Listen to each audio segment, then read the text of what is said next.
Chapter 1.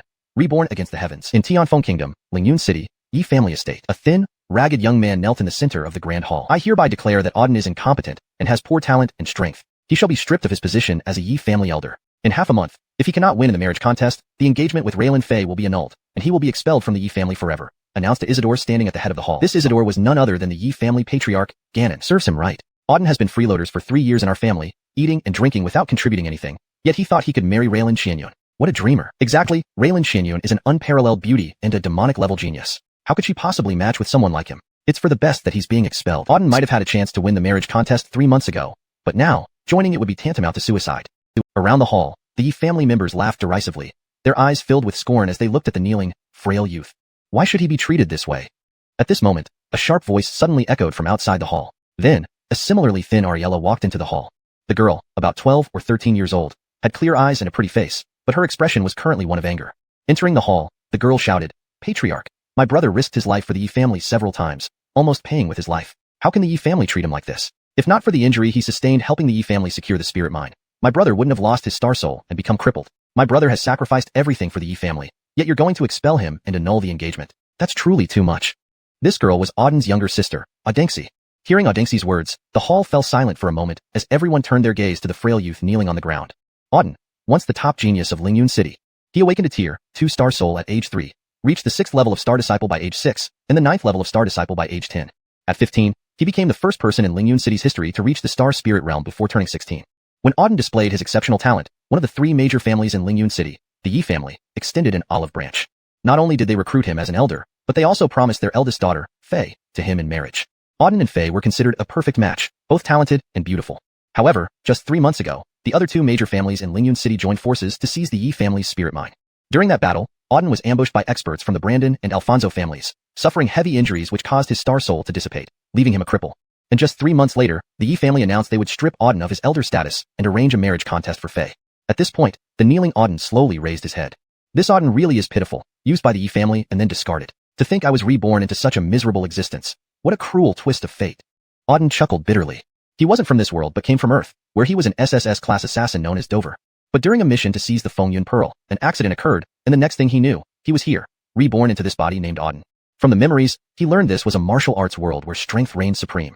Those with immense power could move mountains and seas, while the weak could only be bullied. According to the memories, everyone in this world would awaken a star soul.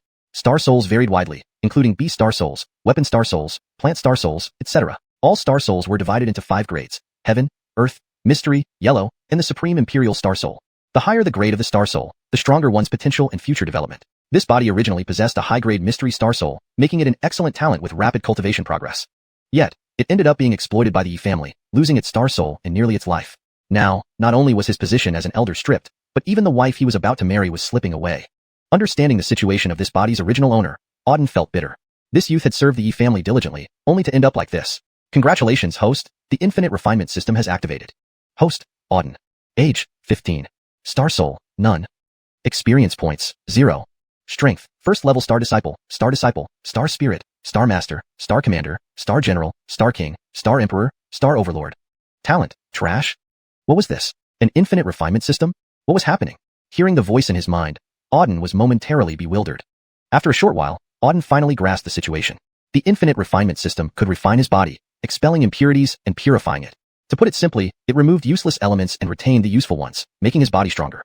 Detected 100,000 impurities within the host's body. Refinement required. Do you wish to proceed? At this point, the voice in his head spoke again. 100,000 impurities.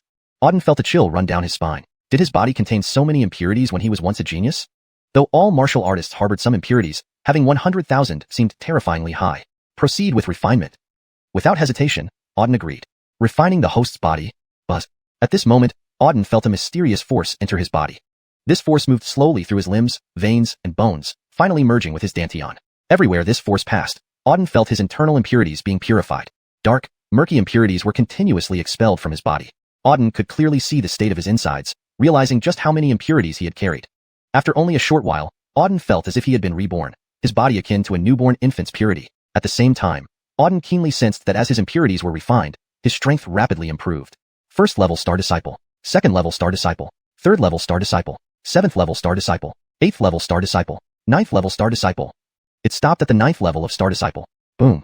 Finally, a surge of formidable spiritual energy burst forth. Auden's eyes snapped open, and 2 flashes of brilliance shone from his pupils. He clenched his fists, feeling an overwhelming surge of strength throughout his body. Chapter 2. Reversing the heavens and rising. Such a terrifying refinement, it actually purged all the impurities within my body. In an instant, I've reached the 9th level Star Disciple realm, and after this purification, my potential has become even stronger. I should be able to reach the Star Spirit realm soon. Auden thought to himself. To reach the 9th level Star Disciple in just moments. If others knew about his cultivation speed, they would be utterly stunned. Ding. The host has successfully refined for the first time, earning a beginner's gift package. Would you like to open it? At this moment, the system voice interrupted again. A gift package? Open. Ding. Congratulations to the host. You have received the Azure Dragon Star Soul. Boom. The moment the system finished speaking, a terrifying force surged from Auden's body. A wild and violent power surged within him uncontrollably. Simultaneously, an Azure Dragon slowly moved inside his body. Wherever the Azure Dragon passed, everything was obliterated as if swept away by a powerful flood. Azure Dragon Star Soul. It turned out to be one of the 10 Supreme Star Souls, the Azure Dragon Star Soul. Auden felt an overwhelming joy. He had actually obtained the Azure Dragon Star Soul, one of the 10 Supreme Star Souls. This was the pinnacle of Star Souls on the Celestial Continent. Possessing it meant boundless combat power. He never imagined he could obtain it so easily. Bold. At that moment, Ganon, standing above, suddenly shouted loudly, pointing at the Ariella standing in the center of the hall. Audenxi, this is a family meeting. You, an outsider, have no right to be here. Get out now.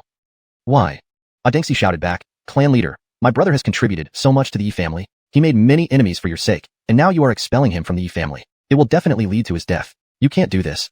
Ganon sneered. Our Yi family isn't a place to keep trash. Auden lost his Star Soul, a complete piece of trash. What use does the Yi family have for him? To be a burden? And you, since you care so much about Auden, leave with him. With that, Ganon waved his hand. Baker, throw Audenxi out. Yes. Following Ganon's order, a member of the Yi family immediately walked up to Audenxi, grabbed her, and was about to throw her out. Hold it. Just then, a voice rang out. Hearing this voice, everyone immediately turned their gazes towards its source. It was Auden. At this moment, Auden slowly stood up, his eyes sweeping across everyone in the hall. Whoever touches my sister, I'll make sure they die without a trace, Auden said fiercely, his voice echoing sharply in everyone's ears. Upon hearing Auden's words, everyone in the hall was taken aback. Since losing his Star Soul, Auden had been a complete nobody, barely daring to speak. Now, he had suddenly become so arrogant. Baker also hesitated for a moment. Though he was just an ordinary member of the Yi family, the current Auden wasn't the same as before and didn't have the right to be cocky in front of him. Auden, you piece of trash, you lost your Star Soul and dare to act tough in front of me? I'll crush you. With that, Baker threw a punch at Auden, looking for death. Seeing Baker's fist coming, a fierce look flashed in Auden's eyes, and he met it with another punch. Boom. The 2 fists collided, and in an instant, Baker's entire arm was shattered, his body flying dozens of meters back and crashing heavily onto the ground. Ding. Detected Ling energy in the target's body. The host can refine and absorb it. So, even other people's bodies can be refined and absorbed. What great news. Refine. Without hesitation, Auden ordered. Buzz. Subsequently, a pure energy surge flowed out from Baker's body into Auden's.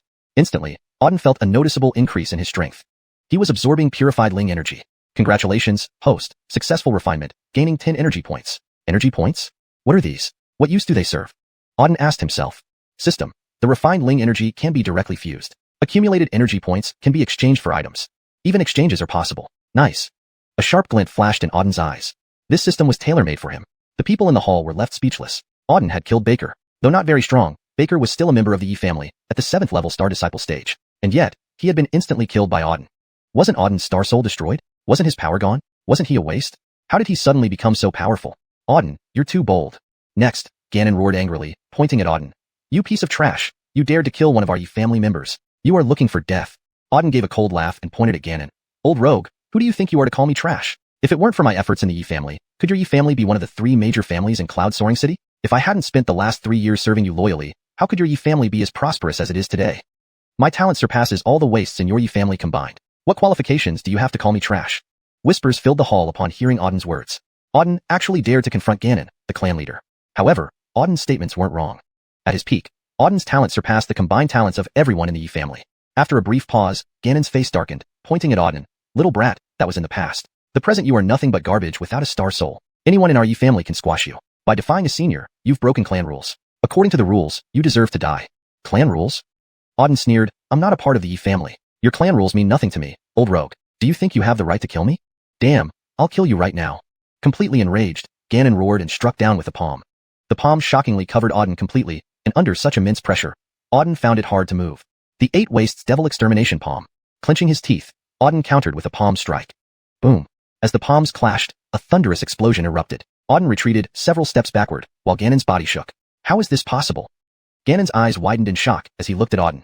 He was a Star Spirit Realm martial artist with a palm strength exceeding 5,000 pounds. Under his attack, Auden, a mere waste, didn't die. Moreover, he sensed Star Soul power within Auden just now. Auden's Star Soul had been destroyed, hadn't it? Why was there still a Star Soul? Chapter 3, The Fiancé Appears. Auden scoffed, scanning Ganon and said, Old freak, you're nothing more than this. You can't even kill a waste of space like me. Might as well crash your head in and die. Brat, today you will surely die, Ganon roared in fury and prepared to attack again. Stop.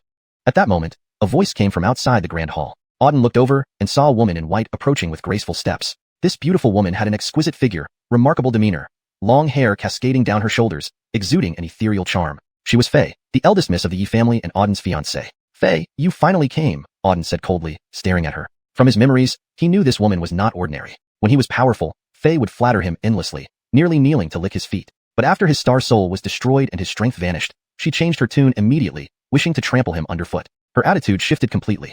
Faye stared coldly at Auden and said, Auden, you are no longer my fiancé. In half a month, I will publicly hold a martial contest for marriage in Lingyun City. Only those with great strength have the right to be my fiancé. Anything you say now is useless. If you have the ability, come win the contest in half a month, and I'll acknowledge you as a man. A martial contest for marriage?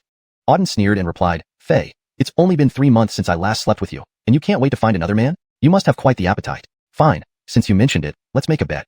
What kind of bet? Faye asked, slightly frowning. If I win the martial contest for marriage in half a month, I want you to destroy the Yi family with your own hands, butcher Ganon that dog, and then commit suicide, Auden said. Upon hearing this, Faye's expression changed. Then she responded, what if you lose? I'll tear up our engagement documents and leave myself at your disposal, Auden replied. Fine, I accept your bet, Faye answered hesitantly, biting her lip. Good, then let's wait half a month and see the show. Yunshi, let's go. With that, Auden led Audengxi out of the Yi family compound. Watching Auden leave, Faye's gaze flashed with malice. Above, Ganon remarked, Xiuxian, you shouldn't have let him go. Just kill him directly. This is unnecessary. Faye coldly replied, killing him so easily would be too merciful. I want to humiliate him in front of the entire Lingyun City, make him kneel and die before me, to wash away my shame of these 3 years. Ganon frowned slightly and said, but observing him today, this boy seems to have regained some strength and even has spirit energy. Something feels off. What if something unexpected happens? Faye reassured him, don't worry, Azriel. There won't be any surprises. Even if he regains some strength, how could he possibly match DeAndre, Lloyd Yu, and others? Not to mention, anyone from the other 2 major clans could easily kill him. And there's still me. True. Ganon nodded, convinced. Regardless of how Auden regained his strength, with Faye around, he was certain to lose. Auden, wait for death in half a month, Ganon growled. Meanwhile, Auden had already left the Yi family compound with Audengxi. Brother, are you really going to attend Faye's martial contest for marriage in half a month? Don't go, it's dangerous, Audengxi worriedly said, staring at him. Auden gently patted Audengxi's head and said, Yunshi, don't worry. Brother won't be in danger. Besides, I will make Faye and the entire Yi family pay. His eyes flashed with intense hostility as he spoke. But brother, your strength? Audengxi remained anxious. Auden smiled faintly and said, trust me, I won't disappoint you. Half a month later, watch closely. Okay, I believe in you, brother, Audengxi nodded firmly. Brother, where are we going now? Audengxi asked. Auden thought for a moment and said, I'll take you to rest somewhere first, then I have something to do. All right. Audengxi nodded obediently. Auden chuckled, gently patting her head. They had grown up together, sharing a deep bond. No matter when, Audengxi was always by his side, the closest person to him. Subsequently, Auden arranged for Audengxi to stay at an inn. Then, he left the city. Heading southwest, Auden arrived at the edge of a vast forest by midday. These were the Wasteland Mountains, a large mountain range outside Lingyun City, rumored to harbor countless beast spirits and treasures. Each year, the 3 major families of Lingyun City sent people to train here. Auden had come to the Wasteland Mountains to enhance his strength. He knew from the system that the extraction function worked on beast spirits as well as humans. Now, he could practice while extracting. However, what he lacked most was strength. The Wasteland Mountains provided the perfect place to train and improve. Without hesitation, Auden plunged into the Wasteland Mountains. Soon, he heard faint spiritual energy vibrations ahead in the dense forest. Next, a beast spirit appeared before him. A wolf-like creature, lean and fierce, with sharp claws and blood-red eyes. Its entire body was pitch black, moving as fast as lightning. Swiftwind Magic Wolf, 7th rank spirit beast. You're mine. Auden locked eyes with the Swiftwind Magic Wolf. It also noticed him, its red eyes flashing menacingly. Whoosh. In the next instant, the Swiftwind Magic Wolf leaped swiftly toward Auden, moving faster than lightning and reaching him instantly, clawing aggressively. Dodge. Seeing the wolf charging, Auden quickly sidestepped. Bang. The tree behind him was shattered by the swift claw, breaking with a loud crash. As soon as the first strike landed, the Swiftwind Magic Wolf attacked again. 8 Extremes Demon Slayer Palm. Auden channeled his spirit energy and delivered the 8 Extremes Demon Slayer Palm. A dark palm print condensed in the air and struck the Swiftwind Magic Wolf. Boom. A deafening roar followed, and the massive body of the Swiftwind Magic Wolf crashed heavily onto the ground. Extract. Seizing the moment before it died, Auden immediately began the extraction. Chapter 4, Frost Star Soul. Buzz. A mysterious and pure energy surged from the body of the swift-wind magic wolf before him, rapidly entering Auden's body. This energy was the most refined essence within the swift-wind magic wolf. Moments later, Auden had completely absorbed the swift-wind magic wolf's energy, feeling his body becoming slightly more powerful. Ding, extracting swift-wind magic wolf, received 700 energy points. The system notification sounded just as the swift-wind magic wolf died. Not bad. Auden clenched his fists. Indeed, his strength had increased. And this was just from a low-level beast. Higher-grade beasts would likely provide even more potent energy and higher energy points. Onward.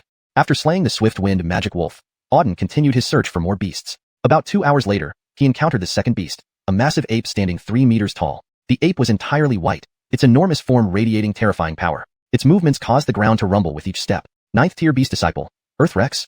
Auden's pupils constricted upon seeing this creature. It was a 9th-tier beast disciple. Earth REXs possessed formidable combat and defensive capabilities, making them nearly invincible among their kind.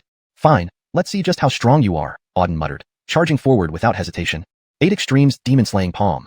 Auden's palm shot out. Facing him, the Earth Rex did not retreat, bellowing and returning with a powerful slap.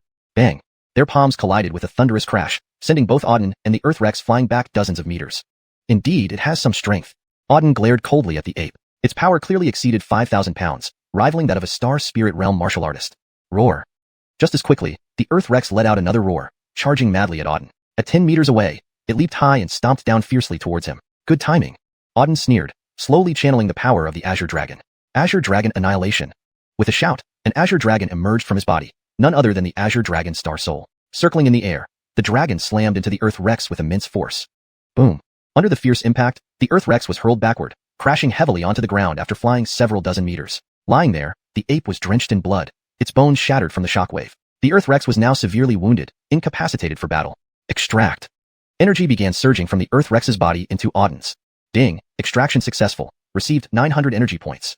The system voice sounded again. Thrilling. A spark of excitement flashed through Auden's eyes. Collecting these energy points was incredibly exhilarating. Moreover, as he extracted and fused with these beasts, Auden could feel his strength steadily growing. Rest for a moment, then continue. Auden planned to rest briefly before searching for his next target. Meanwhile, on the other side of the heavenly desolate mountain range, a group of 4 or 5 people were advancing steadily. Did you see clearly? Did that brat Auden really enter the heavenly desolate mountain range? A young man in purple robes asked. Young Master Brandon, rest assured, he definitely entered the heavenly desolate mountain range. I saw him personally after he left the Yi family estate and followed him inside, replied a gray-robed youth beside him. The young man in purple spoke coldly. That little brat Auden has opposed my Brandon family multiple times. Half a year ago, he even inflicted severe injuries on me. I've been waiting for this chance to kill him. He's been hiding in the Yi family all this time. Now that he's finally out, I must seize this opportunity.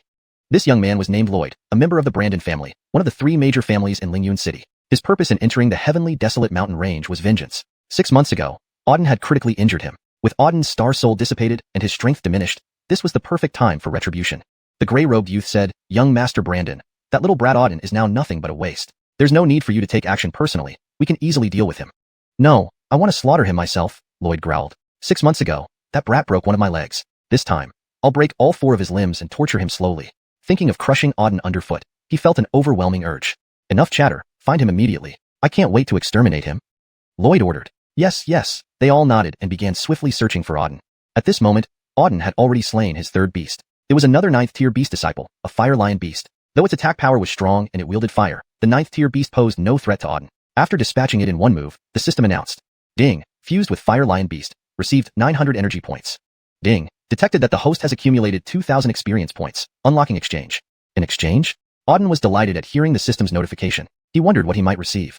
Ding, congratulations, energy point exchange successful. Obtain the Supreme Frost Star Soul. Buzz.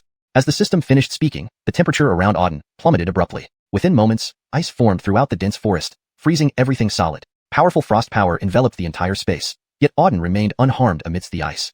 Is this the Supreme Frost Star Soul? Auden stared in shock at the surrounding ice. His luck was beyond extraordinary. The Frost Star Soul was a Supreme Soul. Just days ago, he had obtained the Azure Dragon Supreme Star Soul, and now he gained the Frost Supreme Star Soul. In a short period, he had acquired 2 Supreme Souls. Heaven must be blessing me to rise meteorically. Fine, then, I will carve out my own world in the 9 provinces continent. Auden shouted aloud. He found a nearby cave, set up a barrier at the entrance, sat cross-legged, and began comprehending the frost power. As a Supreme Star Soul, the frost power was immensely potent, boasting both formidable offensive capabilities and exceptional control. Typically, opponents frozen by frost power would lose any means of resistance, allowing for easy elimination. Thus, in certain respects, the Frost Star Soul was even more fearsome than the Azure Dragon Star Soul. The latter excelled in offensive power, while the former offered superior control with some offensive strength. Naturally, using both Supreme Star Souls simultaneously would be even more formidable. Closing his eyes, Auden began to meditate and cultivate. Chapter 5, Martial Arts Contest for Marriage. This cultivation session lasted a solid 3 days. 3 days later, inside the cave, Auden abruptly opened his eyes. But, the moment he opened his eyes, a sharp glint flashed across them. Simultaneously, an overwhelmingly powerful spiritual energy surged from him. This intense spiritual power radiated endlessly into the surroundings, causing the entire cave to tremble violently. Strength has increased. I've reached the star spirit realm, Auden muttered upon sensing the robust spiritual energy within him. After several days of cultivation, he had successfully advanced to the star spirit realm and even reached the second level of this realm. The star spirit realm is a significant stage higher than the star disciple realm. One could say that only by achieving the star spirit realm did one truly enter the threshold of martial arts. Auden used to be at the star spirit realm before. Now, he had finally returned to it. The most significant difference between the star spirit and star disciple realms is the ability to summon star souls for direct combat. Therefore, Auden could now use the Azure Dragon and Ice Power for attacks, greatly enhancing his combat strength. With my current strength, it should be close to 10,000 caddies, Auden murmured. A normal star spirit realm would possess about 5,000 caddies of strength, but Auden felt his power was at least 10,000 caddies, or even stronger. Awesome. Auden's eyes gleamed with excitement. His level up made him more confident in facing the martial arts contest for marriage in just over 10 days. Thinking of the contest, a sharp look flashed in Auden's eyes. His goal was not just to win, but to make the Yi family pay bloodily during the contest. Boom. Suddenly, a violent tremor came from the cave entrance. Hearing this, Auden frowned slightly. Was someone attacking the restriction he set at the cave entrance? Who? Without much thought, Auden walked out of the cave. Outside, he saw 5 young people standing there. Among them was someone he recognized. Lloyd. Auden was surprised it was Lloyd. Lloyd belonged to the Brandon family, one of the 3 major families in Lingyun City. Previously, the Yi and Brandon families had conflicts, leading to constant friction. As a tribute to the Yi family, Auden had clashed with Lloyd and seemed to have broken one of his legs. Auden, you little scum. You finally showed up. I thought you were going to stay hidden in here like a turtle forever, Lloyd snarled upon seeing Auden. Auden coldly scanned Lloyd and asked, Lloyd, how did you know I was here? Lloyd laughed loudly. Scum. I followed you since you left the Yi family. Watching you enter the heavenly wasteland mountains, I naturally knew you'd be here. Is that so? Auden asked coldly. Then why did you follow me? Of course, to kill you. Lloyd's eyes gleamed fiercely as he yelled, Auden, you piece of trash, daring to break one of my legs before. I'm here for revenge today. I will break both your arms and legs to let you taste what it feels like to be crippled. Revenge? From you? Auden sneered, Lloyd, you sure are bold to seek revenge on me. Aren't you afraid I'll slaughter you? Lloyd laughed maniacally. Auden, do you still think you're the genius you once were? If it were before, I might fear you. But now, a worthless trash like you has no right to be arrogant. Today, you're dead for sure. Really, you seem pretty confident. Auden's eyebrows twitched slightly. Lloyd barked fiercely. With your star soul disabled, not even reaching star disciple 5th rank, killing you is as easy as crushing an ant. Auden, prepare to die. After speaking, Lloyd waved his hand, ordering, attack him, kill him. 4 figures behind Lloyd instantly surrounded Auden. They all emitted strong spiritual energy auras, their strengths being around the 8th or 9th ranks of the star disciple realm. Kill him. With Lloyd's order, the 4 charged at Auden simultaneously. Dark Cloud Palm. Explosive Slash. Heavenly Demon Blade. Fiery Flame Technique. The 4 roared as their combined attacks converged on Auden. Good timing. Seeing the incoming attacks, Auden coldly humphed and rushed forward. 8 Desolate Demon Palm. A palm strike sent the attack colliding with the 4 attackers. Boom. With a loud explosion, their attacks shattered instantly. Simultaneously, the 8 Desolate Demon Palm struck the 4 bodies, sending them flying away and killing them on impact. Ding. Extraction successful. Gained 700 energy points. Ding. Extraction successful. Gained 800 energy points. The system's voice kept sounding, and in a short while, Auden collected nearly 4,000 energy points. How can this be? Beside him, Lloyd gaped in shock at the scene unfolding before him. How can you be this strong? Lloyd was utterly terrified. Wasn't Auden supposed to be a cripple? How could he suddenly become this powerful? His 4 subordinates were slaughtered without any resistance. How could a cripple achieve this? Auden's icy gaze fixed on Lloyd. Lloyd, 6 months ago, I spared your life, yet you dared to bring people to kill me. Since you're here, I'll make sure you disappear completely. With that, Auden dashed towards Lloyd. Seeing Auden charging at him, Lloyd screamed, Little scum, don't get too cocky. I'm a star spirit, you can't kill me easily. He summoned a long sword, striking down furiously at Auden. Boom. Auden casually struck out a palm, shattering Lloyd's sword instantly and blasting him back dozens of meters. Spitting blood as he hit the ground, Lloyd gasped, how is this possible? On the ground, Lloyd's face shook in terror. He was a first-level star spirit, but was injured by Auden in one move. What had Auden gone through to become this strong? Die. Next moment, Auden was in front of Lloyd again, delivering another powerful blow. Boom. In the second blow, Lloyd was killed instantly, offering no resistance. Lloyd was dead. Ding. Extracting star spirit, gained 1,100 energy points. The system's voice echoed again. Garbage. Auden looked at Lloyd's corpse coldly. From now on, anyone who dared oppose him would meet one fate, death. After slaying Lloyd, Auden set fire to the bodies of the 5 men and quickly left the area. Over the next few days, Auden continued training in the heavenly wasteland mountains, hunting beasts and extracting energy points. This pace of cultivation was quite fast. In a few days, Auden's realm rapidly rose from Star Spirit 2nd rank to 3rd rank, then from 3rd to 5th rank. Just a few days turned him into a Star Spirit 5th rank powerhouse. This speed of cultivation would scare anyone who knew it. Remember, half a month ago, Auden was just a 1st rank Star Disciple Waste, but now he had reached Star Spirit 5th rank within mere half a month. This speed surpassed human limits. Time is almost up, I should return. Having reached Star Spirit 5th rank, Auden looked up at the sky, ready to head back. BY calculation. These next 2 days would be the days Faye held her martial arts contest for marriage. It was time to return and settle accounts with her properly. Faye, wait for me. I'm coming for you, Auden said coldly, a sharp gleam flashing in his eyes. Then, he swiftly vanished from the spot. 1 day later, Auden returned to Lingyun City. At this moment, Lingyun City was abuzz with activity. Everyone had gathered at the city's center. The reason was simple. Today was the day one of the 3 major families in Lingyun City, the Yi family, held a martial arts contest for marriage for their lady, Faye. Faye was a breathtaking beauty, hailed as the first beauty of Lingyun City. And behind her stood the Yi family, one of the 3 great families of Lingyun City. Whoever could win the contest and marry Faye would have achieved unparalleled good fortune, gaining both beauty and power. Therefore, not only the talents from Lingyun City, but also those from several neighboring cities had gathered here, hoping to participate in the martial arts contest for marriage. At the city center, at least several thousand people had assembled. Several thousand people waited for the contest to begin. Translated faithfully to maintain tone, style, and structure from the original Chinese text. All names are transliterated into pinyin for accuracy. The storyline and logic are consistent with previous content, ensuring natural and fluent English while avoiding grammatical errors. ####Chapter 6. Auden participates in the contest. At this moment, deep within the Yi family compound, inside a room, a stunningly beautiful woman and a young man in purple were lying on the bed, embracing each other.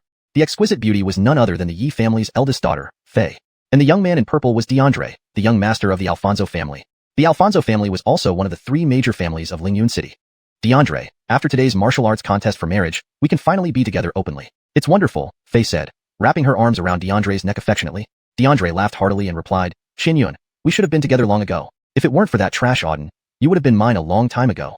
Faye cooed. That useless Auden actually thought about marrying me? He should have peed on himself to see if he even qualifies. A waste of time being with someone without a star soul. Just thinking about it makes me feel sick. If not for Azrael telling me to try to win him over, I would have crippled him long ago.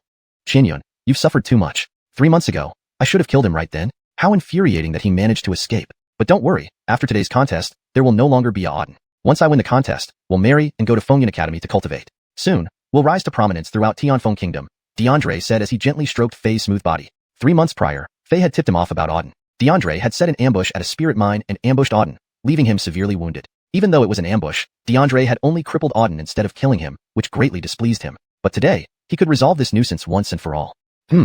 Faye nodded and giggled. After Auden is dead, we can be together every day. Yeah, let's go. The contest should start soon. We can get married once it's over.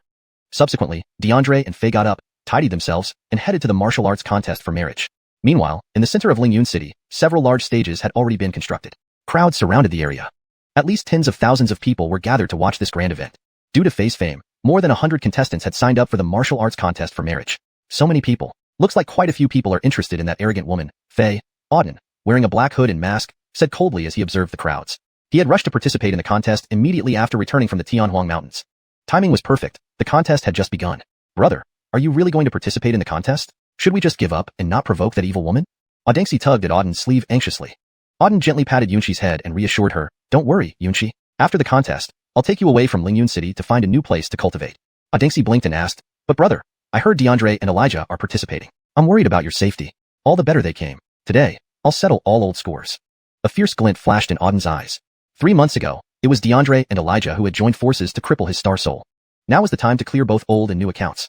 They're very powerful, brother. I don't want you to be in danger. Don't you trust your brother? Auden smiled. Don't worry, I promise nothing will happen to me. Audengxi paused, then hesitantly nodded. She wasn't sure why, but somehow, her brother seemed different since he returned. But she couldn't pinpoint exactly what had changed. Now, welcome all young heroes here to participate in my daughter Xuanyun's marital contest. The winner shall become my Yi family's son-in-law. Let the contest begin. On the stage, Ganon announced. Beside him sat Faye. Faye's icy beauty sent shivers down everyone's spine as she exuded a chilling aura, resembling an ice queen. All spectators stared in awe.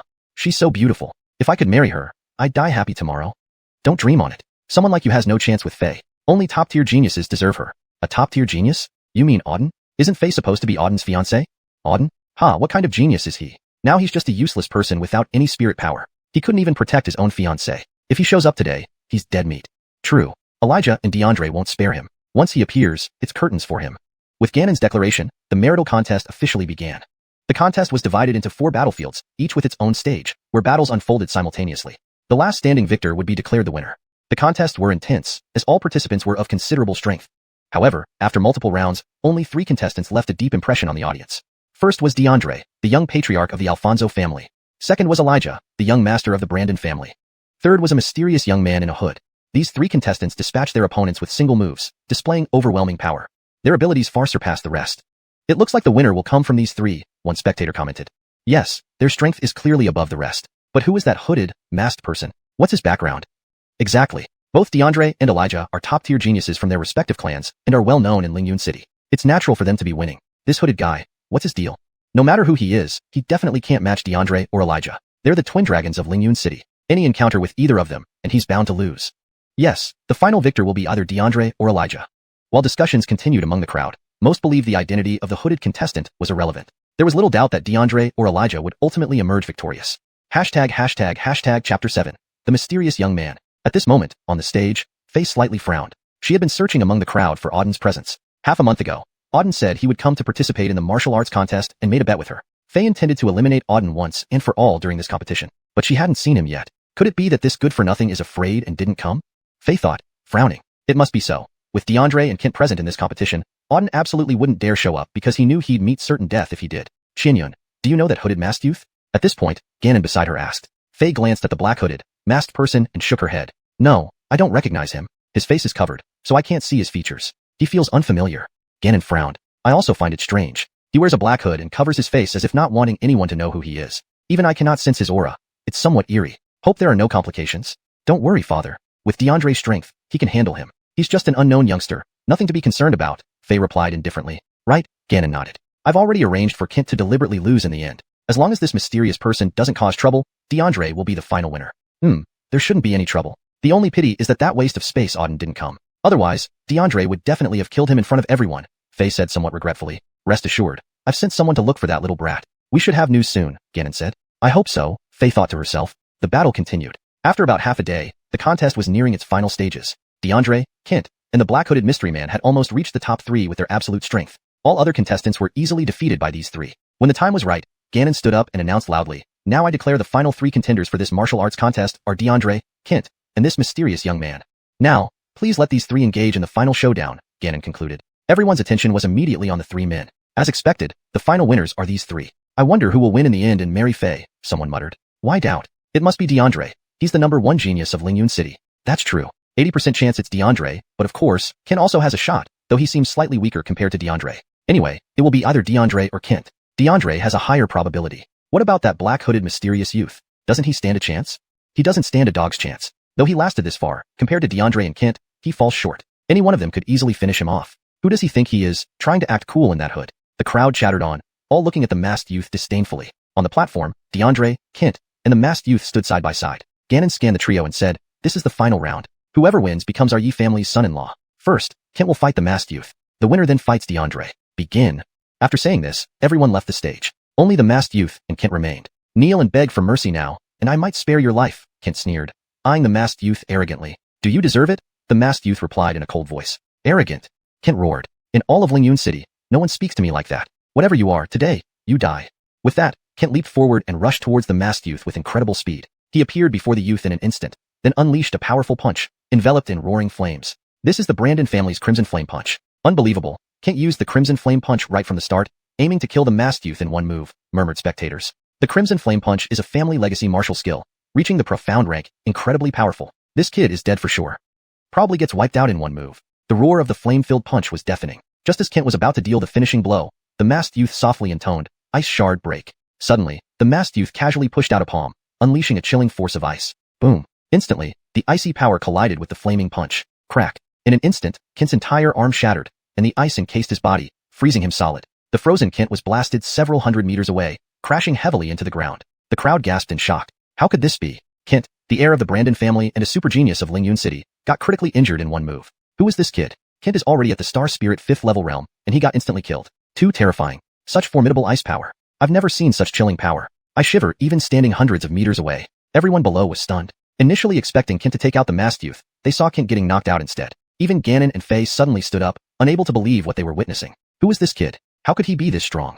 Ganon murmured to himself. And when the masked youth released his aura, Ganon felt a familiar sensation. A faint uneasiness gripped his heart. On the stage, the heavily wounded Kent lay on the ground, pale-faced and bleeding from the corner of his mouth. He stared at the masked youth with horror. You? Who are you? Being the heir of the Brandon family and a genius of Lingyun City, being eliminated in one move, Kent couldn't comprehend who this person was. So eager to know who I am? Fine, I'll grant your wish. The masked youth laughed coldly, then slowly removed the black hood from his head. Chapter 8. Auden reveals himself. When the straw hat was removed, and everyone saw the face under the black hat, they were all dumbfounded. Auden, it's Auden. How could it be? Auden. Wasn't he already crippled? With his star soul dissipated? How can he have such formidable power? They said he didn't come to participate in the martial arts contest, yet he concealed his identity and joined. This is terrifying. Has his strength returned? When everyone saw the face under the black hat, they were all shocked. Because this person was Auden. Auden, once the top genius of Lingyun City, a legendary figure. In the entire city, no one didn't know Auden. Faye, Ganon, and DeAndre changed expressions when they saw Auden appear. They had been searching for Auden but never found any clues. Who would have thought Auden had hidden his identity and participated in the martial arts contest? Moreover, he gravely injured Kent in one move. He still came. Faye muttered. On the stage, Kent's expression changed dramatically as he recognized Auden. Auden, you were crippled. How could you recover your strength? Auden sneered and said, Kent, 3 months ago, you and DeAndre ambushed me and crippled my star soul. Today, I'll make you experience what it feels like to wish you were dead. With that, Auden struck Kent's legs with a palm, shattering them. Ah! Kent screamed in agony. Extracting. Auden started extracting without hesitation. Buzz. Pure energy surged out from Kent's body into Auden's. Ding. Extracted 5th level star spirit. Gained 1500 energy points. After fully extracting Kent, the system voice sounded. At the same time, Auden felt a noticeable increase in his internal power. 5th level star spirit. Not bad. Auden clenched his fist, sensing the powerful surge within him. Kent was at the 5th level star spirit. After extracting his energy, Auden's own spiritual energy significantly increased. Naturally, he also gained many energy points. Meanwhile, those below were completely stunned. Countless pairs of eyes stared intently at Auden. Auden had effortlessly killed Kent. To them, Kent was just an ant in Auden's hands. Is this really the same cripple who lost his star soul? Now, it's your turn. Having killed Kent, Auden turned to look at DeAndre ahead. Feeling Auden's gaze, DeAndre's body trembled slightly. But instantly, his expression turned extremely cold. Auden, you have guts coming here to join the martial arts contest. Fine. I'll kill you now and end all potential threats. DeAndre jumped onto the stage and said, DeAndre, you and Kent, along with Faye, collaborated to destroy my star soul. Today, none of you will escape. You'll all die, Auden said with a chilling tone. Ha ha ha. DeAndre laughed wildly. Auden, don't think killing Kent makes you comparable to me. Today, I'll show you what a true genius is. With that, he waved his hand, releasing a powerful burst of spirit energy towards Auden. The spirit energy shook the space on the stage as it surged toward Auden. Child's play. Seeing the spirit energy, Auden sneered and casually released a wave of spirit energy. Boom. The two forces collided midair, causing a massive explosion.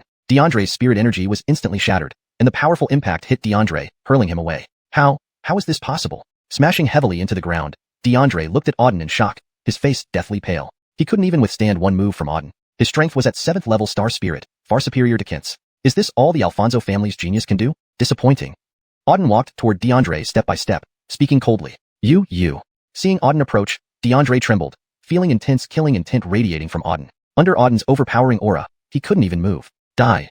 Auden roared fiercely, unleashing another palm strike. The 8 Wastes demon-slaying palm struck DeAndre ruthlessly. Trying to dodge, DeAndre found himself locked down by Auden, unable to move. Boom. One strike later, DeAndre was instantly killed. Just before DeAndre died, Auden extracted his energy. Ding. Extracted 7th level star spirit. Gained 1700 energy points. The system voice announced. 7th level star spirit, nothing more. Auden looked indifferently at DeAndre's corpse. With his current strength, dealing with a 7th level star spirit was like killing a dog. Silence. Complete silence. Tens of thousands of spectators fixed their gazes on Auden, utterly stunned. Auden had killed DeAndre. Both geniuses of Lingyun City, Kent and DeAndre, died at Auden's hands, both killed in seconds. How could Auden be so powerful? Even when his star soul was intact, he wasn't this strong. One person muttered. Others remained silent. Auden's sudden appearance and participation in the martial arts contest, followed by killing DeAndre and Kent, stunned everyone. Only Audenxi below stood proudly. My brother is so amazing. Who knew he became this powerful? No one will dare bully my brother anymore. On the stage, after easily dealing with Kent and DeAndre, Auden turned his attention to Faye.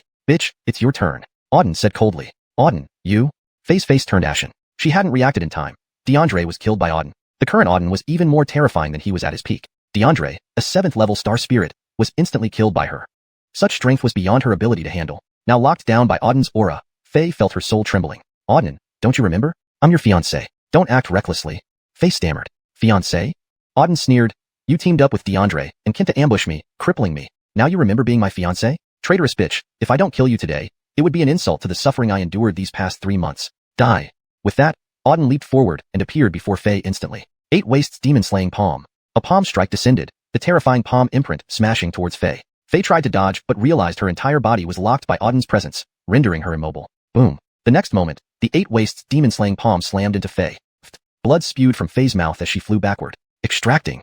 As soon as she landed, Auden began extracting. All the pure spirit energy from Faye's body was extracted and entered Auden. Ding. Extracted 7th level star spirit. Gained 1700 energy points. The system voice announced. 7th level star spirit. Auden remained indifferent. This Faye, just like DeAndre, was also 7th level star spirit. Truly a despicable pair. Subsequently, Auden ended Faye's life with a single palm strike. Auden, you're courting death. At that moment, a fierce roar came from ahead. It was Ganon roaring furiously. Chapter 9. Wind Cloud Academy. Ganon was radiating an overwhelmingly intense killing intent. His gaze was fixed on Auden, as if he wished to devour him whole.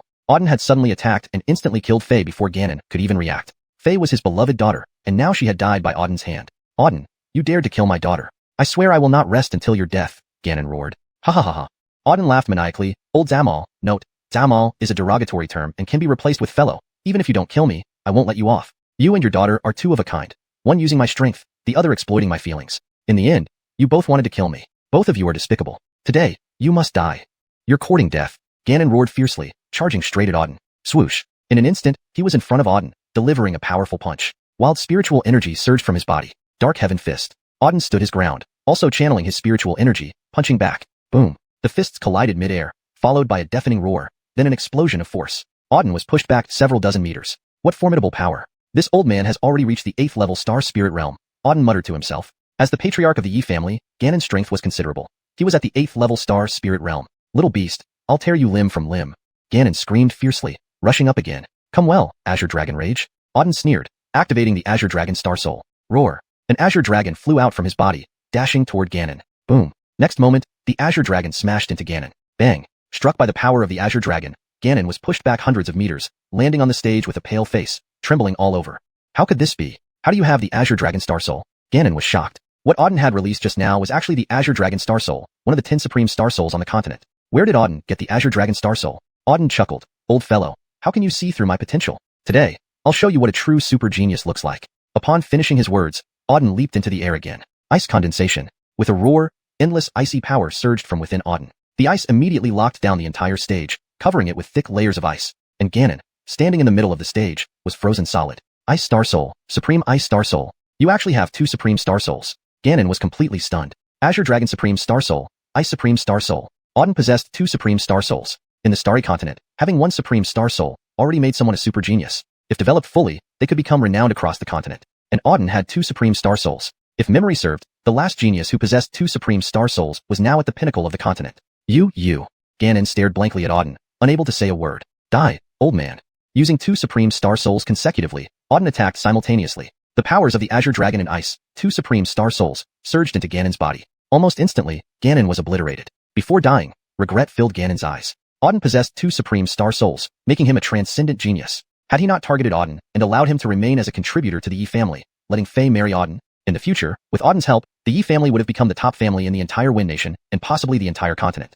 However, a single wrong decision led him to abandon Auden. Too late for regrets. Ding. Refined 8th level Star Spirit. Obtained 1800 energy points. At this moment, the system's voice rang out. After refining Ganon's body, Auden gained 1800 energy points. Not bad. Auden nodded. The few people he had killed today were all quite strong. Together, they amounted to over 5,000 experience points, a substantial gain. Ding. System task updated. Task. Enter Wind Cloud Academy and become the Freshman King. Deadline. Half a month. Reminder. Failure will result in severe punishment. Just then, the system's voice sounded again. More tasks? Hearing the system's voice, Auden was surprised. He hadn't known the system would issue tasks before. What if I successfully complete the task? Auden asked. There will be a mysterious reward, the system replied. Mysterious reward. Auden rested his chin in his hand, finding it quite enticing. Since matters in Lingyun City were resolved, he intended to leave anyway. Now that the system issued another task, going to Wind Cloud Academy seemed fitting. If he recalled correctly, Wind Cloud Academy was the premier cultivation sanctuary of the Wind Nation. Accept the task, Auden said. Then, Auden jumped down from the stage. At this moment, everyone below stared at Auden in shock and fear. Seeing Auden come down, everyone automatically cleared a path for him, no one daring to look directly at him. This was respect for strength. Auden smirked. In the martial world, only power earned you respect. Without power, you were nothing. Under everyone's gaze, Auden walked to Audengsi and gently took her hand. Let's go, little sister. I'll take you somewhere more fun. Okay. Audengsi nodded gently. Subsequently, the two left Lingyun City. Walking outside Lingyun City, Auden turned around, staring at it. Wait for it. Sooner or later, I will return. Auden thought silently. Brother, where are we going? Audengxi looked up, her watery eyes fixated on Auden, filled with curiosity. Wind Nation Capital. Auden slowly pronounced 3 words. The Wind Nation Capital? Isn't that the capital of Wind Nation? Audengxi exclaimed in surprise. Yes. Auden smiled and nodded, saying, we're going to the Wind Nation Capital. It will be much more fun there than Lingyun City. Really? Audengxi giggled. Wherever brother goes, I'll follow. Alright, let's go. After speaking, Auden took Audengxi and left. On the road, they traveled for a week. During this week, Auden crossed numerous mountains and rivers, finally reaching the Wind Nation Capital after a week. Wow, this is the Wind Nation Capital? It's so magnificent, much larger than Lingyun City. Seeing the vast Wind Nation Capital before her, Audengxi exclaimed in shock. Auden scanned the towering walls of the city, equally amazed. This was the first time he had visited such a massive city. It was said that the Wind Nation Capital had tens of millions of residents, making it the largest city in the Wind Nation and its capital as well. Indeed impressive. Lingyun City wasn't small, but it couldn't compare to the Wind Nation Capital. At this moment, the streets of the Wind Nation Capital were bustling with pedestrians coming and going. Let's go in. Auden took Audengxi and entered the Wind Nation Capital. Ganon was radiating an overwhelmingly intense killing intent. His eyes locked onto Auden, wishing he could devour him. Just moments ago, Auden had suddenly attacked and instantly killed Faye. He hadn't been able to do anything in time. Faye was already dead. Faye was his beloved daughter, yet she died at the hands of Auden. Auden, you dared to kill my daughter. If I don't kill you today, I swear I'm not human. Ganon roared. Ha ha ha ha. Auden laughed maniacally and said, old freak, even if you don't kill me, I won't let you off. You two are as bad as each other. One used my strength, the other exploited my feelings, and both wanted to kill me. You're no good people. Today, you will die. You ask for death. Ganon let out a fierce roar and charged straight at Auden. Swish. He appeared in front of Auden in an instant and threw a powerful punch, unleashing wild spiritual energy from within him. Shantian fist. Auden did not retreat. Instead, he circulated his own spiritual energy and punched back. Boom. Their fists collided mid-air, producing a thunderous sound followed by a tremendous explosion. Auden was pushed back dozens of meters. What formidable power. This old man has reached the 8th star spirit realm. Auden thought inwardly. As the patriarch of the Yi family, Ganon's strength was indeed considerable, having achieved the 8th star spirit realm. Little brat, I will tear you into pieces. Ganon let out another roar and charged ferociously again. Not bad, Azure Dragon Wrath. Auden sneered and channeled the Azure Dragon Star Soul. Roar. An Azure Dragon flew out from within him, dashing towards Ganon. Boom. Next moment, the Azure Dragon slammed into Ganon forcefully. Bang. Struck by the power of the Azure Dragon, Ganon was sent flying hundreds of meters, landing on the arena platform with a pale face and trembling body. How is this possible? How can you have the Azure Dragon Star Soul? Ganon's expression was one of shock. What Auden had just released was the Azure Dragon Star Soul. The Azure Dragon Star Soul was among the 10 Supreme Star Souls on the continent. Where did Auden get the Azure Dragon Star Soul? Auden chuckled derisively and said, old freak, how can someone like you comprehend my potential? Today, I'll show you what a true super genius looks like. With that, Auden leaped into the air again. Frost condensation. Following his shout, endless cold forces surged out from Auden's body. Cold energy immediately enveloped the entire arena, turning it into a thick layer of ice. And Ganon, standing in the middle of the arena, was frozen into a popsicle. Frost Star Soul, this is the Supreme Frost Star Soul. You actually have 2 Supreme Star Souls. Ganon was completely terrified. Azure Dragon Supreme Star Soul, Frost Supreme Star Soul. Auden possessed 2 Supreme Star Souls. On the stellar continent, having 1 Supreme Star Soul already made someone a super genius. If nurtured well, they could become legendary figures revered across the land. And Auden had 2 Supreme Star Souls. If his memory served him right, the last person who had 2 Supreme Star Souls now stood at the peak of the continent. You. Ganon stared dumbfounded at Auden, unable to speak for a long while. Die, you old thing. Using 2 Supreme Star Souls consecutively, Auden attacked simultaneously. The power of the Azure Dragon and Frost combined to strike into Ganon's body. Almost instantly, Ganon was annihilated. In his dying moments, Ganon's eyes were filled with regret. Auden possessed 2 Supreme Star Souls and was a transcendent genius. If he hadn't targeted Auden and let him continue as the Yi family's benefactor, letting Faye marry Auden, then with Auden's help, the Yi family would have become the most top-tier family in the entire Tianfeng Kingdom, or even the whole continent. But a momentary lapse led him to forsake Auden, and he ended up with such a fate. Too late. System notification, extracting energy from 8th star spirit, received 1800 energy points. At this moment, the system voice came. After extracting Ganon's essence, Auden obtained 1800 energy points. Not bad. Auden nodded. Today, the few people he had killed were relatively strong. Altogether, it exceeded 5,000 experience points, which was quite a substantial gain. System notification, new mission update. Real Indian. Enter Fengyan Academy and become the newcomer king. Deadline, half a month. Note, failure will result in severe punishment. Just then, the system voice came again. More missions? Auden was taken aback by the system's voice. Previously, he didn't know the system issued tasks. So, what if I complete the task successfully? Auden asked. There will be a mysterious reward. The system replied. Mysterious reward. Auden supported his chin, finding it quite tempting. Anyway, now that everything in Lingyun City was settled, he planned to leave. Since the system issued a new task, it was perfect timing to visit the Fengyan Academy. If he remembered correctly, the Fengyan Academy was the premier cultivation sanctuary of the Tianfeng Kingdom. Accept the mission. Auden said. Then, Auden jumped down from the arena. Everyone below looked at Auden with awe and fear. Seeing Auden come down, everyone automatically cleared a path for him, no one daring to look directly at him. This was the respect for the mighty. Auden sneered. The martial world worked this way. Only strength earned you respect. Without strength, you would only be trampled upon. Under everyone's gaze, Auden walked up to Audengxi and gently held her hand. Come on, sister. I'll take you somewhere more fun. Okay. Audengxi nodded softly. Then, the two left Lingyun City. Walking outside Lingyun City, Auden turned around and stared at it. Just wait, sooner or later, I'll be back. Auden said to himself. Brother, where are we going? Audengxi looked up with her big sparkling eyes, full of curiosity. Tianfeng City. Auden slowly spoke 3 words. Tianfeng City? Isn't that the capital of the Tianfeng Kingdom? Audengxi asked in surprise. Yes. Auden smiled and nodded, saying, we're going to Tianfeng City. There, it will be more fun than Lingyun City. Really? Audengxi giggled and said, wherever brother goes, I'll follow. Alright, let's go. Saying this, Auden took Audengxi away. They spent a whole week on the road. During this week, Auden crossed thousands of mountains and rivers, finally reaching Tianfeng City after a week. Wow, is this Tianfeng City? So grand and much larger than Lingyun City. Audengxi gazed at Tianfeng City in astonishment. Auden also surveyed the city walls towering over several dozen meters high with some surprise. It was his first time visiting such a large city. It was rumored that Tianfeng City had tens of millions of inhabitants, making it the largest city in the Tianfeng Kingdom and the capital as well. Indeed, it was impressive. Lingyun City wasn't small, but it couldn't compare to Tianfeng City. Now, inside Tianfeng City, pedestrians were coming and going. Let's go in. Auden said, leading Audengxi into Tianfeng City. Chapter 10. The Storm Gathering Conference. Inside Heavenly Wind City, people bustled about, and there were a significant number of pedestrians, most of whom were young. The dozens of meters wide street was filled with passers-by. Wow, so many people. There are far more people here than in Lingyun City, Audengxi exclaimed in surprise upon seeing the crowd. Indeed, there were many people. After all, this was a major city with a population exceeding 10 million, and also the capital of the Heavenly Wind Kingdom. Afterwards, Auden took Yunxi for a casual tour around Heavenly Wind City and bought several sets of clothes for both her and himself. Having traveled non-stop for a week, they currently looked like beggars, drawing many contemptuous glances from passers-by as they walked. After changing into fresh clothes, Audengxi touched her belly and said, brother, I'm hungry. If you're hungry, then let's go eat. I'll take you to a place with good food, Auden replied with a smile. He had also been feeling somewhat hungry since they left Lingyun City and hadn't stopped traveling. Really? Great. I want to have a feast today, Audengxi replied with delight, giggling. Auden shook his head with a smile, then led Audengxi around looking for something to eat. After walking for over 10 minutes, they finally came across a massive restaurant. Upon entering the restaurant, Auden saw that it was bustling with people, nearly full. They found an available window-side table and sat down. Auden ordered a few dishes and a pot of wine. While eating, Auden observed the people in the restaurant. Most were young, and the noise level was extremely high. Everyone was discussing matters heatedly, especially the upcoming Storm Gathering Conference. Did you hear? This year's Storm Gathering Conference hosted by the Storm Academy has attracted many geniuses, not only from within the Heavenly Wind Kingdom but even beyond its borders. It will definitely be an exciting event. That goes without saying. The Storm Academy is the highest-ranked cultivation holy land in the entire Heavenly Wind Kingdom. All those who can enter the Academy are first-class geniuses. Getting into the Academy means a promising future. Who wouldn't want to enter? Each session of the Storm Gathering Conference is spectacular, especially the contest for the new king title, which is of utmost importance. It's uncertain who will win the new king title this time. There's only one new king position, and only the most capable among the new students can obtain it. I heard that winning the new king title ensures better cultivation resources within the Academy, providing endless benefits. Looking forward to it, wondering which genius will snatch the new king title this time. Discussions echoed throughout the restaurant.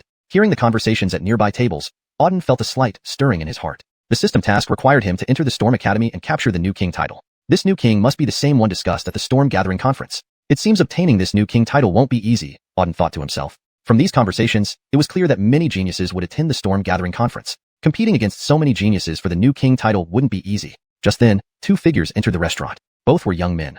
One was fat as a pig, while the other was as thin as a twig, making them look highly mismatched. Once these 2 entered, the commotion in the restaurant suddenly quieted down. Clearly, everyone recognized them. That's Brendan and Cole. They are very powerful geniuses in the Heavenly Wind Kingdom with formidable strength. I didn't expect they would come here, someone murmured. These 2, named Brendan and Cole, were brothers. Brendan, the elder brother, was slender like a skeleton, while Cole, the younger brother, was extremely fat. Though their builds were opposites, they were both terrifyingly strong. Thus, they were famous within the Heavenly Wind Kingdom. Big brother, there doesn't seem to be any available seats, the fat one, Cole, remarked after scanning the restaurant. Brendan, the slender youth, frowned slightly and scanned the area again. His gaze finally landed on Auden and Yunxi by the window, especially upon seeing the exceptionally beautiful Ariella. A greedy look flashed in Brendan's eyes. Then, Brendan strode towards the window-side table. Soon, both Brendan and Cole stood beside their table. Boy, you can leave now, Brendan coldly told the white-robed youth before him. What do you mean? Hearing this, Auden frowned slightly and looked up at the lean youth before him. While he was dining, he noticed 2 individuals, one fat and one thin, enter the restaurant. He hadn't paid much attention to them until they approached his table and told him to leave. Cole loudly demanded, Boy, are you deaf? My brother told you to leave. Didn't you hear? Auden's expression remained calm as he responded, "Of course, I heard. But this is my seat. Why should I leave? And who do you think you are, telling me to leave?" "You're quite arrogant, boy," Cole sneered after being taken aback by Auden's response. "In the entire Heavenly Wind Kingdom, very few dare to speak to us like that. Hand over this seat obediently, and I'll spare your life. Otherwise, you will have no way out."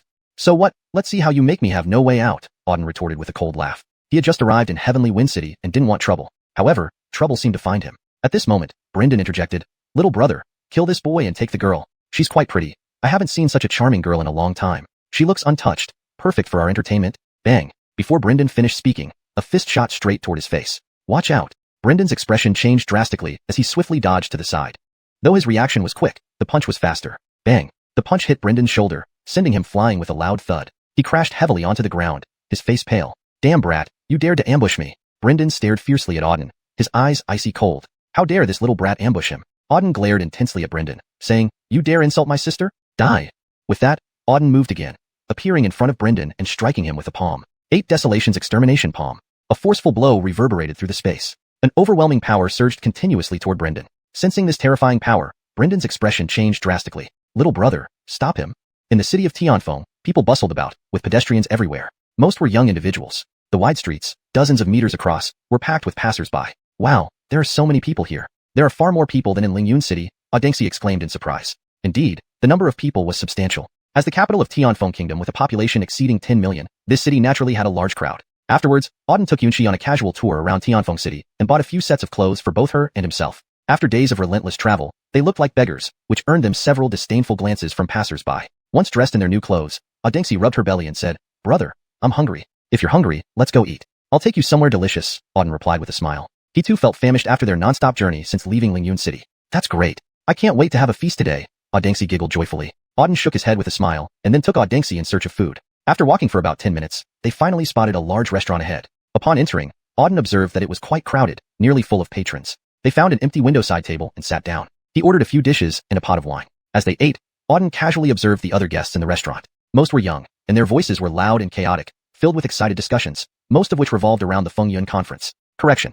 He ordered a few dishes and a pot of wine. As they ate, Auden casually observed the other guests in the restaurant. Most were young, and their voices were loud and chaotic, filled with excited discussions, most of which revolved around the Wind Cloud Conference.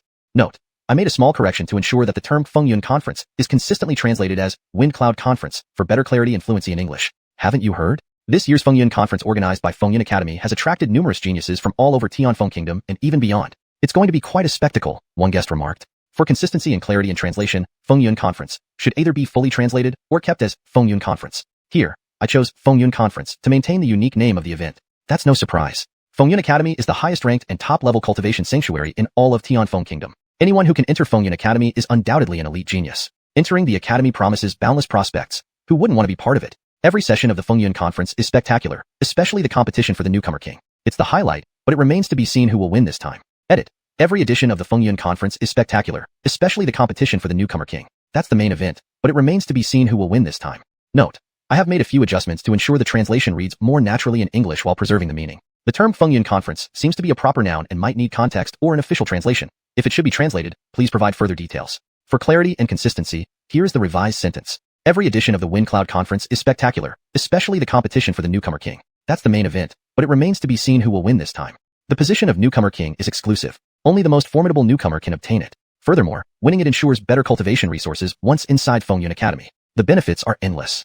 I'm eagerly waiting to see which genius will claim the title of newcomer king this time. The conversations continued throughout the restaurant. Hearing these discussions, Auden's heart raced. The system's mission was to get him into Fengyun Academy and secure the title of newcomer king. It seemed the two were indeed connected. Looks like securing this newcomer king title won't be easy, Auden thought. From the conversation, it was clear that numerous geniuses had gathered for the Fengyun conference. Winning the rookie king title against such a crowd would certainly be challenging. Revised. From the conversation, it was evident that many prodigies had come together for the Fengyun conference. Securing the rookie king title amidst such competition would indeed be a formidable challenge. Note: Fengyun is kept as is due to its specific context within the narrative. If a more contextual translation is needed, please specify. Just then, two figures entered the restaurant from outside. One was as fat as a pig, while the other was as thin as a stick, an extremely mismatched pair. Their entrance caused a sudden drop in noise level, as everyone recognized them. That's Brendan and Cole. They are among the most formidable geniuses in Tianfeng Kingdom, with impressive strength. Didn't expect them to be here too, someone muttered. These two were named Brendan and Cole, with Brendan being the elder brother, thin as a corpse, and Cole, the younger brother, immensely obese.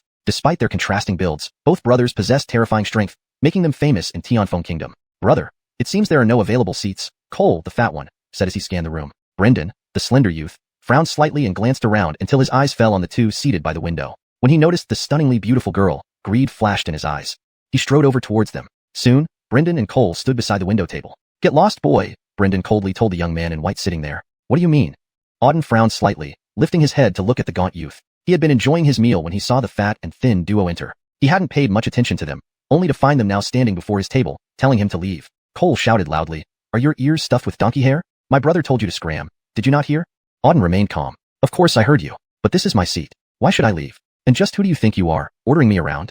You're quite arrogant, boy, Cole sneered after being momentarily stunned by Auden's response. Few dare to speak to us like that in all of Tianfeng Kingdom. If you peacefully vacate this seat, I might spare your life. Otherwise, you'll regret it. Do you really think you can make me regret it? Auden replied with a cold laugh. He had just arrived in Tianfeng City and didn't want trouble, but if trouble came knocking, he wouldn't back down. Perhaps these two fools were here to boost his energy levels. Then Brendan spoke up from the side. Second brother, kill the boy and keep the girl. She's pretty, and I haven't seen such a fresh girl in a long time. We could enjoy her. Bang. Before Brendan could finish, a fist flew directly toward his face. Not good, dodge. Brendan's face changed instantly as he swiftly moved aside. His reaction was fast, but the punch was faster. Thud. A loud thud echoed as the punch hit Brendan's shoulder, sending him flying backward. He crashed heavily to the ground, his face turning pale. Damn brat, you dared ambush me, Brendan snarled at Auden, his eyes filled with murderous intent. Auden stared coldly at Brendan and declared fiercely, Dare to insult my sister? Die. Without further ado, Auden attacked again, appearing in front of Brendan in one swift step and delivering a powerful strike. 8 directions devil subduing palm. With one palm strike, the air vibrated violently. A ferocious force surged toward Brendan, who paled at the sight. Second brother, stop him. Chapter 11, Brendan and Cole. Whoosh. The moment Brendan spoke, Cole darted swiftly towards Auden. Heavenly Spirit Fist. Cole roared and unleashed a powerful punch at Auden. At the same time, Auden met it with an open palm. Boom. The two forces collided mid-air, causing a thunderous explosion that shattered both energies into fragments. Auden stood firm on the ground while Cole was forced back several steps. How is this possible? Cole's eyes widened in disbelief, his gaze filled with shock. He was at the 7th level star spirit realm with an advanced star soul, whereas the young man before him was clearly only at the 5th level star spirit realm. How could he be overpowered despite being 2 levels above? At the same moment, Brendan sensed something amiss. This youth was definitely not as simple as he appeared on the surface. Boy, who are you? Brendan asked, his eyes locking onto Auden. My identity isn't for you to know. You two took my seat and dared to insult my sister. Now die. Auden shouted fiercely, channeling his spirit power and charging forward again. Brother, let's finish him together. Seeing Auden charge once more, Brendan and Cole exchanged glances before dashing forward quickly. Both were at the 7th or 8th level of star spirit, and thus formidable opponents. Moreover, their synergy made them even stronger when working together. Immediately, the three engaged in a fierce battle. Onlookers around them stared wide-eyed. The commotion from Auden and the duo caught the attention of many outside the inn as well, drawing a crowd. This boy is crazy. To challenge Brendan and Cole, isn't this asking for death? Brendan and Cole are strong young warriors renowned in the entire Fengyun Empire. Who is this person to dare challenge them? What guts? Each of them is at the 7th or 8th star spirit level, making them terrifying in tandem. Even a 9th level star spirit warrior would struggle against them. This boy, merely at the 5th level, really asks for death. This boy is reckless. He won't survive 3 moves against Brendan and Cole. The crowd watched Auden's fight with Brendan and Cole with cold heads shaking. A mere 5th level star spirit warrior fighting Brendan and Cole. This was courting death. Boom. Suddenly, a loud crash echoed from ahead. Everyone immediately looked up, their expressions changing upon witnessing Auden and the Qian brothers clash mid-air. A tremendous boom followed by all three being pushed back hundreds of meters. How is this possible? Landing, Brendan and Cole panted heavily, breaths ragged and energy depleted. In contrast, Auden remained unperturbed, completely unharmed. Damn it, what's happening? We can't even kill a 5th level trash like him. Who is this kid? Brendan thought bitterly. He had assumed killing this boy would be easy, yet not only did they fail but also ended up at a disadvantage. 2 pieces of trash, that's all your strength? Attempting to take my seat and insult my sister? Looking for death. Auden yelled, brandishing a long sword which swept out. Not good. Seeing the sword coming, Brendan and Cole's faces changed. The blade carried an immense force they couldn't withstand. Get away. In the nick of time, Cole shoved Brendan aside. Thud. As he pushed Brendan away, Auden's sword pierced straight through Cole's body, who then slowly collapsed to the ground. Refinement.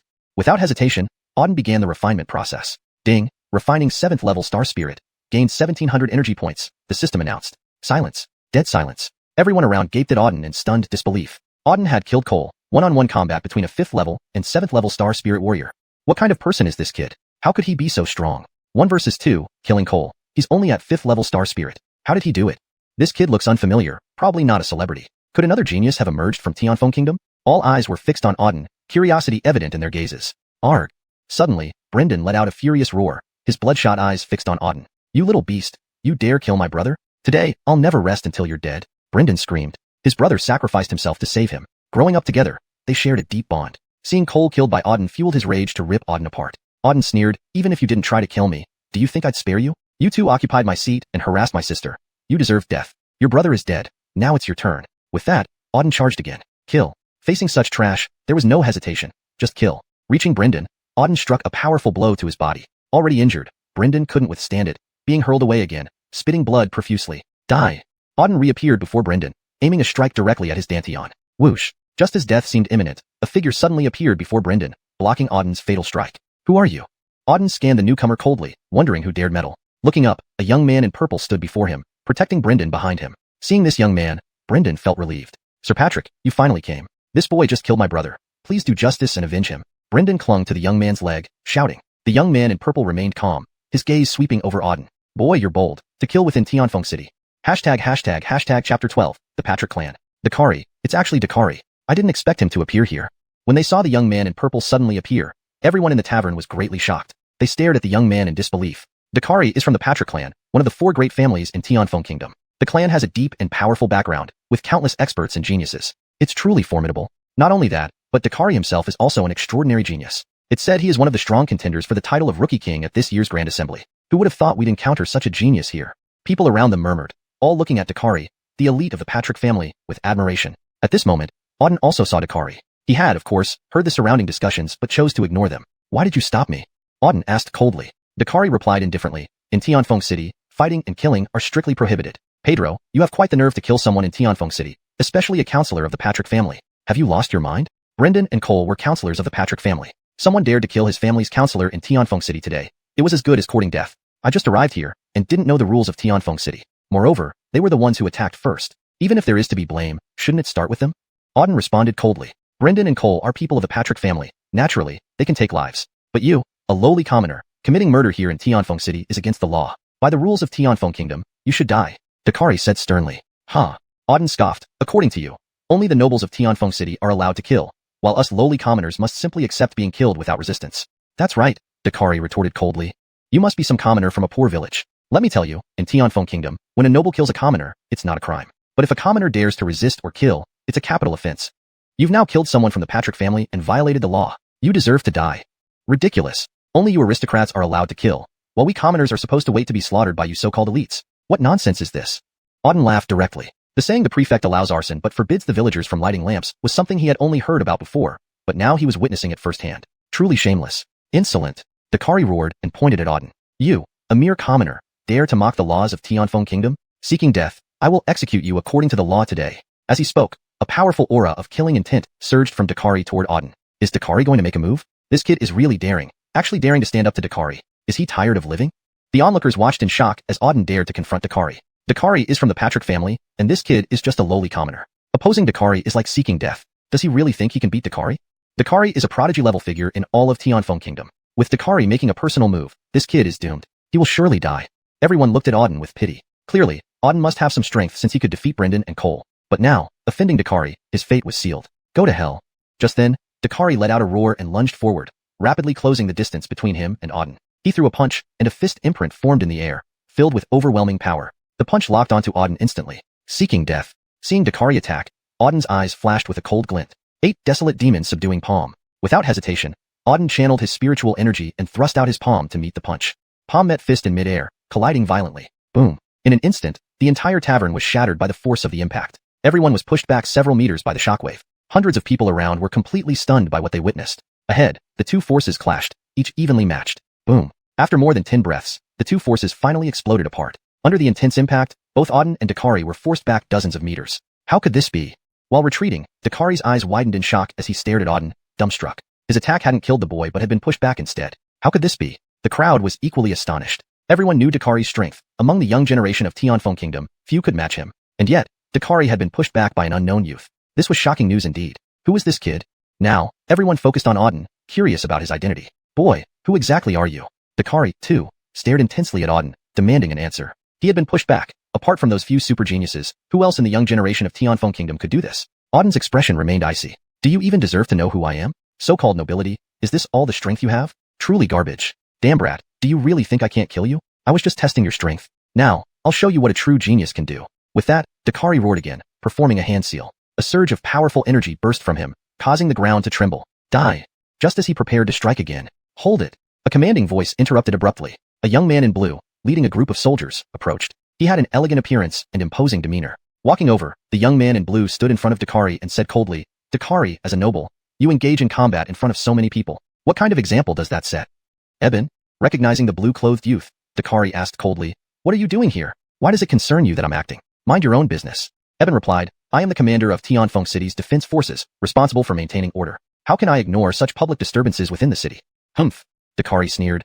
Then why don't you deal with this kid? He's the one who killed my Patrick family's people. As the city commander, shouldn't you deal with him first? Chapter 13. The Four Great Clans. Dakari, don't try to confuse the issue. I have a clear understanding of today's events. Brendan and Cole were the ones who initiated the conflict first. Auden was forced to retaliate. You came here and attacked Auden without investigating the situation. As a noble of the Tianfeng Kingdom, doesn't this harm your standing? Eben said coldly. Bullshit. Dakari let out a sharp rebuke. This little brat killed people from my Patrick family. If I don't dispose of him today, how will our Patrick clan stand in the Tianfeng Kingdom? Today, he must die. I'll stop anyone who tries to touch him. Eben stepped forward, standing in front of Auden and stared at Dakari. Dakari, the matter has already become serious. If you wish to persist, I will have no choice but to take you before His Majesty and see what he has to say about this.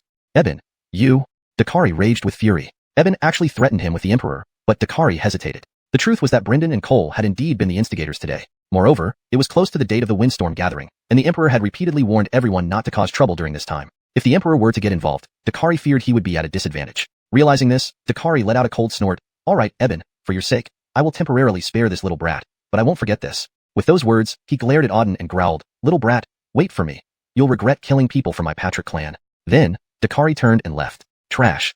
Auden cast a cold glance at Dakari. He wasn't afraid of this weakling at all. If it weren't for his recent arrival in Tianfeng City and the desire to avoid too much attention, he could have easily taken care of this trash. Brother Lin, I apologize for alarming you. At this moment, Eben turned around and apologized to Auden. You're too kind. Thanks for stepping in just now, but I'm curious why you helped me, Auden asked curiously. They hadn't met before, and Eben helping him like this was rather peculiar. Clearly, Eben was no ordinary person and was probably one of the geniuses of the Tianfeng Kingdom. He wondered why Eben would help him. Eben laughed heartily. Brother Lin, I am the defending general of Tianfeng City, responsible for the city's safety. When such a big fight broke out, I naturally had to come and investigate. That scoundrel Dakari is always causing trouble. It's no surprise he started it. Ah, I see. Auden nodded. In any case, thank you very much today. Eben seemed friendly and sincere. Auden quite liked him. My pleasure. Since you're here for the windstorm gathering, let me help you register to avoid further trouble. Eben offered. That would be great. Auden nodded gratefully. Unfamiliar with Tianfeng City and unsure where the Windstorm Academy was, having Eben as a guide was perfect. Following that, Auden called Audengxi and followed Eben forward. On the way, Eben glanced at Audengxi and remarked, This is your younger sister? She's quite cute. Yes, her name is Audengxi, my little sister, Auden replied. Eben smiled. She's beautiful, Brother Lin. You should be careful. Tianfeng City can be chaotic, especially recently. Various people are around, so watch over your sister carefully or something unfortunate might happen. Auden's gaze sharpened. Anyone who dares to harm my sister will pay with their life. As he spoke, a powerful killing intent surged from him, even startling Eben nearby. He coughed. Just a reminder. No need to be too worked up. Auden retracted his aura and nodded calmly.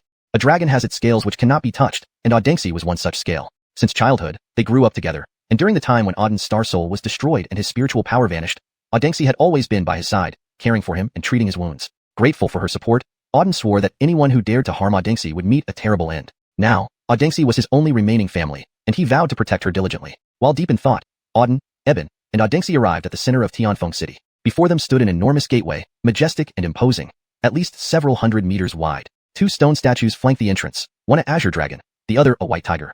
Above the gateway were four large characters. Windstorm Academy. This was the foremost training sanctuary in the Tianfeng Kingdom, the dream destination for all young prodigies. Entering the Windstorm Academy guaranteed a future as a formidable force, at least becoming a renowned expert. What a massive gate. Audengxi looked in awe at the grand entrance. Auden nodded. Fitting for a training sanctuary, indeed imposing. Eben laughed. Indeed. Even throughout the Northern Territories, the Windstorm Academy is renowned. Ever heard of the One Academy, 3 sects, and 4 clans?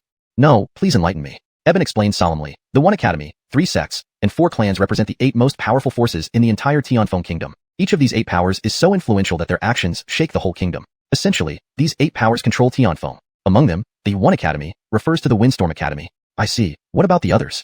Auden nodded understandingly and continued to ask. The 3 sects are the Xintian sect, the Qihua sect, and the Bloodine sect. The 4 clans are the Patrick clan, the Zhuge clan, the Sima clan, and the Li clan. These 7 powers, besides the Windstorm Academy, are the most formidable top-tier forces. Hearing Eben's explanation, Auden nodded, then looked at Eben. If I'm not mistaken, Brother Zhuge is from the Zhuge clan, right? Exactly. Eben nodded proudly. I'm from the Zhuge clan, one of the 4 great clans. As I suspected. Auden chuckled. It didn't take much to guess from the name. And the Dakari who fought me earlier is from the Patrick clan. Thinking of Dakari, Auden asked again. Yes, Dakari is from the Patrick clan, one of the 4 great clans. Brother Lin, the Patrick clan has immense strength within Tianfeng City with countless experts. Be cautious after offending Dakari, Eben said solemnly. Noted. Auden nodded indifferently. He was unafraid of the Patrick clan. If Dakari dared to cause trouble again, Auden wouldn't hesitate to kill him and convert him into energy points. Registration has already started ahead. Brother Lin, go register quickly. Once registered, you can participate in the Windstorm gathering. All right. Auden agreed and proceeded to register. There were many people registering, requiring a queue. Auden noticed at least hundreds of people waiting in line. And this was just the current crowd. Many more had yet to arrive. Chapter 14. Obstruction of registration. After queuing for over 2 hours, it was finally his turn. Registration. Auden said. 2 young men were seated at the desk ahead. One wore gray, the other black. The gray-clad youth on the left raised his head and glanced at Auden. Name. Auden. Auden? Upon hearing this name, the gray-clad youth's pupils constricted. He looked up and scanned Auden twice before saying, You cannot register. Go back. Cannot register? Why? Auden looked confused. No reason. You simply can't register. Get lost immediately. Don't waste my time. The gray-clad youth said with impatience. Auden's expression darkened as he stared at the gray-clad youth. Everyone here can register, and besides, Fengyun Academy has no restrictions on registration. Why can't I register? Give me a reason. Are you annoying on purpose? The gray-clad youth slammed the table and shouted loudly, Little brat, did you not hear me? You can't register. No reason needed. And who are you to deserve an explanation? Now scram, or I won't be courteous. Humph. Auden chuckled. The prestigious Fengyun Academy, the top cultivation place in Tianfeng Kingdom, acts like this? I've traveled miles just to register, but not only am I not allowed to, you're using foul language. Now I've seen it all. Bold, aren't you? How dare you insult our Fengyun Academy? Brat, your bravery is too much. At the gate of Fengyun Academy, insulting it? It seems you're tired of living. Guards, seize him. The gray-clad youth suddenly yelled. Then several people from behind approached and surrounded Auden. So, you want to attack? Indeed, you're scum. Not allowing me to register and planning to kill me here. Now I see what kind of place Fengyun Academy is. Auden said coldly. You're asking for death? The gray-clothed youth said sternly. I already told you that you cannot register. If you insist on causing trouble, then you must die. Fengyun Academy isn't a place where someone like you can stir up chaos. With that, the gray-clad youth waved his hand. Attack. Capture him. Kill if he resists. Following the command, 4 people behind him rushed towards Auden. All 4 were young adults in their early 20s, each emitting strong spiritual energies, clearly skilled martial artists. Without any hesitation, they launched their attacks on Auden. Foolish. Seeing the 4 launch an attack on him, Auden's eyes flashed with fierce determination. Without a word, he charged forward. At this moment, thousands around them turned their attention to the commotion, all watching Auden intently. What audacity! To fight with Fengyun Academy personnel right outside its gates. Who's this boy? So arrogant. Never seen him, but indeed quite arrogant. Never have I seen anyone dare confront Fengyun Academy right at its doorstep. Isn't he asking for death? Seems he came here for the Fengyun Assembly. He's finished, fighting against Fengyun Academy members. 4 versus 1. Surely he's dead. As everyone watched Auden confront the 4 individuals from Fengyun Academy, murmurs spread among the crowd, all pitying him. Auden was the first to dare challenge Fengyun Academy members right outside its doors. And the outcome could only mean one thing, death. Boom. Suddenly, a loud noise erupted from the front. Everyone looked over to see Auden already engaged in combat with the 4 Fengyun Academy disciples. He rapidly approached them and unleashed a powerful palm strike. 8 Desolation's demon subduing palm. A light exclamation, followed by a palm imprint forming in mid-air. The imprint swept across, swiftly closing in on the 4 opponents. Each member of Fengyun Academy faced Auden with icy expressions. They simultaneously gathered their spiritual energies and attacked fiercely. In an instant, Auden's palm imprint collided with the 4 forces head-on. Boom! A thunderous explosion resonated through the air. The intense spiritual energy surged outwards, causing the surrounding air to vibrate. Ahead, Auden continued resisting the combined force of the 4 attackers. Bang! After tens of breaths, the 5 opposing forces shattered. Whoosh! Whoosh! Whoosh! Whoosh! The 4 Fengyun Academy youths, hit by the overwhelming force, were hurled away, landing heavily hundreds of meters away. Upon impact, all 4 spat blood, pale-faced. Swoosh! Witnessing this scene, everyone around widened their eyes in astonishment. They gazed up at Auden, filled with awe. This boy had managed to fend off and injure 4 Fengyun Academy members single-handedly, and with just one move. Yet he remained unscathed. How is this possible? Though these 4 aren't official students, they are recruited hands of Fengyun Academy, each possessing considerable strength, at least star spirit rank 6 or 7. Yet they were injured by one move from that boy. How did he do it? To defeat 4 people at once and severely injure them, he must be at least star spirit rank 8. Yet this boy appears to be only star spirit rank 5. Impossible for a rank 5 to incapacitate 4 rank 6 to 7 fighters. Who is this kid? Never seen him before. By his attire, he doesn't seem to be from a noble family. Could he be another hidden genius? The crowd murmured in shock, amazed by the scene unfolding before them. Most shocked was the gray-clad youth himself. The gray-clad youth, named Nolan, was a Fengyun Academy student and the person responsible for handling registrations for the Fengyun contest. He blocked Auden's registration due to an internal message instructing him to find a man named Auden and find a way to eliminate him. Hence, upon hearing Auden's name, he immediately refused his registration and prepared an ambush. But never did he expect that this Auden would defeat and severely injure all 4 Fengyun Academy members. far beyond his expectations. Extract. Just then, Auden muttered softly after injuring the four, proceeding to extract. He didn't care who these people were, or what status they held. Anyone who dared attack him met one fate, death. Ding. Extracting Star Spirit rank 6, gained 1,600 energy points. Ding. Extracting Star Spirit rank 7, gained 1,700 energy points. System messages rang out one after another. Instantly, Auden gained nearly 7,000 energy points. If he recalled correctly, his total energy should now be close to 20,000. Bold. Just then, the gray-clad youth bellowed. Chapter 15. Master Ignatius. Nolan pointed at Auden and barked sharply. Boy, you have a lot of nerve to kill someone from Fengyun Academy. You clearly don't respect Fengyun Academy at all. Today, you won't leave here alive. Auden sneered coldly and retorted. I did it today. What can you do? Besides, there are so many people here, none of them blind. Your Fengyun Academy people were the first to attack. If I didn't kill them, should I wait to be killed by them? You're impudent. Nolan shouted angrily. Fengyun Academy has existed for over 1,000 years and is the largest cultivation sanctuary in the Tianfeng Kingdom. It's well known even across the entire northern border. To dare kill someone at the doorstep of Fengyun Academy is a direct provocation. Boy, you must be a spy sent by another country. Not killing you would mean the loss of Fengyun Academy's dignity. With that said, Nolan stepped forward. With just one step, an extremely terrifying force erupted from him, causing the ground to shake violently. An overwhelming aura continuously radiated outward. More than 10,000 people around fell silent, all staring in shock at Nolan. Star Master. Dakari is a Star Master Realm Warrior. Someone exclaimed in amazement.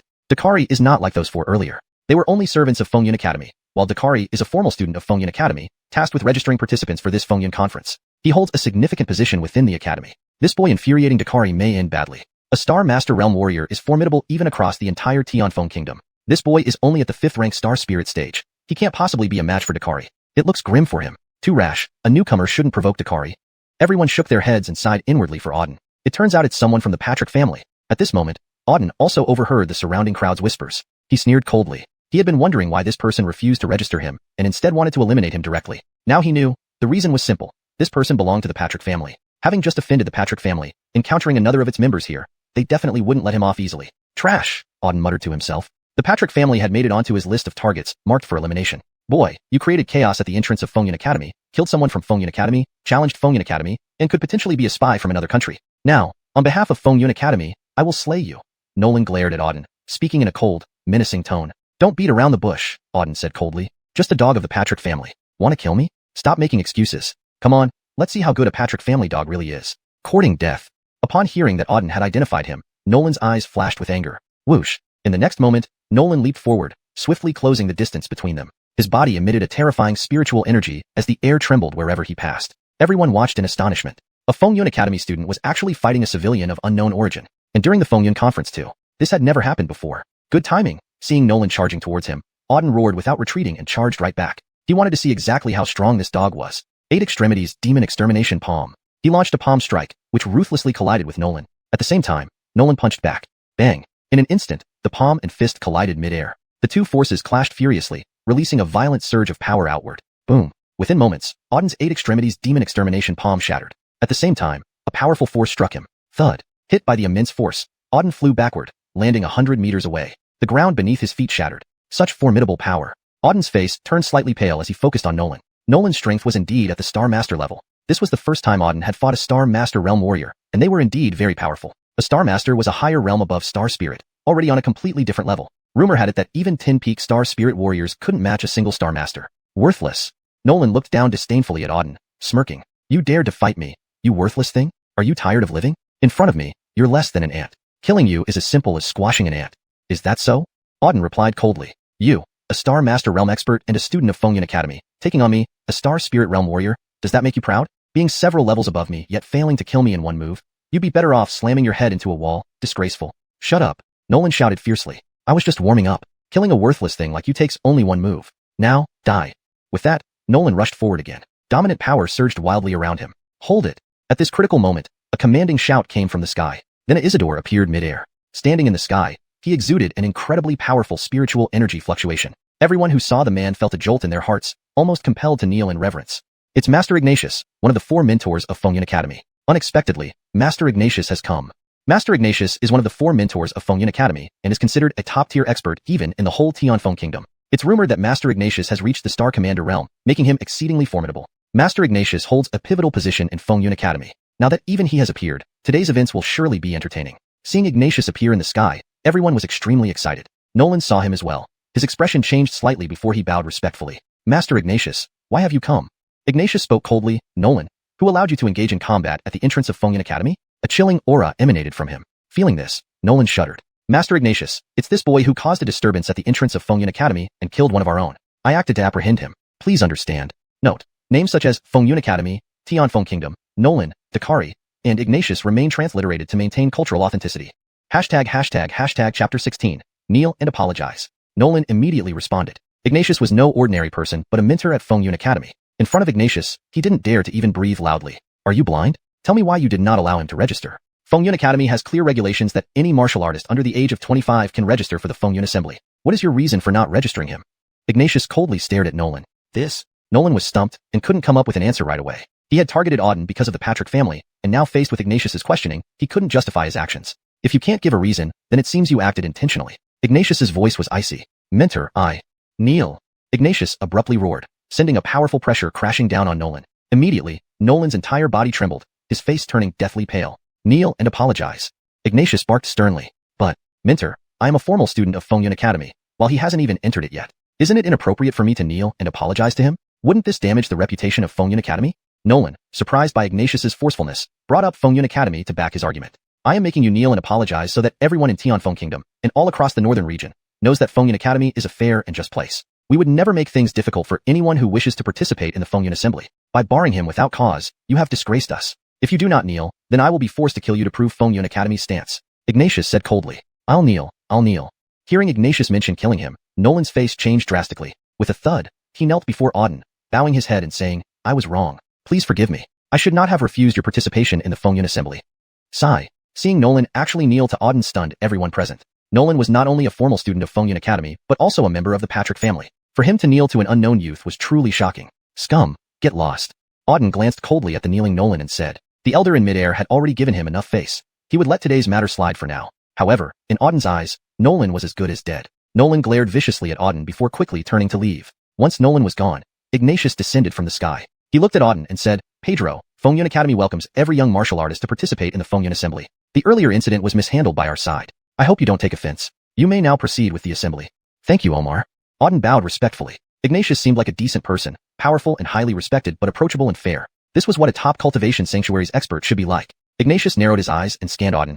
I look forward to seeing your performance at the Fengyun Assembly. If you successfully enter Fengyun Academy, you might consider becoming my disciple. Russell. Hearing Ignatius's words, the crowd was even more dumbfounded. Everyone stared wide-eyed at Ignatius, their faces full of shock. Ignatius is one of the 4 mentors of Fengyun Academy, a star martial realm powerhouse. Rumor has it that he is extremely selective about his students. Now, he's actively recruiting this kid. This kid must be blessed with bad luck, turned into good fortune, earning favor with Mentor Ignatius. He could very well rise to prominence.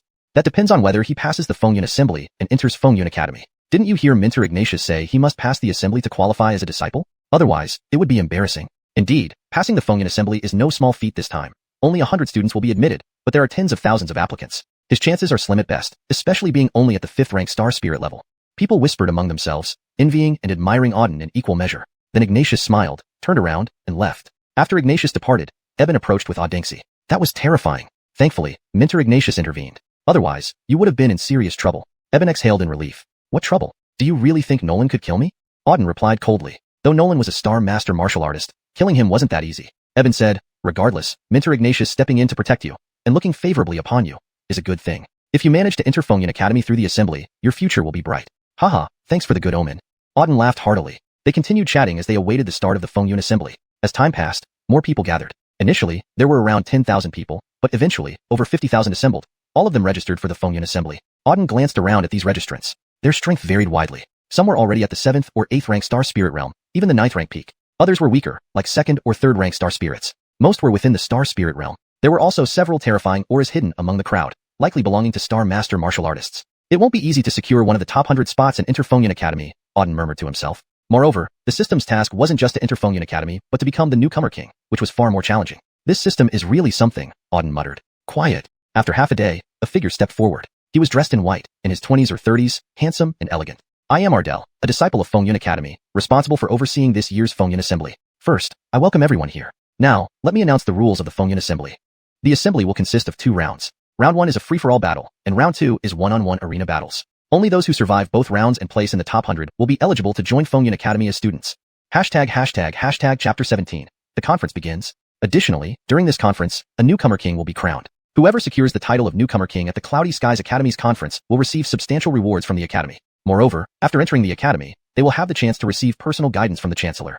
A murmur rippled through the crowd. Hearing what Ardell had said, the tens of thousands of people surrounding the area all widened their eyes, shock flashing in their gazes. The newcomer king not only earned grand rewards but also had the opportunity for personal guidance from the chancellor, a dream come true. The rewards offered by Cloudy Skies Academy were undoubtedly exceptional. As for the personal guidance from the chancellor, it was invaluable. The chancellor of Cloudy Skies Academy was a highly mysterious figure, rumored to be one of the top experts in the entire northern region and a celebrated presence within the academy. Now, if one could receive his personal tutelage, how could anyone not be excited? However, everyone also knew that there could only be one newcomer king. Obtaining this title would not be easy. Well, let's begin with the free-for-all round, Ardell announced again. The rules are as follows. 100 individuals will simultaneously enter the arena on each stage. Only one person can pass the test per stage. A gasp echoed through the crowd. 100 people on the stage, yet only one could succeed. This meant 99 would be eliminated. Moreover, a brawl involving 100 people carried significant risks. Even a minor misstep could lead to injury or death. It was indeed a perilous battle. Now, let's start the draw. Participants will be grouped into teams of 100 for the arena battles. Numbers 1 to 100 will enter the first arena, 101 to 200 the second, and so on. After Ardell finished speaking, the draw officially began. Auden casually picked a number. Number 430. Auden's number was 430, meaning he would battle on the fourth arena. Without further thought, he leaped onto the platform. One by one, others joined him until there were exactly 100 participants on the fourth stage. Once everyone was present, the 100 participants on the fourth stage all cast sidelong glances at Auden. They had witnessed the events at the entrance to Cloudy Skies Academy just moments ago. Auden had slain 4 subordinates of Cloudy Skies Academy and engaged in combat with Dakari, a disciple of the academy, without being killed. Everyone now knew who Auden was. Facing him in the arena, many were particularly antagonistic towards him. The situation doesn't look good, Eben murmured, observing the scene from below, frowning slightly. What's wrong, Brother Zhuge? Is there a problem? Adengsi asked, puzzled. Eben replied, Auden displayed remarkable strength at the academy entrance, and now everyone is eyeing him. Typically, in these free-for-alls, contestants form alliances to eliminate the strongest opponents first before dealing with the weaker ones. Given his display of strength, they're wary of him. If I'm not mistaken, they might try to join forces against Auden. What? Hearing Eben's words, Adengsi's face turned pale. Is my brother in danger? Eben shook his head. It depends on Brother Lin's capabilities. If he can't handle them, he might indeed run into trouble. Oh no. Adengsi panicked. Even if Auden was formidable, he was still only one man against more than 90 others. How could one person defeat so many? At the same time, many around them watched Auden's arena intently because of the commotion he had caused earlier. Many people here were keeping an eye on him. This kid has become the target of everyone on the fourth stage. He's as good as dead. Why did he have to show off like that? Anyone with common sense knows not to cause trouble right before the Cloudy Skies conference begins. Pride always precedes a fall. Those who stand out too much don't last long. He's arrogant beyond his abilities, practically asking for it. He won't survive this. The crowd buzzed with discussion, everyone staring at Auden, their gazes cold and unfriendly. Showing off had its price. On the stage, the 90-plus individuals were now glaring menacingly at Auden. Their eyes gleamed with intense determination. Attack. Let's take this kid out first, then we can fight for the soul spot. Agreed. If we don't eliminate him, our chances of winning are slim. This kid was so cocky just now. Let's see how he fares now. Several voices chimed in, everyone watching Auden with hostile intent. Attack. With that cry, everyone rushed at Auden. Targeting me, huh? Seeing everyone charge at him, Auden's gaze hardened. Looking for death. With a roar, Auden charged forward. 8 wastes demon slashing palm. With another cry, Auden thrust his palm forward, creating a dark black palm print in the air. The palm struck dozens of people rushing at him, sending several flying backward. Several were directly crushed to death. In one move, over 10 people were annihilated. Not stopping, Auden continued his assault. Frost condensation. Another cry, and Auden channeled his frost power. Instantly, the temperature on the stage plummeted. Everyone felt a terrifying wave of icy power engulfing them. Many were frozen solid by the ice. Within moments, all participants were encased in ice, turning into blocks of ice. Break. With a roar, Auden shattered the ice covering his opponents. Crack, crack, crack. The sound of shattering ice filled the arena. At least half the people spewed blood, their faces pale from the impact. Over 20 weaker participants were instantly killed by the frost power. I surrender. No more fighting, please, someone shouted. I give up too. Don't kill me. I quit. Let me down. I'm freezing. Note asterisk I have maintained the original structure and style while translating to ensure the coherence of the story and the authenticity of the narrative tone. Chapter 18. Frenzied Absorption. On the platform, many people let out Sanjal S and immediately conceded defeat. This icy power was too formidable. Their bodies could not endure such terrifying cold. Almost all martial artists below the 5th level Star Spirit realm were instantly frozen to death by the icy power. Those above the 5th level barely survived but were heavily injured. Some even had their dantians frozen. In a moment, many people admitted defeat and jumped off the platform. The few remaining on the platform now looked at Auden with immense fear. Get lost. I'm letting you live like a stray dog. Otherwise die.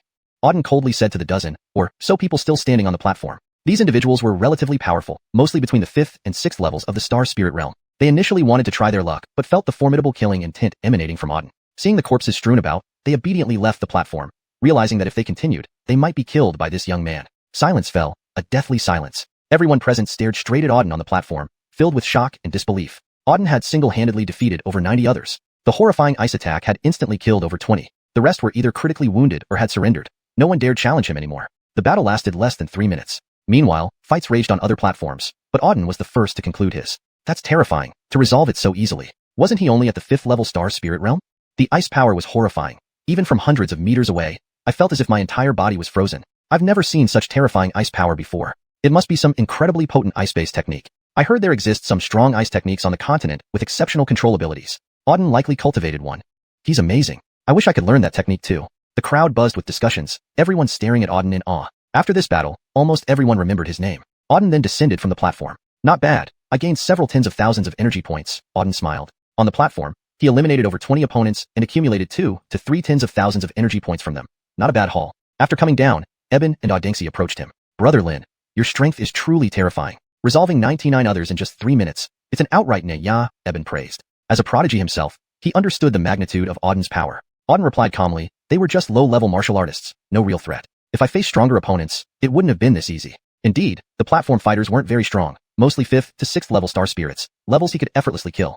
A brother, you're incredible. Fighting so many alone, you're too strong. Audengsi gazed at Auden with admiration. She knew her brother had grown immensely powerful, but she hadn't realized it would be this frightening, to beat 99 others single-handedly.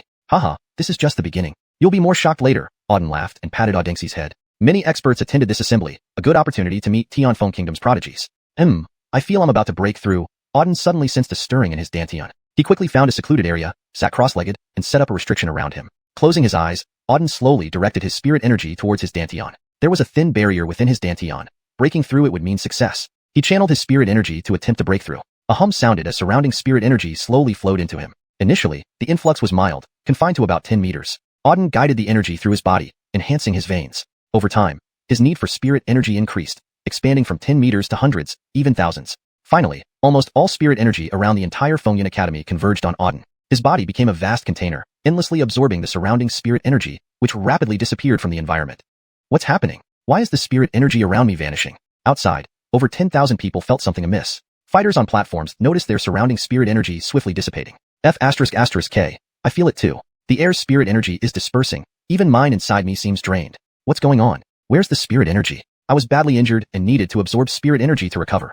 It's gone. Everyone panicked. They were at critical moments of their battles and needed the spirit energy to win. Without it, they couldn't replenish spirit energy, heal injuries, or use certain techniques. All were searching for the cause. There. Someone shouted, pointing rightward. All spirit energy is converging there. The crowd turned to see a youth sitting under a tree in the northwest, continuously absorbing the surrounding spirit energy. On the arena, many people let out cries of agony and conceded defeat. This ice power was too overwhelming. Their bodies could not withstand such terrifying ice power. Almost all martial artists below the 5th level of Star Spirit were directly frozen to death by this ice power. Those above the 5th level barely survived but suffered severe injuries. Some even had their dantians frozen. In an instant, numerous fighters admitted defeat and jumped off the arena. The few remaining individuals watched Auden with sheer terror. Get lost. I'm sparing you dogs' lives. Otherwise die. Auden coldly stared at these dozen, or so people still standing on the arena. These dozen people were relatively powerful, mostly between the 5th and 6th levels of Star Spirit. They originally intended to put up a fight, but sensing the formidable killing intent emanating from Auden and seeing the corpses littered on the ground, they obediently stepped down from the arena. They knew that if they continued, this young man might indeed kill them. Silence fell, dead silence. All spectators around gazed intently at Auden on the arena. Their eyes were filled with shock and disbelief. Auden had single-handedly eliminated over 90 others. That horrifying ice attack instantly killed more than 20. The survivors were either gravely injured or had surrendered. No one dared challenge Auden anymore. The battle from start to finish took less than 3 minutes. While battles still raged on other arenas, Auden was the first to resolve his. Isn't this terrifying? He resolved the other 99 so easily. Yet he's only at the 5th level of Star Spirit, murmured a spectator. The ice power just now was horrifying. Even hundreds of meters away, it felt like my entire body was frozen. I've never seen such terrifying ice power before. It must be some incredibly powerful ice-based technique. I've heard rumors about strong ice techniques on the continent with potent control abilities. Auden must have cultivated one of these. Too powerful. If only I could learn this technique as well. Whispers spread among the crowd. Everyone watched Auden with awe and reverence after this battle. His name was etched into everyone's memory. Auden walked off the arena. Not bad. Harvested several 10,000 energy points. A smile curled on his lips. On the arena, he had taken care of over 20 people. From them, he accumulated 2 to 3 10,000 energy points. Not bad at all. As he left the arena, Eben and Audengsi approached. Brother Lin, your strength is truly formidable. You resolved 99 opponents within mere minutes. Completely overwhelming, praised Eben. who naturally sensed how powerful Auden's earlier strike was being a prodigy himself. Auden replied calmly, just low-level martial artists. No real threat. It wouldn't be this easy if facing stronger opponents. Indeed, those on the arena weren't strong. The highest rank was 5th or 6th level of Star Spirit, which he could easily annihilate. Ants can't bite an elephant dead in the martial world. It simply doesn't happen. A top-tier powerhouse can obliterate countless low-level martial artists. Brother, you're amazing. Taking on so many by yourself, so strong. Adengsi looked at Auden with admiration. Knowing her brother had become very powerful, she didn't expect him to be this terrifying. Facing 99 alone and defeating them all.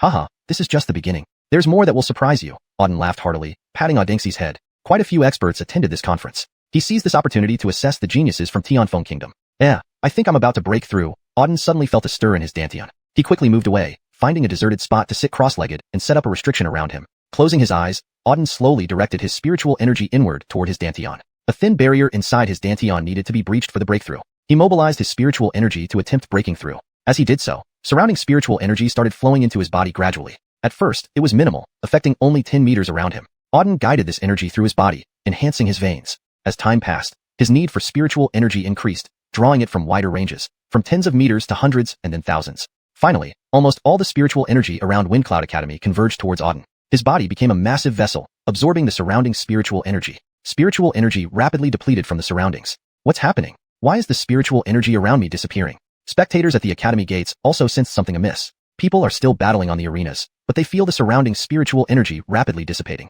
Damn, I feel it too. Spiritual energy in the air keeps disappearing, even from inside me. What's going on? Where did the spiritual energy go? I'm already severely wounded, needing to absorb spiritual energy to recover. It's gone. Everyone panicked. They were crucial moments in their fights, and losing spiritual energy meant no replenishment, healing, or using advanced techniques. Suddenly, someone shouted, pointing to the right rear. All spiritual energy is converging there. Every eye turned towards the spot. A youth sat cross-legged under a tree at the right rear, absorbing spiritual energy relentlessly.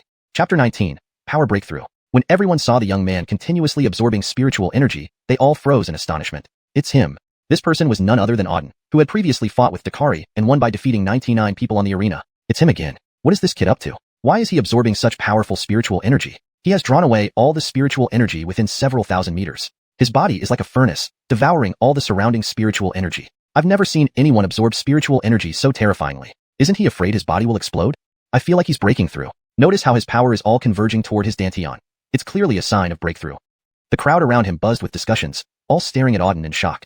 Auden's absorption of spiritual energy was simply too intense. Almost all the spiritual energy within several thousand meters had been absorbed by him. Now, tens of thousands of people were glaring at him in anger. If not for the many people and eyes around, and the fact that they were outside Fengyun Academy, they might have taken action against Auden. This kid is really making a scene, said Grimes from deep within Fengyun Academy as he opened his eyes, sensing the thinning spiritual energy outside. He shook his head slightly. He instantly felt that Auden was breaking through, which was why he was absorbing such a vast amount of spiritual energy. Yet, even then, he was somewhat stunned. Auden was just a star spirit realm warrior, yet his breakthrough caused such a huge commotion, truly unbelievable. It seems this kid hides more secrets within him, Grimes said calmly. From the first glance at Auden, Grimes felt this boy was different.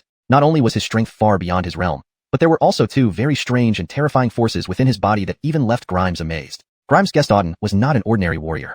That was why he invited Auden to cultivate under him. Now that Auden was breaking through and causing such a stir, Grimes felt something was indeed off. I want to see how much of a storm you can raise in this cloud assembly, Grimes muttered.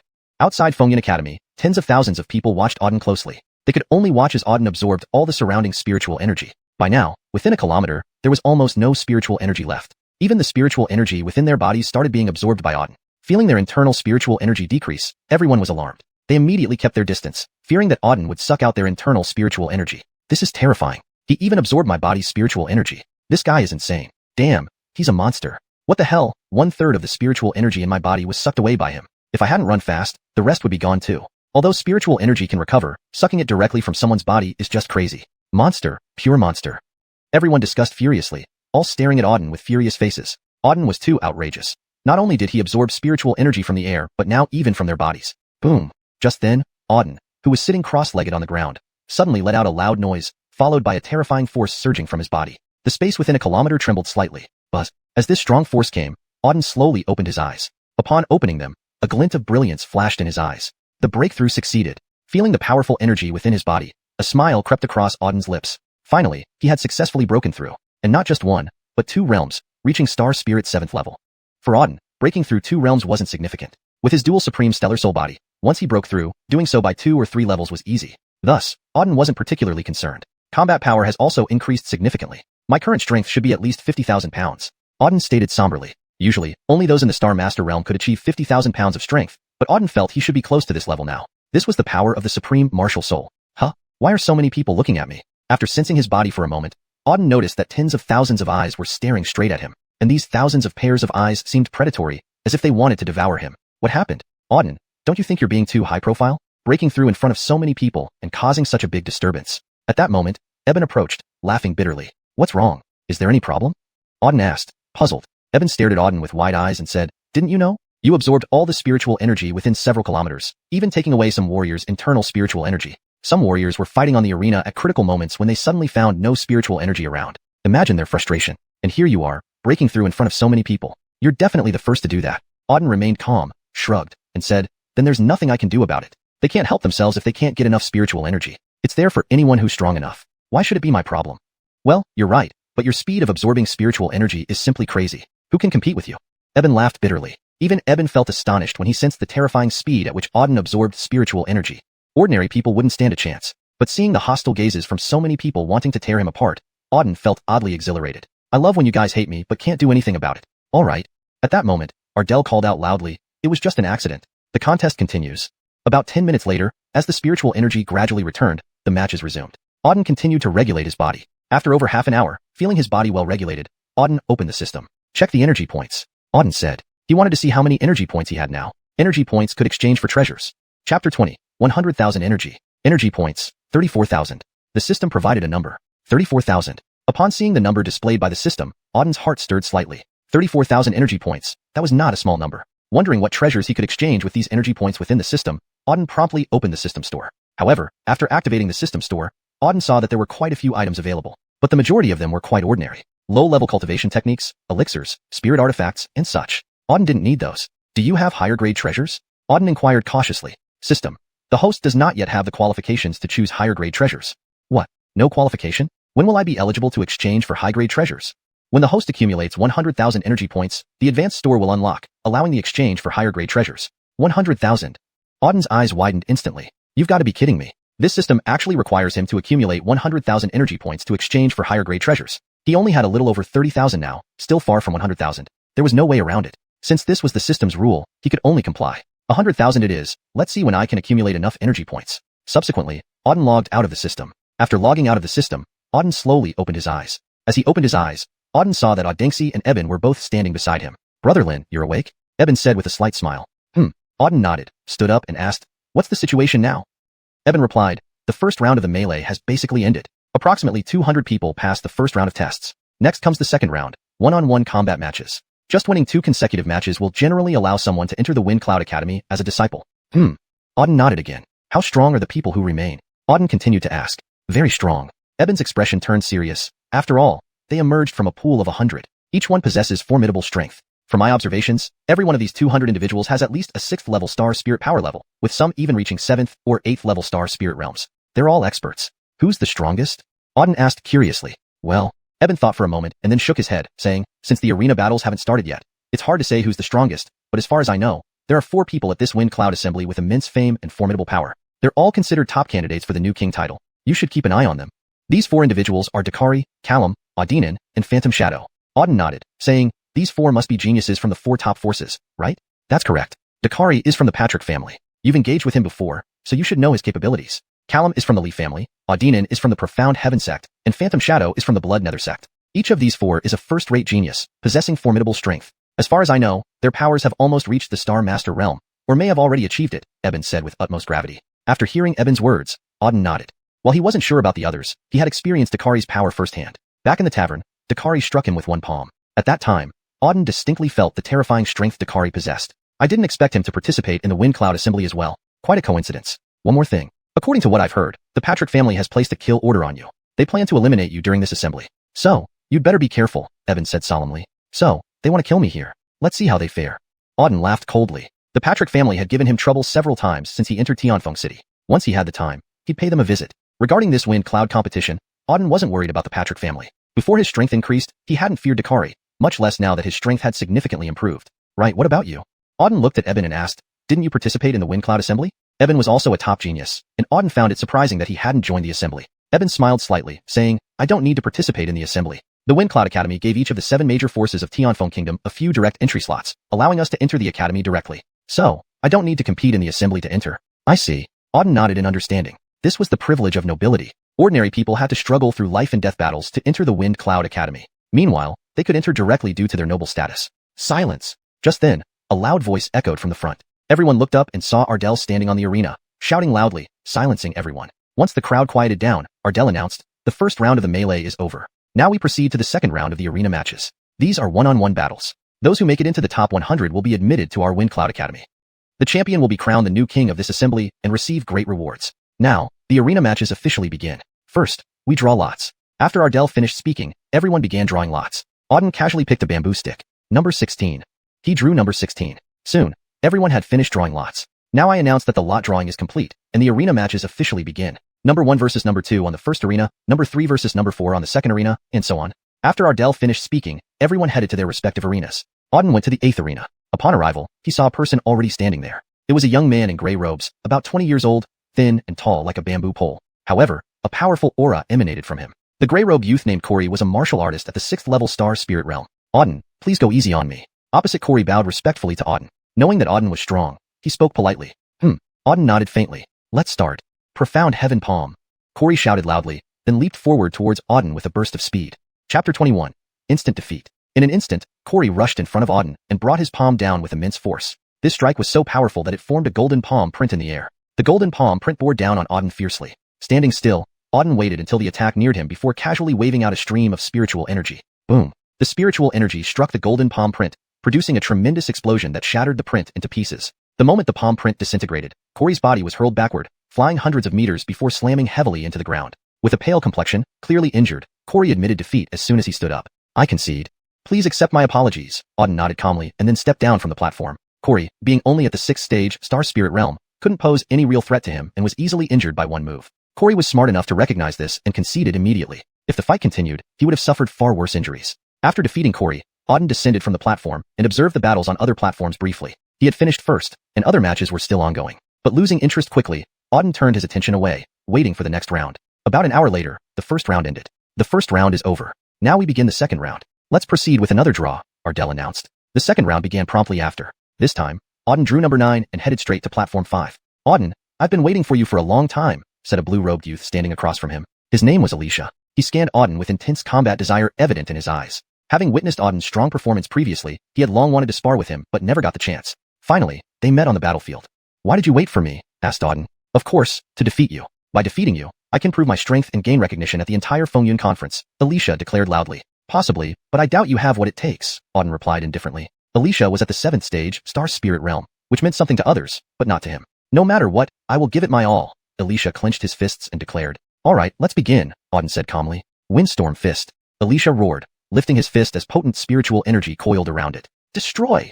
He yelled as he launched a punch filled with overwhelming power, making the surrounding air shudder. It was his strongest move, aimed at instantly defeating Auden. Facing this punch, Auden remained calm. Break! He muttered and casually swung a palm. A concentrated wave of spiritual energy struck the fist's luminous aura. Boom! A thunderous sound erupted as both forces collided explosively, shattering Alicia's punch. The unyielding power from Auden's palm continued its course and hit Alicia. Boom! Alicia spat out blood profusely as his body flew off like a broken kite, smashing down off the platform, defeated in one move. Phew! Many spectators watched this with shock. Although Auden was strong, Alicia was also at the 7th stage Star Spirit Realm. To be instantly defeated, this was complete dominance. It was terrifying.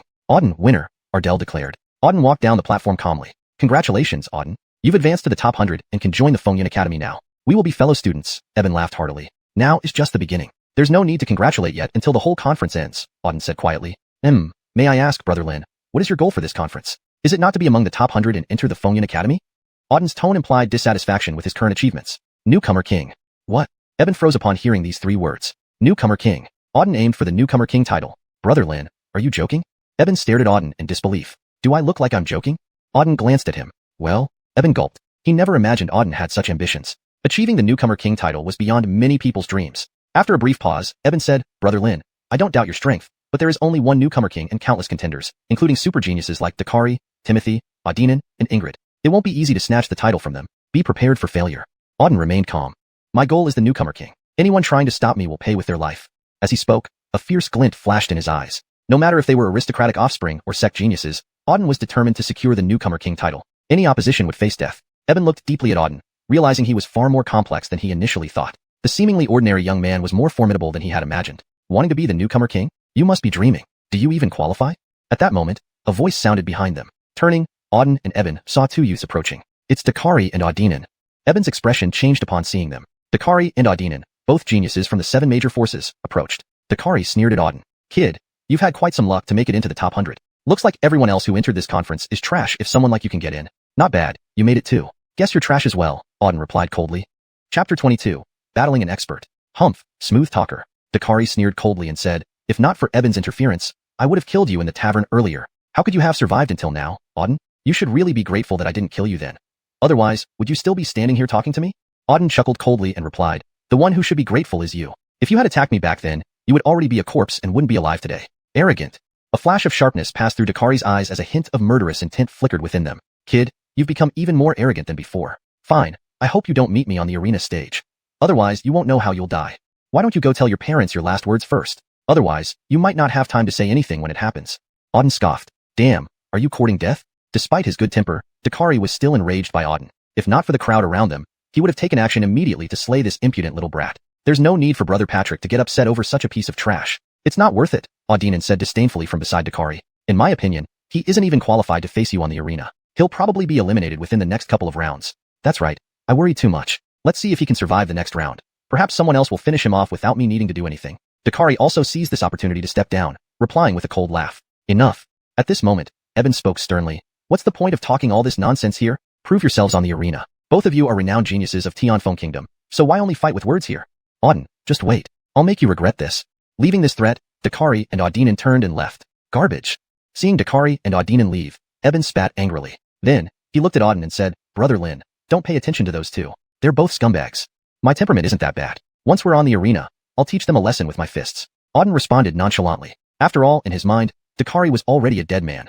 There was nothing left to say. Eben shook his head, feeling quite helpless. Auden simply didn't care about people like Dakari or Audinin, but with his current realm, there was no way he could compete with them. Eben couldn't figure out what Auden was thinking. Afterward, the matches continued. Auden won all his subsequent battles effortlessly. The opponents he faced were generally weak, the strongest being at 8th stage, Star Spirit Realm, while the weakest was 7th stage. With his current strength, dealing with 8th or 7th stage, Star Spirit Realm warriors was easy for Auden, ensuring victory without any pressure. Winning several matches consecutively, Auden advanced into the top 20. Many spectators observed Auden's matches closely. Seeing him advance to the top 20 with consecutive victories, everyone was astonished. Currently, Auden was only at 7th stage Star Spirit Realm, while the other top 20 participants were all at least 8th stage or higher. In the top 20, Auden was the weakest. Moreover, he defeated all his opponents in one move, making everyone curious about his background and where this dark horse had emerged from. Now, the next round begins. Contestant number 1, Auden, versus contestant number 2, Spike. Ardell announced the matchups, causing everyone to react in surprise. This time Auden's opponent is actually Spike, a real show. Spike is from the Red Fire sect. Spike is a genius of the Red Fire sect. Although he's not the strongest, he's certainly a formidable young expert known throughout Tianfeng Kingdom. Now, Auden has to face him. Interesting. I wonder if Auden can defeat Spike. How can you ask such a stupid question? Of course not. That's Spike of the Red Fire sect. Even though Auden has some ability, how can he possibly be a match for Spike? Everyone was discussing excitedly, surprised by Auden's powerful opponent this time. Eben's expression changed abruptly. This is bad. Auden is facing a strong opponent this time. What's wrong, elder brother Zhuge? Is this Spike very strong?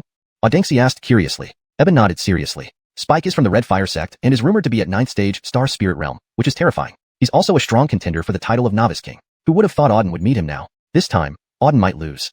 In that case, brother should be careful. Audengsi looked at Auden with concern. By this time, Auden had already ascended the arena. His opponent, Spike, similarly stepped onto the stage. Spike was extremely muscular and radiated strong spiritual energy, along with a fiery power. From Spike, Auden sensed a fire attribute. Presumably, his star soul was fire-based. Auden, I've heard much about you.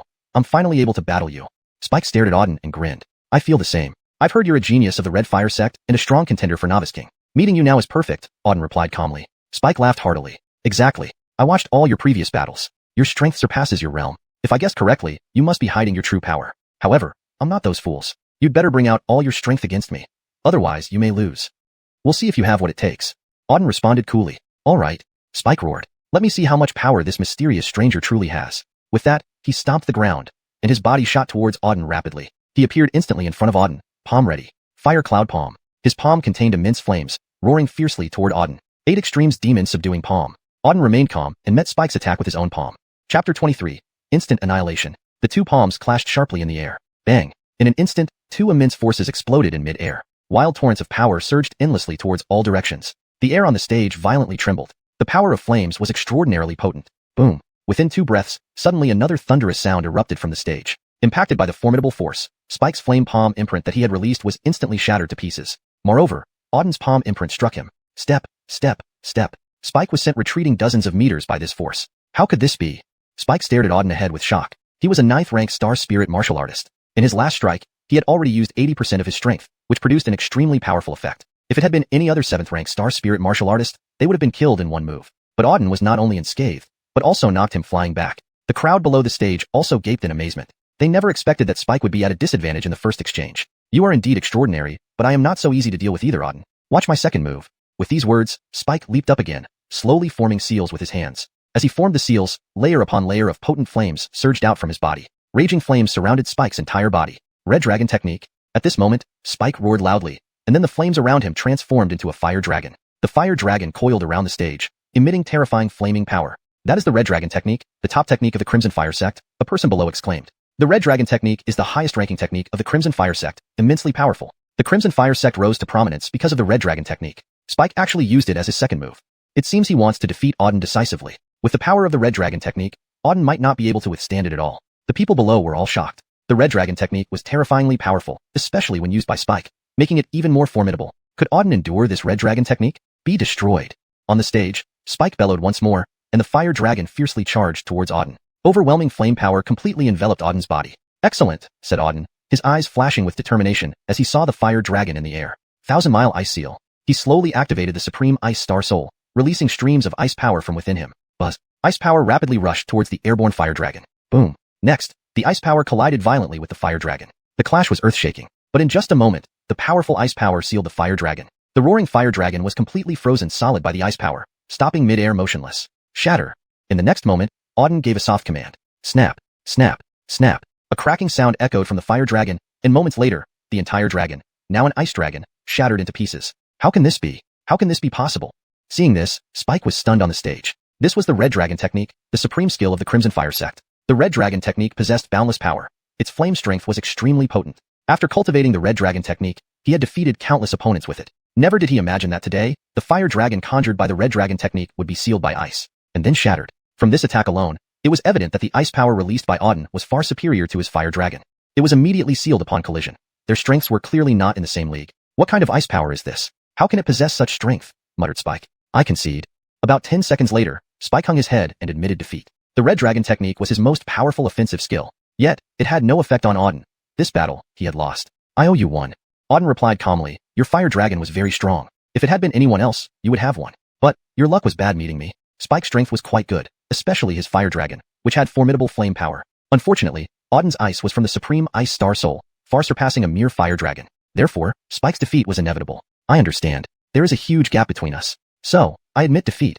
Auden, good luck. With that, Spike turned and descended from the stage. Auden, victorious. Ardell then announced the result of the match. Silence. A deathly silence fell over the venue. Countless pairs of eyes were fixed on Auden standing on the stage. Auden had won again, and this time, he faced Spike, a genius from the Crimson Fire sect who had used the Red Dragon Technique. Yet, Spike was crushed and conceded in defeat. Just what level has Auden reached? Someone murmured. Spike, at the 9th rank Star Spirit Realm, was easily defeated. Everyone was astonished by Auden's strength. Then, Auden also stepped down from the stage. Congratulations, Auden. You've advanced to the top 10. Eben looked at Auden, somewhat surprised. He had thought the battle between Auden and Spike would be intense, taking over 100 moves to decide a winner.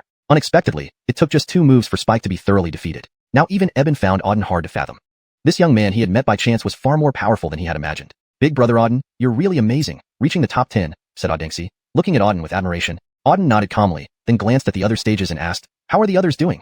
Now is the battle for the top 10. No one who has made it here is easy to beat. After this round, we will compete for the title of Newcomer King. It will also be the most exciting battle, Eben explained. Auden nodded faintly. After a brief look, he sat cross-legged on the ground to begin meditating. The competition for the Newcomer King wouldn't be easy. Though Auden was confident in his current strength, he was well aware that no one on the stage was weak, especially players like Dakari, Timothy, Audinin, and Ingrid, who might have already reached the Star Master realm. The true battles were just beginning. Then Auden closed his eyes and started meditating. 2 hours later, this round of matches finally concluded. Ladies and gentlemen, I hereby announce that the top 10 of this Cloud Gathering Conference have been decided. Ardell declared loudly at this point. Note: I've translated Fengyuan Dahui as cloud gathering conference to maintain fluency in context, as Fengyuan literally means clouds and winds, often used metaphorically for significant events or conferences in Chinese. If there's a specific preferred term for Fengyuan Dahui in your context, please provide it for more accurate translation. Chapter 23, Instant Defeat. The two palms clashed fiercely in midair. Boom. In an instant, the two powerful forces exploded in the air. Violent energy surged continuously in all directions. The air on the platform shook violently. The power of the flames was extremely strong. Boom. After a couple of breaths, there was suddenly another loud sound on the platform. Affected by the powerful force, the flame palm print released by Spiky was instantly shattered to pieces. Moreover, Auden's palm imprint struck him. Thud, thud, thud. Spiky was pushed back dozens of meters by this force. How is this possible? Spiky stared at Auden in shock. He was a 9th stage Star Spirit Realm warrior, and he had used 80% of his strength in that attack, which was very powerful. If it were any other 7th stage Star Spirit Realm fighter, they would have been killed outright. But Auden not only remained unharmed, but also sent him flying. People below the platform were also stunned. They did not expect Spiky to be at a disadvantage after the first move. You are indeed extraordinary, but I am not so easy to deal with either. Auden, watch my second move. As soon as he finished speaking, Spiky leaped up again, slowly forming hand seals. While forming the hand seals, layers of powerful flame energy surged from his body. Fierce flames encircled Spiky's entire body. Scarlet Dragon Art. At this moment, Spiky roared loudly. Subsequently, the flames around his body transformed into a fire dragon. The fire dragon circled over the platform, emitting terrifying flame power. That's the Scarlet Dragon Art, the top-level technique of the Crimson Flame sect, someone exclaimed from below. The Scarlet Dragon Art is the top-level technique of the Crimson Flame sect, extremely powerful. The Crimson Flame sect rose because of the Scarlet Dragon Art. Spiky actually used it for his second move. It looks like he intends to defeat Auden decisively. With the power of the Scarlet Dragon Art, Auden might not be able to withstand it. Everyone below was shocked. The Scarlet Dragon Art was terrifyingly powerful, especially when used by Spiky, making it even more formidable. Could Auden withstand the Scarlet Dragon Art? Die! On the platform, Spiky roared once more. The fire dragon rushed madly toward Auden. The overwhelming flame power completely enveloped Auden's body. Excellent. Seeing the fire dragon in the sky, a glint flashed in Auden's eyes. 1,000-mile ice seal. He slowly activated the Supreme Ice Star Soul, releasing streams of ice power. Buzz. Ice power swiftly rushed toward the fire dragon in the sky. Boom. In the next moment, the ice power collided fiercely with the fire dragon. The two forces created a breathtaking scene. But in just an instant, the powerful ice power froze the fire dragon. The fire dragon, burning with flames, was frozen solid and stopped moving in midair. Shatter. In the next moment, Auden gave a light command. Crack, crack, crack. Cracking sounds came from the fire dragon. Moments later, the entire fire dragon, or rather ice dragon, shattered into pieces. How could this be? How can this be? Seeing this, Spiky on the platform was utterly dumbfounded. This was the Scarlet Dragon Art, the top-level martial technique of the Crimson Flame sect. The Scarlet Dragon Art had limitless power, with extremely potent flame energy. After mastering the Scarlet Dragon Art, he had defeated countless opponents using it. Never did he imagine that today, the fire dragon conjured by the Scarlet Dragon Art would be frozen by ice and shattered. From the previous attack, it was clear that the ice power released by Auden was far superior to his fire dragon. Frozen upon impact, their powers were clearly not on the same level. What kind of ice power is that? Why is it so strong? Spiky muttered. I lose. A dozen seconds later, Spiky lowered his head and admitted defeat directly. The Scarlet Dragon Art was his most powerful offensive technique. It had no effect on Auden, so he had already lost this battle. My apologies. Auden said calmly, your fire dragon was very strong. If it were anyone else, you would definitely win. But your luck wasn't good. You met me. Spiky was a capable opponent, especially with the powerful flame of his fire dragon. Unfortunately, Auden's ice power came from the Supreme Ice Star Soul, far exceeding the power of a single fire dragon. Therefore, Spiky was destined to lose. I understand. There is a huge gap between us, so I admit defeat. Auden, keep going. After saying that, Spiky turned around and left the platform. Auden wins. Then, Ardell announced the result of the battle. Silence. A deathly silence. Countless eyes in the venue focused on Auden on the platform. Auden won again. And this time, his opponent was the genius of the Crimson Flame sect, Spiky, who even used the Scarlet Dragon Art.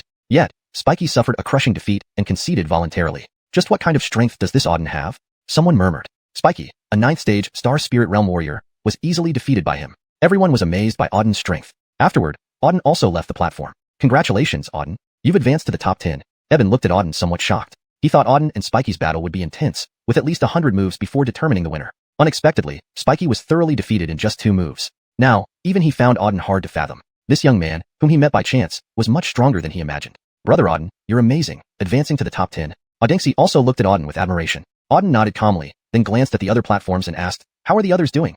Now it's the battle for the top 10. Everyone who made it here is certainly not weak. After this round, we will fight for the newcomer king, which will be the most exciting battle. Eben explained. Auden nodded lightly. After observing for a bit, he sat cross-legged on the ground and began meditating. The title of newcomer king would not be easy to obtain. Although Auden had absolute confidence in his current strength, he was also aware. None of the people on these platforms were weak, especially Dakari, Timothy, Adinin, Ingrid. They likely reached the Star Master realm. The real battles had just begun. Subsequently, Auden closed his eyes and began meditating. 2 hours later, this round of battles finally concluded. Ladies and gentlemen, I now announce the top 10 of this year's Cloud Assembly. Ardell declared loudly. Chapter 24. Entering the top 10. The top 10 are Dakari, Timothy, Audinin, Ingrid, Orson, Bryson, Maddox, Ethan, Clarissa, and Auden. Ardell announced each of the 10 names, leaving the auditorium in silence once he finished. These 10 individuals were the strongest participants in this year's Storm Congress. The Rookie King would also be born amongst these 10. Next up is the competition for Rookie King. The draw will now continue. Once again, the lottery was held. Auden still calmly and casually drew a lot. To him, it didn't matter who he faced. Number 4. After drawing lots, Auden glanced at the wooden lot in his hand. He had drawn number 4. Soon, the results of the draw were out. I announced the results of the draw. Number 1, Ingrid, against number 2 Bryson. Number 3 Maddox, against number 4 Auden. Number 5 Ethan, against number 6 Dakari. Number 7 Audinin, against number 8 Clarissa. Number 9 Timothy, against number 10 Orson. Ardell announced the matchups for the 10 participants. Maddox. Auden's heart stirred slightly as his opponent was Maddox. I didn't expect your opponent this time to be Maddox. He is quite a formidable character, Eben said in surprise. How formidable? Auden asked curiously. Eben replied, Maddox has mysterious origins, seemingly without any significant background, but his strength is quite terrifying. He has already surpassed some of the geniuses from the 7 top-tier forces, making him one of the strong contenders for this Rookie King title. You should be careful when you face him this time. Is that so? Then I might as well see for myself. Auden's expression remained calm as he stepped onto the platform. At this moment, Maddox had already walked up to the platform. Maddox had an elegant appearance and remarkable demeanor, holding a fan in his hand like a refined scholar. However, Auden could faintly sense a malevolent aura emanating from him. Auden, you can just admit defeat now, Maddox said arrogantly after stepping onto the platform, sweeping his gaze over Auden. Admit defeat? Upon hearing those words, Auden raised an eyebrow and said, You want me to admit defeat? Yes. Maddox nodded and said, If you admit defeat now, I might spare your life. If you wish to fight me, your life may not last. Maddox spoke with extreme arrogance, as if Auden were an ant that he could easily crush. So arrogant. Auden sneered and said, Among all the people I've met, you are not the strongest, but you are the most arrogant. However, those who were arrogant before me have already died. Humph. Maddox scoffed and said, Auden, do not think that with your trashy strength, you can really compete with me. Since you don't want to admit defeat, then prepare to die.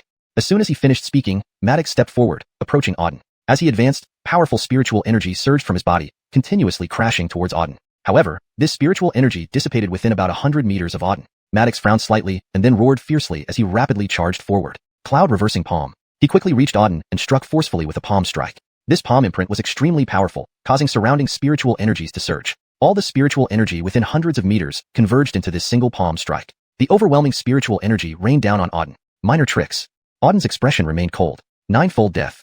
A fierce roar escaped Auden's mouth as a wave of golden energy surged out from him. Buzz. The golden energy continuously pounded towards Maddox. There were 9 layers of this golden energy. Each layer was more powerful and terrifying than the last, doubling in power with each level. This ninefold death was merely a basic martial technique. However, under Auden's usage, its power increased exponentially. Boom. In the next moment, the ninefold death instantly collided with Maddox's palm imprint. Boom. An explosion echoed in the air as the two forces clashed. Buzz. Instantly, the first wave of energy released by Auden was shattered by Maddox's palm imprint. Worthless trash, with such lousy strength, how dare you challenge me, asking for death. Maddox spoke with disdain. But before he could finish speaking, several layers of terrifying golden energy suddenly crashed down on him. His cloud-reversing palm was instantly shattered. Simultaneously, the golden energy hit his body. How is this possible? Maddox's expression changed drastically as he swiftly retreated backward. Boom. Just as he dodged, the force of the ninefold death struck the ground, shaking the entire area. Under the powerful blow, the ground was blasted into a massive pit tens of meters deep. Swoosh. Before Maddox could steady himself, Auden appeared behind him with a flash. 8 Extremes Devil Slayer Palm. A palm struck downward, aiming for Maddox's back. Trouble. Feeling a huge threat behind him, Maddox's expression changed sharply as he swiftly dodged to the side. It was too late. Boom. Auden's palm strike hit Maddox's shoulder. Under the impact of immense force, Maddox flew backward, landing heavily on the ground with an extremely displeased look. Swoosh. Auden landed right beside him, coldly staring at Maddox and sneering. How dare you be so arrogant in front of me? Who gave you the courage? You. Maddox stared intensely at Auden, disbelief filling his eyes. Despite being at the 9th rank star spirit level with a high-grade profound skill, he was instantly defeated by Auden. How is this possible? Previously, he had even defeated peak star spirit realm warriors. What is your true strength? Maddox yelled. My strength is something you're not worthy to know. Now, all you need to know is that you're going to die, Auden said coldly. You want to kill me? Upon hearing Auden's words, Maddox's expression changed dramatically. Auden's expression was extremely cold. I might let others go, but someone like you must die. Saying this, Auden slammed his palm down. Bang! The palm imprint struck directly on Maddox's head. Simultaneously, Auden extracted all the pure spiritual energy within Maddox's body, integrating it into his own. Chime, extracted 9th rank star spirit, gain 1900 energy points. Upon completion of the extraction, the system voice sounded. Hiss, what powerful energy. Feeling the energy enter his body, Auden's pupils contracted sharply. The Rookie King would be born from among these 10. Next, we will proceed with the draw for the Rookie King competition. Another round of drawing lots began soon after. Auden calmly picked a lot at random. To him, it didn't matter whom he faced. Number 4. Auden glanced at the wooden lot in his hand. He had drawn number 4. It wasn't long before all the lots were drawn. I now announce the matchups. Number 1 Ingrid versus number 2 Bryson. Number 3 Maddox versus number 4 Auden. Number 5 Ethan versus number 6 Dakari. Number 7 Audinan versus number 8 Clarissa. Number 9 Timothy versus number 10 Orson. Ardell announced the matchups for the 10 contestants. Maddox. Auden felt a flicker of movement in his heart. His opponent was Maddox. I didn't expect your opponent to be Maddox this time. He is quite formidable, Eben said in surprise. How formidable? Auden asked curiously. Eben replied, Maddox has a mysterious background, seemingly without any significant connections, but his strength is terrifying. He has surpassed some of the geniuses from the 7 top forces, making him one of the strong contenders for Rookie King. You should be careful when facing him this time. Is that so? Then I'll have to see for myself. With a cold expression, Auden stepped onto the stage. By then, Maddox was already on the stage. Maddox was handsome with an extraordinary aura, holding a fan, looking every bit the elegant gentleman. However, Auden could faintly sense a murderous aura emanating from him. Auden, you can just admit defeat now. As soon as he stepped on the stage, Maddox scanned Auden with arrogance. Admit defeat? Hearing those words, Auden's eyebrows twitched slightly. You want me to admit defeat? Yes. Maddox nodded, saying, if you admit defeat now, you can still save your life. If you wish to fight me, your life will be forfeit. Maddox spoke with supreme confidence, as if Auden were an ant that he could crush easily. Quite arrogant. Auden sneered, among everyone I've met, you're not the strongest, but you're definitely the most arrogant. However, those who were arrogant before me are all dead. Humph. Maddox coldly snorted, Auden, don't think you can truly contend with me based on your weak strength. Since you refuse to admit defeat, prepare to die. As he spoke, Maddox advanced step by step towards Auden. A powerful spiritual energy surged out from him, continually assaulting Auden. However, this spiritual energy dissipated before reaching within 100 meters of Auden. Maddox frowned slightly, then shouted and charged forward rapidly. Cloud inverting palm. He swiftly reached Auden and delivered a powerful strike. The palm print was overwhelmingly strong, causing the surrounding spiritual energy to surge. All the spiritual energy within hundreds of meters converged into this single strike, overwhelming the sky and earth as it headed straight for Auden. Paltry tricks. Auden remained cold. Ninefold kill. Auden let out a shout, unleashing a wave of golden energy. This energy, divided into 9 layers, poured relentlessly towards Maddox. Each layer was stronger and more terrifying than the last, doubling in power each time. The ninefold kill was only a low-level martial technique, but under Auden's use, its power multiplied. Bang! In the next moment, the ninefold kill instantly collided with Maddox's palm print. Boom! A deafening roar echoed through the air as the two forces clashed. The first layer of Auden's energy was shattered immediately by Maddox's strike. Worthless, how dare you challenge me with such pathetic strength, courting death. Maddox sneered disdainfully. But before he could finish speaking, several successive layers of terrifying golden energy struck him forcefully. His cloud-inverting palm was instantly crushed, and the golden energy attacked him directly. How is this possible? Maddox's face changed abruptly as he retreated quickly. Bang! Just as he moved away, the ninefold kill struck the ground, shaking the entire surface. Under the intense force, a massive pit several dozen meters deep was gouged into the ground. Swoosh! Before Maddox could regain his balance, Auden appeared behind him in an instant. 8 directions demonic palm. A powerful strike aimed straight at Maddox's back. Oh no! Sensing the immense threat behind him, Maddox's face changed again, and he dodged to the side. But it was too late. Bang! Auden's strike hit Maddox's shoulder. With the massive impact, Maddox was sent flying several hundred meters before crashing to the ground with a terrible expression. Swoosh! Auden followed and landed beside Maddox, staring down at him coldly. With your worthless abilities, you dared to act arrogantly before me? Who gave you the audacity? You. Maddox's gaze locked onto Auden, disbelief filling his eyes. Despite his star spirit 9th rank strength and high-grade profound skill, he was instantly defeated by Auden. How could this be? Earlier, he had defeated a peak star spirit realm martial artist. What is your true strength? Maddox roared. What my strength is, you're not worthy to know. Right now, all you need to know is that you're about to die, Auden said coldly. You want to kill me? Hearing Auden's words, Maddox's face changed dramatically. Auden's expression was icy. If it were someone else, I might let them off, but you must die. With that, Auden struck again. Bang! The palm imprint landed squarely on Maddox's head. Simultaneously, Auden extracted all the pure spiritual energy within Maddox's body, merging it into his own. Ding! Extracting star spirit 9th rank, gained 1,900 energy points. Upon completion of the extraction, the system's voice sounded. Whoa! Such powerful energy. Feeling the energy entering his body, Auden's pupils contracted sharply.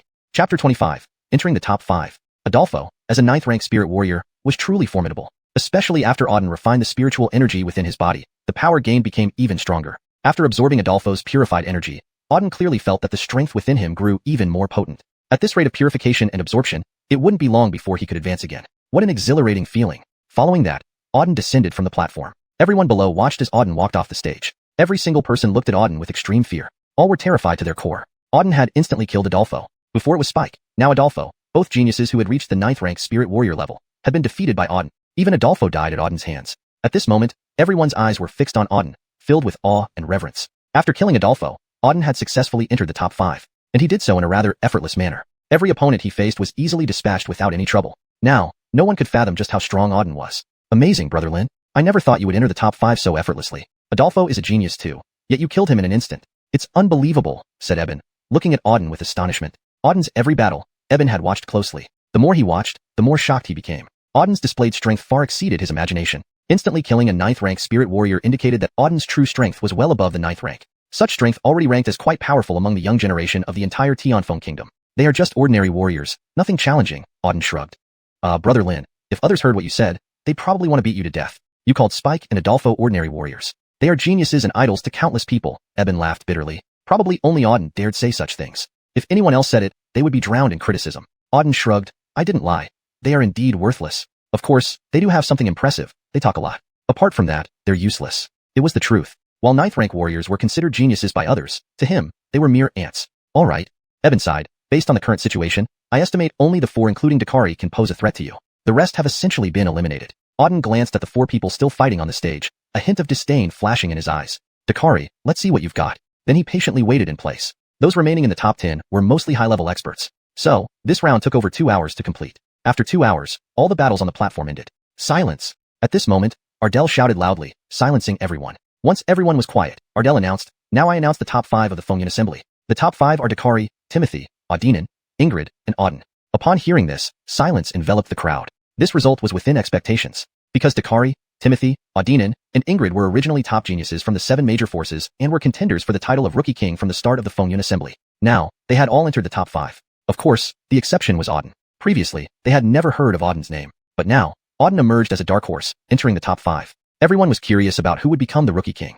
Fine, now we will proceed with the Rookie King contest. The 5 of you continue drawing lots to select your opponents. One person will have a bye. Drawing number 5 will get the bye and advance directly, Ardell said. As before, Auden casually drew a bamboo stick. Number 5. Seeing the number on the stick, Auden showed surprise. He actually got the bye. Not bad luck, huh? Beside him, Dakari sneered coldly upon seeing Auden draw number 5. Auden glanced at Dakari, saying, mind your own business and wait to be defeated by me on the stage. If you get eliminated in this round, it'll be boring. You. Hearing Auden's words, Dakari was furious. His gaze locked onto Auden, eyes blazing with intense hostility. Boy, you wait. Soon, I will kill you in front of everyone and show you the consequences of opposing the Patrick family, Dakari said fiercely. Is that so? All right, I'll wait for you. Auden chuckled coldly and then left the stage. The results of the draw came quickly. Number 1, Dakari. Number 2, Timothy. Number 3, Audinin. Number 4, Ingrid. Immediately after the results were announced, the matches began simultaneously. On the left platform, Dakari fought against Timothy. On the right platform, Audinin fought against Ingrid. With Ardell announcing the start, both battles commenced explosively. This time, Auden stayed to observe these 2 battles. The 4 who remained were all experts, and the victors would become his opponents. Auden was also eager to see who would win in these 2 matches. First, it was Dakari versus Timothy. Both were geniuses of the Tianfeng kingdom, possessing formidable strength and belonging to the 7 top forces. Originally, everyone thought this would be an evenly matched battle. However, the outcome was completely different from what they imagined. In just 3 moves, Dakari had thoroughly put Timothy on the defensive. Despite the fierce combat on the stage, Timothy was completely suppressed by Dakari. Amidst Dakari's relentless attacks, Timothy didn't even have a chance to catch his breath. Palm of the Netherworld.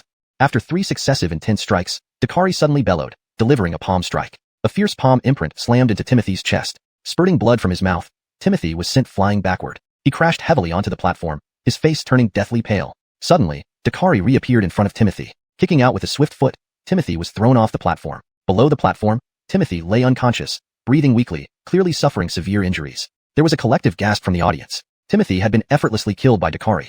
##### Chapter 26, 1 against 2. It took only 3 moves for Timothy to be defeated by Dakari. Timothy, after all, was a genius of the Xintian sect, with his strength nearing the Star Master realm. He had quite the reputation among the younger generation in the entire Tianfeng kingdom. He was also one of the strong contenders for the newcomer king title this time. Everyone believed that Timothy and Dakari were about equally matched, but the result was far from it. Timothy was outright crushed in just 3 moves by Dakari. This Dakari is truly terrifying. Timothy is already very strong, but he was instantly defeated. This is incredible. It seems the newcomer king will definitely be Dakari. Indeed, I also previously thought these 4 had roughly the same level of strength, but now it looks like Dakari far surpasses the other 3. Truly worthy of being a top genius of the Patrick family. The newcomer king is definitely his. Amazing. The Patrick family is already powerful, and now they have a genius like Dakari. It looks like the Patrick family is going to rise even higher. The crowd buzzed with discussions, all amazed by Dakari's power. When Auden saw Dakari easily defeat Timothy, his eyes flickered slightly. This Dakari really has some skills, Auden thought to himself. If his guess was correct, Dakari must have already reached the Star Master realm. Otherwise, he wouldn't have been able to defeat Timothy so effortlessly. Cough. At this moment, Eben said beside him, Brother Lin, perhaps we should end this Phongyun assembly here. Being in the top 5 is already excellent. There's no need to continue. Auden glanced at Eben and asked, What? Do you think I'll be killed by Dakari? Eben laughed bitterly and said, Brother Lin, it's not that I don't believe in your strength, but you've seen how crazy Dakari is. Even someone as strong as Timothy was defeated in 3 moves. And since you both have enmity, once you engage, Dakari won't let you off. So why not stop? You can already enter the Phongyun Academy. Whether you win the Newcomer King title or not doesn't matter much. That's right, Brother Auden. Why not just stop fighting? Safety first. Audengsi also chimed in. To give up? Impossible. Auden coldly stared at Dakari ahead and said, I still have unsettled scores with him. How can I possibly give up? Besides, I already said I'm determined to secure the Newcomer King title. Whoever tries to snatch it from me will die. As he spoke, Auden emanated a formidable killing intent. Feeling the murderous aura coming from Auden, Eben felt a chill run through his body. He looked at Auden seriously, not expecting him to actually aim for the Newcomer King title, and planned to kill Dakari on the arena. Previously, Auden had spoken those words, but Eben thought it was just a joke. He didn't realize Auden was serious. Auden, Dakari is from the Patrick family. Regardless of whether you can kill him, if you do anything to him, the Patrick family will never forgive you. Offending them in the Tianfeng Kingdom is equivalent to seeking death. Eben said this with utmost gravity. Auden sneered and replied, Do you think I fear the Patrick family? Moreover, I've already offended them. Whether I kill Dakari or not, they won't let me off. So what else is there to fear? Upon hearing this, Eben couldn't think of a response. Auden's logic made sense. He had already offended the Patrick family. Given their typical conduct, they wouldn't let him go. So, it wouldn't matter whether Auden killed Dakari or not. The outcome would be the same. However, Eben still believed Auden wasn't capable of killing Dakari. Boom. Suddenly, another loud boom echoed from a nearby arena. A fierce surge of spiritual energy followed from the arena.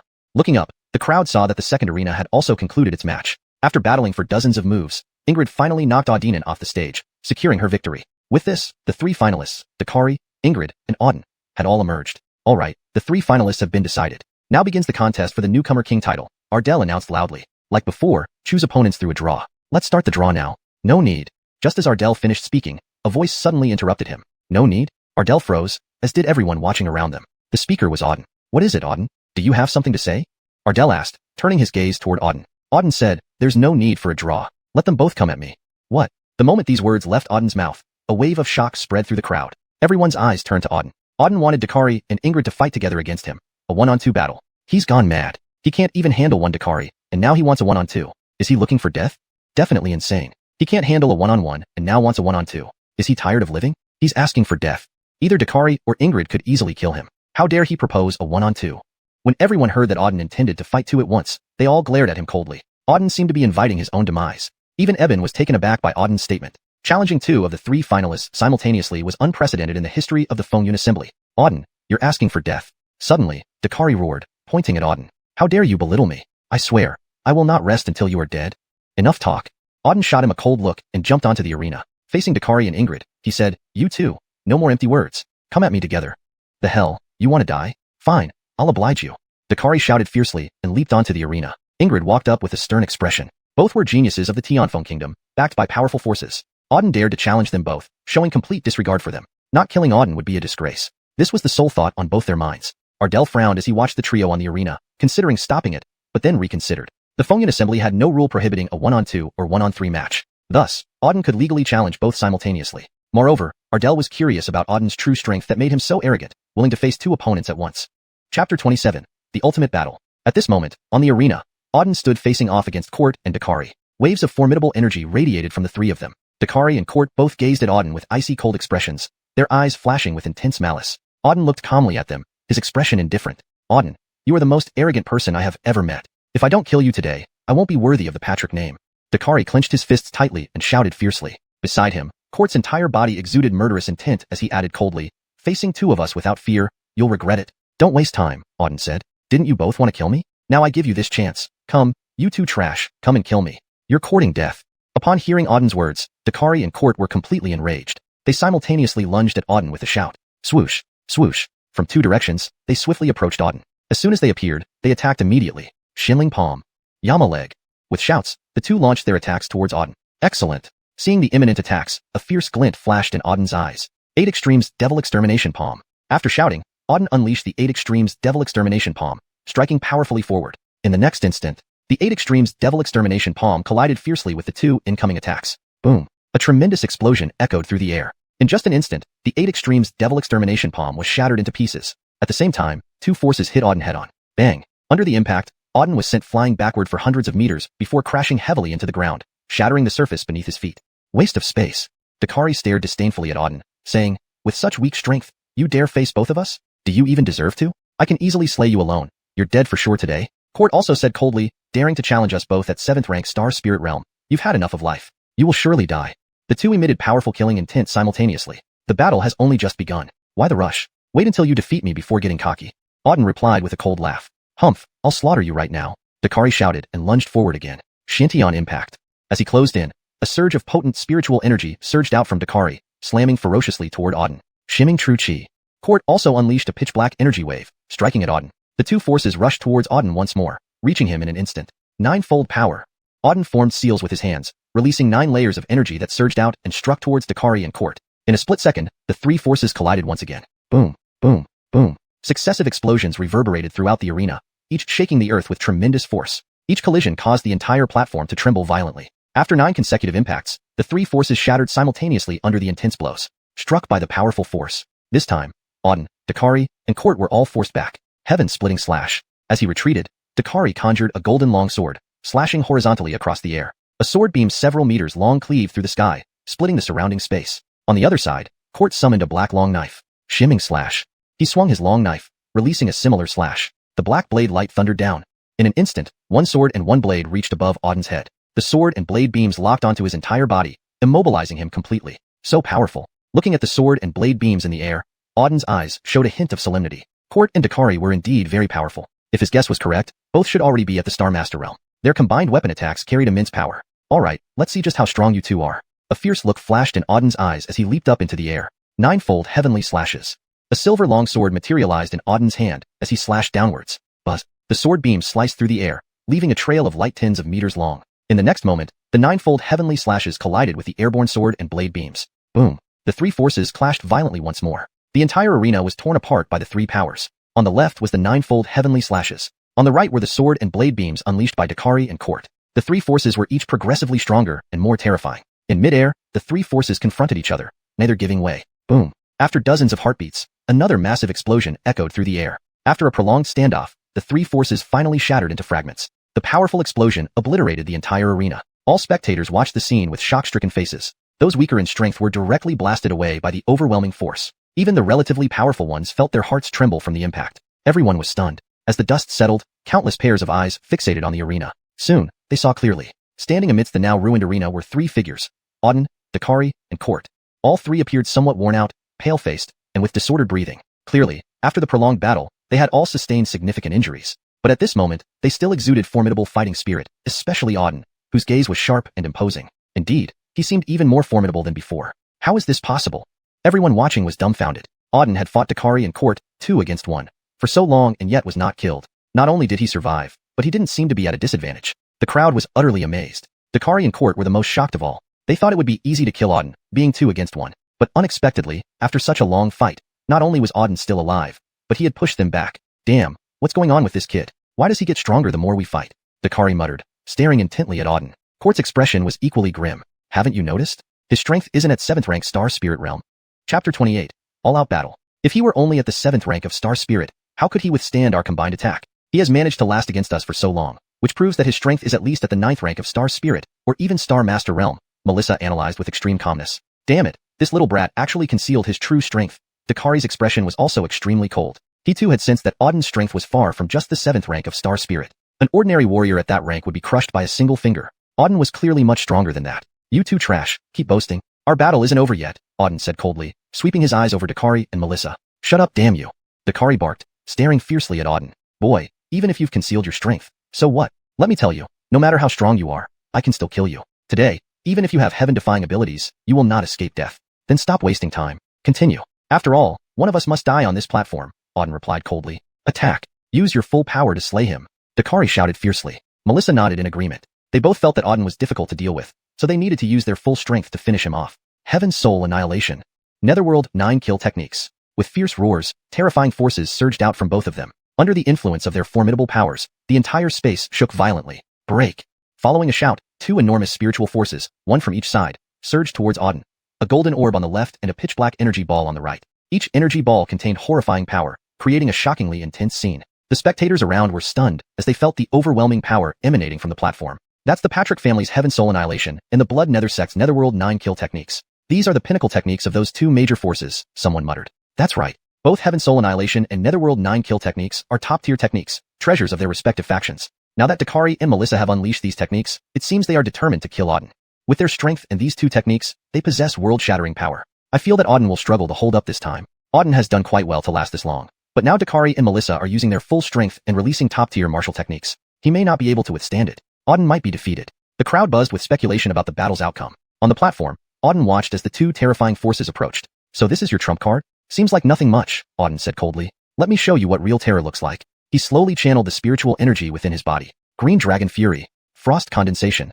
He simultaneously activated the Ice Emperor Star Soul and the Green Dragon Emperor Star Soul. As the two Supreme Star Souls emerged, the entire world seemed to darken. A green dragon coiled around him while an oppressive frosty power covered several kilometers of space, freezing everything within. Annihilate. Auden roared, directing the ice power and the green dragon to attack Melissa and Dakari respectively. The green dragon struck Dakari, while the ice power smashed into Melissa. Boom, boom. In the next moment, the four forces collided violently. Under the assault of the frost power and the green dragon, Dakari and Melissa's energies were shattered instantly. Simultaneously, the green dragon and the ice power hit their bodies directly. In an instant, Dakari and Melissa spat out mouthfuls of blood and were thrown back like broken kites, landing heavily hundreds of meters away. Upon hitting the ground, they spewed more blood, their faces pale as paper. Whoosh! Everyone watching was dumbstruck. Countless pairs of eyes stared wide-eyed at the three figures on the platform. Auden stood upright, his gaze sharp, exuding terrifying spiritual energy, his aura powerful like a war god. Opposite him, Dakari and Melissa lay on the ground, pale and weak, clearly suffering severe injuries from that strike. How is this possible? This cannot be happening. Everyone was utterly shocked. They hadn't expected Auden to defeat and injure both Dakari and Melissa, who were renowned geniuses of Tianfeng Kingdom. What kind of background does Auden have? Why does he possess such terrifying strength? Someone murmured, gazing at Auden in awe. I have never seen such a formidable young man. Dakari and Melissa are already powerful enough, but he defeated both of them. How strong is Auden? Both Dakari and Melissa are at the Star Master realm. Auden faced them both in one, proving he is at least at the Star Master realm himself. To reach the Star Master realm at such a young age and become one of the top geniuses of Tianfeng Kingdom, this is truly terrifying. The crowd was abuzz, all awed by Auden's performance. Even top geniuses like Eben and Ardell were stunned by Auden's victory over Dakari and Melissa. They knew how strong the latter duo was. Auden's ability to defeat them single-handedly was enough to shake the entire Tianfeng Kingdom. Swish! Auden's figure flashed, reappearing before Dakari and Melissa. Do you have anything else to say? Auden scanned them coldly. You. Dakari, pale-faced and spitting blood, stared at Auden in fear. He tried to speak, but couldn't utter a word. Fighting 2-on-1 and losing so miserably brought immense shame, especially with so many spectators watching. Well, since you have nothing to say, you two can die now. Auden's expression turned icy. You want to kill us? Hearing this, Dakari and Melissa's expressions changed drastically. Are you joking? Not killing you means letting you live to kill me later. You two are going to die today. Auden snapped fiercely. Chapter 29. Chauncey. He was not a man who enjoyed killing, but anyone who opposed him would not be spared. Dakari and Ingrid wanted to kill him on the arena. For such people, Auden had only one way of dealing with them. Kill. Auden, I am from the Patrick family. Do you dare kill me? Do you know what the consequences will be? Dakari roared as he sensed the murderous intent emanating from Auden. Threatening me? Auden's expression was cold. The thing I fear the least is a threat. Everyone who threatened me before is already dead. Now, it's your turn. As he spoke, Auden unleashed a palm strike towards Dakari's dantian. This blow would certainly be fatal. Swoosh. However, just as Auden was about to deliver the final blow, a figure suddenly appeared in front of Dakari, blocking Auden's lethal attack. Who are you? Sensing someone had blocked his attack, Auden's expression changed abruptly, and he looked ahead coldly. His eyes met Isidore standing before him. The man, around 30 or 40 years old, had an extremely stern appearance. Uncle, you've finally arrived. That's great, Uncle. He almost killed me, Dakari exclaimed in relief, immediately crawling over to clutch the man's leg and sobbing. Get up. As a member of the Patrick family, how can you behave so shamefully? The Isidore scolded. Dakari obediently stood up and said, Uncle, please help me kill this little beast. He almost beat me to death. As he spoke, Dakari glared fiercely at Auden. Hearing this, the Isidore lifted his gaze and looked at Auden, saying, Boy, you have quite the nerve to attempt to kill someone from the Patrick family. Do you know the consequences? Who are you? Auden asked coldly. This man had suddenly appeared and blocked his killing blow, clearly no ordinary individual, and Dakari had called him Uncle. I am a mentor at Xuanhuan Academy, Chauncey. The Isidore introduced himself. Auden nodded and replied, What do you mean by coming here? This is my battle with Dakari and Ingrid. It has nothing to do with you. Certainly it does. Dakari is a member of the Patrick family. Boy, you want to kill one of us? Are you looking for death? Chauncey growled. Ridiculous. Auden sneered. This is a match on the arena. Any sensible person knows that once on the stage, life and death are accepted. If you're a mentor at Xuanhuan Academy, you should understand these rules. You think you're qualified to talk about rules with me? Chauncey swept a disdainful glance at Auden. Boy, who do you think you are, talking about rules with me? Let me tell you, Dakari is a member of my family. Anyone who dares touch him is our enemy, and anyone who opposes the Patrick family will die. Are you threatening me? Auden raised an eyebrow, scanning Chauncey. So what if I am? Chauncey laughed coldly. Try touching him. Fine, I'll try. Auden's expression was extremely cold. His body vanished instantly from its spot and reappeared right in front of Dakari. Die. Appearing in an instant, Auden unleashed a palm strike directly toward Dakari's dantian. Boy, you dare. Seeing Auden actually attacking Dakari, Chauncey's face turned pale, and he rushed towards Dakari. But it was too late. Boom. Auden's palm struck Dakari's chest. One blow shattered Dakari's dantian completely. Simultaneously, Auden refined Dakari's body, absorbing all the pure spirit energy within him. Clank, refining a level 1 Star Master, obtained 4,000 energy points. The system's voice echoed in Auden's mind. 4,000. A sharp gleam flashed in Auden's eyes. Dakari was worth 4,000 energy points. Auden had expected that a Star Master level would only provide 2,000 energy points. He never thought it would be so much. It was a massive gain. Moreover, after absorbing the pure spirit energy, Auden distinctly felt that his power had increased significantly. Silence. Absolute silence. Everyone in the entire venue stared at Auden in shock and disbelief. Auden had actually killed Dakari right in front of Chauncey. This was an outright disregard for Chauncey's authority, an absolute provocation. You're courting death. In the next moment, a roar erupted from Chauncey on the stage. Auden had killed Dakari right before his eyes. Chauncey tried to stop it, but it was too late. Dakari was dead right in front of him. Tremendous rage surged within Chauncey. No one had ever dared provoke him like this before. Little beast, today I swear I will kill you. Chauncey screamed and charged crazily towards Auden. His speed was astonishingly fast, reaching Auden in an instant, followed by a powerful palm strike aimed at him. A fierce palm imprint hurtled towards Auden. Seeing Chauncey charging towards him, Auden remained unfazed. 8 Desolation's Demon Extermination Palm. Auden countered with a palm strike. Boom. Their palms collided mid-air, producing a deafening explosion. Instantly, the 8 Desolation's Demon Extermination Palm was shattered. At the same time, a colossal force struck Auden's body, blasting him away. Flying backward for hundreds of meters, Auden landed on the ground, spitting out a mouthful of blood. Damn, this old bastard is terrifyingly strong, Auden observed with a serious expression as he watched Chauncey. With his current strength, dealing with a Star Master level warrior shouldn't have been a problem. Yet this old man had injured him with a single palm strike, proving that Chauncey's strength was far beyond a Star Master. Die. Just then, Chauncey let out another roar and charged wildly at Auden. This attack was even more formidable than the previous one, clearly aiming to slay Auden directly. Hold it. At this critical moment, a loud command rang out. A figure descended from the sky, landing before Auden. Seeing this sudden arrival, Chauncey's expression also changed slightly, and he said coldly, Grimes, why have you come? The newcomer was none other than Grimes, one of the 4 mentors at Fengyun Academy. Grimes glanced at Chauncey coldly and asked, I should be asking you, Chauncey, why are you on the arena? This is a competition for young disciples at the Fengyun conference, not a place for you.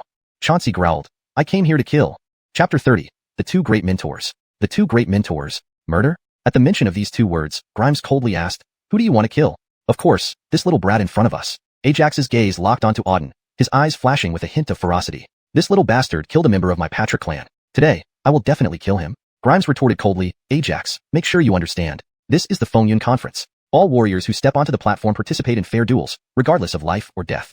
Outsiders cannot intervene. Dakari lost to Auden and was killed. It was due to his lack of strength. You, as a mentor of the Fengyun Academy, going against a junior, isn't appropriate, is it? Shut up. Ajax shouted fiercely, pointing at Grimes. Grimes, considering we are fellow disciples, I won't cause trouble for you today. Move aside. This little bastard Auden is dead for sure. Anyone who tries to stop me, I'll kill them too.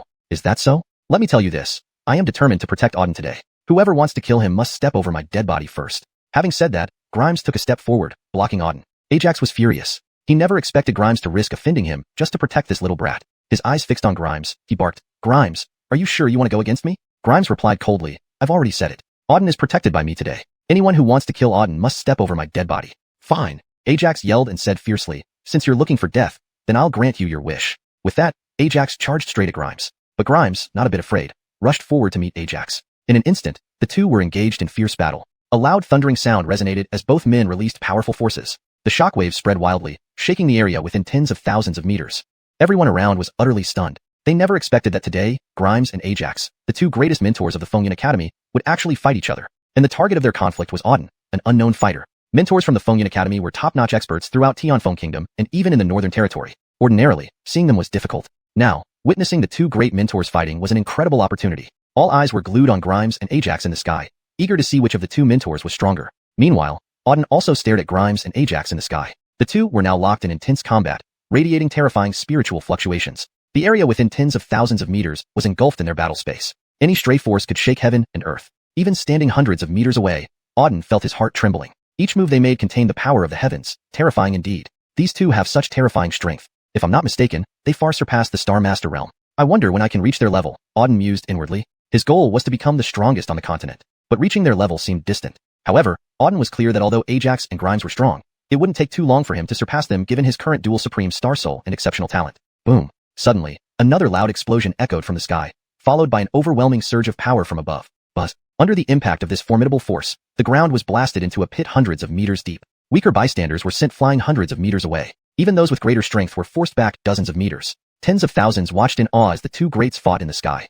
Auden was equally shocked. This was the combat between top-tier experts, where every move could destroy everything. After exchanging dozens of blows in mid-air, both Grimes and Ajax retreated 100 meters apart, staring at each other. Both exuded potent spiritual energies. Ajax said coldly, "Grimes, it's been years since we last clashed. I didn't expect your strength to have grown so powerful. Looks like you've had quite the cultivation gains these past few years." "Same here. You're much stronger than before too. If I'm not mistaken, you're close to the Star General realm, right?" Grimes responded. "You have good eyesight. Only a step away from becoming a Star General. Once I reach that realm, I can dominate the entire Northern Territory," Ajax declared fiercely. "So what if you're close to Star General, but you haven't reached it yet? As long as you're not at that level, you can't defeat me. At most, you're about even with me," Grimes said calmly.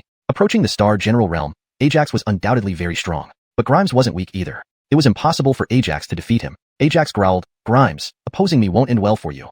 Don't bother threatening me. We are both mentors of the xuanhuan Academy. If I feared your threats, I wouldn't be worthy of being here." Grimes retorted fearlessly. "Good," Ajax bellowed, his eyes fixed on Grimes. "I am determined to kill Auden today. Since you insist on protecting him, then I'll kill you along with him and see how you dare oppose me." Saying that, Ajax gathered his spiritual energy again, preparing to attack. Grimes similarly gathered his spiritual energy, ready to counter Ajax's assault. From both of them, powerful spiritual energies surged. Crack, crack, crack. The impact of the two forces caused cracks all around.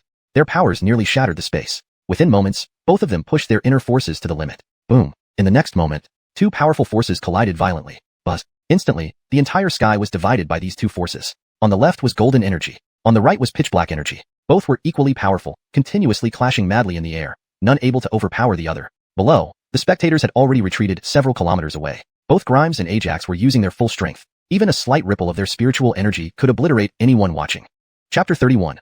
The Woman in White. The entire Tianfeng city was enveloped by the two auras. Everyone within Tianfeng city felt an overwhelming and terrifying force pressing down on them. Boom. After nearly dozens of breaths, in the air, the two forces exploded with a deafening sound. In that instant, the whole sky shook violently. Unbelievably fierce energy surged wildly in all directions. Struck by this energy wave, the ground was instantly blasted into a gigantic pit several hundred meters deep. Both Chauncey and Grimes were sent flying several hundred meters away due to the powerful force impact. Both their faces were deathly pale. Their bodies trembled slightly, their spiritual energy in disarray. Clearly, they had both sustained serious injuries from that clash. Chauncey and Grimes exchanged glances. Even though they were injured, these two still exuded intense fighting spirit. It was obvious that between these two, there would be no resting until one of them perished. They would decide who wins. They began to gather power again, preparing to strike. Hold it. At this moment, a melodious female voice suddenly came from deep within xuanhuan Academy. This voice carried formidable spiritual energy. When the voice sounded, everyone around felt a slight shock in their eardrums. Even Chauncey and Grimes's body swayed slightly. Then, a graceful figure slowly walked out from xuanhuan Academy. She was a strikingly beautiful woman in her 20s, dressed in white, her long hair cascading over her shoulders. She emitted an icy aura, and her presence was exceptionally remarkable. So beautiful. I've never seen such a beautiful woman. Who is she? Why did she come from xuanhuan Academy? Such beauty, such figure, such temperament. Simply perfect. Even in the entire Northland, it's hard to find a few women of this caliber. Indeed, she is incredibly beautiful. Not only beautiful but also has such great temperament, absolutely top-notch. But I wonder who she is. Is she a student of xuanhuan Academy? The surrounding crowd was completely stunned when the woman in white appeared. Auden also showed a flash of surprise in his eyes upon seeing this woman in white. She was indeed extremely beautiful and outstanding in temperament. A beauty of this level was rare. What shocked Auden the most was the strong spiritual energy she exuded. This power even surpassed Grimes and Chauncey. This meant that this mysterious woman in white might be an even more powerful figure than Chauncey and Grimes. Vice President. Upon the appearance of the woman in white, all the students of xuanhuan Academy bowed respectfully. Even the floating Grimes and Chauncey bent down and saluted the woman in white. Vice President. Hearing this title, everyone was even more surprised. This mysterious woman turned out to be the Vice President of xuanhuan Academy. The woman in white approached Chauncey and Grimes. She scanned them coldly and said, "You two are mentors of xuanhuan Academy, yet you fight at the Academy gates. How indecent. If you don't care about your reputation, what about xuanhuan Academy?" "Vice President, please calm down. There is a reason for this. A little brat killed someone from my Patrick family, and I had no choice but to take action. And Grimes tried to stop me. Reluctantly, we ended up fighting." "Humph." However, the woman in white snorted and said, "Chauncey, I already know about this incident. Auden and Dakari fought fairly on the stage. Regardless of who won or lost, it's their personal matter and has nothing to do with you. Dakari being defeated just means he was not strong enough. As an elder of Fengyun Academy, attacking a junior is inappropriate. But Dakari is a member of my Patrick family. As an elder, I cannot let him be killed like this. Chauncey clenched his teeth and replied. The woman in white retorted coldly, Chauncey, remember. You are not only an elder of the Patrick family but also a mentor at Fengyun Academy. You attacked a junior at the entrance, and if this gets out, how can Fengyun Academy stand in the Northland? Now, return immediately and remain within Fengyun Academy for 3 months. Hearing this, Chauncey looked at her intently for a moment before bowing, saying, yes. He turned and entered Fengyun Academy. Before leaving, he fixed a deadly stare on Auden, his eyes filled with murderous intent. Trash. Auden naturally sensed Chauncey's murderous intent. His face turned cold. Wait, sooner or later, Chauncey and the entire Patrick family will die. All right. After Chauncey left, the woman in white announced, I hereby declare the end of this year's Fengyun Assembly, and Auden is the winner of Newcomer King. Everyone turned their gaze to Auden, this person they had never heard of before, defeating numerous top geniuses, claiming the Newcomer King title. From today, Auden's name would spread throughout the entire Tianfeng Kingdom. Auden, follow me. After announcing, the woman in white spoke to Auden. Yes. Auden nodded and followed the woman in white into Fengyun Academy. Fengyun Academy was vast. Just inside, there was an extremely dense and expansive forest. Walking through the forest, the woman in white led ahead while Auden followed closely behind. After about 10 minutes, the woman in white stopped. Ahead was still dense forest, but wooden houses appeared scattered among the trees. Auden, these are where new students reside. You can choose any empty house to live in, the woman in white explained. I understand. Thank you, Vice President. Auden nodded. The woman in white looked at Auden with her crystal clear eyes, making Auden feel as if his entire body was transparent under her gaze. Moments later, she withdrew her gaze and said, you probably don't know my name. I am Vice President Amaya of Fengyun Academy. As this year's Newcomer King, according to our Academy's rules, in 1 month, you may choose a mentor to study under. I have a suggestion, and I hope you consider it. Please, Vice President. Amaya continued, if you're willing, in 1 month, you can train under me. I'll personally guide you. Ah. Auden froze at Amaya's words. Personally taught by the Vice President. Chapter 32, 1 month time. This greatly exceeded his expectations. If there were other people here, they would be terrified to hear Amaya's words. As the Vice President of Fengyun Academy, Amaya is incredibly beautiful and extremely powerful. Even in the entire northern region, she is considered a formidable expert. Amaya seldom appears at Fengyun Academy and has never taken on any students. Many geniuses who enter Fengyun Academy wish to train under Amaya but can't even get a glimpse of her. And now, Amaya actually offered for Auden to become her disciple. If others knew this, they would be utterly astonished. Why not? Amaya said coldly, noticing that Auden hadn't spoken for some time. No, I'm willing. Of course, I am willing, Auden hurriedly replied. Amaya nodded and said, good. But if you want to train under me, there are certain conditions. I see that you're currently at the 7th rank Spirit Star level. You must reach the Star Master realm within 1 month for me to accept you as my disciple. Can you do it? No problem. Auden didn't hesitate for a moment before agreeing. Reaching the Star Master realm from the 7th rank Spirit Star in a month might seem challenging or even impossible for others, but for Auden, it wasn't much of an issue. With his dual Supreme Star Souls and the system, reaching the Star Master realm in a month was not difficult. Good. Amaya nodded and asked, is there anything else you need to ask? I have one more request, Auden thought for a moment and said, go ahead. I have a younger sister, and I want to bring her into Fengyun Academy to cultivate as well. Is that possible? Auden asked. Audengxi was still outside, and he couldn't leave her alone to cultivate elsewhere, so bringing her into Fengyun Academy was ideal.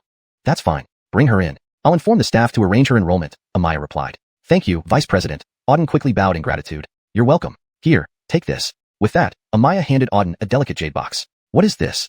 Auden looked puzzled at the jade box in his hand. It was exquisitely crafted and emitted a faint aura of pure spiritual energy, hinting at something significant inside. This is your reward as the Newcomer King. Keep it well.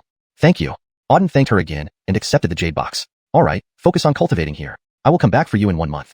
Finishing her sentence, Amaya turned and left. Watching her departing silhouette, Auden slightly frowned. Such a strange woman. Despite being around his age, she possessed terrifying power and held the position of vice president at Fengyun Academy. It was astonishing how she achieved such a position at such a young age. However, it didn't matter now that he had successfully entered Fengyun Academy. System notifications appeared asterisk. Ding, congratulations, host has completed the mission, becoming the Newcomer King and entering Fengyun Academy. Ding, congratulations, host has received 100,000 energy points. Congratulations, host has obtained the Heavenly Devil Supreme Star Soul. Congratulations, host has obtained the Heavenly Level Spirit Weapon, the Mystic Heaven Sword. A sudden surge of overwhelming power erupted from Auden's body. Layers of pitch-black energy enveloped him, completely covering his form. Dark mist swirled within his body, turning his eyes blood-red. Floating in midair, Auden was entirely shrouded by dark mist. Under its cover, his spiritual energy kept rising. The area within several kilometers was filled with dense mist. A massive skeletal figure faintly appeared above his head. The transformation lasted almost 15 minutes. Finally, the dark mist began to dissipate, and his eyes opened once more. Upon opening his eyes, a streak of blood-red light shot out from within him, accompanied by intense dark energy circulating around his body. The Heavenly Devil Supreme Star Soul. Never thought I'd receive it. Auden felt shocked by the surge of dark power within him. He had suspected he might gain something substantial after completing the system task, but obtaining the heavenly Devil Supreme Star Soul exceeded his wildest dreams. It was one of the 10 Supreme Star Souls on the Starry Continent, known for its immense power and rarity. This Star Soul hadn't appeared for over 1,000 years. Indeed, the power of the heavenly Devil Supreme Star Soul is formidable. Just acquiring it has boosted my strength by 2 ranks, reaching the 9th rank Spirit Star level. Terrifying, Auden whispered inwardly. Gaining the heavenly Devil Supreme Star Soul instantly elevated his strength to the 9th rank Spirit Star level, just a step away from the Star Master realm.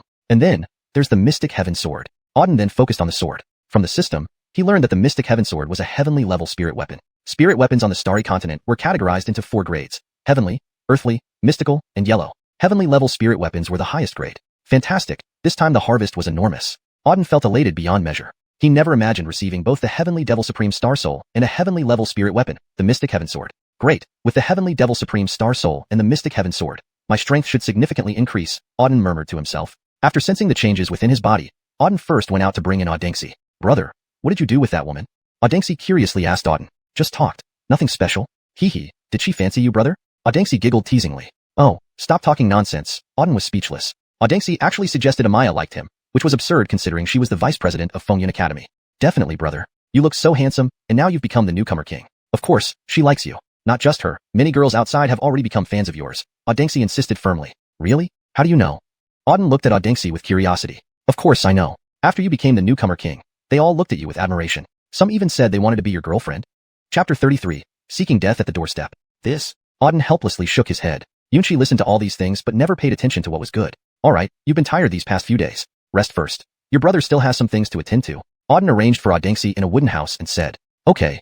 Audengsi nodded, obediently entered the room, and started cultivating. Then, Auden left. He also found a wooden house nearby. In this dense forest, there were quite a few wooden houses. Some were occupied, while others were vacant. Auden guessed that this might be where the ordinary students of Fengyun Academy lived and cultivated. The spiritual energy in this dense forest was very abundant. Cultivating here would have excellent results. The wooden house Auden found had previously been occupied. Inside was very simple: a bed, a table, a chair, nothing else. After a quick cleanup, Auden closed his eyes and began to adjust his breath. He had just obtained the Heavenly Demon Supreme Star Soul, so he needed to study it carefully and consolidate his realm at the same time. Over the next few days, Auden continued to cultivate inside the room. 7 days later, he slowly opened his eyes. But, at the moment he opened his eyes, a streak of sharp light flashed through them. Great, my realm is basically consolidated. Feeling the spiritual power within him, a smile appeared on the corner of Auden's lips. In 7 days, he had completely stabilized himself at the 9th level of the Star Spirit realm. Furthermore, he understood the Heavenly Demon Supreme Star Soul more deeply. The Heavenly Demon Supreme Star Soul was different from the Azure Dragon and Frost Supreme Star Souls. The Heavenly Demon Supreme Star Soul could directly possess the body. Once the Heavenly Demon Supreme Star Soul was activated, the Heavenly Demon would take possession, greatly enhancing combat power. According to Auden's feeling, it could at least double one's strength. This was the terror of the Heavenly Demon Supreme Star Soul. I should find someone to test the power of the Heavenly Demon Supreme Star Soul when I have the time. Auden thought. Pound, pound, pound.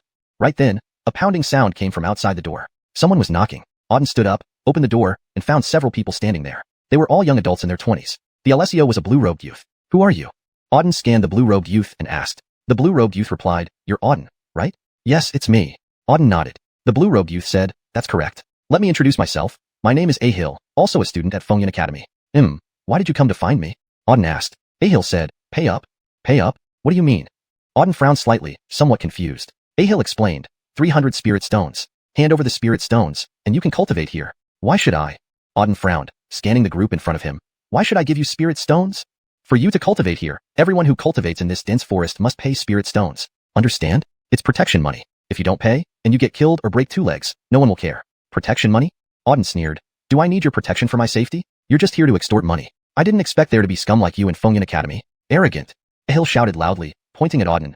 Kid, you dare call us scum? Are you tired of living? Hand over the spirit stones immediately. If you don't blame us for being unforgiving. Threatening me? Auden sneered. I've never been afraid of anyone's empty threats since childhood. I don't have a single spirit stone. If you want to be unforgiving, try it. Looking for death. A hint of ferocity flashed in Ahil's eyes as he said, You asked for it. Randall, go ahead and kill him. Yes. As Ahil finished speaking, a black-robed youth stepped toward Auden. Kid, you dare oppose our boss? You've had enough living. I'll kill you. After saying that, Randall quickly charged at Auden. At this point, many people around had noticed the commotion here. Several dozen people gathered around. Seeing Auden clash with Ahil, many shook their heads. That kid is in trouble. These few people led by Ahil are notorious bullies. No one in the lower academy dares provoke them. This kid actually opposes Ahil. Isn't he looking for death?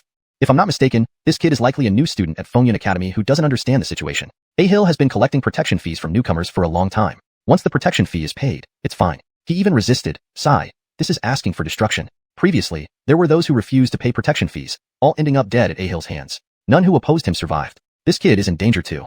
Those around sighed deeply. Boom. Just then, a loud explosion sounded from ahead. Hearing the explosion, everyone looked forward immediately. Their gaze fell on Ahil's black-robed subordinate, who had already rushed to Auden's side. Rushing forward, the black-robed youth punched out fiercely, striking toward Auden's body. Seeing the punch coming, Auden's expression turned cold. Casually, he punched back. The two fists collided mid-air. Boom. With a loud boom, the two forces exploded apart. The black-robed youth's entire arm was instantly shattered, his body flying back like a broken kite. Flying hundreds of meters away, he landed heavily on the ground and died immediately upon impact. Clank, refining an 8th-level star spirit soul, gained 1,800 energy points. As soon as the black-robed youth died, the system's voice echoed. Whisper. Everyone around saw this scene and widened their eyes. All eyes stared at Auden in shock, filled with disbelief. How is this possible? How could this happen? The kid actually killed Randall in one move. Randall was also at the 8th level of star spirit, and was instantly killed. One move, killing Randall. This is not the strength of a newcomer to Fengyun Academy. He seems to have some skill. No wonder he dared oppose Ahil. Seeing Auden instantly kill the black-robed youth, everyone was shocked. And now, Ahil was even more stunned. Seeing his subordinate killed instantly, Ahil's face darkened after a brief pause. Glaring at Auden, Ahil said harshly, "Kid, you dared to kill my people, looking for death." As he spoke, intense killing intent surged from him, aiming directly at Auden. Auden sneered, "Not only will I kill your subordinates, but I'll slaughter you too." Chapter 34, Eliminating Ahil. He had just arrived at Storm College and originally did not intend to provoke any trouble. But, someone deliberately sought him out and even extorted protection fees from him. There was no reason to keep such scum alive. After speaking, Auden stepped forward and walked straight toward Ahil. At the same time, an overwhelming aura of killing intent erupted from his body, surging towards Ahil. Sensing the killing intent emanating from Auden, Ahil's complexion changed slightly. However, in the next moment, he shouted fiercely, "Attack him! Kill this punk! I want to mince him and feed him to dogs." As soon as Ahil finished speaking, 4 individuals behind him rushed at Auden. Each of the 4 emitted strong fluctuations of spiritual energy. They were all at the 8th or 9th star spirit realm, courting death. Seeing these 4 rushing over, a fierce look flashed across Auden's eyes. Then he charged forward and launched a frenzied attack directly at them. One punch hit the leading person. With a loud bang, that person was instantly shattered by Auden, with his dantian broken, dead on impact. After killing one, Auden moved again, appearing before another martial artist. Another punch followed. Bang! Another martial artist was killed. The 3rd and 4th fared no better. Each of Auden's punches ended in their deaths. No one could withstand even a single blow from him. Auden moved through the crowd rapidly, taking less than 10 breaths to finish off all 4. Meanwhile, a system notification sounded in his head. Ding! Extracting 8th star spirit. Received 1,800 energy units. Ding! Extracting 9th star spirit. Received 1,900 energy units. The total from the 4 yielded nearly 8,000 energy units. Having mastered the extraction skill now, Auden could extract pure energy from his opponent's bodies instantly upon killing them and then absorb it. Initially, it took a few seconds for the extraction to be successful, but now it happened immediately. The near 8,000 energy units increased the strength of the spiritual energy within his body significantly. Everyone around was stunned. All eyes were glued on Auden and the 4 bodies lying on the ground. 4 high-ranking star spirit realm martial artists were instantly killed. They had offered no resistance whatsoever. If they hadn't witnessed it with their own eyes, no one would have believed it. How is this possible? This kid just entered Fengyun Academy. How can he possess such formidable power to instantly take down 4 high-level star spirit martial artists? Note: for a more natural English flow, Fengyun College should be consistently translated as Fengyun Academy, or another fitting institution name throughout the text. He's only at the 9th star spirit realm himself, yet managed to wipe out peers. How did he do it? I've never seen a new student this powerful. It's simply incredible. Ahil has really picked a hard bone to gnaw this time. There's going to be quite a show. Surrounding spectators whispered among themselves, all astounded by Auden's performance. Ahil stood there, utterly petrified, staring at Auden with eyes wide in disbelief. How is this possible? My 4 subordinates were killed by him in an instant. Shocked, Ahil trembled all over. He had been collecting protection fees in the lower courtyard for so long, and had encountered some rebellious elements, but none had ever posed a serious threat until now. "You? Who are you?" Ahil stared at Auden, asking shakily. "Who I am is none of your business. Now, it's your turn," Auden replied with a sharp glare, and then advanced step by step toward Ahil. "What are you planning to do?" Seeing Auden approach, Ahil's face turned pale, panic filling his expression. "Kill you, of course. What else? Anyone who messes with me will meet only one fate, death." As soon as he spoke, Auden closed the distance between them in a single stride and unleashed a torrent of intense spiritual energy. "You dare!" Terrified, Ahil shouted, "Kid, my big brother is Heath of the lower courtyard. If you touch me, he won't let you off." "So what if your brother is Heath? Even the King of Heaven wouldn't save you today," Auden replied and threw a powerful punch. Burning fire palm. As Auden's fist came flying at him, Ahil let out a roar and mustered all his strength to block the strike. Fist met palm midair. Boom. In the next moment, the 2 forces exploded violently. Instantly, Ahil's palm print was shattered, and Auden's punch struck him squarely. Blood spewed from Ahil's mouth as he flew backward like a kite cut loose. "Star Master?" Auden looked at Ahil in surprise. Ahil was actually at the Star Master realm. That explained his arrogance. A star spirit level opponent would have been killed instantly. Only a Star Master could barely withstand a blow from him without dying. Wish. At this moment, Ahil suddenly turned and sprinted into the dense forest. You think you can run? Seeing Ahil try to flee, Auden's lips curled into a mocking smile. You really think you can escape? With a flash, Auden pursued him swiftly. Ahil had exerted all his remaining strength, trying desperately to flee. His mind was focused on one thing: escape, get out of Auden's reach, find his brother. Once he reached Heath, he would be safe. Auden closely trailed behind Ahil. Not bad speed. Auden observed Ahil coldly. Ahil must have used some forbidden technique to forcibly boost his abilities, giving him a significant speed advantage. Yet Auden still steadily caught up to him. Finally, after about 10 minutes of frantic running, Ahil stopped at a small mountain in the depths of the forest. There was a cave right at its base. Reaching the cave entrance, Ahil screamed, "Brother, help me!" His voice carried far, enhanced by his spiritual energy. Swoosh. At that moment, Auden landed nearby. Seeing Ahil sprawled at the cave entrance, Auden smirked. So, your backer is inside this cave? Call him out, let's see how strong your protector really is. You'll die once my brother comes out, Ahil growled, glaring hatefully at Auden. Finishing his words, Ahil pounded on the cave entrance and shouted inside. However, despite waiting for a long while, there was no response from the cave. There's no way. My brother is not here. Ahil stared blankly at the empty cave, clearly realizing it was unoccupied. Trash. Auden said coldly, since you can't find any help, it's time for you to die. With that, Auden approached Ahil, striking immediately. By now, Ahil's spiritual energy was completely depleted, offering no resistance. Auden's palm came down and ended his life. ##### Chapter 35, Helping Yunchi. You wait, my elder brother won't let you off. Right before dying, Ahil let out a roar. Useless trash, you can do nothing except rely on others for protection. Just a waste of space. Auden stared coldly at Ahil's corpse on the ground. Just this kind of trash dared to extort him, truly asking for death. Anyone who dared to trouble him in the future would die. Then, Auden set Ahil's body ablaze. After dealing with Ahil, Auden turned around and walked back. Upon returning, he went to check on Audengsi first. She was currently sitting cross-legged on the floor cultivating. Her eyes closed as pure spiritual energy flowed out from her body in waves. Since I have the ability to refine, can I also refine and enhance Yunchi's body? Auden rested his chin on his palm, suddenly struck by an idea. If he could refine his own body, he could certainly refine someone else's as well. With that thought, Auden walked into the room and woke up Audengsi. Brother, what's wrong? Audengsi opened her eyes, looking curiously at Auden. Sit still. I'll try to improve your body. Soon, my energy will enter your body, so don't resist. Okay.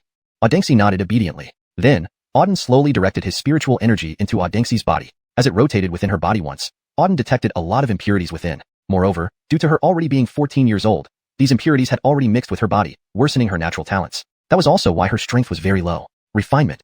After assessing her condition, Auden immediately began the refinement process. He slowly used the refinement technique, trying to extract all the impurities out of Audengsi's body. Since he now mastered the art of refinement, purifying the impurities in Audengsi's body was quite easy for him. It took about an hour to remove all the impurities from Audengsi's body. At this point, Audengsi looked like a newborn baby, her skin tender and smooth as jade, her whole body emanating a clean and pure aura. Even her dantian was full of pristine innate chi, shining white. After a moment, Audengsi gradually opened her eyes.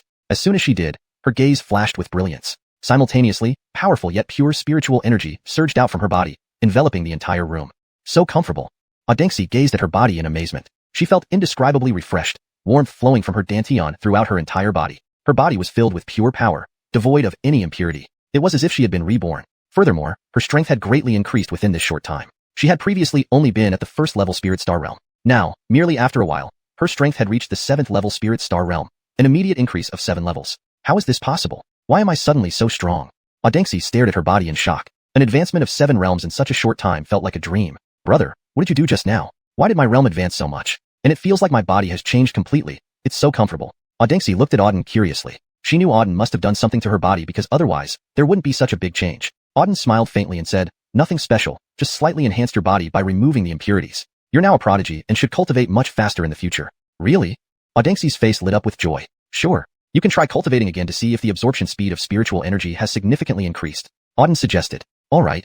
Audengsi nodded obediently, then closed her eyes to start cultivating. Indeed, during her cultivation, she distinctly felt the pure spiritual energy from the surroundings entering her body. All the pores on her body opened up, continuously absorbing the spiritual energy in the air. The absorption speed was countless times faster than before. Throughout the continuous absorption of spiritual energy, Audengsi felt her strength steadily growing, and there were signs of another breakthrough. This left Audengsi extremely shocked. Previously, every breakthrough was very difficult for her, mainly because her physique was poor, which limited her ability to absorb spiritual energy from the surroundings. Therefore, it took a long time to break through one level. Sometimes it even took several months to advance one level. However, now, she was breaking through consecutively in a short period of time. Upon starting cultivation, a large amount of pure spiritual energy poured into her body again, and she sensed the signs of yet another breakthrough.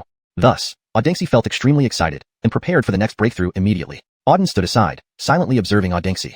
He clearly sensed the fluctuations of the spiritual energy within her body and the increased absorption speed. Seeing Audengxi about to break through again, Auden's lips curled up into a smile. Not bad. From this, I can continuously refine others, improving their physical constitution. In other words, I can transform trash into top-notch geniuses. Auden muttered to himself. Having the ability to create geniuses was indeed impressive, but not many people in this world were worth his efforts to change their physique. Perhaps in the future. Afterward, Auden guarded beside Audengxi for the entire day. By the end of the day, Audengxi had completed her cultivation, reaching the 8th level Spirit Star Realm, a further improvement. Wow, I advanced again. It's unbelievable.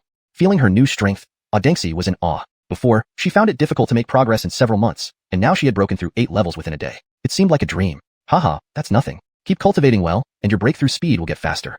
Auden laughed heartily. Sure, I'll definitely train hard and catch up to you. Audengxi grinned. You can have dreams, but catching up to me is impossible. Catching up to those so-called geniuses, however, is quite easy, Auden chuckled. My little sister is really cute thinking of catching up to me. Back then, it might have been possible. But now, even if Auden didn't practice, his strength would automatically increase. Moreover, he possessed 3 Supreme Star Souls. There was no way Audengxi could catch up to him.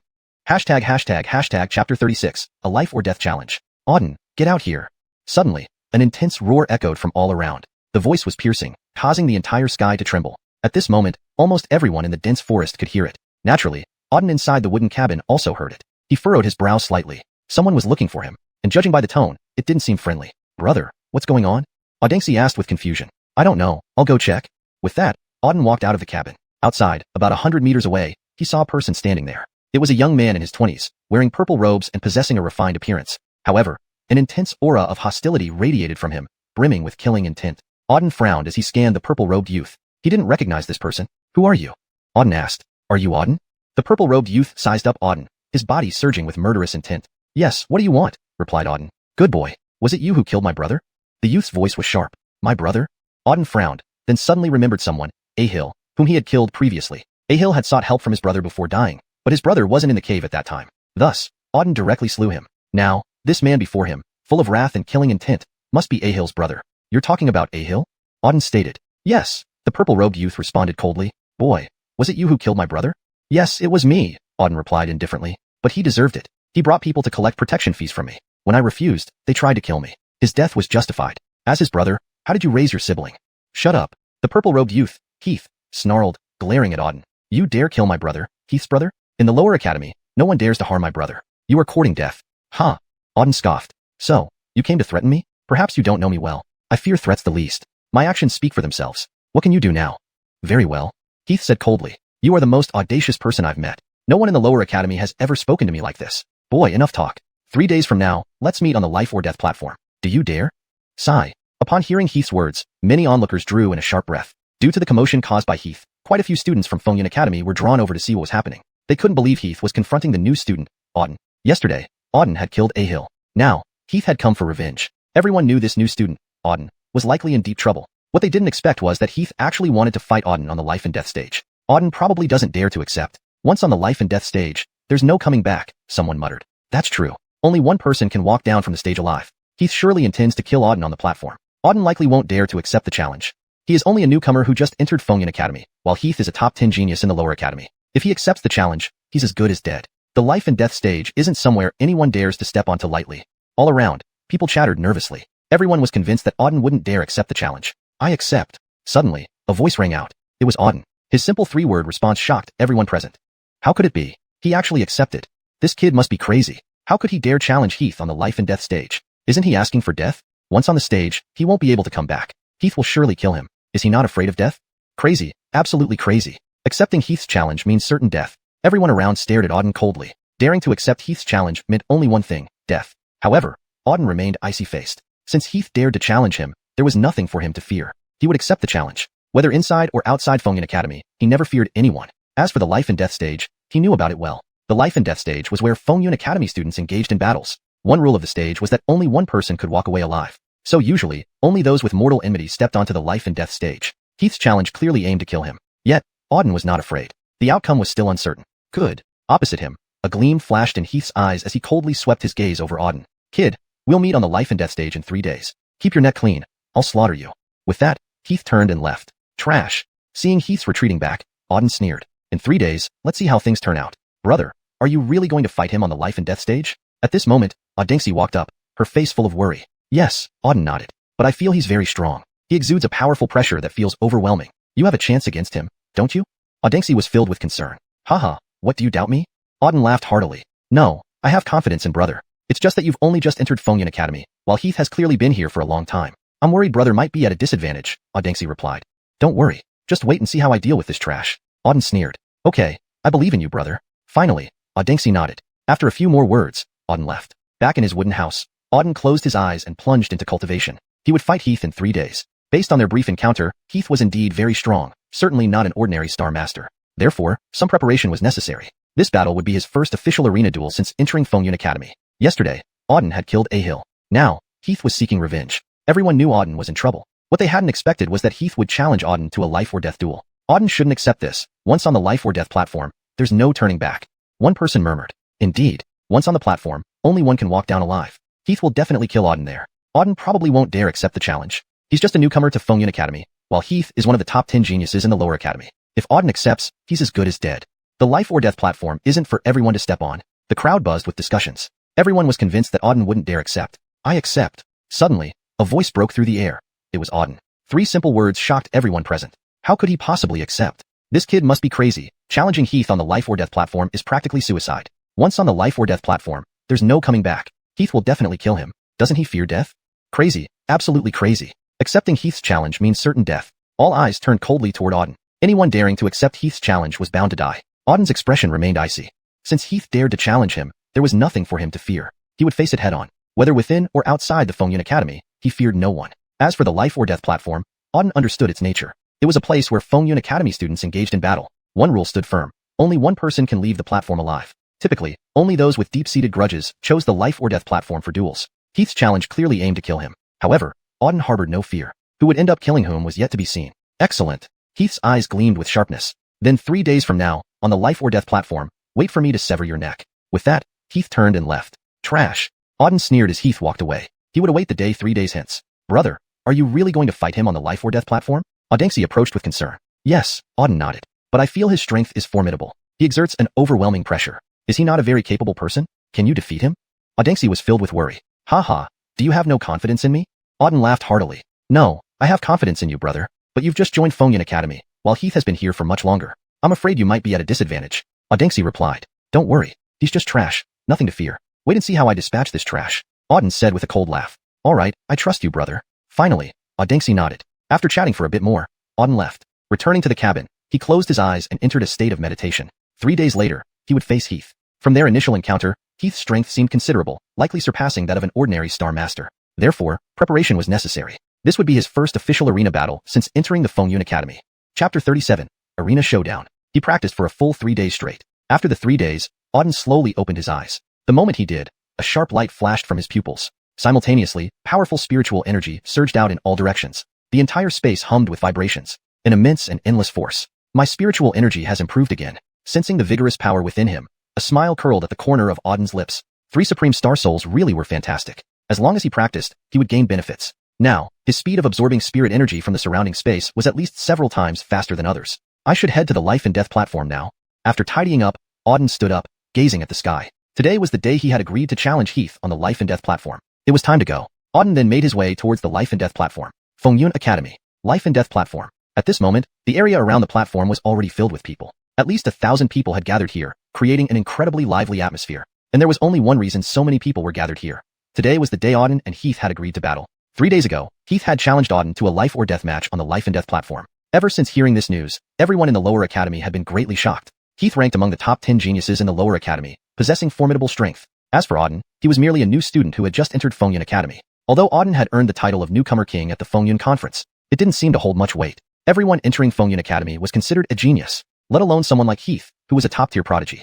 Therefore, after hearing that Auden had accepted the challenge, they were all very curious. How did Auden dare? Today was the start of the life or death match, and everyone rushed over, eager to see who would win between Heath and Auden. Among them were even some Middle Academy experts. At this moment, a few youths were standing below the life and death platform, including Eben, Nolan, and others. Never expected this kid would create such a big fuss, challenging Heath immediately after joining Fengyun Academy. He's certainly high profile, Eben chuckled bitterly. Since entering Fengyun Academy, he hadn't seen Auden. But he was surprised to hear about Auden's challenge to Heath not long after arrival. A newcomer daring to challenge a top 10 ranked genius of the lower academy like Heath, quite astonishing indeed. However, thinking about Auden's personality, Eben calmed down.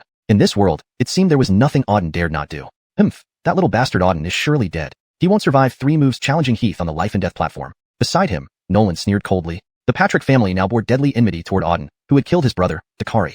Additionally, Auden made him kneel publicly during the beginning of the Fengyun conference. Nolan wished nothing more than to tear Auden apart limb by limb. Now, upon hearing that Auden would face off with Heath on the life and death platform, he felt elated. Heath, a lower academy genius, knew well Heath's prowess. Killing Auden would be child's play. There will be no Auden after today, Nolan laughed mockingly. Possibly, but I don't think Heath can necessarily defeat Auden, Eben said coolly. You must be insane if you think Heath can't beat Auden, Nolan laughed wildly. Not one. Even 10 Audens together wouldn't be a match for Heath. If Auden doesn't die today, I'll change my last name. Why don't we wait and see who wins? Eben responded indifferently. He felt Heath would likely win, but as Auden's friend, he would of course support Auden. Heath is here.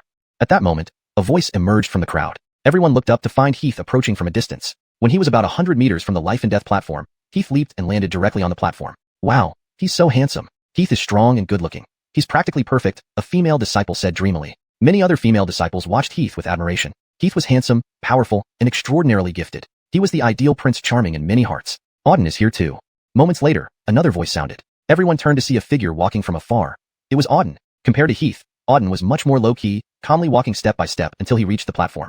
This is Auden? He seems quite ordinary, one person remarked. He looks decent, but how weak he is. Only 9th level star spirit.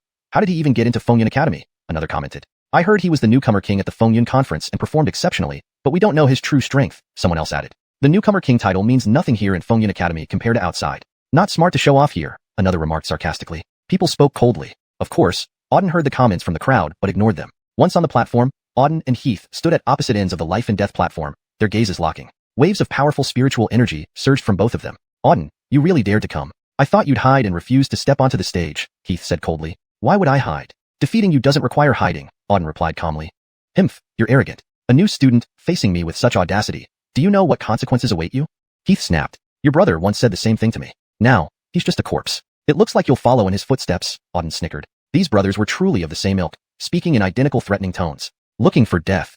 Heath clenched his fists tightly, a glint of murderous intent flashing in his eyes. His whole body radiated intense hostility. That's enough.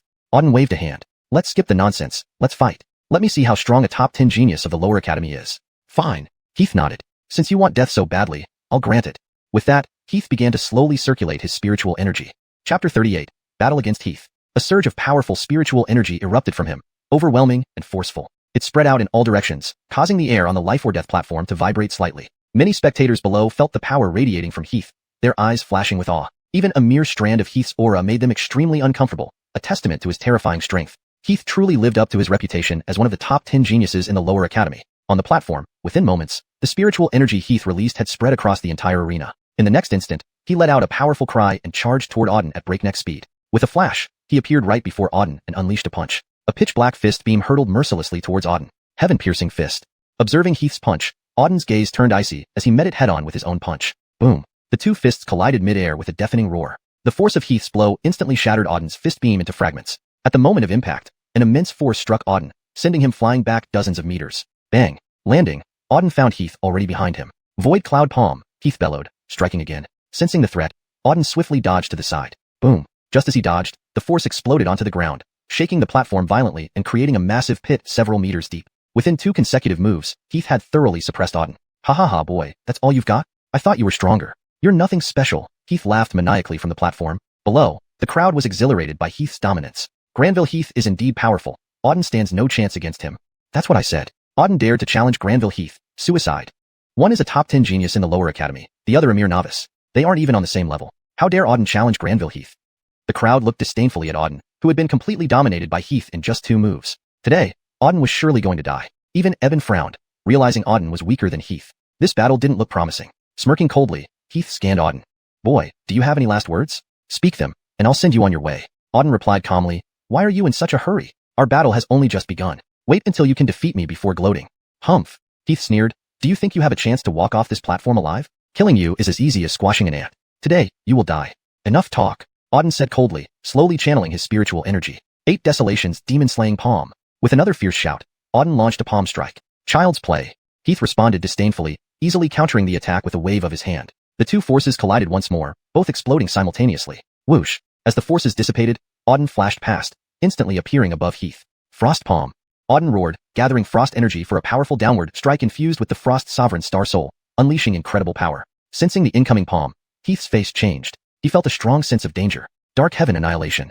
He shouted, concentrating all his power into a single punch, which clashed fiercely with Auden's palm. The entire platform trembled violently under the force of the impact. The tiles crumbled under the immense pressure, and even the spectators were shaken by the terrifying power. Weaker individuals were thrown back, while the more powerful ones still felt the discomfort of the shockwave. Everyone watched intently as the two forces continued to collide. Heath's ruthless punch and Auden's frost energy engaged in a frantic exchange. After a few moments, the frost energy shattered Heath's fist beam and began to engulf him, encasing him entirely in ice. Annihilate! Auden uttered softly, and Heath was sent flying backward, crashing heavily to the ground. PFFF. Spitting blood, Heath landed, his face deathly pale and covered in frost threads. How could this be possible? His eyes widened with shock and disbelief. A mere star spirit had managed to injure him, a second-rank star master. Furthermore, the frost energy Auden had unleashed was terrifying. No matter how much power Heath exerted, he couldn't resist it. Ultimately, his body was severely damaged by the frost energy. What exactly is that frost power of yours? Heath asked fiercely. Auden sneered, you don't deserve to know the source of my frost power. You, ranked 10th in the lower academy, aren't so impressive after all. A second-rank star master unable to defeat a star spirit. What a waste. Damn it, shut up. Heath snarled furiously. Boy, do you really think you can defeat me? You're delusional. Just now, I was merely playing around. If I used my full power, you'd already be dead. Killing you would be effortless. Is that so? Auden smirked. Your power isn't impressive, but your mouth sure is tough. Fine, I'll give you the chance. Show me your full strength and come kill me if you can. Chapter 39. A fierce battle. You're courting death. Heath was utterly enraged. His eyes locked onto Auden, brimming with overwhelming malice. You little bastard, if I don't kill you today, I swear I won't live as a human. With that explosive shout, Heath began forming seals rapidly. As he did so, terrifying spiritual energy erupted from him in waves. Heath's spiritual energy surged rapidly, climbing several levels within moments. At this point, his eyes were bloodshot, and his body was shrouded in a black mist, emitting an extremely sinister aura. Auden, die now.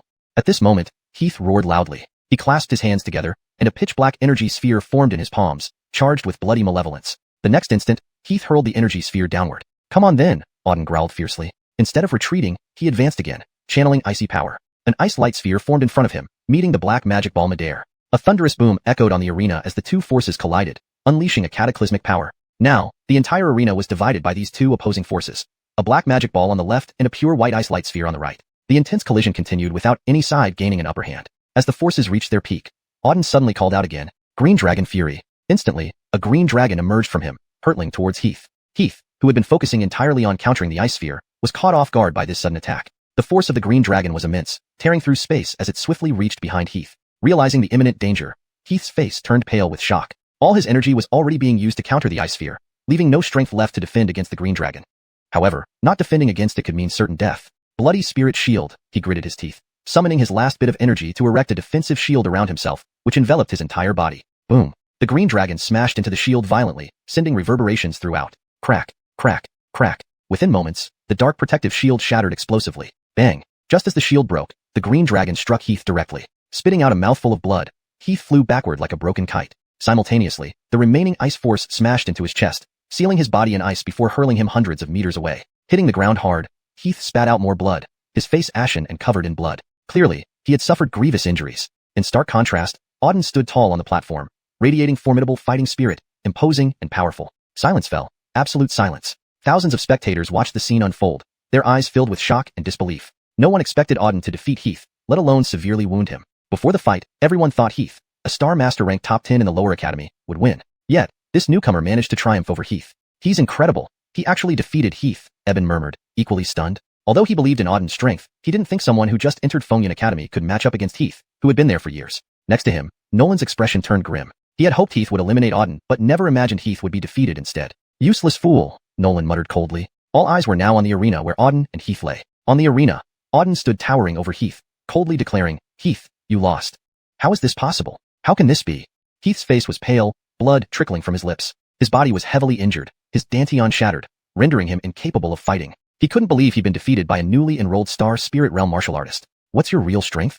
Auden sneered. I'm only at the 9th level of Star Spirit. You're just too weak. A Star Master can't even beat me, you useless trash. Enough talk. Now, it's time for you to go to hell. You want to kill me? Heath's expression changed dramatically upon hearing Auden's words. Not killing you. Should I keep you alive for New Year? Auden coldly replied, I said before. Anyone who opposes me will only end up dead. Both you and your brother are no good. Troubling me deserves death. Now, die. Auden slammed his palm towards Heath's head, With no resistance left, Heath was instantly killed. At the same time, all of Heath's spiritual energy was extracted and absorbed into Auden's body. Ding, extracting second-level Star Master, obtained 4,400 energy points, the system voice announced. Excellent. Auden nodded, satisfied. This Heath was worth 4,400 energy points, adding significantly to his current total. After dealing with Heath, Auden gave his corpse a cold glance before turning and stepping down from the platform. Thousands of people below watched him intently, still in shock. As Auden descended, they automatically parted to make way for him. Chapter 40. 1 month later. No one dared to meet Auden's gaze. As Auden walked past them, they felt an overwhelming sense of dread. This was the power of intimidation, the power of a true powerhouse. Although Auden could not yet be considered a real powerhouse at present, his aura was already formidable enough for the ordinary disciples of Fengyun Academy. Stop! Just as Auden had taken a few steps forward, a voice suddenly called out from behind him. Hearing this voice, Auden halted and turned around to look back. 100 meters behind him stood a young man in black. The youth's eyes were fixed intently on him. The young man in black was none other than Nolan. Seeing Nolan, Auden's expression remained cool as he asked, "What do you want?" Nolan sneered and said, "I noticed that Brother Lin has quite impressive strength, effortlessly defeating Heath. I'm feeling itchy too, and would like to spar with you, Brother Lin. Would you give me the honor?" A commotion erupted among the crowd upon hearing these words. All eyes immediately focused on Nolan. Nolan was going to challenge Auden. Not only was Nolan a member of the Patrick family, he also ranked among the top 3 in the lower academy. His strength far exceeded that of Heath. None of them expected that at this moment, Nolan would stand up to challenge Auden. "I heard that Auden killed Dakari of the Patrick family earlier. Nolan must want revenge." "That's definite. Nolan is Dakari's older brother. Both belong to the Patrick family. How can Nolan let it go? Killing Auden on the life and death stage would be the best solution. If Auden accepts the challenge, he will surely die. If he refuses, it means he's a coward. I wonder if he will accept the challenge. To admit defeat is better than being killed. He probably won't accept the challenge. He's not stupid. Fighting Nolan on the platform now would be courting death." Speculations buzzed among the crowd. Most believed that Auden would not accept Nolan's challenge. "Nolan, you're too shameless. As a top 3 genius of the lower academy, bullying a newly admitted rookie is despicable." At this moment, a voice sounded off. Eben, who spoke, coldly swept his gaze over Nolan, saying, "Exactly, a top 3 ranking person bullying a newbie. Shameless indeed. Why don't you go bully upper academy students? Bullying newcomers counts for nothing. The Patrick family behaves like this, relying on their power to oppress the weak. We've seen enough."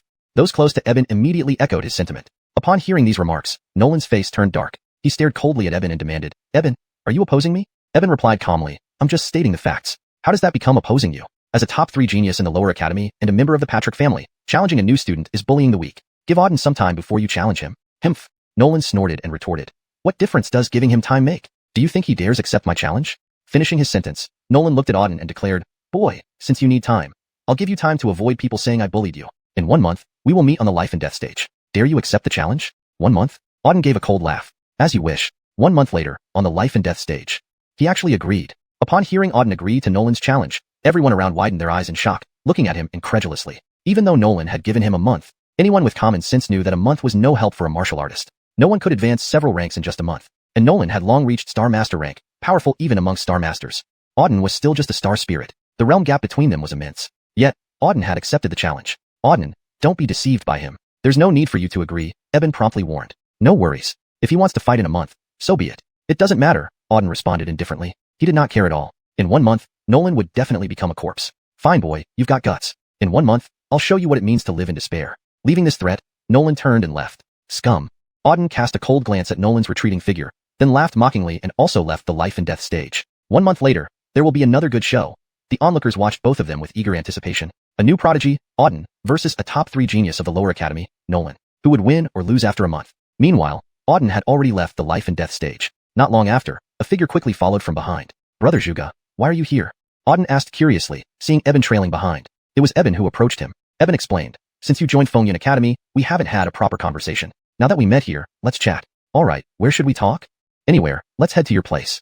"Sure." Subsequently, Auden led Eben to his small wooden practice cabin.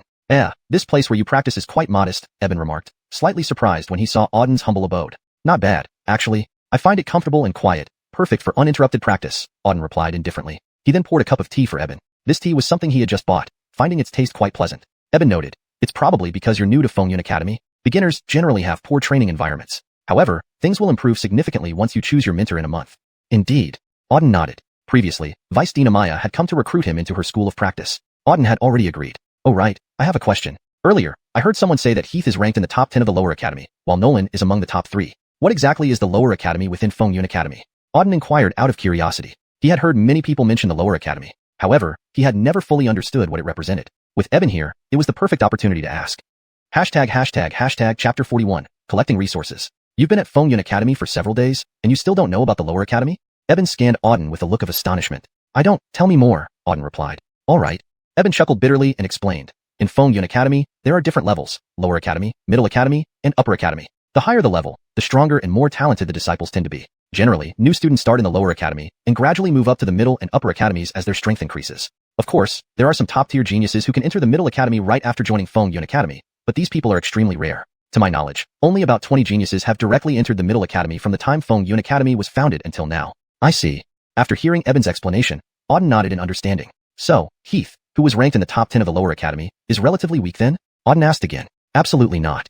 Eben responded. Although the lower academy is considered one of the lower ranks in Fengyun Academy, do not underestimate it. There are many geniuses here. They just haven't entered the middle academy yet. Some geniuses already have the capability to enter the middle academy but choose not to. Especially those in the top 10 of the lower academy. Each one is incredibly formidable. Heath, whom you defeated earlier, is also quite powerful in the lower academy. I didn't expect him to lose to you.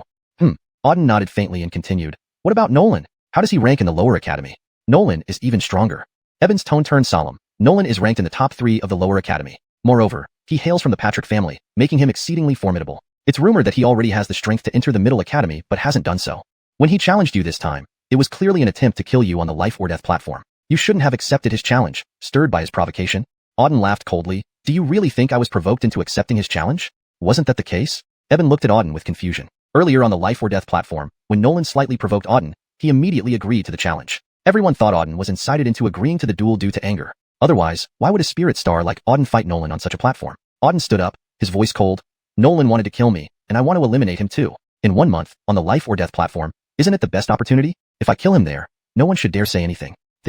Hearing Auden's words, Eben was stunned. He stared at Auden dumbfounded, his eyes filled with shock. He hadn't expected Auden to plan on killing Nolan on the platform. This was the real reason he had accepted Nolan's challenge. Understanding this, Eben sighed wryly. You're quite daring. 1 month to plan killing Nolan? Do you know what kind of strength he possesses? Whatever his strength is means nothing to me. In 1 month, he will die for sure. Just wait and see. Auden's expression was calm, and his tone brimmed with confidence. Eben stared at Auden for a moment, eyebrows furrowed. He couldn't believe Auden could defeat Nolan in just 1 month. Yet, looking at Auden, he seemed confident. Finally, Eben shook his head, unsure of what to say. They would naturally know the outcome in 1 month. After exchanging a few more words, Eben prepared to leave. Oh, by the way.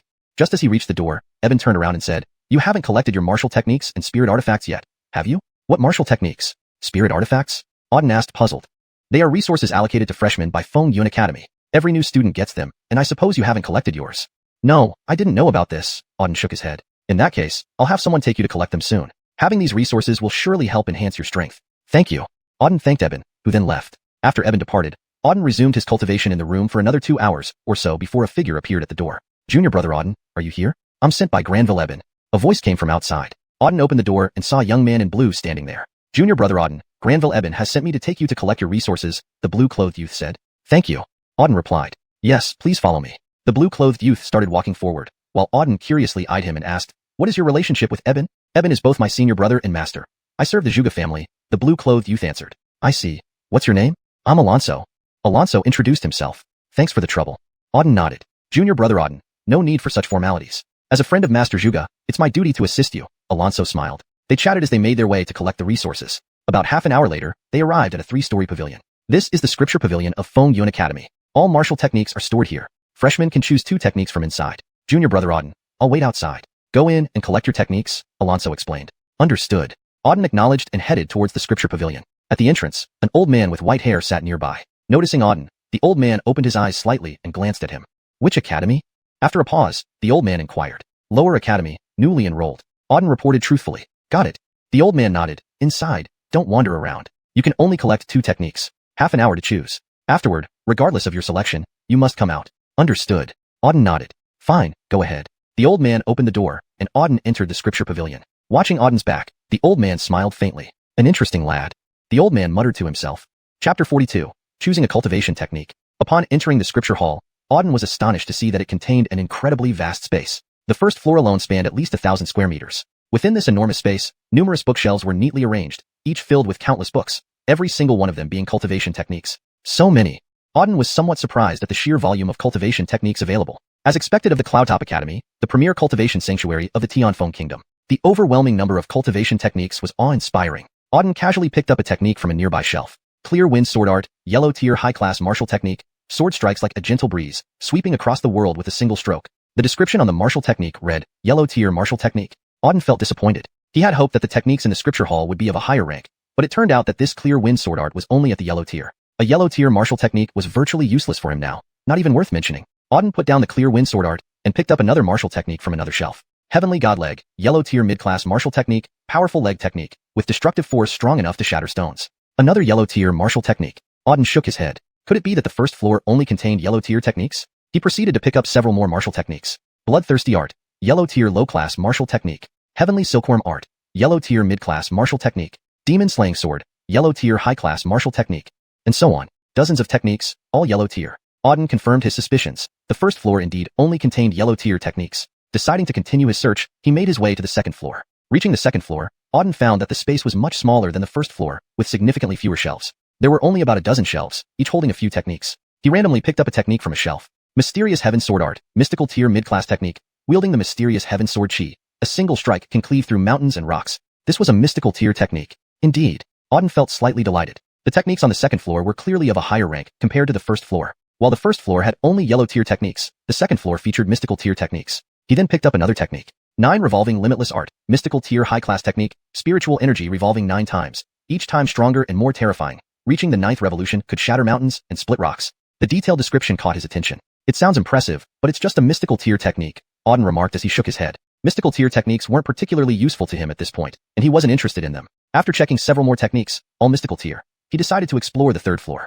Mystical tier techniques were also of no use to him at this stage. Given that the first floor had yellow tier techniques and the second floor had mystical tier techniques, the third floor must contain even higher rank techniques. Let's go to the third floor. As he ascended to the third floor, he found the space even smaller, with only a single shelf holding about 5 or 6 techniques.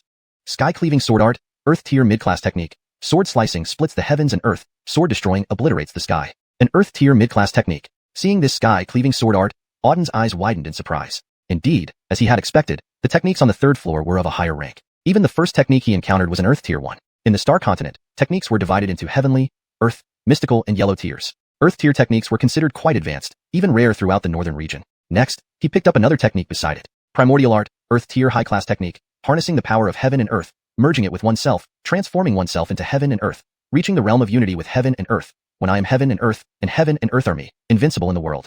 This was an earth tier high-class technique. Auden was even more amazed. Earth tier high-class techniques were among the most formidable within earth tier techniques. Additionally, the primordial art could merge one with the elements of nature, which seemed quite appealing. However, Auden did not make a hasty choice. There were still a few more techniques to review before making a decision. He picked up the third technique. 9 Heavens Undying Sword Art, Earth Tier Supreme Class Technique, divided into 9 postures, each posture progressively more powerful and terrifying than the last. Combining all 9 postures together can obliterate the heavens and destroy the earth. When Auden picked up the third technique, he felt a surge of excitement. 9 Heavens Undying Sword Art. What a formidable name. Moreover, its rank reached Earth Tier Supreme Class, indicating a very high level.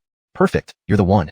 A smile crept across Auden's lips. Being a swordsman himself, the 9 Heavens Undying Sword Art, as a top-tier sword art, was powerful and perfectly suited to his abilities. With this thought, Auden decided to take the 9 Heavens Undying Sword Art. Besides this, he could choose one more martial technique. He reviewed the remaining techniques, but was left disappointed after examining them all. Although the remaining techniques were all Earth Tier, their power was rather average. Either they were auxiliary techniques or had weak offensive power, rendering them less effective. Apart from the 9 Heavens Undying Sword Art, none of the other techniques appealed to Auden. Hey, what's that?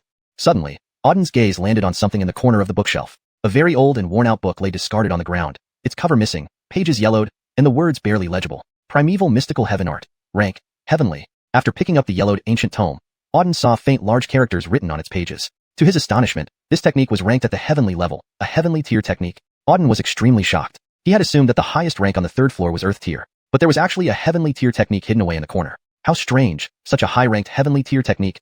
Why is it treated like trash, discarded on the floor? Auden stared at the primeval mystical heaven art, his eyes reflecting confusion. Heavenly tier techniques were the pinnacle of cultivation techniques across the continent, possessing immense power. Yet here, it was treated like refuse? What happened? Upon closer inspection, Auden realized that the primeval mystical heaven art seemed to be only half complete. Chapter 43. Seizing the cultivation technique. Indeed, it was only half of it. The second half of this cultivation technique had been torn off by someone. How could this happen? Seeing the ancient mystical heaven art split into just a fragment, Auden wore an expression of bewilderment. A perfectly good heaven-grade cultivation technique had been torn in half by someone. Following that, he understood why this heaven-grade cultivation technique had been discarded like rubbish on the ground. It was because it was only half complete. If one attempted to cultivate such a damaged method, it would most likely lead to a severe backlash, potentially leading to complete obliteration of both body and soul. Hence, no one had chosen this ancient mystical heaven art. Not bad, indeed fortunate for me. Others can't cultivate it, but I can. With the system at my disposal, even incomplete cultivation methods don't pose much of a problem to me. Moreover, the power of the ancient mystical heaven art is indeed impressive, Auden muttered to himself. Immediately after, he made up his mind. He wanted the ancient mystical heaven art. Up to this point, he had already selected 2 cultivation techniques. The first was the 9 Heavens Indestructible Sword technique, and the second was the ancient mystical heaven art. Both were highly beneficial to him currently, being immensely powerful and suitable for his present state. I can leave now. After selecting the 2 techniques, Auden planned to depart. His visit to the scripture hall had proven fruitful. These 2 techniques were ones he genuinely liked. Boy, place the cultivation technique you have back. Just as Auden prepared to leave, a voice came from behind him. Hearing the voice, Auden's brows furrowed slightly. Turning around, his gaze landed on a figure standing 100 meters away. It was a young man dressed in purple, about 20 years old, with a handsome appearance and sharp eyes. A faint aura of powerful spiritual energy radiated from his body. His eyes were intently fixed on the cultivation technique in Auden's hand. Who are you? Auden scanned the young man, frowning slightly. He hadn't seen this person before. Who I am is none of your concern. You need only hand over the cultivation technique in your hands to me, the Miguel said coldly. Why should I? Auden's expression turned cold. These 2 techniques I've just picked. Why should I give them to you? Why? Because I desire these 2 techniques. Little boy, a technique of this grade isn't something trash like you can cultivate. Handing over these 2 techniques and choosing others is your best choice. Otherwise, you'll die a miserable death, the Miguel sneered. You want to snatch my cultivation techniques? Auden's brow furrowed. He had just obtained these desired techniques when someone tried to rob him. What rotten luck. It's not robbing, it's taking. Only someone like me, a genius, can cultivate those techniques. Trash like you has no right to obtain cultivation techniques from the 3rd floor of the scripture hall. Go pick from the 2nd floor instead. The 3rd floor isn't for you. Is that so? Well, today, I'm going to take these 2 techniques. What can you do about it? Besides, based on how you're talking, do you really think you deserve to snatch my cultivation techniques? Auden responded coolly. Boy, you've got some guts speaking to me like that. The Miguel's pupils contracted. With a hint of ferocity in his eyes, he continued, you probably don't know who I am. If you knew, you'd have handed over the techniques and gone down to the 2nd floor without hesitation. That's where you're wrong. Auden said indifferently, who you are has nothing to do with me. Even if you were a king or an emperor, in my eyes, you're still just trash. Want to snatch my cultivation techniques? You're not qualified. Bastard brat, dare to speak to me like that. You must be tired of living. Hand over the techniques now, and I might let you die intact. Refuse, and I'll make you wish you were dead. The Miguel roared, furious. No one had dared speak to him this way in all his years at Xuanhuan Academy. Enough talk. Auden coldly scoffed. I'm standing here now. If you want the techniques, come and take them. Let's see if you have what it takes. Foolish boy. The Miguel was thoroughly enraged. Roaring fiercely, he leaped forward toward Auden at lightning speed. As he appeared, a punch slammed down with immense force, creating a palm imprint in midair. The strength was overpowering. Feeling as if his entire body was locked in place and unable to move, Auden retorted with a cold snort, 8 extremities demon extermination palm. A palm met the incoming punch head-on. Boom. Instantaneously, the 2 forces collided in midair, their immense energies clashing wildly. Powerful waves rippled outward. Bang. Moments later, a loud explosion echoed as the 2 forces shattered apart. Auden and the Miguel were both forced backward several steps. How could this be? Upon seeing himself being pushed back, the Miguel's eyes widened in shock. This boy was only at the star spirit realm, yet managed to push him back. How is this possible? Suddenly, an even stronger murderous intent surged from within him. Bastard brat, you will surely die. With another fierce roar, the Miguel charged again, his emitted spiritual energy multiplying several times over. The surrounding space quaked from its impact. Die!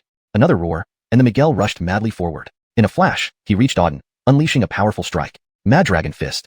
Auden's expression was icy cold as he summoned his own spiritual energy to counterattack. The Miguel was extremely strong, surpassing everyone Auden had faced before. Thus, Auden unleashed his full power. The 2 forces clashed once more, creating a deafening boom that shook the entire scripture hall. If not for protective wards, the building would have been shattered. Despite that, the terrifying force still radiated outward. At this moment, the entire 3rd floor of the scripture hall was divided by their spiritual energies. On the left was Auden's tyrannical fist force. On the right was the Miguel's raging spiritual power. They were engaged in a frenzied battle. Suddenly, a figure appeared between them. Boom. A thunderous sound followed as the forces they released were simultaneously shattered. Auden and the Miguel were each pushed back hundreds of meters. Both stared in shock at the sudden arrival. Standing between them was an elderly man with white hair. He was none other than the old man in white whom Auden had seen earlier at the entrance of the scripture hall. At this moment, the old man stood calmly, and the spiritual energies emanating from both youths dissipated completely. You two have some nerve. Do you not know the rules of Xuanhuan Academy's scripture hall? The white-haired elder glared at Auden and the Miguel. Elder, please calm down. It was this boy. He wanted to seize the martial technique I had obtained. When I refused, he immediately attacked. Forced to defend myself, I humbly asked the elder to judge and kill this boy for justice. The Miguel quickly explained upon seeing the elder appear. Chapter 44. Midway Stalking. Midway Stalking. Is that so? Do you think this old man is blind? The white-haired elder coldly surveyed the young man in purple robes and said, although I was outside the scripture hall, I knew clearly what happened inside. Auden obtained those 2 martial arts first, and you wanted to snatch them from him, leading to the conflict. And the one who started the fight was you, Harold. Do you think this old man is easy to fool because of my age? I dare not. Hearing the white-haired elder's words, the young man in purple's face changed instantly as he hurriedly bowed. This white-haired elder wasn't just a guardian of the scripture hall. He was also an elder at Fengyun Academy. He was someone the youth dared not provoke. Himph. The white-haired elder snorted and said, Harold, while you may be a genius at Fengyun Academy, don't cause trouble in my scripture hall, or else it won't end well for you. Yes, I understand, said the young man in purple, also known as Harold, as he bowed. All right, leave the scripture hall immediately. You're not allowed to claim any martial techniques from here within a year. Get out. The white-haired elder waved his hand, and Harold turned around and left with evident reluctance. Before leaving, Harold cast a hateful glare at Auden, revealing a strong killing intent. He blamed this little brat for everything. Not only did Auden snatch 2 martial arts from him, but now he couldn't claim any martial techniques from the scripture hall for a year. It was infuriating. Harold wished nothing more than to grind Auden's bones into dust. After Harold left, the white-haired elder looked at Auden and said, Boy, although it was Harold's fault, you shouldn't have fought in the scripture hall either. All these martial arts are collected over the years by Fengyun Academy. If they were destroyed, even I would be held responsible. Sorry, senior, I didn't mean to. He tried to kill me, forcing me to retaliate, Auden replied. The elder nodded. I saw what happened. But let me warn you, Harold isn't ordinary. It's best if we put today's incident to rest. Don't try to cause him trouble, or it won't end well for you. Really, Auden said calmly. Omar, rest assured, I won't seek trouble, but if someone tries to harm me, I'll make sure they regret it. As he spoke, a sharp gleam flashed in his eyes. Just for attacking him and trying to snatch his martial arts, Harold deserved death. Though the elder had intervened this time, if Harold dared to provoke him again, Auden wouldn't hesitate to take his life. Upon hearing Auden's words, the white-haired elder shook his head and sighed. He could tell from Auden's tone that the matter wasn't over yet, but it no longer concerned him. You actually chose these 2 martial arts. At that moment, the white-haired elder noticed the 2 scrolls Auden held in his hands, his face showing surprise. What, is there a problem? Asked Auden. These 2 martial arts aren't ordinary, the elder explained. The 9 Heavens Undying Sword technique is a highly powerful attack technique, but its power is too overwhelming for many practitioners to control, often resulting in the destruction of their swords and even themselves. It's quite dangerous. As for the ancient mystical heaven technique, it's even worse. Although it's a heaven-grade technique, it's incomplete. It's well known that practicing an incomplete technique can lead to a severe energy imbalance or even self-destruction, which is why no one takes the ancient mystical heaven technique. Now, you chose these 2 techniques, which really surprises me. Auden said calmly, I just feel that these 2 techniques suit me. The elder looked at Auden and said, these 2 techniques are indeed very powerful, but they come with high risks. Be extremely careful once you choose to practice them. Otherwise, even if your strength increases, you might still die. I understand. Thank you, senior. Auden nodded, appreciating the elder's concern. All right, go on. I look forward to your future development at Fengyun Academy. The elder smiled at Auden. Auden responded, and then turned to leave. Watching Auden walk away, the elder's gaze flickered, and he eventually shook his head. Auden left the scripture hall. Outside, the hall was empty. Alonso, who accompanied him, had already gone. Auden didn't mind, and walked toward the training room. There was some distance between the scripture hall and the training room, so Auden decided to enjoy the scenery of Fengyun Academy on the way back. Having been in the academy for some time, he hadn't properly admired its beauty until now. Indeed, as the spiritual cultivation holy land of Tianfeng Kingdom, Fengyun Academy boasted magnificent scenery everywhere, and the spiritual energy here was exceptionally rich. Auden recalled the strong spiritual energy in Lingyun City, but compared to Fengyun Academy, it paled in comparison. The spiritual energy in Fengyun Academy was 10 times stronger, perhaps even more. No wonder everyone strived to enter Fengyun Academy. The training environment and resources far surpassed those of smaller cities. Wandering around the outer areas of Fengyun Academy, half a day passed unconsciously. Feeling that it was almost time, Auden planned to return for practice. Suddenly, a mysterious aura appeared behind him. Feeling this aura, Auden frowned but continued walking without turning back. After nearly half an hour, when entering a dense forest, that aura was still following him. His expression turned cold, and he stopped. Come out. He stared coldly at a giant tree behind him. Silence filled the air. After waiting several breaths with no response, Auden said coldly, Aren't you coming out? Do I need to drag you out? At these words, a figure emerged from behind a nearby large tree. You actually noticed me, kid, the man said, surprised. It's you, Auden said coldly upon seeing the man. It was Harold, the young man in purple who had fought him in the scripture hall earlier. What, it's me? Surprised? Why are you following me? Auden asked coldly. A fierce look flashed in Harold's eyes, and he sneered, Little brat, you took my martial arts and got me banned from the scripture hall for a year. What do you think I'm doing? Hashtag chapter 45, Duel with Harold. Duel with Harold. So, you still want to steal my cultivation methods, Auden said coldly. I not only want those 2 cultivation methods, but I also want your life. In the entire Windcloud Academy, no one dares to oppose me. You, a piece of trash, stole my cultivation method and prevented me from entering the scripture hall. Today, you must die. Harold shouted fiercely, his body radiating intense murderous intent. In the Windcloud Academy, he had never suffered such a loss before. Now, this star spirit realm trash actually dared to cause him such trouble. How could he be content? Auden's expression was icy. The cultivation methods were mine first. As for you not being able to enter the scripture hall, that's your own fault. What does it have to do with me? It's better that you came looking for me. I was thinking about killing you too. Arrogant. Harold roared, glaring at Auden. With your capabilities, you dare to kill me? A star spirit realm trash. I could crush you with just one finger. Do you really think you're that confident? Auden sneered. Killing you is as easy as turning over my hand. Let me show you what a true genius looks like. With that, Harold leaped forward and swiftly rushed toward Auden. He moved at an incredible speed, almost instantly appearing in front of Auden. Just as he arrived, Harold unleashed a punch. The fist aura was extremely domineering, fusing all surrounding spiritual energy into it. The punch soared directly towards Auden. 8 Extremes demon-slaying palm. Seeing Harold's punch coming, Auden's eyes flashed with intensity. He then raised a palm to meet it. The punch and palm collided mid-air with a thunderous boom. In the next moment, 2 immense forces exploded outward. Fierce power surged out in all directions, reducing every tree within hundreds of meters to splinters. Under the impact, Auden was forced to retreat dozens of meters. Across from him, Harold sneered nastily. Brat, with your trash strength, you dare to fight me? You've had enough of life today. You must die. Finished speaking, Harold leaped again, rushing towards Auden.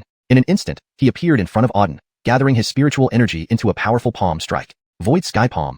A golden palm imprint formed in the air, striking fiercely at Auden. What powerful force! Seeing the approaching palm, Auden's pupils constricted. This Harold indeed had impressive strength. From these 2 attacks alone, Harold's power was far beyond Heath, whom Auden had killed earlier. Heath was a second-rank Star Master, indicating Harold was even stronger than a second-rank Star Master. The golden palm imprint closed in rapidly. Flash! Auden darted aside, narrowly evading it. Just as he moved, Harold's palm slammed into the ground where Auden stood moments ago, causing a loud explosion. The entire ground trembled violently under the powerful strike, creating a massive crater several dozen meters deep. Consecutive attacks from Harold became more formidable each time. Trash, you can run pretty fast, but let's see how long you can keep running, Harold said, staring coldly at Auden. Auden remained emotionless. Too much talk. A Star Master couldn't kill me in 2 moves. If I were you, I would have crashed my head into a wall by now. Shut up, Harold roared, pointing at Auden. Just now, I was only playing with you. Do you really think I can't kill you?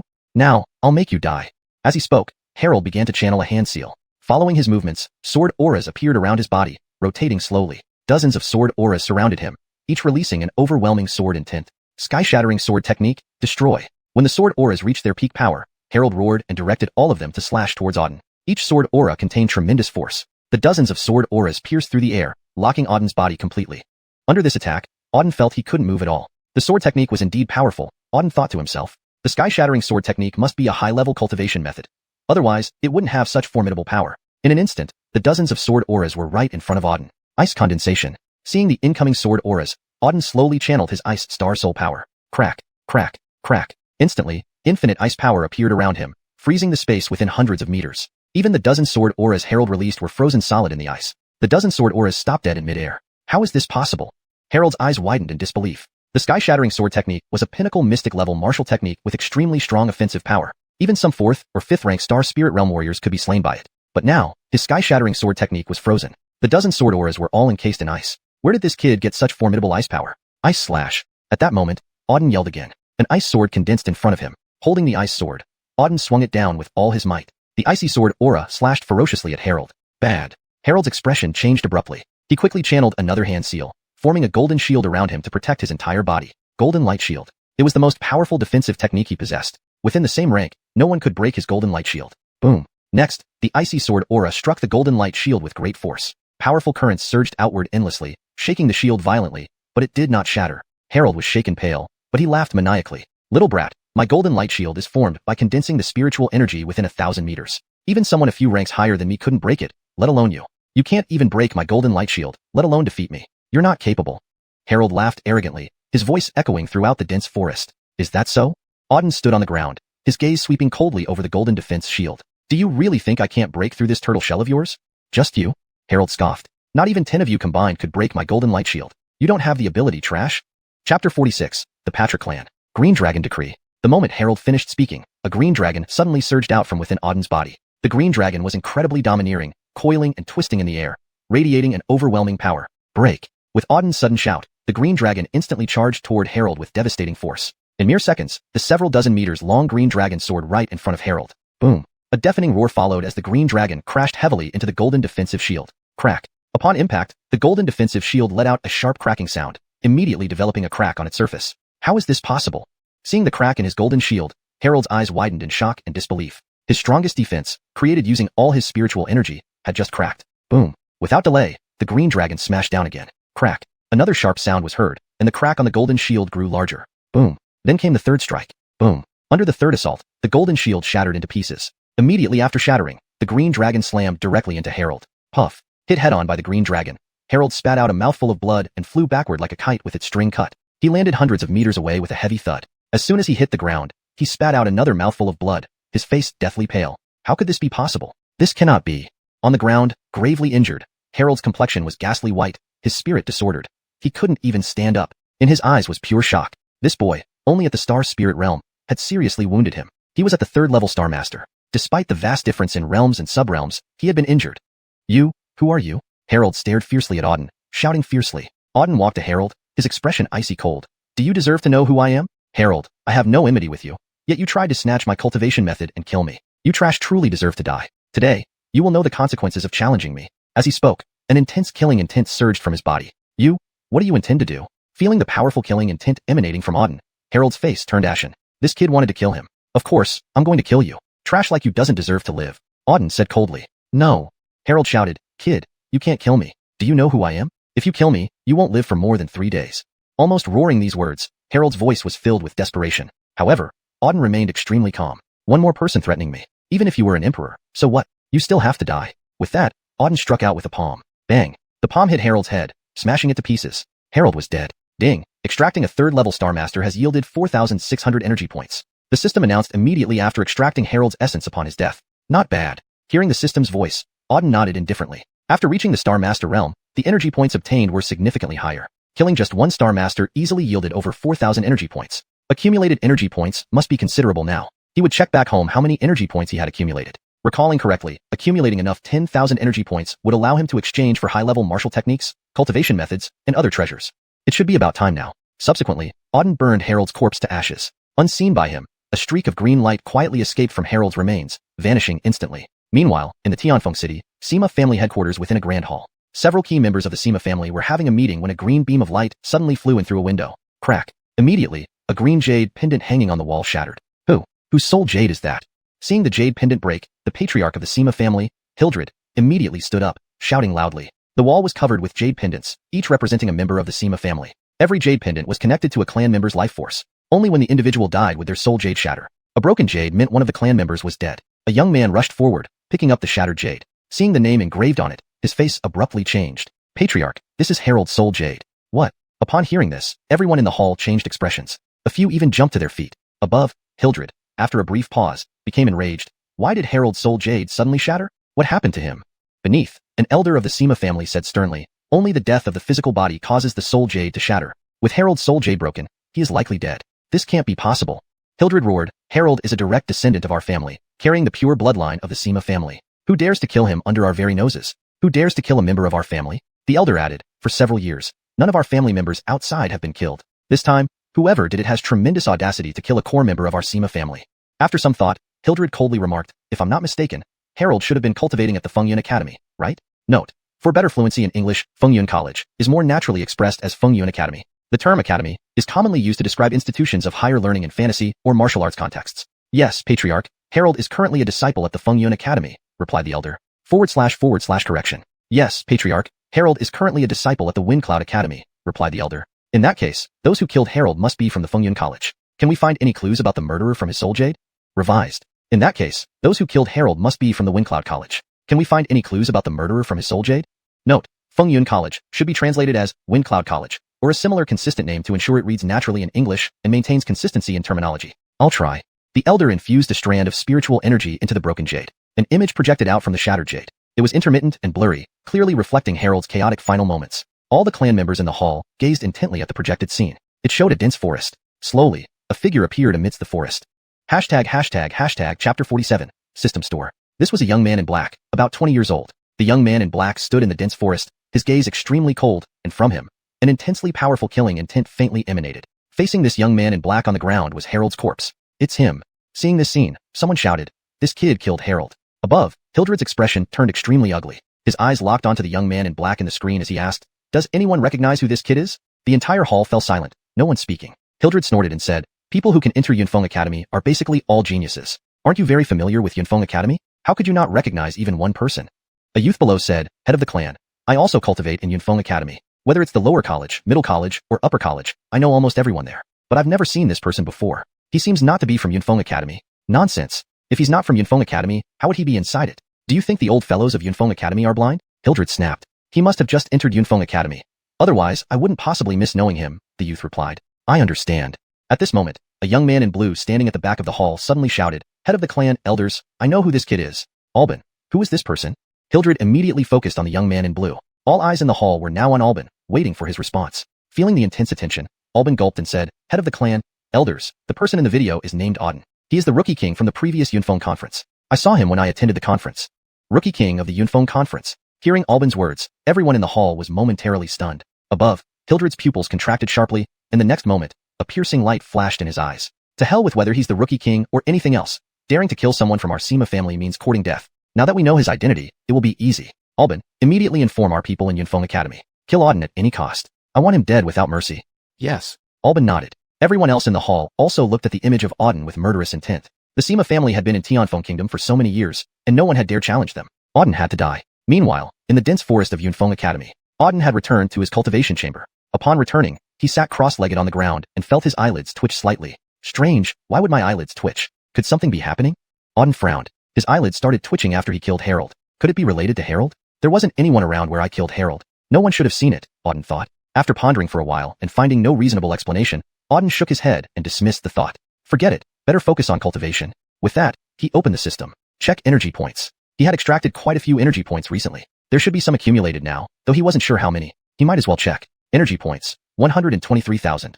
The system provided a number, over 100,000. Seeing this number, Auden's eyes gleamed. According to his previous understanding, exceeding 100,000 energy points allowed him to exchange for higher grade treasures. Auden then opened the system store. Opening the system store, Auden saw numerous treasures displayed. There were cultivation techniques, martial skills, elixirs, etc. However, this was only the initial level system store, with all items being relatively low grade. I need to open a higher level system store. Understood. Level 3 system store has been activated. Please proceed with your exchanges.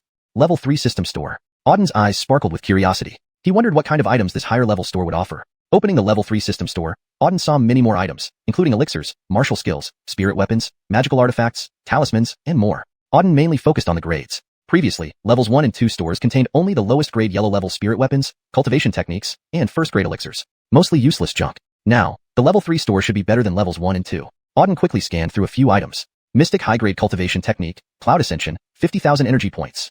3rd grade profound elixir, 60,000 energy points. Mystic mid grade spirit weapon, Heavenly Gang Sword, 60,000 energy points. Mystic high grade burst talisman, 80,000 energy points. Auden scanned the level 3 system store for quite some time. Most items here were mystic level spirit weapons, cultivation techniques, and talismans. As for elixirs, mostly 3rd grade. Few items exceeded mystic level. These items in the level 3 store don't seem particularly useful to me. If the treasures in the level 3 store are mystic level, those in the level 4 store should be earth or heaven level, Auden mused. How much energy is needed to activate the level 4 system store? 50,000 energy points to open the level 4 system store. 50,000. Auden furrowed his brows. He currently had over 100,000 energy points, but he was still far from 500,000. It looks like I need to collect energy points faster, Auden thought. Items in the level 3 store weren't particularly useful. Higher level stores, such as level 4 or 5, should offer better treasures. However, he didn't have enough points yet. He could only wait until he accumulated enough energy points to exchange for higher level items later. But these 100,000 energy points shouldn't go to waste either. Auden carefully examined the store. Finally, he exchanged for an earth level spirit weapon, the Ling Tian sword. This Ling Tian sword was the only earth level spirit weapon in the level 3 store. Chapter 48.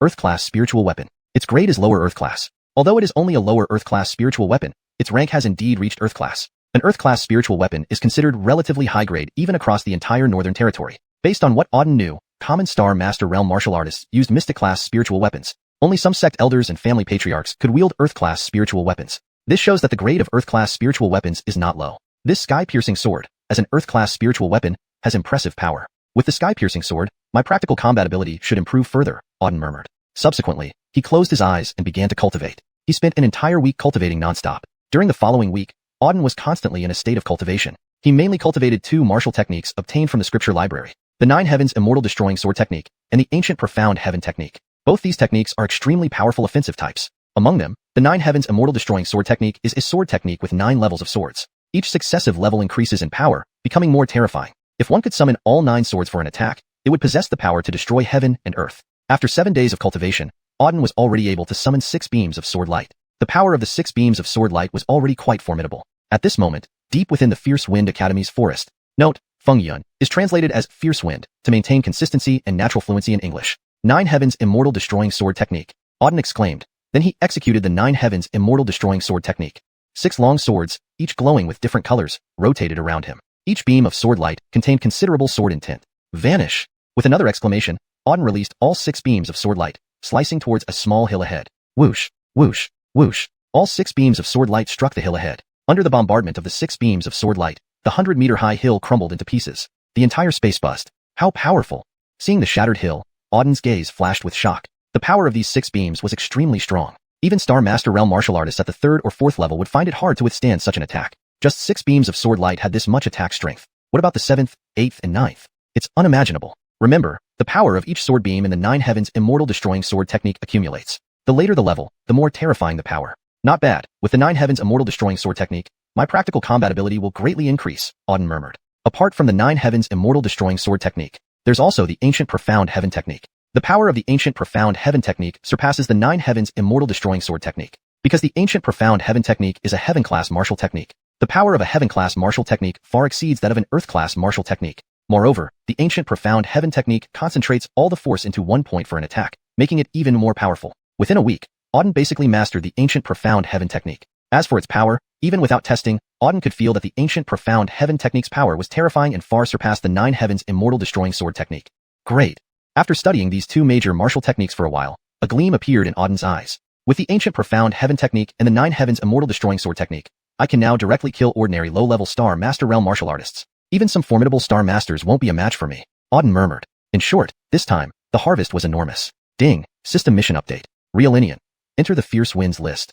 This change ensures that the translation reads naturally in English while accurately conveying the meaning of the original text. The term xuanhuan is better translated as fierce winds in this context to maintain consistency and fluency in English. Deadline, half a month. Right then, the system voice suddenly sounded. The mission actually updated? Hearing the system voice, Auden's gaze flashed with surprise. This was a good thing. Completing the mission would allow him to gain many rewards and energy points. Completing the previous Fierce Fengyun conference mission had been quite rewarding. Asterisk note, the term Fengyun seems to be a proper noun or specific terminology from the original context, possibly referring to a conference or event name. Therefore, it's kept as is to maintain consistency with the original text.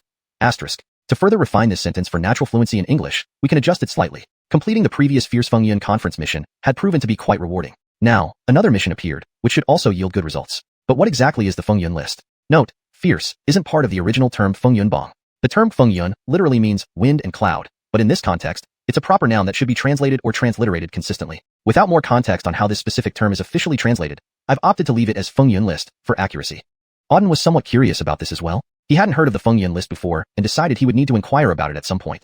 Brother Lin. Just then, a voice came from beside him. Hearing this voice, Auden reined in his aura and turned to look behind him. A figure was walking towards him from behind. Brother Zhuge?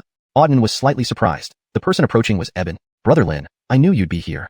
Seeing Auden, Eben smiled and walked over. I just heard a huge commotion coming from here and thought someone might be training. If anyone could make such a loud noise, it must be you.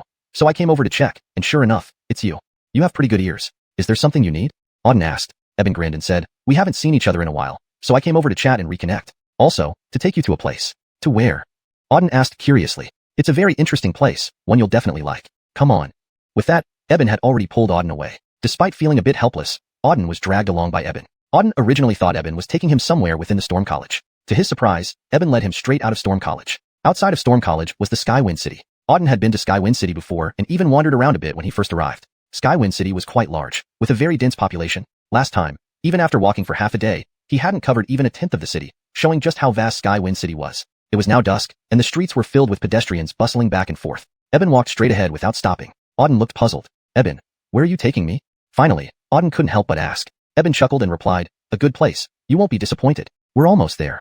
Saying that, Eben continued walking straight ahead. Auden stared at Eben's back for a moment before shaking his head, unsure what game he was playing. They walked for nearly an hour. At this point, under Eben's lead, Auden entered a narrow alley. On both sides of the alley were numerous market stalls, lively and bustling. They sold all sorts of things like martial arts techniques, medicines, spiritual treasures, spirit weapons, and various trinkets Auden had never seen before. Welcome to Skywind City's famous flea market. Eben smiled and explained. Auden was somewhat curious. He hadn't heard of the Fierce Wind list before. Note, Fengyun literally means wind and clouds, but in context it seems to be part of a proper name, thus translated as Fierce Wind list, to maintain the original flavor while ensuring it reads naturally in English. He'd need to inquire about it when he had time. Brother Lin. At that moment, a voice came from beside him. Upon hearing the voice, Auden suppressed his aura and turned to look behind him. A figure walked over from behind. Brother Zhuge?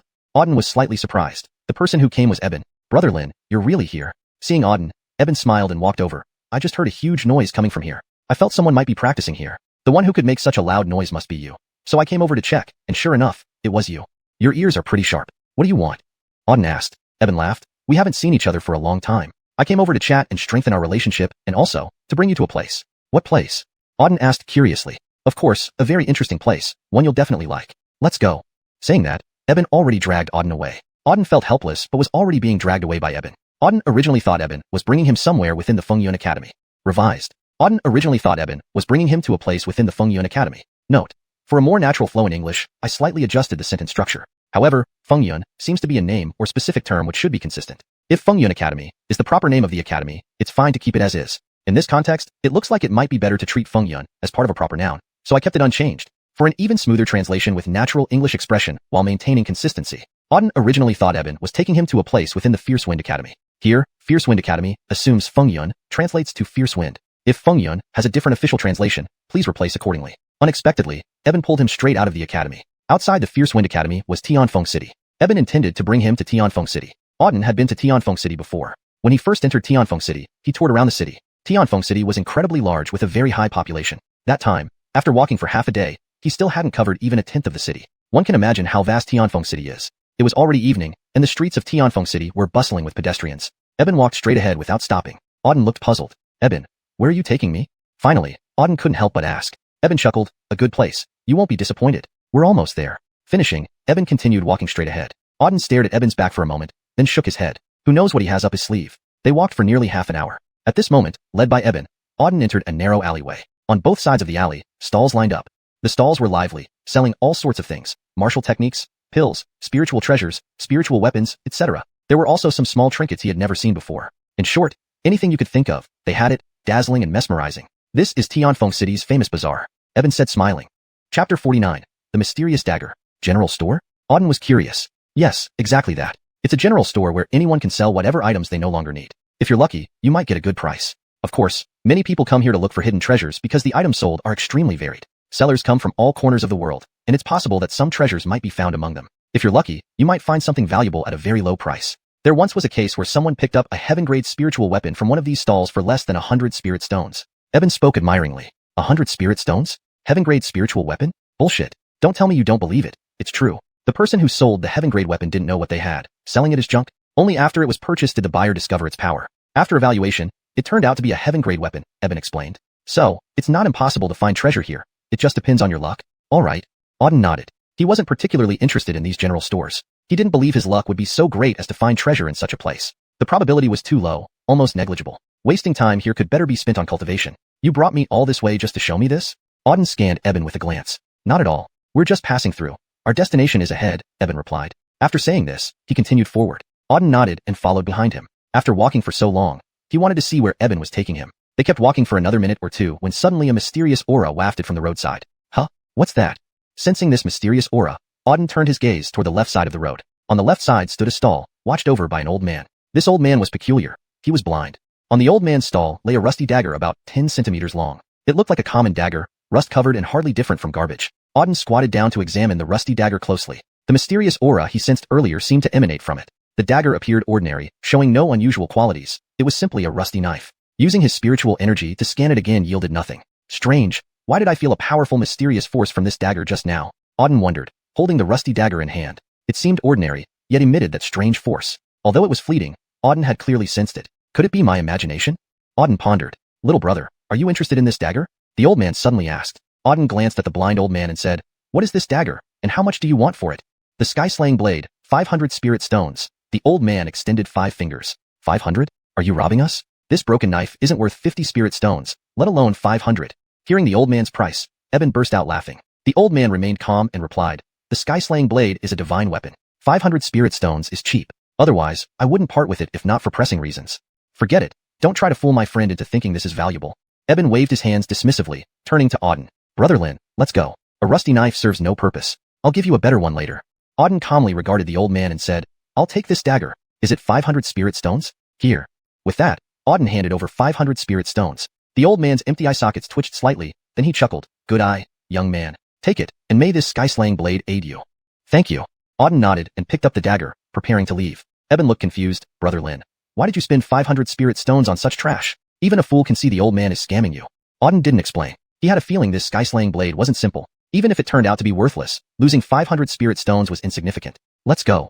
Holding the sky-slaying blade, Auden prepared to leave. Boy, Put down that dagger in your hand. Just as Auden was about to leave, a voice called out from behind. Auden frowned slightly. Turning around, he saw a young man in red robes standing behind him. Another Isidore accompanied him. Who are you? Ignore who I am, boy. Just put down that dagger and leave, the red-robed youth coldly said. Why should I? It doesn't matter how much you paid. I'll give you double. Here are 1,000 spirit stones. Take them and get out of my sight. The red-robed youth threw a bag of spirit stones at Auden's feet. Auden laughed sarcastically. Are you stupid? Why should I give you what I bought? Forget it. Even 10 times the price, I won't sell. Goodbye. With that, Auden turned to leave. But before he took 2 steps, the red-robed youth flashed forward and blocked his path. Don't make me force you. Hand over the dagger and leave quietly, or don't blame me for being unfriendly, the red-robed youth said menacingly. Want to rob me? Auden's expression turned icy. Once something is in my possession, I never give it up. Want it? Try and take it. Auden felt his luck wasn't on his side. Every time he went out, he encountered idiots. For such people, there was no point in useless talk. Eliminating them directly was the solution. Courting death. A cold glint flashed in the red-robed youth's eyes, and he was about to attack. But right then, a figure stepped in front of Auden. Che, Auden is my friend. It wouldn't be right for you to take what belongs to my friend. The speaker was Eben, who was now glaring at the red-robed youth. I didn't expect it to be you, Eben. You say this boy is your friend? Yes, Eben confirmed. The red-robed youth burst out laughing. Eben, you've really become a nobody, befriending a low-class peasant. Your family is one of the 4 great families of Tianfeng Kingdom. Associating with riffraff is disgraceful. Even I'm embarrassed for you. Eben retorted coldly. Who I befriend is my business. You should worry about royal punishment for causing trouble here. Hearing Eben's words, the red-robed youth's face changed slightly. Chapter 50. Auction Venue. Recently, regulations in Tianfeng City have been quite strict, especially for the aristocratic offspring. They must not misbehave within the city. Otherwise, their entire family might suffer the consequences. Though it may not cause significant trouble, if the royal family really comes knocking, it can still be very troublesome. Thinking of this, the red-robed youth sneered and said, All right, Eben, in your honor today, I'll let this little guy off. However, brat, you'd better behave in Tianfeng City from now on. It's best not to cross my path, or else you'll meet a gruesome end. Leaving those harsh words behind, the red-robed youth turned and left. Finally gone. Seeing the red-robed youth depart, everyone around let out a sigh of relief. Clearly, he had been putting them under tremendous pressure. What an ass. Brother Lin, don't take him seriously. This Jay has always been a tyrant in Tianfeng City, disregarding everyone. Today, who knows why he's targeting you, Eben said. Who is he? An aristocrat? Auden asked coldly as he stared at Chay's departing back. Indeed, he's from one of the 4 major families in Tianfeng City, the Li family. And currently, the Li family ranks first among the 4. That's why he can act so recklessly here. No one dares to manage him, Eben sighed and shook his head. Li family. Auden's eyes turned icy. He had already seen through all 4 major families in Tianfeng City. Zhuge, Patrick, Sima, and now this Li family. It seemed that, apart from Eben of the Zhuge family, the people from the other 3 families were nothing but scum. One way or another, he had developed grievances with these 3 families. But it didn't matter to him. Auden was indifferent. Even if it was the royal family of Tianfeng Kingdom, what could they do? If they came after him, they'd meet the same fate. Today, if not for Eben's intervention, Che would have paid a price. Well, let's go. We're almost there. Eben spoke. Okay. Auden nodded and continued walking forward. Walking about 200 meters more, they reached the end of the alley. At the end of the alley stood a stone door guarded by 2 sentries. When Auden and Eben arrived, the guards stopped them. Who are you? The left guard asked. Eben took out a jade pendant from his pocket and showed it to them. Please enter. Upon seeing the jade pendant, the 2 guards bowed respectfully and opened the stone door. The stone door opened, and Eben led Auden inside. Beyond the stone door lay a long corridor, dark and somewhat oppressive. Auden became increasingly curious about where Eben was taking him. It was so mysterious. After 100 meters, the corridor ended at a corner, revealing an expansive area ahead. Before them appeared a vast circular space filled with seats, and at the center was a round podium. The venue was packed, with over 1,000 people already seated. This place? Auden exclaimed in surprise at the massive circular venue. Auction. Eben answered simply. Auction? Auden's eyes flickered with interest. This was indeed an auction. Famous across the continent, auctions are held in nearly every city. Typically, valuable treasures are auctioned, which makes them highly sought after. Thus, many people attend auctions to bid on desirable items. Auden had heard of auctions before, but had never witnessed one. He didn't expect that Eben would bring him to an auction today. Why did you bring me here? Auden asked. Eben replied solemnly, the Linglang auction house we're visiting is the largest in all of Tianfeng Kingdom, known even in the entire northern region. I heard that several precious artifacts will be auctioned today, so I thought I'd bring you along. What kind of treasures? Auden asked curiously. I don't know yet either. Once inside, we'll find out. If anything catches your eye, you can bid too. Eben smiled. Okay. Auden nodded. Since they were already here, he figured he'd see what kinds of treasures were being auctioned. Auden and Eben found seats randomly amidst the crowd. People surrounded them everywhere, tightly packed, most of whom covered their faces as if to keep their identities secret. After about half an hour, the venue was completely filled. Everyone, please settle down. A stunning woman in a red qipao stepped onto the central podium. She looked to be in her mid-20s, with lustrous hair, a petite figure, exquisite features, and outstanding charm. Standing in the middle of the podium, she smiled and said, Welcome to the Linglang Auction House event. I am Claudia, the host for today. Now, let me announce the rules. There will be 10 items up for auction today. Anyone present can bid, and the highest bidder gets the item. In addition, fighting is strictly prohibited in the auction house. Any disturbance will result in our punishment. Remember this. Now, let's begin the auction. The first item. The first artifact today is the Fire Spirit Armor. A servant then brought up a set of fiery red battle armor emitting flame energy. Pointing at the armor, the host explained slowly, this Fire Spirit Armor is a high-grade Shin-grade spirit weapon with defensive attributes. It is forged from volcanic lava energy, possessing powerful firepower, providing both strong defense and some offensive capabilities, making it a formidable weapon. Hearing her explanation, many below looked amazed. Hundreds of pairs of eyes gazed at the Fire Spirit Armor, full of longing. Unbelievable, the first item is a high-grade defensive spirit weapon. This auction indeed has a high standard, Auden thought to himself. While high-grade Shin-grade spirit weapons were common, a high-grade Shin-grade defensive spirit weapon was exceptionally rare. Chapter 51. Ancient Treasure. Spiritual artifacts are generally divided into two categories, defensive and offensive types. The most common spiritual artifacts on the continent are mostly offensive ones, which are relatively easy to refine and thus more abundant. However, defensive-type spiritual artifacts are much harder to refine. Therefore, defensive-type spiritual artifacts are extremely rare on the continent, and whenever one appears, it inevitably becomes an object of contention among countless warriors. The value of a high-grade defensive spiritual artifact can even far exceed that of a supreme-grade offensive spiritual artifact. Thus, everyone at the scene was extremely excited when they saw the Fire Spirit Armor. Pretty impressive, right? At this moment, beside him, Eben chuckled and said, I've been saying that this auction has a very high standard. The first item is a superior-grade defensive spiritual artifact, so the subsequent items will surely be even better. Auden nodded faintly. Then, the host above said, the auction now officially begins with a starting bid of 3,000 spirit stones. 4,000. 5,000. 7,000. After the host called out the base price, several people immediately started bidding. The price of the Fire Spirit Armor rose continuously. Within just a few rounds of bidding, the Fire Spirit Armor had reached 13,000 spirit stones. These people really have money. They've already bid such a high price for the first item, Auden thought to himself. In the end, a man in black bought the Fire Spirit Armor for 15,000 spirit stones. Now we're auctioning the second item. The second item is a third-grade pill, Chongling Pill. After the Fire Spirit Armor, the host above took out another wooden box. Inside the wooden box was a round pill. As soon as the pill was taken out, a dense medicinal aroma quickly spread throughout the entire venue. It's actually a third-grade Chongling Pill. I didn't expect that the second item up for auction would be a third-grade Chongling Pill. It's an extremely precious pill. Yes, Chongling pills are very useful for breakthroughs and can significantly increase success rates. They are quite difficult to refine, so they rarely appear on the market. I didn't expect them to show up at this auction. I want this Chongling pill. Seeing the Chongling pill, many people around were extremely excited, all staring eagerly at it. The effects of the Chongling pill need no elaboration. I believe everyone understands. Now, the auction officially begins. Starting bid is 2,000 spirit stones. The host announced, 3,000. I'll bid 3,000. 6,000. 8,000. Suddenly, many people in the venue began bidding. Quite a few people were interested in this Chongling pill, and dozens were bidding on it. Soon, the price of the Chongling pill was pushed up to 20,000 spirit stones. After several rounds of bidding, the Chongling pill was finally sold to a young man for 24,000 spirit stones. For a third-grade pill, over 20,000 spirit stones was indeed a high price. Apart from those aiming for major realm breakthroughs, nobody would spend so much on a Chongling pill. Now we're auctioning the third item. The third item is the Floating Cloud Sword. After the Chongling pill was auctioned off, the host took out a silver-white longsword. The silver-white sword emitted an extremely powerful sword intent. Everyone in the venue could clearly feel the terrifying sword intent from the sword. Holding the Floating Cloud Sword, the host said, this Floating Cloud Sword is a supreme-grade spiritual artifact crafted by the great weapon master Kenny. It has extremely strong attack power. According to legend, Kenny originally intended to forge a heavenly-grade spiritual artifact, using materials suitable for forging a heavenly-grade spiritual artifact. But due to some unexpected incidents, he failed to do so and ended up refining this supreme-grade spiritual artifact, the Floating Cloud Sword. Nevertheless, the power of the Floating Cloud Sword far surpasses other supreme-grade spiritual artifacts. Now the auction officially begins. Starting bid is 5,000 spirit stones. After the host finished speaking, the audience went wild with excitement and began frenzied bidding on the Floating Cloud Sword. Their interest in this sword was clearly much greater than the previous Chongling pill. 7,000. 10,000. 15,000. I'll bid 20,000 spirit stones.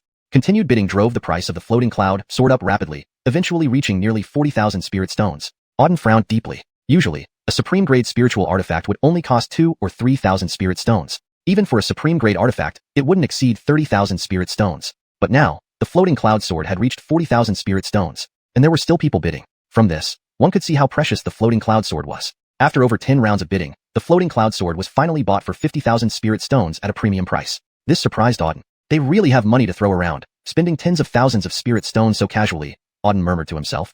Compared to these people, he was practically penniless, with only a few thousand spirit stones on him. Moreover, he hadn't specially accumulated spirit stones during this period, so he didn't have much on him. Afterward, several more items were auctioned off one after another. Each item was a treasure. There were high-grade monster cores, rare talismans, and even a damaged heavenly-grade martial technique. In short, all were extremely precious things, and the number of bidders was considerable. The further the auction progressed, the more precious and higher level the items became. After auctioning off 8 items, the atmosphere in the venue had reached its climax. Everyone eagerly awaited the next item. Now we start the auction of the 9th item. Just then, the host's voice rang out again. This ninth item is a very special treasure that we obtained unintentionally. Even our experts couldn't identify what exactly this item is. But one thing is certain. This is definitely a supreme treasure, passed down from the ancient era. The host said solemnly. What is it? You've piqued my curiosity. Yeah, just show us what it is. A treasure passed down from the ancient era. It sounds extraordinary. Everything from the ancient era is basically top tier. This thing must be special. Hurry up and show it to us. When the attendees heard it was an ancient treasure, everyone was incredibly excited. Legend has it that during the ancient era, the Yunfeng continent had countless strong figures. It was a golden age of cultivation, where everyone could reach the peak of martial arts. During the ancient era, there were also earth-shattering treasures. Each treasure had world-destroying power. Chapter 52. The Mysterious Spirit Pearl. However, for some unknown reason, all the experts from the ancient times vanished. The treasures of that era were also lost. Today, only a very few treasures from the ancient era exist and are controlled by the top powerhouses. An ancient treasure that occasionally appears becomes an object of contention among many. Therefore, any relic from the ancient times is a highly sought-after item. Whenever one appears, it inevitably leads to fierce competition. Now, in this auction house, there actually exists a treasure from ancient times. How could this not excite everyone? I didn't expect there would be an ancient treasure here. Coming here was definitely worth it. I've never seen a treasure from ancient times, Eben said excitedly. Auden's eyes slightly narrowed as he scanned the podium, curious about what this ancient treasure could be. At that moment, on the podium, seeing everyone's interest already piqued, the woman in the cheap house smiled and said, all right, let's now show you all the precious relic from the ancient era. After speaking, she waved her hand, and a person below brought up an exquisite jade box. Even without opening it, the pure spiritual energy emanating from inside the jade box was distinctly felt, indicating the formidable power within. The hostess took over the jade box and slowly opened it. Upon opening the jade box, everyone immediately saw its contents, a round pearl sitting inside. This pearl was approximately fist-sized, transparent, and emitting extremely pure spiritual power. As soon as the pearl appeared, the spiritual energy in the entire venue increased several times over. Some even felt their dantians begin to revolve slowly. What is this? Such terrifying spiritual power. Everyone in the hall looked shocked at the overwhelming spiritual power emanating from the pearl. Countless pairs of eyes stared fixedly at the pearl. When Auden saw the pearl, his pupils also constricted sharply. He sensed incredibly strong spiritual power from it, and after absorbing it, his dantian began to absorb more of the pearl's spiritual power gradually. It felt like he might be able to break through. Such intense spiritual power. This pearl seems stronger than a spirit vein. Unbelievable. Auden's eyes widened as he stared at the pearl in shock. Instantly, he felt that this pearl was indeed a treasure, indeed a supreme treasure, and had immense significance for him. Auden faintly sensed that his body seemed capable of forming a mysterious connection with the pearl. This thing is pretty good, Auden murmured to himself, starting to feel interested in the pearl. Above, the cheapao-clad beauty spoke. Ladies and gentlemen, this is the 9th treasure being auctioned today, the Spirit Pearl. It is a mysterious relic passed down from the ancient era, which we obtained unintentionally. We decided to auction it here. I believe everyone has already felt the powerful spiritual energy within the Spirit Pearl. With that said, let's officially start the auction. Starting bid, 10,000 spirit stones. As soon as she finished speaking, voices bidding emerged continuously around. 20,000. I offer 20,000. 40,000. I offer 40,000. I must have this pearl. Nobody dare compete with me. I offer 60,000 spirit stones. I am determined to win this pearl. Voices kept appearing, continuously bidding for the Spirit Pearl. The bids escalated rapidly, increasing by at least 10,000 spirit stones each time. In just a short while, the price of the pearl had soared to 100,000 spirit stones. Bidding continued vigorously, creating quite a commotion in the hall. Within less than a minute, the price of the pearl reached 140,000 spirit stones, an astronomical figure. After reaching this point, the number of bidders gradually decreased, as not everyone could afford such an amount. 15,000. At this moment, a voice came from the front. Everyone looked up to see a youth in a red robe. Upon seeing him, the crowd's expressions changed subtly. It's Che from the Lee family. Didn't think he'd be competing for the Spirit Pearl, someone whispered. Che stood up, glancing calmly around, saying, Gentlemen, I intend to claim this pearl. I hope you give the Lee family a face and don't compete against me, or else, the consequences will be on your own head. His words echoed throughout the venue. Many who intended to bid further showed sour expressions, realizing he was leveraging the Lee family's power. Clearly, contesting over this pearl equated to opposing the Lee family. The Lee family ranked first among the 4 great families of Tianfeng Kingdom. Nobody dared to challenge the Lee family in the entire kingdom. Threatened by the Lee family, those intending to bid hesitated and refrained. Therefore, after Che spoke, no one dared to bid against him. Seeing this, Che sneered, confident that the pearl was now his. Fine. Above, the Cheapao beauty announced, Mr. Lee bids 15,000 spirit stones. Anyone else? Silence filled the hall. There are 10 seconds left. If nobody else bids, the Spirit Pearl will be awarded to Mr. Lee. Again, silence ensued. No further bids emerged. Disappointed, the Cheapao beauty shook her head. Well then, since there are no other bids, the Spirit Pearl will be won by 16,000. Suddenly, a voice interrupted her declaration. The voice wasn't loud, but everyone heard it clearly. Everyone's eyes widened, astonished that someone still dared to challenge Che for the pearl. Who was so bold? Everyone turned to look at the bidder. It was a young man dressed in white, looking around 16 or 17 years old, handsome and calm-eyed. Who's this kid? Never seen him before. Doesn't seem to be from the 4 major families. Such audacity to challenge Che for the Spirit Pearl. Isn't he courting death? Many people thought. The most shocked, however, was Eben, because the bidder was none other than Auden sitting beside him. Auden, what are you doing? Eben stared straight at Auden. As you see, I'm bidding for this pearl, Auden replied nonchalantly. Ever since seeing the pearl, Auden had determined to acquire it. Feeling the timing was right, he directly placed a bid. Chapter 53. Auctioning the Spirit Pearl. Hearing Auden's words, Eben stood there dumbfounded for several moments before saying, Brother Lin, please don't take this the wrong way, but do you actually have any money? The Spirit Pearl is indeed outstanding, but it comes at a high price. Do you have that many spirit stones? Though Auden's talent and strength were formidable, judging by his attire and overall appearance, he didn't seem to be very wealthy. In fact, he had previously displayed signs of being rather poor. Thus, Eben was highly doubtful whether Auden had enough money to participate in the auction for the Spirit Pearl. Auden replied calmly, You need not concern yourself with that. I have my ways. Eben gave a bitter laugh upon hearing Auden's response. It seemed Auden indeed lacked funds as expected, playing with fire without money and trying to bid on Linglang Pavilion's treasures. If he couldn't pay when the deal was sealed, they would tear him apart. However, since Auden had already started bidding, all Eben could do was wait and see. At this moment, Che up ahead cast a fiercely murderous gaze at Auden when he saw him bidding competitively. It's you again, you little bastard. Damn it, you took what I wanted from a stall earlier, and now you're trying to snatch my spirit pearl. Are you tired of living? Che was radiating murderous intent all over, but Auden remained unfazed, his expression calm. The young master bids 160,000 spirit stones. Is anyone else willing to raise the bid? Asked the woman in a cheapao above the crowd. 170,000. Che raised the bid to 170,000. 200,000. The moment Che finished speaking, Auden bid 200,000 spirit stones. There was an uproar throughout the venue as everyone's eyes turned to Auden in shock. The original bid of 150,000 spirit stones had just soared to 200,000. This mysterious youth appeared set on opposing Che, showing no concern for the latter's background. With a face like thunder, Che gritted his teeth and bid again. 210,000. The spirit pearl was a rare treasure from ancient times that he wanted to acquire. His bid was already the highest possible because he still needed funds for the next crucial item. 250,000. Without delay, Auden countered, raising the bid to 250,000 spirit stones. A dead silence fell over the room. Everyone stared at Auden in astonishment. No one had expected such audacity. Not only did this young man spend extravagantly, but he also defied Che for the spirit pearl. What, are you asking for death? Che bellowed in fury, barely restraining himself from tearing Auden to pieces right there and then. However, this was the Linglang auction house, so he didn't dare act rashly. Boy, be careful. You might live long enough to buy it, but not long enough to claim it, Che threatened through gritted teeth. Auden glanced coldly at him. Buy if you will, leave if you won't. Enough talk. Do you think everyone fears your trashy self? Fine. Just wait, you'll regret this. Che spat 3 fines in succession before sitting down, clearly unable to compete further. The cheapao-clad woman above smiled. Does anyone wish to continue bidding? If not, then the spirit pearl will go to this gentleman. She swept her gaze over the crowd, her eyes gleaming. The pearl had escalated from 150,000 to 250,000 spirit stones. A real benefactor. No one spoke. 250,000 was a hefty price, even for the 4 major families. Moreover, they needed to reserve spirit stones for the final treasure. After a few seconds of waiting, seeing no more bids, the cheapao-clad woman declared, All right, I hereby announce that the spirit pearl goes to this gentleman. Everyone in the auction house stared at Auden. Who was this unknown youth who dared to snatch the spirit pearl from Che?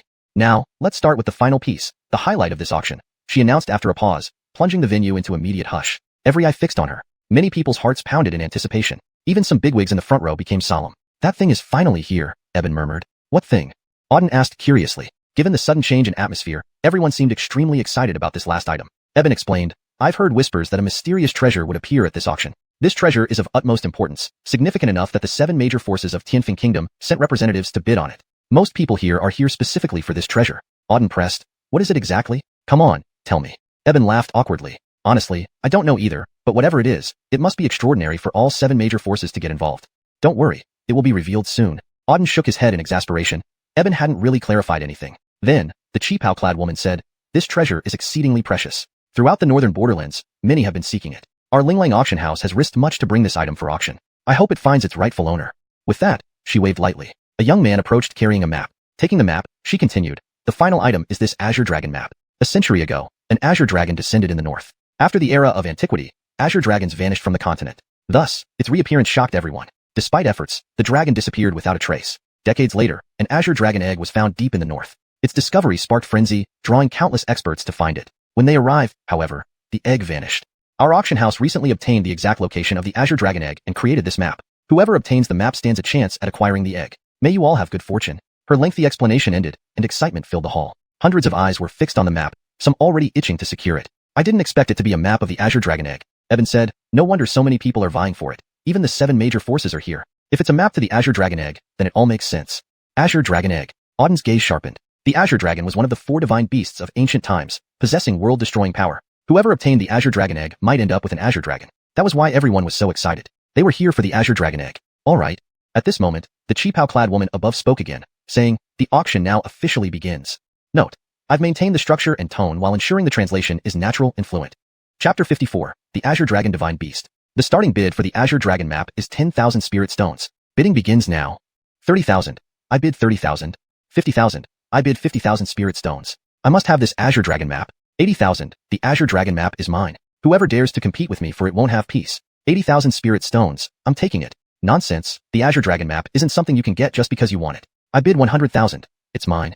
The bidding started immediately after the auction began, with countless people quickly throwing out bids. A large number of people were vying for the Azure Dragon map, far more than for any other treasure before it. The room was filled with shouts, with bidding calls echoing continuously. Within a short period, dozens of people had already placed their bids. The price of the Azure Dragon map had soared to over 200,000 spirit stones. And this was just the beginning. The final selling price was expected to reach an astronomical figure. I didn't expect so many people to bid on the Azure Dragon map. It seems its allure is quite significant, Auden remarked. That's right. This is only the Azure Dragon map. If a real Azure Dragon egg appeared, the entire northern territory would be shaken. But now, these people are just sideshows. They can't get the Azure Dragon map. So who do you think will end up with the Azure Dragon map? Auden glanced at Eben. It has to be someone from the 4 great families, or the 3 major sects. Only they have the qualification to vie for the Azure Dragon map. Others don't stand a chance, Eben said calmly. Is that so? We'll see.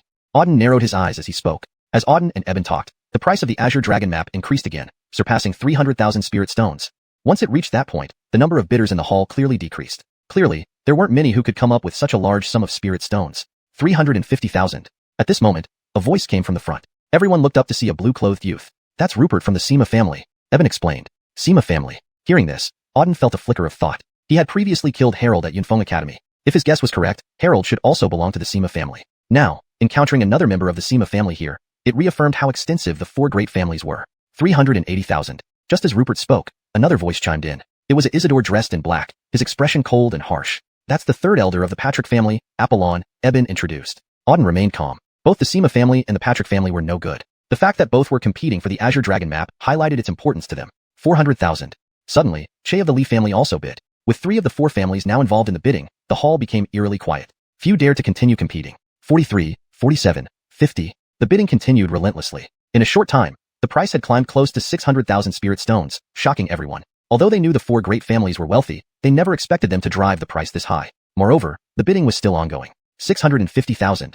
Che shouted loudly, fixing his gaze on Rupert and Apollon. He didn't believe these 2 idiots would dare to compete against him. Sure enough, hearing the 650,000 bid, Apollon and Rupert furrowed their brows.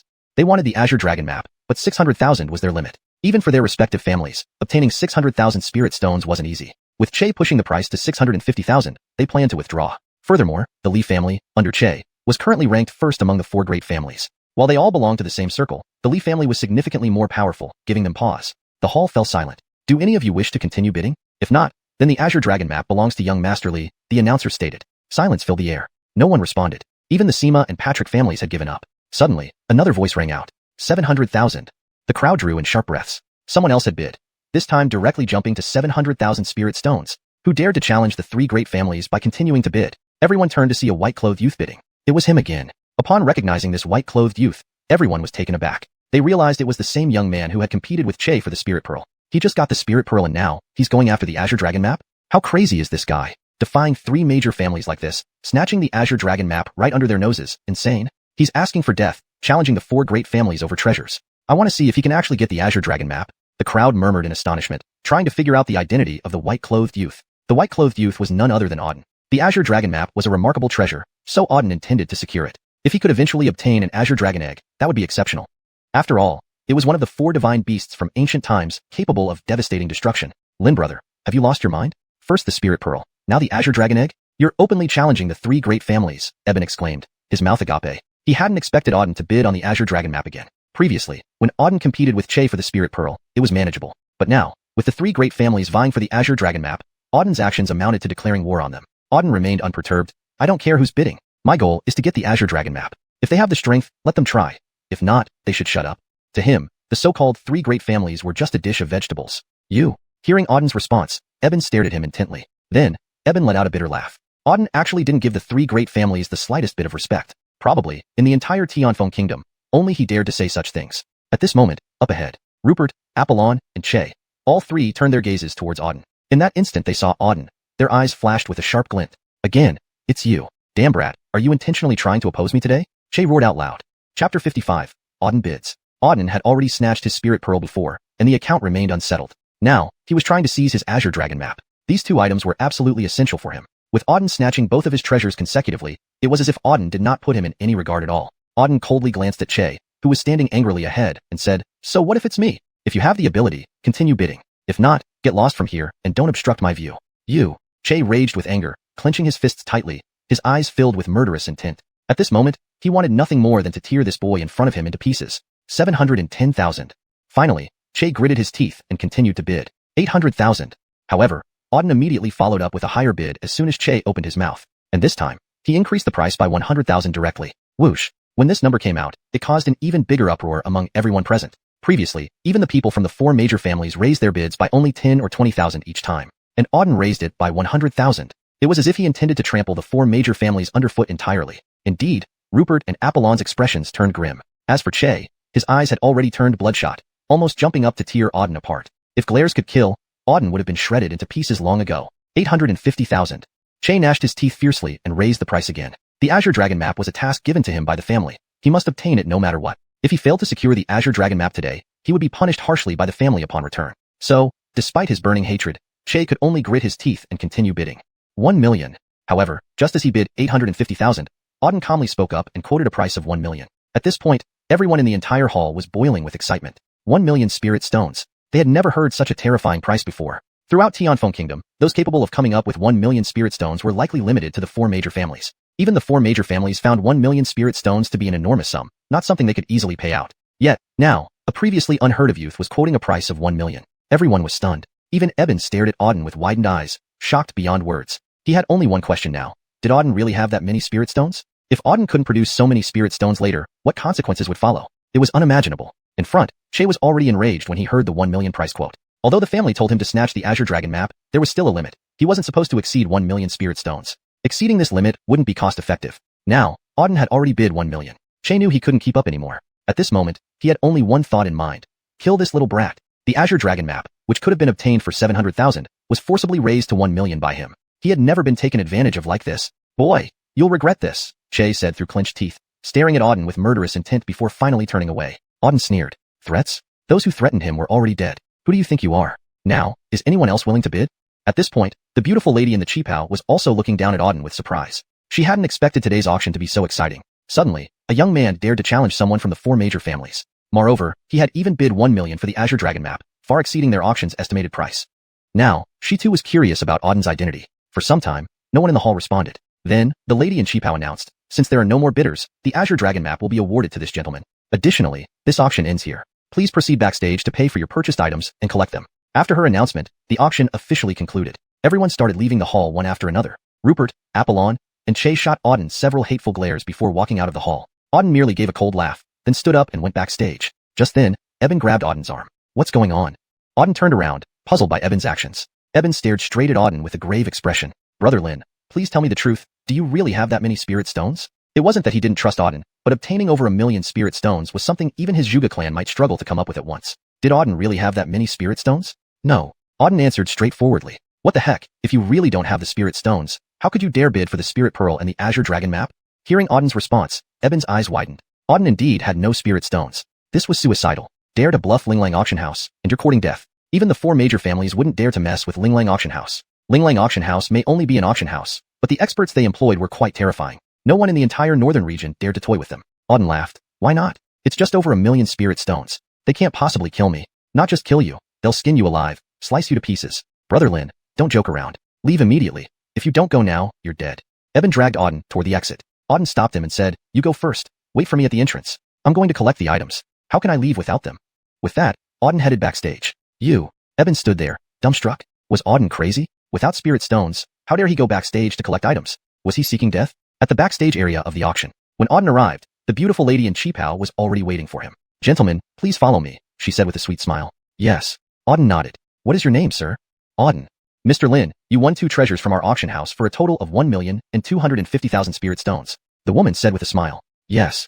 Auden nodded lightly. Now, how would Mr. Lin prefer to pay? We accept direct payment in spirit stones or payment via a purple crystal card. Purple crystal cards were cards used to store spirit stones due to the inconvenience of carrying large amounts of physical spirit stones. Thus, purple crystal cards became commonly used in large transactions. Typically, only individuals of extraordinary status could possess purple crystal cards. Ordinary people had no access to them. The lady in Qipao was somewhat curious about the method this seemingly ordinary youth would choose. Neither. Auden replied. The lady in Qipao was taken aback for a moment before asking, what do you mean by neither, Sir Lin? I'm not sure what you mean. I mean it simply. I have no spirit stones, Auden explained. What? Upon hearing this, the lady in Qipao's face changed drastically. She fixed her gaze on Auden and sternly stated, Sir Lin, jokes are inappropriate here. Our Linglang auction house has never been toyed with since its establishment. If you bluff and carry out a false auction, the consequences will be extremely severe, potentially fatal. Therefore, please do not jest. Translation complete according to provided guidelines, Auden said calmly. I'm not joking. I really don't have any spirit stones. If you don't believe me, feel free to search me. If you find even 10,000 spirit stones on me, count me as the loser.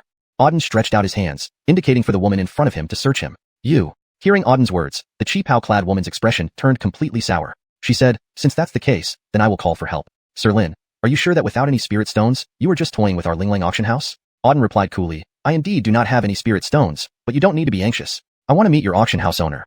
Let him come out and see me. Meeting our boss? If you truly don't have any spirit stones, our boss coming out will only ensure a very gruesome death for you, the Qipao beauty said coldly. This young man in front of her had quite the audacity, daring to toy with their auction house. If the boss came out, he would definitely make sure this kid met a miserable end.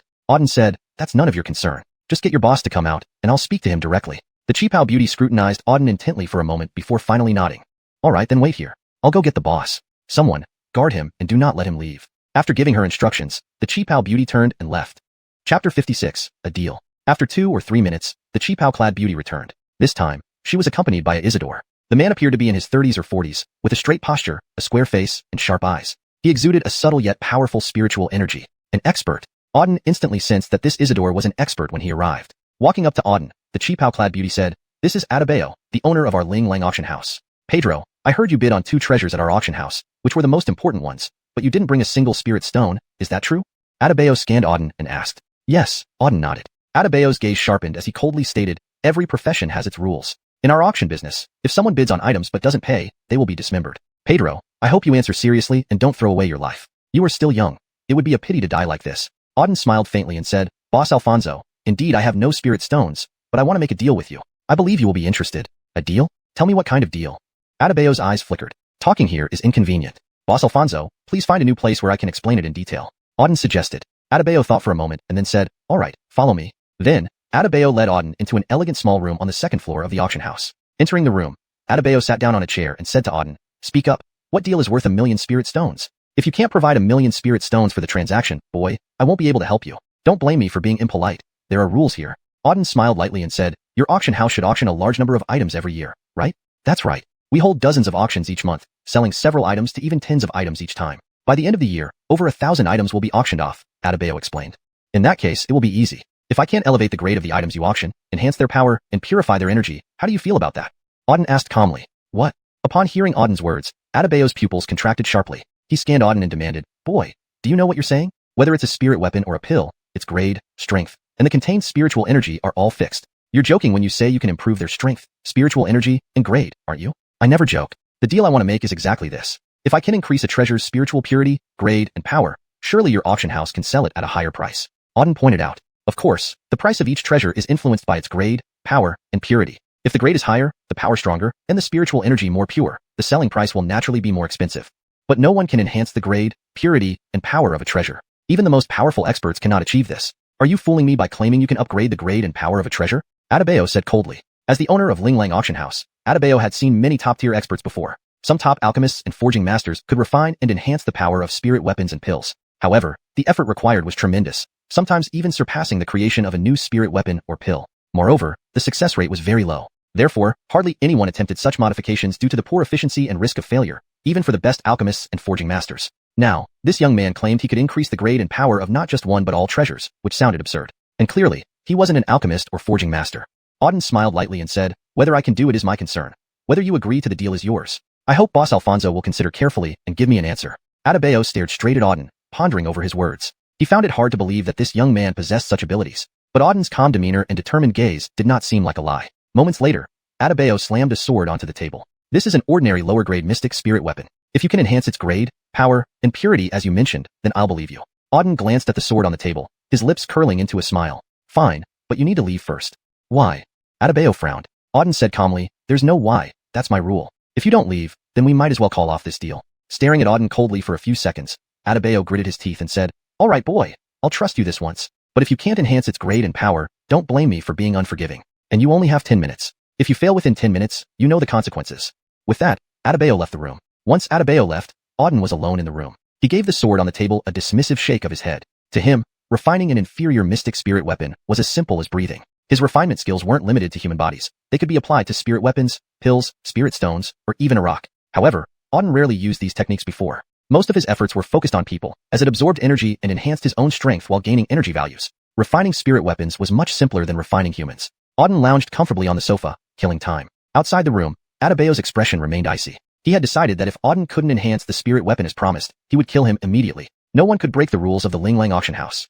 At this point, the cheapao-clad beauty, Marianne, approached and said, "Boss, can he really enhance the grade of a spirit weapon? It sounds unbelievable." "Impossible." Adebayo shook his head. "No one can boost the grade and power of a finished spirit weapon, not even the most skilled forging master. I'm sure this boy is probably just a con artist trying to scam spirit stones from us. How naive." "I agree," Marianne nodded. "If he truly had such ability, how could he still be in the star spirit realm, far from even a star master? Such swindlers are too common, and this one actually dared to deceive us at the Ling Lang auction house. Truly audacious." Adebayo coldly stated, "No need for more talk. I'll go in and dispose of him shortly. As for those 2 treasures, we'll reschedule the auction."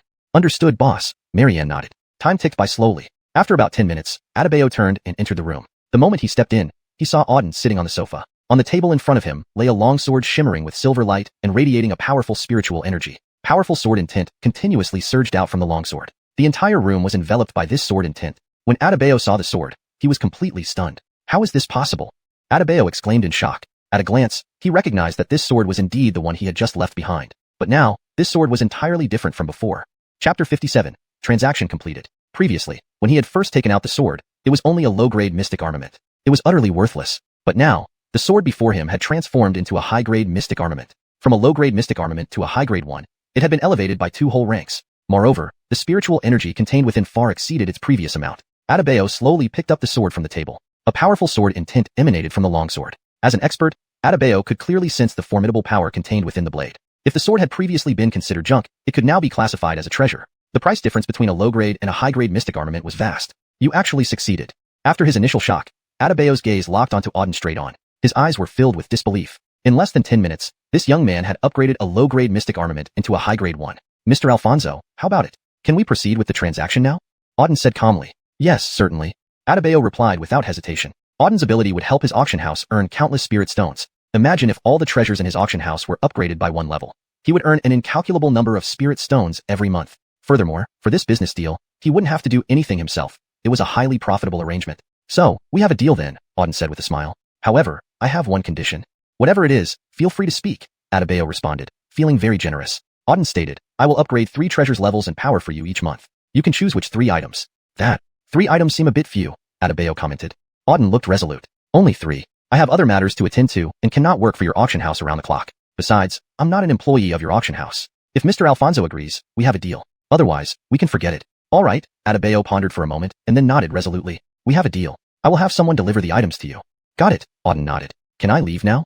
Adebayo looked up, fixing his gaze on Auden. "Young brother, could you tell me how you managed to upgrade the treasures? This seems beyond what alchemists or blacksmiths can achieve." "Sorry, but that's confidential," Auden replied straightforwardly. There was no way he'd reveal his secrets. "I see. Fine, you may leave. The Spirit Pearl and Azure Dragon map are already packed and ready for you.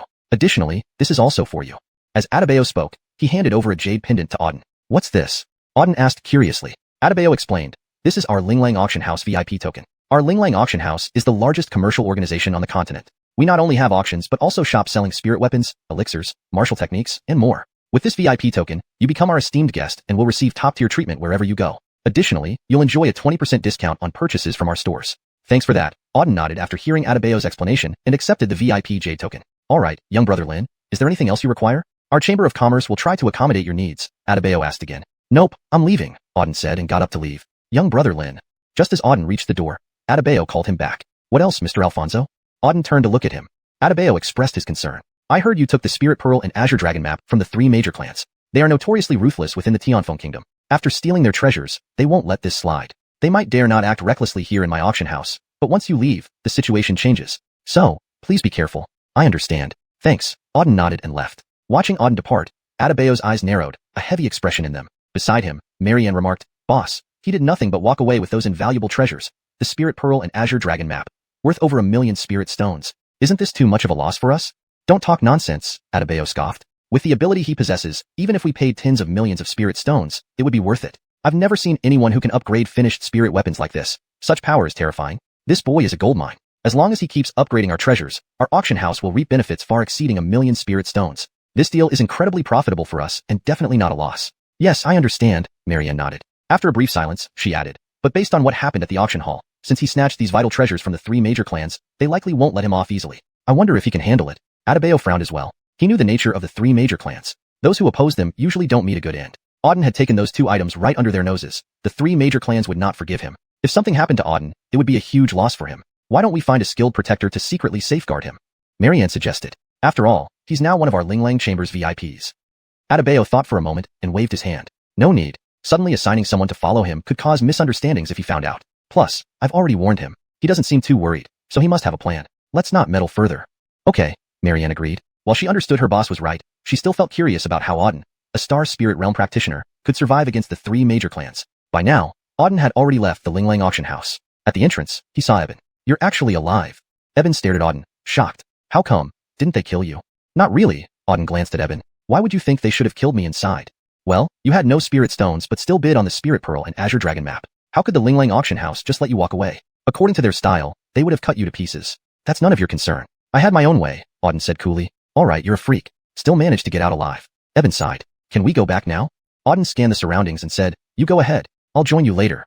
Where are you going? Eben asked, confused. Don't ask questions. Go back first. I have things to do. Once I'm done, I'll return to Fengyan Academy, Auden coldly replied. Eben thought for a moment and nodded. Fine, take care then. Adebayo slowly picked up the sword from the table. A powerful sword in tint emanated from the longsword. As an expert, Adebayo could clearly feel the potent power contained within the sword. If previously this sword was considered junk, now it could be counted as a treasure. The price difference between a low-grade and high-grade mystic armament was also vast. You actually managed to do it. After being shocked, Adebayo looked directly at Auden. His gaze was filled with disbelief. In less than 10 minutes, the youth before his eyes had upgraded a low-grade mystic armament into a high-grade one. Mr. Alfonso, how about it? Can we conduct the transaction now? Auden said nonchalantly. Yes, of course. Adebayo responded without hesitation. Joking aside, Auden's ability could help his auction house earn countless spirit stones. Imagine if all the treasures in his auction house were raised by 1 grade. Every month, he could earn an endless amount of spirit stones. Moreover, for this business, he fundamentally didn't need to do anything. It was extremely profitable. So, it's settled then. Auden smiled and said, however, I have one condition. Whatever condition you have, just say it. Adebayo felt extremely elated and spoke very generously. Auden replied, I will only upgrade the grade and power of 3 treasures per month for you. You get to choose which 3 treasures they are. This? Upon hearing Auden's reply, Adebayo slightly frowned.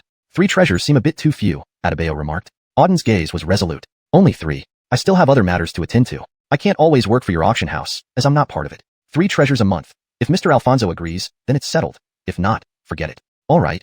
Adebayo pondered for a moment, then nodded with determination. Let's settle on 3 treasures a month. I'll send someone over with the items. All right. Auden nodded and asked, can I leave now? Adebayo lifted his head, looking intently at Auden. Young brother, can you tell me how you upgraded the treasures? This isn't something alchemists or weaponsmiths can achieve. Sorry, no comment. Auden replied bluntly. There was no way he would casually divulge his secrets. I overstepped my bounds. All right, you may leave. The Spirit Pearl and Azure Dragon map have already been prepared for you. Also, this is for you.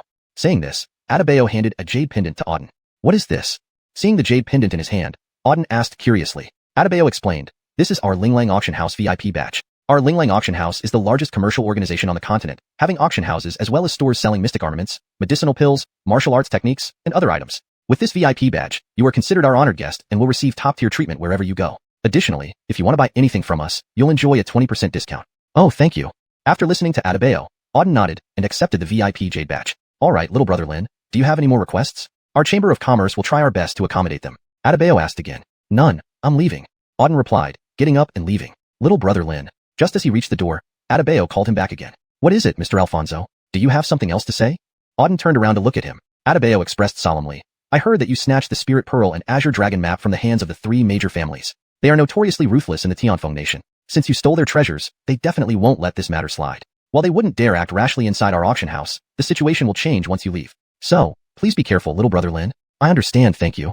Auden nodded and left. Watching Auden's retreating figure, Adebayo's eyes narrowed slightly, revealing a grave expression. Beside him, Marianne said, Boss, he did nothing but took away the Spirit Pearl and Azure Dragon map, which together are worth over 1,000,000 spirit stones. Isn't this too much of a loss for us?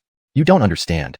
Adebayo sneered. With the ability he possesses, even paying 10 million spirit stones, or even 100 million, would be worth it. I've never seen anyone who can raise the grade of completed mystic armaments. This skill is simply terrifying. This young man is a gold mine. As long as he continues upgrading our treasures, our earnings will far exceed 1 million spirit stones. We're making huge profits on this deal, absolutely no loss. Yes, I understand. Marianne nodded. Pausing for a moment, she added, however, based on the situation during the auction, after grabbing those crucial items from the 3 major families, they won't let him off easily. It's uncertain whether he can handle it. Adebayo also furrowed his brows slightly. He was worried about that too. He knew the nature of the 3 major families. Anyone who opposed them rarely had a good outcome. Now that Auden had taken those 2 items right under their noses, the 3 major families wouldn't let him go. If Auden got killed right after leaving, it would be a big loss for him. Why don't we find a powerful person to protect him secretly? Marianne suggested. After all, he's now considered our Linglang Chamber of Commerce VIP. Adebayo thought for a moment and waved his hand. No need. Hiring someone to follow him would be improper. If he discovers this, it might cause misunderstanding. Moreover, I already warned him. He doesn't seem too worried, so he must have some way to handle the situation. Let's not meddle unnecessarily. All right. Marianne nodded. Although she knew her boss was right, she couldn't help but be curious how a Star Spirit Realm boy like Auden could survive under the attack of the 3 major families. At this moment, Auden had already left the Linglang auction house. Walking to the entrance, Auden saw Eben. You actually came out alive. Seeing Auden walk out unscathed, Eben's eyes widened in shock. He stared straight at Auden, amazed. So, from your reaction, you think I should have died in there? Auden glanced at Eben. No. Eben looked puzzled and asked, I'm just curious. With no spirit stones, you auctioned off both the Spirit Pearl and Azure Dragon map. How could the Linglang auction house possibly let you leave so easily? Given their style, they'd likely dismember you. That's none of your concern. I obviously have my own methods. Auden said indifferently. Fine, you're really something. Surviving this is unbelievable. Eben sighed and then asked, so, can we go back now? Auden scanned the surroundings and said, you go ahead. I'll return later. Where are you going? Eben froze. Don't ask too many questions. Go back first. I have some matters to handle. Once finished, I'll return to Fuyun Academy. Auden coldly stated. Eben thought for a moment and nodded. All right, be careful. After saying this, he turned and left. Only after Eben had gone did Auden head toward the northeast. His destination was not Fuyun Academy, but outside the city. Moving forward continuously for over half an hour, Auden arrived at the city gate. Without hesitation, Auden left the city. Outside Tianfeng City lay an extremely vast area, surrounded entirely by mountains. The entire Tianfeng City was encircled by these countless mountains. Among these countless mountains, the largest was the Yingtian Mountain Range. Hashtag Chapter 58, the 3 Great Clans. After leaving Tianfeng City, Auden plunged into the Yingtian Mountain Range. The reason for entering the Yingtian Mountain Range was simple. He needed to boost his strength. Now that he had completely broken ties with the 3 Great Clans, his current strength wasn't enough to handle them. Therefore, he had to reach the Star Master Realm in the shortest time possible. Training within the Yingtian Mountain Range was the simplest way to achieve this. Moreover, there were a large number of beast demons within the mountain range. He could also extract their energy, which would rapidly enhance his power. Thus, considering everything, Auden decided to enter the Yingtian Mountain Range. The Yingtian Mountain Range was vast and boundless, stretching endlessly. Towering trees hundreds of meters high were scattered everywhere. The forest was permeated with powerful demonic energy. Legends claim that demon kings resided at the core of these mountains. Hence, most martial artists who ventured into the range only dared to train on the periphery. None dared venture deep into the core region. Upon entering the Yingtian Mountain Range, Auden quickly flew forward, covering several kilometers in no time. Feeling it was sufficient, he stopped. Surrounded by dense woods, Auden stood still and coldly said, Come out. Following me for so long, aren't you tired? Silence enveloped the thick forest. Not a single sound was heard. Auden sneered and continued, You've been following me since I left the auction house. You followed me here, and still haven't shown yourselves. Do you plan to keep following forever? You actually noticed us? After these words, several figures emerged from behind the giant trees. There were around a dozen people, all exuding formidable spiritual energy. Their eyes were filled with icy coldness as they stared at Auden. So, what do you want after following me for such a long time? Auden scanned them coldly. Since leaving the auction house, Auden had sensed someone trailing him. However, he hadn't paid much attention. But when he entered the mountain range and realized these people were still following, he knew they were targeting him. Hence, he stopped here to confront them. The man in the middle, dressed in black, looked at Auden and said, Boy, you obtained the Spirit Pearl and the Azure Dragon map at the auction house, right? Hand over those 2 items, and you can leave. Yeah, boy, hand over the items, and we'll spare your life. Otherwise, you will die here. A white-haired elder on the left side snarled. Boy, we've been following you for those 2 treasures. Hand them over peacefully, or you'll meet a terrible end. The man in blue on the right side added menacingly. Auden sneered, So, you're here for the Azure Dragon map and the Spirit Pearl. Of course, treasures like the Azure Dragon map and Spirit Pearl are beyond the reach of scum like you. Hand them over, and we'll keep them safe. The man in blue laughed coldly. Auden scanned the group coldly. The Spirit Pearl and the Azure Dragon map are on me. But you think you worthless trash can take my treasures? You must be dreaming. The man in blue's eyes turned even colder. Boy, so you refuse to hand over the items? You guessed it. Not only will I not hand over the treasures, but I'll take your lives too. Auden's eyes flashed with killing intent. He had been worrying about lacking energy points. These fools volunteering to come here couldn't have been better. Seeking death. The man in blue roared, pointing at Auden. Without the treasures, you die. Attack, kill him and take the treasures. Instantly, all dozen-plus people rushed toward Auden, emitting formidable auras as they attacked simultaneously. Seeking death, Auden thought grimly, then suddenly sprang forward, appearing before the man in blue. 8 extremities, demon-slaying palm. A terrifying palm strike surged forth. Pathetic trick. The man in blue showed disdain, matching Auden's attack palm to palm. Boom. Their palms collided mid-air. Instantly, the man in blue's palm print shattered, and a massive force slammed into him. With a deafening roar, his entire body was blown apart, blood spurting out and body parts scattering. Ding. Extracted second-rank Star Master, gained 4,400 energy points. Simultaneously extracting the man's internal spirit energy, Auden moved again. Swish. Like a phantom, Auden appeared before the man in black. This man clearly anticipated an attack, instantly drawing a longsword and slashing at Auden. Die. As the blade came down, sudden ice power enveloped the area, freezing the man entirely in midair. Shatter.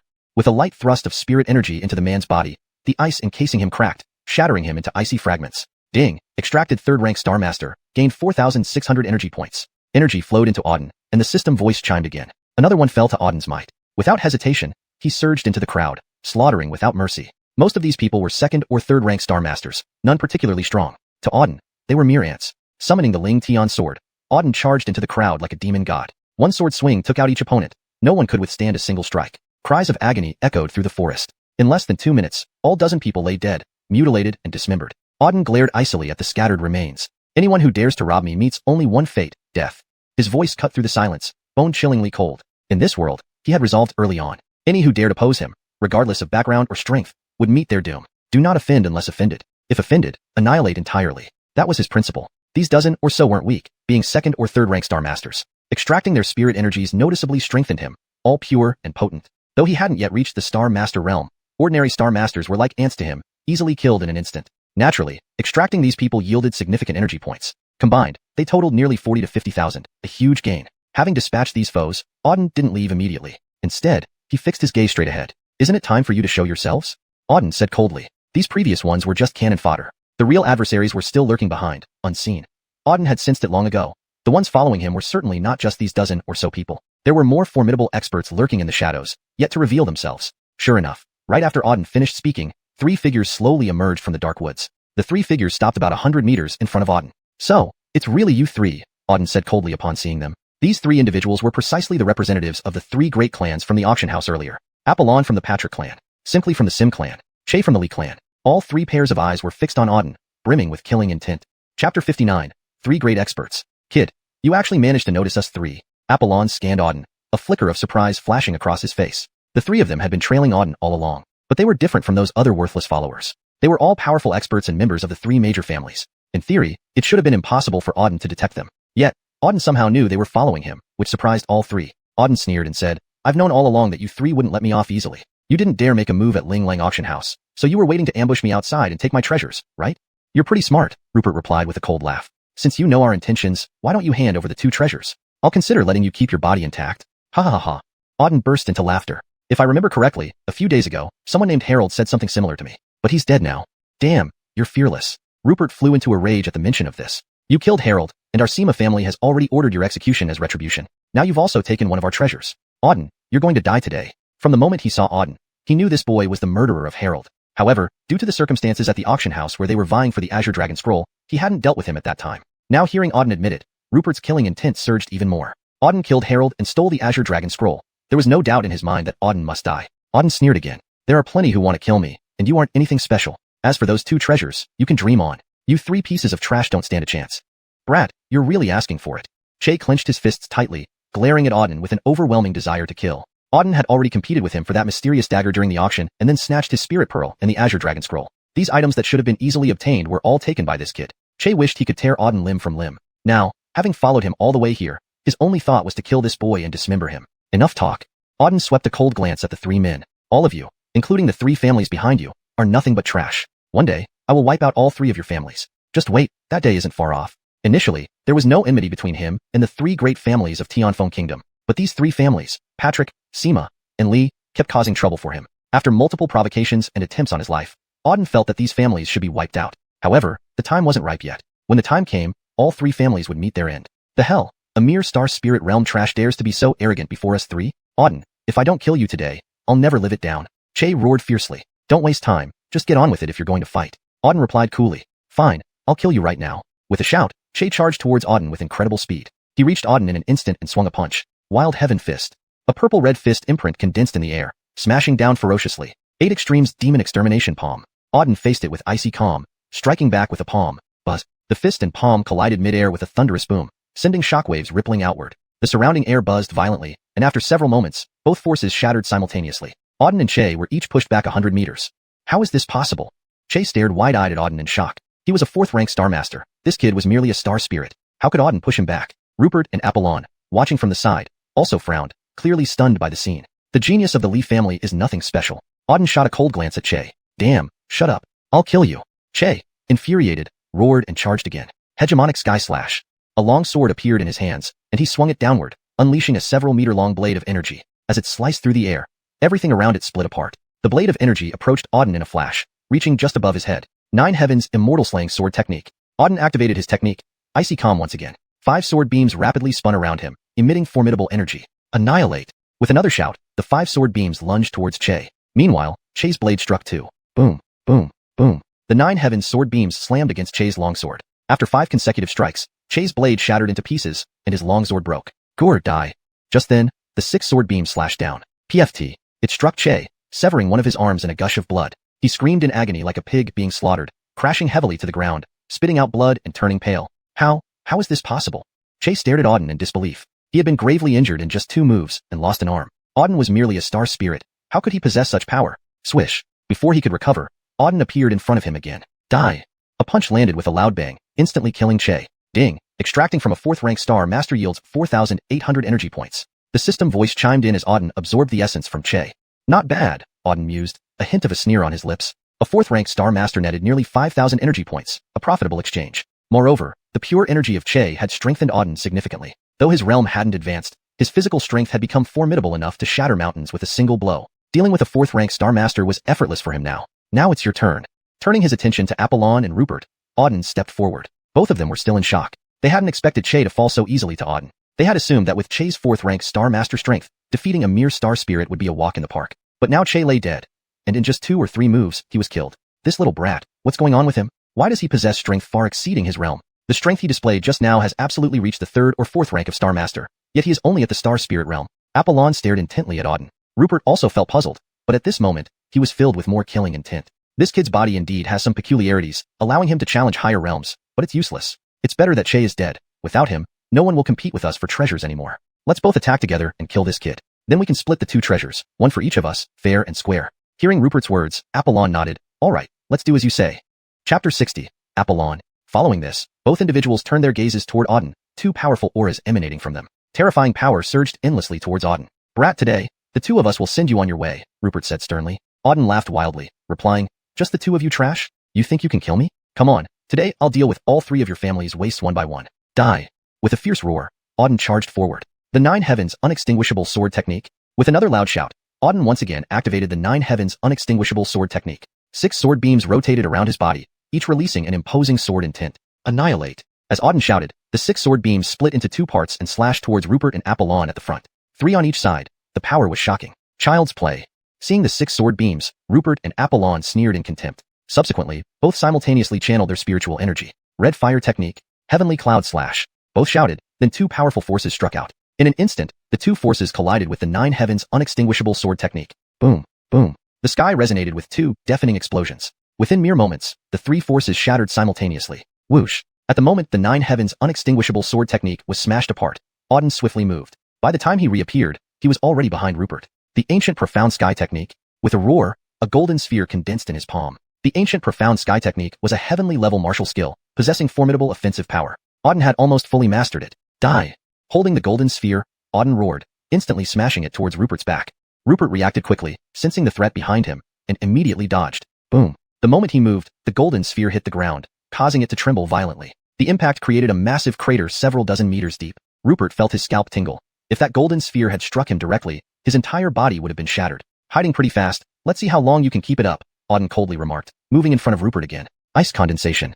A force of icy power surged from within him, heading straight for Rupert. Cloud Sword Technique. Rupert's expression was extremely serious as he made hand seals. Clouds slowly swirled in the air, condensing into dozens of sword beams which, under his control, all slashed down towards Auden. The Cloud Sword technique was a family legacy martial skill of the Sima family, possessing immense power and being the strongest attack skill Rupert could use. Auden looked at the dozens of Cloud Swords with a cold gaze. Ice break.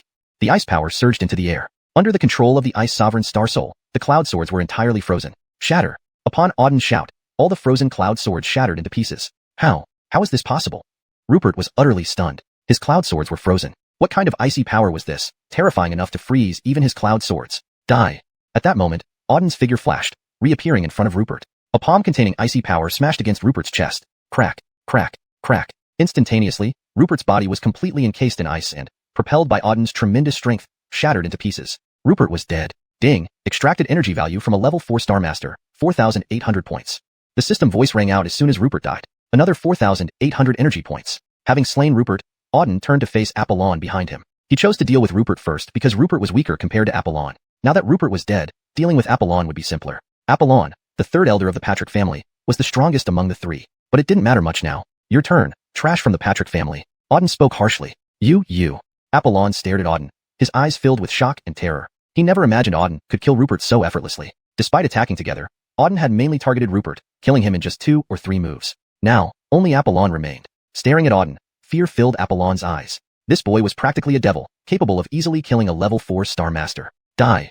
At that moment, Auden roared fiercely, charging forward. Approaching Apollon, Auden activated the Azure Dragon Star Soul. As the third elder of the Patrick family, he was quite strong. So Auden pushed his strength to its peak, using the Supreme Azure Dragon Star Soul to attack. Roar.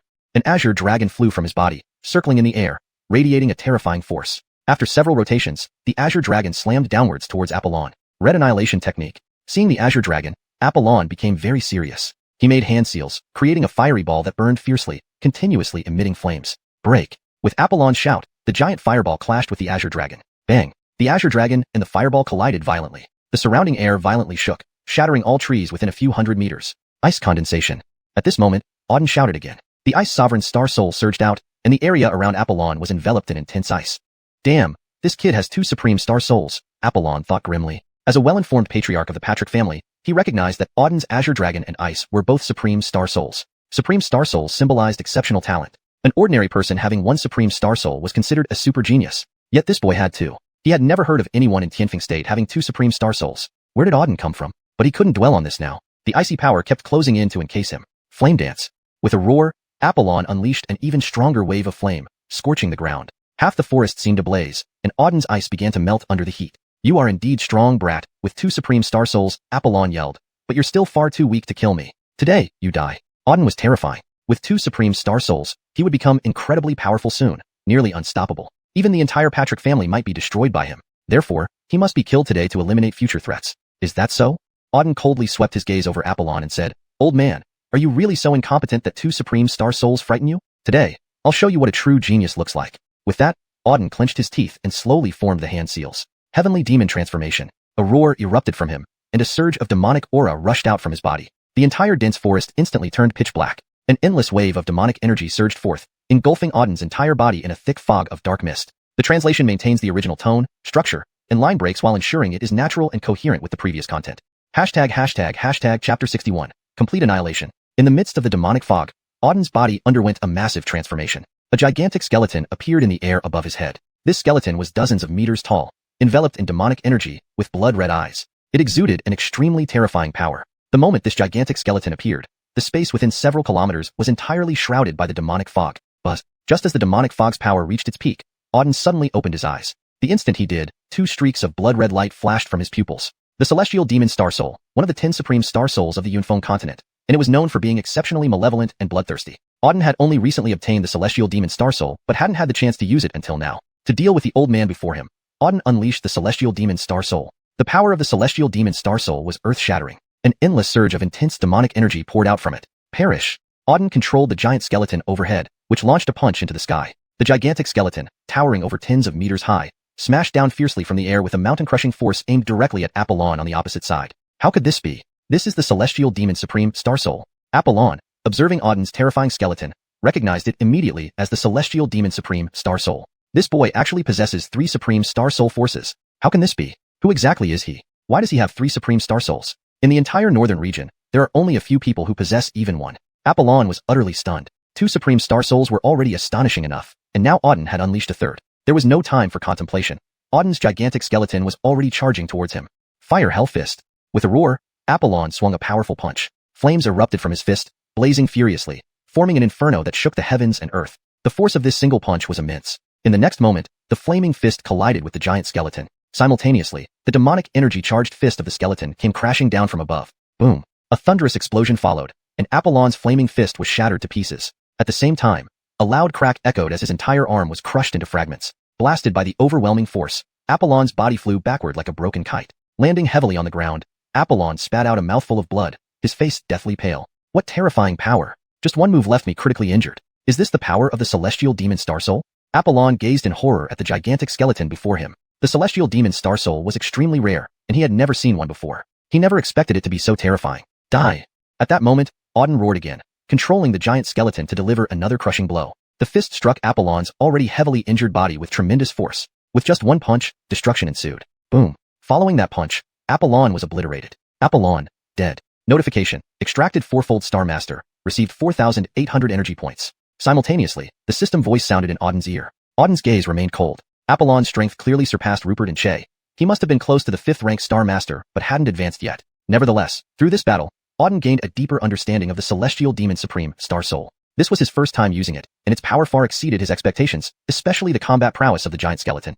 Apollon, nearly a 5th-rank Star Master, was killed in just 2 punches. Not bad. These 3 trash are all dead. Good harvest this time. Plenty of energy points. Now, I can go for training, Auden thought. Adding up the previous group of more than 10 people, plus Rupert, Che, and Apollon, Auden amassed over 50,000 energy points, a considerable sum indeed. Following that, Auden took away the storage rings from Rupert, Apollon, and Che, then incinerated their bodies. These 3 were from the 3 major families and held significant positions within their clans. Their storage rings surely contained valuable treasures. Indeed, upon opening the rings, Auden found a substantial amount of spirit stones, along with various pills, cultivation techniques, and spirit artifacts, all highly valuable. Glancing briefly, Auden put the 3 storage rings away and leaped into the Intian Mountains. Meanwhile, inside Tianfeng City, in the main hall of the Patrick family, bang! Fulton, the patriarch of the Patrick family, shattered a nearby table with a single palm. His gaze fixed intensely on the gathered crowd. Who dared to kill Apollon?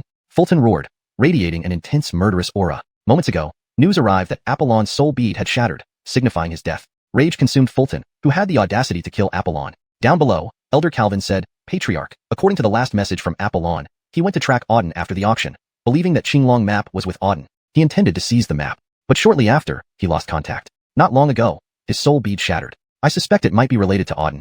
Auden. Hearing this name sent waves of rage through Fulton. This wasn't the first time he had heard of Auden. Previously, Dakari had died at this person's hands. Now, Apollon had also fallen victim to Auden. Auden, having killed 2 of the Patrick family's elite members, had to die. Where is this little bastard now? Fulton demanded sternly. Calvin replied, based on Apollon's last message, he seems to have entered the Intian Mountains. Good. Fulton roared, Calvin, by my order, lead a team into the Intian Mountains immediately. Find this boy and make sure he dies a miserable death. Hashtag chapter 62. Storms are brewing. Fulton's voice was filled with intense murderous intent. Yes. Below, Calvin nodded. Then, he turned and left the hall. At the same time, in the city of Tianfeng, at the Li family residence. What? You say Che is dead? How could that be possible? In the entire nation of Tianfeng, who dares to kill a member of our Li family? The patriarch of the Li family, Auden, stared intently at a man below him. That's right, patriarch. I just received news that Che's soul jade pendant shattered, and he has perished in the Intian Mountains. The information is accurate. Damn it, who is this? Auden roared angrily. Who dares to do such a thing, killing a member of my Li family? Has he grown tired of living? For decades, no one in Tianfeng Nation has dared to touch any of our people. The man replied, Patriarch, based on our intelligence, the person who killed Che is very likely a young man named Auden. Not long ago, Auden had a conflict with Che. During the auction, Auden also snatched away the Spirit Pearl and the Azure Dragon map, and Che seemed to be chasing after him. After entering the Intian Mountains, there was no further news, and then his soul jade pendant shattered. So, there is a high probability that Auden killed Che. After hearing the man's words, Auden's eyes blazed with fierce anger. He said harshly, I don't care who this Auden is or what background he has. Since he dared to kill a member of my Li family, he is courting death. Edric, take your men into the Intian Mountains immediately, find this Auden, and kill him. I want his head hung at the entrance of our Li family compound to let everyone know what happens to those who dare harm our family. Yes. The man nodded emphatically and then turned to leave. On the other side, within the Sima family residence, dozens of core members of the Sima family were gathered in the main hall, their faces dark and grim. Auden, again it's Auden. This scum has already killed 2 of our elite members. Up top, Patrick Huangtian bellowed furiously. His whole body exuded an overwhelming aura of murderous intent. Not long ago, he received word that Rupert had been killed, and once again, the culprit was Auden. Half a month prior, Auden had killed Harold, and despite several attempts by the Sima family to seek revenge, they couldn't find him. Now, Auden had even killed Rupert. Both Harold and Rupert were elites of the Sima family, particularly Rupert, who was an extraordinary talent. But now, both of them had been killed by Auden. Damn it, if I don't kill Auden, I swear I will not live. All of you, enter the Intian Mountains immediately, find that scum Auden, bring him to me, and I'll tear him apart into pieces. Hildred screamed. Yes. All the Sima family members bowed in agreement. They too were extremely angry. Since the establishment of the Sima family, they had never suffered such a significant loss. A young man barely 20 years old had successively killed 2 of their elites. If they didn't kill him, how would the Sima family continue to stand in the Tianfeng nation? The 3 great families mobilized hundreds of people and headed for the Intian Mountains. Chaos spread across the entire Tianfeng nation. Meanwhile, deep within Yunfeng Academy, in a beautiful courtyard, a stunningly beautiful woman in white sat quietly by a pond, watching the small fish swim around inside. Golden fish swam gracefully, incredibly beautiful. The beauty in white had icy eyes and an aura of coldness around her. Just as she was watching the golden fish, a figure approached from outside. Vice Principal, I have found out about Auden's whereabouts. The newcomer was a black-clad youth who bowed respectfully towards the woman in white. The woman, currently the Vice Principal of Yunfeng Academy, Amaya, gave a faint nod. She asked, where is he? Vice Principal, I've learned that Auden seized the Spirit Pearl and the Azure Dragon map from the 3 great families during an auction and then entered the Intian Mountains, the black-clad youth reported. Amaya frowned slightly. Why did he go to the Intian Mountains? I'm not sure. However, the 3 great families, along with some unknown individuals, are all tracking him, having entered the Intian Mountains with him. It seems Auden is in quite a perilous situation, the black-clad youth explained. And, for some reason, just half an hour ago, the 3 great families suddenly dispatched large numbers of people who have all entered the Intian Mountains, looking ominous, the black-clad youth added. Amaya said sternly, your meaning is that Auden might have done something in the Intian Mountains which made the 3 great families send everyone to look for him there? The black-clad youth nodded. That's the only explanation. But, Auden is alone, while those tracking him number at least 20 to 30, including experts from the 3 great families. I can't understand what he could have done to provoke such a massive response. Amaya's exquisite face showed a flicker of curiosity. I'm also curious about what Auden did in the Intian Mountains. Continue investigating, and report back to me with every detail.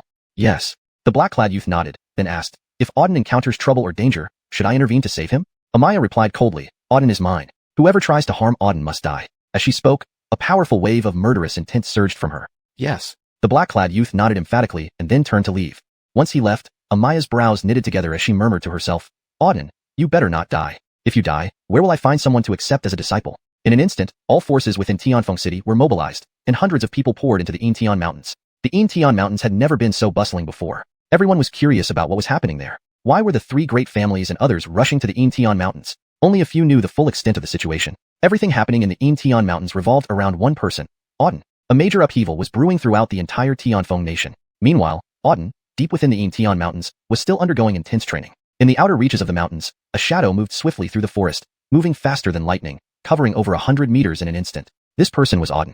Chapter 63, Hunting Beast. After slaying Apollon, Rupert, and Che, he continued to hunt beasts within the Intian Mountains. For almost half a day, he encountered several beasts, but they were all of lower ranks and offered little value. Therefore, Auden moved swiftly deeper into the Intian Mountains, hoping to find higher-ranked beasts. The higher the rank of the beast, the more energy points he could gather, which was what he truly needed. Roar. Just as he moved forward for another 10 minutes, a colossal roar echoed from ahead, reverberating intensely through the mountains. A powerful surge of spiritual energy radiated from that direction. There's a beast. Upon hearing the roar, Auden's pupils constricted as he focused his gaze ahead. This noise suggested the beast up ahead was extraordinary. Indeed, after a few moments, an enormous crimson figure slowly emerged in his line of sight. It was a massive lion, measuring about 3 to 4 meters in length, with fiery red fur and enveloped in flames. The heat surged towards him as this blazing lion approached. Xiuxian lion. It's actually a Xiuxian lion. Auden's eyes narrowed at the sight of the lion enveloped in flames. The Xiuxian lion was a beast master rank beast, born with formidable firepower. According to legends, its flame, known as Xiuxian fire, was much more potent than ordinary fire, capable of melting even the most resilient northern sea mystic crystal.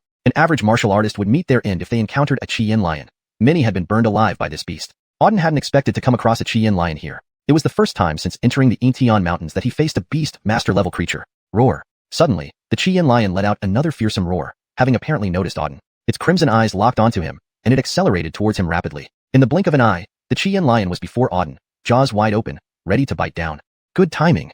Seeing the Xiuxian lion launch its attack, Auden's eyes flashed with intensity. Instead of retreating, he charged forward, eager to test if the beast lived up to its legendary strength. The mighty Xiuxian lion roared as it lunged forward. 8 Desolation's devil-slaying palm. With a thunderous shout, Auden channeled his spiritual energy and unleashed a palm strike. The palm collided fiercely with the Xiuxian lion's head, sending it flying backward and rolling violently on the ground. Roar. Landing on the ground, the Xiuxian lion roared again, then opened its mouth wide. Several fireballs shot out towards Auden. Ice Art.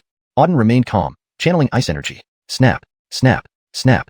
The incoming fireballs were halted by the ice energy, freezing them solid. Crack. At Auden's command, the fireball shattered instantly. Then, with blinding speed, Auden appeared beside the Qian lion. Heavenly slash. One slash sent the Qian lion's head tumbling to the ground. Simultaneously, Auden extracted all its powerful fire energy. Ping. Extracting a Tier 1 Beast Master yields 4,200 energy points. The system voice chimed in. Not bad.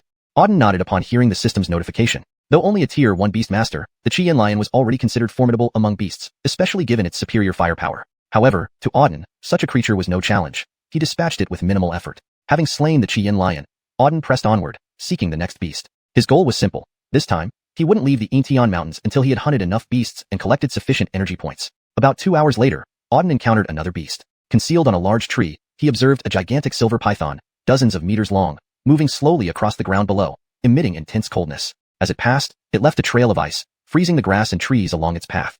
Such potent cold. Scanning the ground, Auden's eyes revealed a flicker of interest. Even from a distance, he felt the intense cold radiating from the snake. If I'm not mistaken, this should be the fabled ice spirit python. Auden muttered to himself. He had once heard tales of a terrifying presence among pythons named the ice spirit python, carrying formidable ice power that could freeze everything it touched. Any creature within 10 meters would be frozen solid, regardless of strength. Hence, the ice spirit python was virtually a behemoth among beasts. Unbelievably, he now faced this legendary creature. Interesting. Let's see if your ice power can match my supreme ice star soul. Auden smirked, curious how the ice spirit python's ice power compared to his supreme ice star soul power. Leaping from the tree, he dashed towards the ice spirit python, moving like lightning. In an instant, he was right before the python, delivering a powerful strike. The ice spirit python reacted swiftly, sensing Auden's approach and dodging to the side. Boom. Auden's punch struck the ground, causing violent tremors. Spiritual energy surged outward. Hissing angrily, the ice spirit python's eyes glowed with icy malice. How dare this human sneak attack him? In these mountains, it was always at hunting others, never the other way around. Hungry now, it decided to devour this presumptuous intruder. Swiftly coiling towards Auden, the python lashed out like a whip. Heavenly slash. Auden's expression cold, he slashed downwards. The heavenly sword struck the ice spirit python with force. Chapter 64, Windstorm Demon Wolf. Clang. With one slash, the sky-dominating sword vibrated sharply but did not injure the ice spirit python. Instead, the sword itself shuddered from the impact. What formidable defense. Seeing such a strong defense from the ice spirit python, a look of surprise flashed across Auden's eyes. The sky-dominating sword was a rank earth spirit weapon with immense power. One strike could slice through an entire mountain without any problem. Now, however, after slashing the ice spirit python, it remained unharmed, a revelation that left him shocked. This python's body was tougher than a rank earth spirit weapon. Swoosh. At this moment, the ice spirit python suddenly surged upward from the ground, moving as fast as lightning to swiftly reach Auden. It opened its enormous mouth, ready to bite down. Its jaws were large enough to swallow a person whole. Frost Palm. Anticipating the ice spirit python's charge, Auden also channeled the power of his Frost Supremacy Star Soul and met it with a palm strike. Two frost forces collided fiercely. Both sources of frost energy were powerful, one coming from the Supreme Frost Star Soul on the left, and the other from the ice spirit python's inherent frost energy on the right. The two forces continuously clashed, creating a series of crackling sounds in the air. For hundreds of meters around, the dense forest was completely encased in ice. This place had turned into a world of frost. Boom. After nearly 10 breaths of intense collision, the two frost forces exploded apart with a thunderous sound. Auden remained standing still, while the ice spirit python was sent flying dozens of meters away by the massive force of the Star Soul. Upon landing, the python's eyes filled with shock. This human before it possessed frost power, and not just any frost power. It was stronger than its own innate frost energy. The ice spirit python's frost power was natural, belonging to the category of innate frost power, which was far more potent than ordinary frost power. Yet, this human's frost power was even stronger, an unbelievable fact. Ice spirit python, you seem no different from what I expected. Auden coolly observed the ice spirit python. Indeed, the python's frost power was formidable, but compared to his Supreme Frost Star Soul, it fell short. His Supreme Frost Star Soul could crush the ice spirit python's frost power. They were not on the same level. Hiss. Clearly understanding Auden's words, the ice spirit python hissed, its eyes brimming with intense killing intent. Swoosh. In the next instant, the ice spirit python opened its mouth once more, releasing a stream of freezing cold air straight towards Auden. With a cold expression, Auden waved his hand, dissipating the cold aura instantly. Ancient mystical heaven art. Subsequently, Auden formed seals and channeled the ancient mystical heaven art. A golden sphere condensed in front of him. When its power reached its peak, Auden unleashed the golden sphere. Carrying supreme power, the golden sphere struck the ice spirit python, who was already injured and incapable of withstanding Auden's decisive blow. Boom. With a deafening explosion, the ice spirit python was annihilated. It was dead. Ding. Extracting energy value from a level 2 demonic master results in obtaining 4,400 energy points. As the ice spirit python died, the system voice sounded. Not bad, Auden nodded. Now each demon beast he killed provided over 4,000 energy points. If this continued, he would accumulate 500,000 experience points in no time. Upon reaching this threshold, he could unlock the Tier 4 system shop. Auden looked forward to seeing what awaited him there. Let's continue.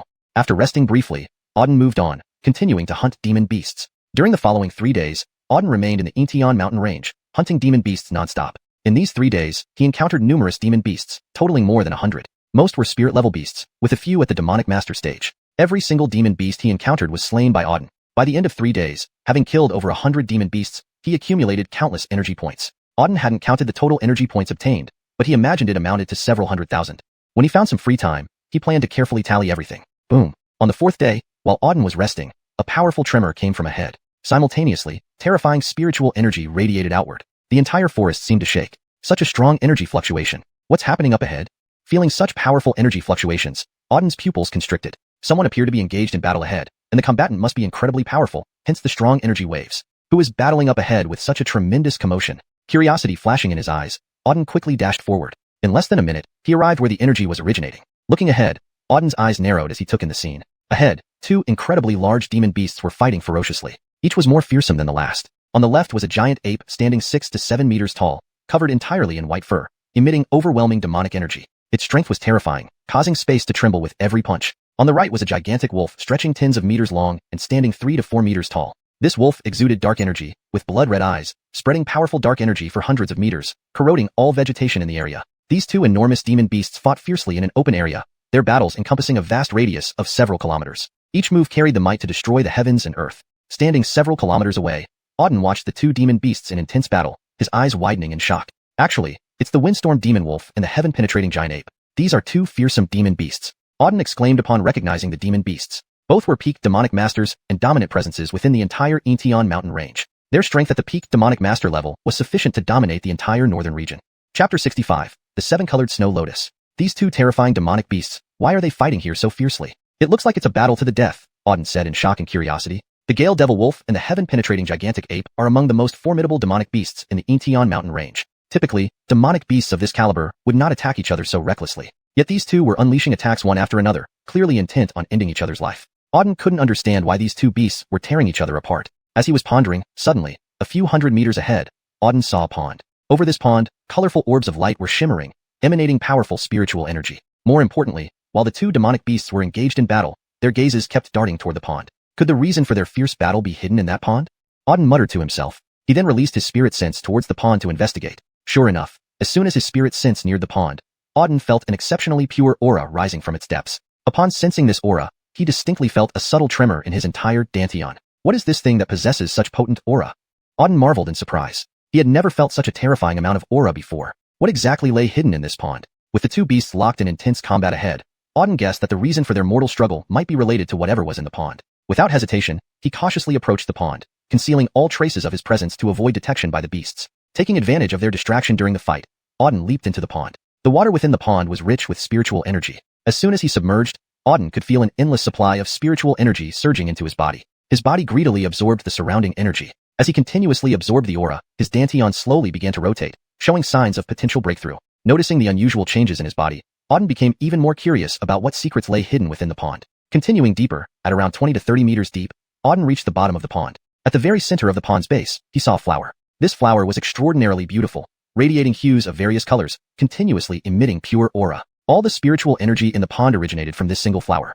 The 7-Colored Snow Lotus. It's actually the 7-Colored Snow Lotus. Seeing the flower glowing with multicolored light, Auden was immensely shocked. Before him lay the legendary 7-Colored Snow Lotus. This rare flower, nurtured by heaven and earth, contained a powerful aura. Legend has it that if an ordinary person consumes the 7-Colored Snow Lotus, they can instantly transform into a star spirit realm warrior. For those who have already begun cultivation, consuming the 7-Colored Snow Lotus could elevate them by at least 3 or 4 levels. Some exceptional individuals might even advance by 5 or 6 levels. To cultivators, the 7-Colored Snow Lotus is the most precious treasure, especially for those stuck at a bottleneck, struggling to break through. Swallowing the Snow Lotus would effortlessly clear all barriers, enhancing their cultivation level without question. It merely depended on how many levels one could ascend. Auden had only heard tales of this mysterious 7-Colored Snow Lotus, but had never seen it before. Moreover, legends say that it hasn't appeared on the continent for thousands of years. The last sighting was over 1,000 years ago. Who would have thought that he would find one here now? Unbelievable. Such a divine medicinal herb exists in the Intian mountain range. No wonder those 2 creatures are battling fiercely. They must be fighting for this 7-Colored Snow Lotus. If they can obtain it, it would bring immense advancement, Auden murmured to himself. His eyes sparkled with excitement. This discovery certainly benefited him. The 7-Colored Snow Lotus, being an ultimate divine medicine, held tremendous value for Auden too. Consuming it would significantly boost his strength. Good luck. The 7-Colored Snow Lotus belongs to me. Auden chuckled. With this thought, he reached out to pick the Snow Lotus. However, Just as his hand was about to touch it, two terrifying forces surged down from above. Suddenly, the Gale Devil Wolf and the heaven-penetrating gigantic ape charged into the pond, rushing towards Auden furiously. "You wretched human, dare to steal my seven-colored snow lotus? You're asking for death," the heaven-penetrating gigantic ape roared deafeningly. "To take advantage of our battle and try to steal the snow lotus? Human boy, you're playing with fire. I'll make sure you die miserably," the Gale Devil Wolf snarled as he rapidly approached, echoing the ape's hostility. In no time, both demonic beasts were right in front of Auden, locking him tightly in their terrifying aura. Under their oppressive power, Auden felt his whole body shaking. Just their auras were enough to instill fear in him, showcasing the monstrous strength of these beasts. Standing before the seven-colored snow lotus, Auden coldly scanned the two beasts and retorted, "Nonsense. The seven-colored snow lotus belongs to no one. Whoever finds it first, owns it. Does it have your name written on it?" he added sarcastically. "Shut up," the heaven-penetrating gigantic ape bellowed. "I've guarded this snow lotus for 100 years, waiting for it to bloom. You despicable human, want to snatch away my treasure? I'll tear you into pieces." A wave of terrifying killing intent surged from the ape, targeting Auden. Feeling the oppressive aura, Auden's face paled slightly, but he sneered, "Regardless of how long you've guarded it, anything I see becomes mine. This seven-colored snow lotus is mine now." "You're asking for death," the Gale Devil Wolf roared. "A mere nobody, not even a star master, dares to steal my treasure in the Intian mountain range. You've had enough life. Human trash. I'll kill you now and show you the consequences of crossing me." Before Auden could respond, the Gale Devil Wolf rapidly closed the distance, ready to strike.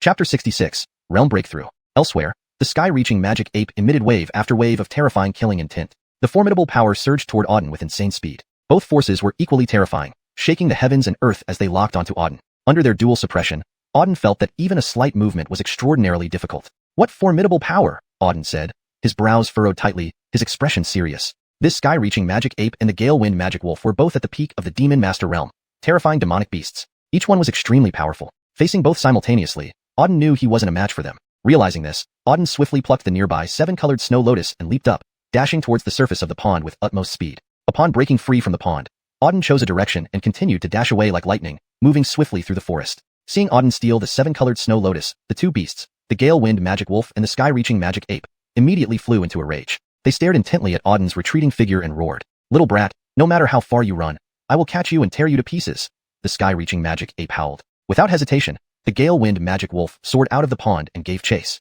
Thus, the two beasts pursued Auden tenaciously. Auden sped ahead while the sky-reaching magic ape and the Gale Wind magic wolf closely followed. One human, two beasts, they raced through the forest with relentless fervor. Auden utilized all his strength, his face cold as he observed the rapidly approaching duo. "You two beasts, wait until the day I kill you both," Auden declared fiercely. Currently, he was only at the Star Spirit realm, while the two beasts had reached the peak Demon Master realm. At present, he was no match for them, but it wouldn't take long before he would slaughter these mangy beasts. Behind him, the sky-reaching magic ape and the Gale Wind magic wolf seemed to understand Auden's words, accelerating their pursuit with increasing intensity. Their speed grew faster, their murderous aura evident.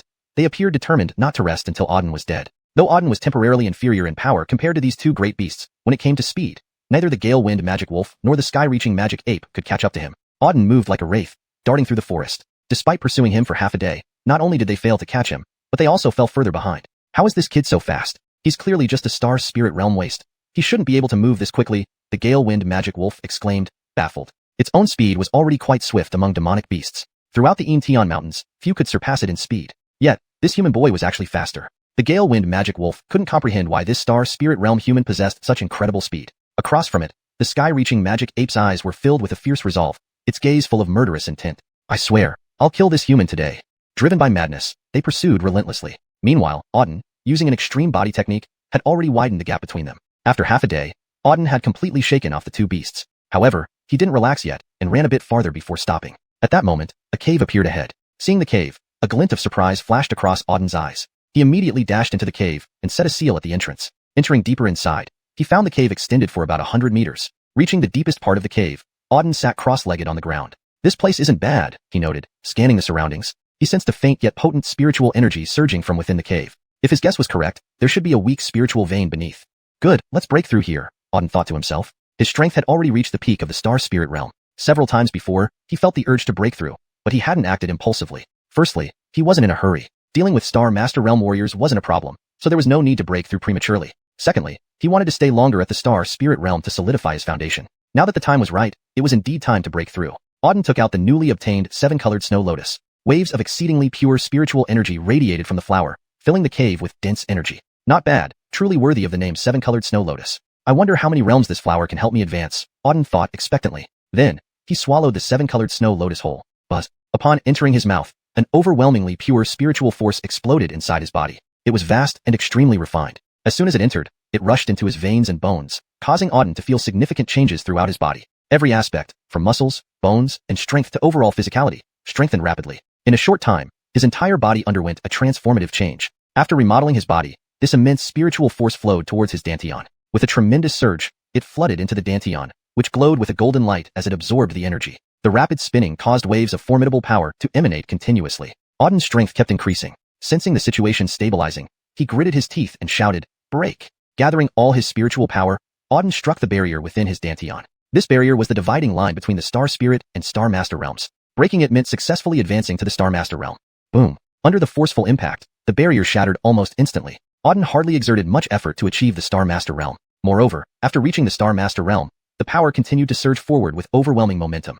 Chapter 67, Star Master 3rd Tier. Feeling the immense power within him, Auden remained calm. He had long known that the Rainbow Snow Lotus would not just grant him a single realm breakthrough. Originally, with his own strength, he could have smoothly advanced to the Star Master realm. Now, with the added power of the Rainbow Snow Lotus, the energy gathered inside him was terrifyingly potent. Thus, breaking through to the Star Master realm was merely the beginning. Rumbling. As the surging spiritual energy continued to flow within him, Auden's realm kept rising. From Star Spirit 9th Tier to Star Master 1st Tier, then from Star Master 1st Tier to 2nd Tier, and finally from Star Master 2nd Tier to 3rd Tier. In a mere moment, he had ascended 3 tiers. Moreover, after reaching the Star Master 3rd Tier, the power of the Rainbow Snow Lotus still hadn't been fully utilized. The remaining force attempted to push further. However, Auden chose not to continue the breakthrough. Instead, he retracted all the power back into his dantian, focusing on sensing the Star Master realm he had just attained. The most significant difference between the Star Spirit and Star Master realms lay in one's perception of stellar energy. A martial artist at the Star Master level could channel this energy for offensive purposes. Stellar energy was the most powerful and mysterious force in the universe. Only after achieving the Star Master realm could one sense this energy. Now, Auden could clearly feel the stellar energy dispersed in the surrounding air. This energy resonated with his star soul in a wondrous way, and his 3 supreme star souls slowly rotated. Upon sensing the stellar energy, Auden felt his strength become more pure and formidable than ever before. Previously, he only possessed ordinary spiritual energy, but now, he could harness the much stronger stellar energy, which would significantly enhance his combat power.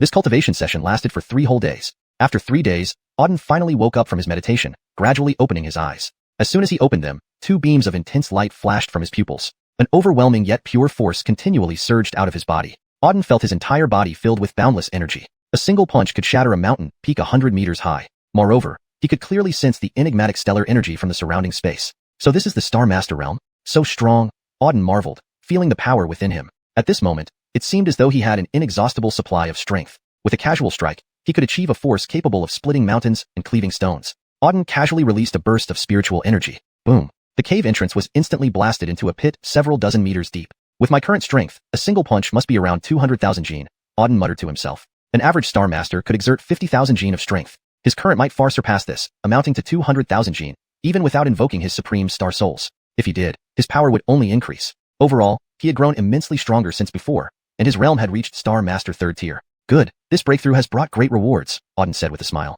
Not only had his strength increased, but he also gained the ability to sense stellar energy. Reaching the Star Master realm meant he could now contend with higher tier Star Masters. Lee family, Patrick family, Sima family, wait for me. I'll destroy your 3 clans soon enough, Auden growled fiercely. Found him. He's in here. Hurry up and call people over. I found that little brute Auden. He's in this cave. Bring reinforcements immediately and surround this cave. We can't let him escape again. Suddenly, while Auden was cultivating, a cacophony of noises erupted outside the cave. Hearing these sounds, Auden frowned slightly. Who was shouting outside? Outside the cave, dozens of people surrounded it tightly. The central figure, a young man in blue, asked, Brandon Nan, have you informed the elder? Has he arrived? Another youth replied, I've already told the elder. He should be here soon. Great. The young man in blue stared at the cave entrance with fierce eyes and said, we mustn't let this little brute Auden escape this time. Once we catch him, I will tear him apart limb by limb. The other youth assured him, he's trapped in the cave, completely surrounded by us. Sima Prince, rest assured, he can't escape today. Nodding, the blue-clothed youth, Keaton, affirmed. Keaton was a core member of the Sima clan, and those around him were all Sima clan members. Soon, an elder accompanied by many others appeared outside the cave. Elder, you're finally here. Auden is inside this cave, Keaton exclaimed upon seeing the elder. The white-robed elder radiated an icy, overwhelmingly powerful aura. Staring coldly at the cave, he asked, are you certain Auden is inside this cave? Yes. Keaton nodded firmly. Elder, we sensed his presence earlier and have been guarding the entrance. He must be inside. Very well. A flash of killing intent crossed the elder's eyes. If so, there's no need for more talk. Enter and bring this boy out. Yes. Keaton nodded and led the group towards the cave. Just as they approached the entrance, the cave mouth exploded outward, and a figure emerged. a youth about 20 years old, with a cold expression and formidable aura. It was Auden. It's really you, Keaton laughed maniacally. Auden, you piece of trash, you've finally crawled out. I thought you'd stay hidden like a coward. Coldly surveying those before him, Auden asked, which of the 3 major clans are you from? State your name first. We are from the Sima clan. Auden, you're dead today, Keaton shouted fiercely. Sima clan? Auden sneered. You Simas don't learn. Rupert and Harold died at my hands, yet you still dare to confront me. Do you want to offer more lives? Silence, Keaton roared, pointing at Auden. Auden, you killed Rupert and Harold, 2 elites of our clan. If I don't kill you today, I swear I'll die trying. Chapter 68, Fernando. Is that so? Auden's expression was cold as he said, you think you can kill me? Do you even qualify?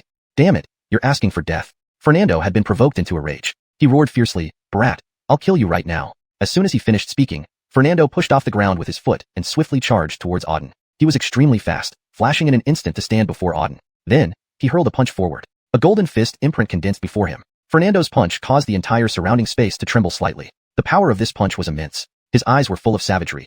He was confident that with his strength, this punch alone would be enough to kill the boy before him. In an instant, the punch arrived before Auden. However, Auden remained rooted to the spot, unmoved. Boom. In the next moment, Fernando's punch struck Auden. But then, an incredibly terrifying force suddenly surged from within Auden. Fernando's punch was shattered by this force in an instant. Simultaneously, this force hit Fernando. Under the impact of such powerful force, Fernando flew backward like a broken kite. He was hurled several hundred meters away, landing heavily on the ground. Upon hitting the ground, Fernando died instantly. Fernando was dead. Ding, extracting energy from a 3rd-level Star Master, obtained 4,600 energy points. At Fernando's death, the system's voice rang out. How is this possible?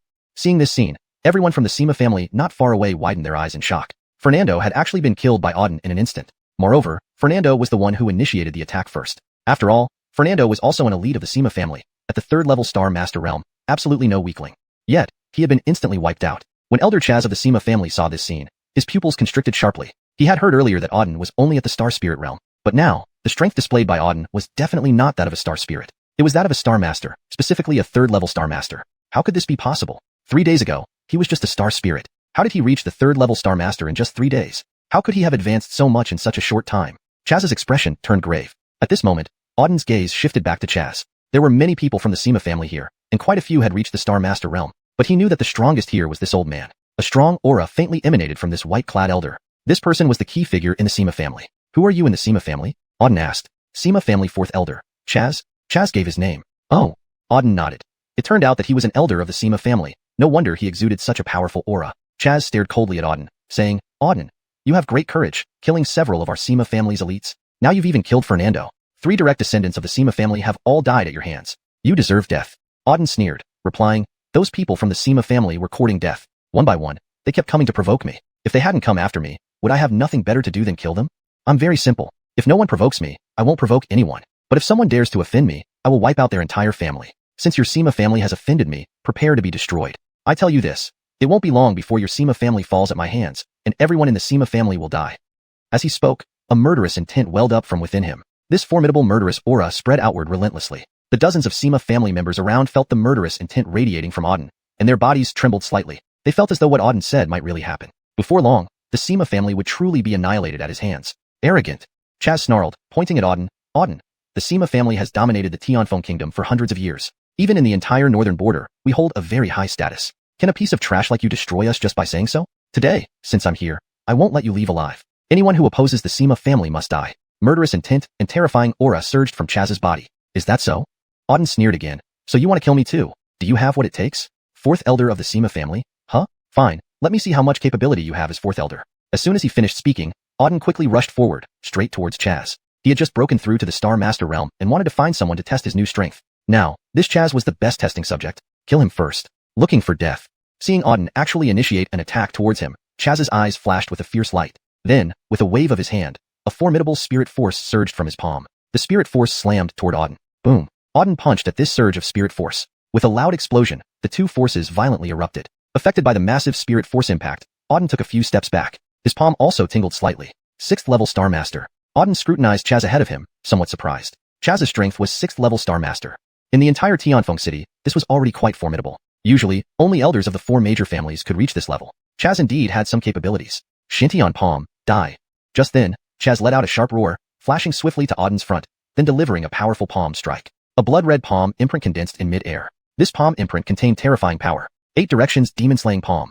Auden's expression was cold as he channeled spirit force within his body and met the blow with a similar palm. Instantly, the two palm imprints collided in mid-air. Boom. Two powerful forces erupted explosively. A terrifying shockwave continuously surged outwards, turning all trees within a radius of several hundred meters to powder. The dozens of Sima family members nearby watched the two men in complete shock. The auras emitted by both made their hearts tremble. Boom. In just a few breaths, the two palm imprints exploded. Auden and Chaz were simultaneously forced back 100 meters. Nine Heavens Immortal Sword Technique. Retreating, Auden formed seals with his hands. Dozens of long swords slowly rotated around his body. Each sword contained a terrifying sword intent.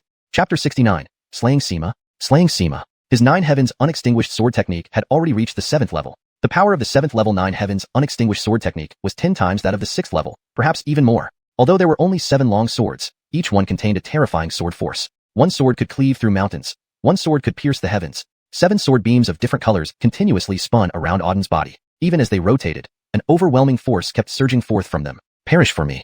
At this moment, Auden suddenly issued a thunderous shout. In the next instant, the 7 sword beams all slashed towards Chaz ahead. Heavenly Fire Slash. Seeing these 7 oncoming sword beams, Chaz's expression turned cold. A fiery red saber appeared in his hand, its surface blazing with raging flames. Break. With a burst of sound, Chaz wielded the flaming saber with both hands and slashed over. Buzz. A several-meter-long flame sword beam cut across the sky, sending roaring flames rushing forward. In the next moment, the flame sword beam collided fiercely with the Nine Heavens Unextinguished Sword Technique. The two powerful forces clashed violently. On the left was the flame sword beam, and on the right was the Nine Heavens Unextinguished Sword Technique. Both forces were exceedingly formidable. Overbearing waves of energy surged uncontrollably, causing the space within hundreds of meters to tremble slightly. Boom. Within just a few breaths, with a deafening roar, the sword beam and the saber beam simultaneously exploded. The Nine Heavens sword beam dissipated, and the flame saber shattered into pieces. Under the impact of the powerful sword beam, Chaz was directly sent flying back several hundred meters. How is this possible? Chaz stared straight at Auden ahead, disbelief flickering in his eyes. This kid actually possessed such formidable strength despite being only at the 3rd level Star Master realm. Yet, his displayed strength far surpassed that of a 3rd level Star Master. Even he found it somewhat difficult to deal with. Boy, what is your true strength? Chaz's gaze locked onto Auden. Auden's expression was cold as he replied, You, a 6th level Star Master, can't even gauge my strength? Truly worthless. Screw you, boy. I know your Star Soul isn't ordinary. Otherwise, you wouldn't be able to challenge higher levels. If I'm not mistaken, your Star Soul should at least be at the Earth rank, right?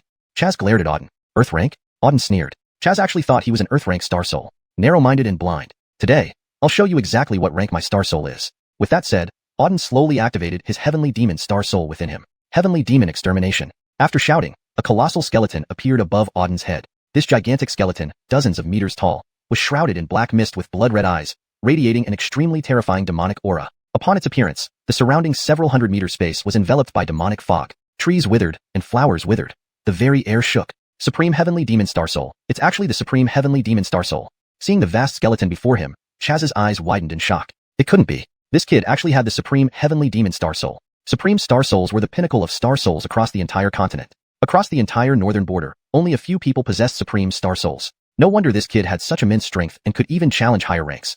It was because he possessed the Supreme Heavenly Demon Star Soul. See clearly now, am I an Earth rank Star Soul?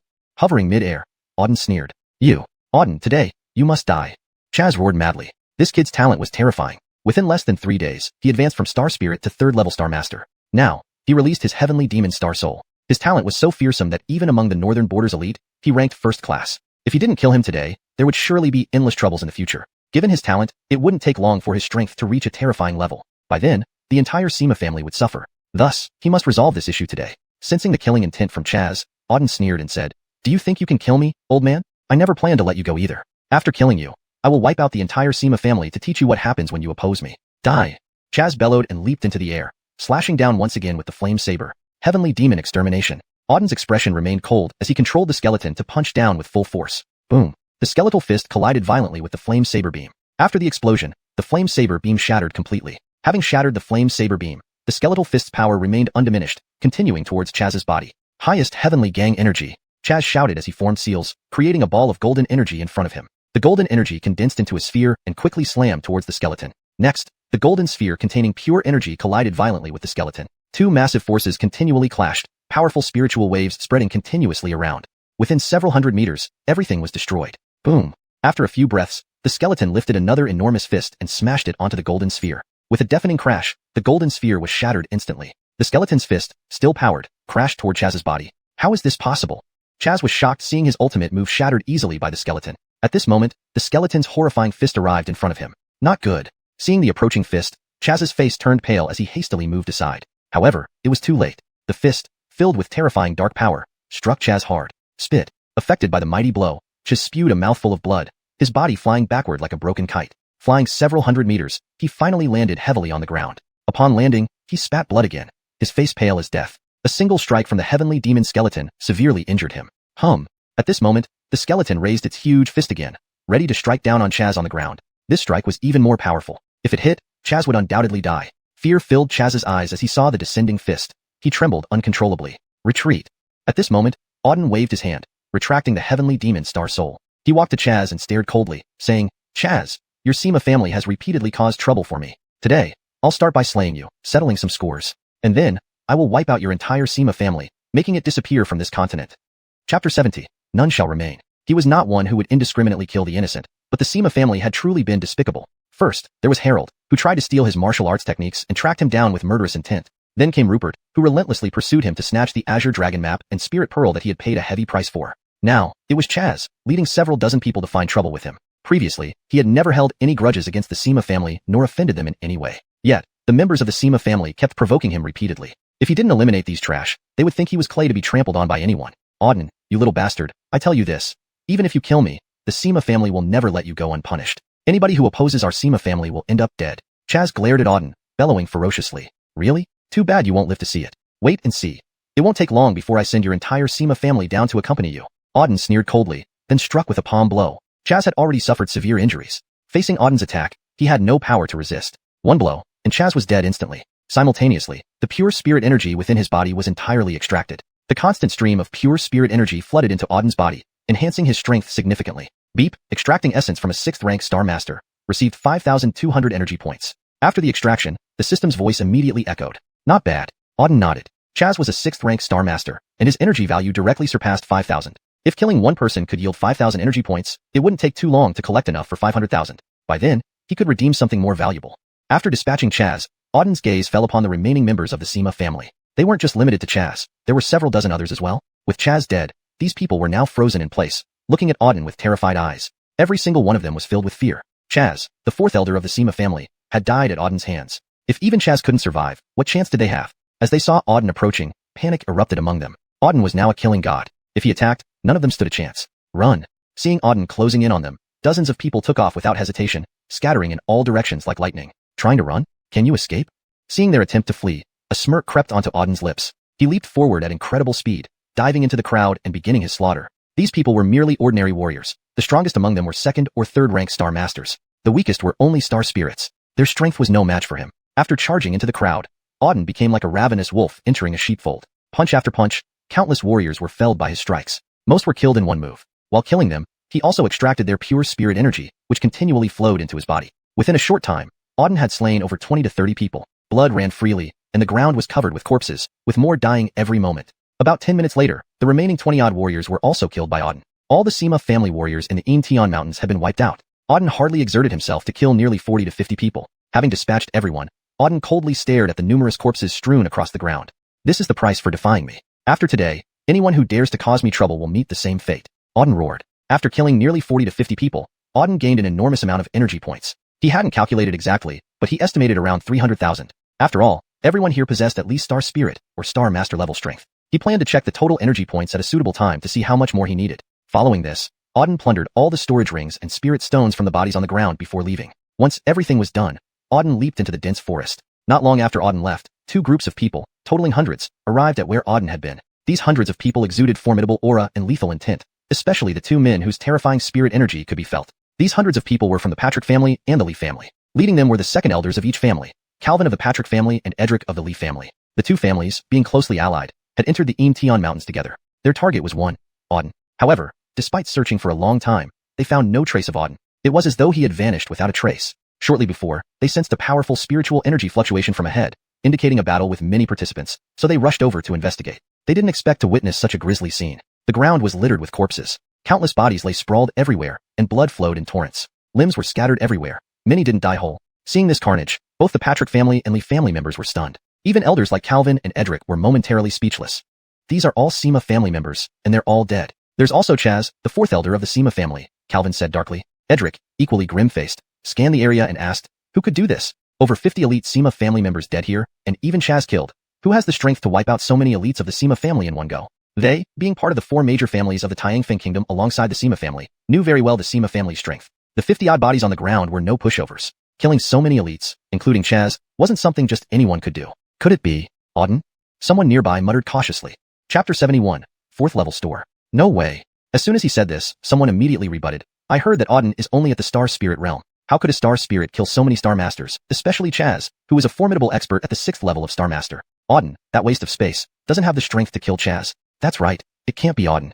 Another person added, we all know Auden's strength. Even at the peak Star Spirit level, no matter how strong he is, he can at most match a 1st or 2nd level Star Master warrior. Any stronger opponent, and he couldn't handle it, let alone Chaz. Among these corpses on the ground, some are 3rd or 4th level Star Masters who could easily kill him, so it absolutely can't be Auden.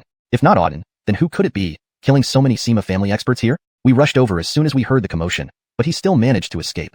I don't know who it was either, but it definitely wasn't Auden. The crowd around them buzzed with speculation, analyzing who could have killed so many Sima family experts. But after all this analysis, they still couldn't come up with a correct answer. Enough.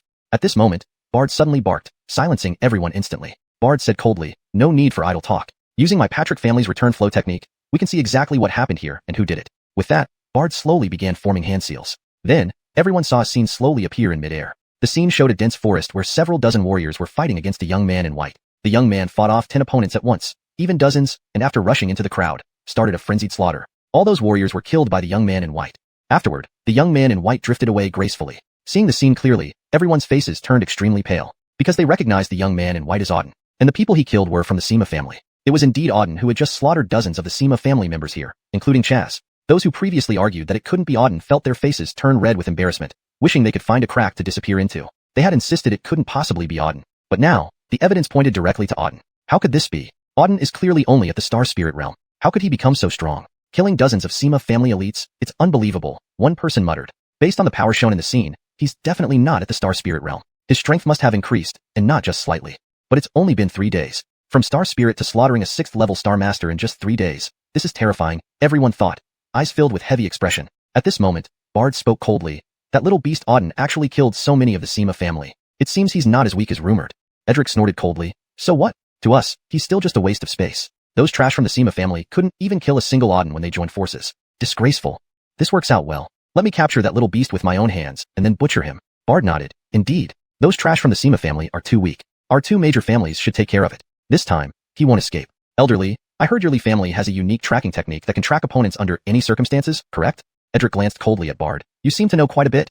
Bard smiled. Given that we're all from the 4 great families, we do know each other somewhat. Fine. I'll use our Li family's unique tracking technique to find that little beast now. He won't escape. As Edric finished speaking, he slowly formed hand seals. A mysterious force emanated from his body, eventually coalescing into a butterfly made of spiritual energy. The butterfly flew slowly toward the right front. It's this way. Follow me, Edric shouted, swiftly rushing in that direction. Bard and everyone else from both families quickly followed. Meanwhile, Auden was still in the Intian Mountains, hunting beasts. He had already entered the core area of the Intian Mountains. After slaying the Sima family members, he continued deeper into the mountains, hunting beasts. Though he had obtained a significant amount of energy points from the Sima family, it wasn't enough. He needed more energy points. So, he continued hunting. Beasts in the core area of the Intian Mountains were much stronger than those in the outer regions. Some reached 5th or 6th level beast master levels, or even higher. Without exception, all beasts he encountered were slain. Within half a day, he hunted 5 beasts, all around 5th level beast master. His gains were considerable. My current energy points should be sufficient now, Auden mused, sitting cross-legged on the ground in an open space. Having collected for so long, he wondered how many points he had accumulated. System, check my energy points. Energy points, 530,000. The system replied promptly. Indeed. Hearing the system's response, Auden smiled. Over 530,000 energy points. Open the 4th level store for me. 4th level system store opening. 4th level system store opened successfully. After the system announcement, Auden immediately entered the store. Upon entering, he was struck by the fact that the 4th level store was slightly smaller than the 3rd level, yet every item inside was even more precious. 5-star Heavenly Spirit Pill. Heaven Grade Lower Class Cultivation Technique. Blood Drinking 13 Cuts. Heaven Grade Scroll. Burst Scroll. Heaven Grade Lower Class Spiritual Weapon. Cloud Sky Sword. The 4th level store was full of dazzling items, numerous and of exceptionally high grade. Almost all spiritual weapons and cultivation techniques were heaven grade. Even the scrolls and pills were of very high quality. Seeing these items, admiration flashed across Auden's eyes. Not bad for a 4th level system store. All items are heaven grade. Excellent. Auden was elated. In Tianfeng country and even in the Northern Territory, heaven grade spiritual weapons and techniques were already considered very powerful. Even the 4 great families might not possess heaven grade cultivation techniques. Now, with so many heaven grade techniques in the system store, it was indeed a huge gain. Chapter 72. The chase arrives. Of course, all these treasures require energy points for exchange. Auden took a cursory glance and saw that a heaven-tier cultivation technique or a heaven-tier spirit artifact would cost approximately 500,000 energy points. Truly expensive. A single technique costs 500,000 points, Auden sighed. His hard-earned 500,000 energy points seemed only enough to buy one treasure. Either a heaven-tier cultivation technique, a heaven-tier spirit artifact, elixirs, or talismans. After some contemplation, Auden finally decided to exchange for a heaven-tier cultivation technique. While the sky-piercing sword he possessed was already an earth-tier spirit artifact with considerable power, it didn't need immediate upgrading. Therefore, his priority was the cultivation technique, which was paramount for him. After scanning the Tier 4 system shop, Auden exchanged for the Immortal Soul Palm. This technique was a lower-grade heaven-tier cultivation method. In fact, almost all the techniques in the shop were lower-grade heaven-tier. Despite searching for a long time, Auden couldn't find a middle-grade heaven-tier method, so he chose from the lower-grade ones. The Immortal Soul Palm was highly offensive, gathering one's full strength into a palm strike that could even shatter an opponent's soul, potentially ending their life with a single blow. It also matched well with his current Supreme Heavenly Demon Star Soul, making it a natural choice. With my current strength, using this technique should be quite formidable, Auden murmured. Though he wanted to try cultivating it immediately, he realized the timing wasn't right. The Dark Sky Mountains were filled with beast cultivators, especially powerful ones near the core region. Disturbance during cultivation could be dangerous. Thus, he decided to wait until after leaving. I'll continue training and improve my strength. In a few days, it will be the life or death duel with Nolan on the life-death platform. This time, I'll make him pay, Auden said, his eyes gleaming with determination. A month ago, Nolan had challenged him on the life-death platform. As the second son of the Patrick family and one of the top 3 geniuses in the lower court of Wind Cloud Academy, he was formidable. Many people from the entire academy would watch the battle, whose outcome might reshape the lower court's landscape. Therefore, Auden took it seriously. If he could slay Nolan on the platform, he would establish himself at Wind Cloud Academy. Just as Auden planned to continue moving to find more beast cultivators, terrifying spiritual energy fluctuations came from ahead. Meanwhile, countless auras rapidly approached. The surrounding giant trees shook violently. People are coming here, and there are quite a few of them, Auden thought, his expression changing slightly. Why would so many people suddenly appear in the Dark Sky Mountains? They seemed to be heading straight for his location. Auden remained still, curious to see who they were. Shortly after, hundreds of people surrounded him. Led by 2 men, they stared intently at Auden. Auden, little brat, we've finally found you, Calvin sneered. He had finally caught up with this scoundrel after chasing for so long. Beside him, Edric's eyes also glinted with intense malice. Hundreds of auras enveloped Auden, sending relentless power toward him. Any slight movement would provoke an attack from the crowd. Who are you, and what do you want from me? Auden asked coldly. Little brat, don't tell me you don't know us. I'm Calvin, elder of the Patrick family, and this is Edric, elder of the Lee family. Got it now? Calvin laughed cruelly. As expected. Upon hearing those words, Auden inwardly confirmed his suspicions. When these people appeared, he guessed they might be from the Patrick and Lee families. The Sima family wasn't the only one pursuing him. It made sense for the other 2 families to show up. You two, do you have any business with me? We're not exactly acquaintances, Auden scanned them coolly. Brat, do you think you can get away with killing our Patrick family members and stealing our treasures? Calvin glared. Edric was more direct. Hand over the Azure Dragon map, and I'll let you die intact. Auden scoffed. The Azure Dragon map was bought with my money. Why should I give it to you? Besides, your people provoked me first. Should I have waited for them to kill me? Shut up, Calvin roared. You dare to touch our Patrick family. Your fate was sealed the moment you did that. You're dead? Now hand over the Azure Dragon map and the Spirit Pearl, or die without a complete corpse. You people are truly remarkable, always wanting me to die horribly. Even Chaz said the same before he became a corpse, Auden remarked nonchalantly. Chaz is nothing compared to us, Edric retorted disdainfully. The Sima family ranks last among the 4 major families. Although Chaz is an elder, he's merely a 6th-stage Star Master, trash compared to us. Do you really think killing him makes you our match? How naive.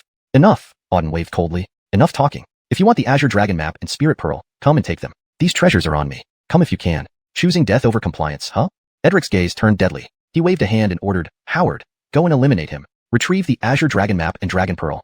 Chapter 73. Lee family's genius. Yes. As soon as Edric spoke, a young man in purple robes emerged from behind him and slowly approached Auden. The young man in purple had sharp eyes and an icy demeanor, radiating a powerful aura of spiritual energy. As he walked over, the space around him trembled faintly. Is that Howard? He is one of the most outstanding among the Lee family's younger generation. Rumor has it that he has reached the 5th-rank Star Master before the age of 20, very powerful. Seeing the young man in purple, someone muttered. I've also heard of this Howard. It's said that his star soul ranks quite high, giving him the ability to challenge beyond his rank, even stronger than many 6th-rank Star Masters. Edric sending Howard to deal with Auden means he wants to solve this issue effortlessly. With Howard handling Auden is definitely dead. Probably within 3 moves, Howard will slay Auden. The crowd surrounding them began to murmur upon seeing Howard, their eyes filled with awe. Meanwhile, Howard had already reached Auden. He coldly surveyed Auden and said, Boy, you have great courage daring to oppose my Lee family and kill our people. Do you have a death wish? Tell me how you want to die, and I'll grant your wish. Howard looked arrogantly at Auden, as if he were just an ant that could be crushed with a wave of his hand. Auden sneered and replied, Do all people of the Lee family have such confidence? Even Shay told me the same thing. But now, he's dead.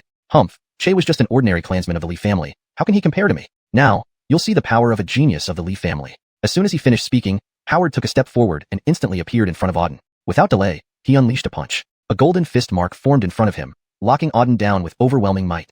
Splendid move. Auden's eyes flashed with fierce light, and he countered with a palm strike. Boom. Instantly, a punch and a palm collided fiercely. Two immense forces exploded into fragments. Auden stood firmly on the spot, while Howard was sent flying back several dozen meters by the impact. Dark Heaven Annihilation. After delivering his first move, Auden stepped forcefully on the ground, soaring through the air. In an instant, he reappeared in front of Howard and launched another palm strike. Heaven Tyrant Fist.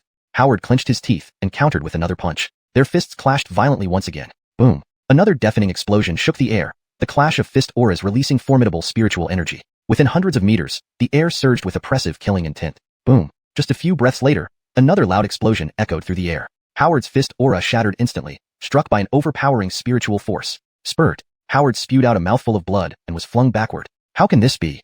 On the ground, Howard's face turned pale. His gaze was fixed on Auden, eyes wide with disbelief. As a 5th-rank Star Master with a powerful Star Soul, he could easily defeat even 6th-rank Star Masters. But this boy, clearly only at 3rd-rank Star Master, managed to injure him in just 2 moves. Swoosh. Auden appeared before him again. Eyeing Howard coldly, Auden mocked.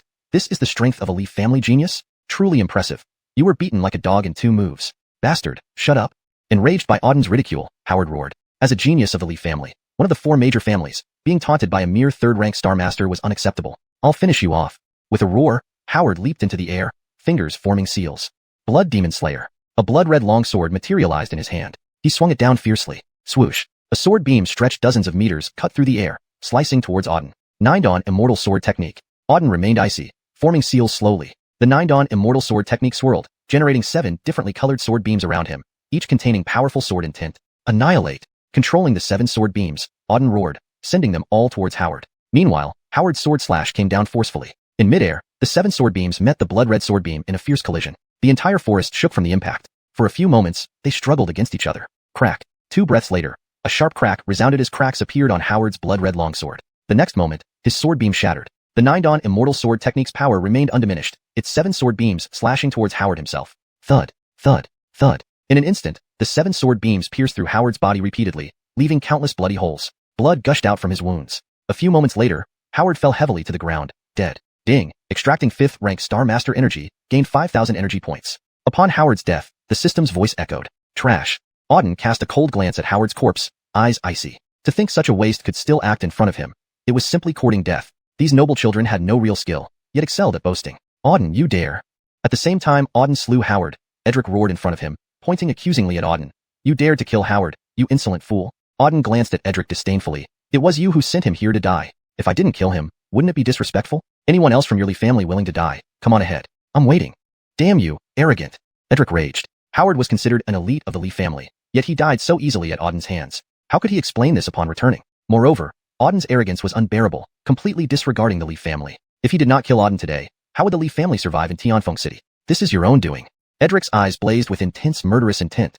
Chapter 74. East, West, South, and North. East, West, South, and North, go and kill him for me. I want him to die 1,000 deaths, Edric barked fiercely. Yes. As soon as Edric finished speaking, 4 young men stepped forward from the crowd of Lee family members. Dressed in different colored clothes, these 4 had remarkably similar appearances, and they emitted an overwhelmingly powerful aura of spirit energy. This must be the Lee family's 4 brothers of East, West, South, and North. I've heard that they are quadruplets, with identical aptitudes, all reaching upper profound rank. Furthermore, they share a psychic connection, which makes their combined attacks even more formidable. Even warriors several ranks above them aren't a match for these 4 brothers. A bystander murmured upon seeing the 4 almost identical figures. I've also heard that if judged by individual strength, these 4 brothers aren't the strongest within the Lee family. However, when they unite, they rank as top-notch existences throughout the entire Tianfeng kingdom. Upon seeing these 4 individuals, everyone's eyes lit up with astonishment. The Lee family's 4 brothers were renowned throughout the entire kingdom. No one expected to see them here. At this moment, the 4 brothers, East, West, South, and North, had already surrounded Auden from 4 different directions. Feeling the powerful auras emanating from the 4 of them, Auden sneered, so, if one can't handle it, you send for? He noticed that the 4 before him looked almost identical, even their emitted auras were strikingly similar. It was clear they were brothers. Each one was at the 5th level Star Master realm. Standing amidst them, Auden felt an abrupt increase in pressure. It was evident that the collective power of the 4 exceeded their individual realms. Intriguing. This is my first time fighting against 4 identical opponents. Let's see how much skill you truly possess, Auden said with a cold smile. Die. At this command from Hawk, Gabriel, Adam, and Slade, the 4 brothers rushed toward Auden simultaneously, emitting overwhelming auras. The terrifying force surged towards Auden, who did not retreat but charged forward to meet them head-on. In an instant, the five clashed, their formidable energies colliding fiercely. The entire dense forest was filled with their terrifying spirit energy. 8 Wasteland's palm. Auden unleashed a palm strike. Opposite him, Hawk, Gabriel, Adam, and Slade released 4 powerful streams of spirit energy. With a thunderous boom, Auden's palm strike was instantly scattered, and under the assault of their combined spirit energy, Auden was sent retreating hundreds of meters, causing a tremor when he landed. Raising his head, he scrutinized the 4 with some seriousness. Their combined strength was indeed formidable, likely surpassing the 6th-level Star Master realm. Truly worthy of being the Lee family's 4 brothers, very strong, commented Anwar from a distance, his eyes revealing astonishment. He had heard their names but had never seen them before. Just a single move was enough to suppress Auden, demonstrating their incredible power. Edric wore a look of pride. The 4 brothers East, West, South, and North are among the top 10 in our Lee family. Moreover, they have a telepathic connection, making them formidable even against Tianfeng Kingdom's top geniuses. Auden, this trash, thinks he has a bit of strength and acts lawlessly. Today, he will know that there are always greater challenges out there. Not bad. Anwar nodded. Auden has already been completely suppressed by those 4 right from the start. The disparity in strength is obvious. He is no match for the Lee family's 4 great geniuses this time. There's no way he can escape. Edric sneered. Rest assured, Brother Patrick. After we kill Auden, I'll let you take one of his legs back, as a gesture of goodwill to your Patrick family. Haha, thank you, Brother Lee, laughed Anwar. He too had been ordered to kill Auden. While whoever delivered the final blow didn't matter as long as Auden died, it would feel different if he himself accomplished the task. Having Edric promise to bring back a part of Auden was some consolation. Boom. Just then, another booming sound came from the front. Everyone immediately looked up. Before their eyes, Auden and the 4 brothers were locked in intense combat once again. They each emitted immensely powerful auras. 4 beams of spirit energy converged on Auden, who stood unwavering in the center, eyes sharp. Primal, ancient, profound heaven art. With a roar, Auden channeled his spirit energy. The surrounding air gathered in front of him, forming a golden sphere after a moment. The golden sphere contained terrifying power. Annihilate. With another roar, the golden sphere surged towards the 4 beams. Instantly, the 5 forces collided, producing an earth-shattering roar. The space around them violently shook. The primal, ancient, profound heaven art was a heaven-grade martial technique with extremely powerful offensive capabilities, while the 4 forces opposing it were equally formidable. For a moment, the 5 forces were deadlocked in a standoff, neither side able to gain an upper hand. Boom. After several moments, there was another deafening explosion. The golden sphere and the 4 beams disintegrated simultaneously. Under the force of the impact, Auden and the 4 brothers each retreated hundreds of meters before landing. Auden glared at the 4 opposite him. Their strength was indeed commendable. Though individually they were only at the 5th-level Star Master realm, together their combined strength far surpassed their individual levels. Auden estimated that even Star Masters at the 6th or 7th level couldn't match their united strength. They truly had remarkable abilities. Meanwhile, the 4 brothers stared at Auden in disbelief. As quadruplets blessed with powerful talents, they rarely encountered rivals among the younger generation in the Tianfeng Kingdom. Their telepathic connection made their coordinated attacks incredibly smooth and formidable. Even a 7th-level Star Master could be killed by their joint efforts. Yet this youth, only at the 3rd-level Star Master realm, had so far managed to survive their prolonged assault. This reality left them stunned. Chapter 75. Heavenly Devil Skeleton. Conversely, in their recent clash, it was they who were forced to retreat. They had fought against some of the geniuses from the Tianfeng Kingdom before, but never had they experienced this kind of situation. A mere rank 3 Star Master, a low-tier warrior, faced them head-on and didn't fall into any disadvantage. Kill him. Hawk snarled. This boy was too monstrous. He must be killed. Otherwise, it would be even more impossible for them 4 brothers to defeat Auden in the future. The 4 exchanged glances, nodding in unison. Then, they began to slowly form seals with their hands. Powerful spiritual energy surged from each of them in layers. Heavens will quadruple formation technique. Simultaneously, the 4 shouted, and then their auras began to change. For overwhelming spiritual energies erupted from them. Above their heads appeared 4 enormous beasts: Azure Dragon, White Tiger, Vermilion Bird, and Black Tortoise. The shadows of these 4 giant beasts circled above their heads. The moment these 4 beasts appeared, the space within several kilometers became heavily oppressed. An alarming force radiated from the 4 beasts. Opposite them, Auden saw the 4 beasts atop their heads and his eyes flashed with surprise. These 4 actually possessed such a bizarre technique. They summoned the 4 beasts, Azure Dragon, White Tiger, Vermilion Bird, and Black Tortoise, to attack. Of course, what they summoned were merely projections and not the actual 4 beasts. But even so, it was incredibly terrifying. With the appearance of these 4 beasts, the strength of the 4 individuals continuously increased. In a short time, their power had reached an extremely terrifying level. Perish. With the roar of the 4, the Azure Dragon, White Tiger, Vermilion Bird, and Black Tortoise all lunged toward Auden. For overpowering forces locked onto Auden completely. Good timing. Seeing the incoming 4 beasts, a fierce look flashed across Auden's eyes. He wanted to see just how powerful the 4 beasts summoned by the 4 individuals were. Heavenly Devil Transformation. With a shout, Auden channeled the Heavenly Devil Star Soul. A hum sounded as a massive pitch-black skeleton appeared behind him. The 10-meter-tall Heavenly Devil skeleton exuded terrifying demonic aura. Within a few kilometers, everything was enveloped by a thick, demonic fog. The hundreds of people around, feeling this horrific fog, opened their eyes wide in shock. Under the invasion of the fog, they felt cold creeping up their bodies. Even their skin felt invaded, causing pain to spread through them. Even experts like Calvin and Edric opened their eyes wide and were shocked when they saw the massive skeleton. The Supreme Heavenly Devil Star Soul. It is actually the Supreme Heavenly Devil Star Soul. Edric exclaimed, "This boy has the Supreme Star Soul. Moreover, it's one with extremely powerful offensive capabilities. It's unbelievable." Calvin also looked very grim and said, "I knew it. How else could this kid have such incredible power and rapidly advance in realms within a short period, challenging higher ranks? Turns out he has the Supreme Star Soul." With the Supreme Star Soul, not only does his cultivation speed increase significantly, but also his strength, combat power, and other aspects far surpass ordinary warriors. All his strength comes from the Supreme Heavenly Devil Star Soul. That makes it even more necessary to kill him. Edric barked fiercely. "We've already made mortal enemies with this kid, and now that he has the Supreme Heavenly Devil Star Soul, if we let him grow stronger, our two families will die at his hands someday. Today, he must die. Indeed, we must kill him." The Supreme Star Soul is terrifying. Even in the entire northern region, there aren't many Supreme Star Souls. That this kid possesses one can't be allowed. He cannot leave here alive, Calvin nodded seriously. Instantly, the two made up their minds to eliminate Auden at all costs today. If necessary, they would personally take action to slay him. Boom. After releasing the Heavenly Devil Skeleton, Auden controlled it to punch forward. The Heavenly Devil Skeleton's enormous fist hammered down from mid-air with a thunderous sound. Bang. The fist struck the Black Tortoise, one of the four beasts. Known for its defensive capabilities and reputed to be the most resilient among the four beasts, the Black Tortoise was shattered instantly by the punch. Puff. As soon as the Black Tortoise fragmented, one of the four brothers, Slade, spewed a mouthful of blood. The Black Tortoise was his life-bound Star Soul, which was shattered by the gigantic skeleton in front of him. With his Star Soul destroyed, his body was also severely injured.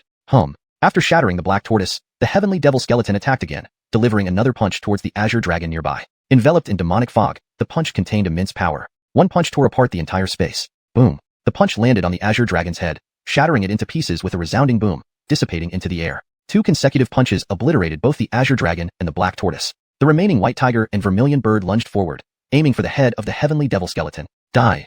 At that moment, a massive axe appeared in the hands of the Heavenly Devil Skeleton. Swinging the axe, it cut down with a slash. PFFTT. The Vermilion Bird beneath was decapitated by the Heavenly Devil Skeleton's axe. Following this, the Heavenly Devil Skeleton once again swung the axe, cutting the final White Tiger in half, dissipating into the air. Thus, the four beasts were all killed. In the sky, the presence of the four beasts had vanished, replaced by boundless demonic aura. From below came four screams of agony. The screams of the four brothers from the four directions. The four beasts were their life-bound Star Souls, and now those souls were destroyed. Each of the four was grievously wounded, spewing blood and flying backward. Falling to the ground hundreds of meters away, they lay with faces deathly pale. How could this be? We cultivated the heavens will quadruple formation technique for 20 years, and he effortlessly broke through it?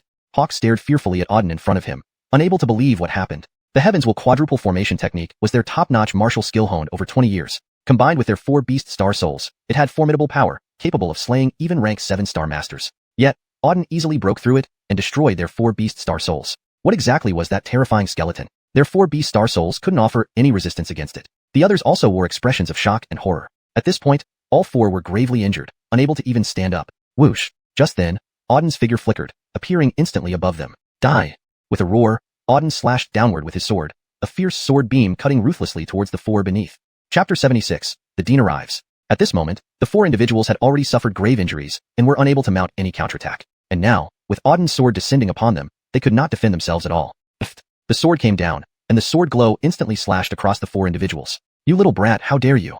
Just as it seemed the four would be killed, a sudden shout erupted from nearby. Edric charged over in madness. These four, Dong, Nan, Shi, Bei, were elites of the Li family, holding very high status within it. The future of the Li family still relied on these four. If Auden killed them, then upon his return, the clan Alessio would never let him off. Thus, Edric quickly moved to stop Auden. But it was too late. Auden's strike was lightning fast, slicing down with an earth-shattering force. The sword glow sliced through the four individuals, instantly slaying all of them. Ding, extracting energy from a 5th-tier Star Master, received 5,000 energy points. Ding, extracting energy from a 5th-tier Star Master, received 5,000 energy points. Ding, extracting energy from a 5th-tier Star Master, received 5,000 energy points. Ding, extracting energy from a 5th-tier Star Master, received 5,000 energy points. As the four were killed, Auden extracted all their energy. Together, they provided a total of 20,000 energy points. A great profit. Silence. Deathly silence. Everyone around stared straight ahead at Auden and the bodies of Dong, Nan, Shi, and Bei. For a long time, no one spoke. Everyone was filled with shock and disbelief. Especially those from the Li family.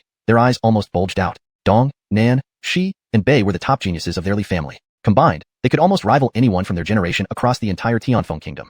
Now, however, all four were dead at the hands of Auden. Damn it, little brat. You are asking for death. At that moment, Edric roared furiously. He glared intensely at Auden, his eyes filled with murderous intent. He had wanted to save them but hadn't anticipated Auden's swiftness. Seeing the four corpses, Edric felt rage surge within him. Dong, Nan, Shi, Bei, Howard, and Che. All 6 elites of the Li family were now dead at Auden's hand. Without killing Auden, how could he explain this back home? Auden laughed coldly, your people courted death. What does it have to do with me? If you're not satisfied, send more people. Today, whoever from your Li family comes forward will die. Auden's words were domineering. All members of the Li family were to be slain without mercy. Damn it, little brat. I swear I'll kill you today. Edric shouted, with spiritual power surging from his body in waves, wild energy raging in all directions. He had decided to personally kill Auden. At that moment, Calvin also stepped out and said, Brotherly, I think we shouldn't waste any more time. Let's act together to kill this boy. Agreed. Let's take him down. Edric nodded. Initially, he wanted other clan members to handle Auden, giving them a chance to hone their skills. However, every person he sent out ended up being killed by Auden. Continuing this way would only lead to more unnecessary deaths. Therefore, only he could now kill Auden. Then, Edric and Calvin approached Auden from opposite sides. Both radiated formidable auras, locking Auden tightly within their grasp. Feeling these terrifying energies, Auden's eyebrows knitted slightly. These two old men were finally making their move. From the start, Auden sensed that Edric and Calvin were immensely powerful. Their strength far surpassed others. Now, with both deciding to act, Auden's gaze turned icy. Battle. Today, whoever comes, will die. Calvin and Edric raised their auras to the peak. Suddenly, they moved simultaneously. They rushed toward Auden from two different directions with ghostly speed, setting the stage for a brutal battle. Hold. Just then, a voice boomed from midair. Simultaneously, a heaven-shaking force descended. Powerful energy surged rapidly. Boom. With a deafening sound, the spiritual power emanating from Calvin and Edric shattered instantly. The force from above hurled both of them backward. Who? Flying hundreds of meters back, Calvin and Edric's faces changed abruptly, looking up into the air. Someone had come to intervene and prevent them from killing Auden. Moreover, this person was incredibly strong, able to retreat them both with just one move. Who possessed such formidable strength? Considering their own powers, there weren't many in the entire Tianfeng kingdom who could force both of them back. They looked up. In the sky, a young woman in white slowly descended. This woman, in her early 20s, was extremely beautiful, with skin like jade, a delicate face, slender figure, and an unparalleled aura. From her, a faint yet powerful chill emitted. Upon seeing her, everyone felt a wave of intense coldness. Calvin and Edric's expressions changed dramatically. It's you. Calvin asked, Morning Ice, why are you here? The newcomer was indeed the Vice Dean of Wind Cloud Academy, Morning Ice. Morning Ice replied coldly, I am here for Auden. Auden? What relation is he to you? Calvin frowned. Morning Ice replied coldly, Auden is a member of our Wind Cloud Academy, enrolled by me. How can I stay away when you intend to kill my student? Auden is your student. Upon hearing this, Calvin and Edric's expressions changed. Then, Calvin said, Morning Ice, Auden killed countless members of our three major families. Many of our elite members fell to his hand. We must kill him today. Please do not interfere. Ridiculous. Morning Ice sneered. You want to kill my student before my eyes and expect me not to intervene? Do you treat me, Morning Ice, as a mere decoration? Chapter 77. A month's agreement. Calvin's face turned grim. So, you are determined to save Auden today. Tracy said indifferently, Indeed, today. Anyone who dares touch a single hair of Auden will die a terrible death. If either of you wishes to kill him, feel free to try. Tracy spoke with immense authority, radiating icy coldness as she uttered her words. She made it clear that whoever dared to harm Auden would face certain death. The expressions on Calvin and Edric's faces darkened. They had almost succeeded in killing Auden today, but they hadn't expected Tracy to appear at this critical moment. As the Vice Dean of Fengyun Academy, Tracy was immensely powerful and terrifying. Although they hadn't fought her before, just from the aura she emitted, it was evident that she was an extremely formidable expert. It was hard to predict who would win in a fight. What concerned them more was the power behind Tracy. She wasn't just the Vice Dean of Fengyun Academy. There was much more to her than that. Thinking about this, Edric and Calvin exchanged glances, both revealing reluctant expressions. Edric then said, Tracy, Auden is nothing but a nobody, merely an ordinary disciple at Fengyun Academy. Are you really willing to oppose our two major families for his sake? Foolish talk, Tracy scoffed. Auden is my student, and it's laughable for you to call him an ordinary disciple. I've already said, whoever dares to touch Auden will be courting death. No matter who they are or what their strength, I will tear them apart into pieces. Their faces twisted with displeasure again under her renewed threat. After staring fiercely at Tracy for several moments, Edric gritted his teeth. Fine, Tracy, since you've intervened, I'll temporarily let this little beast go. But I won't let this go. Auden killed so many elites of the Li family. We will make him pay blood for blood. Noted. On the side, Calvin also said harshly, Auden, you little beast, just wait. It won't be long before I take your life. Leaving those fierce words behind, Calvin and Edric turned and left. Tracy only cast a cold glance at the departing figures of Calvin and Edric, saying nothing. A flash of murderous intent crossed Auden's eyes. Wait and see. It won't be long before all three of your major families will die, he thought to himself. Within half a year, not a single member of the three major families would remain alive. Do you have any injuries? Tracy turned and asked Auden. I'm fine, thank you, Vice Dean. Auden thanked her. Tracy arrived just in time. Otherwise, the outcome if he had fought those two could have been unpredictable. You don't need to thank me. You're my student, and I naturally wouldn't allow those two trash to kill you, Tracy replied indifferently. Curious, Auden looked at Tracy and asked, Vice Dean, how did you know I was attacked in the Intian Mountains? Tracy arrived at this critical moment, clearly not by coincidence. She must have received news. Auden wondered where she got her information from about his being surrounded here. Tracy answered, your grudge with the three major families has spread throughout Tianfeng City. After you entered the Intian Mountains, the three major families sent numerous experts in to find you. Everyone in Tianfeng City knows about it. I see, Auden nodded understandingly. It must be because of the auction. He openly opposed the three major families during the auction, causing the news to spread. Tracy scanned Auden. To be able to evade their pursuit for a week in the Intian Mountains and persist until now, I must say, I'm quite surprised. I thought I might be too late and could only see your corpse.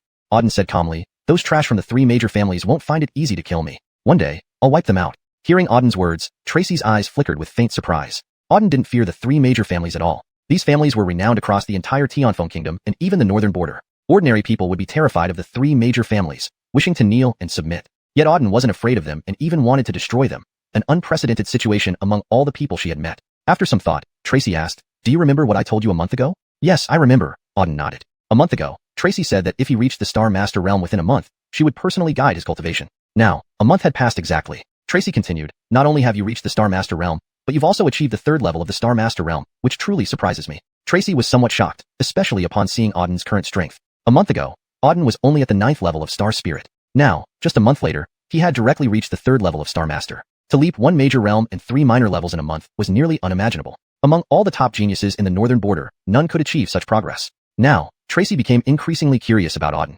Alright, after a moment of thought, Tracy said, this matter is settled. Let's return to Fengyun Academy. We can discuss everything once we get back. Sure, Auden agreed. Following her, he left. His visit to the Intian Mountains indeed yielded great gains, not only in enhancing his realm but also in obtaining substantial energy values. The system store had even opened up to the 4th level. However, continuous battles had also caused significant wear and tear. Returning now, he needed to rest and recuperate. Half a day later, Auden returned to Fengyun Academy. Upon arrival, he entered his training room and immediately started meditating to recover and understand his current realm better. For the next few days, Auden continuously trained and rested. Meanwhile, within Tianfeng City in the three major families. Upon hearing about the events in the Intian Mountains, the three major families were plunged into turmoil. Even the entire Tianfeng kingdom was driven into madness. Over 100 experts from the three major families had entered the Intian Mountains to kill Auden. Yet he escaped unharmed, killing dozens of elite members of the three families. Since their inception, the three families had never suffered such significant losses, especially at the hands of someone who had just reached the Star Master realm. Frenzy had consumed the internal ranks of the three major families. Family meetings were convened to discuss one thing: the elimination of Auden. At all costs, Auden must be killed. The three major families were forced to the brink by Auden, setting the stage for a massive slaughter across the Tianfeng kingdom. While the three families debated on how to kill Auden, Auden remained in meditation and recovery mode for 3 days. During this time, his body recovered entirely, and his cultivation stabilized in the 3rd level of the Star Master realm. Chapter 78. 3 Great Treasures. 3 days later, Auden slowly opened his eyes. The moment he opened them, a sharp gleam flashed across his eyes. Simultaneously, an extremely powerful aura surged from him. Terrifying spiritual energy filled the entire training room. What tremendous power! Feeling the potent force within him, astonishment flickered in Auden's eyes. After 3 days of cultivation, the spiritual energy inside him had grown even stronger than before. Before attaining the 3rd level of Star Master, he hadn't consolidated his realm, so although his realm had advanced, his strength wasn't solidified. Now, after 3 days of rest and adjustment, he had fully stabilized at the 3rd level of Star Master. His power was now far superior to what it had been before. His strength had improved by several folds. It felt great. Sensing such potent spiritual energy within him, Auden was elated. With his current strength, if he encountered those 4 individuals from the 4 directions again, he could eliminate them instantly. After comprehending the state of his internal spiritual energy for some time, Auden took out 2 items. One was a spirit pearl, and the other was a Qinglong map. These 2 items were acquired from the auction house. It was also because of these 2 items that the 3 major families pursued him relentlessly. Earlier in the Intian mountain range, he had been constantly hunted and didn't have time to examine these treasures. Now that he was back at Fierce Wind Academy, he could study them properly. Auden examined the spirit pearl and the Qinglong map in his hands. The Qinglong map was, as expected, a map leading to the hidden lair of the Azure Dragon. According to legends, one could find the Azure Dragon egg using this map and hatch a young dragon from it. Thus, the Qinglong map had significant value. He would plan a trip to locate the Azure Dragon egg sometime in the future. As for the spirit pearl, it contained an exceptionally strong amount of pure spiritual energy. Holding the pearl, Auden felt his dantian rotating gently, continuously drawing in spiritual energy from the pearl into his body. The spiritual energy inside the pearl was highly refined and seemed inexhaustible. Auden tried absorbing the spiritual energy from it.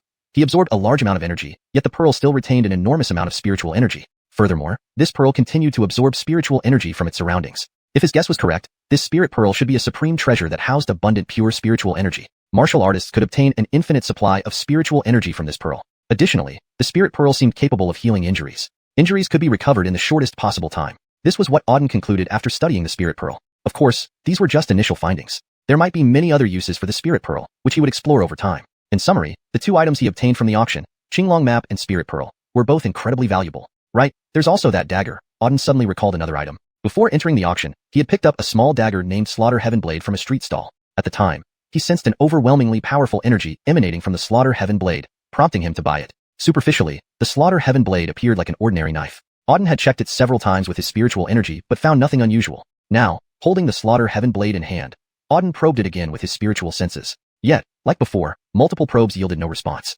Even probing a stone might reveal a trace of spiritual energy, but this blade felt like mere scrap metal, showing no reaction whatsoever. Did I really purchase a piece of junk?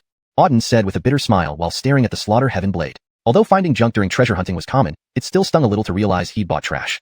After gazing at the dagger for a while, Auden decided to keep it, even if it was worthless. He had paid 500 spirit stones for it, and wouldn't throw it away. He might play around with it someday. Pound, pound, pound. Suddenly, there came knocks on the door. Hearing the knocks, Auden stood up and walked to the door. Yunshi, what brings you here? Standing at the door was Auden Shi. Auden asked curiously. Pouting slightly, Auden Shi replied, Brother, you've been busy lately. I've looked for you several times, but you weren't here. 2 days ago, I sensed you returned, so I came to visit, but you were in deep cultivation. So I decided to come today, and finally, you've finished. Well, sorry for making you worry, Yunshi, Auden apologized. Auden Shi had always cared about him, whether in Lingyun City or Fierce Wind Academy. However, since entering the academy, he had encountered more events, leaving him less time to talk to Yunshi. Hee, Auden Shi giggled, saying, Brother, I just missed you. We haven't seen each other for days, but now that I see you, I'm relieved. Yes, how are things going for you recently? Have you adapted well to life here? Any issues with your cultivation? Auden Shi responded, everything is fine here. The spiritual energy is abundant. Besides, I chose 2 martial techniques earlier and am making steady progress. Overall, everything is going well. You don't need to worry. Good. I notice you're now at the peak of Star Spirit Realm. You'll probably break through to Star Master soon. Auden observed her body and noted. Auden Shi was now at the peak of Star Spirit Realm. Her cultivation speed surprised Auden. Although he had improved her physical qualities, making her talents better, she was almost 15, past the optimal age for cultivation. Reaching peak Star Spirit in such a short time still surprised him. Even so-called geniuses from prestigious families likely couldn't achieve such rapid advancement.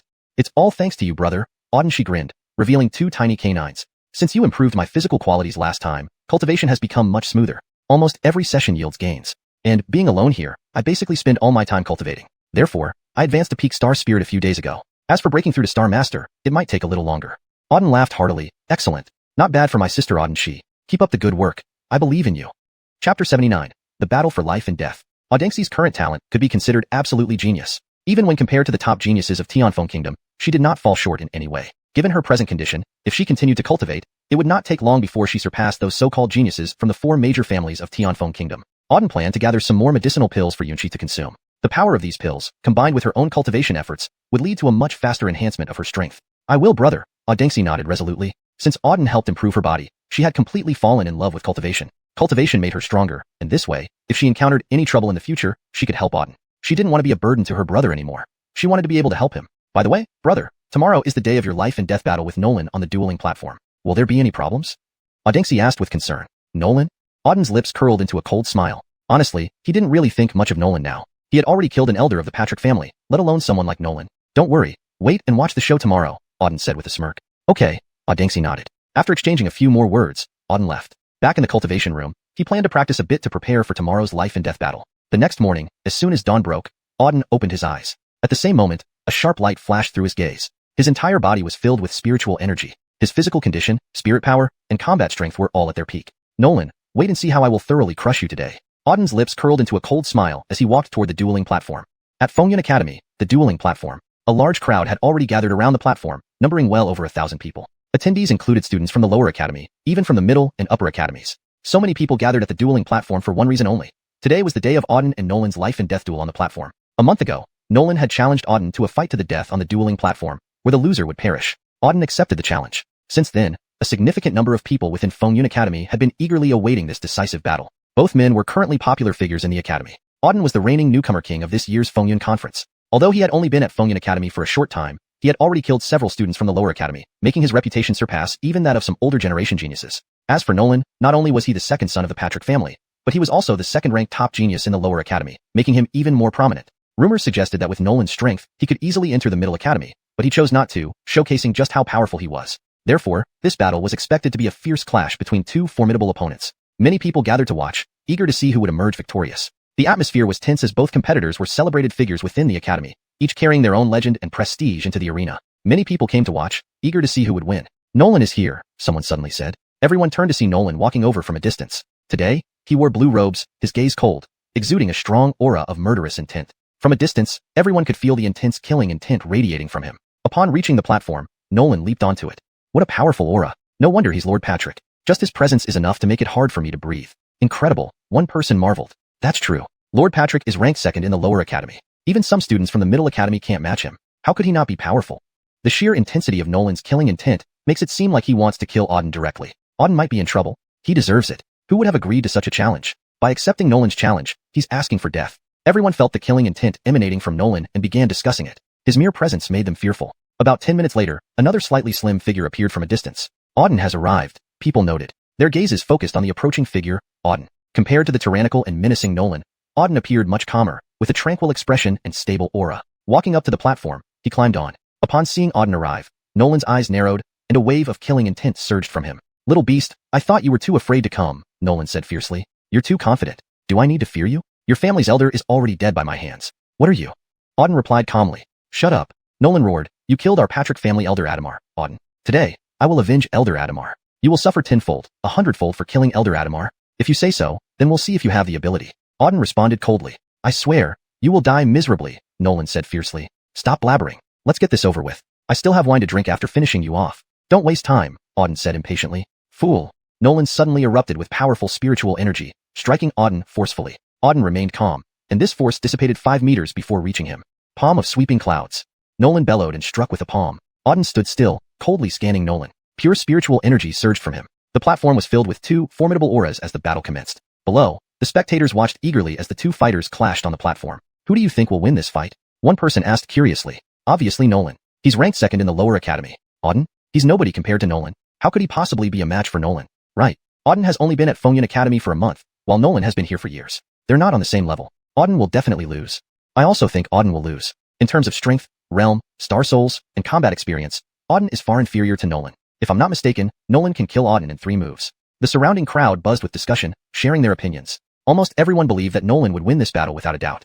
Chapter 80. Easy Annihilation. Several hundred meters away, on an open ground, 2 people were standing. One of them was Brian, one of the 4 major tutors of Xuanhuan Academy. The other person was Grimes, also one of the 4 major tutors of Xuanhuan Academy. At that moment, both Grimes and Brian were intently watching the battle on the life and death stage. Brian's gaze was locked on Auden, his eyes gleaming with intense malice. Not only was he one of the 4 major tutors of Xuanhuan Academy, but he was also the chief elder of the Patrick clan. Auden's actions against the Patrick clan had already been fully reported to him. Now, as Nolan was facing Auden on the life and death stage, he had just one thought. Let Nolan slay Auden. You little brat, daring to challenge Nolan on the life and death stage. You are dead for sure, Brian said in a stern voice. Not necessarily, Grimes remarked calmly beside him. Although your Patrick clan's Nolan is powerful, Auden is not someone to be underestimated either. It won't be so easy for Nolan to defeat Auden. Brian cast a cold glance at Grimes and replied, What? Do you think Auden can still win? You must be dreaming. With Auden's pathetic strength, it would take a miracle for him to defeat Nolan. Grimes shook his head slightly and said, I actually have more confidence in Auden. He has always been creating miracles. Although Nolan seems formidable, it's hard to say who will win or lose this battle. Humph. Brian scoffed and retorted. It looks like you're just being funny. If Auden could defeat Nolan, I'll quit my position as tutor today. In that case, let's wait and see, Grimes said with a smile. Brian glared menacingly at Auden on the stage, his eyes filled with killing intent. Boom. Just then, Auden and Nolan on the life and death stage had already begun their fight. Nolan rushed towards Auden, delivering a powerful palm strike, forming a massive palm imprint in the air. The palm imprint slammed ruthlessly towards Auden. Sky-piercing fist. Auden's expression remained indifferent as he met the strike with a punch. Boom. A punch and a palm collided midair. After a deafening explosion, immense force erupted from the collision. The explosive energy surged endlessly outward. In an instant, Nolan's palm imprint was shattered into pieces. Retreat. Retreat. Retreat. Affected by the powerful shockwave, Nolan staggered backward several steps. His eyes widened in shock at the sight of Auden, who had effortlessly broken through his attack and even pushed him back. Damn, heavenly wolf slash. Nolan, enraged, instantly boosted his power to its peak. A long saber appeared in his hands. Holding the saber with both hands, he swung down, slicing through the air with a blade beam stretching several dozen meters long. The blade beam slashed ferociously down towards Auden. As the saber came down, the air currents on the entire life and death stage split apart. The tyrannical blade beam arrived in an instant. Facing this formidable strike, Auden remained calm. Just as the blade beam reached above his head, a golden orb slowly formed in the palm of Auden's hand. Ancient celestial art. The golden orb spun continuously, crazily absorbing the surrounding spiritual energy. In a short time, the energy within the golden orb became incredibly powerful. Crack. With Auden's soft command, the golden orb exploded upward towards Nolan. Simultaneously, Nolan's formidable slash also descended. Boom. Instantly, the blade beam and the golden orb clashed violently together. The sky rumbled. The overwhelming force radiated endlessly outwards. The fierce power shattered the tiles on the life and death stage. However, after just a few breaths of time, a series of cracking sounds came from the arena. Under the impact of ancient celestial art, Nolan's blade beam shattered. The long saber in his hands was smashed into pieces. Meanwhile, the golden orb struck him directly. Puff. Nolan spat out a mouthful of blood and was sent flying backward like a broken kite. He landed heavily after flying several hundred meters. Upon landing, he vomited another mouthful of blood. His face was deathly pale, severely wounded. Whispers spread among the crowd below. Everyone was utterly stunned. Countless pairs of eyes stared straight at Auden on the stage and Nolan, lying injured on the ground. Nolan had been severely injured by Auden in just 2 moves. Moreover, it seemed that Auden hadn't used his full strength. Nolan had been defeated without putting up any resistance. Thousands of spectators were left speechless. Before the battle, everyone thought this would be a fierce struggle. They believed it would take many rounds before Nolan eventually triumphed. But no one expected such a result. In just 2 moves, Nolan was critically injured and completely defeated. This Auden is too terrifying. He defeated Nolan, ranked second in the lower academy, in just 2 moves. This is simply unbelievable, someone muttered. Others felt the same way. On the stage at that moment, Nolan lay on the ground, his eyes wide and vacant. Had he lost? Lost in just 2 moves? How was that possible? He was the second son of the Patrick clan, the genius ranked second in the lower academy. Was he really defeated by this waste of a person? Swoosh. At that moment, Auden appeared beside him, his gaze cold as he looked at Nolan on the ground. Nolan, you have lost. Nolan clenched his fists tightly, gritting his teeth as he looked at Auden. But he couldn't utter a word. Auden's imposing aura pressed down on him, rendering him speechless. Now, you can die. Auden's expression turned extremely cold, and with those words, he delivered a brutal punch downward. Nolan, already critically injured, had no way to defend against Auden's overpowering strike. This punch would certainly kill him. Swoosh. Suddenly, a figure quickly appeared, blocking Nolan. Auden's punch was deflected. Who? Auden frowned. Someone was stopping him from killing Nolan. Looking up, he saw Clark standing there, staring at him with a grim expression. Brian? Recognizing the Clark, Auden's eyes narrowed. This was indeed Brian, one of the 4 major tutors of Fengyun Academy. They had met before during the Fengyun conference. Brian, what do you want? Auden asked coldly. Brian was raging inside. He wanted Nolan to slay Auden, but instead, Nolan was easily defeated by Auden. And now, Nolan was about to be slain by Auden. Having no choice, he intervened. Nolan, the second son of the Patrick clan, could not die like this. Auden, you've already won this battle. There's no need to continue. You can leave, Brian said in a commanding tone. Chapter 81. Amaya steps in. Get lost? Auden glanced at Ari and said, on what grounds? This is a life or death duel between me and Nolan. What does it have to do with you? You think I'll leave just because you tell me to? Who the hell do you think you are? A fierce look flashed in Ari's eyes as he coldly replied, boy, letting you go is an opportunity for you. If not for this being the dueling platform, you'd already be dead. Get lost now, or else I'll make sure you die. Ha ha ha ha. After hearing Ari, Auden burst into laughter, laughing several times before saying, Ari, you're truly a piece of trash, just like your entire Patrick family. Not one of you is good. You even dared to interfere in my fair duel with Nolan. Trash like you has no business being a mentor at Fengyun Academy. Blasphemy. Ari suddenly barked, pointing at Auden and shouting, you brat.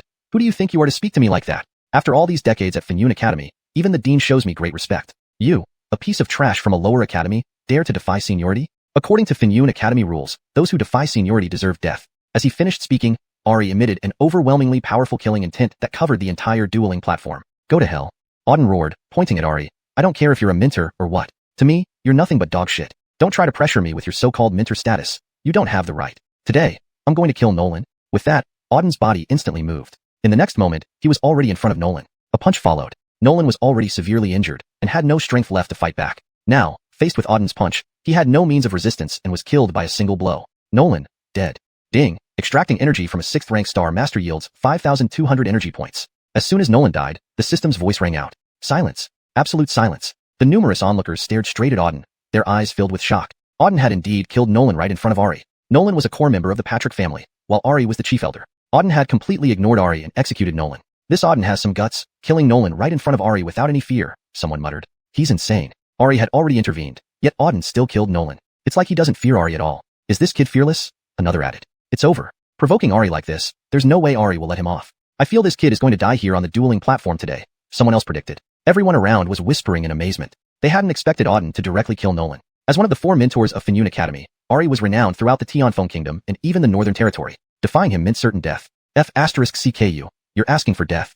At this moment, Ari was livid. Auden had dared to kill Nolan right before his eyes, and in front of countless witnesses. Auden had shown complete disregard for him. If he didn't kill Auden today, how could he maintain his authority at Fengyun Academy? A massive wave of killing intent surged from him, aiming straight for Auden. Buzz. However, as the killing intent neared Auden, it vanished without a trace. Die! Ari bellowed, immediately attacking. Taigu Shintian art. Seeing Ari attack, Auden grew serious. Activating the Taigu Shintian art, a golden light sphere slammed forward again. Boom. The golden light sphere clashed violently with Ari's palm. In just a moment, Auden's palm imprint shattered. Simultaneously, a powerful force hit him, sending him flying backward hundreds of meters. Upon landing, the ground beneath him crumbled. His face turned pale as he coldly stared at Ari. This old bastard is incredibly strong. One move broke my Taigu Shintian art. truly worthy of being one of the 4 mentors at Fenyun Academy. More shocking, however, was Ari.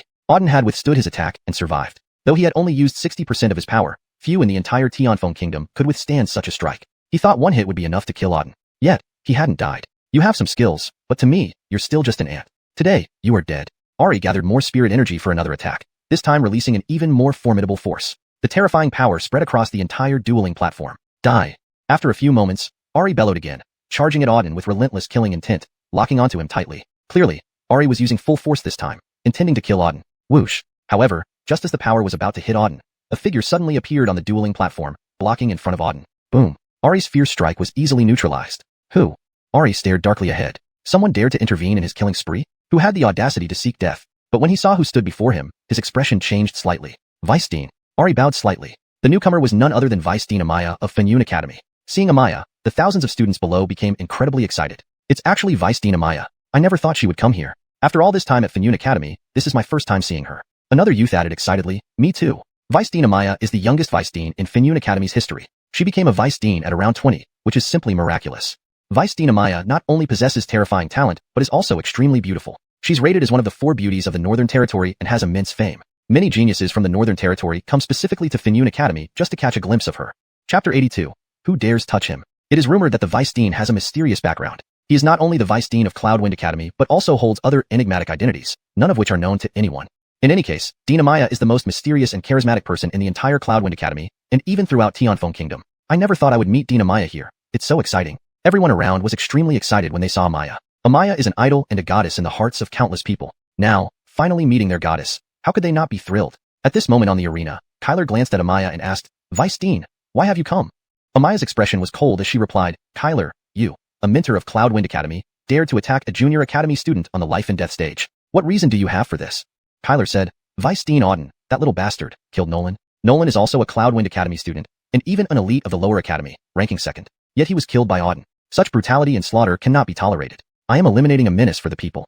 Nonsense. Amaya coldly retorted. Nolan and Auden engaged in a duel on the life and death stage. According to the rules of the life and death stage, once on the stage, only one person can walk off alive. The loser dies.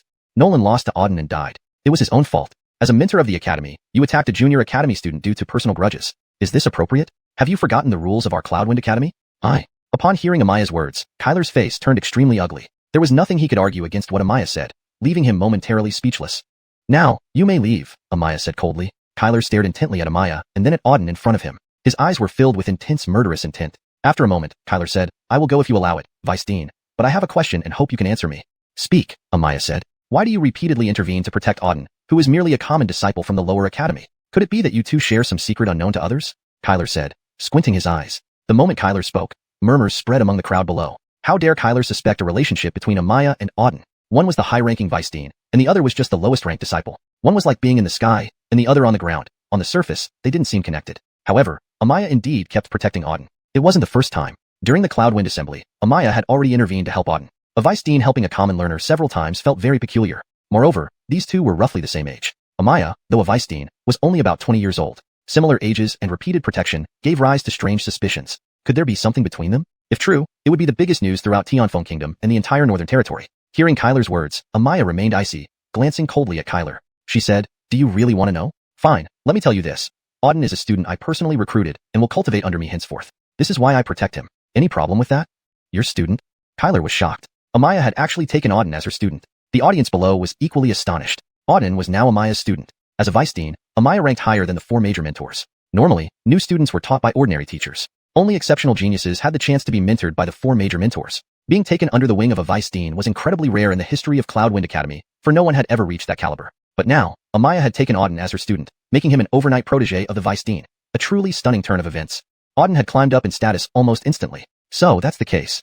Kyler took a deep look at Amaya and Auden before turning to leave. Once Kyler left, Amaya turned to Auden and said, follow me. All right, Auden nodded and followed Amaya away. People around watched Amaya with reverence. When they looked at Auden, jealousy filled their eyes. Auden had become Amaya's student. It seemed like pure luck for him. Amaya, not only a Weisstein but also extremely beautiful and powerful, was admired by all, yet none had any chance to study under her. But now, Auden easily became Amaya's student. How could they not feel jealous? Besides, today's events would undoubtedly spread quickly across the entire Tianfeng Kingdom, even the Northern Territory. Cloudwind Academy's Weisstein, Amaya, had taken on a student named Auden. Amaya led Auden into the deepest part of the academy, where a secluded courtyard lay. The courtyard was beautifully landscaped, with hills, streams, and a pavilion, all permeated with abundant spiritual energy. You are now an official student of Cloudwind Academy and my disciple. Henceforth, you will cultivate here. The environment here is much better than the outer woods, and the spiritual energy is richer, which should be beneficial to you, Amaya said. Thank you, Vice Dean, Auden replied, feeling satisfied with the surroundings. Indeed, the spiritual energy was more concentrated than outside. Even standing outside, he could feel the refined spiritual energy emanating from within.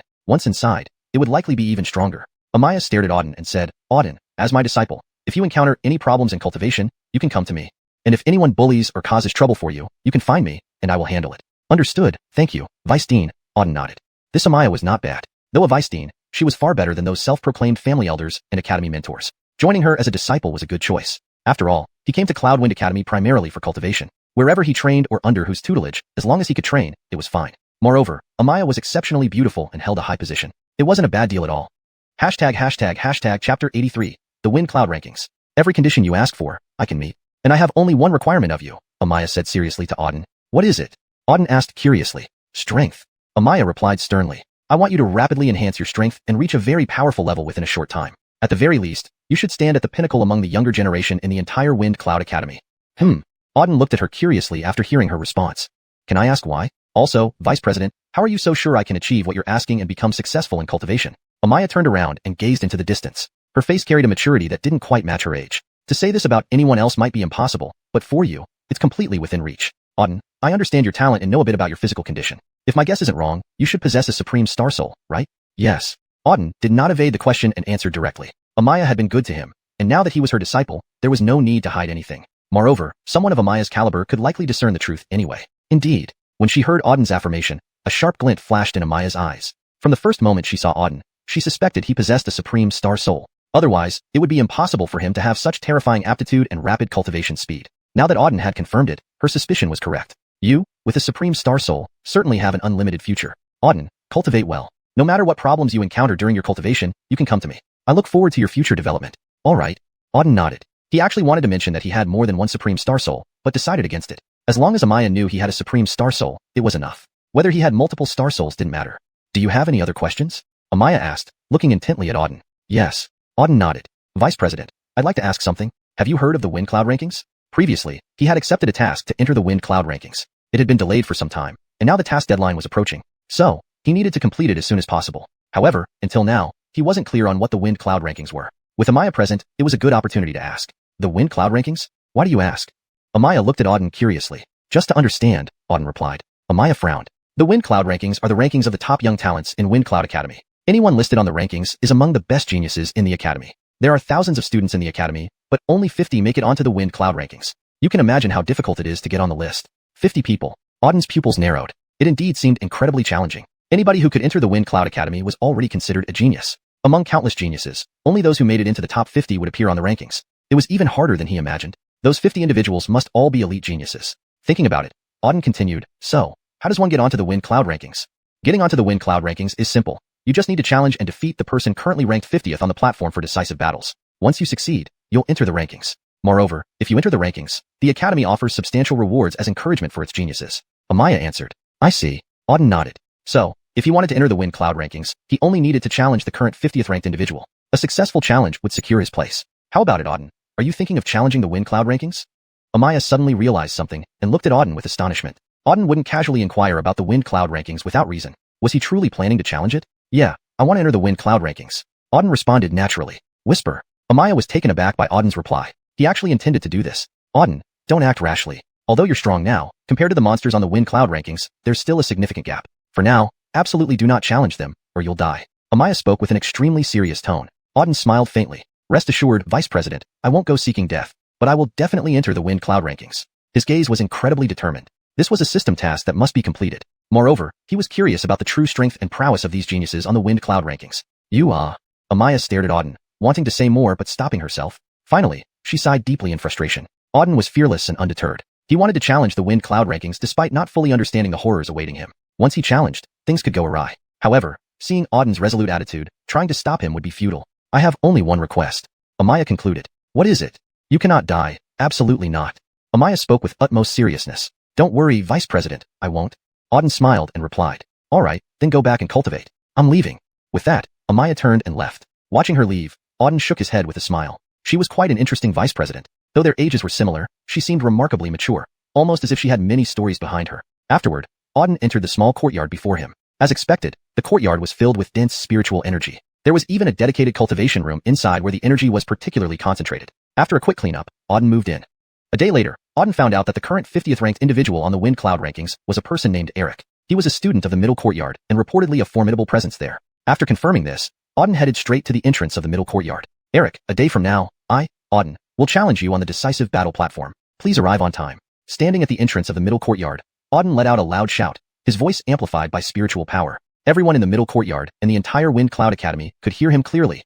Chapter 84, Life and Death Challenge. Silence. A deathly silence. The entire central courtyard, the entire Fengyun Academy, fell silent at the sound of these words. For a long time, no one spoke. Note: I've replaced Fengyun Xiuxian, Fengyun Academy, with Fengyun Academy, to maintain consistency and ensure it reads naturally in English. Moments later, a stir rippled through the central courtyard. Auden actually wants to challenge Eric. Did I hear that right? You heard it right. I heard it too. Auden indeed wants to challenge Eric on the life and death stage. He's crazy. This kid is absolutely insane, daring to challenge Eric on the life and death stage. Is he looking for death? But this isn't how one should choose to die. Auden is only a lower courtyard disciple. Even though he defeated Nolan not long ago, he's still from the lower courtyard. As for Eric, he is a central courtyard student who has made it onto the Fengyun rankings. How could he dare challenge Eric? I think he's just tired of living. Countless people were murmuring, all shocked by Auden's announcement. A lower courtyard waste of space, challenging a central courtyard student on the Fengyun rankings. 2 words, asking for death. At this moment, a gray-clothed youth with a dark face emerged from the central courtyard. It was none other than Eric. Eric stood tall and handsome, but now his body was brimming with intense killing intent. Walking straight to the entrance of the central courtyard, Eric stared coldly at Auden and demanded in a stern voice, "Kid, you want to challenge me? Are you Eric?" Auden glanced over him coolly. "Yes." Eric nodded.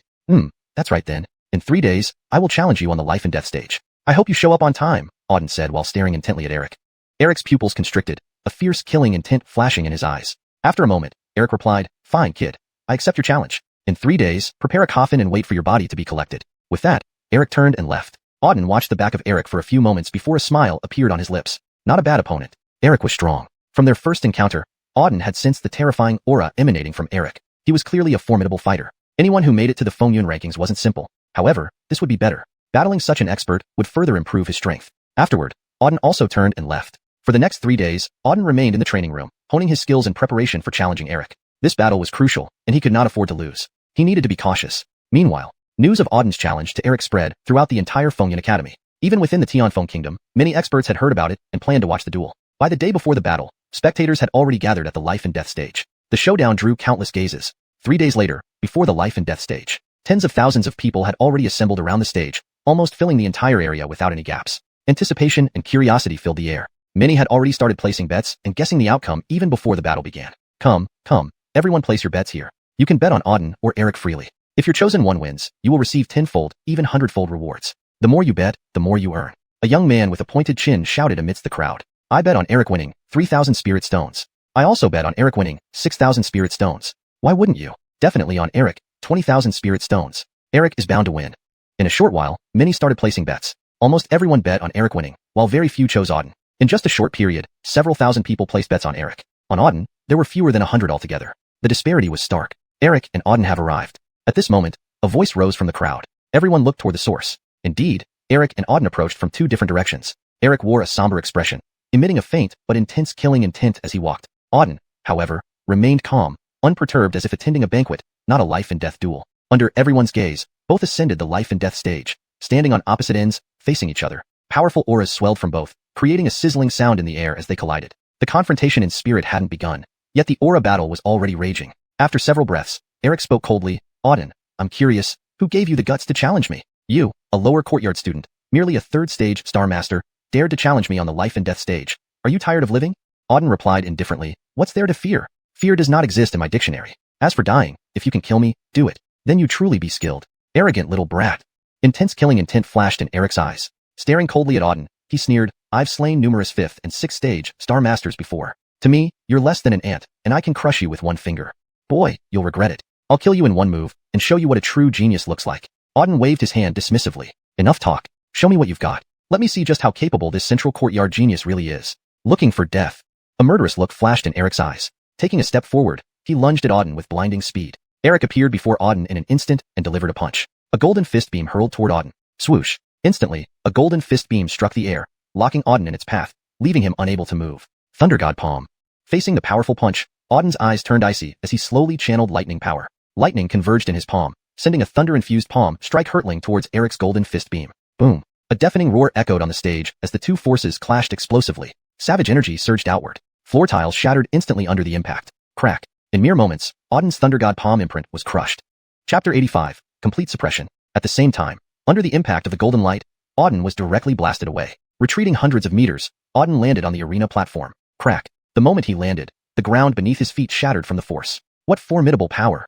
Feeling a slight numbness in his arms, Auden stared straight ahead at Eric. This Eric's strength was indeed formidable. That last blow had at least 200,000 caddies of force. An ordinary Star Master typically wields around 100,000 caddies of force, and a stronger one might reach 150,000. But Eric could exert nearly 200,000 caddies, far surpassing some ordinary Star Masters. Worthless.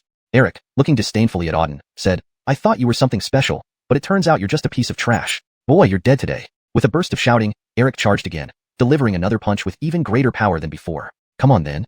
Auden shouted back, his eyes flashing with fierce battle intent. Primal Mystery Sky Technique. Auden activated the Primal Mystery Sky Technique, and a golden orb condensed in front of him. The golden orb spun wildly, continuously absorbing surrounding spiritual energy. In moments, the energy within the golden orb reached an incredibly powerful level. Break. With Auden's shout, the golden orb shot out forcefully. In the center of the arena, the golden orb collided once more with Eric's fist glow. The two forces, equally potent, clashed fiercely on the arena. Terrifying power flowed ceaselessly from both fighters. Boom. Just a few seconds later, there was a loud explosion as the golden orb shattered. The Primal Mystery Sky Technique was broken through. Auden was pushed back yet again. With two consecutive moves, Auden had been forced to retreat and was completely suppressed.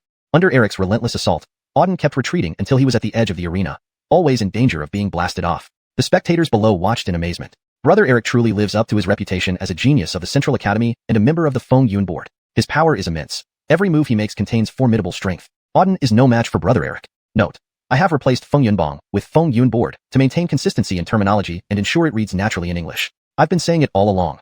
Auden has absolutely no chance against Eric. A lower academy garbage daring to challenge a Central Academy genius? He's either gutsy or suicidal. This time, let's see how Eric deals with him. Exactly. Thinking he's invincible after defeating Nolan. In front of Eric, he's nothing. Eric can crush him with just a finger.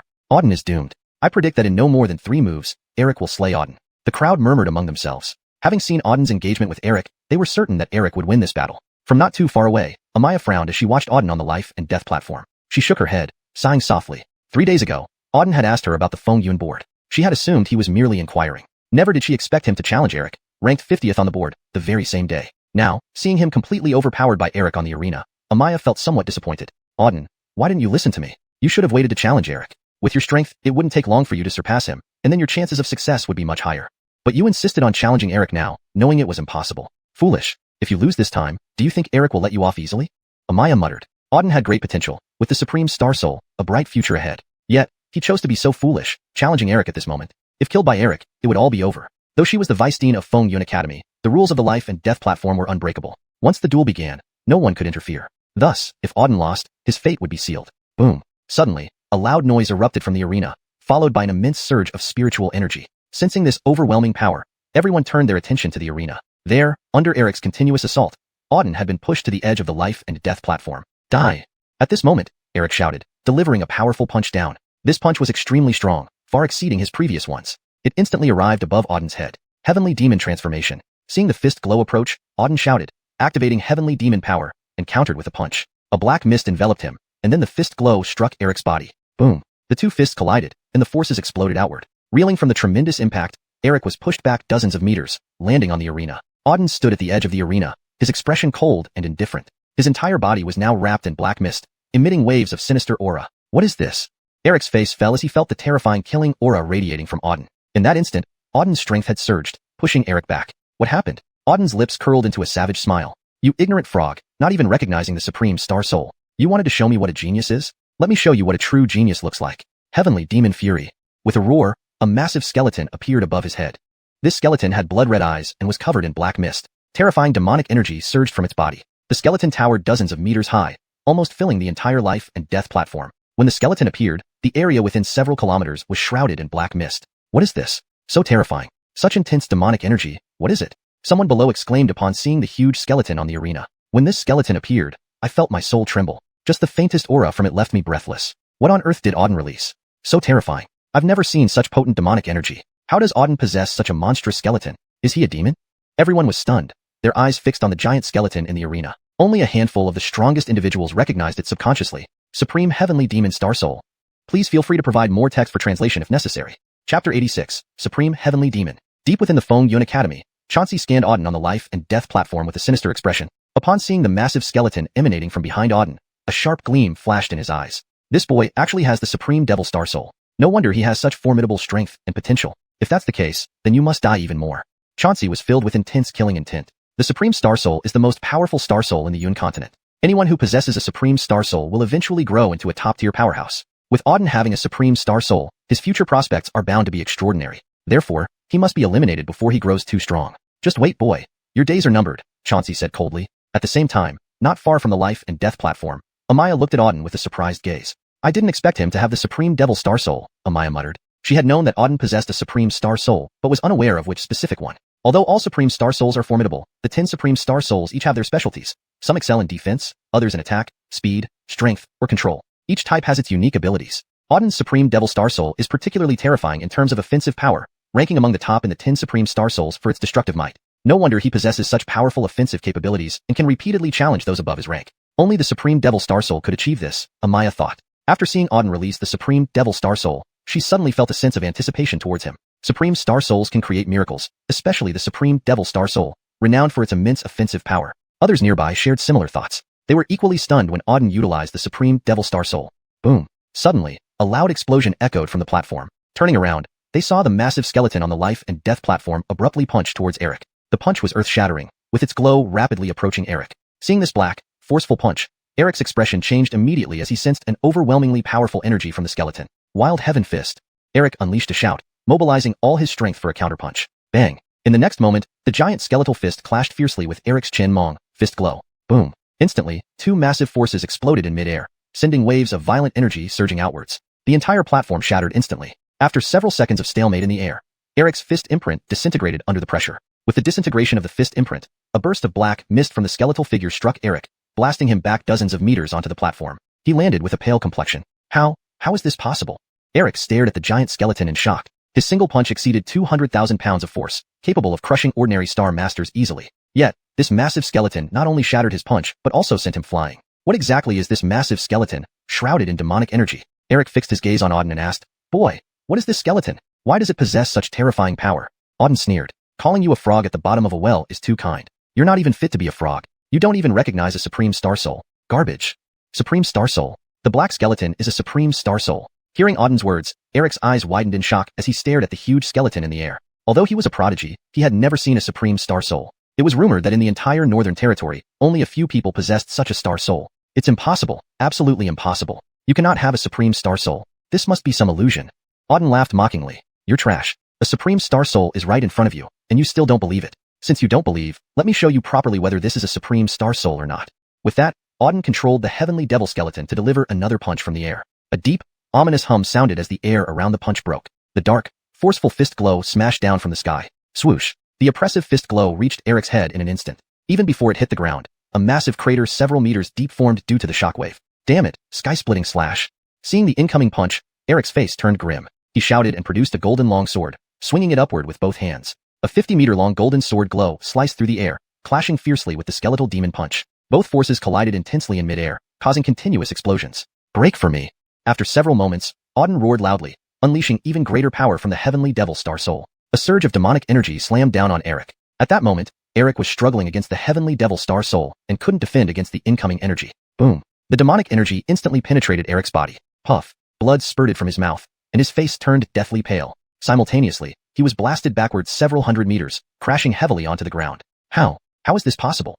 On the ground, Eric was gravely injured, unable even to stand. He stared at the heavenly devil skeleton in terror. This skeleton had inflicted severe injuries with just 2 moves. Is this the power of the Supreme Devil Star Soul? So terrifying. Swoosh. Suddenly, Auden appeared before Eric in a flash, exuding an intimidating spiritual energy. Eric, you have lost. Auden said coldly, his gaze sweeping over the defeated Eric. This boy actually has the Supreme Heavenly Demon Star Soul. No wonder he's so powerful and talented. If that's the case, you need to die even more. A fierce killing intent permeated Birch's entire being. The Supreme Star Soul was the most powerful Star Soul in the Feng Yun continent. Anyone possessing it would eventually grow into a top-tier powerhouse without exception. Given that Auden had this soul, his future was bound to be extraordinary. Therefore, he must be eliminated before he could fully grow into a formidable force. Just wait, boy. Your life won't last long, Birch said coldly. Meanwhile, not far from the life and death platform, Amaya also gazed at Auden with a look of astonishment. Never thought he'd have the supreme heavenly demon star soul, she murmured to herself. She had already known Auden possessed a supreme star soul, but wasn't aware which specific type until now. Though any supreme star soul was immensely powerful, there were distinctions among the top 10. Some were defensive-oriented, some attack-oriented, some speed-oriented, others strength-oriented, and still others control-oriented. Each supreme star soul had its unique abilities. Auden's supreme heavenly demon star soul, for instance, had an exceedingly terrifying offensive power. Among the top 10 supreme star souls, the heavenly demon star soul ranked as one of the most formidable in terms of attack. No wonder he possesses such immense power and can challenge opponents above his rank. Only someone with the supreme heavenly demon star soul can do this, Amaya thought to herself. After seeing Auden unleash his supreme heavenly demon star soul, she began to feel a newfound anticipation for him. A supreme star soul had the potential to create miracles, especially the powerful heavenly demon star soul. Others shared similar thoughts. Everyone felt shaken upon witnessing Auden deploy his heavenly demon star soul. Boom. At this moment, a loud boom erupted from the platform. Turning around, everyone saw the massive skeleton on the life and death platform, swinging its fist fiercely towards Eric. This punch seemed to shake the heavens, and the fist's energy rapidly approached Eric. Seeing this black, force-filled punch, Eric's face instantly changed color. He could sense an overwhelmingly powerful force from this skeleton. Raging Heaven Fist, Eric shouted, channeling all his strength into a powerful counterpunch. Bang! The next moment, the massive skeleton's fist collided violently with Eric's energy. Boom! Instantly, two colossal forces exploded in midair, sending shockwaves radiating outward. The entire platform crumbled into pieces. For several moments, the opposing forces remained balanced in the air. Then with another thunderous explosion, Eric's punch imprint shattered instantly. As the imprint fragmented, a wave of black mist from the airborne skeleton struck Eric, sending him flying dozens of meters away onto the platform, his face pale. How is this possible? Eric stared in shock at the enormous skeleton. His single punch contained over 20,000 pounds of force, easily enough to crush ordinary Star Masters. But this skeleton not only shattered his punch, but sent him flying. It radiated demonic energy and an alarming amount of power. What was it? Eric glared at Auden, demanding, "Boy, what is this thing? Why does it have such terrifying power?" Auden sneered, "You're not just a frog at the bottom of a well. You're lower than a toad. You don't even recognize a Supreme Star Soul, garbage." Supreme Star Soul? The black skeleton. It's a Supreme Star Soul. Upon hearing Auden's words, Eric's eyes widened. He stared in awe at the enormous skeleton floating before him. Although he himself was a genius, he had never seen a Supreme Star Soul. Legend said that even across the entire northern border, only a few individuals possessed one. It's impossible, absolutely impossible. You can't have a Supreme Star Soul. It must be some illusion. Eric shook his head repeatedly in disbelief. Auden scoffed, "You are truly trash. Standing right in front of a Supreme Star Soul, yet you still don't believe it. If you won't believe, I'll show you whether this is a Supreme Star Soul or not."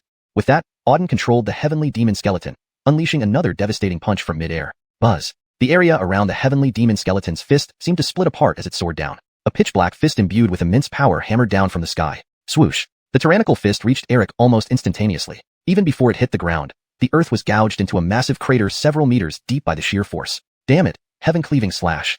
Facing the incoming strike, Eric's complexion darkened. He roared loudly, wielding a golden saber that appeared in his hands. He held the saber with both hands and swung it upwards horizontally. Buzz. A golden saber beam stretching several dozen meters sliced through the air. Next moment, the golden saber beam clashed violently with the skeleton's demonic fist. Two tremendous forces collided furiously in the air, producing continuous thunderous explosions. Both forces were equally strong. None could overpower the other. Break.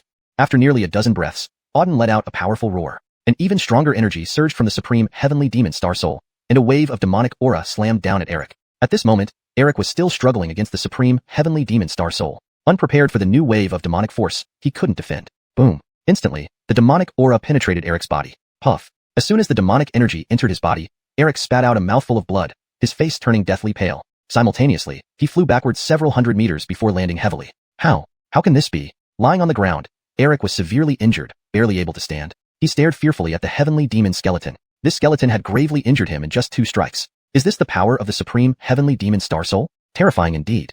Swoosh. Suddenly, Auden appeared beside Eric, an imposing spiritual energy emitting from him. "Eric, you lose," Auden announced coldly, scanning the defeated Eric with icy eyes. ####Chapter 87, Vermilion Bird Star Soul. Silence. A deathly silence. Countless people around were fixated on Auden and Eric standing on the life or death platform. Eric had actually lost. He lost to lower academies. Auden, a top-ranked genius who had made it onto the WindCloud rankings, had lost to a lower academy student who had only been at WindCloud Academy for a month. This was unprecedented in the history of WindCloud Academy. Even many middle and upper academy geniuses felt profoundly shocked. This Auden is terrifying. He's only been at WindCloud Academy for about a month, yet he has already defeated dozens of geniuses within the academy. Now, even a genius on the WindCloud rankings has fallen to him. It's unbelievable. Yeah, After this battle, he successfully entered the Wind Cloud rankings. A lower academy student making it into the rankings has already created history. I'm curious, what level is Auden really? All his opponents have been at higher realms than him, but he defeated them all. What stage of Star Master has he reached? Indeed, I'm also curious, what stage of Star Master is he? Everyone around was filled with curiosity. Although Auden appeared to be at the 3rd stage of Star Master, everyone knew well enough that he could not possibly be only at the 3rd stage. On the life or death platform, Auden looked at Eric and said, "Well, did you now understand what a true genius looks like? Auden, today's humiliation, I will repay tenfold." Eric glared fiercely at Auden, filled with killing intent as he shouted, "Tenfold? Do you think you'll even have a future day?" Auden sneered. "What do you mean by that?" Hearing Auden's words, Eric's face changed immediately. "What are you planning to do?" "Do? Of course, I'm going to kill you. What else?" "Eric, don't forget, we are on the life or death platform. Only one person can walk away alive. Since you've lost, you must die." "No," Eric suddenly roared, pointing at Auden. "Boy, you can't kill me. I'm a middle academy student and listed on the Wind Cloud rankings. If you kill me, the elders won't let you off." "Yes, I'll wait for the elders to come and deal with me." With that, Auden delivered a palm strike. Bang! With one strike, Eric was instantly killed. Simultaneously, Auden refined Eric's body. "Congratulations, host. Refining a 7th stage Star Master, you have gained 5,400 energy points." After the refinement, the system voice announced, 5,400. Not bad. Quite a harvest. Eric's strength had already reached the 7th stage Star Master, stronger than any opponent Auden had faced before. However, to the current Auden, a 7th stage Star Master, while formidable, was not a significant challenge. Using the Supreme Star Soul, he could defeat Eric. Thus, the life or death battle was now over. Auden emerged victorious. And with the defeat of Eric, Auden successfully ranked on the Wind Cloud rankings. Subsequently, Auden descended from the life or death platform. Down below, tens of thousands of people automatically cleared a path for him as he walked down. Everyone watched Auden with eyes filled with reverence and awe. Some even dared not look directly into Auden's eyes. Observing the martial artists surrounding him with admiration, a faint smirk appeared on Auden's lips. This was the martial Tao world. This was the celestial continent. In this place, with power came respect, awe, and everything one desired. Conversely, without power, one might not even know how they died. Under everyone's gaze, Auden left the life or death platform. After leaving the platform, Auden returned to his small courtyard. As soon as he arrived, a voice rang out. Detected that the host has completed the task. "Congratulations, host, you have received 300,000 energy points." "Congratulations, host, you have received the Vermilion Bird Supreme Star Soul." Boom. Just as the system finished speaking, an incredibly powerful flame energy suddenly erupted from Auden's body. Fierce flames surged outward rapidly. At this moment, Auden's entire body was completely engulfed in flames. The flames burned fiercely around him. Then, from within the flames, a vermilion bird flew out from Auden's body. The vermilion bird, surrounded by scorching flames, circled around Auden's body. The flames enveloping Auden originated from this vermilion bird. The entire courtyard turned fiery red due to the intense flames. Auden watched this scene with great shock. Especially the sight of the vermilion bird before him filled him with immense awe. Vermilion Bird Star Soul. What he had received upon completing the task was indeed the Vermilion Bird Supreme Star Soul. The Vermilion Bird Supreme Star Soul was one of the 10 Supreme Star Souls of the Celestial Continent. Moreover, since the Vermilion Bird was a divine fire creature, the power it bestowed was fire power. Auden clearly saw his entire body encased in flames. But amidst the burning flames, he felt no pain whatsoever. Instead, these flames continuously refined his body, making him increasingly powerful. The flame power inside his body grew denser and more potent.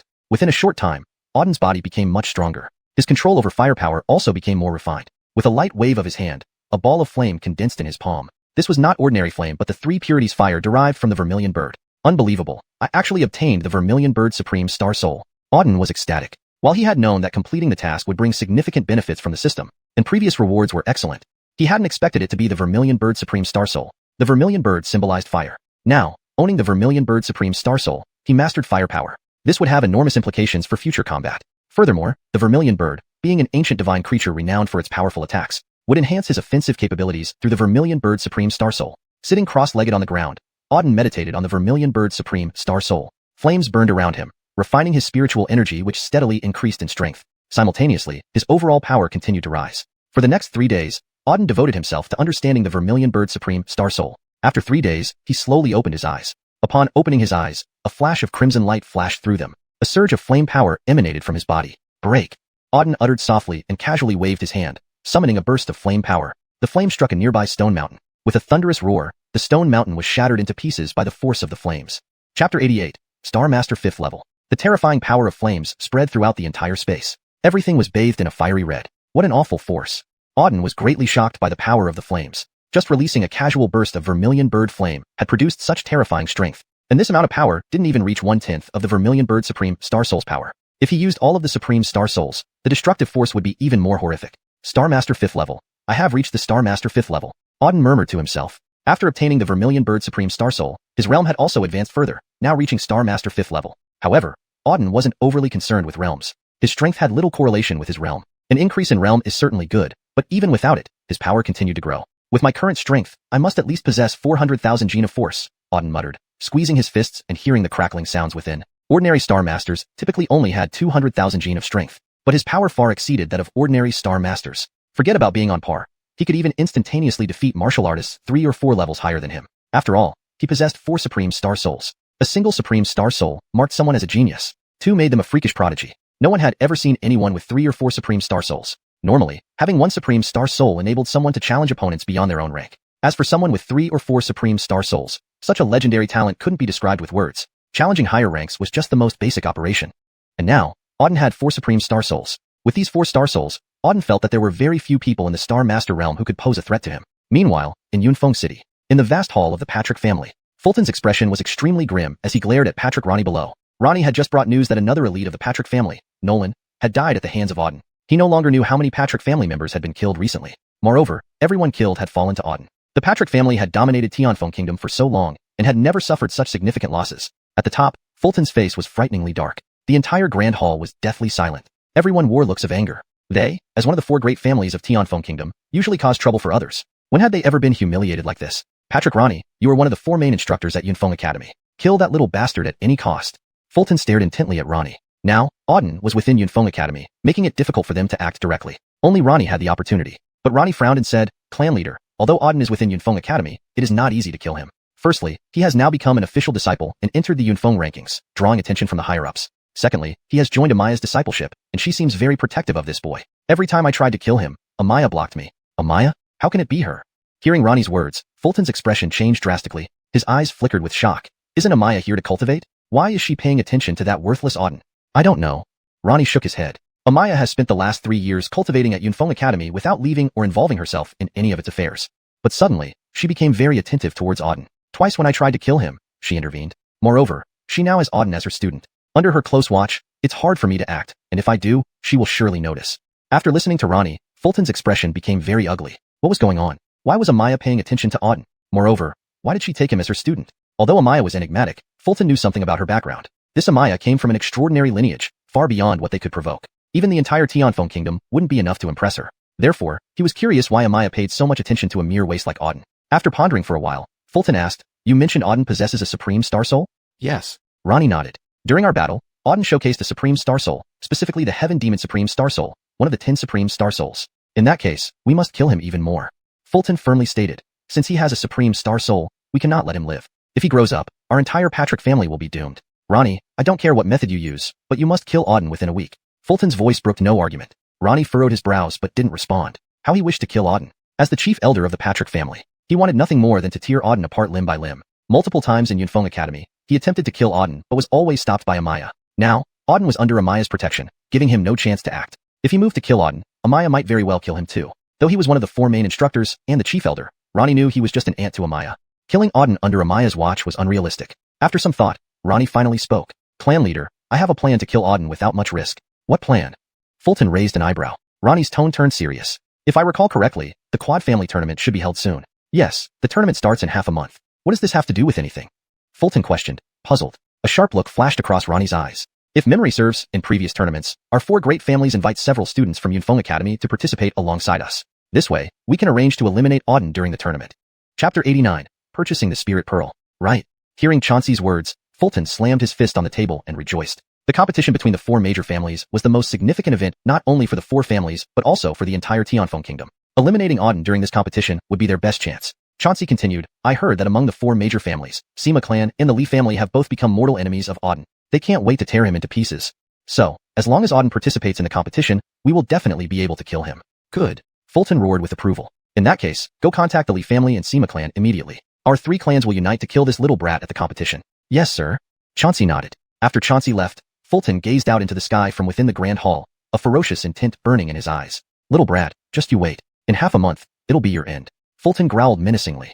Meanwhile, inside the Wind Cloud Academy. Note, Feng Yun translates to wind cloud in English, which should be used to maintain consistency and clarity in the context of the story's setting. After sensing his realm for a while, Auden decided to take a stroll outside. For quite some time now, he had been focused on cultivation without venturing out. Cultivation relied much on serendipity. Sometimes, intensive practice bore no fruit. Instead, a walk through nature could lead to natural breakthroughs. Enhancing one's mental discipline couldn't rely solely on cultivation. It required more outdoor experiences. Subsequently, Auden entered Tianfeng City. He wandered around casually. This was already his nth visit to Tianfeng City. By now, he was quite familiar with it. As he strolled along randomly, he noticed all kinds of small stalls lining the streets. However, Auden lost interest quickly after a cursory look. These small stalls sold trinkets that were basically useless to him now. After wandering for some time, he realized it was already noon. A bit hungry. Let's go eat, Auden murmured, patting his grumbling stomach. Indeed, after wandering for so long, he was hungry. Finding a nearby restaurant, Auden walked inside. This restaurant was very large, having 3 floors with over 100 tables just on the first floor. The first floor was already filled with diners. Auden planned to check out the second floor but was stopped by someone. I'm sorry, our second floor does not serve ordinary martial artists, said a servant with a sycophantic smile. Oh, got it, Auden responded indifferently and intended to leave. Clearly, this place was strictly hierarchical. The first floor for common martial artists, the second and third for nobility. Since he was an ordinary martial artist, he was thus stopped. This was quite common in Tianfeng Kingdom. Auden didn't care much. If they didn't serve, then so be it. There were plenty of other restaurants in Tianfeng City. Turning around, Auden started to leave. Hey, stop there. But just as he reached the entrance, a voice called out from behind. Hearing this, Auden turned around. He saw a burly man with a fierce demeanor standing before him, staring straight at him. Do you want something?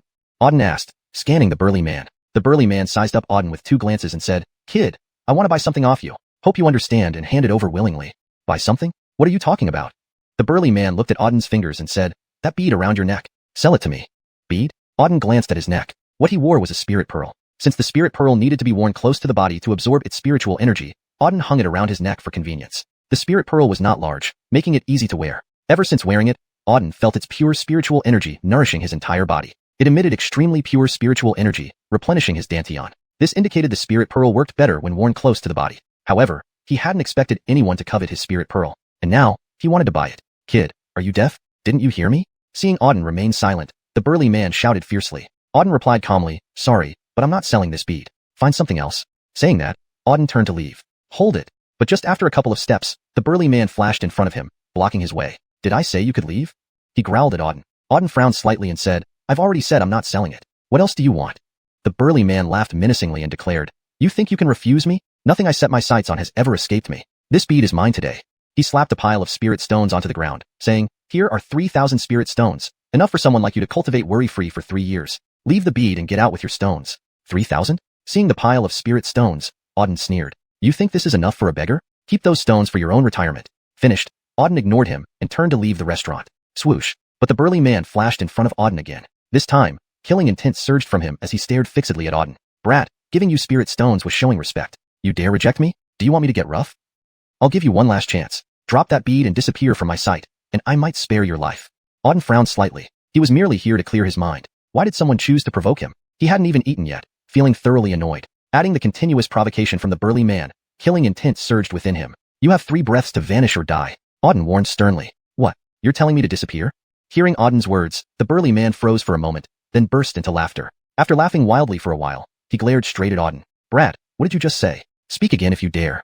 Chapter 90. Easy slaying. Bang. However, as soon as he finished speaking, Auden hurled a punch. An incredibly fierce fist beam instantly struck the rugged young man. Boom. With one punch, the rugged young man was sent flying. He flew back over 100 meters and crashed into the ground with great force, spewing out a mouthful of blood. You dared to hit me. The rugged young man lay on the ground, blood flowing from the corner of his mouth, staring intently at Auden with eyes that burned with intense killing intent. I'm not only going to beat you but also kill you.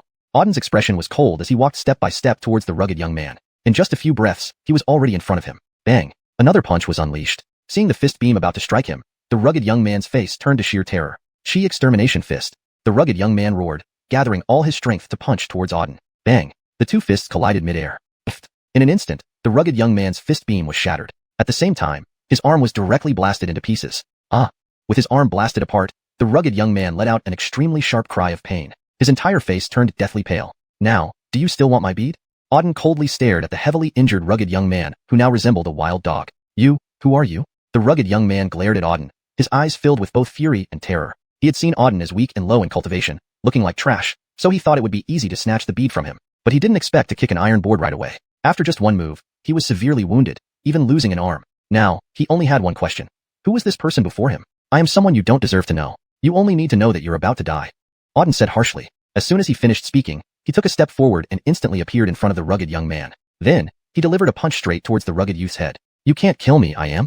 Before he could finish his sentence, Auden's punch landed squarely on his head. With one punch, the rugged young man's head exploded. The rugged young man, dead? System notification. Extracting a 6-stage Star Master yields 5,200 energy points. Trash.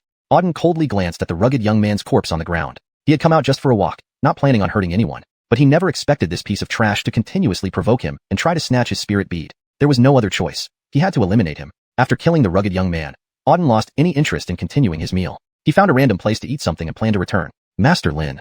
Just as he took a few steps forward, a voice called out from behind him. Hearing this voice, Auden turned around. As he turned, he saw a stunningly beautiful woman standing behind him with a kind smile. It's you? Seeing this beautifully dressed Red Chong Sam woman with a delicate and attractive figure, Auden was somewhat surprised. This woman was Marianne. Marianne was from the Ling Lang auction house. Auden remembered her hosting the auction he attended previously. Marianne was extremely beautiful, leaving a deep impression on Auden. He didn't expect to see her here. Why are you here? Auden asked curiously. Marianne smiled brightly, saying, Master Lin, our chairman invites you specifically and sent me to find you. So that's it, then let's go. Auden nodded. Adebayo, the chairman of Ling Lang auction house, was somewhat of an acquaintance. Auden could roughly guess why Adebayo wanted to see him. Following Marianne, they walked forward, and after about 10 minutes, Auden arrived at the Ling Lang auction house again. This was his second visit here. Like last time, the auction house was bustling with people. It seemed another auction was ongoing. However, the host had changed to someone else. The chairman is waiting for you in the VIP room on the second floor, Marianne said. Okay. Auden nodded and headed upstairs. On the second floor, in the VIP room, Auden met Adebayo. Seeing Auden, Adebayo greeted warmly. Haha, Brother Lin, you've finally come. I've been waiting for you for quite some time.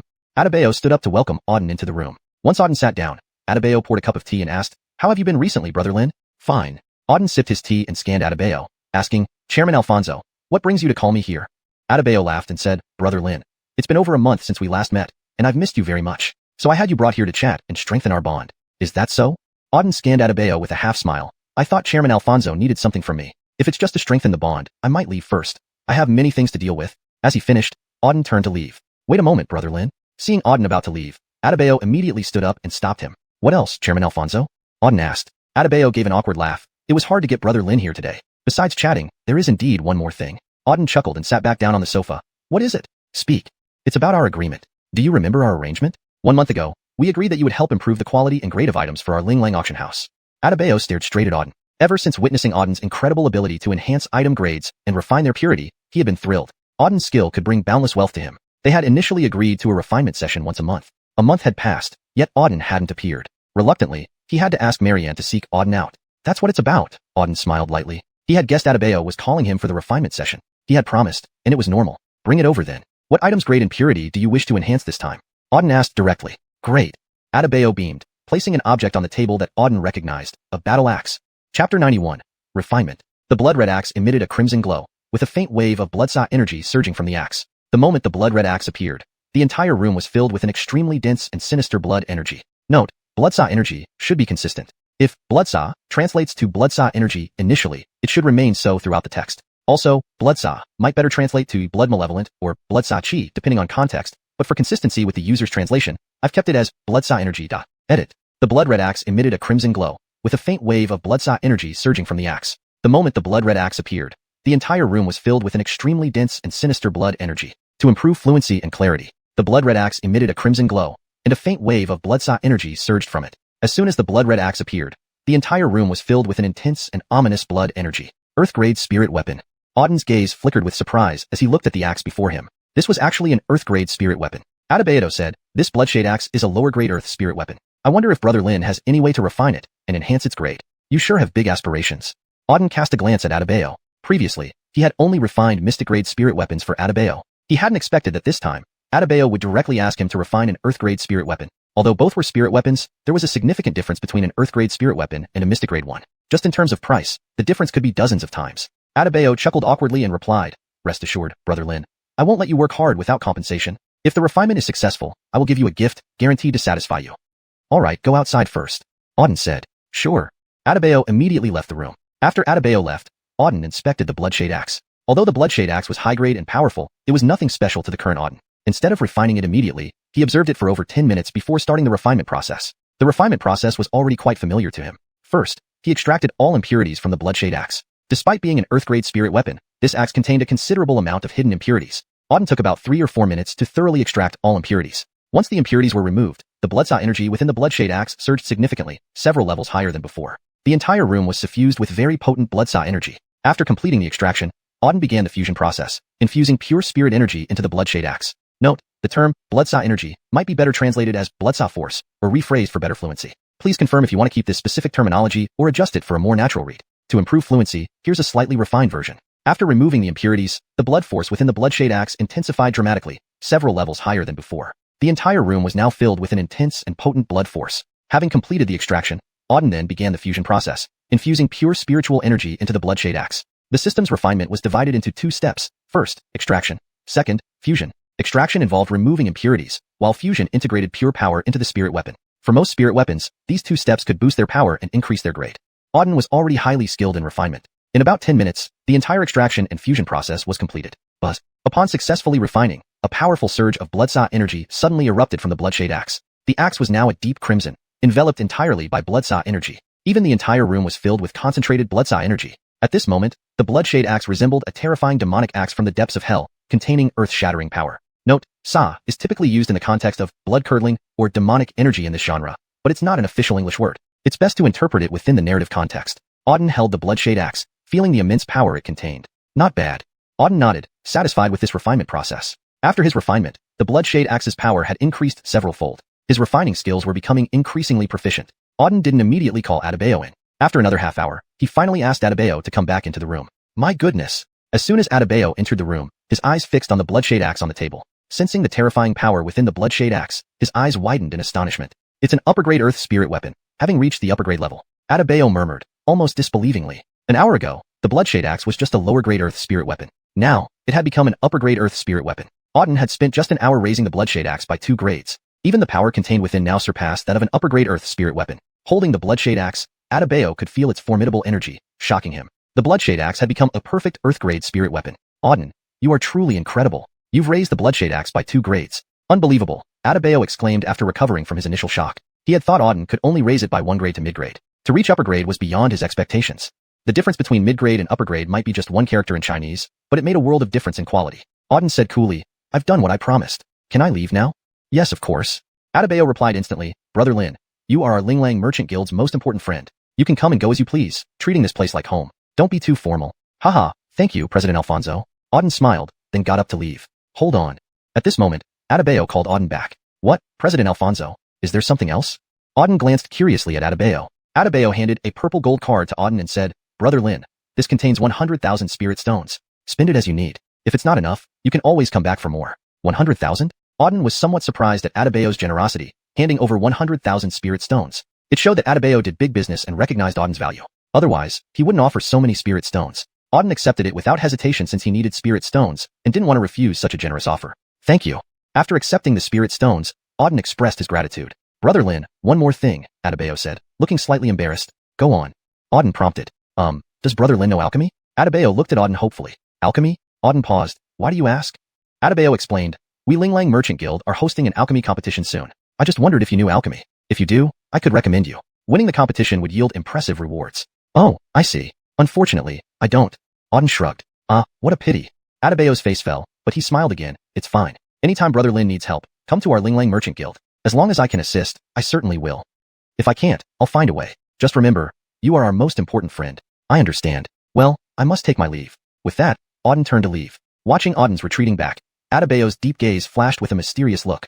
Hashtag Chapter 92, the Quadruple Clan Assembly. After leaving the Linglang Merchant Guild, Auden wandered around Tianfeng City for a bit before finally returning to Fengyun Academy. As soon as he got back, he saw someone standing at the entrance of his courtyard. Eben? The person standing at the door was indeed Eben. Brother Lin, you're finally back? Upon seeing Auden, Eben greeted him with a pleased expression and walked over. Brother Zhuge, is there something you need? Auden asked curiously. Since arriving at Fengyun Academy, they had rarely seen each other due to their busy schedules of cultivation. Of course, Brother Lin. Let's go inside to talk, Eben replied. Sure.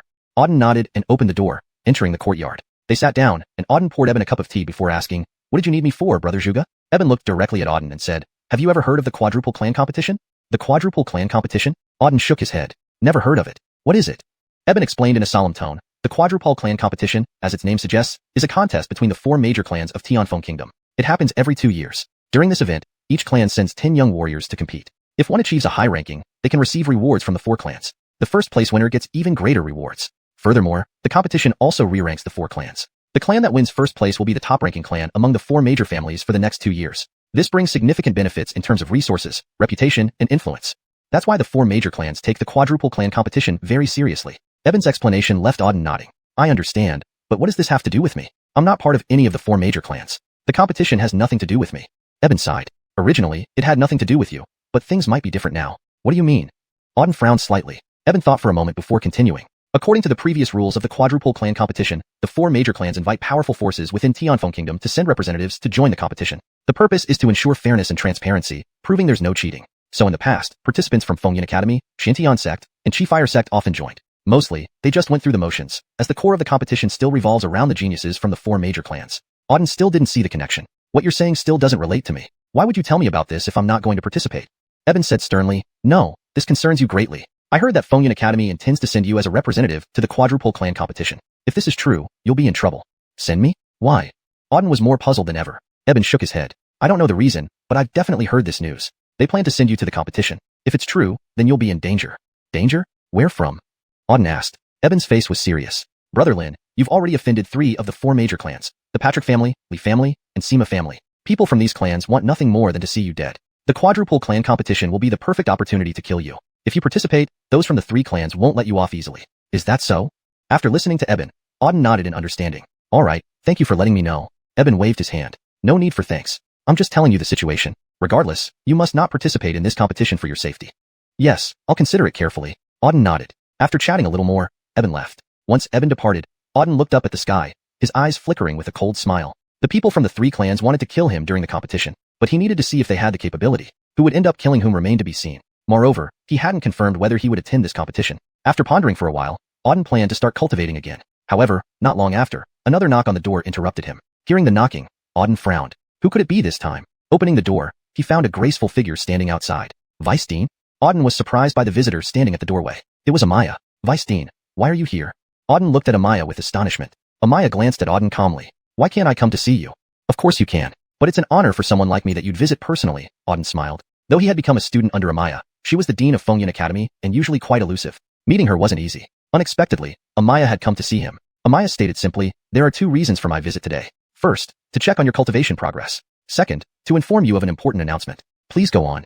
Amaya continued, in half a month, the quadruple clan competition in Tianfeng Kingdom will begin. According to tradition, Fengyun Academy sends a representative to participate symbolically, demonstrating our friendly relationship with the 4 major clans.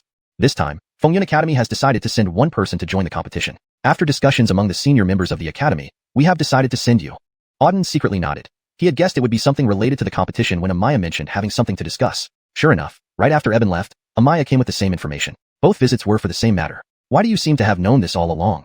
Seeing Auden's calm demeanor, Amaya raised an eyebrow. Honestly, I did suspect the academy would send me. However, I'm confused. There are many geniuses and skilled experts in Fengyun Academy. Why choose me specifically? Auden looked at Amaya with a puzzled expression. Chapter 93, Floating Cloud Mountain Range. Although he had gained some recognition in the Fengyun Academy now, compared to those top geniuses of the academy, Auden was well aware that he still had a certain gap. Why, among so many students, did the academy specifically choose to dispatch him to participate in the quad race tournament? It felt a bit odd. Kimber replied indifferently, I can't answer this question. I can only say that it was the result of discussions by multiple high-ranking officials. However, you don't need to worry. It's just participating in the quad race tournament. Even if you lose, it doesn't matter. Can I lose? Auden was curious. Yes, our Fengyun Academy is merely participating symbolically. After all, the quad race tournament is a matter for their 4 families. If we perform too outstandingly, it might not be good, Kimber continued. So, you just need to go through the motions. The rest is up to the 4 families and has nothing to do with us. Hearing this, a mocking smile appeared at the corner of Auden's mouth. Since I've participated, how can I just go through the motions? I want to properly test the strength of the geniuses from the 4 families. Upon hearing these words, Kimber's brows slightly furrowed. Auden, in the quad race tournament, you'd best not act recklessly. The quad race tournament is a significant event for the 4 major families of Tianfeng Kingdom. If you act recklessly during the tournament, it will be tantamount to provoking the 4 families, which would be detrimental to you. Moreover, you're representing the Fengyun Academy in the quad race tournament. If there's any trouble, it won't be easy for the Fengyun Academy to explain either. After listening to Kimber, Auden gave her a light glance and said with a smile, Deputy Director, since the Academy has sent me to participate in the competition of the 4 families, how I participate is naturally up to me. I am going to compete, not to cause trouble. As long as I compete normally, it won't affect the Academy, right? Hearing Auden's response, Kimber's brows furrowed again. That may be so, but... For a moment, she didn't know what to say. She had a vague feeling that sending Auden to the quad race tournament might not be a wise decision. Auden laughed heartily. Deputy Director, you don't need to worry about this. Rest assured, I will participate in the quad race tournament, and I will only compete normally without causing any trouble for the Academy. All right. Kimber nodded. If that's the case, I won't say anything more. In half a month, the quad race tournament will begin. You can participate then. Auden acknowledged. One more thing, Kimber added. The 4 families have countless geniuses. Some of them have reached an extremely terrifying level of power. You'd best not act recklessly. Otherwise, no one can save you. Kimber said with a serious expression. I understand, don't worry. Auden responded calmly. All right. Kimber nodded, then turned and left. Watching Kimber's departing back, a mocking smile appeared on Auden's lips. Quad race tournament, wait and see, 3 major families. Let's see who kills whom. Over the next few days, Auden continuously trained within the academy. These days, he mainly focused on refining martial techniques. Regarding cultivation realms, Auden wasn't particularly concerned. He believed natural progression was fine, and his current Star Master 5th level realm wasn't weak. If his martial technique levels improved, his offensive power would become even stronger. Thus, Auden focused on training martial techniques, and the results were quite good. After several days, the 9 Heavens Immortal Sword technique and the Great Ancient Mystic Heaven technique both showed significant improvements.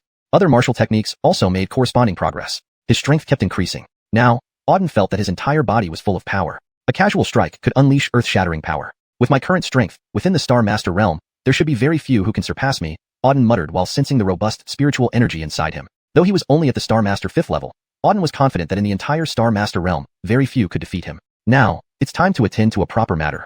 Auden murmured aloud. Subsequently, he took out a map from his storage space. It was a yellowish oxhide map, the Azure Dragon map. Previously, he had purchased the Azure Dragon map at an auction. However, he hadn't used the Azure Dragon map during this period. Now, with nothing urgent to do, Auden planned to use the Azure Dragon map to locate the Azure Dragon egg. If he could really find the Azure Dragon egg, it would undoubtedly be a good thing. The Azure Dragon egg was the egg of a young dragon from one of the 4 divine beasts of ancient times, the Azure Dragon. From the Azure Dragon egg, a young dragon could hatch. Imagine raising a young dragon. How cool would that be? Of course, coolness aside, the key was that the Azure Dragon possessed immense power. If he could sign a contract with the young dragon and become its master, it would be like having a powerful helper in the future. When the young dragon grew into an Azure Dragon, it would be a force capable of destroying heaven and earth. That's why so many people fought over the Azure Dragon map. Auden carefully examined the map for a while. According to the map, the location of the Azure Dragon egg was within the Floating Cloud Mountains. The Floating Cloud Mountains were located at the border of Tianfeng Kingdom. Crossing the Floating Cloud Mountains meant leaving the territory of Tianfeng Kingdom.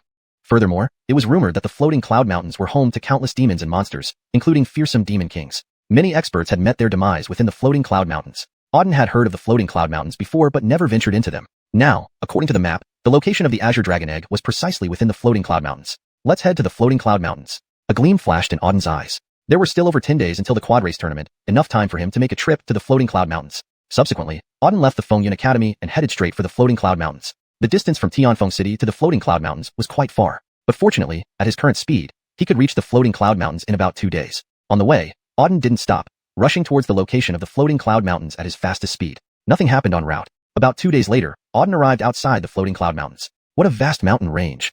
Gazing at the continuous, imposing mountains filled with powerful demonic aura, Auden frowned slightly. The Floating Cloud Mountains were even larger than the Tian Mountains he had visited before. No wonder they were located at the border of Tianfeng Kingdom. Moreover, judging from the demonic aura emanating from the Floating Cloud Mountains, there must be some extremely terrifying beasts inside the Floating Cloud Mountains. Amaya replied indifferently, I can't answer this question for you. I can only say it's the unanimous decision after discussions by multiple senior officials. However, you don't need to worry. It's just participating in the quad race tournament. Even if you lose, it's not a big deal. Can one lose? Auden asked curiously. Yes, our Fengyun Academy participates symbolically. The quad race tournament is ultimately the matter of the 4 major families. If we perform too outstandingly, it might be counterproductive. So, you just need to go through the motions. The rest can be left to them. It has nothing to do with us, Amaya explained. Hearing her words, Auden smirked and said, since I've joined, how can I just go through the motions? I also want to test the strength of the geniuses from the 4 major families properly. At his words, Amaya frowned slightly and warned, Auden, during the quad race tournament, you'd better not cause trouble. The tournament is a significant event for the 4 great families of Tianfeng Kingdom. If you cause trouble, it would be like provoking the 4 major families, which would be detrimental to you. And since you represent Fengyun Academy in the quad race tournament, if anything goes wrong, it will be difficult for the academy to explain the situation. After listening to Amaya, Auden smiled faintly and swept a glance at her, saying, Deputy Dean, since the academy sent me to participate in the contest of the 4 major families, how I join the competition should be my decision. I am going there to compete, not to cause trouble. As long as I compete normally, it won't affect the academy, right? Hearing Auden's response, Amaya frowned slightly again. That may be so, but for a moment, she didn't know what to say. She had an inkling that sending Auden to the quad race tournament might not be a wise choice. Auden laughed heartily and said, Deputy Dean, you don't have to worry about this matter. Rest assured, I will participate in the quad race tournament normally and will not get the academy into trouble. All right. Amaya nodded and continued, if so, I won't say more. In half a month, the quad race tournament begins. You can attend directly then. Auden responded. One last thing, within the 4 major families, there are countless geniuses. Some of them have reached an extremely terrifying realm of power. You'd better not act rashly, or no one can save you. Amaya warned sternly. I understand, don't worry. Auden replied calmly. Good. Amaya nodded, then turned to leave. Watching Amaya depart, Auden's lips curled into a slight sneer. The quad race tournament. Wait for me. 3 major families. Let's see who ends up killing whom. In the following days, Auden consistently trained within the academy. During these days, he focused on refining martial techniques. Regarding realms, Auden didn't particularly care, letting them improve naturally. His current Star Master 5th rank realm wasn't weak either. If he enhanced his martial technique level, his offensive power would become even stronger. Therefore, Auden emphasized training in martial techniques, and the results were very satisfactory. After several days, the 9 Heavens Unextinguished Sword technique and the Primeval Mystical Heaven technique both made significant progress. Additionally, other martial techniques also improved correspondingly. His strength kept increasing. Now, Auden felt that his entire body was filled with boundless power. A casual strike could shake heaven and earth. With my current strength, within the Star Master realm, there shouldn't be many people who can defeat me, Auden murmured, sensing the robust spiritual energy inside him. Though he was currently only at the Star Master 5th rank, Auden was confident that, throughout the entire Star Master realm, few could best him. Now, it's time to focus on an important task, Auden muttered, taking out a map from his storage space. It was a yellowed oxide map, the Azure Dragon map. Previously, he had obtained the Azure Dragon map at an auction but hadn't used it until now. With nothing else to do, Auden planned to use the Azure Dragon map to search for the Azure Dragon egg. If he found the Azure Dragon egg, it would undoubtedly be a tremendous advantage. An Azure Dragon egg, being the young egg of one of the ancient 4 divine beasts, the Azure Dragon, could hatch into a juvenile dragon. Imagine raising a juvenile dragon. Not to mention how impressive that would look. Key was that the Azure Dragon possessed formidable power. If he could form a contract with a juvenile dragon and become its master, it would be an incredible companion. Once the juvenile dragon matured into an Azure Dragon, it would be a force capable of destroying the heavens and the earth. This is why the Azure Dragon map was so fiercely contested by many. Auden examined the map carefully. According to it, the location of the Azure Dragon egg was in the Floating Cloud Mountain range. The Floating Cloud Mountain range lay at the border of Tianfeng Kingdom. Crossing it would lead one out of Tianfeng Kingdom. Moreover, according to legends, the mountain range harbored countless magical beasts, including fearsome beast kings. Many experts met their end within the Floating Cloud Mountain range. Although Auden had heard of the Floating Cloud Mountain range before, he hadn't been inside it. Now, the indicated position of the Azure Dragon egg was precisely within the Floating Cloud Mountain range. Let's head to the Floating Cloud Mountain range. Auden's eyes gleamed with determination. With over 10 days left until the quad race tournament, it was enough time for him to visit the Floating Cloud Mountain range. Subsequently, Auden left Fengyun Academy, heading straight for the Floating Cloud Mountain range. The distance from Tianfeng City to the Floating Cloud Mountain range was considerable. However, thanks to his current speed, he could reach the destination within about 2 days. On the journey, Auden did not stop, speeding towards the location of the Floating Cloud Mountain range without any incidents. Around 2 days later, Auden arrived outside the Floating Cloud Mountain range. What an enormous mountain range. Looking at the endless mountains emitting a powerful aura of magical beasts, Auden furrowed his brow slightly. This Floating Cloud Mountain range was larger than the Ingtian mountain range he visited previously. No wonder it was located at the border of Tianfeng Kingdom. From the strong beast aura emanating from the Floating Cloud Mountain range, it was clear that it housed extremely powerful magical beasts. ##### Chapter 94. An invitation. Great. Seeing the immense demonic aura within the Fuyun Mountains, Auden Fei not only felt no fear but was instead filled with excitement. The stronger the demonic beasts, the more energy points he could gain. With more energy points, he could exchange them for higher grade treasures. Just thinking about it made him thrilled. Of course, this time his primary goal was still the Azure Dragon egg. Hunting demonic beasts and collecting energy points were merely secondary objectives. After observing for a while, Auden Fei planned to enter the Fuyun Mountains. Sir Daoist, please hold on. Just then, a voice suddenly sounded from behind him. Hearing this voice, Auden Fei frowned and turned around. He saw a young man standing behind him, slightly thin yet honest-looking, around 20 years old, wearing a blue robe. A faint wave of pure spiritual power emanated from him. Who are you? Auden Fei scanned the young man in the blue robe. He did not recognize him. The blue-robed youth smiled warmly and said, Sir Daoist, greetings. Allow me to introduce myself. My name is Marlin. I have also entered the Fuyun Mountains for training. It appears you're here alone. Entering the Fuyun Mountains solo can be very dangerous. So, I'd like to invite you to join us for training inside the Fuyun Mountains. What do you think? Join them for training? Auden Fei frowned slightly upon hearing this. This person had actually come to invite him for joint training. There's no need for that. I train better alone and am not used to training with others, Auden Fei replied. He had many secrets and needed to hunt demonic beasts to collect energy points. Training together with others would be unsuitable. He preferred going in alone for more freedom. Marlin seemed somewhat embarrassed, then continued, Sir Daoist, the Fuyun Mountains are very dangerous. It's rumored that demon kings hide deep within the mountains. Also, there are warriors from other regions in the northern frontier who specifically kill people to steal treasures. Going alone is too risky. Moreover, some of our team members have previously entered the Fuyun Mountains and know the area well. So, if you join us, it will be much safer. As for any treasures we find, we'll split them evenly. Upon hearing this, Auden Fei pondered and asked, You say your people know the Fuyun Mountains well? Not entirely, but some have been inside before and know the layout fairly well, Marlin replied. Alright, then let's go together. Auden Fei decided. Since these people knew the Fuyun Mountains better, joining them wasn't a bad idea. Though he knew through the Azure Dragon map that the Azure Dragon egg was somewhere within the mountains, the map didn't provide an exact location. Finding the egg among such vastness would be difficult. Perhaps joining them would lead him to it faster. Really? Hearing Auden Fei's words, Marlin beamed and reassured him, Rest assured. Following us will ensure great rewards within the Fuyun Mountains. Alright. Auden Fei nodded. Great, I'll take you to meet my teammates now, Marlin said, leading Auden Fei away happily. A short while later, under Marlin's guidance, Auden Fei arrived at another part of the Fuyan Mountains. There, 4 people appeared in front of them. Among these 4, 3 men and 1 woman stood outside the mountain range, apparently waiting for someone. Master Sun, I'm back, Marlin greeted as they approached. A purple-robed youth with a sleazy appearance coldly glanced at Marlin. Where were you, Marlin? We've all been waiting for you. You're wasting everyone's time. Marlin looked embarrassed and explained. I encountered some things on the way, which took up a bit of time. But I brought a friend to join us in entering the Fuyan Mountains for training, making our team stronger and increasing our chances of success. Friend? Who? The purple-robed youth immediately demanded. Marlin pointed at Auden Fei. This is Auden Fei, a new friend I met just now. He'll join us in entering the Fuyan Mountains for cultivation. After Marlin finished speaking, the 4 all turned their gazes toward Auden Fei. Upon discerning Auden Fei's strength, the purple-robed youth burst out laughing. Marlin, are you insane? You want to bring a 5th-rank Star Master into our team, dragging us down? Marlin frowned. Jacob, Auden Fei is my friend. Don't speak ill of him. Jacob sneered. Am I wrong? Isn't he just a 5th-rank Star Spirit cultivator? Bringing him into our team is dragging us down. In such dangerous terrain, adding him makes things riskier. So, he cannot go with us. Why not? Marlin argued loudly. Brother Lin is my friend, and you're saying he can't go. I insist he joins.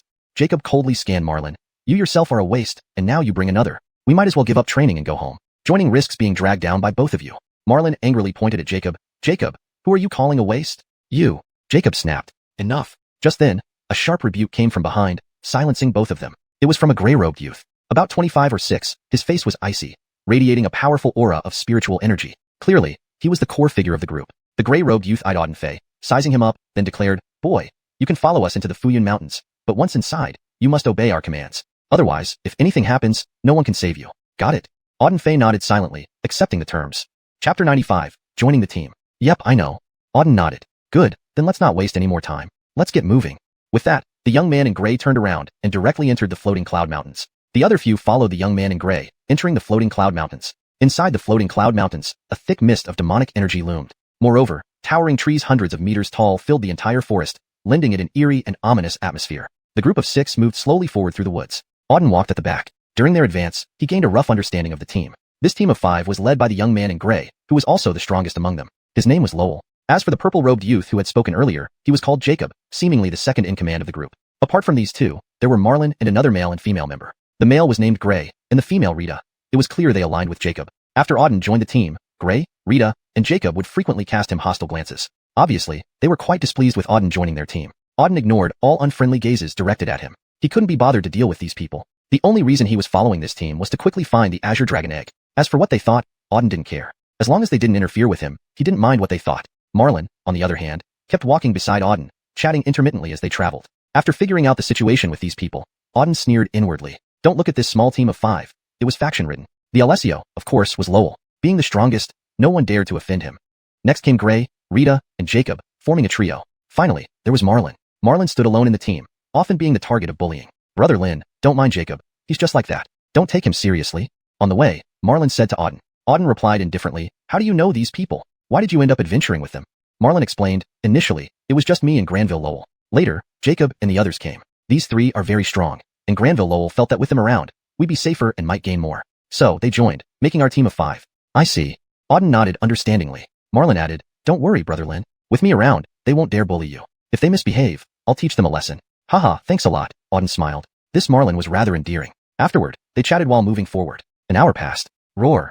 Just over an hour later, a fierce roar suddenly came from ahead. The roar was piercing, accompanied by powerful demonic energy emanating from the front. There's a beast. Upon hearing the roar, Gray's expression changed drastically. The others all looked ahead as well. Before their eyes, several hundred meters away, appeared an enormous lion. This massive lion stood nearly 4 to 5 meters tall, radiating a demonic aura, its eyes blood red. The colossal lion advanced slowly through the forest. Each step caused the ground to shake violently. Powerful demonic energy radiated from the lion. A blood demon lion, actually a blood demon lion. Seeing the terrifying lion ahead, Gray's face turned pale in shock. The expressions of the others became grim upon spotting the huge lion. Marlin's complexion whitened as he remarked, I didn't expect we'd encounter this terrifying blood demon lion so soon after entering. It is reportedly a tier 6 beast master, extremely formidable, capable of swallowing a high-level star master realm warrior whole in one bite. Gray added grimly, not only is the blood demon lion powerful, but it also exudes demonic energy. It's a demonic beast, exceedingly difficult to handle. We're in for trouble this time. Roar. While they spoke, the blood demon lion roared again. This time, it seemed to have noticed them, its blood-red eyes staring straight at their position as it slowly approached. It spotted us. Seeing the blood demon lion heading toward them, Gray instantly panicked. Rita and Marlin's eyes flashed with fear. Clearly, they were terrified by the blood demon lion. Jacob snorted coldly, his face full of disdain. It's just a beast. What's there to be afraid of? You bunch are truly useless. Hearing Jacob's words, Marlon, Gray, and Rita all lowered their heads, silent. Lowell frowned slightly and glanced at Jacob. Jacob, this blood demon lion is very powerful and hard to deal with. It seems only you can handle it. Jacob retorted coldly. Didn't we just have a new member join the team? Why don't we let him deal with the blood demon lion? Since he's so impressive, he must be able to handle this blood demon lion. Everyone's gaze immediately focused on Auden. Clearly, Jacob was referring to Auden. Jacob was obviously deliberately targeting Auden. Before Auden could respond, Marlon shouted loudly, Jacob, you're going too far. Auden is only at the 5th level Star Master realm. How can he handle this blood demon lion? Sending him to face it is sending him to his death. We're all part of the same team. Why be like this? Jacob sneered. Didn't you say he was so great? If he's so amazing, let him deal with the blood demon lion. Let me see just how powerful this genius is. Finishing, Jacob looked at Auden and said, Boy, if you manage to kill the blood demon lion, then you really are impressive. Marlon angrily stated, Jacob, you clearly know Brother Lin is only at the 5th level Star Master realm and cannot handle the blood demon lion. You're asking him to go to his death. That's taking it too far. Humph. Jacob snorted. A weakling is a weakling. Facing danger, they can't even open their mouths and just hide behind, acting like a coward. Such trash should not even be in the team. It brings bad luck. Enough. At this moment, Lowell waved a hand. No need to argue anymore. The blood demon lion is closing in. If we don't act soon, it might launch the first attack, which would be dangerous. Jacob, please take care of it. Humph. Jacob snorted again, and then walked toward the blood demon lion. Soon, he stood right before the blood demon lion. Hashtag chapter 96, commencing the training expedition. Roar. The blood demon lion, seeing the human approaching it, let out a ferocious roar. Immediately, it charged forward with its massive body speeding towards Jacob, opening its enormous mouth as if ready to engulf him whole. Looking for death. Upon seeing the charging blood demon lion, a flash of intensity crossed Jacob's eyes. He leaped forward with a swift surge. Heaven-sealing palm.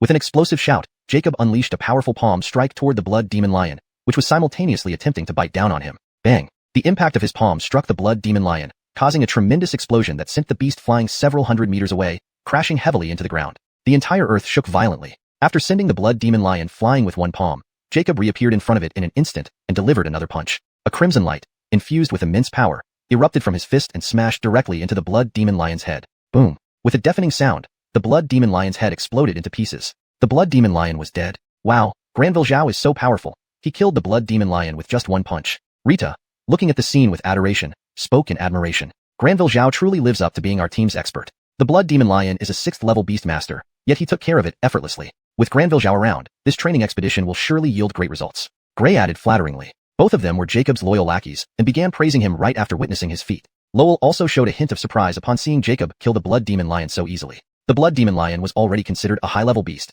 and Jacob dispatching it so casually demonstrated his formidable strength.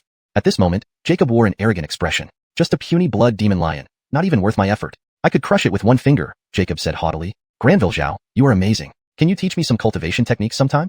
Rita pressed her ample bosom against Jacob while speaking. Ha ha ha, no problem. One night, I'll give you a thorough lesson, Jacob laughed, patting Rita's bottom in the process. After exchanging a few more praises, Gray shifted his attention to Auden. Boy, did you see that? Granville Zhao is the real genius. If he hadn't been here, you'd have been killed by the blood demon lion long ago. Don't you think you should thank him? Auden glanced at him and retorted, killing an animal, and now I'm supposed to thank him? Without him, the blood demon lion couldn't be killed?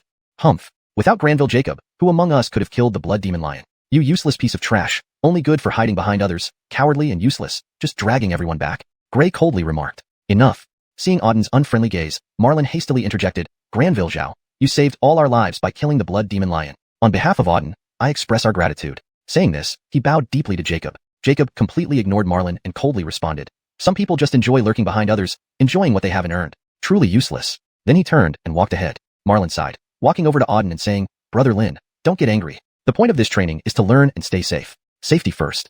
Auden wouldn't be bothered by such insignificant trash, but watching Jacob's back, his eyes flashed with a cold determination. Insulting him would come at a price. In Auden's mind, Jacob was already a dead man. All right. Just then, Lowell waved a hand and declared, now that the blood demon lion is dealt with, let's move forward and find treasures. There are plenty of valuable items within the floating cloud mountains. Agreed.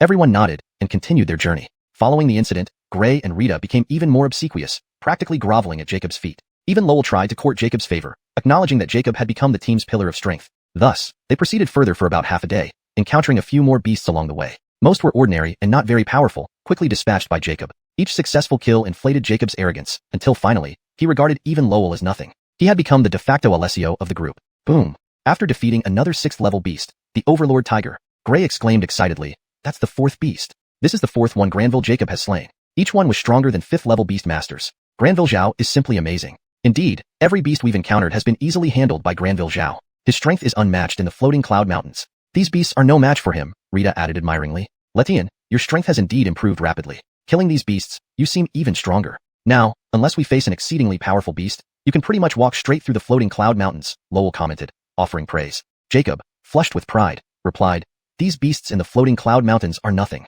I thought they'd be more challenging, but they're just trash. Yeah, on this journey, we've already found several precious herbs and beast cores, all thanks to Granville Zhao, Gray agreed. With Granville Zhao around, we'll keep finding more herbs and beast cores. This training expedition will surely yield significant results, Rita concluded.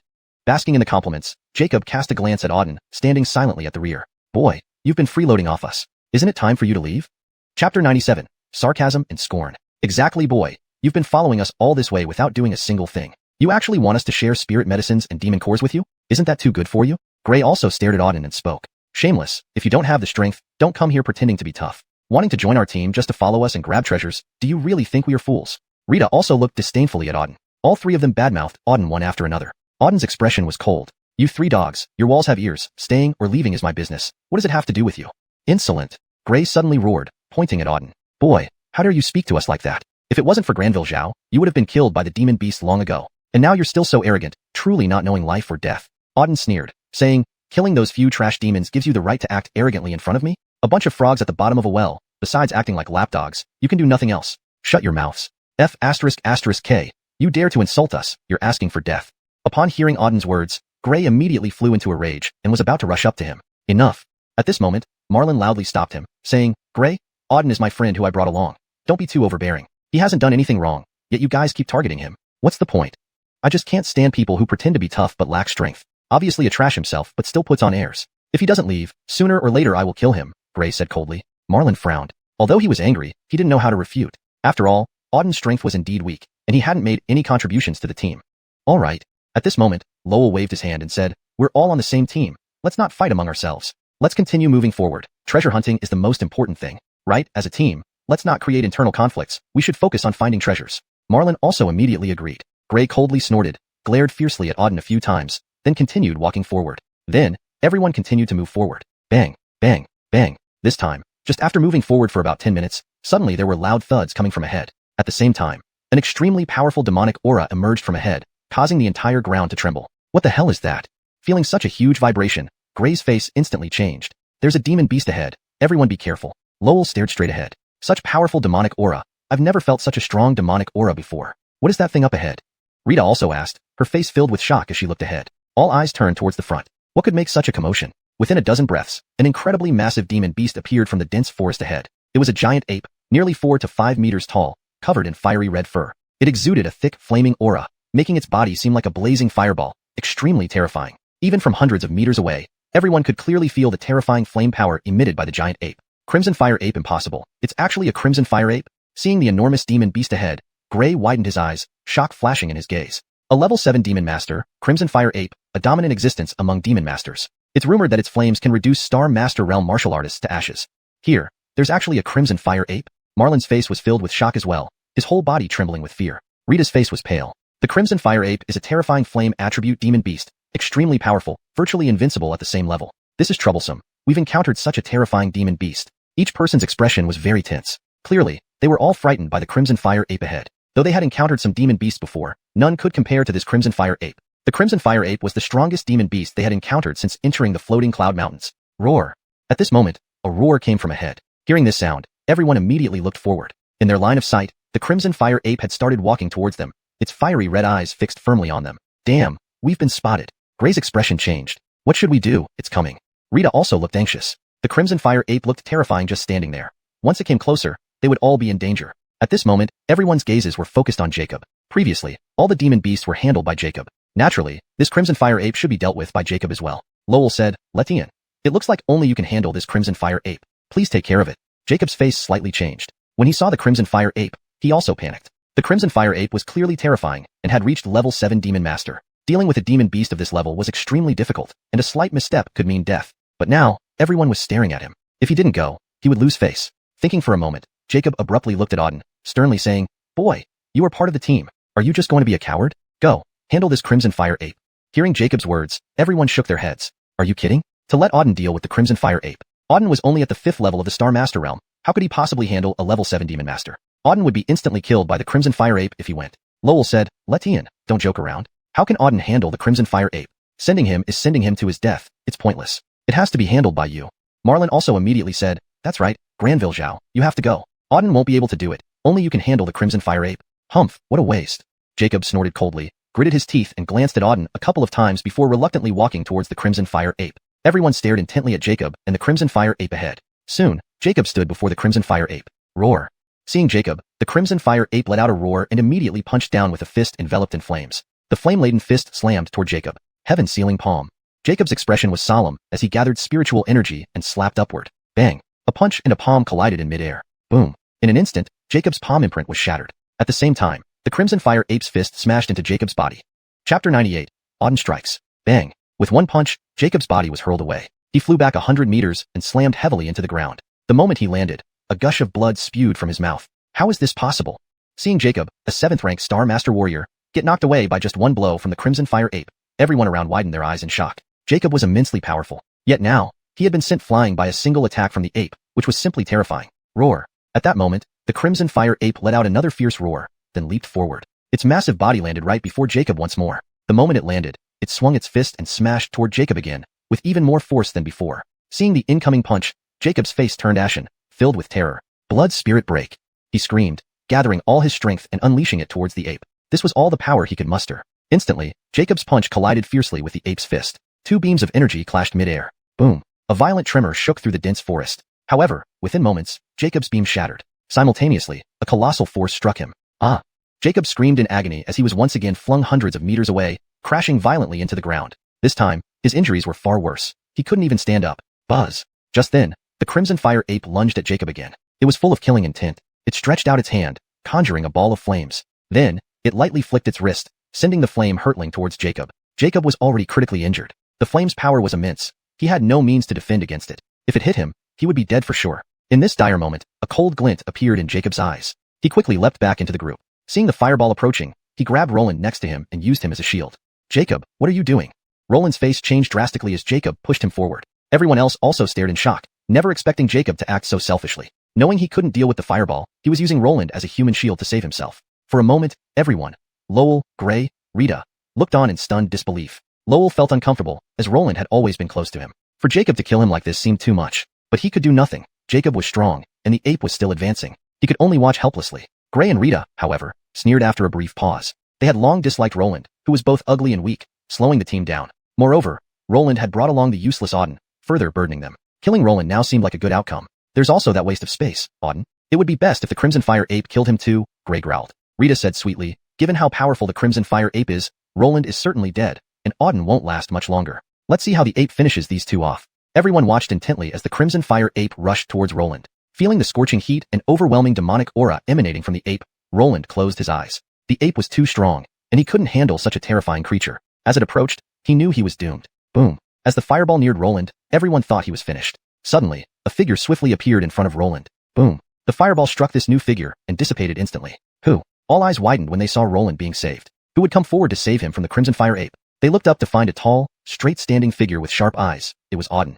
It was him. Upon seeing Auden, Lowell, Gray, Rita, and Jacob were all taken aback. They didn't expect Auden to intervene and save Roland. Brother Lin, you? Roland opened his eyes, surprised to see Auden standing protectively before him. Not expecting Auden to save him at this critical moment, he paused. Before he could say more, Auden waved him off. Stay back. I'll handle this beast. Roland hesitated briefly, but then retreated silently to the back. Auden's gaze remained fixed on the Crimson Fire Ape. He hadn't initially planned to step in, but Roland had been decent to him since entering the floating cloud mountains, protecting him and showing genuine kindness. So when he saw the ape about to kill Roland, he acted. Now facing the Crimson Fire Ape, waves of killing intent rolled off the creature. How dare a human obstruct it? Roaring, the ape charged forward and launched a punch at Auden. Auden's expression remained cold. Seeing the ape charge, a fierce look flashed in his eyes, and he advanced. Around them, everyone stood stunned, witnessing Auden confronting the Crimson Fire Ape. Ha ha ha ha.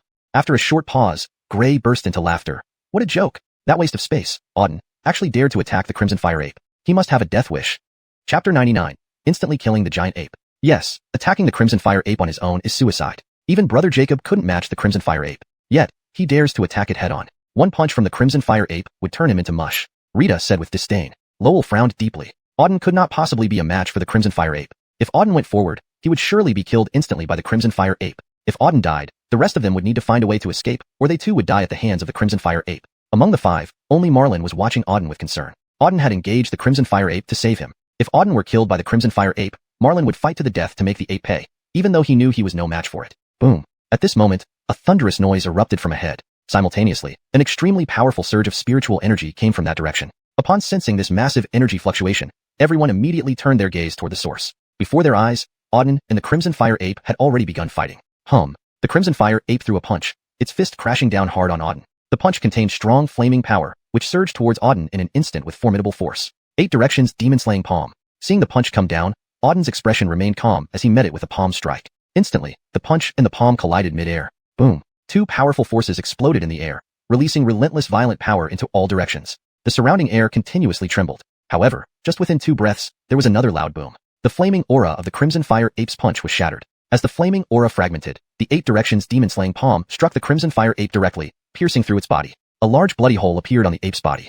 Bang! Under the intense blow, the Crimson Fire Ape flew several hundred meters away, slamming heavily into the ground. After landing, the ape convulsed violently a few times before going still. The Crimson Fire Ape was dead. Ding! Extracting energy from a level 7 Beastmaster yields 5,400 energy points. A system voice sounded. Silence. Dead silence. At that moment, everyone around stared at Auden in shock, their eyes filled with awe and disbelief. Auden had instantly killed the Crimson Fire Ape with one move. The Crimson Fire Ape was a level 7 Beastmaster, almost capable of killing Jacob moments ago. Now, Auden had killed it in one move. If they hadn't witnessed it with their own eyes, they wouldn't have believed it. How could this be possible? He's only a 5th rank Star Master. How did he manage to kill the Crimson Fire Ape? Rita said, her face pale. Unbelievable. A 5th rank Star Master kills a level 7 Beastmaster. I must be blind. There's a huge gap between these levels, and it's a powerful beast. How could he kill the Crimson Fire Ape? Gray also looked stunned and disbelieving. Of them all, Jacob looked the most uncomfortable. He had been belittling Auden as useless garbage. Now, the garbage he saw had killed the Crimson Fire Ape, slapping him in the face metaphorically. His face burned with humiliation and shame.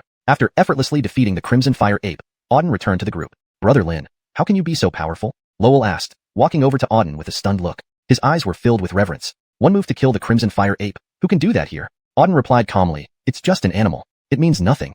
Lowell licked his dry lips and asked, Brother Lin, why didn't you tell us about your strength before? Auden glanced at him coolly and said, do I need to share my strength with you people? Besides, many of you called me worthless trash. How could such trash dare show off his strength in front of geniuses like you? Lowell felt awkward hearing Auden's words. Jacob had been the one calling Auden trash, and now, Auden's words made Jacob's face contort with embarrassment. The one he called trash now far exceeded him in strength, filling Jacob with humiliation. Kid, you just got lucky killing the Crimson Fire Ape because I weakened it. Without that, you wouldn't have stood a chance. Stop showing off. A low-level 5th rank Star Master who got lucky, do you think you belong among the geniuses here? Angry, Jacob glared at Auden fiercely. Is that so? Auden gave Jacob a cool glance and said coldly, then let me see the strength of this genius.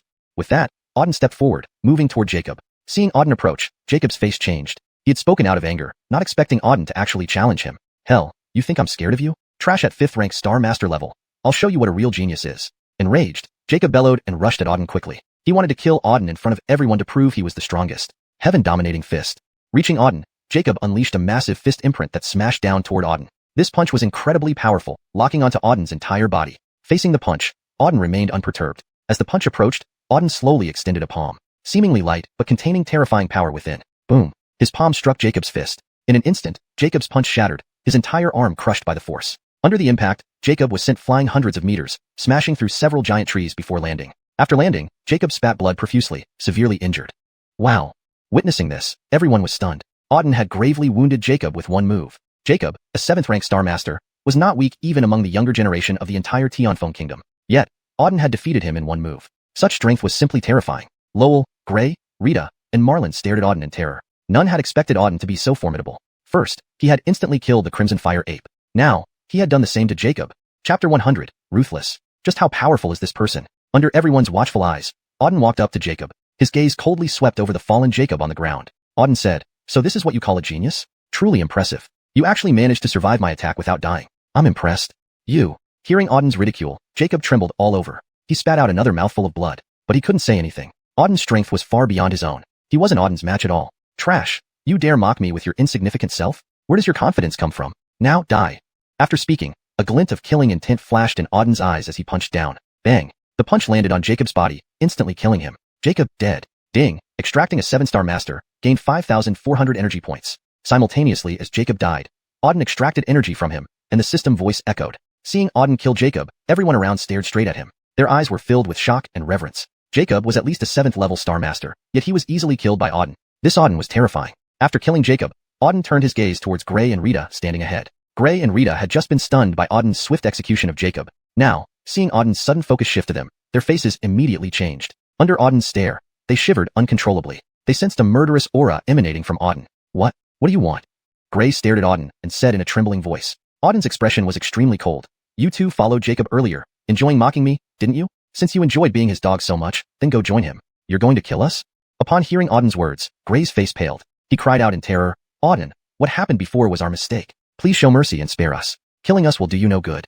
Rita fell to her knees, hugging Auden's leg and pleaded, Young Master Lin, don't kill me. Whatever you ask, I'll do it. I'm willing to do anything for you. Both had been utterly frightened after witnessing Auden swiftly slay the Red Flame Ape and Jacob. They knew that with Auden's current strength, killing them would be effortless. Thus, they immediately begged for mercy. Auden's gaze swept over the two with icy coldness. Doing wrong has consequences. Your consequence is death. With those words, Auden struck out, instantly killing both Rita and Gray. In one move, both were slain. Ding, extracting a 6th level Star Master, gained 5,200 energy points.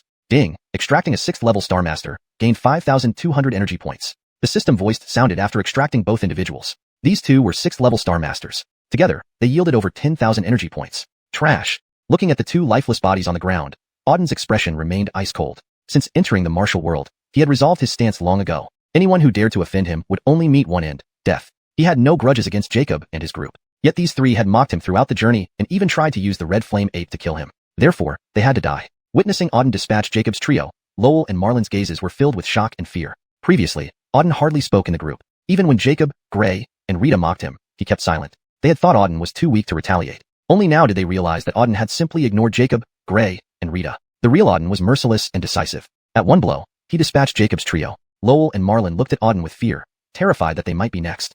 You two needn't fear. I won't kill you, Auden assured them, noticing their trembling forms. Upon hearing this, Lowell and Marlon breathed a slight sigh of relief. Marlon walked closer, asking curiously, Brother Lin, why did you agree to train with us? Given Auden's displayed strength, he could manage alone in Floating Cloud Mountain. Marlon wondered why Auden agreed to train with them. Auden responded coolly, no particular reason. Training is training whether alone or with others. It makes no difference. I see, Marlon nodded. Then he asked, will you continue training with us? With Auden so powerful, traveling together would greatly reduce dangers. Moreover, Jacob's group was dead. The fewer people there were, the more dangerous the journey in Floating Cloud Mountain became. However, Auden shook his head. I have something else to attend to, so I won't be joining you. Well, okay, Marlon nodded disappointedly. By the way, I have a question, Auden said, looking at Marlon and Lowell. Lowell replied, speak, Brother Lin. We'll tell you whatever we know. Auden nodded. I want to ask if there have been any unusual vibrations or powerful energy disturbances in Floating Cloud Mountain over the past decade. He sought information about the Azure Dragon Egg, but mentioning such an important item directly wasn't wise. So, he chose to inquire indirectly. A vibration powerful enough to shake the entire Floating Cloud Mountain? Lowell thought for a moment and then answered, I recall decades ago, a greenish-blue light descended from the sky into Floating Cloud Mountain. At that time, the whole mountain range, even the entire Tianfeng Kingdom, experienced a violent tremor. That energy was earth-shattering, lasting several days before fading. Brother Lin, are you referring to this event? Auden's eyes sparkled upon hearing Lowell's words. That greenish-blue light must be the Azure Dragon Egg. It appeared that the egg was indeed in Floating Cloud Mountain. Indeed. Do you know where that greenish-blue energy finally landed? Auden quickly followed up. Staring straight at Auden, Lowell scrutinized him for a few moments before saying, Brother Lin, if I'm not mistaken, you came to Floating Cloud Mountain for the Azure Dragon Egg, didn't you? Auden's pupils constricted upon hearing this. #### Chapter 101. Unexpected discovery. Lowell actually knew about the Azure Dragon Egg. Seemingly sensing Auden's gaze, Lowell said, Brother Lin, you don't need to be surprised. An event over a decade ago stirred the entire Tianfeng Kingdom. Many people saw the Azure Dragon Egg fall into the Floating Cloud Mountain range. Moreover, over these past dozen years, quite a few people have come searching for the Azure Dragon Egg, but none have found it. So when you mentioned green light, I naturally associated it with the Azure Dragon Egg. After hearing Lowell's explanation, Auden nodded and asked, so, do you know the exact location of the Azure Dragon Egg? Lowell smiled bitterly and replied, the Azure Dragon Egg is an extremely important treasure for the entire Tianfeng Kingdom, especially the northern regions. Countless experts desire it, yet no one has managed to obtain it. How could I possibly know its exact location? Auden frowned, but you should at least know where the green light landed, right? Lowell nodded. Several decades ago, that beam of green light fell in the core area of the Floating Cloud Mountain range. At that moment, the earth split and the sky cracked, almost destroying the entire mountain range. So, the Azure Dragon Egg should be in the core area of the Floating Cloud Mountains, but I have no idea about the specific location. Alright, noted. Auden nodded. He had previously guessed that the Azure Dragon Egg was in the core area of the Floating Cloud Mountains. It now seemed he was right. He would go there and search. Though the Floating Cloud Mountain range was vast, the core area had a limited scope. A thorough search might still yield results. Fine, I'm off. Take care. With that, Auden leaped forward, rapidly heading towards the core area. Lowell and Marlin watched Auden leave, both wearing bitter smiles. We're lucky we didn't provoke him like Jacob did, or we'd probably be dead by now, Lowell muttered. Marlin agreed. I've always sensed that Brother Lin was extraordinary, but I never expected him to be this powerful. He's truly a genius. Lowell squinted his eyes and said, Auden is indeed formidable. Based on his strength, he ranks among the strongest in the young generation of Tianfeng Kingdom. However, finding the Azure Dragon Egg won't be easy. He might even face life-threatening dangers. Why would looking for an egg be so dangerous? Marlin exclaimed in surprise. Lowell's expression turned grave. That's not just any egg. It's the Azure Dragon Egg, one of the most crucial treasures in the entire Northern Territory. Over the years, countless people have sought it without any leads. Auden will find it difficult to locate the Azure Dragon Egg. It all depends on his luck. Hearing this, Marlin nodded in understanding. Now what should we do? Should we continue deeper, or leave? Marlin hesitated. Lowell thought for a moment before his resolve hardened. Let's continue inward. Since we've come this far, we must make the most of our training. And who knows, we might run into Auden again. Fine, let's keep going then. They continued deeper into the floating cloud mountain range. Meanwhile, after parting ways with Lowell and Marlin, Auden sped towards the core area as fast as he could. On his journey, he encountered several beast spirits. Their strengths varied, but every beast spirit he came across was swiftly dealt with. He collected energy values while pushing forward, managing both tasks efficiently. Finally, after more than a day, he arrived at the core area of the floating cloud mountain range. What powerful beast spirit aura! As soon as he entered the core area, Auden immediately felt the dense beast spirit aura permeating the mountains. The aura here was much stronger than in the outer regions, and he sensed the lingering presence of powerful beast spirits. If his guess was correct, the beast spirits in the core area were far more advanced than those in the outer regions. I'll see what level of beast spirits reside in this core area. A cold smile crept onto Auden's lips as he walked straight ahead. Boom. Shortly after walking forward, a massive explosion echoed from ahead. An intense wave of energy radiated from the direction of the sound, causing the surrounding air to tremble. Quite the commotion.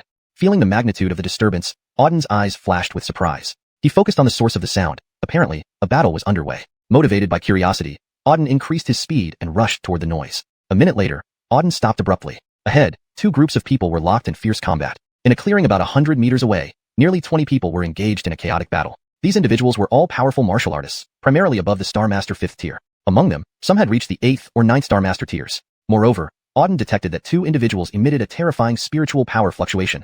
Their mere presence made him shudder. These two had undoubtedly reached an incomprehensible level of strength. One group wore white clothes embroidered with long swords, while the other wore red attire adorned with flame patterns. Clearly, these were people from two opposing factions. This seems to be a clash between the Red Fire sect and the Black Heaven sect. Why would members of these two major sects fight each other here? Auden's eyes sparkled with curiosity. The combatants were unmistakably from the Black Heaven sect and the Red Fire sect, both among the 7 major powers of Tianfeng Kingdom and on par with the 4 great families. Black Heaven sect disciples wore white and had long swords embroidered on their robes, while Red Fire sect members wore fire-red clothes with flame motifs. Therefore, anyone in Tianfeng Kingdom could easily identify members of these two sects. Here, one group wore white with sword motifs, and the other wore red with flame motifs, the symbols of the Black Heaven sect and the Red Fire sect. Why are members of the Black Heaven sect and the Red Fire sect fighting here? Auden felt intrigued. Both sects were immensely powerful and ranked among the 7 major forces. Why would they both appear here and engage in battle? ####Chapter 102. Terrifying Discovery. Terrifying Discovery. Suddenly, Auden's gaze shifted towards a spot not far away. Not far from where the two factions were fiercely battling, there was a cave. And faintly, a powerful spiritual energy fluctuation was emanating from within this cave. Seeing this cave, Auden's pupils slightly constricted. Could it be that the battle between these two major forces is related to this cave? Auden pondered aloud. It was very likely. The cave emitted a powerful spiritual energy, indicating something significant inside. As for influential sects like Xiuxian sect and Qi-Fire sect, they generally would not engage in mortal combat unless a significant event occurred. Intriguing. I have to see what's hidden in this cave.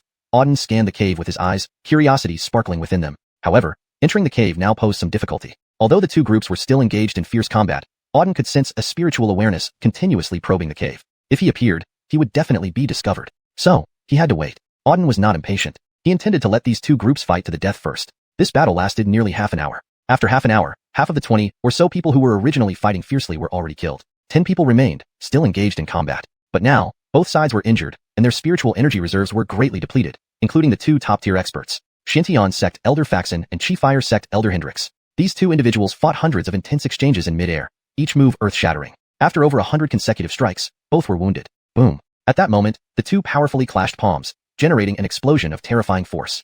Caught in the blast, Faxon and Hendrix were both shaken. They retreated several hundred meters each. Faxon's gaze coldly swept forward at Hendrix and said, "Hendrix, the Azure Dragon Egg was discovered by our Xiuxian sect first. What do you mean by leading your men here to snatch it?" "Bullshit."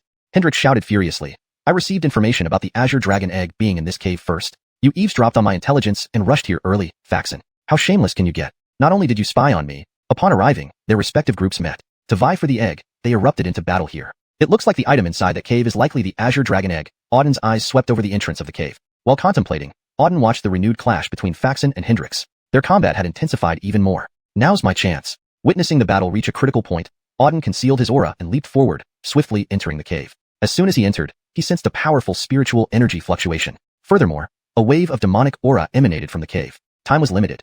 Auden didn't hesitate and rushed straight to the deepest part of the cave at top speed. He quickly reached the heart of the cave. Upon reaching the bottom of the cave, Auden saw a large, elliptical egg floating in the air at the end of the cave passage, measuring about 1 meter tall. The egg was entirely bluish-green and emitted a potent demonic aura. Just as Auden approached the egg, he felt an overwhelming surge of energy emanate from it. His entire body trembled subtly. Azure Dragon Egg. Seeing the egg before him, Auden's eyes gleamed sharply. This was undoubtedly the Azure Dragon Egg. Not bad luck. Didn't expect to get the Azure Dragon Egg so easily. Auden rejoiced at finding the Azure Dragon Egg. He thought it would take more time to find it, but hadn't anticipated it would be so straightforward, entering the core area and immediately discovering it. Of course, this was mainly due to the efforts of the two factions from the Xintian sect and Xiuxian sect. Without them, finding the egg wouldn't have been so easy. Without further ado, Auden approached the Azure Dragon Egg, intending to take it away. Buzz. However, just as Auden's hand touched the egg, a tremendous burst of energy surged out of the egg, forcibly pushing him back several hundred meters. What terrifying power! Feeling his numbing palm, Auden widened his eyes, shock flashing across his face. Even as an unhatched egg, the Azure Dragon possessed such formidable power. Just imagine if it hatched and became a young dragon. Hard to fathom. Without hesitation, Auden approached the egg again, determined to use all his strength to take it away. Just as Auden obtained the Azure Dragon Egg, outside the cave, the faces of Hendrix and Faxon changed drastically. Bad. Someone has intruded into the cave and is trying to snatch the Azure Dragon Egg, Faxon roared. Damn it. Who's this fool daring to snatch the Azure Dragon Egg right under my nose? Courting death.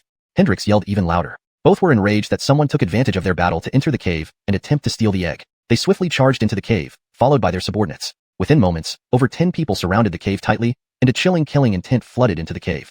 Chapter 103. Seizing the Azure Dragon Egg. At this moment, at the bottom of the cave, Auden mustered all his strength and approached the Azure Dragon Egg. As he neared the egg, an equally formidable power surged out from within it, resisting him. The closer Auden got to the Azure Dragon Egg, the stronger the resistance from within grew. Feeling this powerful energy, a cold gleam flashed in Auden's eyes. Let's see how much you can do, Auden said coldly. Finishing his words, he immediately unleashed the power of the Supreme Star Soul. A jet black mist gushed out from his body. The black mist quickly enveloped the entire cave. Behind Auden, a huge, pitch-black skeleton appeared faintly. It was the Heavenly Devil skeleton. As soon as the Heavenly Devil skeleton emerged, the cave was filled with terrifying devilish aura. Break.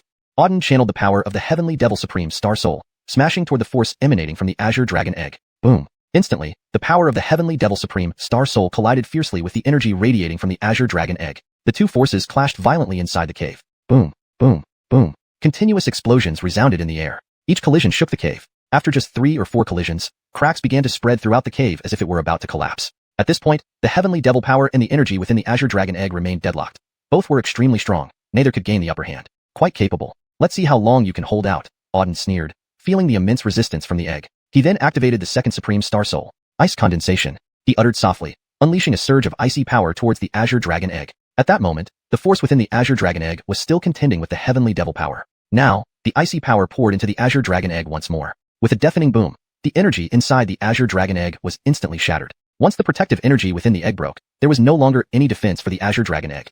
Auden easily walked up to the Azure Dragon Egg. Quite impressive. I had to use 2 Supreme Star Souls to break your defensive power, Auden muttered while staring at the egg before him. The pure energy previously emitted by the Azure Dragon Egg should have been its self-defense mechanism. Anyone approaching the egg would be attacked by this defensive power. Auden had to use 2 Supreme Star Souls to break through this defensive power. Clearly, this defensive power was quite formidable. Even though the Azure Dragon Egg hadn't hatched yet, it already possessed such tremendous power. Once it hatched, its strength would undoubtedly be even greater. Auden was eagerly anticipating what the Azure Dragon Egg would look like after hatching. Next, Auden prepared to take the Azure Dragon Egg away. Just as he was about to store the Azure Dragon Egg, several powerful presences rapidly approached from behind. These people were incredibly fast, almost instantly appearing behind him. Whoosh! Seeing these dozens of powerful auras approaching, Auden swiftly stored the Azure Dragon Egg in his storage space and sidestepped. Boom, boom, boom. Several bursts of energy struck the ground where he had just been. Several thunderous booms echoed, each one deafening. Deep craters, several meters deep, were formed on the ground. Dodging those attacks, Auden landed back on the ground. The moment he landed, dozens of eyes locked onto him. The two Alessio's expressions were particularly sinister. Pedro, who are you? You've got guts to snatch the Azure Dragon Egg right under our noses. Have you grown tired of living? Faxon stared intensely at Auden. Faxon felt murderous rage upon seeing this young man who had just pocketed the Azure Dragon Egg the moment they stormed into the cave. On the side, Xerxes similarly glowered and snarled, "You little brat, regardless of who you are, give me the Azure Dragon Egg now and I'll leave you a whole corpse." Both Xerxes and Faxon were seething with anger. In all of Tianfeng Kingdom, no one dared to challenge them so openly. Hearing their words, Auden replied coolly, I found the Azure Dragon Egg first. Why should I give it to you? There should be some order in things. Bullshit. Faxon shouted angrily. I discovered the Azure Dragon Egg long ago and came here specially today for it. Kid, trying to snatch it from me means you're really asking for death. Do you know who I am? Beside him, Xerxes barked, trying to take advantage of us? Look again. We aren't someone you can mess with, you piece of trash. Kid, I'll give you one last chance. Hand over the Azure Dragon Egg, and I'll leave you a full corpse. Otherwise, I'll make you wish you were never born. The duo's arrogance only escalated, their murderous intent becoming stronger with every word. Unmoved by their threats, Auden responded coldly, I don't care who you are. As for giving up the Azure Dragon Egg, forget it. It won't happen. Then you're asking for death. A sharp glint flashed in Faxon's eyes. Refusing to give up the Azure Dragon Egg means I'll tear you apart. Men, attack. Kill this brat and retrieve the egg. Yes. As Faxon finished speaking, 5 men charged forward from behind him. Xerxes also waved his hand, instructing his subordinates, attack. Spare no expense. Get the Azure Dragon Egg and kill this brat. Yes. Xerxes' men likewise rushed towards Auden. Suddenly, dozens of people were charging towards Auden, unleashing over 10 powerful strikes directly at him. The duo didn't consider Auden a threat. He was merely a lowly 5th-rank Star Master, utterly insignificant compared to their own ranks. Their strength far exceeded his. They didn't need to intervene personally. With just 10 of their men, they could easily slay this insolent kid and reclaim the Azure Dragon Egg. Come then. Watching the group charge towards him, Auden smirked and didn't retreat. Instead, he charged forward. The 9 Heavens' indestructible sword art. Summoning his sky-piercing sword, Auden unleashed the 9 Heavens' indestructible sword art, slashing horizontally. A blade of light, several meters long, sliced through the air. Anything in its path was cleaved apart by the violent sword beam. The beam slashed through the dozen attackers. Splat. The leading attacker was cut into 2 halves, blood spurting everywhere. One down, the 9 Heavens' indestructible sword art's power didn't wane. It continued to slash through others. Splat. Splat. Splat. The domineering sword beam kept slicing through the attackers, and none could withstand its power. Within moments, 3 were dead, and 7 retreated with sword wounds. A single strike killed 3 and repelled 7. The cave was filled with agonized screams. Seeing this, both Xerxes and Faxon, standing not far away, widened their eyes in disbelief. How is this possible? How can this kid possess such strength? Faxon exclaimed in shock. Those 10 men were all 6th or 7th rank Star Masters, formidable warriors individually. Their combined power was even greater. Although they had suffered various injuries during previous battles, they were still over a dozen 6th or 7th rank Star Masters, their collective might formidable. Yet, this kid had defeated them with a single move, 3 dead and 7 wounded. How is this possible? When did such a terrifying genius appear in the Tianfeng Kingdom? Who exactly are you? Faxon stared intently at the young man before him. Auden said coolly, you don't need to know who I am. All you need to know is that this Azure Dragon Egg belongs to me now. Arrogant. Faxon said coldly, boy, you do have some strength, but do you really think that with your meager skills, you can take away the Azure Dragon Egg? That's naive. Today, you will leave the Azure Dragon Egg behind, and your life as well. Is that so? We'll see if you have what it takes, Auden replied with a cold laugh. Looking for death. A fierce glint flashed in Faxon's eyes, and a surge of intense killing intent erupted from him. Note, the paragraph structure and line breaks have been maintained as requested. ##### Chapter 104, Leaving the Mountain Range. Whoosh. In the next moment, Faxon leaped forward with incredible speed, dashing straight toward Auden. His speed was astonishing. In a flash, he was right before Auden. Without wasting a second, Faxon threw a powerful punch. A crimson fist beam surged forward, locking onto Auden's body like a missile. Eradicating demon palm of the 8 wastes. As the crimson fist beam approached, Auden's eyes flashed with resolve. He gathered his spiritual energy and unleashed a palm strike to meet it. Boom. The eradicating demon palm collided violently with the crimson fist beam. In an instant, the eradicating demon palm shattered. Simultaneously, the crimson beam struck Auden directly. Dodge. Auden swiftly moved to the side as he saw the terrifying beam approaching him. With a thunderous roar, the beam smashed into the cave wall, leaving a massive 10-meter deep crater. What formidable power. Auden's face turned serious as he scrutinized Faxon. The force of that single punch exceeded 1 million pounds. Only a star captain could achieve such strength. Faxon had clearly reached the star captain realm. Trash, with your pitiful strength, you dare to snatch my Azure Dragon Egg? You must be tired of living. Today, you will die. Faxon roared and rushed at Auden again. With another flash, he appeared before Auden, unleashing a ferocious burst of spiritual energy aimed at his body. Heavenly Devil's Fury. Auden yelled, activating the Heavenly Devil Supreme Star Soul, concentrating its power into his fist before throwing a devastating punch. Boom. The fist beam, infused with the power of the Heavenly Devil, clashed fiercely with Faxon's spiritual energy. The two forces collided midair. Crack. But within just a few breaths, the power of the Heavenly Devil was shattered once more. A massive surge of spiritual energy hit Auden, forcing him back hundreds of meters, his face turning slightly pale. Damn, this old bastard has such immense power. Even the power of the Heavenly Devil cannot stand up to him. Auden's expression turned grave. A Star Captain was significantly stronger than a Star Master, operating on a completely different level. Against a Star Captain, he faced significant challenges. While he could handle a Star Master easily, dealing with a Star Captain proved difficult. Moreover, there were 2 Star Captains here. Xerxes, who had been watching from the side, also advanced. He stared coldly at Auden. Boy, you possess a supreme star soul. No wonder you dared to challenge me for the Azure Dragon Egg. But even with a Supreme Star Soul, you are doomed today. No matter what your background or origins are, for daring to snatch my possession, you must die, they said in unison, surrounding Auden from both sides. It was clear they intended to attack him simultaneously. Auden sneered. Seems I have quite a reputation to make you two star captains come after me together. Impressive. Not at all beneath your title as star captains, but shameless indeed. Humph, boy, your fate was sealed the moment you stole the Azure Dragon egg. Let's kill him first, then we can fight over the egg later, Faxon sneered. Don't waste time with him. Attack. Kill this little brat. Xerxes shouted and charged forward. Whoosh, whoosh. They dashed towards Auden like projectiles, emitting terrifying power. Heavenly Devil's Fury. Frigid Condensation. Seeing them coming, Auden let out a fierce shout, activating both his Frigid Supreme Star Soul and Heavenly Devil Supreme Star Soul. Two bursts of Supreme Star Soul power erupted towards them. Boom. The shockwave was deafening. Instantly, the entire cave was shattered into pieces. The four streams of power raged within thousands of meters, exploding apart moments later. Boom. Auden was blasted back hundreds of meters by the force. Without hesitation, he broke through the wreckage and fled. A single flash carried him over 1,000 meters away. These two adversaries were incredibly strong, both at the Star Captain level. There was no need to confront them here since he already possessed the Azure Dragon egg. Escaping was the best course of action. Using the momentum of the explosion, Auden fled into the woods, disappearing within seconds. Damn, thinking of running? Dream on. Seeing Auden fleeing, Faxon howled furiously and pursued him. Xerxes followed closely, equally enraged. To allow a mere Star Master to escape under their watch would tarnish their reputation. Worse still, the boy had stolen the Azure Dragon egg, which they had spent considerable effort locating. Their hearts burned with intense rage. Killing this boy became a matter of honor. Chasing Auden through the forest, Faxon and Xerxes were utterly stunned. Despite their incredible speed, Auden had vanished without a trace in less than 10 minutes. Even with their considerable speeds, they couldn't match Auden's pace. Their frustration boiled over as they realized their inability to catch him. Damn, I won't stop until I capture this little brat, Faxon roared. Xerxes' aura of killing intent grew stronger. This boy possesses 2 Supreme Star Souls, and his strength is remarkable. He can't be obscure in the Tianfeng Kingdom. With thorough investigation, we will find out who he is. That's true, Faxon agreed, adding, I sensed a hint of Yunfeng Academy's techniques when fighting him. Could this boy be from Yunfeng Academy? I felt the same. He might well be from Yunfeng Academy. Damn it. Whether he's from Yunfeng Academy or not, snatching the Azure Dragon egg means he cannot be left alive. I'll report this to the sect leader upon our return and demand retribution, Faxon growled fiercely. Xerxes' eyes glittered with resolve. He, too, decided to report this matter to the sect leader and investigate further through Yunfeng Academy. Meanwhile, Auden continued his rapid escape, aiming for Tianfeng City. If this boy is indeed from Yunfeng Academy, then he is doomed. Each lost in their own thoughts, the two men subsequently departed. Approximately a day later, Auden returned to Yunfeng Academy. Upon returning to Yunfeng Academy, Auden immediately entered the cultivation room to begin treating his injuries. In the floating Cloud Mountain range, while engaging with those 2-star Captain Realm powerhouses, although he managed to escape successfully, he had been injured and suffered significant spiritual energy depletion. Now, he needed to recover properly. First, he must tend to his wounds. The translation maintains the original tone, style, paragraph structure, and line breaks as provided in the Chinese text. It also ensures fluency and coherence with the previous content.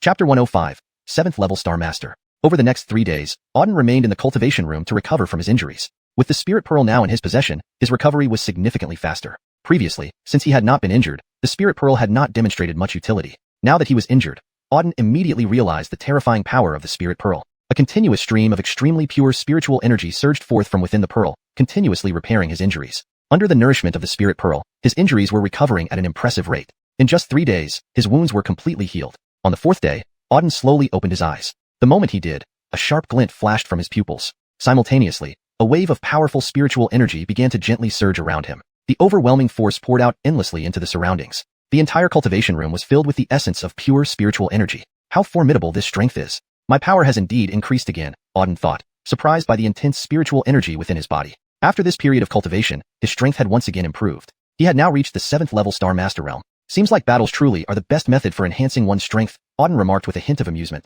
During his journey to floating Cloud Mountain range, he fought consecutively against beast and all sorts of formidable opponents. These constant battles had steadily bolstered his strength. Following this period of cultivation, he had successfully advanced to the 7th level Star Master realm. Of course, the most critical reason was still the Supreme Star Soul. The Supreme Star Soul was the foundation of power enhancement. Only by possessing a powerful Supreme Star Soul could one's realm continue to ascend without pause. Some super geniuses could rise from being a Star Sprite to reaching the Star King or even Star Emperor realm within decades because they possessed several Supreme Star Souls. Now, Auden owned 4 Supreme Star Souls. This caliber of talent could undoubtedly be considered top tier. That was why his strength could rapidly increase in such a short time. Excellent. Having my strength now reach the 7th level Star Sprite should make me more confident for the upcoming 4 Clans contest. Auden muttered to himself. The 4 Clans contest was about to begin soon. He was representing Cloudwind Academy and participating in it. It couldn't have come at a better time with his newfound strength. Lee family, Sima family, Patrick family, wait and see how I will deal with you in the 4 Clans contest. Auden thought coldly. He had long wanted to take care of these 4 major families, and this contest was the perfect opportunity. After pondering for a while, Auden took out the Azure Dragon egg. It was hard-won during his adventure in Floating Cloud Mountain Range. Inside the Azure Dragon egg lay an Azure Dragon hatchling. If hatched successfully, it would grow into a true divine creature, the Azure Dragon. Auden placed the egg before him, observing it closely but finding nothing unusual. The Azure Dragon egg stood still on the ground, motionless like a large stone. Were it not for the occasional waft of beast aura, it would be easily mistaken for a rock. Auden caressed the Azure Dragon egg a few times. It still showed no reaction. Then, he infused a strand of spiritual energy into the egg. Once inside, the energy seemed to dissipate without trace. There seemed to be some mysterious power within the egg protecting the little dragon. Several attempts yielded no response. It looks like this Azure Dragon egg cannot be hatched anytime soon. Staring at the egg, Auden murmured. According to legend, the hatching of a divine creature like an Azure Dragon required a vast amount of time. In ancient times, it supposedly took tens of thousands, or even hundreds of thousands of years for each of the 4 divine beasts to be born. Hatching a divine creature was a remarkably long process. In the short term, it seems impossible to hatch the Azure Dragon egg. I can only wait. Auden mused. Who knew how long it would take for the egg to finally hatch? Knock knock knock. Just as Auden was lost in thought, a series of knocks came from outside the door. Hearing this, Auden stood up and went to open it. Brother Zhuge? Seeing who was standing at the door, Auden was slightly taken aback. Standing there was Eben. Why have you come? Auden asked curiously. I've been ordered by Vice Dean to bring you to participate in the 4 Clans contest. Eben replied. Has the 4 Clans contest already started? Auden exclaimed in surprise. Yes. The contest begins today. Vice Dean was worried you might forget, so she sent me to bring you there. Eben explained. I see. Auden nodded and said, then let's go. Don't delay any further. All right.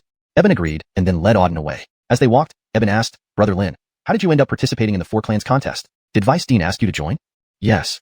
Auden nodded and replied, I didn't know about the contest until she told me and asked me to participate. Ah. Eben sighed deeply and said, although I don't understand Vice Dean's intentions, I feel you shouldn't participate in the contest. Why not? Auden questioned, puzzled. Eben stared straight at Auden and explained, the reason is simple. All 3 major families want you dead desperately and are devising ways to eliminate you. While you stay at Cloud Wind Academy, they do not dare act. But now that you are participating in the contest, they will seize the chance to kill you in the 4 Clans contest. So you shouldn't join it. Upon hearing Eben's words, Auden sneered and retorted, they think it's that easy to kill me? Besides, if they want me dead, I want them dead too. Isn't the contest the best opportunity for both sides? You. Eben widened his eyes upon hearing Auden's statement. He stared directly at Auden, shock evident in his eyes. Auden was unafraid of confronting the 3 major families. Participants in the 4 Clans contest were all their most talented geniuses, countless in number and exceedingly strong. Participating meant pitting oneself alone against the 3 major families. Anyone else would be terrified, yet Auden showed no fear. Eben licked his dry lips and chuckled bitterly. Brother Lin, you're really different from others. All right, let's go. I'll lead you to the venue. And with that, Eben took Auden to the 4 Clans contest venue. ####Chapter 106, Heroes Converge. At this moment, the central area of Tianfeng City was teeming with people. Tens of thousands had gathered at the very heart of it. It was incredibly bustling. Today was the biennial grand competition among the 4 clans. This grand competition held by the 4 clans was a highly significant and grand event in Tianfeng Kingdom. The 4 great families of Tianfeng Kingdom, Li family, Patrick family, Sima family, and Zhuge family, were the most powerful forces in the kingdom. Every 2 years, the 4 clans would hold a competition. The grand competition wasn't just about the young generations of the 4 great families sparring to showcase their strength. It also served as a means to rank the 4 clans. Whoever won the grand competition would gain more resources over the next 2 years. Additionally, their status within Tianfeng Kingdom would rapidly rise. In previous grand competitions, the Li family had always emerged victorious. For several decades, the Li family had consistently been the top of the 4 clans. Due to this, the Li family's influence in Tianfeng Kingdom surged, now virtually surpassing the other 3 major families. Now, it was once again time for the biennial grand competition among the 4 clans. This time, all 4 clans were fully prepared, determined to win first place in the grand competition. Do you think which clan will win this time? Asked someone curiously amidst the crowd. What nonsense do we even need to say? Of course, it's the Li family. The Li family has been the first in the grand competition for 10 consecutive years. This time will be no different. The other 3 major families can't match the Li family. You're right. I feel that there's an 80% chance the Li family will take first again. However, I've heard that the other 3 major families have produced several geniuses this time who are capable of vying for the top spot. Do you think someone else could snatch first place this time? I heard the 4 clans invited people from Fengyun Academy to participate in the grand competition. Not possible. Except for the 4 clans, representatives from other forces are merely ceremonial participants, symbolically participating without any real chance of winning. In hundreds of years of the grand competition, only members of the 4 clans have ever won first place, not outsiders.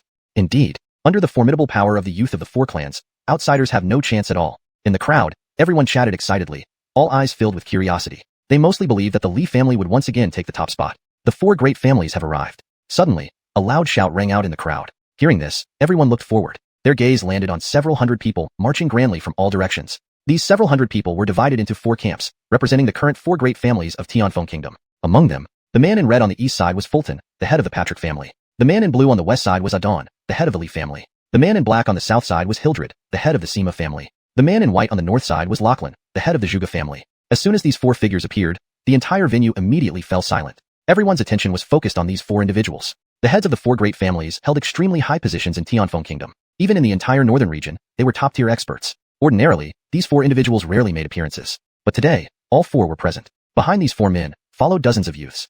Each of these youths exuded exceptionally powerful spiritual fluctuations, clearly indicating their status as geniuses. Dexter from the Li family and Braun from the Zhuge family are both here, someone murmured. And Docarique from the Patrick family and Balthazar from the Sima family are also here. They are all super geniuses of the four great families, another person added. I've heard that Dexter's strength is already close to Star Marshal. He's the most powerful genius the Li family has seen in a century. Many believe he will win the grand competition this time. Indeed, his aura of power can be felt even from hundreds of meters away. Balthazar is no weaker. He reached Star Master level 8 just a year ago. No one knows how strong he is now after another year. He is also a strong contender for first place. Docarique and Braun have also reached the peak Star Master level. Their participation in the grand competition will surely be another fierce battle. I'm really looking forward to it. With so many geniuses gathered here, who will finally come out on top? Tens of thousands of spectators watched the four young representatives of the four clans intently. Docarique, Balthazar, Braun, and Dexter. These four were objects of attention for countless people and the most outstanding geniuses of the younger generation of the four great families. Most believe that the winner of this grand competition would come from among these four. Fengyun Academy delegate, Auden, has arrived, a voice called out through the crowd. Upon hearing this, the crowd erupted in commotion. Auden actually came. It's unbelievable that Fengyun Academy sent him to participate in the grand competition. Did Auden offend someone at Fengyun Academy? Sending him to participate in the grand competition is tantamount to a death sentence. Auden previously offended the Sima family, Patrick family, and Li family. I've heard that members of these three families want him dead. Now he's coming to the grand competition. Isn't he walking into certain death? Auden is truly bold, offending three major families and still daring to participate in the grand competition. The geniuses of the four families will surely make sure he dies horribly. When the name Auden was mentioned, the crowd's reactions ranged from shock to whispers. In recent months, Auden had become the most famous figure in Tianfeng Kingdom. He had arrived at Fengyun Academy and quickly became the champion of the newcomer tournament. Then, he snatched the Azure Dragon Map and Dragon Pearl from the hands of the three major families. Furthermore, he slaughtered dozens of elite members of the three major families in Intian Mountain Range. Since their establishment, the three major families had never suffered such humiliation. Because of this, the name Auden had spread throughout Tianfeng City. Naturally, his appearance at the grand competition left the crowd in shock. Meanwhile, upon learning that Fengyun Academy had sent Auden to participate, Hildred, Fulton, and Adon initially froze before bursting into wild laughter. Fengyun Academy actually sent Auden to the grand competition. This is perfect. That kid is done for. Fulton laughed wildly to himself. Hell, little bastard. I searched for you endlessly without a chance to kill you. Who knew you'd walk right into my trap? Since you're here, don't expect to leave alive. Hildred stared at Auden with chilling eyes. Though Adon remained silent, the surging killing intent emanating from him revealed his stance. Auden, having arrived, was doomed to die. Chapter 107. Qualification Testing. The three clan Alessios instantly made their decision. At any cost, they would kill Auden during this four-clan competition. They absolutely could not let Auden leave alive. At this moment, under everyone's gaze, Auden calmly walked up to the platform. Countless pairs of eyes focused on Auden. However, Auden did not even spare a glance at the people around him. His gaze was fixed on the three clan Alessios above. From these three clan Alessios, he sensed an intense murderous intent.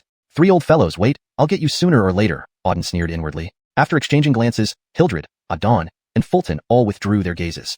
Though they wanted to kill Auden now, they knew it was impossible. Auden's current identity was that of a student sent by the Fengyun Academy. If they killed Auden in public, it would be openly declaring war against the Fengyun Academy. Although they were the Alessios of the three major clans, they did not have the audacity to oppose the Fengyun Academy. Therefore, they couldn't directly attack and kill Auden. But as long as Auden participated in the four-clan competition, killing him would be as easy as pie. There were countless geniuses in the three major clans. Killing a waste like Auden would be effortless. Silence. Just then, Adon shouted from above, silencing everyone. Once everyone had quieted down, Adon said, "Today is the biennial four-clan competition, one of the most important events for the four great families of Tianfeng Kingdom. First, welcome everyone who has come to watch the four-clan competition. Now I announce the rules for this competition. Each family will send 10 participants, totaling 40 people. The competition is divided into 2 rounds. In the first round, qualifications will be tested. All participating martial artists will compete based on their potential. Those with higher potential will advance, while those with weaker potential will be eliminated.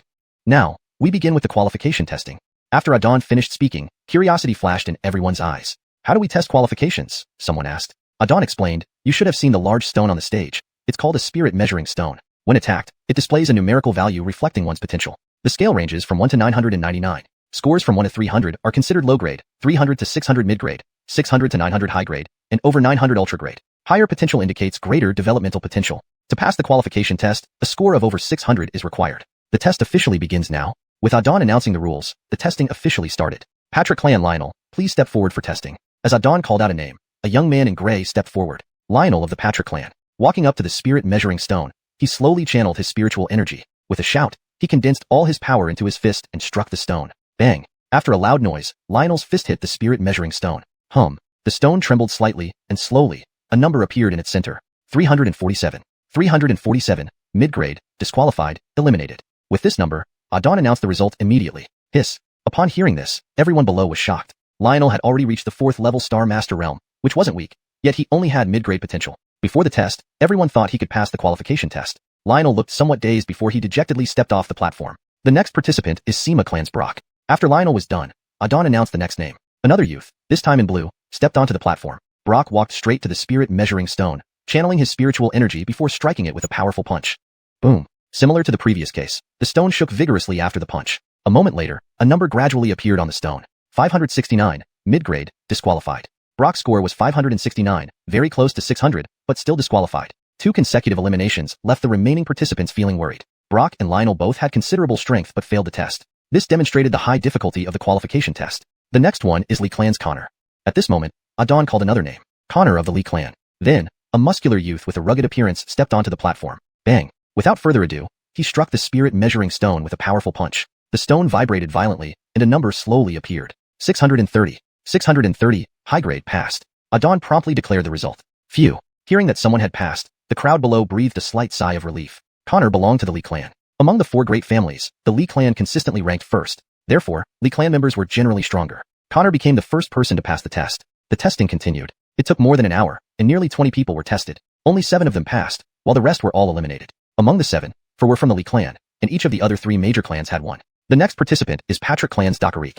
When Adon announced this name, everyone instantly became excited. It's Patrick Clan's Dakarik, the young master of the Patrick clan. He is one of Tianfeng Kingdom's top geniuses, with strength nearing the Star Commander realm, extremely terrifying. Yes, I wonder what potential Dakarik will measure. So looking forward to it. I think passing the test shouldn't be a problem for him, just don't know what score he will get.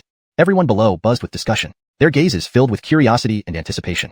Dakarik, the young master of the Patrick clan, was a top-tier genius in Tianfeng Kingdom. Now, it was to see how high his potential would be measured. Under everyone's gaze, a young man dressed in fiery red with a cold expression stepped onto the platform. On the platform, Dakarik showed no emotion as he punched the spirit measuring stone. Hum. The stone shook intensely, flashing a reddish glow. Slowly, a number appeared. 869. Seeing this number, the entire venue erupted in shock. Chapter 108. Perfect qualifications. 869. Dakarik. She has tested at 869, the very pinnacle of superior qualifications. Dakarik truly lives up to her reputation. Her potential is terrifying. Her future prospects are limitless. The Patrick family has a bright future with Dakarik around. Dakarik, 869, superior qualification, passed the test. Adon announced the results. Subsequently, Dakarik descended from the platform with an icy expression. As she passed by Adon, her steps momentarily halted. Are you the one who killed countless elites of the Patrick family? Dakarik asked coldly. Yes. Adon nodded indifferently. Just wait. On the platform later, I will make you wish for death but not be able to die. Dakarik said fiercely. Is that so? Then I'll wait, Adon replied with a sneer. Humph. Dakarik snorted and then turned away. Trash. Watching Dakarik's departing back, Adon smirked. These trash from the 3 great families all want to ride on his head and defecate. Just wait and see who ends up laughing last. The next contestant is Balthazar from the Sima family. At this moment, Adon once again called out the next test candidate. Hearing this name, the crowd below fell silent again. Balthazar was the first genius of the Sima family, a master at the 9th rank Star Master level. After Balthazar stepped onto the platform, everyone started wondering what kind of qualifications he would test. Boom. Balthazar punched the spirit testing stone. After a powerful surge of spiritual energy, the testing value appeared. 854, superior qualification, passed the test. Indeed. Seeing the testing result, everyone's eyes flickered with a hint of surprise. Another top-tier superior qualification, nearly reaching 900. Not surprising, this is Balthazar after all. After the test, Balthazar walked down from the platform. Upon reaching Adon's side, a thread of killing intent emitted from him. Adon, I will make you pay for what you've done during the contest. Leaving those threatening words behind, Balthazar turned and left. One more threatener, Adon shook his head. All these people from the 3 great families had a common trait. They were loudmouth. But as for strength, one is trashier than the other. The next one, Adon. Right then, Adon announced another name. Adon, it's Adon. He is going to take the test. Hearing Adon's name, everyone became instantly excited. Compared to Balthazar and Dakarik, they cared more about Adon's testing result. Wonder how this Adon would fare in the test. I heard he is also a genius. I wonder if his test score can surpass Balthazar. How ridiculous. Surpassing Balthazar? Impossible. Balthazar is a top-notch genius. Although Adon is capable, he falls far short compared to Balthazar. Exactly. The value Adon tests cannot exceed Balthazar. I reckon it might be around 600, perhaps not even reaching 700. The crowd murmured among themselves, all curious about Adon's test score. Most thought that Adon's result would be between 600 and 700. It was impossible for him to surpass Balthazar, or the geniuses from the 3 great families. Under everyone's gaze, Adon ascended the platform. Boy, start your test. I want to see how much value you, this useless one, can produce. Adon coldly scanned Auden.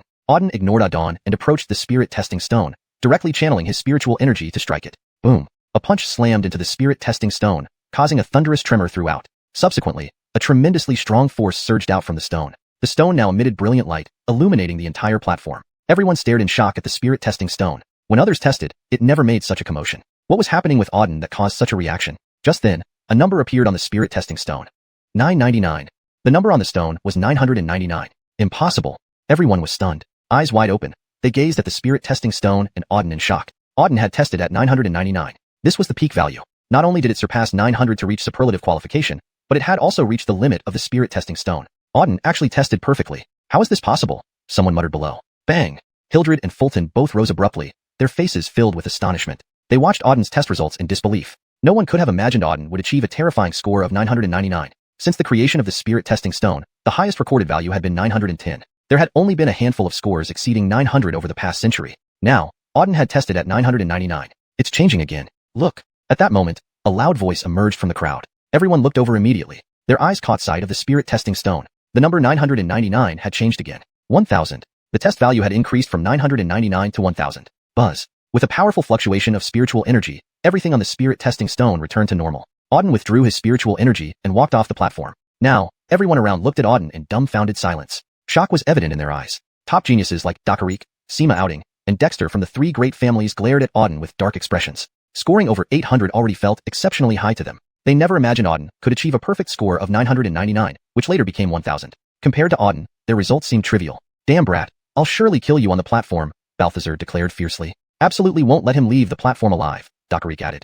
Dexter, looking at Auden, radiated intense killing intent. After seeing the test result, these three regarded Auden as their must-kill target. Auden had completely overshadowed them. Chapter 109. Arena Combat. Auden was terrifying. The spirit testing stones measure a person's potential. The higher the potential, the greater the future development possibilities and strength one can achieve. These three individuals, with their potentials in the 800s, already had bright futures ahead. However, Auden possessed the highest grade full-level potential. Compared to Auden, these three were merely garbage. If they did not eliminate Auden, his future achievements would certainly surpass theirs. Therefore, they must kill Auden at all costs during this grand competition between the four clans. Auden could sense the murderous intent emanating from these three geniuses, but paid no heed to them. To others, these three were elite talents of Tianfeng City. But to Auden, they were nothing more than garbage. Despite having some strength now, it wouldn't be long before these three became corpses. After approximately 4 hours, the testing was finally over. In the end, 16 people passed the first round of potential testing. Besides Auden, who tested off the charts at 1000 points, 5 others reached above 800 points. The remaining participants scored in the 600s or 700s, in relatively larger numbers. Once the potential testing ended, Adon stood at the center of the arena and said gravely, "The first round of potential testing has concluded. Now we will proceed with the second round, the strength testing. The strength testing will be an arena battle. All participants will draw lots to determine the order of their battles on the arena. The ultimate victor will be the winner of this grand competition among the 4 clans. Their respective clan will also hold the top ranking for the next 2 years. Now, let the drawing begin." Following Adon's words, he waved his hand, and 16 bamboo sticks appeared in midair above the arena. The 16 participants who passed the first round began drawing lots. Auden casually picked one. He didn't care about who his opponent was. Any draw would do. Number 5, Auden remarked calmly upon seeing his lot. Having drawn number 5, his opponent should be number 6. Who exactly number 6 was remained unknown. Soon, the drawing was complete. Now I will announce the pairing results. 1. Patrick Fay versus 2. Darren. 3. Rock versus 4. Roberto. 5. Auden versus 6. Chazzy. Chazzy is your opponent, Eben informed Auden solemnly after hearing Adon's announcement. Auden responded indifferently. What? Is this Chazzy very formidable? Eben replied sternly. Chazzy is a genius of the Sima family, exceptionally strong, ranking in the top 5 among the younger generation. It is rumored he has reached the 7th rank Star Master realm. 7th rank Star Master? Auden scoffed. To dare call that powerful? He himself was currently a 7th rank Star Master. To him, same rank warriors were no different from ants. Now, everyone up to the arenas. Contestants 1 and 2, go to the first arena. Contestants 3 and 4, to the second arena, and so forth. Upon Adon's instructions, the 16 participants ascended their designated arenas. Auden stepped onto the third arena. The moment he entered, he saw someone already standing there.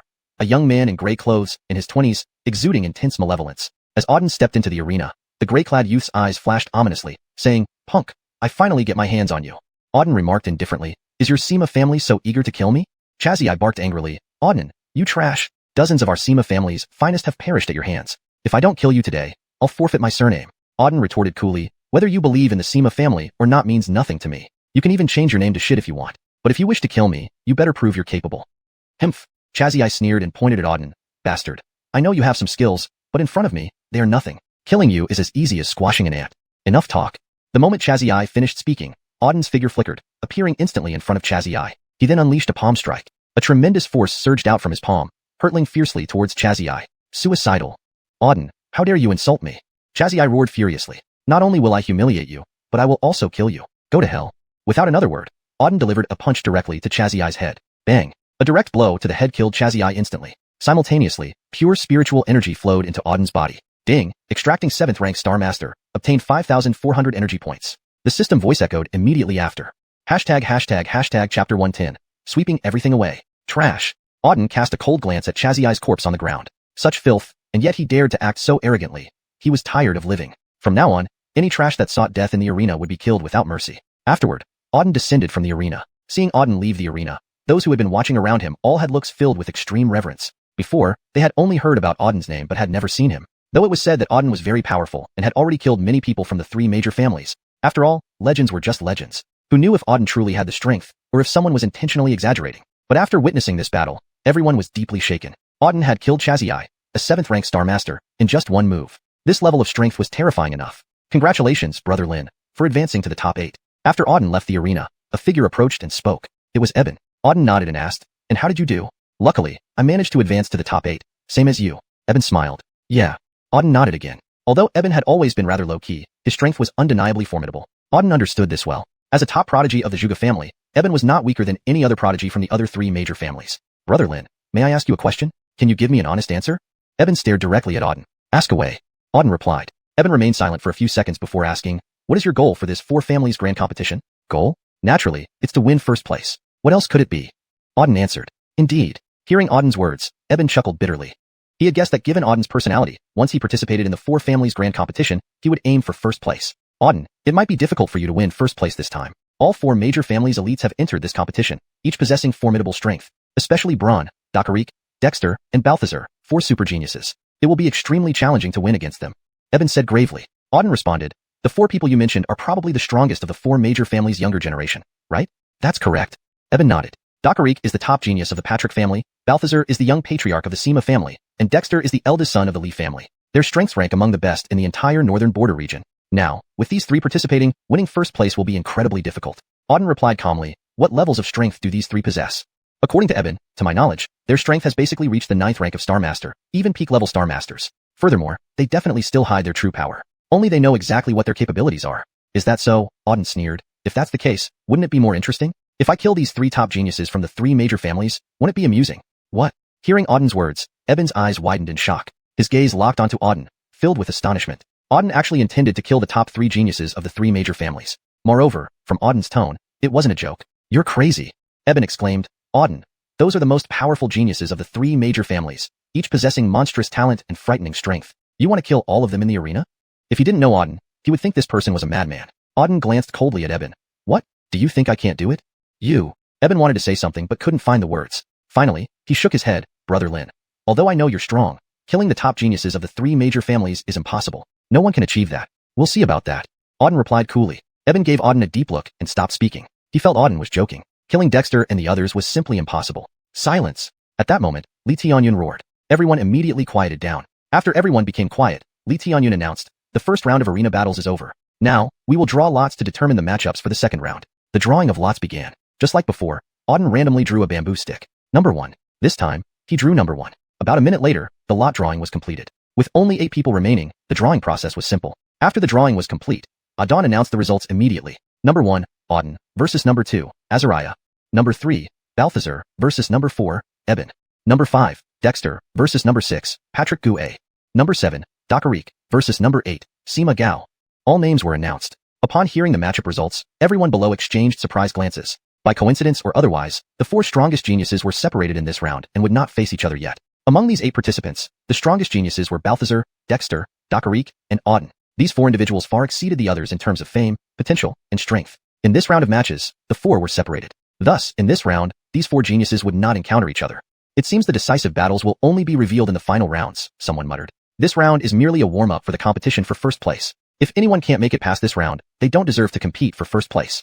The top 3 geniuses of the 3 major families will definitely pass this round. However, as for Auden, it's uncertain. He will be facing Azariah, the second-ranked top genius among the Li family's younger generation.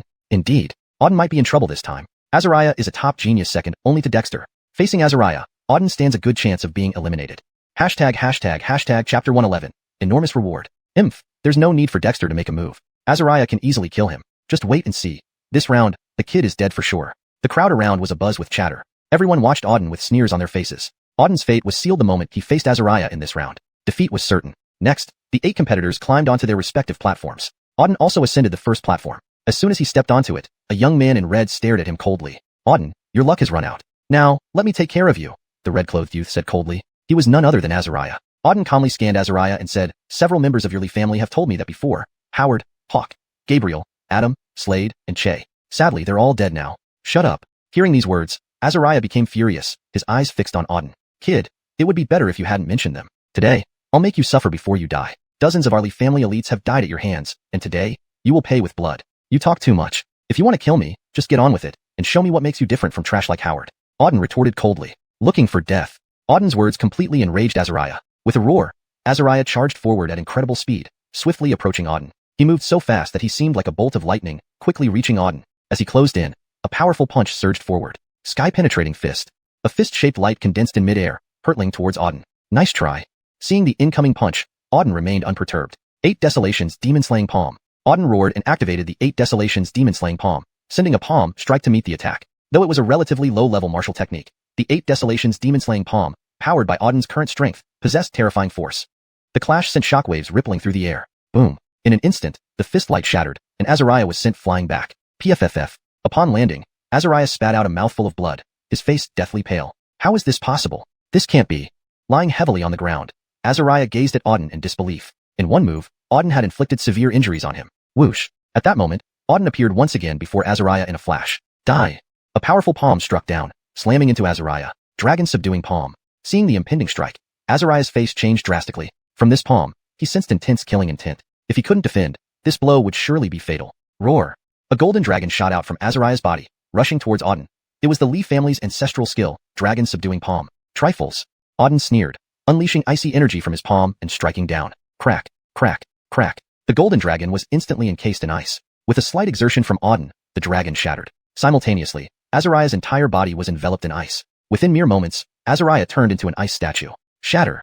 With Auden's sharp command, cracks spread across the ice. Soon after, Azariah fragmented into pieces. Azariah, dead. Congratulations, extracting energy from an 8th rank star master yields 5,600 energy points. The system notification echoed in Auden's mind upon Azariah's death. 8th rank star master. Auden's expression remained cold. This Azariah was an 8th rank star master, stronger than Chazii. However, to Auden, 7th rank and 8th rank star masters were essentially the same. Both were garbage. Having eliminated 2 geniuses consecutively, he had accumulated over 10,000 energy points. Not bad at all. After descending from the platform, everyone stared straight at Auden in silence. No one dared to utter a word. Auden had killed Azariah, and it took only 2 moves. Azariah had shown no resistance against Auden.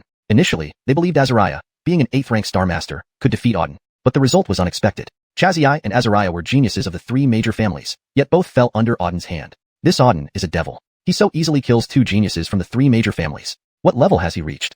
Someone muttered, watching Auden intently. He's indeed terrifying. Initially, I thought some aspects of his strength were exaggerated, but now it seems he is truly formidable. To instantaneously kill 7th, or 8th rank star masters, he must be at least an 8th rank star master himself. It looks like only Fernando, Dakarique, and Dexter can match Auden, right? Only these 3 can defeat Auden. Meanwhile, the other 3 platforms had also concluded their matches. On the first platform, Sima Aoming faced off against Eben. Both were top geniuses of the Sima and Juga families. Expectedly, it should have been a fierce battle, but Sima Aoming defeated Eben in just 3 moves. 3 moves to defeat Eben, who was nearly a 9th rank star master, left everyone astonished. Sima Aoming's strength was evident. On the second platform, Dexter fought against Patrick Gouet. The battle was simpler. Upon stepping onto the platform, Dexter knocked Patrick Gouet off with a single punch. Patrick Gouet had no resistance and lost in 1 move. On the third platform, Dakarique faced Sima Gao and also won in 1 move, similar to the second platform. All participants in the top 8 had reached 7th, or 8th rank star master levels. Yet, Dakarique and Dexter both prevailed in 1 move, while Sima Aoming took only 3 moves to defeat Eben, a top genius of the Juga family. These 3 advanced to the semifinals with ease. These 3 are somewhat competent. After observing the battles on the 3 platforms, Auden remarked coldly. Chapter 112. Come at me together. The opponents of these 3 were not weak. However, Dexter and his 2 companions easily defeated their respective opponents, demonstrating just how formidable the trio truly was. On the side, Eben, who had just been defeated and stepped down from the stage, chuckled bitterly and said, Brother Lin, I have lost. Be cautious yourself. Are you injured? Auden glanced at Eben and asked. He fought Balthazar and was defeated in 3 moves. It was a terrible defeat, but it seemed he wasn't injured. No injuries. Eben shook his head and said, but Brother Lin, there's one thing I need to warn you about. Dexter, Dockereek, and Balthazar are very different from other geniuses. In all of Tianfeng Kingdom, there are many who can be called geniuses, but top-tier geniuses add up to only about 10 people. These 3 belong to the top-tier genius category. They each rank first in their 3 major families, so they are extremely powerful. Brother Lin, since you've advanced to the semi-finals with them, be careful. Upon hearing this, Auden said calmly, you think I'm no match for those 3? Well, Eben laughed bitterly and said, Brother Lin, I understand your strength well. You are exceptionally talented and powerful, a rare genius. Given time, you could surpass anyone, but you have been practicing for a relatively short time, still falling short compared to Dexter and the others. Therefore, you must not be careless against these 3. Moreover, as far as I know, the 3 major families have issued strict orders to kill you in the final showdowns. Now that Dexter and the others have advanced with you to the semifinals, they will definitely take action against you in the coming battles. So, maybe it's better to quit now and admit defeat. Don't continue the fight. Admit defeat? Hearing Eben's words, Auden replied coldly, in my dictionary, admit defeat does not exist. Want me to give up? Impossible. As for those 3, if they want to kill me, let them come. I'd like to see how these 3 trash manage to kill me. You sigh. Eben sighed deeply upon hearing Auden's response. He knew he couldn't stop Auden. What Auden wanted to do, no one could prevent. However, with Dexter, Dockereek, and Balthazar present, Auden had no chance of winning. Furthermore, the 3 of them desperately wanted to kill Auden. If the battle continued, Auden would certainly die. He felt that Auden was simply courting death. It wasn't just Eben. Many others shared this thought. They believed that Auden daring to face off directly with Dexter and the others was tantamount to suicide. Silence. At this moment, Auden roared from above, and everyone fell silent. After scanning the crowd, Auden declared, I now announce that the 4 finalists of this clan competition are Dexter, Balthazar, Dockereek, and Auden. The announcement left the crowd below in stunned silence. Previously, the 4 finalists were usually members of the 4 major families, one from each family. This time, Auden emerged among the 4. Moreover, Auden had deep-seated conflicts with the other 3 major families. Thus, this clan competition was significantly different from previous editions. If Auden eventually won first place, the 4 major families would lose face. Being beaten by an outsider would be embarrassing. Although this possibility was slim. Now, I declare the final round for first place has begun. Whoever wins this round will be the champion of this year's clan competition. The winner will receive a grand reward. Each of the 4 major families will offer their top-level cultivation techniques to the champion, showcasing their utmost heritage. Auden looked over Dexter, Balthazar, and Dockereek while completely ignoring Auden. Russell. Upon hearing Auden's words, murmurs arose below. The 4 major families actually offered their top-secret techniques as rewards. This has never happened before. Yes, their top techniques are closely guarded secrets, yet they put them up as rewards, showing they are desperate to win. It's obvious the 4 major families targeted Auden. Only by killing him can they secure the reward. The 4 major families are putting everything on the line to eliminate Auden.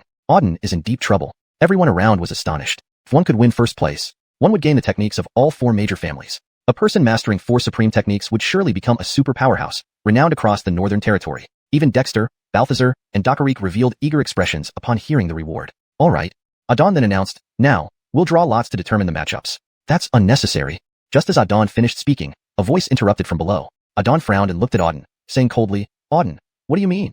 The speaker was indeed Auden. I mean, there's no need to draw lots, Auden clarified. Why not? How will we choose the opponents without drawing lots? Auden retorted coldly. Others around also watched Auden in puzzlement, unsure of his intention. Everyone's eyes were fixed on Auden. Drawing lots is troublesome. Since you all want to kill me so much, have them come at me together. I'll take on all 3. Casually spoken, this sentence sparked a wave of astonishment throughout the venue. Tens of thousands of pairs of eyes stared intently at Auden. All were dumbstruck. Auden had challenged Dexter, Balthazar, and Dockereek to a 3-on-1 duel. Is Auden insane? Challenging 3 geniuses simultaneously.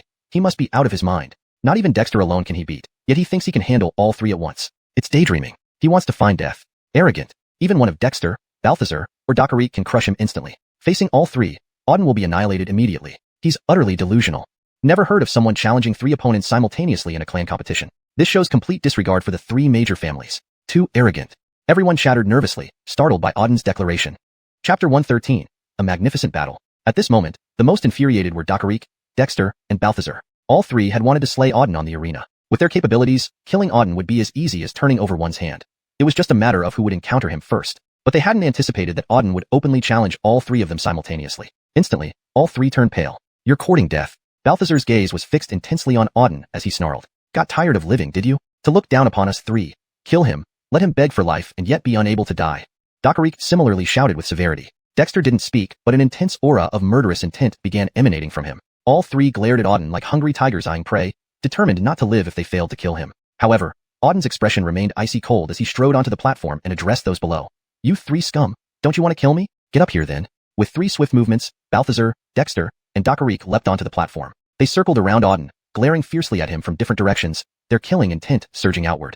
Auden, daring to challenge all three of us at once is nothing but courting death. You won't leave this platform alive today, Dakarik said sternly. 1 versus 3. Do you think you're the top genius of the Northern Realm? Even its best wouldn't dare challenge all three of us at once.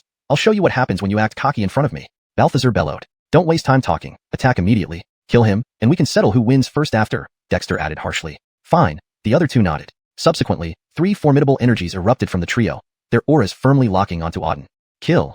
After a brief moment, a simultaneous explosive cry emerged from the trio as they lunged towards Auden with incredible speed. As soon as they appeared, powerful streams of spirit energy surged towards Auden. Profound Heaven Palm. Heaven God Fist. Unseen Power. 3 cries echoed as terrifying forces arrived almost instantaneously. Here comes.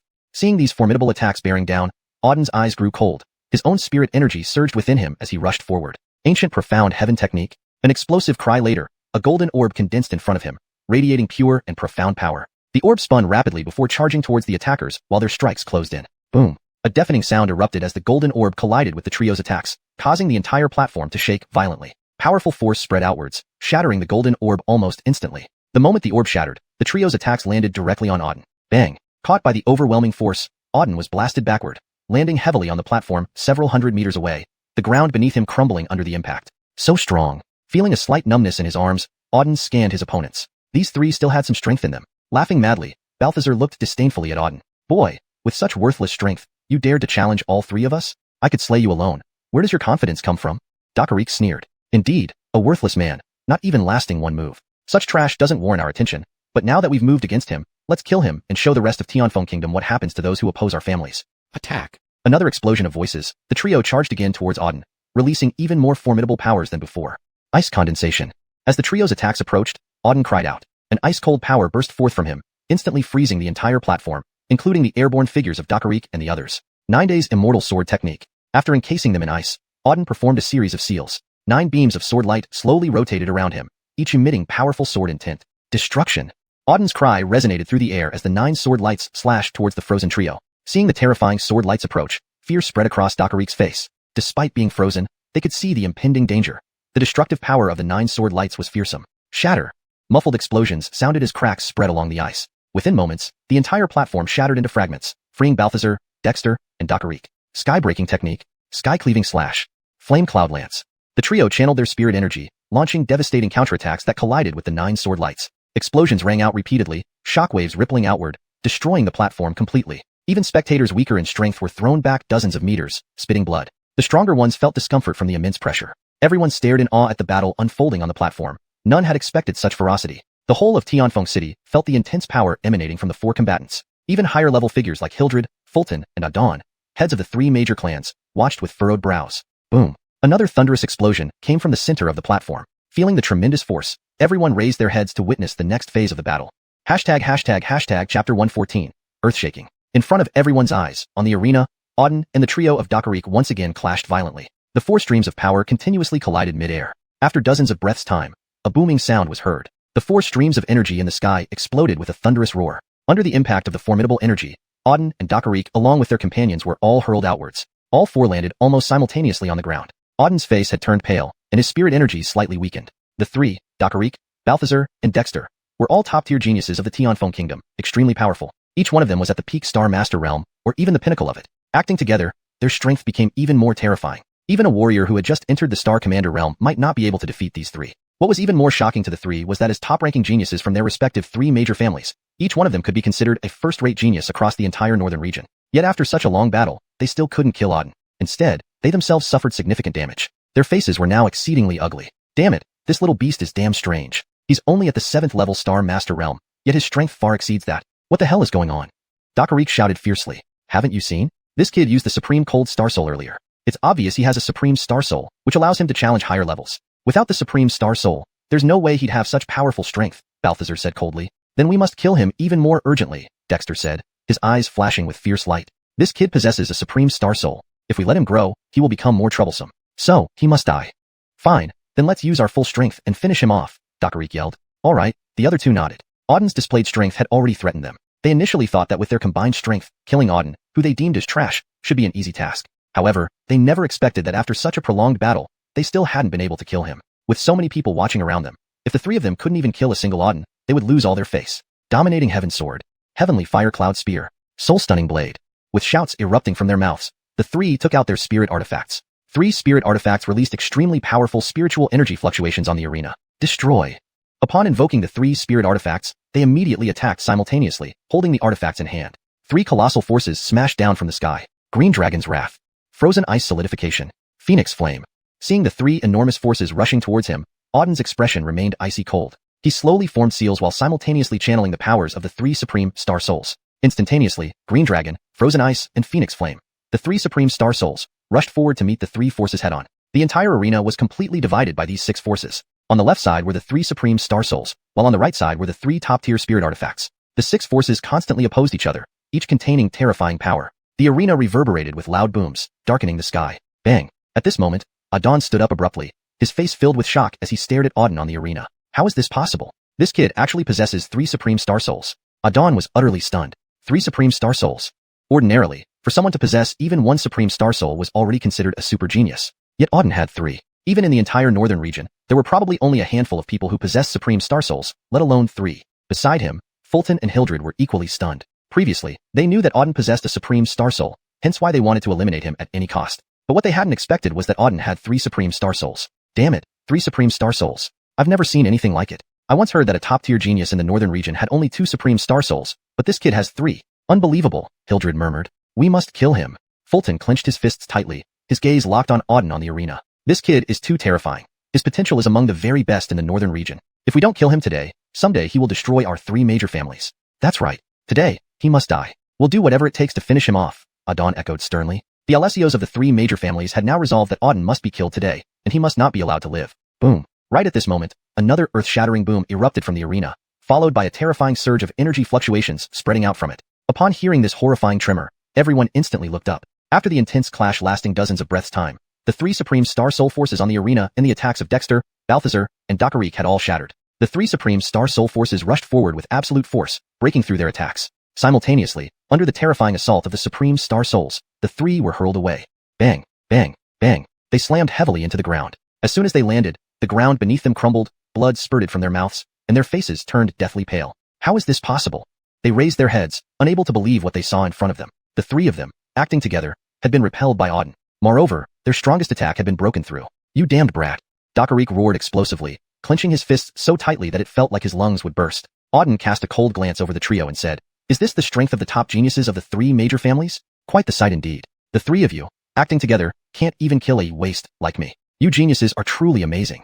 Auden's words ignited fury in the trio. How dare you mock us? Balthazar yelled. Auden chuckled coldly. Mocking you? So what?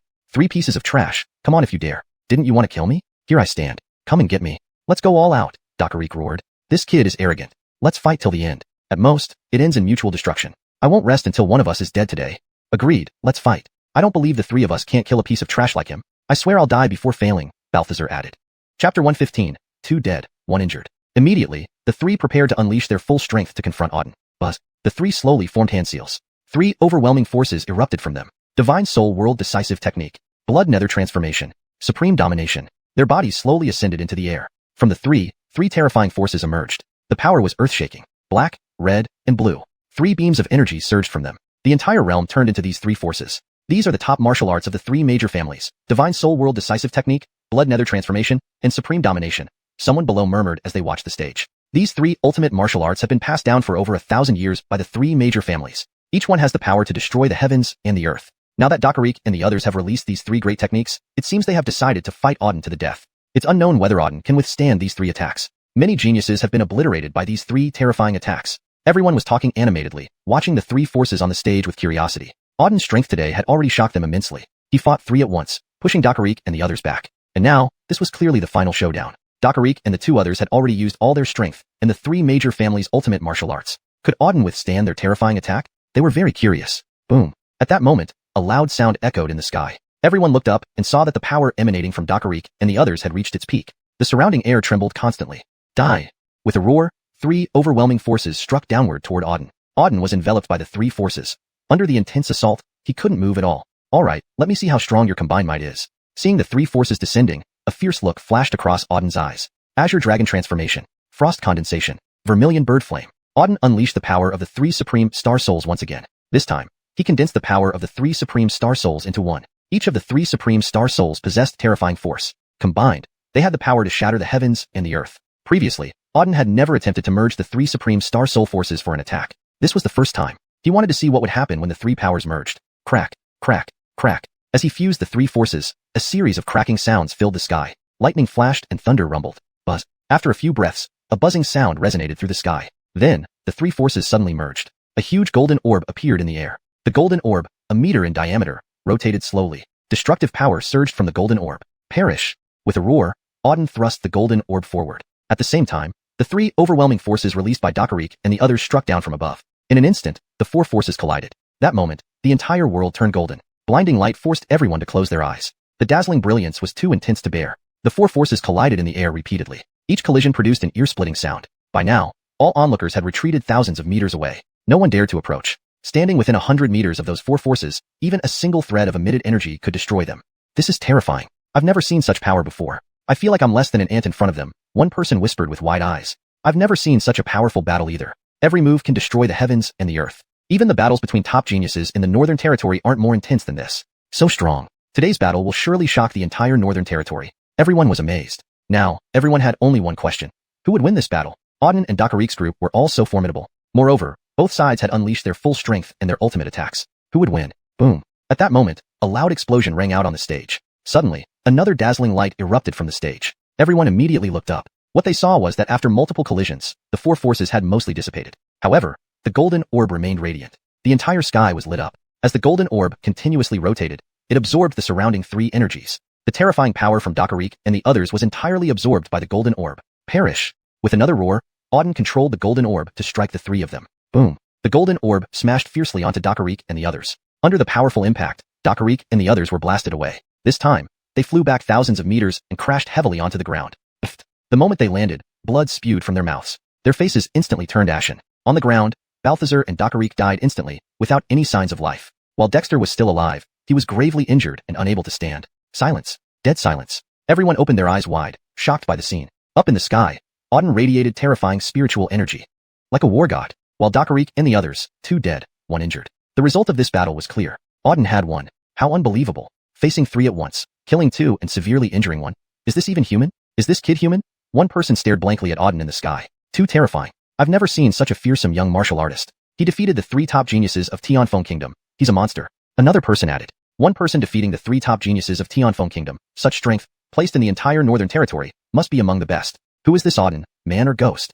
Chapter 116. The Three Clan Heads. Damn, it's simply sickening. The three top geniuses of the three major families, all defeated by him. The onlookers were abuzz with discussion, everyone utterly shocked. Swoosh. At this moment, Auden had already appeared like lightning before Dexter, the only one left standing. Dexter was lying on the ground, his breathing weak and blood trickling from his mouth.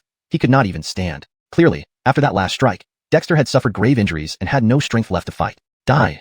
Without a word, Auden struck with a punch. The incapacitated Dexter couldn't withstand Auden's punch. With a single blow, Dexter was directly annihilated. Dexter, dead. With this, the three geniuses of the Li family, Patrick family, and Sima family were all destroyed. Ching, refining a 9th rank star master yields 5,800 energy points. Ching, refining a 9th rank star master yields 5,800 energy points. Ching, refining a 9th rank star master yields 5,800 energy points. After slaying these three, the system's voice rang out. The total energy value of the three combined was nearly 17,000. Not bad. Puff. Right then, Auden also spat out a mouthful of blood. Although he had defeated and killed Dakarik and the other two, he had sustained injuries in the process. All three were top-tier geniuses, having reached the 9th rank Star Master realm. Their combined power was terrifying. So, killing them also resulted in significant injuries for Auden. However, the injuries Auden sustained were not serious. His body, with its 4 supreme star souls, far exceeded that of ordinary martial artists. Furthermore, with the presence of the Spirit Pearl continuously repairing his body, the injuries he sustained would heal within a short time.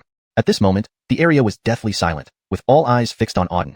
Auden had slain the 3 geniuses of the 3 major families. Not only did he win first place in this competition, but he also cut off the roots of the 3 major families. Dakarik, Balthazar, and Dexter. They were the strongest youths of their respective families, the future Alessios. But now, they all lay dead at Auden's hands. F***K, you little brat, you're asking for death. Suddenly, an explosive roar echoed from a nearby location. Soon, a figure swiftly rushed toward the arena. 2 more figures followed from different directions, trapping Auden in the center. The 3 emitted intense killing intent. They were none other than the clan heads of the 3 major families, Fulton, Adon, and Hildred. Standing on the arena, they stared intently at Auden, waves of murderous intent emanating from them. For miles around, the air was thick with intense hostility. You little brat, You dared to kill my son. I will make you die miserably, Fulton roared. Dockereek was his own flesh and blood, the designated next clan head. Now dead by Auden's hand, his mind held only one thought: killing Auden and making him pay. Beside him, Auden also seethed with murderous intent. Dexter was my only son. Today, you, this little brat, killed him. Auden, today, I will settle this with you. Auden glared at Auden as he shouted. Hildred clenched his fists tightly, eyes glaring at Auden. You killed my clan's young Alessio. Today, you must die. The three clan heads vowed that Auden must die. Dockereek, Dexter, and Balthazar were the pinnacle geniuses of their clans, holding extremely high statuses. They were either the next Alessios or vice Alessios of their clans. Every one of them held supreme positions. Yet now, they were all dead by Auden's hand. Hence, the three clan heads had placed a death warrant on Auden. They swore they would not rest until Auden was dead. Auden coldly surveyed the three men before him. What? Can't handle the juniors, so the three old ones are teaming up. Fine by me. Go ahead. Anyway, your three families have no shame, used to it. All three of you come at me. Let's see how much you three have got. You're asking for death. Upon hearing Auden's words, Fulton, Auden, and Hildred instantly flew into a rage. If you want to die, fine, I'll oblige. With that, Fulton let out a roar and rushed toward Auden. As Fulton moved, the other two immediately charged from different directions. Three terrifying forces simultaneously converged on Auden. Auden's entire body was locked down by these three forces, unable to move an inch. Compared to these three, Dockereek and the others were nothing more than mere ants. The powerful auras exuded by Fulton, Auden, and Hildred were 10, even dozens of times stronger than those three. What formidable power! Feeling the overwhelming force from the three men, Auden's expression grew serious. Each one of these old men was formidable in their own right. Combined, their power was earth-shattering. In an instant, the three forces were upon Auden. Just as Auden prepared to use the power of the Supreme Star Souls to resist, a terrifying force erupted from above. Boom! A violent shockwave obliterated the three forces instantly. Who? Feeling their power shattered, Fulton, Auden, and Hildred turned their gazes upward, furious. Someone actually dared to intervene, rescuing Auden from their grasp, a clear act of suicide. Everyone looked up to see a white silhouette slowly descending from the sky. It was a woman in her 20s, wearing white, stunningly beautiful with a slender figure. An icy chill emanated from her, dropping the surrounding temperature several degrees. Vice Principal, is that you? Seeing the woman descend from the sky, Auden's gaze flickered with surprise. This was Nolan, the deputy head of Xuanhuan Academy. Nolan glanced at Auden coolly. Are you alright? I'm fine. Auden shook his head. Vice Principal, why are you here? Chapter 117. Dean Amaya. Amaya said, I have always been here. Since the Four Clans contest involves students from our Xuanhuan Academy, as deputy dean, it's natural for me to come and watch. Especially since you, Auden, are my student, how could I not be concerned? Ah, I see. Thank you, deputy dean. Auden nodded in understanding. It had to be said that Amaya did take good care of him, protecting him from behind the scenes all along. This deputy dean was indeed quite responsible. Amaya scanned Auden and asked, you were just injured in the fierce battle with Dockereek and the other two. Are you sure you're fine? Don't hide any injuries, or it might affect your future cultivation. It's nothing serious. A little rest will do. No need to worry, deputy dean. That's good to hear. Amaya nodded and said, just rest well now. Leave those three old fellows to me. All right. Auden nodded and stepped back, sitting on the ground to start recovering. Meanwhile, in front of them, after Amaya appeared, Fulton, Auden, and Hildred's faces turned extremely ugly. The three men glared at Amaya and said, Deputy Dean Moro, what's the meaning of this? Do you intend to interfere in the contest between the four major families? Amaya coldly scanned the three men before her and said, Fulton, Auden, Hildred, as the heads of your respective clans, how can you do such shameless things? Auden is a student of our Xuanhuan Academy, invited by you to participate in the Four Clans contest. In theory, he should be treated as a guest of the four major families. Yet, the three of you, who are clan Alessios, actually made a move against a young junior like Auden. Are you challenging Auden, or are you challenging our Xuanhuan Academy? Amaya's tone was exceptionally stern, and waves of killing intent surged from her body. Hearing Amaya's words, Fulton's expression slightly changed. Then, he stepped forward and said, Deputy Dean Moro, we are not targeting anyone specifically. It's because Auden, this little scoundrel, went too far. He killed three top geniuses from our three major families. Those killed by him included either the young patriarchs or the next patriarchs of our three major families, our hopes for the future. Now that they are all killed by Auden, he has severed the roots of our three major families. So, he must die. Yes, Hildred added. Auden killed our three most outstanding geniuses right in front of us. He must die, otherwise, how can our three major families stand in the Tianfeng Kingdom? Humph. Amaya snorted and said, if I'm not mistaken, Auden killed Dockereek and the other two on the arena earlier. The rule of the Four Clans contest is no death or life in the arena. Once someone steps onto the arena, whether alive or dead depends on their strength, and outsiders cannot intervene. Auden killed them, which only shows that their strength was inadequate. They got what they deserved. As Alessios of three major families, you violated the rules of the Four Clans contest by attacking a junior. How despicable. As long as I am here today, I won't let anyone touch Auden. Amaya's statement immediately darkened the faces of Fulton and the others. Fulton said, Deputy Dean Moro, so you insist on interfering in this matter today? What do you mean by interfering? Auden is my student. Moreover, your Four Clans contest invited our Xuanhuan Academy to participate. Now, the three of your major families have teamed up to kill our academy student. How can I, as the Deputy Dean of Xuanhuan Academy, sit idly by? Amaya spoke sternly. Fulton clenched his fists tightly and roared, Auden killed countless geniuses and elites from our three major families. Now, our heirs have also died at his hands. We have decided to kill Auden at any cost. Deputy Dean Morong, if you must help Auden today, then don't blame us for being unfriendly. A hint of killing intent already laced Fulton's words. Is that so? Hearing Fulton's words, Amaya sneered and said, then I'd like to see how unfriendly you can be. This is you forcing us. Fulton suddenly flew into a rage. He shouted at the other two. Today, Auden must die. Otherwise, our three major families will face endless troubles. Since Amaya wants to protect Auden, let's kill her too. Exactly. As soon as Fulton finished speaking, Auden roared, anyone who obstructs me from killing Auden becomes an enemy of the Lee family. Who obstructs me, I kill. Attack, finish her off. Hildred was already accumulating spiritual energy, preparing to make a move. Immediately, all three revved up their spiritual energies and glared at Amaya, ready to attack. Kill.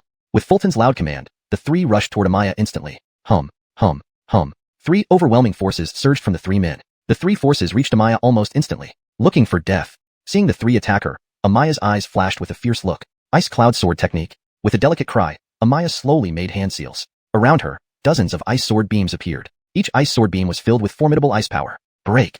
With Amaya's shout, the dozens of ice sword beams instantly slashed toward Fulton and the others. Hum. Wherever the sword beams passed, the sky was completely covered in ice. Each sword beam possessed an invincible force. Boom, boom, boom. In the next moment, more than 10 sword beams collided fiercely with Fulton's attacks mid-air. Within tens of thousands of meters, spiritual energy surged. Powerful spiritual energy poured out continuously. All buildings around were reduced to rubble by this impact. What terrifying power. Watching the intense battle above, everyone around showed shock in their eyes. They had never seen such a terrifying battle. Even a casual move had world-destroying power. This was the strength of the Alessios of the three major families and the deputy dean of the Fengyuan Academy. Auden also frowned, watching this battle intently. This was the first time he had seen Amaya in action. Despite fighting three top experts at once, Amaya showed no signs of weakness. Moreover, the ice power she emitted was extremely terrifying. Subconsciously, Auden felt that Amaya's ice power seemed somewhat similar to his own Ice Supreme Star Soul. Ah, I see. Thank you, Deputy Dean. Auden nodded in understanding. Undoubtedly, Amaya had been quite protective of him, always watching over him from the shadows. This Deputy Dean was indeed very responsible. Amaya scanned Auden and asked, you were just engaged in a fierce battle with Dakarik and two others. Are you sure you're fine? Make sure your injuries don't affect your future cultivation. It's nothing serious. I'll be fine after some rest. There's no need for you to worry, Deputy Dean. That's good. Amaya nodded and said, rest well now. These three old fools will be handled by me. All right. Auden nodded, then stepped back to the side, sitting down on the ground to begin recuperating. Meanwhile, up ahead, after Amaya appeared, Fulton, Auden, and Hildred all looked extremely displeased. The three men stared intently at Amaya and demanded, Deputy Dean Morong, what do you mean by interfering in our four clans contest? Amaya coldly surveyed the trio and retorted, Fulton, Auden, Hildred. Each of you is the patriarch of a clan. How can you behave so shamelessly? Auden is a student of our Fengyuan Academy. He was invited to participate in your clan competition. By all rights, he should be considered a guest of your four clans. Yet, as clan patriarchs, you three attacked a young junior like Auden. Are you challenging Auden or challenging our Fengyuan Academy? Note, I've maintained the use of Fengyuan, as it seems to be a proper noun referring to the Academy's name. If there's an official English translation for this name, it should be used instead. For better fluency and natural reading in English, the passage can be adjusted slightly. Auden is a student of our Fengyuan Academy. He was invited to participate in your clan competition. By all rights, he should be considered a guest of your four clans. Yet, as clan patriarchs, you three attacked a young junior like Auden. Are you challenging Auden, or are you challenging our Fengyuan Academy? Amaya spoke with great severity, her words carrying a faint undertone of killing intent. Upon hearing her words, Fulton and the other two's expressions shifted slightly. Then Fulton stepped forward, explaining, Deputy Dean Morong, we didn't target anyone specifically. It's because that little brat Auden went too far. He killed three top geniuses from our three clans. The three who fell to him, Dakarik included, are either our young Alessios or designated successors, representing the future hope of our clans. Now, they've all been killed by Auden, cutting off the roots of our three clans. So, he must die. Indeed, Auden added. Auden slaughtered our most outstanding geniuses right before us. He must die. Otherwise, how can our three clans continue to stand tall in the Tianfeng Kingdom? Himph. Amaya snorted coldly and said, if I'm not mistaken, Auden killed Dakarik and the others on the stage. The rules of the four clans contest state that within the arena, life and death are left to fate. Once one enters the arena, everything depends on personal strength, and outsiders cannot interfere. By killing those three, Auden only proved their inadequacy. They deserve their fate. And you three, as clan patriarchs, violated the contest rules by attacking a junior. That's despicable. With me here today, let's see who dares to touch Auden. Upon hearing this, Fulton's expression turned even uglier. Fulton said, Deputy Dean Morong, are you saying that you will meddle in this matter? Why call it meddling? Auden is my student. Moreover, the four clans contest was an event where our Fengyuan Academy was invited to participate. Now, you three clans are attempting to kill a student of our academy. As the Deputy Dean of Fengyuan Academy, how can I remain idle? Amaya spoke sternly. Fulton clenched his fists tightly and said fiercely, Auden has killed countless talents from our three clans, and now our heirs have died at his hands. We've decided to spare no expense to slay Auden. Deputy Dean Morong, if you insist on protecting Auden today, then don't blame us for being impolite. Fulton's words carried a clear note of killing intent. Is that so? Amaya sneered upon hearing his words. Let's see how you plan to be impolite. This is on you. Fulton immediately flew into a rage, roaring and addressing the other two. Today, Auden must die. Otherwise, our 3 clans will face endless troubles. Since Amaya wants to protect him, we'll take care of her too. Agreed. Auden chimed in after Fulton, saying fiercely, today, whoever stops me from killing Auden will become my family's enemy. Who stops me, I kill them. Go, get rid of her. Hildred gathered his spirit energy, ready to strike. Immediately, the 3 channeled their spirit power, glaring at Amaya with predatory intent, preparing to attack. Kill. With Fulton's roar, the 3 lunged toward Amaya simultaneously. Buzz, buzz, buzz. 3 overwhelming forces erupted from their bodies. The 3 powers converged swiftly before Amaya, seeking death. Seeing the 3 launch their attack, Amaya's eyes flashed dangerously. Ice Cloud Sword Technique. She chanted softly, forming seals with her hands. Around her, dozens of icy sword beams appeared, each filled with formidable frost power. Break. With another roar, dozens of icy sword beams shot towards Fulton and the others. Buzz. As the sword beams cut through the air, the entire sky was covered in ice. Each sword beam possessed an invincible force. Boom, boom, boom. Next moment, more than 10 sword beams collided violently with Fulton's attacks in midair. Within a radius of several kilometers, spiritual energy surged wildly. Powerful waves of energy radiated outwards continuously. All surrounding buildings crumbled under the impact. What terrifying power! Witnessing the intense battle above, everyone present was stunned. None of them had ever seen such a fearsome fight. A single move possessed destructive, heaven-shattering force. This was the might of the patriarchs of the 3 clans and the deputy dean of Fengyun Academy. Note: for better fluency and consistency, Fengyun should be translated as Fengyun, using pinyin to maintain the name's originality in English text, assuming it is a proper noun like an academy's name. For improved fluency and clarity, the sentence could also be: this was the power displayed by the patriarchs of the 3 clans and the deputy dean of Fengyun Academy. Auden also frowned, closely observing the battle before him. It was the first time he saw Amaya in action. Facing 3 top-tier experts simultaneously, she showed no signs of weakness. Moreover, the ice power she emitted was incredibly formidable. Subconsciously, Auden felt that Amaya's ice power seemed somewhat similar to his Ice Sovereign Star Soul. Hashtag Chapter 118. The 4 Great Martial Techniques. Could it be that Amaya also possesses an exalted Star Soul? Auden muttered to himself. Most likely. Amaya was not very old, but she possessed astonishing power. Apart from the exalted Star Soul, there could be no other reason for her to have such formidable strength. Moreover, if his guess was right, Amaya should possess more than one exalted Star Soul. The deputy principal of Fengyun Academy is indeed renowned as deserved, Auden said while staring at Amaya ahead. Amaya's strength had undoubtedly reached the Star Commander realm. I wonder when I will reach the Star Commander realm, Auden mumbled to himself. He was currently at the 7th level of Star Master. There were still several levels before he reached Star Commander. However, Auden believed that with his current talent, it wouldn't take long to reach the Star Commander realm. Once he became a Star Commander, none of these trash from the 3 major families would survive. Ahead, Amaya was still battling the 3 experts, Fulton and others. Auden watched the awe-inspiring battle intently. These 4 individuals were all Star Commanders. Battles of this caliber were not often seen. Watching battles at this level could greatly enhance one's own combat skills. In midair, Amaya and Fulton clashed repeatedly. Within a short time, they exchanged dozens of moves, each shockingly powerful. A continuous roar followed after the intense clashes, and soon, a burst of chaotic spiritual energy exploded into the air. Under its impact, Amaya and the 3 others were sent flying hundreds of meters away. Standing in the sky, their eyes met, emitting relentless killing intent. Amaya, your strength is indeed formidable. We 3, fighting together for so long, couldn't defeat you. Truly deserving of being the deputy principal of Fengyun Academy, Fulton said coldly. Cut the nonsense. Amaya's face was icy. How dare you 3 attack me? You are tired of living. Today, not one of you will leave alive. Ha ha ha ha. Auden laughed loudly. After a few moments, he said, Amaya, do you really think we are afraid of you? Your strength is formidable, but you lack the capability to face us 3 at once. Since you're determined to protect Auden, then you die first, and then Auden, that little brat. As he spoke, Auden manipulated hand seals, and a flaming spear appeared in his hands, blazing with fierce flames. The surrounding space seemed to be set ablaze. Annihilation Sword. On the left side, Hildred swung his hand, revealing a blood-red sword. The bloody energy within it was terrifying. Meanwhile, Fulton drew out a silver sword, filled with piercing coldness, seemingly freezing the surrounding area. The 3 wielded their weapons. Die. With a loud shout, the 3 attacked Amaya from 3 different directions, their combined forces enveloping her. These 3 trash, you're courting death. Facing the 3 attacks, Amaya remained calm. She slowly manipulated hand seals. As she did, a long sword materialized in her hands. Ice Phoenix Sword, annihilate. With a thunderous shout, Amaya swung her sword horizontally. Buzz. A phoenix made of ice flew out from the sword, soaring into the sky, swirling around. Every area the Ice Phoenix passed through was completely frozen. Even Fulton and the others were encased in ice by the phoenix. Gone. At this moment, Amaya shouted again. The Ice Phoenix swooped down directly towards Fulton and the others. Bang, bang, bang. In the next moment, the Ice Phoenix slammed fiercely into Fulton and the 2 others. Now fully frozen by the ice, they were unable to evade. Under the impact, all 3 were blasted away. Bang. Flying back hundreds of meters, they landed heavily on the ground. Upon hitting the ground, they spat out mouthfuls of blood, their faces ashen. How is this possible? What was that Ice Phoenix just now? Fulton stared at Amaya in shock, his eyes full of astonishment. Ice Phoenix, only those people have Ice Phoenix inside them. Could it be that Amaya is one of them? Hildred murmured, his heart trembling as he stared at Amaya. Adon's expression was also grave. He fixed his gaze on Amaya, saying, there can't be a mistake. Only someone who comes from there would possess an Ice Phoenix. I've heard rumors about the mysterious origins of Fengyun Academy's deputy principal, Amaya. I never imagined she came from there. No wonder she possesses such terrifying strength. Now, the three looked extremely uneasy, even fearful. Upon realizing Amaya's identity, their bodies trembled. Whoosh. Just then, Amaya descended from the air, glaring at the three coldly. You three pieces of trash, do you want to live or die? Live. We definitely want to live. Upon hearing this, the three hastily responded. Amaya replied coldly, it's easy to live. Just fulfill the promise you made earlier. What promise? Fulton asked, slightly taken aback. Amaya said, before the quad family contest began, you said that the victor would receive the martial technique heritage of the four families. Now that Auden has won the contest, shouldn't you hand over the techniques?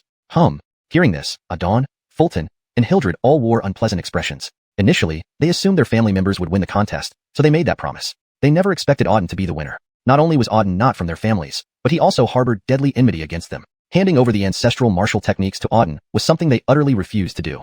However, with Amaya's cold gaze upon them, if they didn't hand over the techniques, Amaya wouldn't let them go today. Her strength was immense, and the power behind her was even more terrifying, far beyond what their three families could withstand. After exchanging glances, the three finally handed over the techniques. They submitted their respective ancestral martial techniques to Auden. Zhuge family also delivered their ancestral cultivation technique. Once Amaya obtained all the techniques, she coldly ordered, now get lost. If I see you three again, you know the consequences. Yes. The three quickly fled without daring to linger for a moment.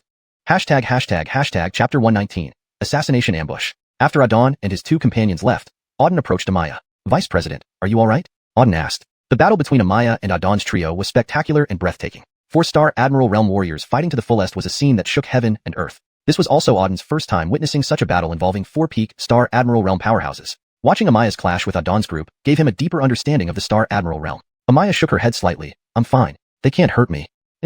Indeed, Vice President is formidable. I admire your prowess, Auden praised. Amaya was not only beautiful and high-ranking, but also possessed formidable strength. Reaching the Star Admiral realm at such a young age made her an exceptional talent. Amaya glanced at Auden and said, do you know why I didn't kill those three? Auden pondered for a moment and replied, Vice President, do you want me to kill those three old fellows? Amaya could have killed Adon's trio but chose not to. The reason must be that she wanted to leave them for later use. It felt like Amaya deliberately left them for him. So, Auden guessed that Amaya wanted him to take care of these three old men himself. Exactly. Amaya nodded approvingly. You're smart. These three old fellows have some skills. All have reached the Star Admiral realm. First, it's the feud between you and them, so it should be resolved by yourselves. Second, since they are all strong, killing them will significantly enhance your own strength. It's a win-win situation. Understanding her point, Auden nodded in agreement. Thank you, Vice President. Amaya nodded again and said, all right, this matter is settled. Let's go back. Sure. Subsequently, Auden followed Amaya back to the Fengyun Academy. The crowd around watched as Auden and Amaya left, their gazes filled with shock. What happened today had stunned everyone present. Auden had slain three top geniuses from the three major families of Tianfeng Kingdom. Most of the heirs from these three families were wiped out by Auden. And during the final moments, Fengyun Academy's Vice President Amaya intervened and battled with the three family heads, ultimately leaving them severely injured. As a result, the heads of the three major families were forced to retreat. Today marked a significant loss for the three major families. The younger generation was nearly decimated by Auden, and even their Alessios were defeated by Amaya. In the future, the three major families would lose their reputation in the entire Tianfeng Kingdom, making it difficult for them to rise again due to the deaths of all their next-generation geniuses. News of this event would undoubtedly spread across the whole Tianfeng Kingdom, and possibly the entire northern region. I never expected Auden to emerge victorious from the four families' competition, and for the three major families to suffer such heavy losses, someone murmured. After this battle, it might take over a century for the three major families to recover. Perhaps the power dynamics in the entire Tianfeng Kingdom will change drastically. This Auden is terrifying. He almost single-handedly swept through the entire force of the three major families. I can't imagine anyone among their younger generation who could match him. The three major families are done for. Only the super geniuses of the Fengyun Academy might stand a chance against him. People discussed Auden's actions with awe. Everyone was astonished by his performance today. From now on, Auden's name would spread throughout the Tianfeng Kingdom, and possibly the entire northern region. Meanwhile, Auden had returned to the Fengyun Academy and headed straight to the cultivation room for rest and recuperation. Though he was injured in the battle against the dozens of top geniuses from the three major families, he believed that his strength might improve after this fight. Therefore, he planned to meditate and cultivate simultaneously, hoping for a breakthrough. Closing his eyes, Auden entered a secluded meditation period. At the same time, in a dimly lit hall in Tianfeng Kingdom, three figures stood together. Their faces were grim, and each bore visible injuries. They were none other than the heads of the three major families, Fulton, Adon, and Hildred. Their expressions were filled with intense murderous intent. What do you plan to do about today's events? Auden has nearly wiped out our future generations, Fulton said. Screw that brat. My Sima family lost over 10 top members to him. We won't recover within 100 years. I swear, I'll kill him or I'm not human. Hildred roared. Adon frowned deeply. I want to kill that brat too. My family's elites are dead because of him, but given the current situation, it's impossible. Auden has Amaya backing him up, and as long as she's there, we can't touch him. Hearing Amaya's name, the three men all showed signs of fear. Just now, they had been defeated by her. Her strength far exceeded their expectations. With Amaya protecting Auden, killing him seemed incredibly difficult. It seems we need assistance, Fulton said gravely. Assistance? Who do you mean? Who can help us now? Not ordinary people, but we can hire assassins. Have you heard of the Blood Killers Guild? The Blood Killers Guild? The most mysterious and terrifying assassination organization in the northern region. Yes, precisely them. Fulton confirmed. For a high enough price, no one can escape the Blood Killers Guild. So, let's pool our resources and hire the Blood Killers Guild to kill Auden. With their capabilities, it should be effortless. Agreed. Adon responded immediately. Let's hire the Blood Killers Guild. I'll pay any amount if it means Auden dies. I concur. I'll pay any price to see Auden dead. We must contact the Blood Killers Guild immediately. Good. Seeing they agreed, Fulton nodded. Then it's decided. I'll contact the Blood Killers Guild right away. The cost for assassinating Auden will be shared equally among our three families. Agreed. Agreed. With unanimous consent, Fulton turned and left to make the necessary arrangements. Chapter 120, Mysterious Expert. Inside a pavilion at xuanhuan Academy. After a week of continuous cultivation, Auden slowly opened his eyes. As he did so, a surge of powerful spiritual energy erupted from him. His body floated in midair, shimmering with golden light as torrents of immense power roiled within the cultivation room. It took a full 4 to 5 minutes for this power to gradually dissipate. Not bad.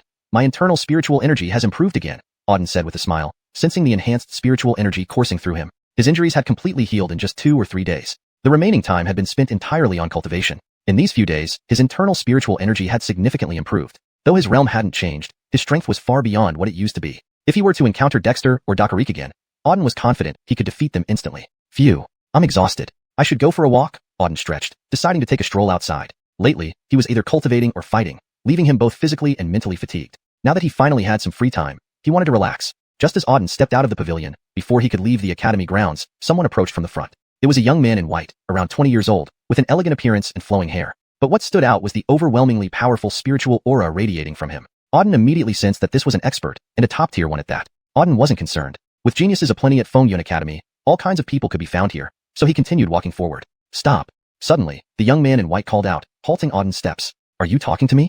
Auden asked, slightly frowning as he looked at the young man. There are only 2 of us here. Who else could it be? The young man responded. What do you want? I don't think I know you.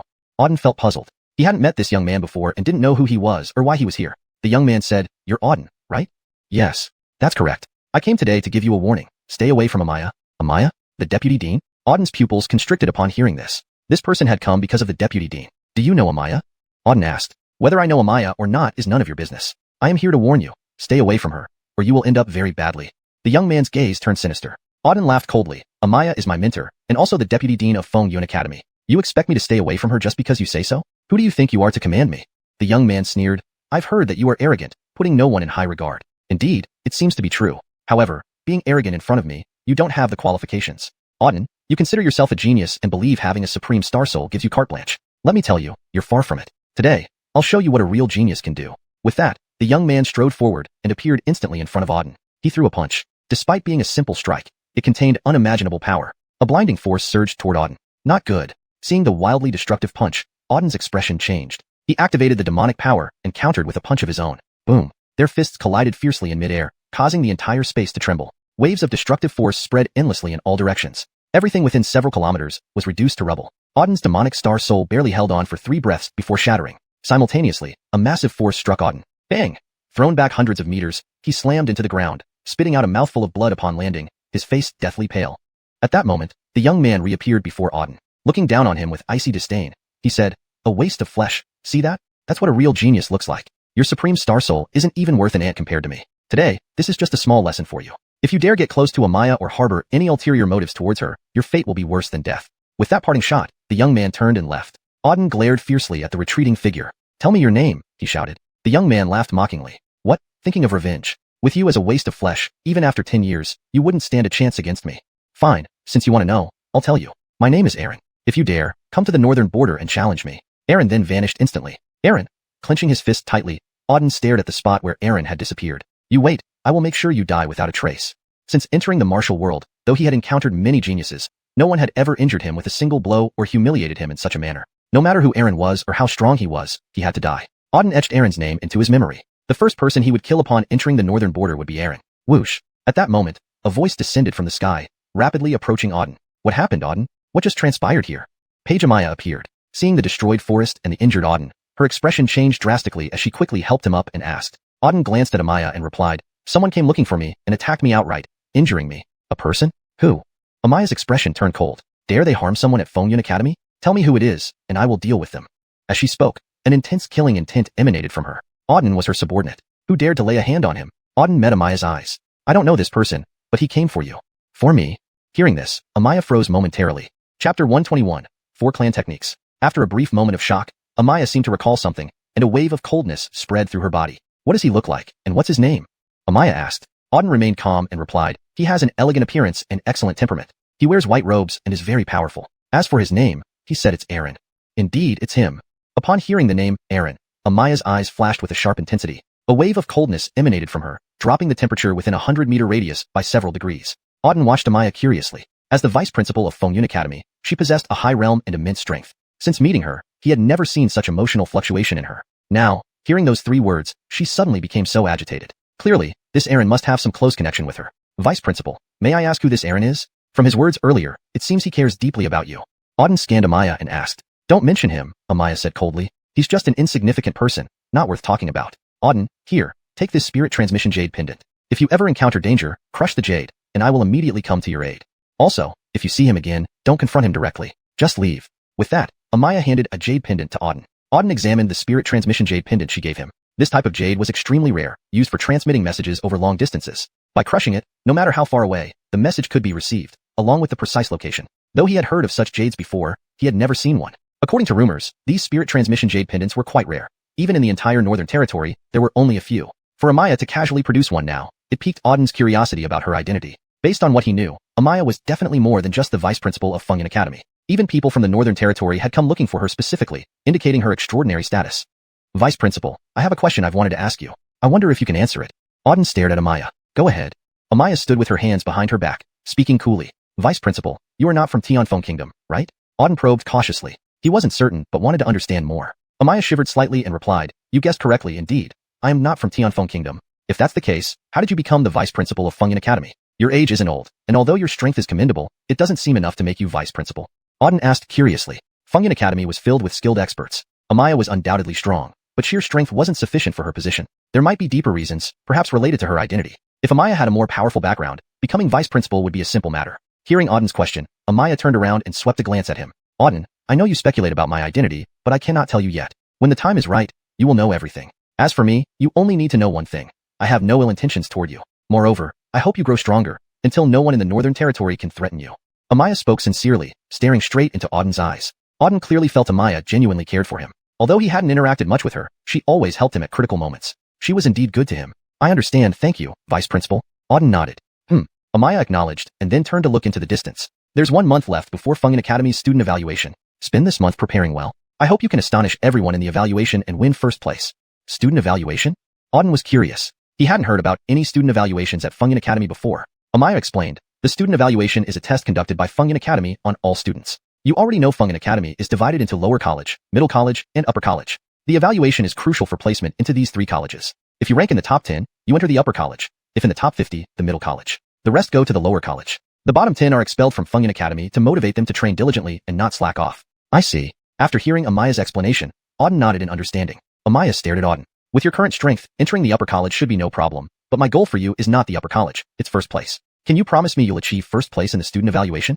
Amaya looked at Auden expectantly. "I promise." Auden nodded. If he was going to participate, he would aim for first place. Otherwise, what was the point? Moreover, Auden was confident that with his current strength and a month's training, winning first place wouldn't be difficult. "Good." Hearing Auden's response, Amaya nodded. "Well, focus on your training. I'm leaving." Amaya turned and left. Watching her depart, Auden's eyes sparkled with curiosity. Amaya seemed full of secrets. This mysterious vice principal was not as simple as she appeared. After pondering for a while, Auden returned to his training room. He had initially planned to explore outside, but after encountering Aaron, he lost interest. Aaron had defeated him effortlessly with just 1 move. In fact, facing Aaron, Auden felt utterly powerless. He was still too weak. Auden furrowed his brow. While his current strength was impressive in xuanhuan Academy and Tianfeng Kingdom, it was minimal in the vast Northern Territory. Tianfeng Kingdom was merely a small area within the Northern Territory, barely noticeable. His current strength wasn't top tier even in Tianfeng Kingdom, let alone in the entire Northern Territory.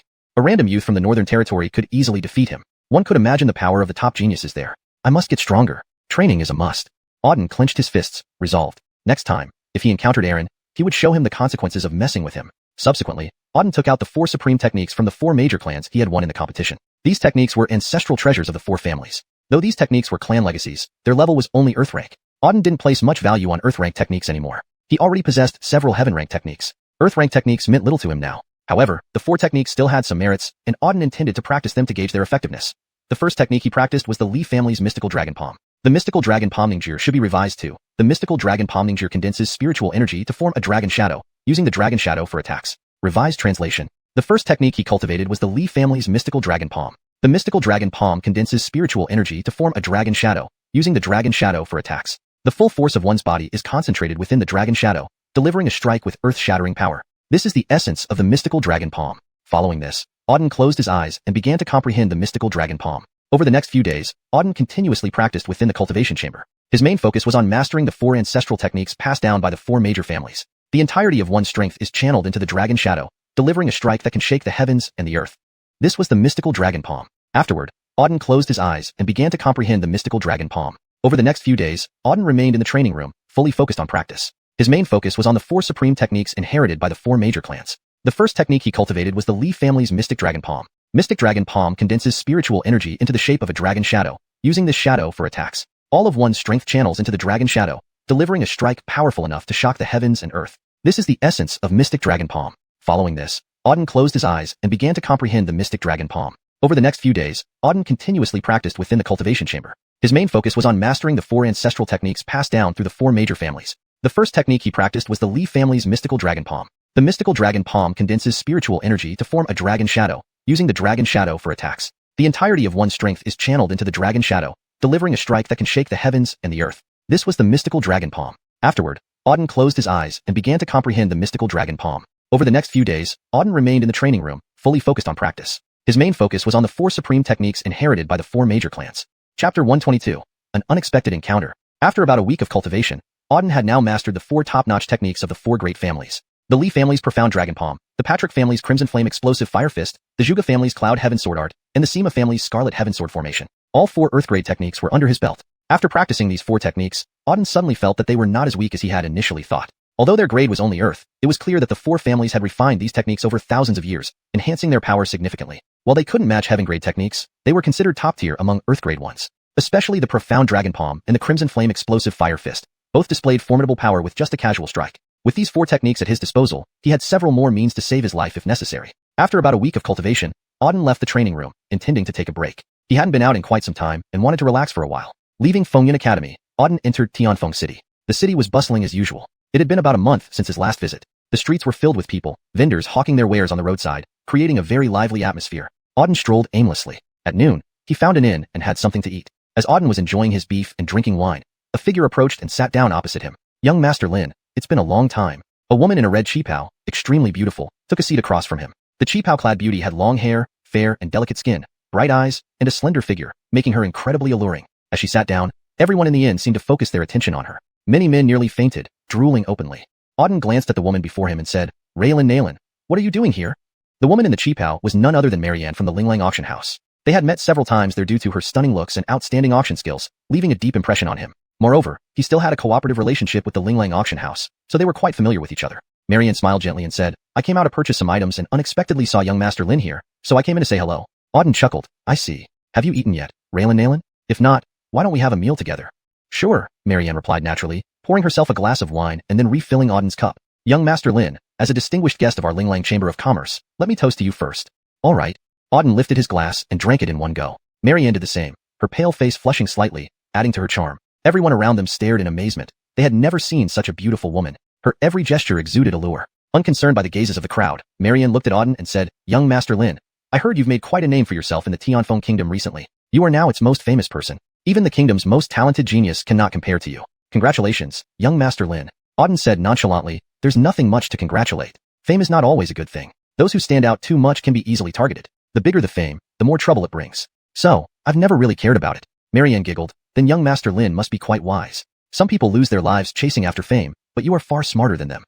Auden glanced at Marianne and asked, did you come today just to talk about this, or is there something else you want, Raylin Naylin? Though Marianne said she passed by, Auden sensed that she came directly for him. He wondered if Linglang Auction House wanted him to enhance another treasure, but that timing didn't seem right. Marianne looked deeply at Auden, her flushed face showing hesitation. A moment later, she stood up, walked to the table, and suddenly knelt down. What are you doing?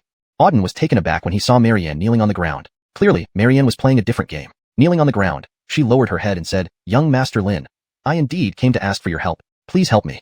Indeed. Auden thought to himself. Marianne clearly had an agenda. Go on, tell me what it is. If I can help, I will. If not, I can't do everything. I understand, but I believe young Master Lin can definitely help me with this, Marianne replied. Tell me what it is, Auden urged. My friend has been severely injured and has been unconscious for many days. I've consulted several renowned doctors, but none could save her. According to them, if we can't find a way to save her soon, she won't last 3 more days. Despite trying everything, I haven't found a solution, so I can only turn to young Master Lin. Tears streamed down Marianne's cheeks. It was evident how important her friend was to her. Auden frowned slightly. Since so many doctors couldn't treat your friend, why do you think I can? I'm not a doctor.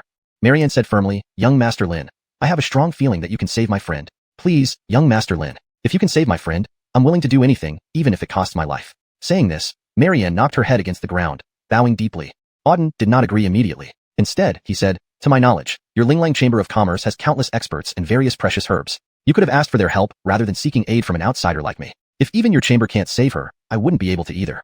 Marianne sighed. I've already consulted President Alfonso, but he also couldn't help. Although the Linglang Chamber of Commerce has many experts, the Tianfeng branch is just a small part of the organization, lacking high-grade elixirs or skilled doctors. My friend can't afford any delay, so I can only come to you. So that's it. Auden nodded after hearing Marianne's explanation. Fine, I'll help your friend, but I won't do it for free. What can you offer me in return? Marianne's gaze was resolute. If young Master Lin can save my friend, I will do anything for you, even if it means my life. You seem quite sincere, Auden remarked, glancing at her. Remember what you said? Let's go. Show me your friend. Thank you, young Master Lin, Marianne said, nodding and quickly rising to lead the way. Auden followed closely behind her. Marianne led him to the very heart of Tianfeng City. There, a vast palace stood majestically. Its golden luster shone brilliantly, surrounded by numerous guards. This was the Imperial Palace. Seeing the imposing and majestic palace, Auden's pupils dilated. Clearly, it was the palace of the Tianfeng Kingdom. Marianne had brought him straight to the Imperial Palace. Are you asking me to save someone from the royal family? Auden asked. Yes. Marianne nodded. Auden's eyes flickered in surprise. This was something he hadn't anticipated. Marianne actually knew people within the royal family. Although Auden had been in Tianfeng City for quite some time, he had never interacted with anyone from the royal family.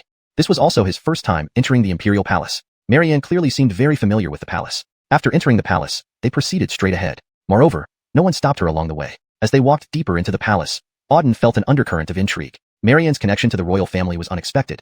Yet here she was, leading him through corridors and courtyards without a single guard questioning her presence. The ease with which she moved suggested that she wasn't just a casual acquaintance of the royal family, but possibly held some significant influence or trust. The grandeur of the Imperial Palace was awe-inspiring, with its towering structures adorned in gold and red, symbolizing power and authority. Despite the opulence surrounding them, Auden remained focused on the task at hand. He couldn't help but wonder what kind of person Marianne's friend was, and why this matter had led them straight to the heart of the kingdom's power. Marianne continued to walk confidently, her steps unhurried yet purposeful. The atmosphere around them grew more solemn as they neared their destination. Whatever awaited them inside would likely determine not only the fate of her friend, but perhaps even the course of events in the Tianfeng Kingdom. Chapter 123, Royal Princess. They continued walking inward for nearly 10 minutes. Finally, Marianne stopped in front of a palace situated in a corner of the entire royal palace. The environment inside was elegant, with fresh air. Additionally, dozens of powerful auras emanated from around the palace. Clearly, there were many experts here. Standing at the palace entrance, Marianne said to a guard beside her, Please inform Her Highness that I, Marianne from the Linglang Chamber of Commerce, have come to pay my respects and have brought a highly skilled physician who can save Her Highness. All right, please wait. The guard quickly went inside to report. After about a minute, he emerged again. The sawyer bids you enter. Marianne thanked him, and then led Auden into the palace. Upon entering, Auden saw that it was a lady's chamber, exuding a faint fragrance. It was filled with pink decor, creating a warm ambience. Inside, several people stood around. One of them was a young man in his 20s, wearing a golden robe, with sharp eyes and an extraordinary demeanor. The others were older, including middle-aged men and elderly gentlemen. They all radiated formidable spiritual power, clearly indicating they were all masters. The young man in the golden robe greeted Marianne. Raylan, you've arrived. Yes, Marianne nodded. Sawyer, I've come to see the princess. The young man sighed. My fourth sister's condition is worsening. Her aura has become very weak. If we cannot cure her soon, she may only last another 2 days. Marianne nodded. I understand. So this time, I've brought a very capable doctor who can definitely save the princess. Is that so? The young man glanced indifferently at Auden standing behind Marianne. Is the Dr. Raylan spoke of this one? Yes. Marianne nodded and then turned to Auden. Mr. Lin, the person lying on the bed is the friend I asked you to save. Please do your best. All right. Auden nodded and walked towards the window. On the delicate and warm bed lay an exceptionally beautiful young woman, no more than a teenager, with porcelain-like skin and a finely chiseled face, looking incredibly pretty. However, she had her eyes tightly shut, her complexion pale, and her aura extremely weak, clearly indicating she was gravely injured. As Auden was about to inspect her closely, a voice suddenly interrupted. Boy, who do you think you are to approach the princess? Isidore blocked Auden's path coldly. Auden glanced at the man. And who are you? What business is it of yours what I do? How dare you? The Isidore barked, pointing at Auden. I am a third-rank alchemist in Tianfeng Kingdom. Do you dare speak to me like this? Auden sneered, so just a third-rank alchemist. If someone didn't know, they might mistake you for a 7th or 8th-rank alchemist. A third-rank alchemist has no right to be arrogant before me. Get out of my way and stop blocking my path. You're courting death. Hearing this, the Isidore grew furious, glaring fiercely at Auden, his eyes flashing with intense hostility. As a third-rank alchemist, he held a significant position even within the Tianfeng Kingdom's royal palace. Members of the royal family treated him with respect. But now, this young man dared to be insolent to him. Remington, calm down. The young man in the golden robe interjected. This young man is here at Nalen's invitation to treat my younger sister. Let him examine her first before we make any judgments. The Isidore snorted disdainfully. Your Highness, you can't possibly believe that this waste can cure the princess. For of our most powerful alchemists combined could not treat her. How could this immature boy possibly succeed? I'm worried this boy has ill intentions towards the princess, so I prevented him. The princess is precious. She shouldn't be touched by such a useless person. The young man in the golden robe frowned slightly, looked at Auden, and finally said, I trust Nalen. Since she vouched for this person, he must have some capabilities. Friend, please treat my sister. All right. Auden nodded and moved to the bedside. He scanned the beautiful young woman on the bed, using his spiritual power to probe her body. He discovered a powerful fiery aura within her, burning through her veins, blood, and dantian. This fire was destroying her body, preventing her from waking up and continuously eroding her life force. Her vitality was almost completely depleted. After understanding her condition, Auden withdrew his spiritual power. What did you find? Marianne immediately asked. Yes. Auden nodded. I have a clear idea. Can you treat her? Marianne looked at Auden hopefully. Yes, I can cure her. Really? Hearing this, Marianne became overjoyed. The golden-robed young man also showed interest, asking, Brother, can you truly cure my sister? Yes, but... Auden paused. But what? The golden-robed young man urged, Brother, say whatever you need. If you can cure my sister, I will meet any demand. Auden smiled. All right. I never heal people without compensation. Therefore, I'll charge 1 million spirit stones. Give me 1 million spirit stones, and I will cure the girl on the bed. 1 million. The golden-robed young man froze. So did Marianne and the others around them. Boy, are you dreaming? How dare you ask for 1 million spirit stones? Where do you get the nerve to ask the sawyer for such an amount? The Isidore exclaimed harshly. An elderly man also snapped. You're mad. You're nothing but a charlatan trying to swindle money. There's no way you can cure the princess. Boy, do you know what happens to those who lie in the palace? This boy is probably a fraudster coming here to steal spirit stones. Your Highness, don't believe him. More voices chimed in accusing Auden of being a fraudster incapable of treating the princess. Enough. The golden-robed young man waved his hand and fixed his gaze on Auden. Brother, I can give you 1 million spirit stones, but if you fail to cure my sister, what then? If I fail, you may dispose of me as you wish. Good. The young man's eyes gleamed. Then let's settle this. I'll give you 20,000 spirit stones as a deposit now, and the remaining 800,000 after you cure my sister. How does that sound? Fine. Auden agreed. Here, take this purple gold card. It contains 20,000 spirit stones.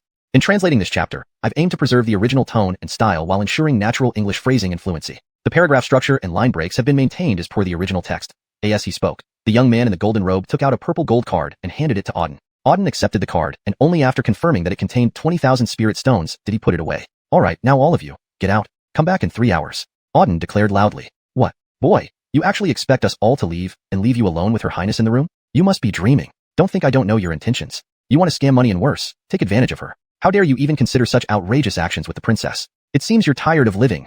The Isidore pointed at Auden and scolded fiercely. Slap. However, before he could finish his tirade, Auden suddenly slapped him across the face. Chapter 124, Million Spirit Stones. The slap echoed loudly and clearly, heard by everyone present. Seeing Auden actually slap Janice, all eyes instantly widened in shock. Everyone's gaze was filled with astonishment. After all, Janice was a third-grade alchemist, a profession held in extremely high regard on the continent. Alchemists, along with elixir masters and weaponsmiths, were considered the 3 most revered professions. Their status far exceeded that of warriors. A third-grade alchemist or elixir master held much higher status than a star general realm warrior. These people were rare and highly sought after. Major sects and powerful forces often spent countless resources to recruit one such expert. Yet even then, these professions were not easily obtainable. Many top-tier powers found it difficult to secure one of them despite spending huge sums of money. The Tianfeng Kingdom had to spend millions of spirit stones annually just to have Janice, a third-grade alchemist, serve as their royal pharmacist. Auden's action left everyone dumbstruck. He slapped Janice right in front of everyone. You little brat, you're asking for death. After a momentary stun, Janice erupted in fury, his eyes blazing with intense murderous intent. No one dared to treat an alchemist this way in the entire Tianfeng Kingdom, let alone the entire northern border. This young punk slapped him in public, utterly outrageous. If you dare to speak another word, it won't be just a slap. I'll take your life, Auden coldly warned, casting a glance at Janice. You. Hearing this, Janice grew furious, but sensed an overwhelming killing intent from Auden, realizing that if he spoke another word, this youth would indeed kill him. Masterin, please calm down.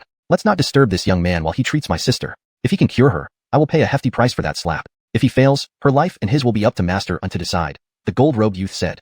Heeding the prince's words, Janice nodded and replied, Since His Highness speaks, I shall temporarily hold off, but I will deal with this boy later. He then turned and left. The others followed suit and exited the room. Inside, only Auden, Aaliyah lying on the bed, and Catherine remained. Catherine looked worriedly at Auden and asked, Sir Lin, can you really do this? If you can't, it's all right. I don't want you to be in danger because of me. Initially, she only wanted Auden to help treat Aaliyah, never expecting him to clash with Janice and his group. If Auden couldn't heal Aaliyah, he might face grave danger or even lose his life. Catherine was genuinely worried. This would be her fault if anything happened to him. But Auden smiled faintly and replied, Don't worry, those trash can't threaten me. Guard the door and don't let anyone in. Okay. Catherine nodded and left the room. Once everyone was gone, Auden focused on Aaliyah. He lifted her gently and slowly channeled the cold ice supreme star soul power within him, directing a stream of it into her body. Aaliyah was severely burned by searing flames, leaving all her injuries fiery in nature. Her body still retained strong remnants of flame energy, which needed to be dispersed to heal her. Cold ice power was the best countermeasure against fire. Supreme cold ice star soul was the nemesis of all flames, giving Auden confidence in his ability to heal Aaliyah. Pressing his hands against her back, Auden gradually infused cold ice power into her body. Initially scorching, Aaliyah's body began cooling as the cold ice power dispelled the remaining flames. As the ice spread, the flames vanished completely. Circulating the cold ice power through her body, Auden managed to almost entirely dispel the flames. Her complexion improved significantly. He continued using his spiritual energy to nourish and restore her. Time ticked away. Over 2 hours passed, and Auden still hadn't emerged from the room. Outside, patience wore thin. He has been inside for nearly 3 hours. He must be plotting something nefarious against Aaliyah. We cannot wait any longer. We need to burst in and rescue her, Janice urged. His Highness, this fellow is nothing but a fraudster. Even as a mere observer, he isn't an alchemist. How can he heal Aaliyah? He's here for money and deception. We can't let him succeed, another added. The impudent brat disrespected Aaliyah and even dared to slap Master Un. We cannot let him go. Kill him. He has no capacity to save Aaliyah. Not even Master Un could. This brat stands no chance. Around him, they unanimously condemned Auden's abilities. The gold-robed youth frowned. After glancing at the room, he decided, all right, let's go in and see what he's doing. Others rushed in behind him. Just as they approached, a clear sound echoed, and the door creaked open. Out stepped Auden. Boy, where's Aaliyah? What did you do to her? You perverted her. If you touched her, you're dead. Looks like you failed to heal her. You're nothing but a charlatan. Prepare to die. Their condemnation poured over Auden. However, a weak voice came from inside. Brother 3, tell them to quiet down. Upon hearing this, the gold-robed youth rushed back in. There, he saw Aaliyah, who had regained consciousness, looking much better though still pale. She's awake. The joy was palpable. Fourth sister, how are you feeling? Are you okay? Seeing Aaliyah alive and recovering, the gold-robed youth was overjoyed. Alphonsoxy said, I feel much better. It was like a dream. I was being burned by intense flames, and then a torrent of cold ice power descended from the sky, extinguishing all the flames. Third brother, I feel that all the residual toxins of fire within my body have completely dissipated. That's wonderful. The gold-robed youth was overjoyed. Alphonsoxy had truly recovered. At this moment, Janice, who stood behind, along with several other alchemists, were all dumbfounded. Their eyes were fixed on Aaliyah, who was now awake on the bed, each of them stunned speechless. Chapter 125, Assassin Tracking. How is this possible? How can it be true that he actually cured her? A second-rank alchemist murmured, his eyes filled with shock and disbelief. This boy isn't even an alchemist. Why was he able to cure Princess Delilah? How did he do it? Another second-rank alchemist voiced out, his eyes full of confusion. Janice's expression was also quite grim at this moment. He had carefully observed Auden earlier and concluded that Auden wasn't an alchemist at all. If one wasn't an alchemist, there was no way they could have cured the princess. But unexpectedly, Auden had indeed healed her. Even as a third-rank alchemist, he couldn't achieve what this boy, who wasn't even a first-rank alchemist, had done. This filled Janice with intense humiliation. His gaze on Auden now carried a fierce killing intent. Third brother, where is the young master who cured me? I want to thank him. Without him, I might have died, Delilah said from the bed. The young man in golden robes nodded and said, rest assured. I will thank that friend properly. Rest well now. We can discuss everything else after you've rested. Yes, Delilah agreed with a nod. Afterwards, the Beckham walked outside the room and looked at Auden. Master Lin, thank you for saving my sister. Please accept my gratitude. With that, he bowed deeply to Auden. Auden gave a faint nod and asked, what about what you promised me? The Beckham took out a purple gold card from his robe and handed it to Auden, saying, this contains 800,000 spirit stones. Please keep it safe. Auden accepted the card, verified its contents, and then nodded approvingly. This time, the harvest was enormous. 3 hours netted him 1,000,000 spirit stones, a huge sum by any measure. With this wealth, he could consider himself a wealthy individual. There's nothing else here, right? If not, I'll leave now, Auden said and turned to go. Wait, the Beckham called out just as Auden was about to leave. Do you need something? Auden scanned him with a look. You possess such remarkable healing skills and formidable strength. I wonder if you're willing to stay in the palace and serve our royal family, the Beckham proposed. If you're willing, Master Lin, we can offer you much more than just 1,000,000 spirit stones. We'll strive to meet any needs you have. Listening to these words, Auden remained calm and replied, I apologize, but I don't wish to serve any faction at the moment. Thank you for the invitation, sire, but I must take my leave. Without another word, Auden turned and left. The Beckham's attempt to recruit him suggested they knew his background. Considering the youth was part of the royal family and Auden's growing fame in Tianfeng City, a simple investigation would reveal his identity. Nevertheless, Auden wasn't surprised that the sawyer recognized him. However, serving the royal family of Tianfeng, a small kingdom, didn't interest him. Leaving the palace, Auden decided to return directly to Fierce Wind Academy. He had accomplished his tasks and made substantial earnings. With no further business, he headed towards the academy. But just as he began walking, Auden sensed something amiss. Since leaving the palace, several hidden presences had been following him. These presences were incredibly concealed, almost undetectable unless one paid close attention. Yet, Auden's spiritual awareness was now so powerful that even star martial realm warriors couldn't escape his perception. Thus, he quickly identified the 4 or 5 trailing presences. Why would someone follow me? Are they from the palace? Frowning slightly, Auden pondered the possibility. Having just saved the royal family's Asia, it seemed implausible that the palace would track him. Who, then, could be behind this? Without clear answers, Auden snorted coldly, deciding to find out. I'd like to see who you really are. Auden changed direction and headed straight out of the city. Soon, he reached the outskirts, beyond which lay the vast Intian Mountains. Without hesitation, he ventured into the mountains, walking for nearly half an hour before stopping deep within. Turning around, he scanned the area coldly. You've been following me long enough. It's time to show yourselves. Silence greeted his call. Undeterred, Auden added, do you want me to make you come out? You actually noticed us? Upon speaking, 4 shadowy figures emerged from behind, each dressed in black with covered faces, exuding an icy, lethal aura. Auden detected strong murderous intent from them, indicating they were not ordinary warriors. Who are you? And why have you been following me? These 4 people were unfamiliar to Auden, their auras uncomfortable and disconcerting. The central figure among them spoke coldly. Someone wants your life. They paid handsomely for us to kill you. Today, you will die here. Assassins. Understanding immediately, Auden smirked. I'm curious who hired you. Did I offend someone? That's none of your concern. A dead man doesn't need to know too much, the assassin replied. Dead man? Auden sneered. For trash like you think you can kill me? You must be dreaming. Humph, enough talk. Let's finish this. The lead assassin roared and charged at Auden. The other 3 simultaneously attacked from different directions, surrounding him. 4 9th-rank Star Masters. As their spiritual energy surged, Auden confirmed they were 4 9th-rank Star Master warriors. Excellent. Facing the incoming attacks, Auden's eyes narrowed sharply. Aiden Sword Formation. Auden roared and activated the Aiden Sword Formation, a top-tier martial technique from the Patrick clan, known for its immense power. As he formed the seals, countless crimson sword beams appeared around him, completely enveloping him. Hundreds, possibly thousands, of blood-red sword beams circled him in a deadly spiral. Annihilate. With another roar, the numerous sword beams divided into 4 groups, cutting towards the 4 assailants. Boom, boom, boom, boom. For deafening explosions shook the air as Auden's Aiden sword beams clashed fiercely with their attacks. After the massive clash, both the sword beams and the 4 attacks dissipated simultaneously. Scarlet Blaze exploding fist. Please let me know if you need any adjustments or have further requests. As soon as the sword beams dissipated, Auden leaped forward with lightning speed, rushing to the left of one of the assailants before delivering a powerful punch. The punch was infused with formidable flame energy. The flaming fist beam instantly approached the man on the left. Heavenly Thunder Palm. Seeing Auden's punch coming at him, the man's face abruptly changed. He swiftly channeled his spiritual energy and hurled a palm strike back. Fist met palm. Boom. A deafening explosion echoed, and the man's palm strike was immediately shattered. At the same time, the flaming fist beam slammed into his body. With a sickening squelch, the punch tore straight through him. A deep, blood-stained hole was left in the center of the man's chest.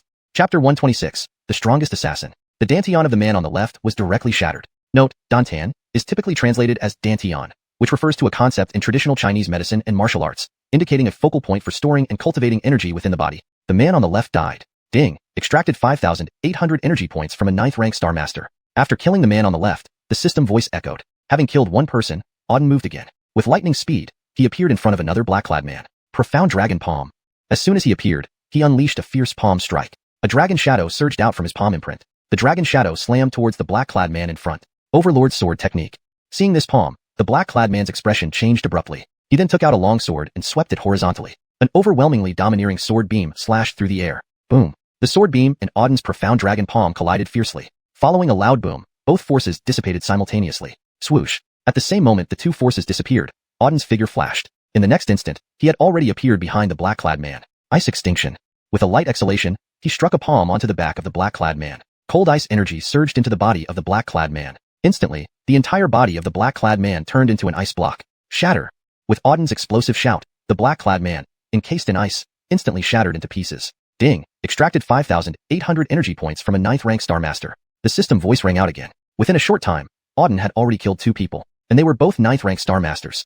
Seeing this scene, the remaining 2 black-clad men widened their eyes. Their gazes were filled with shock. How is that possible? This kid is clearly only at the 7th-rank Star Master realm, yet why does he have such formidable strength? The black-clad man wielding a long sword said in astonishment. Another black-clad man holding a broadsword was likely the Alessio of these 4. His gaze fixed sternly on Auden.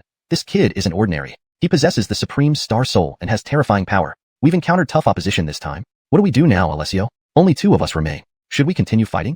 The black-clad man holding the longsword showed signs of fear. Auden's displayed strength was truly formidable. He instantly killed 2 9th-rank Star Masters. They were also 9th-rank Star Masters, not much different in strength from the previously killed duo. Auden could easily kill those 2, meaning he could also easily kill them. If they stayed any longer, they would definitely die too. Thinking about this, the black-clad man holding the broadsword said, "We're no match for this kid. Let's retreat and ask headquarters to send higher-ranking assassins." Yes. The other responded. Subsequently, without another word, the 2 quickly retreated. "Wanna run? Can you?" A cold look flashed across Auden's eyes as he leaped forward like lightning. In an instant, he was already in front of the sword-wielding youth. Primordial Mystic Heaven Art. Just as he appeared, Auden punched out. The power of the Primordial Mystic Heaven Art surged into his fist. A golden energy-infused fist struck the Sylvester fiercely. Boom. One punch down, the longsword-wielding black-clad man shattered under the impact. Simultaneously, pure spiritual energy within him flowed into Auden's body. Ding! Extracted 5,800 energy points from a 9th-rank Star Master. The system voice sounded again. Now, only one remained in the entire forest, their Alessio, the Sylvester. At this moment, the Sylvester was completely stunned. He stared blankly at Auden standing before him, trembling all over. Auden stood motionless, but felt a terror akin to hell emanating from him. The terrifying murderous intent radiating from Auden made his soul shiver. You. Staring at Auden, the Sylvester couldn't speak coherently. "Speak. Where are your killers from?" Auden said coldly. "Bloody Killers Sect. We are assassins from the Bloody Killers Sect." The Sylvester trembled. Bloody Killers Sect? The top killer organization in the northern region, the Bloody Killers Sect? Auden was somewhat surprised. He had heard of the Bloody Killers Sect before, the first-rank killer organization in the northern region. It was rumored to have a large number of killers, each extremely powerful. Anyone the Bloody Killers Sect targeted would eventually be killed. They never failed. He didn't expect that this time it was the Bloody Killers Sect's killers sent to kill him. "Who sent you?" Auden continued asking. "I don't know." The Sylvester shook his head. "Don't know?" Auden's eyes flashed coldly. "Does that mean you want to die?" A wave of killing intent surged straight at the Sylvester. No, I really don't know." The Sylvester looked terrified. "We killers just receive tasks assigned by superiors. As for who pays to have you killed, only our master knows. They find the master, pay money, and state the target. The master then dispatches the corresponding level of killer to complete the task. We follow the master's orders. Whoever he tells us to kill, we will kill. We don't know who the employer is and have never met them. So that's how it is." Hearing the Sylvester's words, Auden nodded understandingly. What the Sylvester said seemed true. This was the standard procedure for almost all killer organizations. As the most powerful killer organization, the Bloody Killers Sect would naturally follow this method. "I've heard that in your Bloody Killers Sect, killers are divided into several ranks. What rank are you?" Auden curiously scanned the Sylvester. The Sylvester said, "In the Bloody Killers Sect, killers are divided into Earth, Sky, Mystery, and Yellow ranks. The higher the rank, the stronger the killer. The master assigns different rank killers based on the difficulty of the assassination target. The 4 of us are all Mystery rank killers." Mystery rank. Auden's heart stirred. The Sylvester's strength wasn't weak, reaching the 9th rank Star Master. Such strength in the Bloody Killers Sect was merely a mystery rank killer. It appeared that the Bloody Killers Sect's strength was indeed formidable. "If you fail to complete a mission, what happens?" Auden asked further. The Sylvester replied, "The Bloody Killers Sect never fails to complete a mission. In hundreds of years since its establishment, any mission taken on by the Bloody Killers Sect has always been completed. If the first batch sent fails, then the master will dispatch higher-ranked, more powerful killers until the target is killed." "I see." Hearing the Sylvester's words, Auden nodded. From this, it seemed he had caught the attention of the Bloody Killers Sect, and death was inevitable. ##### Chapter 127. Elder in Purple Robes. "So, if the 4 of you fail to complete the mission, then your blood-killing sect will send even stronger and higher-ranked assassins to kill me," Auden said. "That's right." The man with the knife nodded. "Good, then you can die now."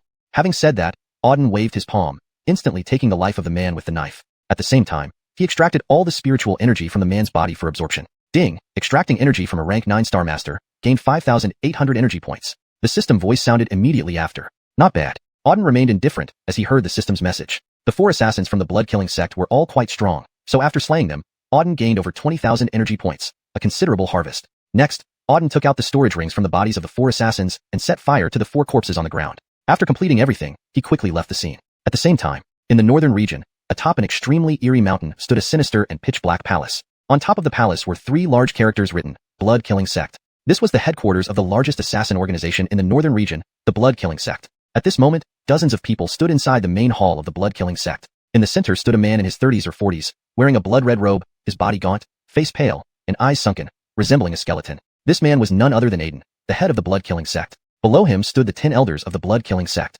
Everyone had gathered in the hall, discussing something intensely. Just then, a figure quickly entered the hall and approached the center, saying, "Report to the sect leader and elders, Realinea number 11 has failed. All 4 assassins we sent to carry out Realinea number 11 are dead." What? Everyone in the hall was shocked upon hearing this. How is that possible? Realinea number 11 was just a relatively low-level task. As far as I remember, it was only to kill a waste of a person named Auden in the Tianfeng Kingdom. We investigated this Auden before. He isn't particularly strong. How could the mission fail? An elder in purple robes immediately exclaimed. The disciple reported, we don't know exactly what happened. All 4 assigned to assassinate Auden have died, likely killed by Auden himself. The mission has failed. For useless pieces of trash. The elder in purple robes coldly said, Kelvin and the others were all at the rank 9-star master level. Their target was only at the rank 7-star master level. To ensure success, I even sent 4 more rank 9-star masters along with them. These 4 incompetents actually failed completely. Truly useless. Above, Aiden casually glanced at the elder in purple robes and said, Lonnie, if I'm not mistaken, our blood-killing sect hasn't had a failed mission for 3 or 4 years. Yes, the elder in purple robes nodded, replying, for the past 4 years, every mission we've taken has been completed flawlessly. This time was an anomaly. It seems this young man isn't as simple as he appears on the surface. Aiden said, as the largest assassination organization in the northern region, we must uphold our reputation. We cannot afford to fail again. Besides, Realinea number 11 came with a significant reward. Now that one failure has already occurred, we must ensure there isn't a second. I understand. The elder in purple robes nodded and said, Sect leader, rest assured. This time, I'll send my subordinate Earth-class assassin. The mission will be carried out perfectly without any unforeseen events. That's good. Aiden nodded above. Then I'll make the arrangements now. With that, the elder in purple robes turned and left the hall. After leaving, he walked to the rear mountain and crushed a sound-transmitting token in his hand. After about a few minutes, a hooded black-clad figure appeared behind him. Elder, why did you summon me?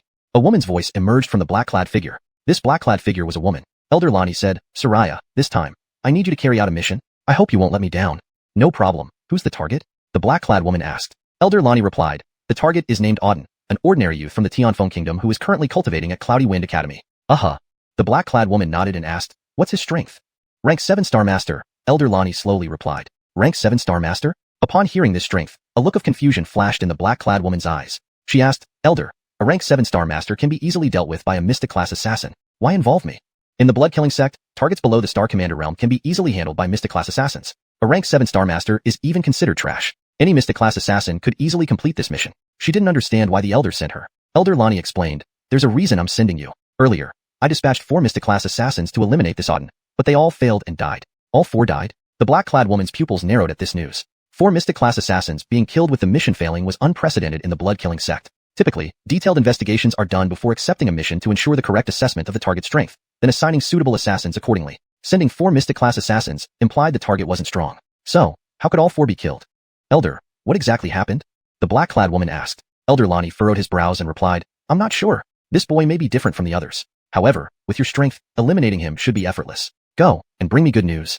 Yes. The black-clad woman nodded and vanished from the spot. Elder Lonnie stared at the sky, his eyes flashing with a cold expression. Auden, let's see how many heads you've got to escape the pursuit of the blood-killing sect. Deep within the Cloudy Wind Academy, inside the pavilion. After returning from the overcast mountain range, Auden returned to the pavilion to cultivate. Being hunted by blood-killing sect assassins was unexpected. Currently, he didn't know who had paid the blood-killing sect to send assassins after him. However, Auden had a pretty good idea. In the Tianfeng Kingdom, he had offended many people, most notably the 3 major families. Therefore, the blood-killing sect assassins were most likely hired by these 3 families. But Auden wasn't worried. If the blood-killing sect wanted to kill him, let them come. These assassins weren't weak, and each would provide valuable energy points, which he desperately needed. Chapter 128, Preparing for the Test. I wonder how much energy value I have collected so far. Auden thought to himself. Recently, he had been gathering energy values non-stop. Whether in the floating cloud mountains or during his daily life, he had killed numerous people and demonic beasts. These people and demonic beasts that he had slain were all refined and absorbed by Auden. With his current strength, killing 1 person or 1 demonic beast would net him around 5,000 to 6,000 energy values. So, after this period of time, he must have accumulated quite a bit of energy values. However, he wasn't sure exactly how much. Thinking about this, Auden summoned the system. Check energy value. Auden said, energy value, 740,000. The system provided a number, 740,000. Hearing this number, a flicker of surprise flashed through Auden's eyes. Unknowingly, he had already collected 740,000 energy values. If he hadn't guessed wrong, it seemed that reaching 1 million energy values would unlock the 5th level system shop. Uncertain, Auden asked directly, how many energy values are needed to unlock the 5th level system shop? 1 million energy values can unlock the 5th level system shop. The system replied. As expected, Auden muttered upon hearing the system's voice. It was 1 million indeed. Now he had 740,000 energy values. If he continued with the current method of collection, then he would only need an additional 200,000 energy values to unlock the 5th level system shop. 200,000 energy values sounded like a lot, but it wasn't really. With his current strength, every person he killed could refine nearly Brandon Chin's amount of energy values. Killing 50 top-star realm martial artists consecutively would be enough. Combining all the people from the 3 major families should be roughly equivalent. At this thought, a cold smile appeared at the corner of Auden's mouth. In that case, the target would be the 3 major families. Once he slew all the remaining members of the 3 major families, the accumulated energy would be sufficient to unlock the 5th level system shop. 3 major families, wait for me, Grandpa will be coming to find you soon, Auden said with a sneer. Auden was also looking forward to the 5th level system shop. One had to know that on the 4th level system shop, there were already many heavenly level cultivation techniques and heavenly level spiritual weapons. If even the 4th level shop was like this, the treasures in the 5th level shop would undoubtedly be of an even higher grade. Therefore, as long as the 5th level system shop was unlocked, the treasures he obtained would definitely be more useful. He just needed to see when he could accumulate enough of these remaining 200,000 energy values. Ding. System task updated. Task. Participate in the wind cloud test and come first. Deadline. Half a month. Note. Failure will result in severe punishment. Just then, the system's voice came again. The system task had actually updated. Upon hearing the system's voice, Auden instantly rejoiced. The update of the system task at this moment was absolutely good news. Based on previous experience, completing the system task would grant him Supreme Star Souls. Currently, the 4 Supreme Star Souls he possessed were all obtained through completing tasks. And now, the system task had updated once again. While Auden didn't know if this task would yield another Supreme Star Soul, completing it would certainly bring immense rewards. Furthermore, he understood this task well. The Wind Cloud Test. The Wind Cloud Test was an examination for students of Wind Cloud Academy, as previously explained by Amaya. All disciples of the Wind Cloud Academy participated in this test. The top 10 in the Wind Cloud Test would receive substantial rewards and could enter the Upper Academy for further training. Amaya had suggested that he join the Wind Cloud Test. Auden had already agreed to Amaya's request to participate. Since he now had the same task, there was nothing to discuss. Participate in the Wind Cloud Test and try his best to come in first place. I must focus on cultivation and prepare for the Wind Cloud Test, Auden murmured. Though his current strength allowed him to face some of the top geniuses in Wind Cloud Academy without issues, he still hadn't reached the Star General realm, and it was rumored that the geniuses in the Upper Academy mostly had their strength at the Star General level. Thus, battling these Star General level martial artists posed a certain threat. There was approximately half a month left until the Wind Cloud Test. Using this time to enhance his strength, he hoped to ascend a few more levels. With that thought, Auden closed his eyes and entered a state of cultivation. Meanwhile, Wind Cloud Academy, Upper Academy. At this moment, in one of the pavilions within the Upper Academy, in the courtyard stood 3 people, a Isidore and 2 youths. The Isidore was Chauncey, one of the 4 tutors of Wind Cloud Academy. The other 2 young men were Upper Academy students and also Chauncey's disciples. In the Upper Academy, there were 10 students in total. These 10 individuals were the most powerful, most talented, and most famous within the Wind Cloud Academy. These 10 Upper Academy students were generally guided personally by the 4 tutors of Wind Cloud Academy. The 2 before him were precisely Chauncey's students. Tutor, did you call us over for something? The youth in white on the left curiously asked Chauncey. Yes, Tutor Patrick. I was in seclusion, preparing for the upcoming Wind Cloud Test. Is there something important? The blue-clothed youth on the right added. Chauncey gave a cold look at the 2 before him and said, Jermaine, Carly, today, I've called you here regarding the Wind Cloud Test. We will follow your instructions, Tutor, Jermaine said from the left. That's right, Tutor Patrick. Ever since we joined Wind Cloud Academy, you have been guiding our cultivation. Our present strength is all thanks to your help. So, no matter what, please command us, Carly added from the right. Very good. Chauncey nodded satisfactorily. You 2 are truly my most outstanding disciples. Rest assured, I won't let down those who cultivate under me. Thank you, Tutor. Can you tell us specifically what you need us to do? Carly asked. Chauncey replied coldly, I want you to kill someone in this Wind Cloud Test. Who? Auden. Chauncey sternly commanded. This time, I want you to kill Auden at all costs. Can you 2 accomplish this? Auden? That piece of trash who has been in Wind Cloud Academy for less than half a year? Jermaine responded. Chapter 129. Sister disappears. Yes, it's him. At the mention of Auden, a fierce glint of killing intent flashed in William's eyes. His fists clenched tightly. If Auden were standing before him, he would tear him to pieces without a doubt. Jermaine said with disdain. Mentor, rest assured, Auden is just a piece of trash. He hasn't even been at our Fengyun Academy for half a year. Killing him would be as easy as crushing an ant. During the Fengyun testing, I'll personally finish him off. Note, for better fluency, at our Fengyun Academy is changed to at our academy. Also, Fengyun is not translated as it seems to be a proper noun or specific term in this context, which should remain in its original form unless there's a standard English equivalent provided. For improved readability and fluency in English, the translation could be slightly rephrased as follows. Jermaine said with disdain, Mentor, don't worry. Auden is nothing but trash. He hasn't even been at our academy for half a year. Killing him will be as easy as squashing an ant. During the Fengyun testing, I'll personally take care of him. Exactly. Carly chimed in from beside. Auden is nothing but garbage that has barely reached star officer status after being in the academy for just half a year. Killing such trash is child's play. Mentor, rest assured, leave this to me. On the day of the tournament, I'll make him beg for his miserable life. Good. Satisfied with their words, William nodded and said, You 2 don't disappoint me as my students. I trust your strength. Remember one thing. Do whatever it takes to eliminate Auden. Understood. Understood. Both Carly and Jermaine nodded. William looked up at the sky with a grim smile. Young brat, prepare to die during this Fengyun test. You will learn the consequences of crossing me.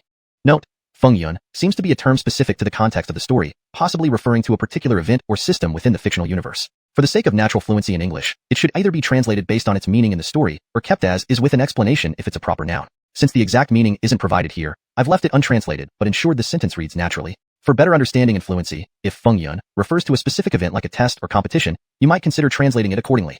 Young brat, prepare to die during this Fengyun evaluation. You will learn the consequences of crossing me. Or, young brat, prepare to die during this Fengyun trial. You will learn the consequences of crossing me. Choose the most appropriate term based on the context of Fengyun in your story. With a fierce voice, Willian added. His two students, Carly and Germain, had both reached the Star Officer realm. Auden was now only a mere trash Star Master, so Willian had full confidence that Carly and Germain could kill Auden. In this Fengyun test, Auden was surely doomed. Note, Fengyun should be translated to Fengyun, is a unique term that may refer to a specific event or test in the story's context. It's better to use an appropriate English equivalent if known. Without specific context, it could be translated as storm, or kept as a proper noun if it's a specific event name. Here I'll keep it as Fengyun, assuming it's a specific event name. Revised sentence. In this Fengyun test, Auden was surely doomed. Time passed day by day. After 7 days, Auden emerged from his cultivation. Buzz. Upon opening his eyes, a powerful surge of energy erupted from within him. The surging power spread outward ceaselessly, causing the entire pavilion to shake fiercely for a moment. Auden's body slowly floated into mid-air. Golden light enveloped him as potent spiritual energy surged around him. After a long while, this intense spiritual aura finally calmed down. With a deep exhalation, Auden finally released the turbid air from his lungs. Finally, my strength has improved, Auden murmured, sensing the formidable spiritual energy within him. Having devoted himself to cultivation for a week, Auden's strength finally advanced, reaching the 9th tier of the Star Master realm, just one step away from Star Officer. Given the current progress, it wouldn't be long before he reached the Star Officer realm. However, Auden wasn't in a hurry to break through to Star Officer. Despite being a Star Master, he was confident that any ordinary Star Officers beneath the 3rd rank wouldn't be a threat. He believed he could easily defeat any martial artist below the 3rd level of the Star Officer realm, so there was no need to rush the breakthrough. He could wait until the time was right to make a one-time leap to Star Officer. What mattered most to Auden was actual strength, not just a higher realm. Now there's still about a week before the Fengyun testing. Should I continue cultivating? Auden mused aloud, supporting his chin as he pondered. Note, the term Fengyun seems to be a specific term from the original context that may have a particular significance in the story. For fluency and natural reading in English, it should ideally be translated or explained. Without further context, a more fitting translation might be storm testing, or left as if it's meant to be a proper noun. Here I've kept it as Fengyun to stay faithful to the provided text, but note that this may need adjustment based on broader context. Just awoken from cultivation, Auden debated whether to continue. Eventually, he decided against further cultivation for now. I should go see Yuanxi. I haven't seen her in a long time. Yuanxi had been practicing outside recently, and upon returning, Auden had been busy cultivating, so he hadn't seen her for quite some time. Wondering how she was progressing, he went to find Yuanxi. Reaching Yuanxi's residence, Auden knocked on the door but heard no response. He knocked again several times, still no one answered. She must not be here. Frowning slightly, Auden used his spiritual senses to search the courtyard and confirmed it was empty. Puzzled, Auden wondered where Yuanxi could have gone. She didn't have friends in Tianfeng Kingdom and wasn't familiar with the area, so where would she go? Are you looking for Audengxi? A voice came from behind. Turning around, Auden saw a teenage girl standing there, likely another student from the academy. Auden nodded. Yes, do you know Audengxi? Of course. I live next door and am familiar with her, the girl replied. Do you know where Audengxi is? Asked Auden. She was abducted recently, exclaimed the girl. What? Hearing this, Auden's expression changed abruptly. Instantly appearing in front of the girl, he demanded. You say Audengxi was abducted? What happened? Startled, the girl watched Auden, who had appeared before her almost instantaneously. Feeling intense fear from the strong killing intent emanating from Auden, she shivered inwardly. Sensing her terror, Auden suppressed his aura. I'm Audengxi's brother. You mentioned she was taken. Can you tell me more? Swallowing hard, the girl recounted. Yesterday, 4 or 5 people came here, entered Yuanxi's quarters, and abducted her. They moved swiftly and took less than a minute. Damn. Enraged, Auden felt a wave of fury wash over him. Someone dared to lay hands on Audengxi. Who were they? If anything happened to her, these people would pay with their lives. Audengxi was his closest family, the only person who had always stood by him since childhood. This abduction sparked his fury. Like touching a dragon's reverse scale, anyone who harmed Audengxi would face severe retribution. Do you know who abducted her?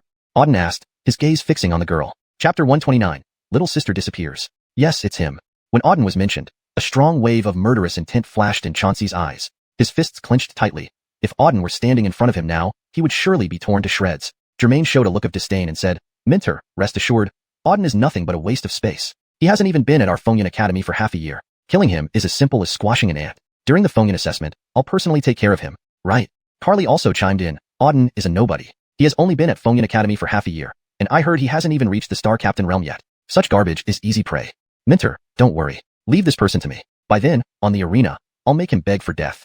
Good. After listening to these two, Chauncey nodded in satisfaction. Both of you live up to being my students. I believe in your strength. In short, do whatever it takes to kill Auden. Understood.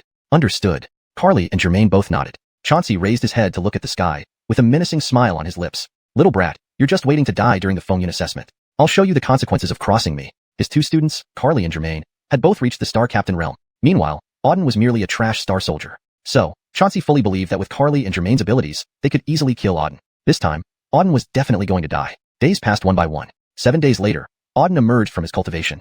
Buzz. As soon as he opened his eyes, a powerful energy surged out from within him. The overwhelming force radiated endlessly around him. The entire pavilion shook violently for a moment. Auden's body slowly floated in mid-air. Golden light emitted from his entire body. Powerful and pure spiritual energy continuously surged around him. After a long while, this intense spiritual energy finally settled down. Only then did Auden exhale a long breath. Finally, my strength has increased.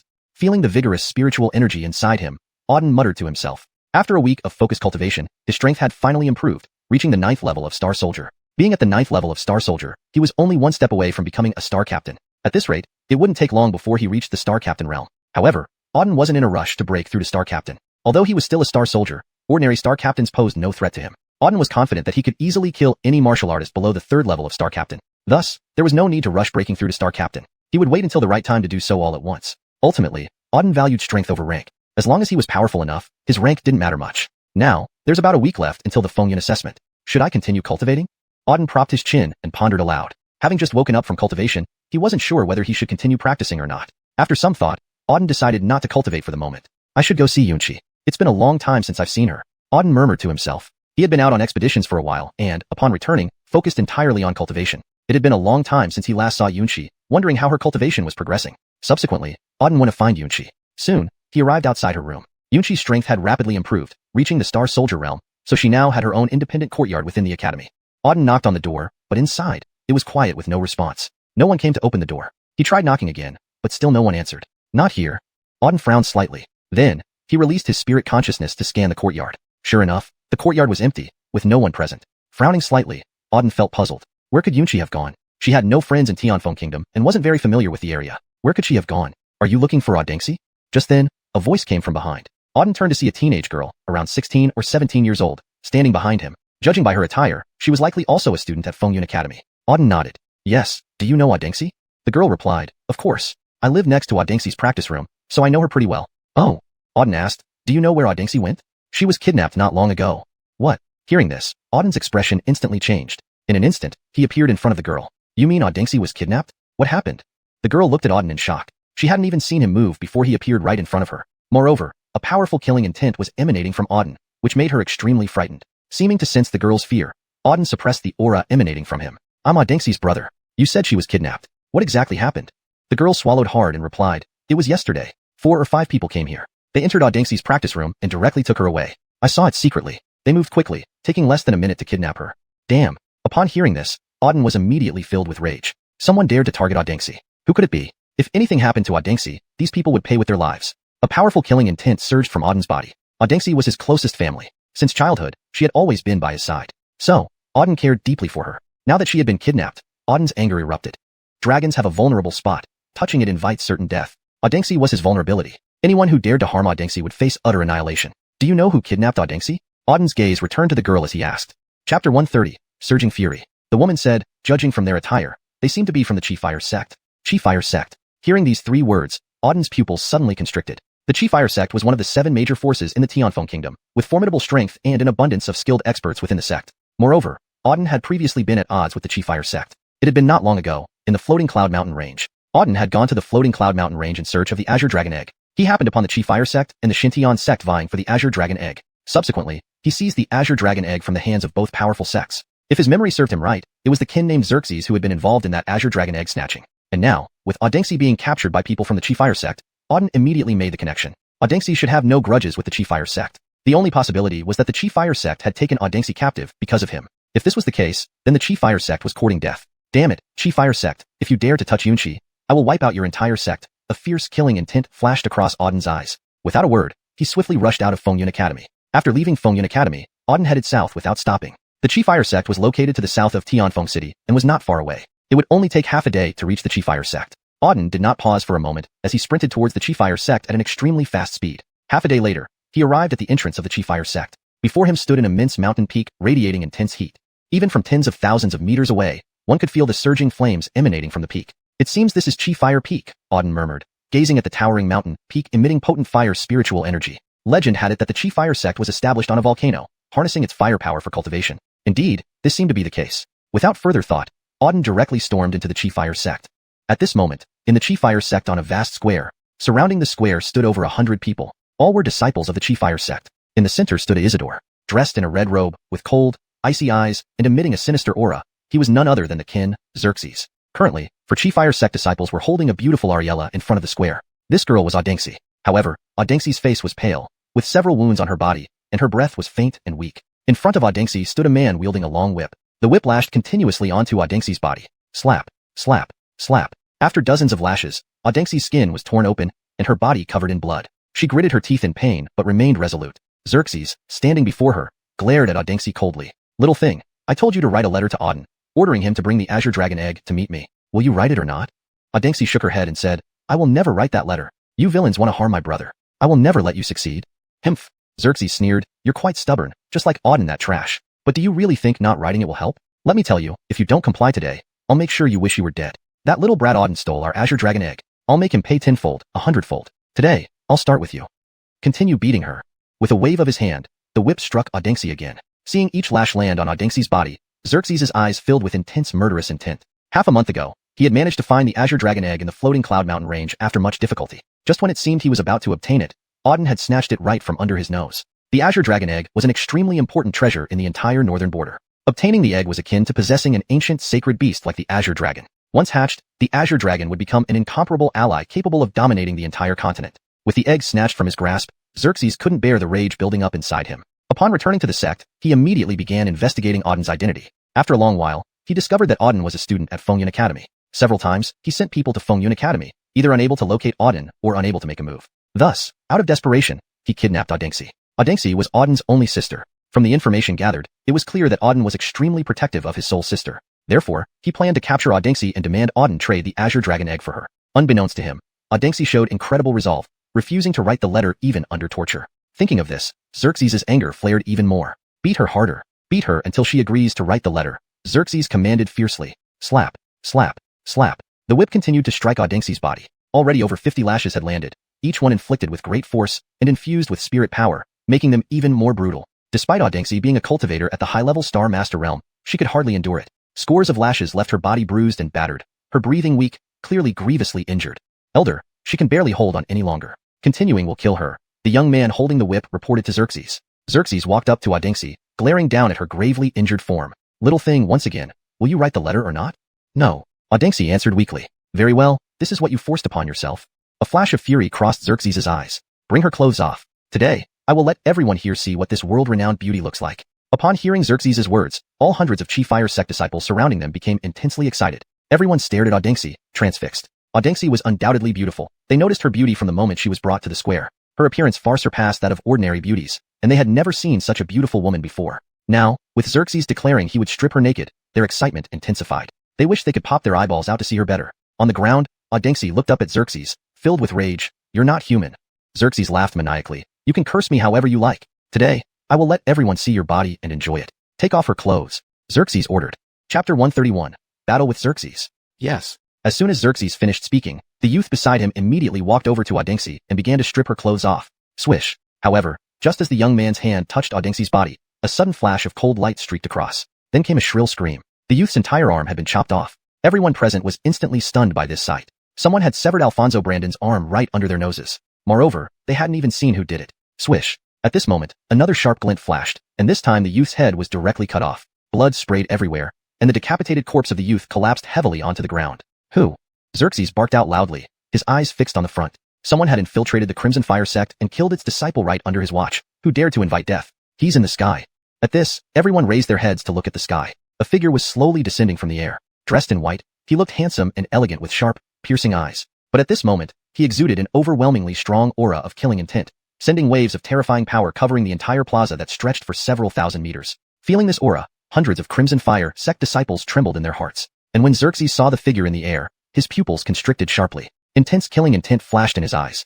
Auden, you finally came, Xerxes said harshly. The person who arrived was indeed Auden. After landing, he immediately went to Audengsi's side. Brother. Seeing Auden, Audengsi's eyes turned red, tears slowly streaming down her cheeks. Sister, it's my fault. I failed to take care of you. Don't speak now. Let me heal your wounds first. Saying this, Auden fed Audengsi a blood-replenishing pill, then infused a stream of pure spiritual energy into her body to mend her injuries. Under Auden's healing prowess, Audengsi's external wounds gradually started recovering. However, the internal ones would take longer. Seeing Audengsi's battered body, Auden's heart ached as if pierced by 1,000 needles. Waves of fury surged within him. Since leaving Lingyun City, He had sworn not to let any harm come to Audengsi again. Yet now, she had been beaten like this and nearly died. A formidable wave of murderous intent continually radiated from him. Stabilizing Audengsi's condition, Auden instructed, "Sister, rest here. Leave the rest to me." "Okay." Audengsi nodded slowly. With her brother around, she felt infinitely safe. Standing up, Auden faced Xerxes. "You old monster, you dared to touch my sister. Today, I'll make sure you die without a complete corpse," Auden declared fiercely. Speaking, he emitted heavy waves of murderous intent directed at Xerxes. "Ha ha ha." Xerxes laughed maniacally, looking disdainfully at Auden and saying, "Little brat, I've been waiting for you. Half a month ago, you snatched the azure dragon egg from under my nose. Now, I will get my interest back through your sister. Now, obediently hand over the azure dragon egg. If you do, I'll ensure both you and your sister die whole. Otherwise, I'll make sure you wish for death but cannot find it." Xerxes finished speaking just as Auden stepped forward. "Old man, the azure dragon egg is with me. Come get it if you dare. Hurt my sister again, and you'll die today." "Audacity!" Xerxes' gaze hardened, replying coldly, "Even your Phongyun Academy mentor wouldn't dare speak to me this way. You, a trash, dare to spout nonsense before me? You truly are tired of living. I'll show you what happens to those who act arrogantly in front of me." With these words, a terrifying surge of spiritual energy burst forth from Xerxes. Then he dashed forward toward Auden, lightning fast, and landed a powerful punch. Dominant fist aura locked onto Auden entirely. Good move.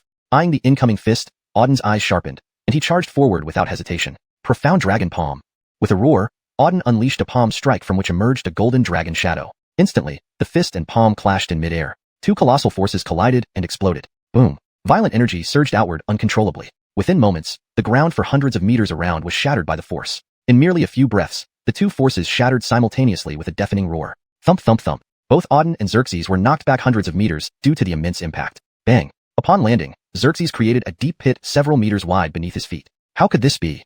Xerxes widened his eyes in shock, staring at Auden. Auden actually pushed him back. Half a month ago, when they last fought, Xerxes could easily kill Auden with one hand. But now, Auden's strength had risen dramatically, pushing him back. This kid advanced 4 or 5 realms in merely half a month. How is this possible? Xerxes' mind was filled with astonishment. Primordial Profound Heaven Technique. Auden roared once more, channeling the Primordial Profound Heaven Technique as he rushed forward. He had one goal, to kill this scum today or never stop. The technique condensed into a golden sphere in the air, swiftly spinning and absorbing all the spiritual energy within hundreds of meters. Within a short time, the energy in the golden sphere became exceedingly potent. Destruction.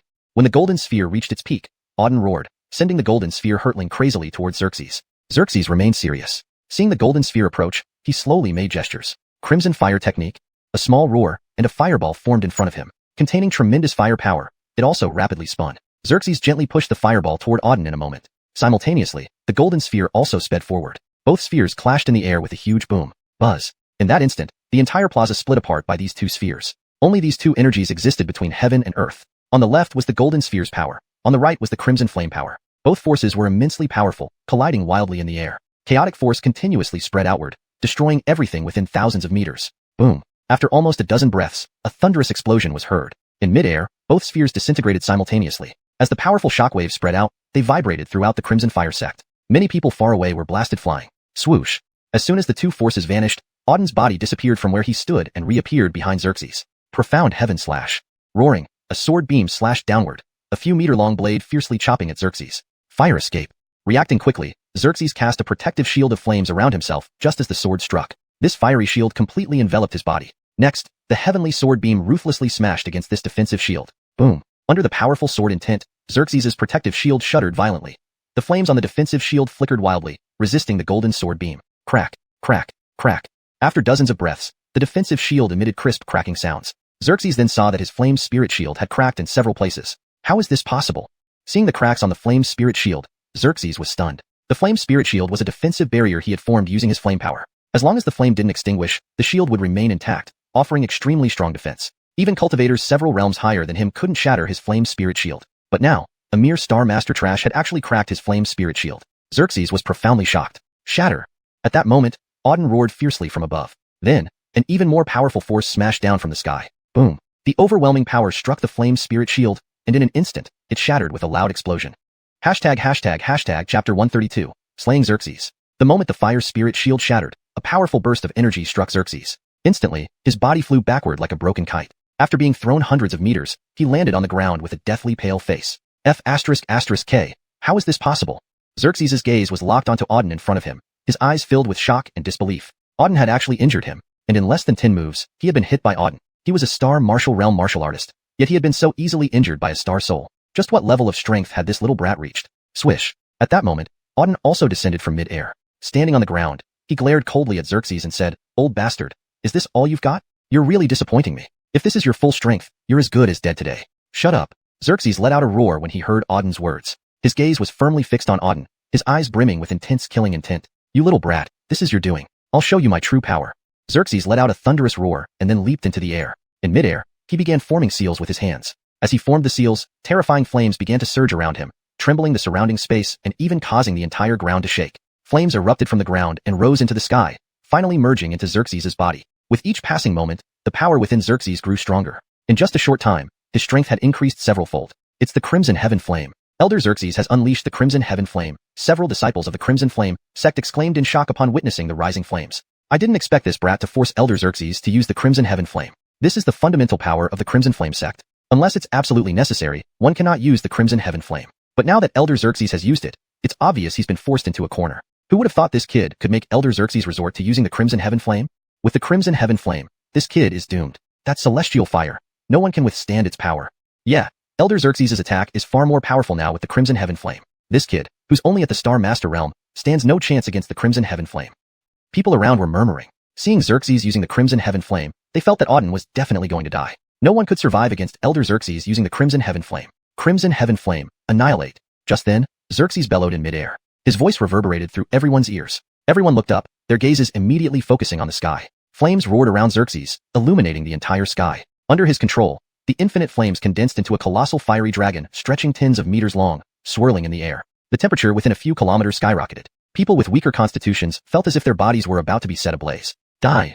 After another roar, Xerxes directed the flaming dragon to charge towards Auden. The fiery dragon soared through the air, igniting everything in its path as it barreled down towards Auden. A terrifying surge of flame power rushed towards him. "What powerful flame power!" Auden muttered, his pupils constricting. The flame power from the dragon was immensely potent, almost not emanating from Xerxes, but rather from deeper underground. Indeed, the Crimson Heaven Flame was not Xerxes' inherent power, but the power from the volcano's core. Xerxes was channeling the volcano's might to launch his attack. Ice condense. Seeing the fire dragon rushing towards him, Auden did not retreat. Instead, he leaped into the air, swiftly heading towards Xerxes. At the same time, he activated his Ice Emperor Star Soul. An ice-cold force spread across the sky, turning the once clear sky dark. Dark clouds rolled overhead, and snowflakes began to fall. "Condense." As Auden bellowed, countless pieces of ice and snow in the sky condensed into an icy dragon similar to the one of flames.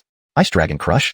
Auden's fierce cry echoed, and he controlled the ice dragon to charge ferociously towards the fiery dragon. Simultaneously, the immense fiery dragon rushed forward from the opposite direction. Instantly, the two dragons clashed in mid-air with an earth-shaking impact. For a moment, it seemed like the entire world trembled. The collision between the two forces was continuous and intense, nearly shattering the entirety of the Crimson Flame sect. The sky was bisected, on one side, flame power, and on the other, ice power. Both forces were awe-inspiring and destructive. Crack, crack, crack. As the two dragons collided repeatedly, loud crackling sounds resounded in the sky. The space itself showed signs of fissures due to the dragon's impact. Everyone watching was filled with terror. Even some ancient elders from the entire Tianfeng kingdom were startled. They raised their heads and stared at the Crimson Flame sect, awed by the intense battle. Crimson Flame sect. In mid-air, after nearly a minute of continuous confrontation, the two dragons suddenly merged together before exploding with tremendous force. Boom. Instantly, both dragons exploded, sending waves of ice and flame power surging outwards. The explosion was devastating, leveling half of the Crimson Flame sect. Under the impact, Xerxes was blasted back over 1,000 meters, spewing a mouthful of blood and slamming heavily into the ground. As soon as he landed, he spat out another mouthful of blood, his face ashen white. Note: translated faithfully while maintaining the paragraph structure and style of the original text. Character names are transliterated accurately in Pinyin.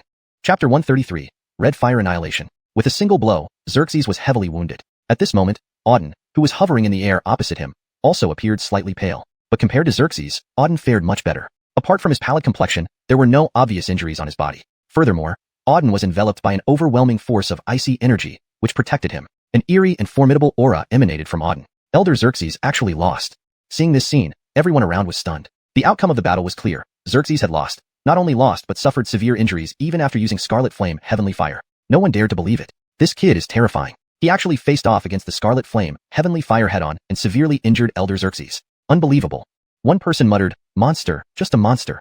I've never seen such a terrifying person. Damn, who exactly is this guy? When did Tianfeng Kingdom produce such a monstrous talent?" Earlier, Elder Xerxes mentioned that this kid seems to be from Fengyun Academy. Only someone from Fengyun Academy could possess such monstrous strength. I feel that this kid would be one of the top-tier presences even within Fengyun Academy, possibly one of the Upper Academy disciples. Everyone around was fixated on Auden, discussing him in hushed tones. They were genuinely shocked by Audin's displayed prowess. Red Fire Sect, one of the 7 major sects of Tianfeng Kingdom, had never before produced such a frightening genius as Audin. Swoosh. At this moment, Audin leaped into the air once more, reappearing in front of Xerxes. Old man, die. Audin roared, delivering a devastating palm strike, intending to crush Xerxes instantly. By now, Xerxes was grievously injured by Audin, barely able to stand. Seeing Audin's palm strike coming down, panic and reluctance filled Xerxes' eyes. However, he had no means to resist. Bang! The palm struck Xerxes' head, and he was immediately obliterated. Simultaneously, a pure essence of spiritual energy surged into Audin's body. Ding! Extracting a 3rd-level star general has earned 10,000 energy points, came the system's voice. 10,000. Hearing the system, Audin's eyes flashed with keen interest. This Xerxes was worth 10,000 energy points. Being a 3rd-level star general, Xerxes' realm was high, and his energy value far exceeded that of a star master. Even a 9th-level star master was only worth about 6,000 energy points. But a 3rd-level star general was worth 10,000 energy points, highlighting the substantial gap in energy between star generals and star masters. Looking at it this way, killing a star general would yield roughly 10,000 energy points. It wouldn't take long for him to accumulate 1 million energy points and unlock the level 5 system store. Once he acquired treasures from the level 5 store, he would become even stronger. After eliminating Xerxes, Audin turned his gaze towards the other Red Fire Sect disciples. You will all die. With a fierce look in his eyes, Audin rushed forward without a word. Red Fire Sect dared to kidnap Yunxi, and they must pay the price of death. Audin plunged into the crowd. These were merely ordinary disciples of the Red Fire Sect, not very strong, mostly between the Star Spirit and Star Master realms. Some reached the 7th or 8th level of Star Master, while others were only at the Star Spirit level. They were no match for Audin. As Audin entered the crowd, it was like wolves among sheep. A slash of his sword, a streak of sword light, and dozens of people were killed instantly. Another swing of his sword left over 10 people shredded into pieces. Each strike claimed over 10 lives. No one could withstand Audin's sword. Within less than a minute, hundreds of people were slaughtered by Audin. Blood flowed like rivers on the ground, and the air was filled with a thick scent of blood. Ding! Extracting a 3rd-level star master yields 4,200 energy points. Ding! Extracting a 5th-level star master yields 5,000 energy points. Ding! Extracting an 8th-level star master yields 5,600 energy points. While Audin was slaughtering them, he extracted their energies, which continuously flowed into his body, rapidly increasing his energy points. After killing everyone, Audin obtained at least 500,000 energy points. How exhilarating! Killing every single disciple of the Red Fire Sect felt immensely satisfying. Audin wasn't a ruthless killer, but these people truly deserved death. Not only did he feel no guilt for killing them, but he also felt an intense sense of relief. After slaying everyone, Audin walked over to Adengxi, gently took her hand, and said, Yunxi, your vengeance is taken. Let's go. Okay, Yunxi nodded meekly, looking at Audin with a mixture of awe and fear. She never imagined that Audin would kill so many people for her sake. Big brother seems different from before, Yunxi murmured in her heart. Audin exuded a cold, bloodthirsty aura that made even her feel afraid. Clearly, Audin had changed since leaving Lingyun City, becoming not only stronger but also more ruthless. However, she knew that Audin had always cared deeply for her and loved her, whether in Lingyun City or Fengyun Academy. They returned to Fengyun Academy. Shortly after Audin left the Red Fire Sect, explosive news spread throughout Tianfeng Kingdom. The Red Fire Sect had been utterly wiped out. Hundreds of its disciples and elder Xerxes were all killed, turning the entire sect into a river of blood. This shocking news stirred up Tianfeng Kingdom. For over 1,000 years, the Red Fire Sect had been one of the 7 great forces in Tianfeng Kingdom, boasting countless masters and strong figures. Though it was slightly less prominent than its peak, it still held immense power. Now, it was brutally massacred, with elder Xerxes and hundreds of disciples killed. An unprecedented event. Everyone speculated who had the audacity to massacre the Red Fire Sect. Rumors began spreading that the culprit came from Fengyun Academy and seemed to be named Audin. Upon hearing Audin's name, everyone was profoundly shaken. His name was already well known across Tianfeng Kingdom, single-handedly challenging 3 major families, crushing them, and now massacring the Red Fire Sect left everyone amazed. Speculations ran wild. Was Audin planning to declare war against all factions in Tianfeng Kingdom? No one knew what Audin intended. Deep within Fengyun Academy, in an exquisite pavilion, a breathtakingly beautiful woman sat on a stone bench gazing into the sky. This was Amaya, the current deputy dean of Fengyun Academy. Carissa gazed at the sky, where clouds were continuously shifting, much like her wandering thoughts. I wonder what that little brat is up to now. At this moment, a figure suddenly appeared in Carissa's mind. Audin, her student. Thinking of Audin, a smile tugged at the corners of Carissa's lips. Audin was the most intriguing and favorite person she had encountered since coming to Fengyun Academy. Though they hadn't spent a long time together, Carissa held a deep fondness for Audin. Admitting Audin as her student wasn't just because of his exceptional talent and formidable strength. It was also because Audin possessed qualities she greatly admired. Of course, there was an even more crucial reason. She placed considerable hope on Audin. She wished for Audin to become stronger. Only by becoming stronger could he establish himself firmly in the north border and be of greater help to her. He should be cultivating and preparing for the Fengyun assessment right now, Carissa murmured. I hope he can achieve good results in the assessment, so he can continue to move forward. Swoosh. As Carissa pondered, a figure suddenly descended from midair, standing behind her. This was a handsome young man, dressed in white, with eyes filled with pride, exuding waves of formidable spiritual energy. After appearing, he walked beside Carissa and said, Bing, I came to see you. Carissa cast a glance at the young man behind her. Her eyes flickered with a trace of disgust as she coldly replied, Aaron, why are you here? The white-robed young man, Aaron, smiled faintly and said, I missed you, so I came to visit. Why wouldn't you welcome me? Carissa stood up and coolly responded, Aaron, I told you not to let anyone disturb me here. You've come several times. Are you not understanding my words? Of course I understand. However, we are about to get married soon. Isn't it normal for me to come see my fiancé? I don't understand why you're so upset. Aaron casually scanned Carissa and asked, could it be that you don't want me to come because of that boy? Don't talk nonsense. Hearing this, Carissa instantly became furious. Chapter 134, Northern Border Genius. Firstly, I am not your fiancé. There is no betrothal between us. Now, we have absolutely nothing to do with each other. And the reason I stayed at Fengyan Academy is simply because I like it here. It has nothing to do with anyone or anything else. Is that so? After listening to Amaya, Aaron sneered and said, Amaya, it's true there is no betrothal between us, but you must not forget, your marriage to me is fated. No one can change that. As for your purpose in staying at Fengyan Academy, do you really think I don't know anything? If it wasn't for that kid named Auden, would you have stayed here for such a long time? Amaya coldly replied, how does Auden relate to this matter? He's just an ordinary student of Fengyan Academy. You're still pretending? Aaron clenched his fists tightly and said coldly, I've already seen that good-for-nothing before. I truly can't understand what about someone who hasn't even reached Star Martial Realm could be worth your lingering attachment. I initially thought you came to Tianfeng Kingdom's Fengyan Academy just to relax, never imagining you were actually doing so for that kid. Don't forget your place, Amaya. You are my woman. Now, you are actually staying here for that good-for-nothing, unwilling to return. This act of yours is treachery. Shut up. As soon as Aaron finished speaking, Amaya gave a sharp rebuke. Pointing at Aaron, she said, I've already told you this matter has nothing to do with Auden. Furthermore, Aaron, you previously found Auden and injured him without my knowledge. We haven't settled that account yet. Auden is my student. You went behind my back to find him and injure him. What was your intention? Aaron laughed and said, I went to see his strength, only to find he's even worse than I imagined. I heavily injured him with just a finger. I can't understand why a useless man like him would be worthy of your affection. Wouldn't it be better if you stayed with me? My strength, talent, and background are all hundreds, even thousands of times better than his. Is it really worth staying here for a useless person like him? Amaya stared coldly at Aaron for a moment before turning away, saying, I won't repeat myself. Coming to Fengyan Academy was approved by the Holy Land. You have no right to interfere. As for what I do here, it's none of your business. If you meddle further, don't blame me for being rude. Ha ha ha ha. Aaron laughed loudly. Amaya, you are my woman. Although we aren't married yet, you will eventually be mine, so I definitely need to manage you. And I warn you, it's best not to have too many thoughts about that useless Auden, otherwise, I will kill him without hesitation. You should know that killing him is as easy as squashing an ant to me. Don't you dare. Amaya suddenly turned around and fiercely glared at Aaron. If you dare to touch Auden, try it, and I'll make you regret it forever. Aaron shrugged and said, I'm just saying, as long as you follow through as agreed and return with me to get married, I naturally won't harm him. But if you go back on your word or have any other ideas, then don't blame me for not holding back. It would be nothing to destroy an entire kingdom, let alone one Auden. With that, Aaron leaped into the air. Amaya, remember, you have half a month left. In half a month, it will be the appointed day. I'll come for you then. I hope you keep your promise. Otherwise, I will not only kill Auden, but also wipe out the entire Fengyan Academy. His voice echoed from above. Amaya frowned deeply, staring at Aaron's retreating figure in the sky. Disgust flashed across her eyes. But finally, she sighed deeply. Half a month. In half a month, she would have to leave here. What would happen when the time comes? 3 days later, within a pavilion in Fengyan Academy, Auden woke up from his cultivation. Phew.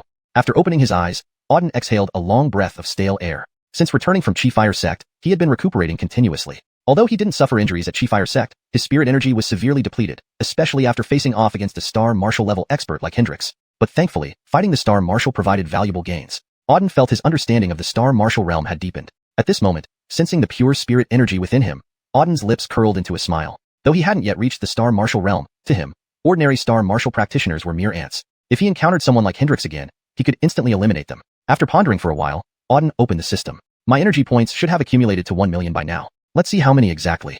Thinking this, Auden asked the system. After this trip to Chi-Fire Sect, he earned a substantial amount of experience points. Let's check precisely how much. System inquiry. Energy points. 1,370,000. As expected. Upon hearing the system's response, Auden was elated. The experience points from killing those trash from Chi-Fire Sect exceeded 1 million. Activate Level 5 System Store. Auden commanded. Chime. Activating Level 5 System Store. Congratulations, host. Level 5 System Store activation successful. The moment the system finished speaking, Auden saw that the 5th level store had indeed opened. Auden immediately entered the Level 5 System Store. When he saw the items displayed in the store, he couldn't help but widen his eyes in shock. Immortal Rank Technique, Tai Eternal Life Decree. Practicing this allows the physical body to remain undying, recovering regardless of how severe the injury. Immortal Rank Technique, Star Transformation. Fusion of star power, integrating myriad star forces into oneself, forming a star body, using star power to attack, becoming invincible as long as you are among stars. Immortal Rank Technique, 9 Transmutation Mystic Dragon Transform. A technique to strengthen the body, allowing one's physique to transform into a dragon's body, evolving 9 times to become a celestial dragon capable of destroying everything. Whistle. Looking at these techniques in the store, Auden randomly selected 3 to examine, which left him completely awestruck. These 3 techniques were all immortal rank. Immortal rank techniques were legendary. Currently on Star Continent, techniques were generally divided into 4 ranks: Heaven, Earth, Mystical, and Yellow. Heaven rank techniques were the highest known rank. However, legends mention that in ancient times, above Heaven rank, there existed extremely mysterious immortal rank techniques. Immortal rank techniques far surpassed the might of Heaven rank ones. Mastering such techniques ultimately allowed one to wreak havoc on Heaven and Earth, even achieving immortality. However, since ancient times, immortal rank techniques hadn't appeared. To date, immortal rank techniques on the continent were extremely rare, existing only in fragmentary form if they existed at all. Auden hadn't expected that the level 5 system store would actually contain immortal rank techniques. Chapter 135, Immortal Class Cultivation Technique. Apart from the immortal class cultivation technique, there were other treasures. For instance, a 6th rank elixir, the Heavenly Profound Pill, a 6th rank talisman, the Heaven Exploding Talisman, immortal weapon, Mystic Dark Sword, and so on. In short, every item in this 5th rank system shop was a treasure. The cultivation techniques and spirit weapons all reached immortal class. As for talismans and pills, they were all of 6th rank or higher. If these were put outside, they would absolutely attract countless top experts to vie for them. However, Auden also noticed that while the items in the 5th rank shop were extremely precious, their prices were quite high as well. A casual immortal class cultivation technique cost over 1,000,000 energy points. As for 6th rank pills and talismans, they too cost over 1,000,000 energy points. To sum it up, everything in the 5th rank system shop started at 1,000,000 energy points. Damn, it's really expensive, Auden muttered, feeling a pang in his heart when he saw the prices marked on these treasures. 1,000,000 was only the starting price. He had accumulated so much energy, but only managed to reach a little over 1,000,000 points. Now, with each treasure here priced over 1,000,000, it was indeed quite expensive. Ding, detected host's first opening of the 5th rank shop. The system will freely gift an item from the 5th rank shop. Please choose one item. Just then, the system voice suddenly spoke up. Auden was taken aback initially, followed by sheer joy upon hearing this. The system was actually gifting him a 5th rank treasure. He thought the sun must be rising from the west. Previously, this damned system always tried to drain him dry. But now, it was actually offering a 5th rank treasure voluntarily. It was hard to believe, yet undoubtedly a good thing. Without hesitation, Auden immediately began browsing through the treasures in the system shop. Every item in the 5th rank shop was a treasure. Choosing just one was challenging. Auden scanned a few times. Despite many choices, he focused on spirit weapons and cultivation techniques since these 2 types of items had the greatest impact on him currently. While other treasures were useful too, they were mostly auxiliary items with limited effect on enhancing combat power. After much contemplation, Auden finally chose a cultivation technique, Heavenly Tao Decree, an immortal class cultivation technique which condenses the power of heaven and earth into oneself, refining one's body to match the universe. When perfected, the cultivator can merge themselves with the universe, achieving the pinnacle of strength and invincibility. Auden selected the Heavenly Tao Decree based on its description of allowing complete fusion with the powers of heaven and earth, harnessing those forces for attacks. Such power far exceeded ordinary spiritual energy. An ordinary martial artist could only perceive the force of heaven and earth after reaching the Star King realm, but with this cultivation technique, he could directly refine and concentrate this force within himself. Attacks using heavenly power were immensely stronger than those using spiritual energy. With this, his body would become a miniature world, terrifying just to think about. Therefore, Auden chose the Heavenly Tao Decree. After choosing the Heavenly Tao Decree, Auden looked around the 5th rank shop once more. This technique was a freebie from the system, and he still had over 1,000,000 energy points left. These points could buy another treasure from the 5th rank shop. After deliberating, Auden decided to purchase a spirit weapon. More accurately, an immortal weapon since only those were available in the 5th rank shop. After careful selection, Auden chose the Soul Devouring Sword, an immortal class weapon capable of absorbing souls and increasing in power with more absorbed. Reading the description, Auden instantly fell in love with this sword. Absorbing and refining souls made it stronger, a concept right up his alley. Thus, Auden directly chose the Soul Devouring Sword. Having selected both the Soul Devouring Sword and the Heavenly Tao Decree, Auden felt content as he closed the system shop. Sitting cross-legged on the ground, he admired his new possessions. He was overjoyed. This haul included not just 1 but 2 supreme treasures, an immortal class cultivation technique and an immortal weapon. Mastering these would greatly enhance his combat capabilities. Without further ado, Auden began cultivating the Heavenly Tao Decree immediately. There was a week left before the annual wind cloud test. Perfect timing to practice this newly acquired technique. Days passed quickly. Soon, the 7 days were over. Today was the day of the wind cloud test. The Wind Cloud Test was the most significant and grand event of the entire Wind Cloud Academy. Wind Cloud Academy was the most prestigious cultivation sanctuary in the entire Tianfeng Kingdom. The Wind Cloud Test was a trial for geniuses of the Academy. Good performance would bring renown across Tianfeng Kingdom. Moreover, the test would reclassify the upper, middle, and lower courts of Wind Cloud Academy. All disciples dreamed of entering a higher court for better cultivation resources and environments. The upper court was the ultimate goal for every Wind Cloud Academy student due to superior cultivation conditions and resources. Entering the upper court was extremely difficult though. Among thousands of disciples, only 10 were admitted, making the chance very slim. Yet, many strive for this goal every year. At the bustling wind cloud platform surrounded by a sea of people stood Auden. Everyone was discussing who would top the rankings, as only the top 10 could enter the upper court. First place would gain unrivaled rewards and recognition across Tianfeng Kingdom. Isn't it obvious? Bolivar, the top young talent of Wind Cloud Academy, has won the test for 3 consecutive years. One person said, "Yes, I also think it'll be Bolivar. Not only does he possess extraordinary talent, but he's also from the royal family." Unmatched in talent and strength among the younger generation, he's likely to win again. Chapter 136, Ancient Spirit Treasure. Bolivar being first should not be an issue. Besides Bolivar, Germain and Carly are also quite strong. They have a high chance of making it into the top 3. Germain and Carly are both students under Chauncey. From the moment they entered Fengyun Academy, they displayed impressive talent. Their strength increased rapidly, and in the previous Fengyun test, they both placed in the top 5. For this session, getting into the top 3 shouldn't be too difficult. I agree. I feel that in this Fengyun test, Bolivar should definitely be first. Germain and Carly will likely secure the 2nd and 3rd spots. There's no doubt about it. People around were discussing fervently, speculating who would take the top 3 places in this year's Fengyun test. The names mentioned most often were Bolivar, Germain, and Carly. Among all participants, these 3 possessed the highest talent and strength. No one could rival them. What about Auden? Suddenly, a voice came from within the crowd. Upon hearing this voice, everyone immediately fell silent. Auden. This name was legendary within Fengyun Academy. Auden had only been at Fengyun Academy for half a year. Yet, during this period, everything he did shook every person in the academy. Currently, even throughout the entire Tianfeng Kingdom, Auden was renowned. In terms of fame alone, few within the current Fengyun Academy surpassed him. After a brief pause, someone said, Auden's strength is indeed formidable, but I feel there is still a gap between him and the senior disciples. With his strength, entering the top 10 should not be a problem, but making it into the top 3 might be challenging. Indeed, I also believe that Auden will place within the top 10 at best. If his luck fails him, he might not even make it into the top 10. After all, he's still very inexperienced. Top 10? I think you're overestimating him. Previously, although Auden had some fame, he defeated only lower court students, rarely even middle court students. I'd say his strength is on par with a middle court level student. Placing in the top 20 wouldn't be bad. Dreaming of the top 10 is futile. The crowd continued analyzing. Many believe that with Auden's current strength, placing in the top 20 was already ambitious.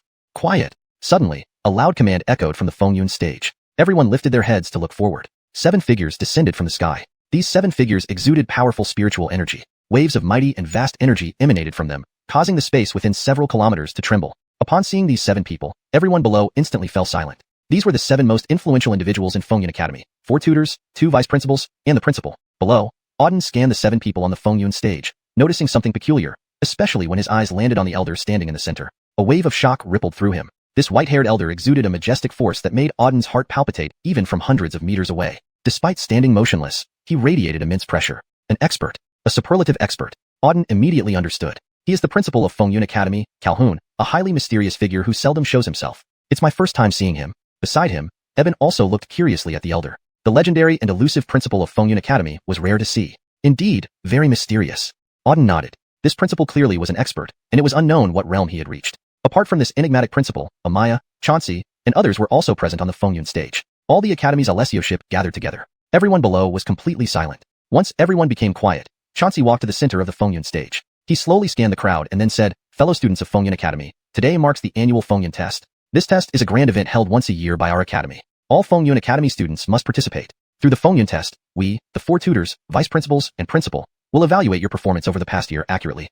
Those who excel will advance to higher levels of study and gain more resources for cultivation. Additionally, the academy will reward outstanding performers. If you lag behind or show no improvement, you will be expelled from Fengyun Academy. Our Fengyun Academy is not a place to idle away time. Everyone must strive harder to enhance their abilities, thus strengthening the overall power of Fengyun Academy. Now, the Fengyun test officially begins. As Chauncey finished speaking, everyone's faces turned serious. This test was exceptionally stringent. Those with strong abilities would reap benefits while the weaker ones risked expulsion. Heartbeats racing, fearing expulsion. Now, let me announce the test rules. Chauncey added, this Fengyun test comprises 2 parts, testing of potential and strength. We will start with the potential test. It's simple. We will assess your cultivation potential. Do you see the large bell floating in the air? Following Chauncey's words, everyone looked upward. Above the Fengyun stage floated a massive golden bell, emitting a terrifying spiritual aura. It's actually the Xiuxian bell. Eben murmured in shock upon seeing the floating bell. Xiuxian bell? What's that? Curious, Auden asked, having never heard of it before. Eben replied gravely, the Xiuxian bell is a top-tier spirit instrument with immense power.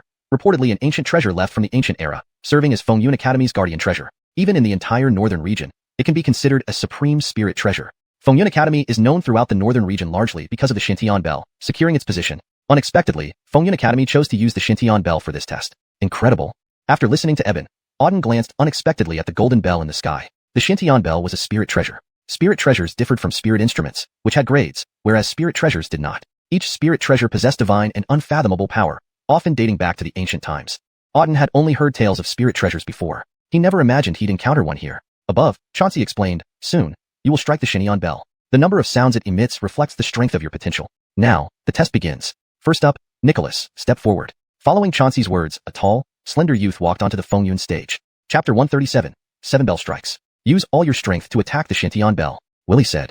Yes. Nicholas nodded. Then he slowly gathered the spirit energy within his body. After accumulating his spirit energy, he struck the xiuxian bell with a punch. Hum. With one punch, the xiuxian bell vibrated intensely, followed by a loud resonance emanating from it. Clang. Clang. After 2 consecutive resounding strikes, the xiuxian bell stopped responding. 2 bell strikes, lowest grade talent. Willie coldly announced the result. Nicholas walked off the stage with a disappointed look on his face. The next one, Kevin, come up for testing. Willie called out another name. Subsequently, a plump young man walked onto the stage. Like before, Kevin immediately gathered his spirit energy and attacked the xiuxian bell. Clang, clang, clang. This time, the xiuxian bell produced 3 resonant sounds. 3 bell strikes, low-grade talent. Willie promptly announced the result. Kevin also left the platform looking dejected. The testing continued thereafter. Next, about 30 to 40 people went up on the stage for their tests. Most of them could only get 3 or 4 bell strikes. The highest was 4 bell strikes, indicating a lower middle grade talent. Seeing this, everyone became anxious. Some of the candidates who had decent strength ended up with just low-grade results. Clearly, the xiuxian bell test was not based on strength. The strength did not correlate with the grades measured. The next one, Carly, come up for testing. At this moment, Willie called out another name. Upon hearing this name, everyone below immediately became excited. It's Granville Carly. I wonder what grade he will test into. Carly is an upper-class student and a protege of instructor Willie. His talent must be remarkable, but we don't know which grade he'll end up in.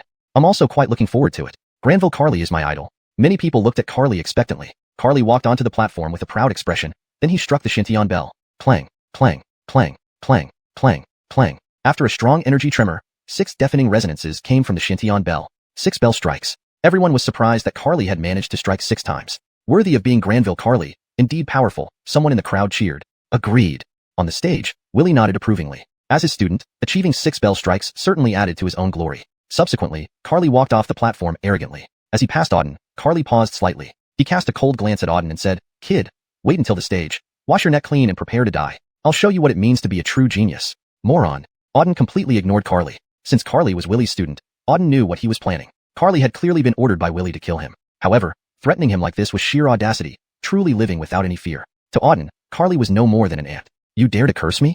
Hearing Auden's words, Carly's pupils narrowed as he glared at him with a murderous intent. "Idiot, scram, or I'll cut you down right now," Auden retorted harshly. He saw no point in wasting words with such scum.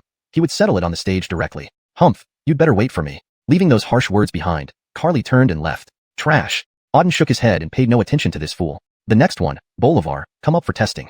At this moment, Willie called out another name from above. Hearing this name, everyone below once again became excited, staring eagerly at the elegant youth walking onto the stage.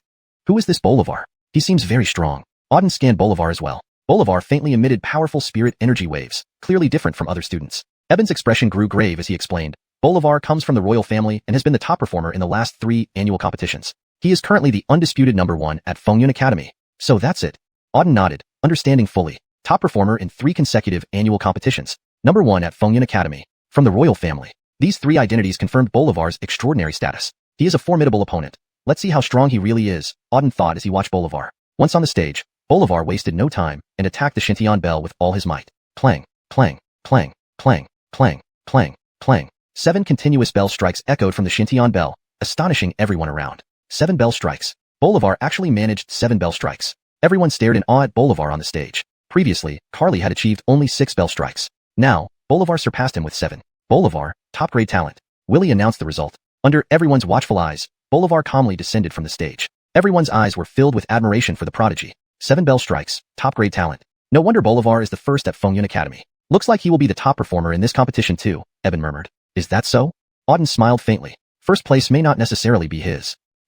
Eben was taken aback by Auden's words. Was Auden thinking of competing with Bolivar for first place? Was that even possible? Although Eben believed in Auden's strength, he still felt there was a noticeable gap between Auden and Bolivar. The next one, Auden, come up for testing. At this moment, Willie's voice echoed again from the stage. Auden, it's Auden.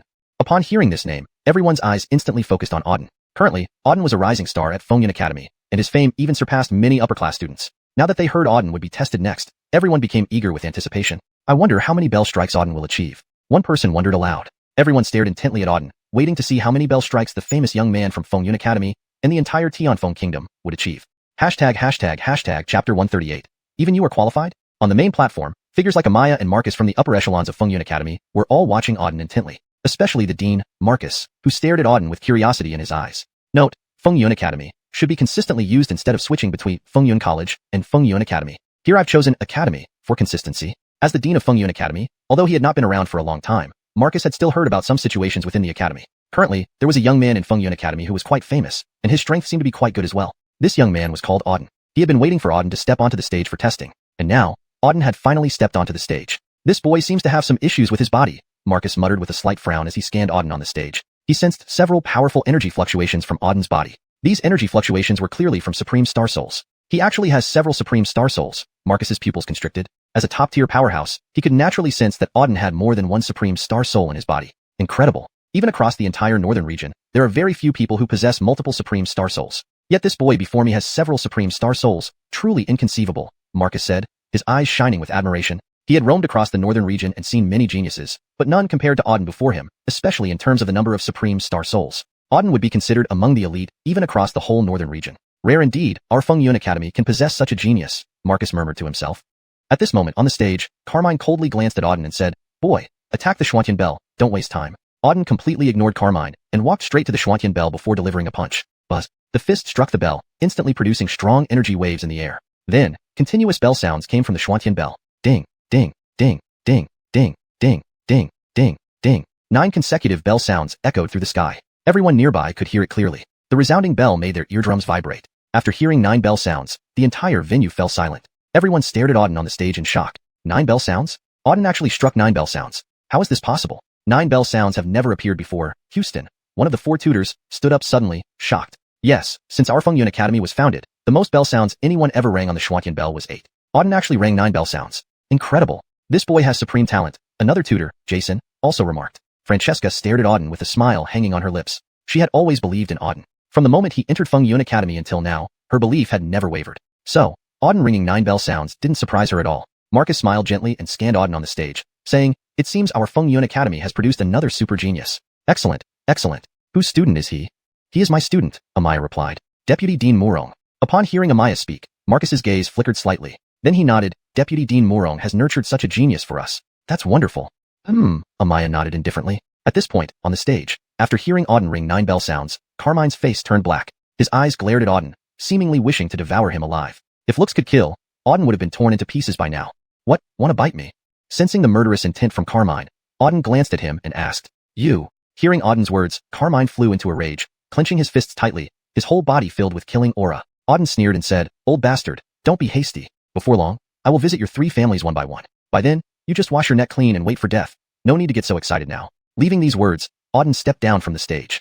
"Damn brat, this time in the Fengyun testing, I'll make sure you die." Carmine glared fiercely at Auden's back. After stepping off the stage, everyone around looked at Auden with reverent eyes. Ringing 9 bell sounds, ancient and modern, Auden was the first person in Fengyun Academy to do so. The shock Auden brought them was immeasurable. Who wouldn't fear such a terrifying genius? Auden paid no attention to the gazes of those around him and returned to where he had been standing earlier, waiting for the test to end. After about half a day, the test ended. In this aptitude test, 1 person rang 7 bell sounds, 4 people rang 6 bell sounds, and dozens of people rang 5 bell sounds, ranking among the best of all students. Of course, compared to Auden's 9 bell sounds, these were insignificant. Auden stood out like a sore thumb, ringing 9 bell sounds alone. Under Auden's 9 bell sounds, everyone else was just background. Quiet. At this moment, a loud voice sounded again from the stage. Hearing the voice, everyone became quiet. Above, Carmine had a cold expression and said, "The aptitude test has ended. Now we begin the strength test."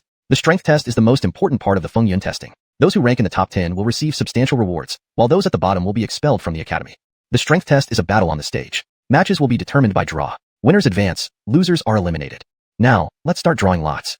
As Carmine finished speaking, the lottery began. Auden drew randomly. 13. He drew the 13th number. Soon, the lotteries were over. Now, everyone gets on the stage. Number 1 versus number 2, number 3 versus number 4, and so on. Following Carmine's command, participants with drawn numbers all went to their respective stages. Auden also went to the 7th stage. On the stage, he saw a thin, blue-clothed youth. Judging by his attire, he seemed to be a junior student from the lower courtyard. Brother Lin, I concede. However, as soon as Auden stepped onto the stage, the blue-clothed youth immediately admitted defeat. Auden was slightly surprised but understood. After all, his current fame resonated throughout Fengyun Academy. Ordinary disciples knew they were no match for him. Therefore, they conceded voluntarily. They kept their dignity and gained Auden's goodwill. Although Marcus, as the dean of Fengyun Academy, had not been around for a long time, he had still heard about the current state of the academy. Currently, there was a young man in the academy whose reputation was quite large and whose strength seemed commendable. This young man's name was Auden. He had been waiting for Auden to step onto the platform for testing. Now, Auden had finally ascended the platform. "This boy seems to have some issues with his body," Marcus said with a slightly furrowed brow as he scanned Auden on the platform.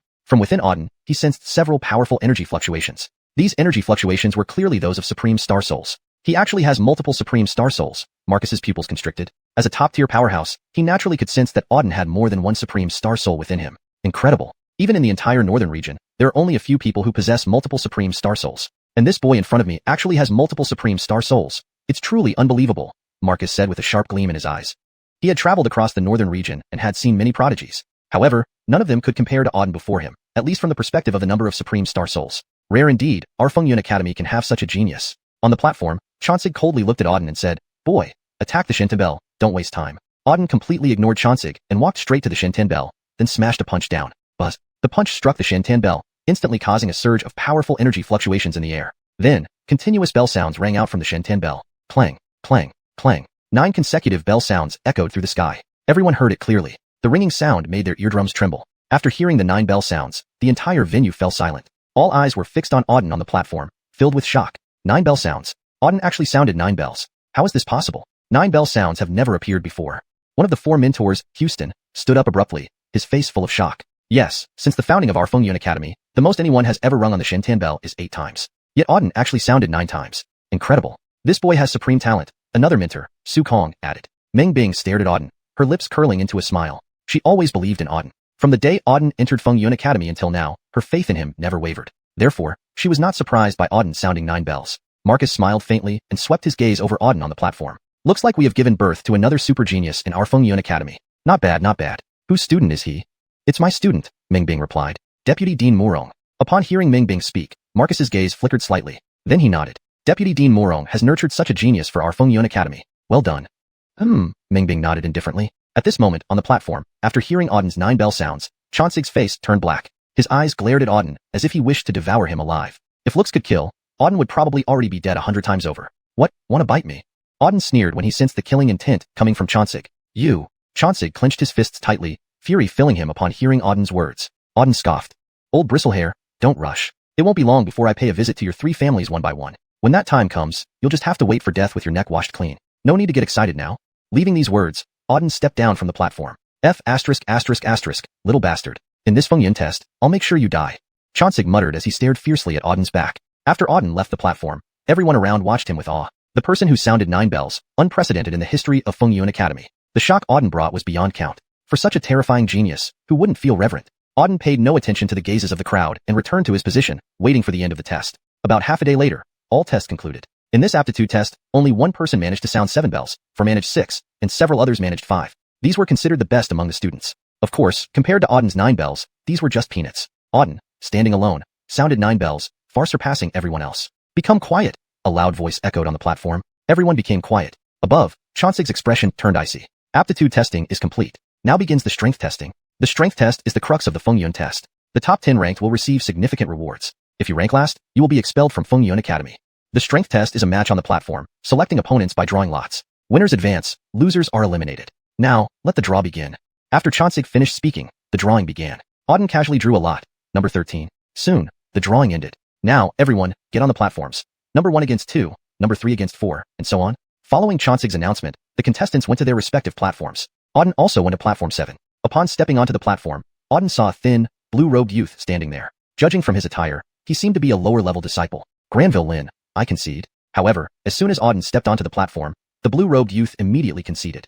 Auden felt somewhat surprised but understood. After all, his reputation now shook the Fengyun Academy, and these ordinary disciples knew they were no match for him. So they chose to concede, maintaining their dignity while earning Auden's favor. He had been waiting for Auden to come up to the platform for testing. Now, Auden had finally stepped onto the platform. This kid seems to have some problems with his body, said Marcus, furrowing his brow slightly as he scanned Auden on the platform. From within Auden, he sensed several powerful energy fluctuations. These energy waves clearly belong to Supreme Star Souls. He actually has several Supreme Star Souls. Marcus's pupils narrowed sharply. As a top-tier powerhouse, he could naturally sense that Auden had more than one Supreme Star Soul. Incredible. Even across the entire northern region, there are only a handful of people who possess multiple Supreme Star Souls, and this kid actually has several inside him. Truly unbelievable, Marcus remarked, his gaze gleaming with intensity.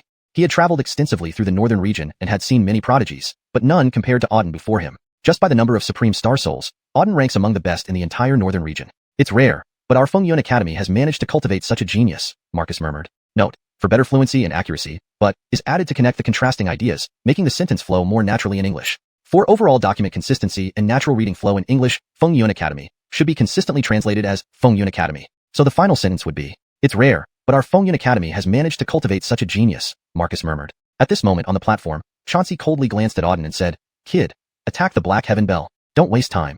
Auden ignored Chauncey completely and walked straight to the Black Heaven bell. Then, he punched it. Buzz. The punch struck the bell, sending out a powerful energy ripple into the air. Immediately after, continuous bell sounds rang out from the Black Heaven bell. Ding, ding, ding, ding, ding, ding, ding, ding, ding. 9 consecutive bell strikes echoed throughout the sky. Everyone around heard it clearly. The resounding bells made their eardrums tremble. After hearing the 9 bell strikes, the entire venue fell silent. All eyes were fixed on Auden on the platform, full of shock. 9 bell strikes. Auden actually struck 9 times. How is this possible? 9 strikes have never happened before. One of the 4 mentors, Tianji, stood up abruptly, his face filled with astonishment. That's right. Since the founding of our Fengyun Academy, the highest number of strikes on the Shentanzhong has only ever been 8. And yet, Auden struck 9. Simply unbelievable. This kid is a top-notch talent, another mentor, Su Kong, added. Correction for consistency and fluency. That's right. Since the founding of our Fengyun Academy, the highest number of strikes on the Shintian bell has only ever been 8. And yet, Auden struck 9. Simply unbelievable. This kid is a top-notch talent, another mentor, Su Kong, added.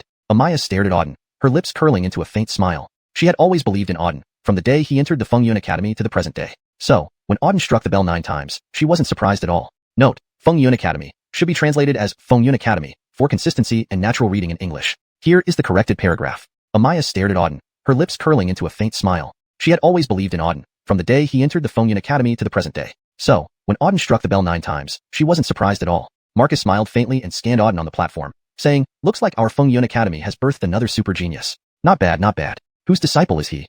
For consistency and clarity, I've made a slight adjustment to ensure Fengyun Academy is consistently presented in Pinyin or English. Depending on earlier context, you may want to fully translate Fengyun Academy to Storm Academy, or keep it as Fengyun Academy. Here, I assumed Fengyun Academy should be consistent with previous terms. Given the context, let's refine it more naturally. Marcus smiled faintly and glanced at Auden on the platform, remarking, it seems our academy has nurtured another exceptional genius. Well done, well done. Whose disciple is he?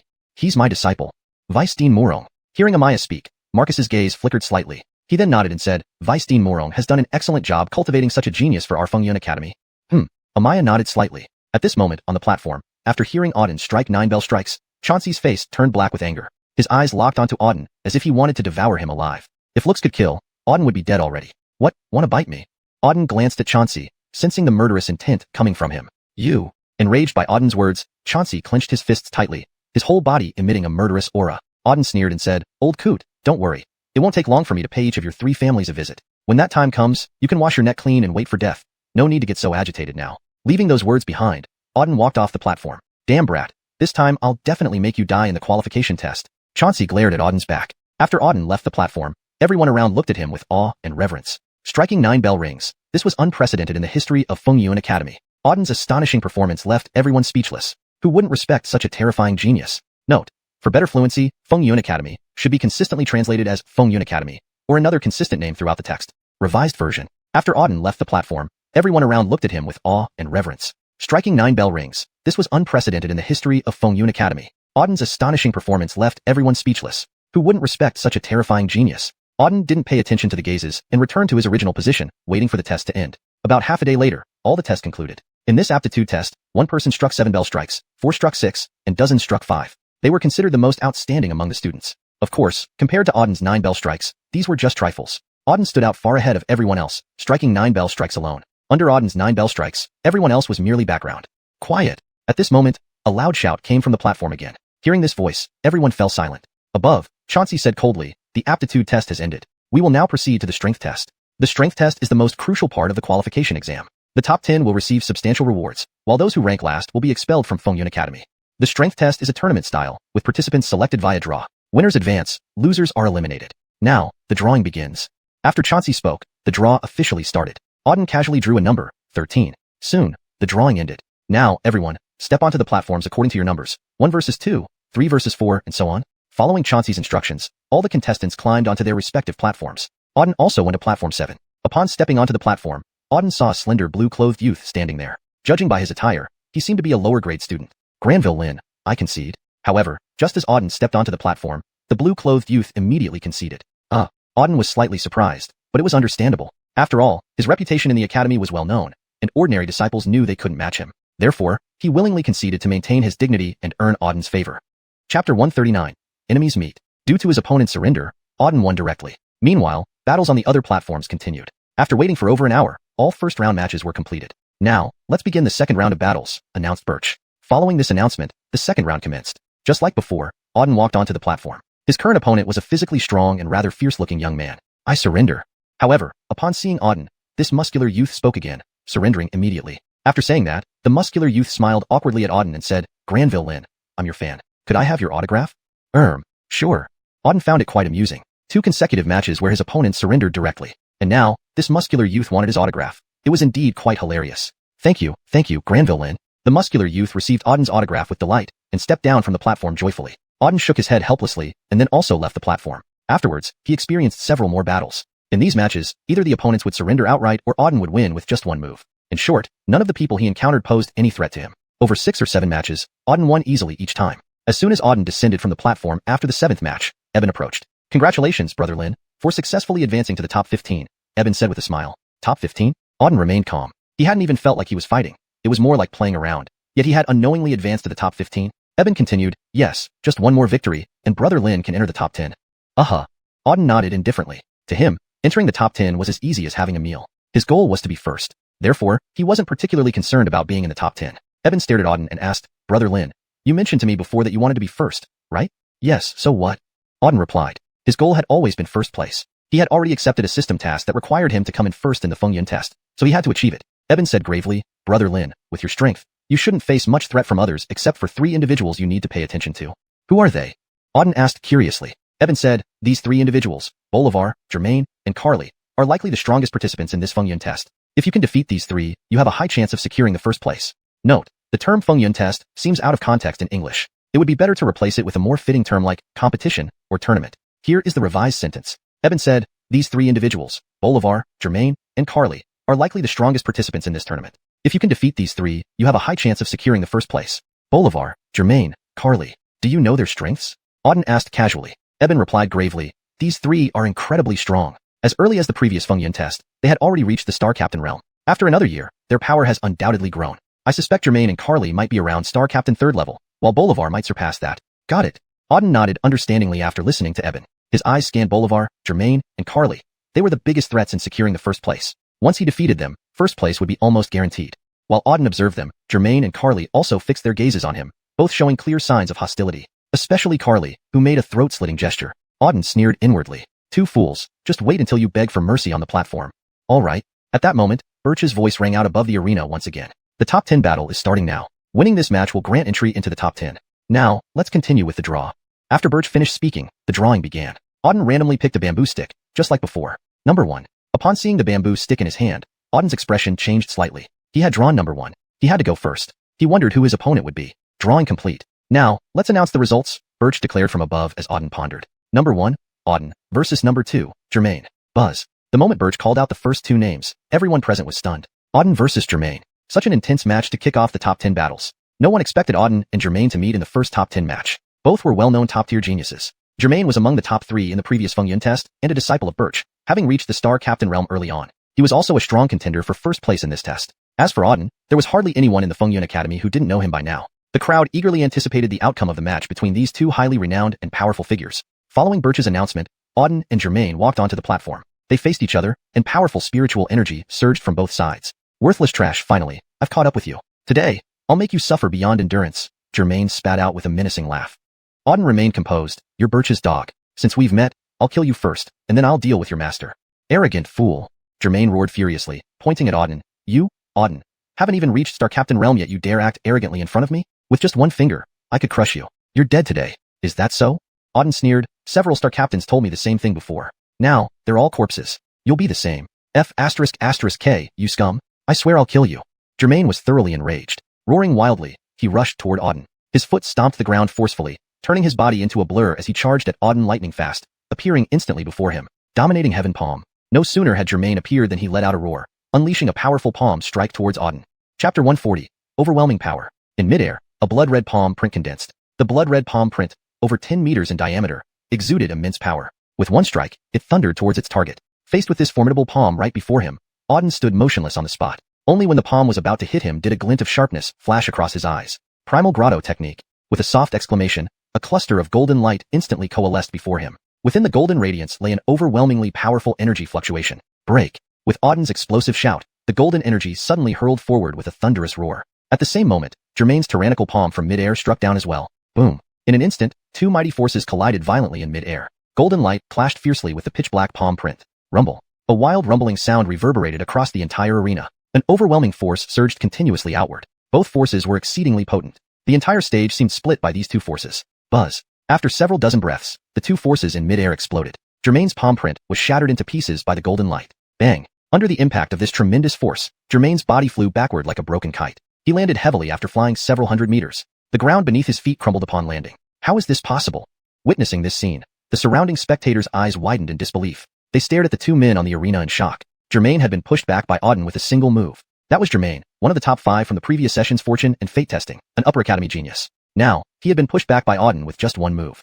If not for seeing it with their own eyes, they would have found it impossible to believe. On the arena, Jermaine's face was pale, his aura disordered. His eyes fixed intently on Auden, brimming with intense anger. He had actually been pushed back by this kid in one move. Although that was just a probing attack without full strength, he still used 6 to 7/10 of his power. Being repelled in one move left him feeling utterly humiliated. Heaven wither slash. With a loud shout, a blue long sword appeared in Jermaine's hand. This blue long sword exuded ancient power. Jermaine brandished the sword at Auden, slashing down viciously. Buzz. As the sword swept through, the air current split into two. In an instant, the tyrannical slash reached above Auden's head. 9-day undying sword art. Seeing the wildly dominant slash, Auden's expression turned cold. Slowly, he formed a seal with his hands. Suddenly, 9 sword beams appeared around his body. 9 differently colored sword beams encircled him, rotating continuously. Each of these 9 sword beams emitted extremely powerful sword intent. 9-day undying sword art. A powerful sword art obtained from the system. Its power was quite extraordinary. There were 9 swords in total in 9-day undying sword art. Each successive sword became stronger and more terrifying. If all 9 sword beams were mastered, they could possess heaven-shattering and earth-crushing power. Auden had already fully controlled these 9 sword beams. He decided to use them now to test their power. Annihilate. With Auden's explosive shout, all 9 sword beams slashed toward Jermaine. At the same time, Jermaine's terrifying blade light slashed down. The sword and blade light collided fiercely in the air. Clang, clang, clang. One after another, 9 deafening crashes resounded in mid-air. Each crash grew louder and more horrifying. Under the continuous attacks from 9-day undying sword art, Jermaine's released blade light began to dim. Meanwhile, the power of the 9 swords increased. Each sword contained a terrifying force. Rumble. After 9 consecutive fierce shocks, the airborne blade light burst apart. Immediately following the shattering of the blade light, all 9 sword beams slashed toward Jermaine's body. Splat, splat, splat. Under the attack of the 9 sword beams, countless cuts appeared on Jermaine's body. Each cut was several inches deep. Though not fatal, the pain was excruciating. In a short time, Jermaine's body was covered with sword cuts. Blood completely soaked through his entire body. A piercing scream escaped from his mouth. After countless sword beam strikes, Jermaine slammed heavily into the ground. Upon landing, Jermaine was already severely injured. Blood gushed out of his wounds, covering the ground. He couldn't even stand up. Severe pain caused him to emit shrill cries like a pig being slaughtered. Whoosh. At this moment, Auden descended from mid-air. Standing before Jermaine, he coldly scanned the bloody figure on the ground and said icily, "So this is the dog that Patrick Batty keeps? Seems you're not much. With this level of strength, you dare to come bite me? Are you tired of living?" You. Jermaine pointed at Auden but couldn't speak a complete sentence. Opening his mouth only caused a spurt of blood to spill out. "Auden, if I don't kill you, I swear I will never be human." Finally, with a mournful cry, Jermaine shouted at Auden, "Trash, you still dare threaten me at this point? What a fool." Auden's expression turned cold as he stared at Jermaine. "Since you want to die so badly, I'll grant your wish. Die." With that, Auden's voice erupted in a violent shout as he slammed his palm directly onto Jermaine's head. Bang! This one palm sent Jermaine's head exploding into pieces. Simultaneously, an extremely pure spiritual energy surged from Jermaine's body into Auden's. System alert. Extracted a 3-star marshal, gained 10,000 energy points. When Jermaine died, the system's voice echoed. What satisfaction! Feeling the absorption of that pure energy and hearing the system's message, Auden felt exhilarated. Jermaine was a 3-star marshal. Killing Jermaine gained him 10,000 energy points, a great deal. This time, the gain was enormous. Afterward, Auden walked off the stage. Silence. Dead silence. Everyone's gaze focused on Auden, their eyes filled with shock and disbelief. Auden had defeated and killed Jermaine. Jermaine, one of the top 3 from the previous session's fortune and fate testing, a star marshal level genius. He had died so easily. Most crucially, Auden killed Jermaine effortlessly. It seemed as if he hadn't exerted much effort at all. 3 moves were enough to take out Jermaine effortlessly. No one had expected this outcome. This Auden is too terrifying. He butchered the upper academy genius Jermaine like this. How powerful is he? A disciple of Fortune and Fate Academy stared dumbfounded at Auden descending the stage, murmuring to himself.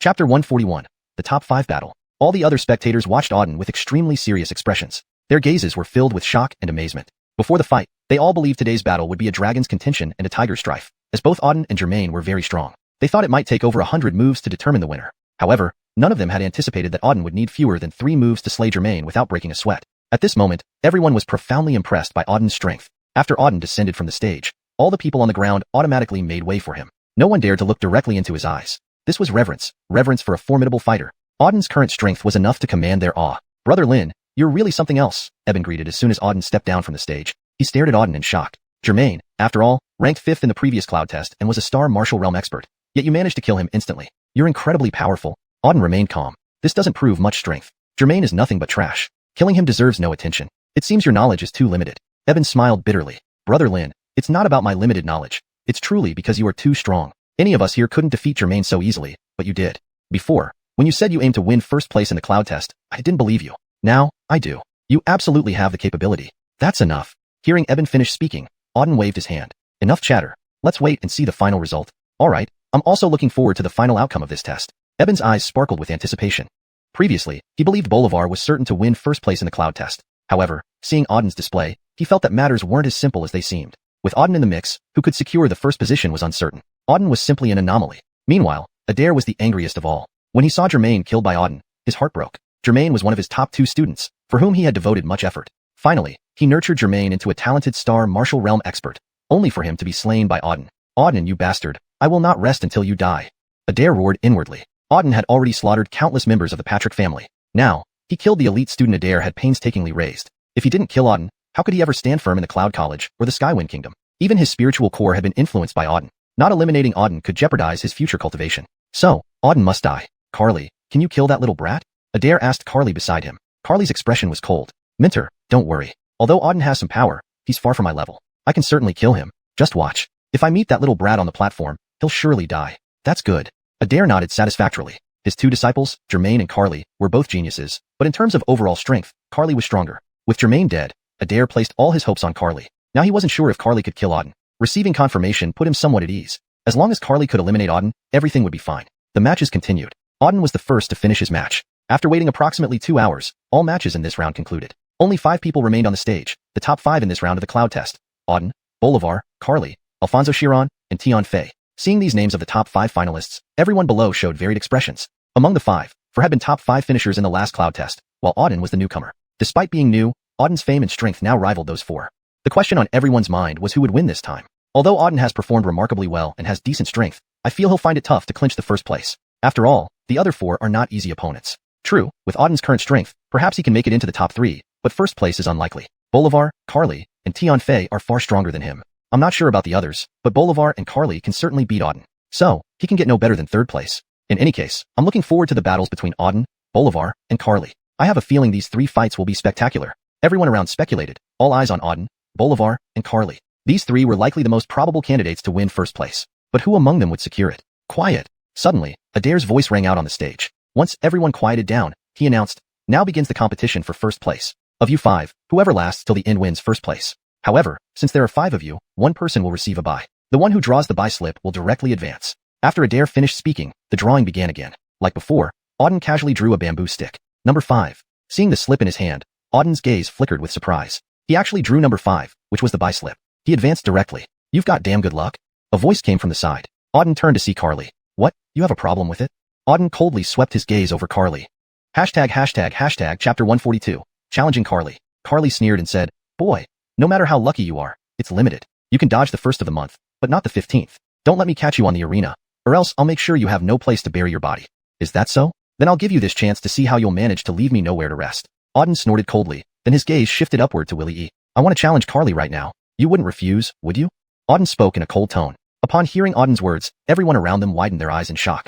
Everyone's gaze was filled with astonishment, as Auden had just drawn a bye for himself in the draw. Drawing a bye meant he could enter the top 3 without fighting. Yet, here he was, voluntarily giving up that bye to challenge Carly. If he lost, he'd have nothing. Is Auden crazy? To give up such a good opportunity and challenge Carly? What is he thinking? One person looked at Auden with incomprehension. No idea. Auden is a freak. His thoughts are completely different from everyone else's. No one knows what goes on inside his head. Another person commented. But I'm quite curious about the battle between Auden and Carly. Both are renowned figures. One is the top rookie from the new student test, and the other is an elite underminter Willie Yi who has reached the star captain realm. A person said curiously, looking at both Auden and Carly. I think Carly is stronger. Although Auden has shown considerable strength in previous battles, I feel he still falls short compared to Carly. Auden is likely no match for him. Yes, I agree. Carly has been at the star captain realm for a long time, while Auden hasn't even reached it yet. In terms of raw talent, Carly is definitely stronger. Everyone present looked at Auden and Carly with astonishment. They were shocked that Auden had given up the bye to directly challenge Carly, but more curious about who would win between the two. You little beast, you're asking for death. At this moment, upon hearing Auden's direct challenge, Carly flew into a rage. Auden had ignored his warning and chose to challenge him, clearly not taking him seriously. Auden retorted coldly, "You wanted to kill me on the arena, didn't you? Well, here's your chance." Finishing his sentence, Auden jumped onto the arena, standing in its center and looking down at Carly, saying, "Come on up, let's see what you've got." F***ck Auden, "If I don't kill you today, I swear I'm not human." Carly roared furiously and leaped onto the platform. On the stage, Carly stared intensely at Auden, emitting waves of murderous intent. The entire arena was suffused with this intense hostility. "Little bastard, you dared to belittle me. If I don't kill you today, I swear I'm not human." Carly growled fiercely. "You talk too much. I hope your skills live up to your big mouth, otherwise, you're dead today." Auden replied coldly, "F***ck, arrogant fool. Let me show you what a true genius looks like." Carly was thoroughly enraged. He clenched his fists tightly, and a torrent of fierce aura surged out of him. "Die!" With a roar, Carly lunged forward, rushing towards Auden at lightning speed. He was incredibly fast, appearing before Auden in an instant. As soon as he arrived, Carly delivered a powerful punch. A tyrannical strike came down upon Auden, its force overwhelming. The fist glow smashed toward Auden's body. "Good move." Seeing Carly's punch coming, a flash of ferocity crossed Auden's eyes. Roaring back, Auden punched upward to meet it. Boom. In an instant, both fists collided mid-air. Two powerful strikes clashed violently, releasing immense spiritual energy in all directions. Bang. Following a loud explosion, the fist glow released by Auden shattered. Buzz. Just as the fist glow shattered, Carly's punch slammed viciously towards Auden's face. Dodge. Auden's pupils constricted upon seeing the incoming blow and swiftly sidestepped. Boom. The moment Auden dodged, Carly's fist struck the ground beside him, creating a massive crater several meters deep. The impact sent Auden flying back hundreds of meters due to the shockwave. Hardly had he landed when Carly was already closing in again. Raging Thunder Fist. Carly shouted, delivering another devastating punch, even more potent than the last. The air around trembled violently from the force of the blow. Boom. Struck by the fist glow once more, Auden was forced back again. With two consecutive attacks, Auden was driven to the edge of the arena, nearly falling off. Die. At that moment, Carly bellowed again. He clasped his palms together, and a 30-meter-long saber glow split the sky, slashing down forcefully. Buzz. The saber cut through the space, almost splitting it in half. The saber glow slashed towards Auden's head. Golden Light Shield. Seeing the saber come down, Auden focused intensely, forming a golden defensive shield with his spiritual energy around his body. Crack. The shield shattered instantly under the force of the saber. Under the formidable saber glow, Auden was pushed back again. Crack. Stepping back, the ground beneath his feet shattered. Using the recoil, Auden stamped the ground hard, leaping into the air and landing 100 meters away. Ha ha ha ha. Several successive blows forced Auden backward and confined him to the edge of the arena. Carly laughed maniacally in the air, looking down at Auden with disdain and said, "Waste of space. I thought you were strong. Turns out you only have garbage-level strength. Truly useless. I could crush you with my pinky finger. A worthless piece of trash like you isn't worthy of my full power. I can kill you with half of my strength." Carly's arrogance reverberated through the arena. Everyone clearly heard his voice. "Carly is amazing. I didn't expect his strength to be so superior to Auden's," someone said in shock, watching Carly on the stage. Hashtag chapter 143, just as much. Exactly. I used to think that Auden and Carly were equally matched in strength, but it seems I overestimated, as Carly's strength far surpasses Auden's. They are not even on the same level.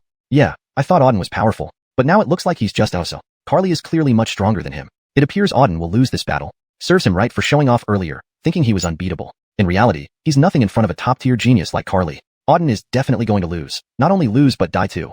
The crowd buzzed with discussions. After watching a few moves between Auden and Carly on the platform, they were almost certain that Auden would lose. Above them, Chauncey smirked sinisterly. The little brat Auden was finally about to be killed. Today, both the Patrick family's grudges and his personal vendetta would be settled. "Little brat, I'll watch how you get killed by Carly," Chauncey said coldly. On the platform, Carly glared at Auden with a nasty smile. "Trash, I'll give you one last chance. Kneel and beg, and I might let you die with your body intact. This is your only chance."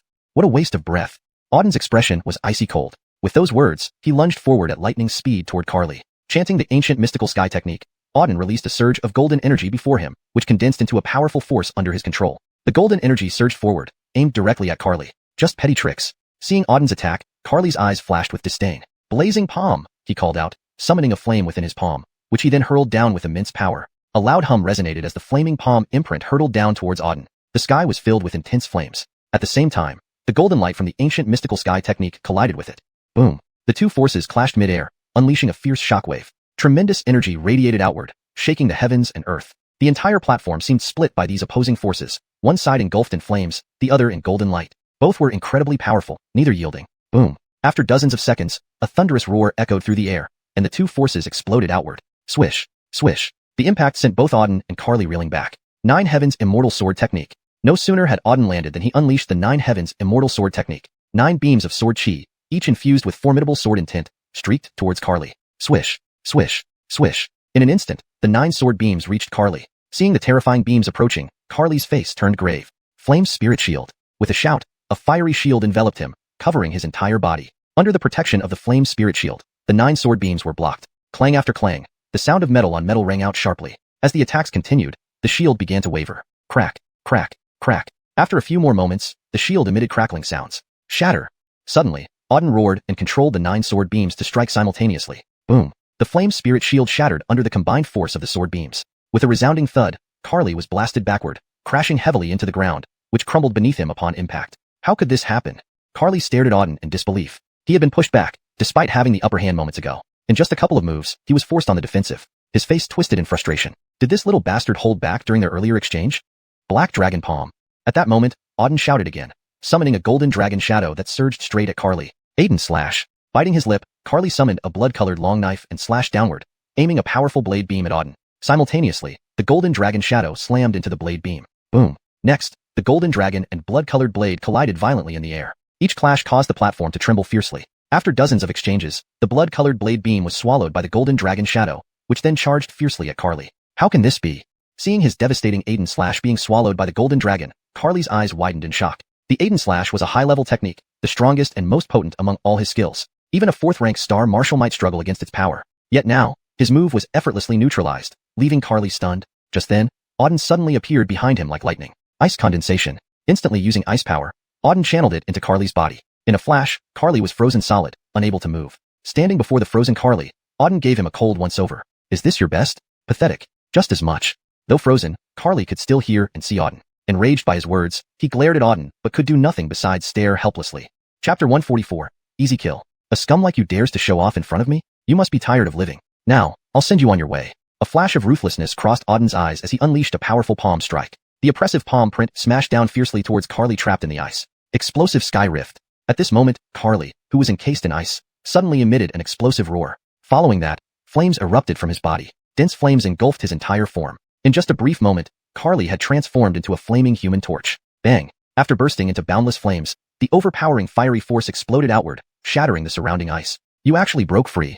Auden scanned the now flame-covered Carly with a touch of surprise. He had underestimated Carly's ability to break out of the Ice Sovereign Star Soul. Moreover, Carly's strength had escalated several grades since then. The thick, intense power of the flames was terrifying. This seems like some forbidden technique. Relying solely on Carly's own strength, it would be impossible to unleash such formidable power, Auden muttered. Indeed, Carly had used one of the forbidden techniques he mastered, the explosive fire technique. By activating this technique, he greatly stimulated the strength within him, converting all his energy into flames. The temperature of these flames was exceedingly high. Even the most robust northern sea mystic ice of the continent could melt under its heat. However, this flame came at the cost of burning his life force. Once the flames extinguished, his life would end too. Now, using the explosive fire technique, Carly was enveloped in roaring flames mid-air. Damn you, forcing me to use the explosive fire technique. Today, I will die along with you.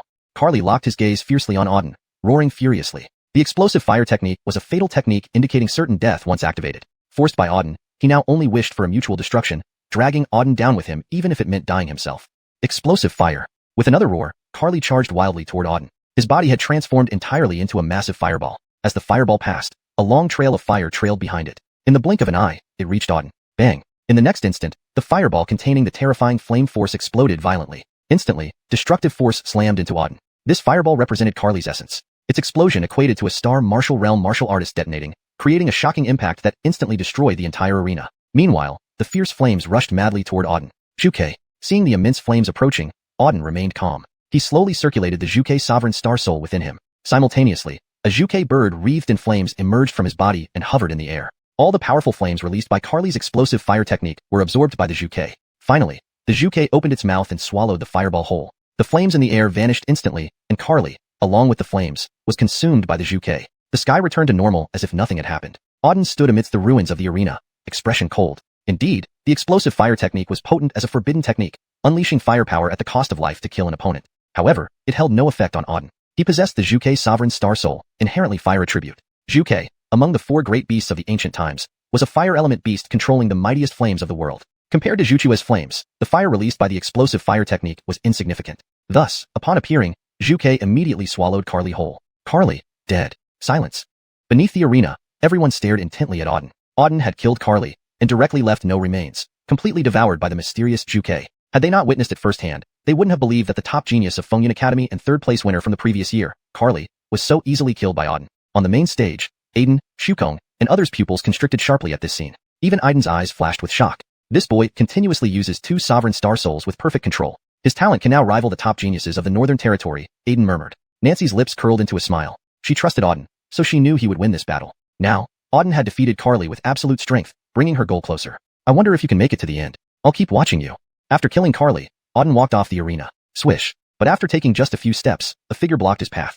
Auden cast a cold glance at the person before him. What do you want? He asked coldly. The man blocking him was Chauncey, whose eyes burned with fury. He stared fixedly at Auden, as if ready to devour him. Both his students had died at Auden's hands. Originally planning to kill Auden during the Fengyun trials, his plan had failed. Now, Chauncey felt a strong urge to personally eliminate this little bastard. Sensing the murderous intent radiating from Chauncey, Auden gave him an icy look without even acknowledging him. Chauncey snarled, little brat. You killed my 2 students and think you can just walk away? Auden sneered. What, do you want to personally take action? Killing 2 puppies means the old dog needs to intervene? You dare insult me? Chauncey clenched his fists tightly, unable to suppress his burgeoning murderous aura. Auden laughed loudly. Insulting you? So what? Not only will I insult you, but I'll also kill you. Old dog, wait till I tear your skin off and butcher your meat. Just wait for your doom. With that, Auden turned and left, ignoring the old dog. Chauncey was infuriated. This little brat dared to insult him in front of everyone. Being one of the 4 tutors of Fengyun Academy and holding fame in Tianfeng Kingdom and throughout the Northern Territory, no one had dared treat him this way for decades. Yet, this trash at the Star Master level dared to publicly insult him and kill his 2 students. Almost all of the Patrick family had been wiped out by Auden. Chauncey could no longer contain the rising murderous aura inside him. Powerful spiritual energy surged, gradually closing in on Auden. Chapter 145, taking the initiative. Chauncey, what are you planning to do? At this moment, a voice suddenly rang out from behind. Upon hearing this voice, Chauncey's body trembled violently. He turned around, his gaze fixed on Aiden standing on the main platform ahead. It was Aiden who had just spoken. Chauncey wanted to say something, but found himself at a loss for words. Aiden said coldly, Chauncey, you are one of the 4 mentors of our Fengyun Academy. Be mindful of your status. Furthermore, in any arena battle, once someone steps onto the stage, it's a fight to the death, with no interference allowed from outsiders. The deaths of your 2 students on the stage can only mean that their strength was inadequate. It has nothing to do with anyone else. As a mentor of the Fengyun Academy, you must not act recklessly. Upon hearing Aiden's words, Chauncey stood still, hesitating for several seconds before finally nodding. Yes. After responding, Chauncey walked back onto the stage and resumed his duties. Just now, he had indeed intended to kill Auden. However, after Aiden spoke up, he changed his mind. First, with Aiden present, there was no way he could have killed Auden. Moreover, though he was a mentor at Fengyun Academy, he dared not offend Aiden, the dean. A single finger from Aiden would be enough to crush him. This fact, he was fully aware of. Now, let the match continue. With Chauncey's words, the arena matches continued. Meanwhile, Auden had already left the stage. Brother Lin, are you alright? At this moment, Eben approached, looking worriedly at Auden. I'm fine. What could possibly happen to me? Auden replied nonchalantly. Eben gave a bitter laugh and said, Brother Lin, forgive my bluntness, but you truly are an anomaly. Carly's strength, even placed within the entire northern region, can be considered a prodigy. And yet, you directly killed him. I admire you so much. Auden remained calm and said, Carly is nothing but a waste. Even at the Star General realm, what good does it do? With your strength, you could kill him too. Eben shook his head and laughed bitterly. Don't flatter me. I know my own limits. My strength can barely match up against a novice Star General warrior. As for someone like Carly who has been in the Star General realm for quite some time, I stand no chance. As for you, despite being merely at the Star Master realm, you've consecutively killed 2 Star Generals. Too terrifying. He spoke the truth. Crossing ranks during challenges was something some geniuses could achieve. But even among geniuses, the maximum was usually just 1 or 2 ranks higher. Crossing 3 to 4 realms, or even a major realm, while killing the opponent was unheard of across the entire northern region. And Auden had done it. Now, there were only 2 words to describe Auden. Monster. Auden glanced at the ongoing battle on the stage and asked, What's the situation now? How is the competition progressing? Eben replied, You're already in the top 3. We just need to wait for the other 2 finalists to be decided before the final first place match can begin. If I'm not mistaken, Bolivar should secure a spot in the top 3. As for the other one, it's not known yet. Auden nodded. He wasn't concerned about who entered the top 3. His goal was to be the first. Anyone who blocked his path to the first place would die. Another 2 hours passed. The last match on the stage finally concluded. Just as expected, Bolivar, the royal member and top genius of Fengyun Academy, advanced to the top 3 smoothly. The other finalist who made it to the top 3 was a youth named Tian Fei. According to rumors, this Tian Fei was also a top-tier genius. He had entered the upper academy of Fengyun Academy within 2 years, breaking through to the Star General realm half a year ago. He was hailed as the most brilliant new star of Fengyun Academy in recent years. Of course, this was only before Auden arrived at Fengyun Academy and snatched the title of top genius from him. Nevertheless, Tian Fei remained a legendary figure in everyone's hearts. Thus, the top 3 finalists of this round of Fengyun tests were Auden, Tian Fei, and Bolivar. Once the trio emerged, Chauncey scanned them from below and said, You 3, come up to the stage. As soon as his words were spoken, Auden, Tian Fei, and Bolivar all ascended the stage, standing side by side. The thousands of spectators below watched these three figures on the stage with awe and respect. These three were the strongest individuals in Fengyun Academy. Now, they had become the targets of everyone's admiration. There was only one question on everyone's mind. Which of these three will win first place? Do you think who will get first place? Someone asked curiously. I guess it will be Bolivar. He has been the first in the Fengyun tests for 3 consecutive sessions. This time will likely be no different, another person speculated. That's true. Bolivar is stronger than the other two. First place is probably his. The question is whether Auden or Tianfei will take second. My feeling is first place goes to Bolivar, second to Tianfei, and third to Auden. Can't go wrong with that. I agree. Bolivar will definitely take first. People kept speculating, and many guessed that Bolivar would be first. Quiet. A loud command echoed from the stage. Once everyone had settled down, Chauncey announced, we will now proceed with the draw. The next match will decide the first place of the Fengyun test. Begin the draw. No need. However, right after Chauncey spoke, a voice suddenly interrupted. Upon hearing the voice, Chauncey frowned slightly. Everyone turned to look at the speaker. It was Tianfei. Chauncey gazed at Tianfei and asked, Tianfei, do you have something to say? There's no need for a draw. I withdraw from the first place competition. Let them two fight it out. Withdrawal? Everyone was shocked upon hearing this. They had already entered the top 3, and the final battle for first place was imminent. Yet, Tianfei chose to withdraw at this critical juncture. Chauncey stared straight at Tianfei. Tianfei, are you sure you want to withdraw? Yes. Without further ado, Tianfei jumped off the stage and turned to leave. His goal had always been the top 3, not necessarily the first place. So, entering the top 3 and withdrawing from the final competition saved a lot of time. After Tianfei left the stage, Chauncey cast a deep glance at his retreating figure before turning his attention back to the remaining 2 participants. Since Tianfei has withdrawn, only Auden and Bolivar remain. You two can now directly compete for the first place. Chapter 146, The Pinnacle Showdown. Now, both of you step onto the arena. After Chauncey spoke, Auden and Bolivar both stepped onto the stage. This arena was enormous. It was the largest among all the arenas in the life and death stage. Its diameter spanned several hundred meters wide. On the arena, Auden and Bolivar faced each other. Powerful spiritual energy continuously surged from both of them. The overwhelming force kept spreading outwards ceaselessly. Due to the impact of the spiritual energy, the entire arena trembled slightly. Even before the battle began, the showdown of their auras had already started. Over 1,000 people below could clearly feel the fluctuations of spiritual energy emitted by the two. Many were eagerly watching the two on the arena. Auden and Bolivar were the most famous figures of the young generation at Fengyun Academy. Bolivar was the first place winner of the Fengyun tests for 3 consecutive terms. In terms of his potential and strength, he was considered the pinnacle within the entire academy, unmatched by anyone. As for Auden, despite entering the academy only half a year ago, he had been the one creating the most history and rapidly improving in strength over the past 6 months. From the Star Spirit realm to the 9th level of Star Master, it took him less than half a year. Such cultivation speed was unparalleled in the whole academy, so Auden was now known as the top genius of Fengyun Academy. Everyone was quite curious about who would be stronger when these two met at the end of this Fengyun test. Of course, the vast majority believed that Bolivar would definitely win this battle. Auden was no match for Bolivar, but the final result would only be known after they finished their match. Buzz. On the arena, the powerful aura released by the two clashed fiercely. Both forces dissipated simultaneously. Bolivar glanced at Auden opposite him and said, Auden, my sister told me that not long ago, you saved her life, right? Your sister? Auden felt a bit curious, unsure of who Bolivar's sister was. My sister is the 4th princess of the imperial family, Sabina, Bolivar explained. Ah, it's her. Auden nodded and said, Princess Sabina was indeed saved by me. In that case, thank you. Sabina has been critically injured for many years and remained on the brink of death. Now that you've saved her, you have done us a great favor. Many thanks, Bolivar said. Auden nodded calmly. I saved her at someone's request. There's nothing much to say. Let's skip the formalities and start fighting. A smile curled at the corner of Bolivar's mouth. All right, since Brother Lin is straightforward, I won't talk more either. Let's begin. I want to see Brother Lin's strength. Auden responded, then slowly circulated the spiritual energy within his body. Bolivar was an extremely formidable opponent. Although they hadn't fought yet, Auden already felt how strong Bolivar was. His strength likely surpassed Carly and Germain significantly. Blood Cloud Palm. At that moment, Bolivar suddenly shouted, and with a swift stomp on the ground, he shot forward swiftly. Bolivar rushed toward Auden at incredible speed and delivered a powerful palm strike. A crimson palm print condensed in mid-air. The palm imprint came crashing down. 8 extremities devil-subduing palm. Seeing Bolivar's powerful palm, Auden also shouted and met the attack with his own palm. The two palms collided in the air. Boom. A ferocious spiritual energy shock wave erupted, causing the two palm imprints to explode. Under the intense force impact, Auden was sent flying back several hundred meters.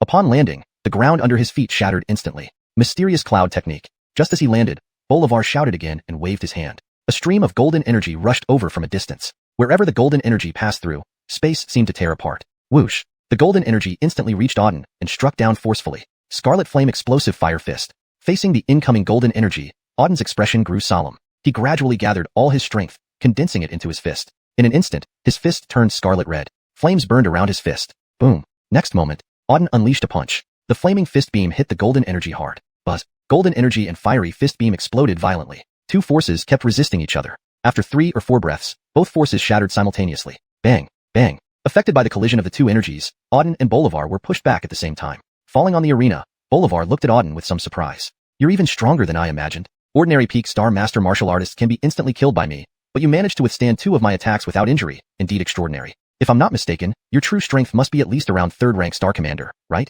Bolivar said. Auden remained calm and replied, I don't know how strong my true strength is, but after defeating you, I think I'll have a rough idea of my actual strength. Is that so? A hint of coldness flashed in Bolivar's eyes. You seem very confident, Auden. Even if you are a 3rd rank star commander, do you really think you can be my match? Let me tell you, you're far from it. Even 5th rank star commanders wouldn't dare claim they can steadily defeat me. You cannot. Then let's skip the talking and continue fighting. We'll soon see who wins and who loses. Finishing speaking, Auden circulated his spiritual energy again. Heavenly Eternal Sword Technique. With a shout, Auden activated the Heavenly Eternal Sword Technique. 9 sword beams of different colors slowly rotated around him. Each sword beam contained immensely powerful sword intent, awe-inspiring and earth-shattering. Break. As Auden shouted, the 9 sword beams sliced towards Bolivar. Trivial skills. Seeing the approaching sword beams, a trace of disdain flashed across Bolivar's face. Golden light annihilation. Bolivar harshly yelled, forming seals with his hands. Golden light surged around him and coalesced into numerous golden sword shadows. Controlled by Bolivar, these golden sword shadows all sliced towards Auden. There were hundreds of golden sword shadows, while Auden's 9 heavenly eternal sword beams totaled only 9. Immediately, the 9 sword beams collided with over 100 golden sword shadows. Clank, clank, clank. Crisp clashing sounds echoed in the air. Golden sword shadows and sword beams sparked countless fireworks upon impact. The entire arena was separated by these two forces. To the left were the golden sword shadows, to the right were the 9 sword beams. The two forces continuously clashed. Though there were only 9 sword beams from the Heavenly Eternal Sword Technique, each possessed formidable power. On the other hand, while there were numerous golden sword shadows, none matched the power of the Heavenly Eternal Sword beams. Thus, one force had immense power, the other had sheer quantity. The two attacks constantly collided mid-air. Bang, bang, bang. After dozens of consecutive impacts in mid-air, both forces exploded simultaneously. The explosive force sent Auden and Bolivar flying back once more. Heavenly Dragon Technique. This time, Bolivar's expression turned grim. With a loud shout, his body soared into the sky. But an overwhelmingly powerful force surged from his body. Golden light enveloped him entirely. Controlled by Bolivar, the golden sphere coalesced into a gigantic golden dragon. The golden dragon, stretching dozens of meters long, coiled in the air. Destructive power emanated from the golden dragon in waves. Be extinguished. With Bolivar's explosive shout, the golden dragon surged down from the sky, crashing towards Auden with immense force. The golden dragon spread across the sky, almost blocking out the entire heavens. What an incredibly powerful golden dragon. Auden cast a somewhat astonished glance at the golden dragon hovering in midair.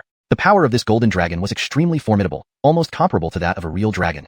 Chapter 147, Supreme Showdown. The golden dragon released by Bolivar was undoubtedly of an extremely high rank. Heavenly demon transformation. Seeing the golden dragon descend from the sky, Auden's eyes turned cold, and he uttered a sharp cry. Then, he unleashed his Heavenly Demon Supreme Star Soul.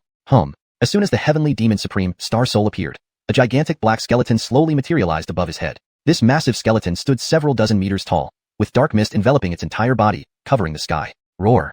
The Heavenly Demon Skeleton let out a thunderous roar and then threw a powerful punch. The enormous black fist struck the opposite golden dragon viciously. Bang! One punch sent the golden dragon flying away. But in an instant, the golden dragon spiraled through the air and returned swiftly. Subsequently, it fiercely collided into the Heavenly Demon Skeleton. Golden light dispelled the black mist. After being hit by the golden dragon, the Heavenly Demon Skeleton staggered back several steps, emitting continuous howls. After stabilizing itself, the Heavenly Demon Skeleton cried out again. This time, a giant axe appeared in its hand. Wielding the giant axe, the skeleton slashed downward fiercely. The golden dragon showed no fear and rushed forward to meet it, using its body to block the axe. Boom. In the next moment, the axe cut into the golden dragon's body with great force. The golden dragon's massive body trembled violently, and a large wound appeared on its back. However, the golden dragon did not stop. It crashed into the Heavenly Demon Skeleton's body fiercely. Boom. Next, the golden dragon pierced right through the center of the Heavenly Demon Skeleton's chest. Wherever the golden light passed, all the black mist was driven away. A huge hole appeared in the chest of the Heavenly Demon Skeleton. Black mist continuously dissipated through the hole. Within just 3 or 4 breaths, the Heavenly Demon Skeleton shattered loudly. Meanwhile, the golden dragon, injured by the giant axe, gradually dispersed in midair. Finally, both the Heavenly Demon Skeleton and the golden dragon vanished simultaneously. The sky cleared up once more. At this moment, Auden and Bolivar stood on the platform, both looking somewhat pale, their spiritual energies disordered. Clearly, they had both been seriously injured during the previous strike. Incredible. You actually managed to break my golden dragon. Bolivar stared intently at Auden, his eyes flashing with shock. The golden dragon was his life-bound star soul. He had unexpectedly found this golden dragon in an ancient secret realm. Back then, it was still very young. He captured it and directly condensed it into his star soul. Using the golden dragon as his star soul, Bolivar's strength skyrocketed, quickly reaching a very high level within a short period. He even broke through to the Star Captain realm at the age of 17. and the golden dragon star soul grew stronger as he cultivated alongside him. Just now, when he unleashed the golden dragon star soul to attack Auden, he intended to kill Auden directly with it. But unexpectedly, the golden dragon was broken. This was the first time since acquiring the golden dragon that its star soul had been broken. Auden said coolly, "Your golden dragon is indeed powerful, but it means nothing to me. You can't defeat me with just this golden dragon." Humph! Bolivar snorted coldly, saying, "Auden, are you proud for breaking my golden dragon with your supreme star soul? The supreme star soul is the most powerful star soul in the universe. Breaking my golden dragon with a supreme star soul is no big deal. You're only strong because of the supreme star soul. As for your own strength, it's not much." Auden replied calmly, "The supreme star soul symbolizes both talent and power. Separating your strength from your supreme star soul shows why you've made little progress. Your insight is not deep enough. Do you think you're teaching me?" Upon hearing this, Bolivar flared up instantly. Pointing at Auden, he exclaimed, "Brat, who do you think you are to teach me? Do you think you can defeat me just because of one supreme star soul? Tell you what, you're far from it. Now, I'll show you what a true genius is." With that, Bolivar leaped into the air with a loud shout, starting to form seals slowly. As he formed the seals, waves of powerful spiritual energy surged from his body. An unending storm of power swept around. At this moment, Bolivar was surrounded by infinite lightning. Dark clouds rolled across the sky, accompanied by constant rumbling. Lightning flashed incessantly within these clouds. All the lightning in the sky struck Bolivar's body. Bolivar's control over lightning had reached a terrifying degree. Heavenly lightning art. Once the lightning reached its peak, Bolivar suddenly let out a loud roar. Subsequently, countless bolts of lightning condensed into a huge ball of lightning before him. All the lightning in the sky was absorbed by this lightning ball. In just a few moments, the lightning ball had grown nearly 10 meters in diameter. Terror-inducing lightning surged inside it, illuminating the entire sky. Everyone around, seeing the lightning ball in the sky, were dumbfounded. They gazed at the lightning ball, their eyes filled with awe. So powerful, where did Bolivar get such overwhelming lightning power? And he remains unscathed despite all those lightning strikes. What is going on?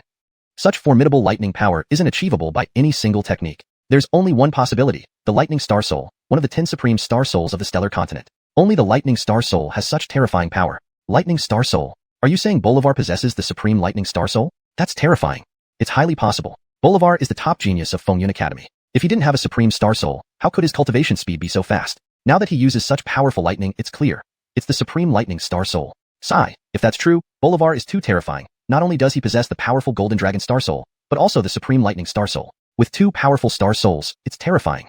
Auden might lose. Two supreme level star souls are impossible to beat. Surrounding spectators, upon seeing Bolivar unleash his supreme lightning star soul, all looked shocked. It was the first time they saw the supreme lightning star soul. On the platform, Auden was slightly surprised at Bolivar's release of such potent lightning power. So Bolivar has the supreme lightning star soul. No wonder he's so arrogant, Auden thought to himself. The supreme lightning star soul was one of the most powerful attacking star souls among the 10 supreme star souls of the stellar continent. Possessing the supreme lightning star soul meant possessing endless offensive power. Bolivar having the supreme lightning star soul explained his formidable strength. Interesting.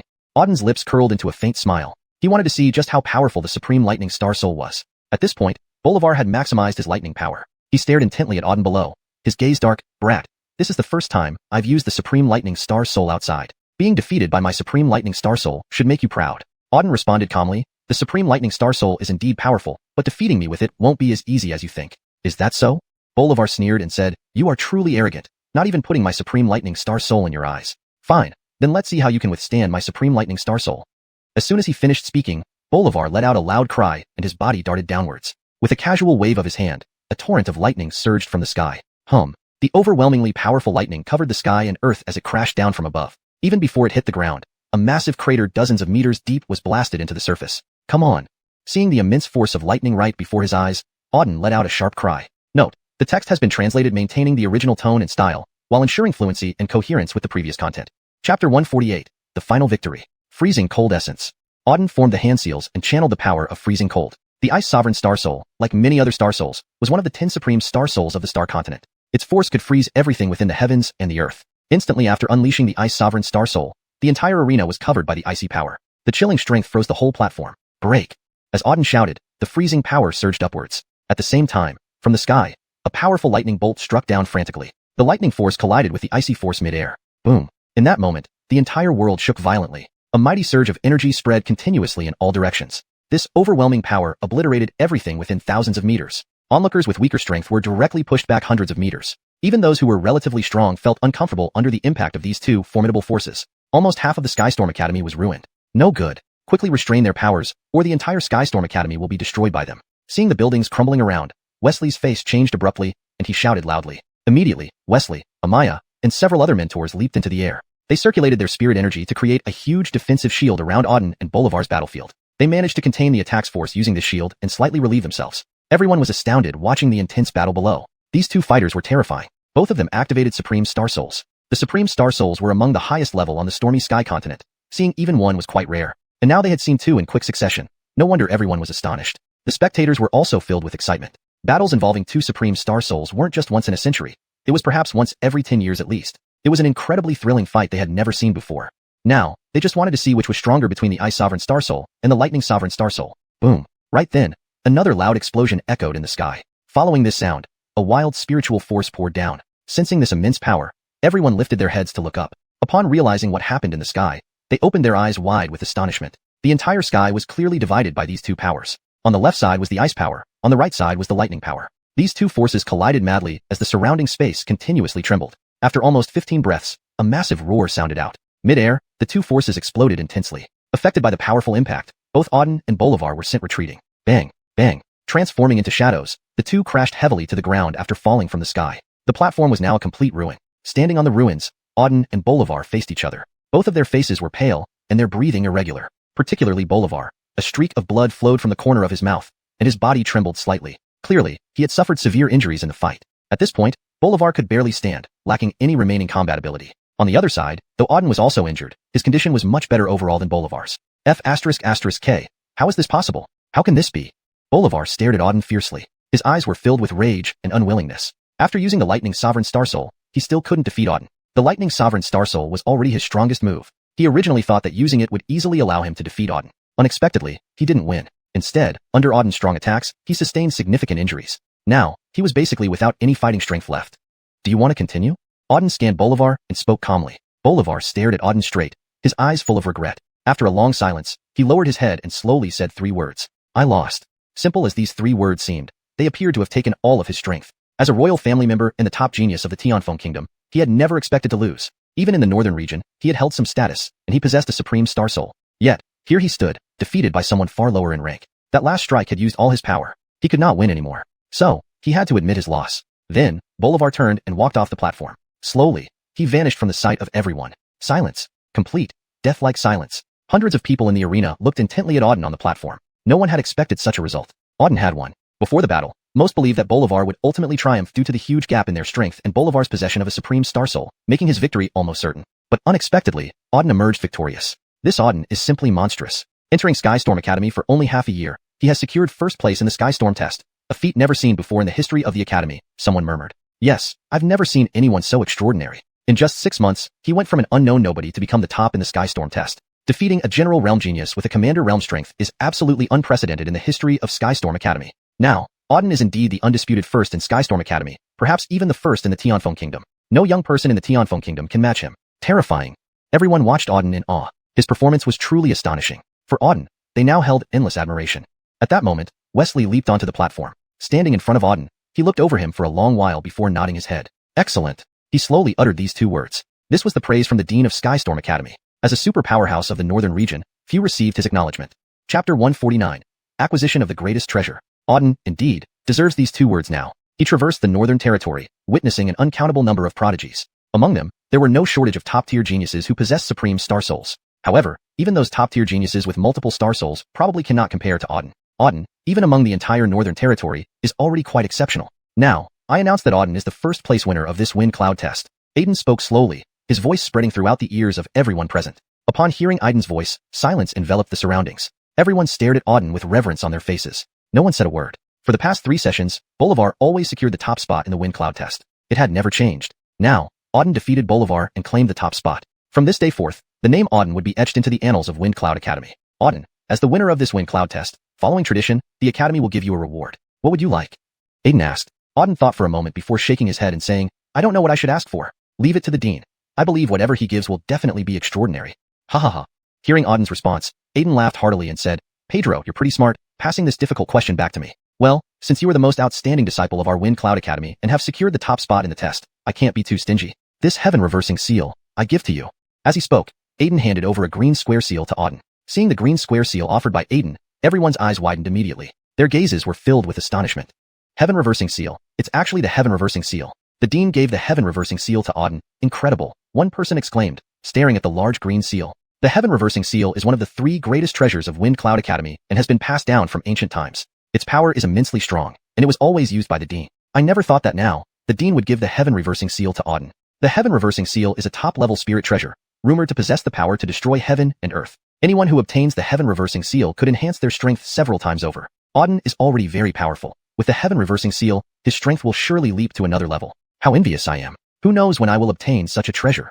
Don't daydream. That's the Heaven Reversing Seal. Someone like you won't get it in your lifetime. Auden is not only the top performer in the Wind Cloud test, but also possesses a supreme star soul. What do you have? Alas. Everyone around looked at Auden with envy. The Heaven Reversing Seal is a top-level spirit treasure. Obtaining it would increase one's strength by several levels. With Auden receiving the Heaven Reversing Seal, who wouldn't be envious? Even Alfonso Fei and the other 4 major mentors wore looks of shock. They hadn't expected that Aiden would give Auden the Heaven Reversing Seal as a prize for the Wind Cloud test. While previous top performers of the test did receive great treasures, a treasure of the Heaven Reversing Seal's caliber was unprecedented. Moreover, the Heaven Reversing Seal was Aiden's personal treasure. For decades, Aiden himself had held the Heaven Reversing Seal. To see Aiden hand it over to Auden left them astonished.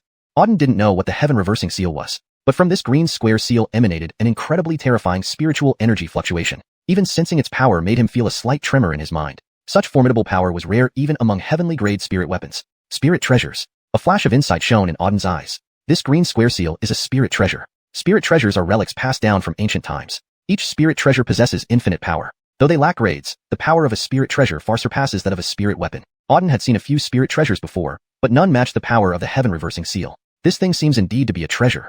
A smile curled the corners of Auden's mouth as he said this. Then, he took the spirit treasure from Aiden and said, "Thank you, Dean. You're welcome." Aiden smiled faintly and said, "Auden, I have a question for you. Would you answer honestly?" "Dean, please ask." "I will speak without reserve," Auden replied. Aiden nodded and said, "I want to know how many Supreme Star Souls you possess." Having asked, Aiden's gaze intensely fixed on Auden. Expectation flashed in his eyes. Earlier, during Auden's display, Aiden had sensed powerful energy fluctuations within Auden. These came from the Supreme Star Souls. Although he sensed Auden's Supreme Star Souls, he didn't know how many there were. Thus, he asked directly. Well, Auden felt bewildered upon hearing Aiden's question. He hadn't expected Aiden to ask him about this. For a moment, he didn't know how to respond. What? Hard to answer? Aiden smiled lightly and said, "It's fine, I understand. After all, it's your secret." "Never mind, Auden. I've been the Dean of Wind Cloud Academy for nearly 50 years, and in these 50 years, I've encountered many geniuses, but none can compare to you. I look forward to your future development. I hope you can bring Wind Cloud Academy back to its peak." Expectation filled Aiden's eyes. In Auden, he saw the hope of returning Wind Cloud Academy to greatness. "I'll do my best," Auden replied. I believe you."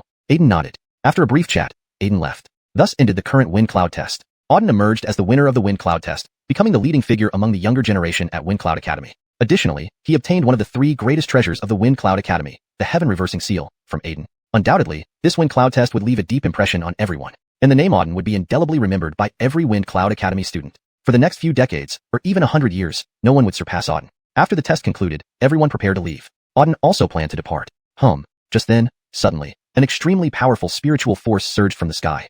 Chapter 150. This is love. Raging spiritual energy surged ceaselessly in all directions. The fierce power almost engulfed the entire Fengyun Academy. In that instant, the entire world darkened. Everyone, upon sensing this terrifying force, looked up at the sky. In their sight, a young man in white appeared in midair. This young man floated in midair, emitting an immensely powerful spiritual energy from head to toe. He had a handsome appearance with sharp eyes and an extraordinary demeanor. Upon seeing this young man in white, everyone's eyes showed amazement. Who is this person? Such terrifying power, just one strand of his aura makes my soul tremble. What realm has he reached?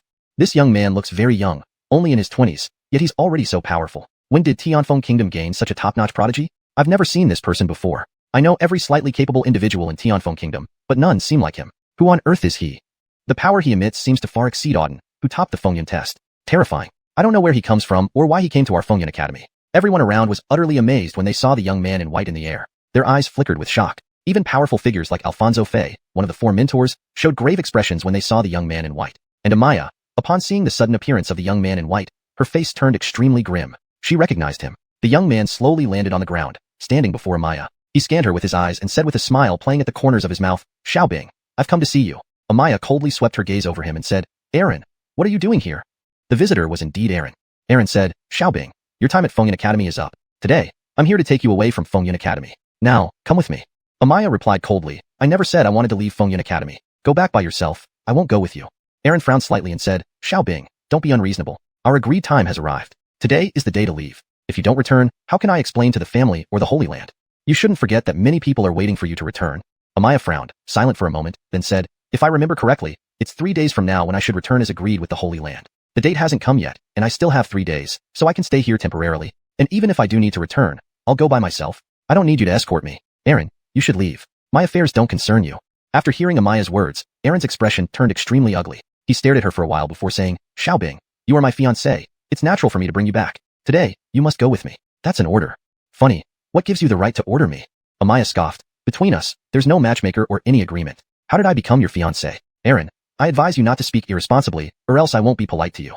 Humph. Aaron gave a cold laugh, then looked at Amaya and said, Amaya, I have advised you nicely. Don't be too arrogant. I have been ordered by the Holy Land to bring you back. If you refuse to go with me, it's considered defying the Holy Land's order.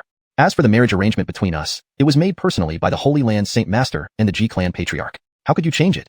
Today, if you obediently go with me, it would be fine. But if you refuse to go with me, don't blame me for using force. At this statement, a chilling aura emanated from Aaron. You dare. Amaya retorted coldly, Aaron, no one can force me to do something I don't want to do. I won't return today. Do you think you will fight me? Aaron laughed coldly and said, Xiaobing, you're the one I love the most. How could I possibly lay a hand on you? However, others might not feel the same, especially that boy named Auden. As soon as he spoke, Aaron turned around and fixed his gaze on a young man in black ahead. The young man in black was Auden. Swiftly, Aaron appeared before Auden. Aaron, what do you want? Seeing Aaron approaching Auden, Amaya's face instantly changed, and she sternly shouted. Aaron glared at Auden coldly and said, Xiaobing, don't think I don't know why you stayed at Fengyun Academy. It's because of this boy. You've been paying silent attention to him ever since he joined the academy 6 months ago. You provided him with cultivation techniques, personally guided his practice, and even protected him during critical moments of his cultivation. You care about him this much. Aren't you falling for him? Aaron, stop speaking nonsense. Amaya sharply reprimanded Aaron, pointing at him and saying, Auden is just my student. Guiding his cultivation is my duty. Stop speaking nonsense or don't blame me for being impolite. Haha. Aaron sneered and said, still denying liking him? Just mentioning him got you so agitated. Amaya, I remember in the Holy Land, you didn't look at any man, not even the best prodigies in the northern region, whom you ignored completely. But now, you pay so much attention to a mere Star Master trash. Isn't that love? With these words, Amaya's face turned grim. She had never thought about this issue. Though she had been observing Auden's growth and cultivation closely, she hadn't given it much thought. However, after hearing Aaron's words, her heart shook fiercely. Indeed, before, she felt nothing for any men. Even the top prodigies of the northern region were like stones to her. Yet, now, she was so concerned about Auden. She herself didn't know when she started caring about him so deeply. Hashtag chapter 151. Terrifying power. Could it be that I really like Auden? Amaya murmured to herself. The moment this thought crossed her mind, she was taken aback even by her own surprise. Ever since she delved into the path of cultivation, she had dedicated herself entirely to her practice. Boosting her strength was her sole goal. She had never considered matters of romance. Auden's appearance did indeed bring some changes into her life. However, she had never once imagined falling for Auden. Previously, she silently observed Auden's cultivation and aided him when he reached crucial moments. She believed these actions were merely what a mentor should do. But now, after listening to Aaron, it dawned on her. Perhaps her feelings for Auden were not those of a mentor toward a student. It might be more akin to romantic love. Do I really like him? Amaya muttered, lost in her thoughts. Now, didn't I tell you right? At this moment, Aaron spoke up again, coldly eyeing Amaya. Amaya, you are my woman. Now you dare to fancy another man behind my back? You've done quite well bringing shame upon me. Do you know the consequences? Amaya's expression turned icy as she replied, my relationship with Auden is none of your concern. Whether I like him or not has nothing to do with you. Even if I truly do like him, so what? Must I report to you who I like? Aaron, let me tell you once more, there is no relationship between us. Hearing Amaya's words, Aaron immediately flew into a rage. Amaya, you're playing with fire with me. There will be dire consequences for you, Aaron roared furiously. Amaya said coolly, my affairs are none of your business. Now, you can leave. I don't want to see you. Ha ha ha. Aaron burst into laughter. After laughing for a while, he stopped and stared at Amaya with an intense gaze. Do you really think I would leave just like that? Amaya, you have always been my woman, before, now, and forever. I won't lay hands on you, but that doesn't mean I won't hurt others. Since you like this little brat so much, very well, I'll kill Auden. Let's see what you'll say then. Without waiting for a response, Aaron strode forward, reaching Auden in a single step. Upon appearing, he unleashed a devastating palm strike. With a casual flick, a forceful power surged from his palm, overwhelming and rushing towards Auden. The space in front of Auden violently shook, locking his entire body in place. Under the impact, Auden felt as if he couldn't move at all. Such terrifying power! Auden gazed intently at the approaching palm strike. The force within it was overwhelmingly destructive. He had encountered many experts before, but none could unleash such formidable power as Aaron. Buzz! Just then, the extremely overbearing palm arrived right before Auden. Holy ice condensation! Seeing the massive power contained within the palm, Auden gravely summoned his ice power. A surge of freezing energy moved towards the advancing palm imprint. Boom! The holy ice and Aaron's force clashed with a tremendous explosion, sending waves of violent energy surging outward. Everyone present felt the earth-shaking force. Crack! In an instant, Auden's holy ice shattered into fragments. No sooner had the ice cracked than Aaron's palm, its force undiminished, surged toward Auden. Bang! Under Aaron's explosive attack, Auden was sent flying backward, landing heavily several hundred meters away. Crack. Upon hitting the ground, the surface beneath Auden crumbled under the shockwave. Damn, this bastard has incredible power. Auden clenched his slightly numb arms, fixing his eyes on Aaron. Aaron's strength was terrifying. Even his casual strikes could pierce through Auden's Holy Eyes' supreme star soul power. His Holy Eyes had immense defensive capabilities, yet it was shattered instantly. This was only Aaron's casual attack. He had reached a truly terrifying level of strength. At this point, Aaron looked down at Auden with disdain, sneering, "Worthless trash. Do you actually think your Supreme Star Soul can withstand my attacks? Although the Supreme Star Soul is powerful, at your current level, it's no better than scratching me. I can easily kill you with just a finger. In front of me, you're not even worth calling trash." Aaron's words were filled with arrogance and contempt. To him, Auden was nothing but an ant. A simple crush of his heel could extinguish him. Auden glared at Aaron without saying a word. This Aaron was the strongest opponent he had ever faced. Estimating Aaron's power, it must have reached a frightening degree. But killing Auden wouldn't be easy. Aaron's cold gaze swept over Auden. "Little brat, scum like you doesn't deserve my attention. But you dared to covet Amaya. I warned you to stay away. Since you disobeyed, I'll only end your life. Amaya is my woman. Anyone who dares to covet her must die." With these words, Aaron lunged forward again, appearing right before Auden, and launched a ferocious punch. The power of this punch was far more intense. Within a 1,000-meter radius, all spiritual energy converged into this one strike. Even before the fist glow approached, fierce winds stirred, and the sky darkened as if an apocalypse was descending. Sky-tearing fist, die. A roar followed by a brutal downward smash. The overwhelming fist glow bore down on Auden, making his body shudder as though it could be blown away at any moment. Damn it, let's see how strong this punch really is. Auden focused intently on Aaron's fist glow. Then he slowly circulated the power of his heavenly demon supreme star soul, releasing waves of demonic force. Chapter 152. Defeated in one move. The pitch-black power of the heavenly demon instantly covered the entire space. A massive skeleton appeared behind him. It was the heavenly demon skeleton. Auden controlled the heavenly demon skeleton, smashing a powerful punch forward. Buzz. The fist of the heavenly demon skeleton contained extremely terrifying black magic power. The heavenly demon skeleton was immensely powerful, creating a huge, fist-shaped aura in the air with each punch, spanning nearly 3 meters and completely enveloped in demonic mist. Buzz. The powerful, magic-infused fist of the heavenly demon skeleton slammed violently into Aaron's front. At the same moment, Aaron's fist, radiating immense force, also struck out. Buzz. The two fists collided mid-air. An unimaginably fierce power erupted, sending a wild force continuously surging in all directions. The impact shook the entire Fengyun Academy to its core. Within the academy, every building trembled under the brutal collision of these forces. Calhoun and others watched the attack with wide eyes. After sensing the violent shock waves, the dean, vice deans, and several instructors of the Fengyun Academy rushed into the sky to contain the forces. Otherwise, the entire academy would be shattered to pieces under their impact. At this moment, everyone's gaze was fixed on Auden and Aaron. The energy emitted by both was awe-inspiring. Ordinary martial artists felt as though their bodies were about to be torn apart by the sheer power of these two forces. Even star general-level warriors found themselves uncomfortable. Two young men in their 20s can unleash such terrifying power. It's unbelievable, muttered one person. I've only felt such fearsome power from our college tutors before. These two are comparable to our tutors. It's terrifying. I don't know who this white-robed youth is, but with such strength, he must be among the top tier of the younger generation in the entire northern region. Seeing Aaron and Auden clash, the crowd around them stood speechless. Auden's battle with Bolivar had already been incredibly intense, but now, the force between Auden and Aaron far surpassed their previous match, stirring the entire academy with each move they made. Boom. Suddenly, another loud boom echoed ahead. Following this sound, two terrifying forces clashed again in mid-air. Hearing the intense vibrations, everyone looked up at the sky. In the air, after withstanding for dozens of breaths, Auden's demonic star soul fist and Aaron's terrifying punch exploded violently. The demonic star soul was instantly shattered. As soon as it fragmented, Auden was sent flying backward hundreds of meters, crashing heavily into the ground. Upon landing, he spat out a mouthful of blood, his face turning deathly pale. He had suffered serious injuries with just one strike. Under Aaron's brutal force, several of Auden's internal tendons were also severed. Auden's expression was grim. Even the demonic star soul was shattered instantly. The demonic star soul was one of the 9 supreme star souls on the celestial continent. Among the many supreme star souls Auden commanded, the demonic star soul was second to none in terms of offensive power. Yet now, Aaron had shattered it in a single move. Aaron's strength had reached an unimaginable level. Whoosh! Aaron leaped down from the sky once more, swiftly rushing to Auden's side. Landing, he glanced at Auden coldly and said, "Trash, I didn't expect you to have 2 supreme star souls, but even so, what does it matter? In my eyes, you're nothing more than an ant. Killing you is as easy as flipping my hand. Today, you are dead." A faint killing intent emanated from Aaron. Auden's gaze was icy, but he remained silent. Aaron was extremely strong. Since arriving on the celestial continent, Aaron was the most formidable opponent Auden had faced. Even using 2 supreme star souls consecutively, he could not defeat Aaron. Worse still, Aaron easily broke through both defenses. Auden felt that even if he used all his supreme star souls, he might still not be a match for Aaron. The gap in their strength was too great. He couldn't even discern Aaron's exact realm. "Waste, let me send you on your way now." At this moment, Aaron shouted again. As soon as he finished speaking, he brandished a long sword, slashing fiercely towards Auden. The sword, slicing through the air, created a several-meter-long blade glow that instantly reached Auden's head. This blow was far more powerful than any before. Buzz. Just as the sword was about to slice Auden's head, suddenly a figure rapidly appeared in front of Auden. Boom. Aaron's sword struck this figure, causing the sword glow to dissipate instantly. It's you. Seeing the sudden appearance of the one who blocked his strike, Aaron's face turned dark.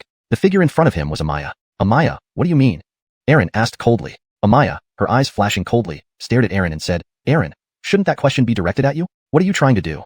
What else? Obviously, to kill him, Aaron replied. Today, my first goal was to take you away, and my second goal was to eliminate this little vermin. Since he is your reason for staying here, I will kill him to see how you can continue to stay. You dare. Amaya exclaimed fiercely. Auden is my student. Anyone who dares touch him is my enemy. Aaron, if you lay a finger on Auden today, I will make you pay with blood. Ha ha ha ha. Aaron suddenly burst into laughter, continuing for a while before abruptly stopping. Fine, Amaya. I'll kill him right now. Let's see what you can do. With that, Aaron lunged toward Auden and struck with a powerful palm. ####Chapter 153. All past matters. Buzz. A palm strike aimed directly at Auden's head, the force of which carried immense spiritual energy. Instantly, it was upon Auden. This blow was astonishing in its power. Spirit annihilation. Just as the palm was about to hit Auden, a sudden shout erupted from behind. Amaya swiftly arrived, striking Andreas's back with a palm. The force of this strike was also terrifying. Sensing the formidable palm behind him, Andreas's expression darkened. Amaya's attack was not only fast but incredibly powerful. If this palm landed on him, he would be severely injured even if it didn't kill him outright. With no choice, Andreas turned around. He redirected his attack against Auden to defend against Amaya. Boom. Palm met palm. After a fierce exchange of spiritual energies, both Andreas and Amaya were thrown back. Landing on the ground, Andreas coldly stared at Amaya and said, Amaya, you truly intend to stand against me? Amaya showed no fear as she replied, I've already said that Auden is my student. Whoever touches him will face death. Andreas, if you dare harm Auden again, I'll make sure you never leave here. You. Hearing Amaya's words, Andreas's face darkened further. His gaze remained fixed on her for some time before he shouted harshly, Amaya, do you realize what you're doing? By siding with this worthless person, you're risking your own life and the destruction of your sacred sanctuary. Are you really going to choose this waste over me? Amaya glanced at Auden, who was meditating nearby, her eyes resolute. My decision remains unchanged. Andreas, leave now or die. Fine, Amaya. I'll remember your words today. Wait and see when the wrath of my clan comes down on you. With those parting words, Andreas leaped away, disappearing into the sky. Amaya watched Andreas vanish, worry flashing in her eyes. But moments later, her gaze became firm. She then lifted the still meditating Auden and vanished from the spot. All the Wind Cloud Academy students stood dumbfounded, unable to fully grasp what had just transpired. A mysterious youth named Andreas had appeared and nearly killed Auden, only to be driven off by Vice Principal Amaya. From their conversation, it seemed that Vice Principal Amaya and Andreas shared a deep connection. Andreas called Amaya his fiancée and demanded she return with him. Yet Amaya stayed because of Auden. In summary, the situation was complicated. One thing was clear. Andreas wanted Auden dead, and he would find another chance to kill him. The Wind Cloud testing was complete. This year's testing could be considered the most exciting in a decade, not only because Auden won first place, but also due to the subsequent events. Deep within the Wind Cloud Academy, in an elegant courtyard, Auden was recuperating using spirit pearls to mend his injuries. It took him 7 full days of recovery. Throughout these days, he focused solely on healing. The injuries were severe. His veins were damaged, and the spirit energy in his dantian was almost depleted. While he had been injured before, none were as serious as this one. After a week of cultivation, Auden finally opened his eyes slowly, a sharp light flashing in them. At the same time, a strong surge of spiritual energy emerged from his body. Phew, finally recovering somewhat. Auden used his spiritual sense to assess his condition, murmuring to himself. Though he had recovered significantly after a week, his injuries were not fully healed yet, illustrating how severe they were. However, given his current physical state, the remaining injuries would heal relatively quickly. Damn it, Andreas, wait until I get to you. I'll make sure you die miserably. A fierce look flashed across Auden's eyes as he spoke harshly. He had never suffered such a significant loss before. Andreas had injured him twice consecutively. When he entered the Northern Territory, the first person he would kill would be Andreas. In Auden's mind, Andreas was already a dead man. You're awake? Suddenly, a voice came from the side. Auden turned and saw Amaya standing behind him. Vice Principal, why are you here? Seeing Amaya, Auden asked in surprise. Amaya replied, I've always been here. This is where I live. Where else should I be? What, your residence? Hearing Amaya's words, Auden was momentarily stunned. He looked around and realized this place differed from his quarters. The environment was more spacious, and the spiritual energy was much denser. Clearly, this was Amaya's courtyard. Vice Principal, why am I in your courtyard? Auden was perplexed. He remembered being injured during the Wind Cloud testing, and then meditating to recover. When he woke up, he found himself here, unsure of how he got here. Amaya explained, you were injured, so I brought you here directly. You've been recovering for a full 7 days. I see. Hearing her explanation, Auden nodded in understanding. Thank you, Vice Principal. Auden bowed to express his gratitude. Amaya turned away and stood with her hands behind her back, saying, there's no need to thank me. My actions contributed to your injury, so saving you was the right thing to do. Auden knew Amaya was referring to Andreas. Glancing at her, he asked slowly, Vice Principal, can I ask you a question? No rush, sit down first. Amaya gestured for Auden to sit, adding, I know you have many questions. Don't worry, today, I will explain everything to you. All right. Auden nodded, sitting on a stone bench while Amaya sat opposite him. Chapter 154. Recounting the past. After pouring Auden a cup of tea, Amaya slowly began. Try this. It's iced tea I plucked from the peak of the extreme northern cold. It has calming and spirit-enhancing properties.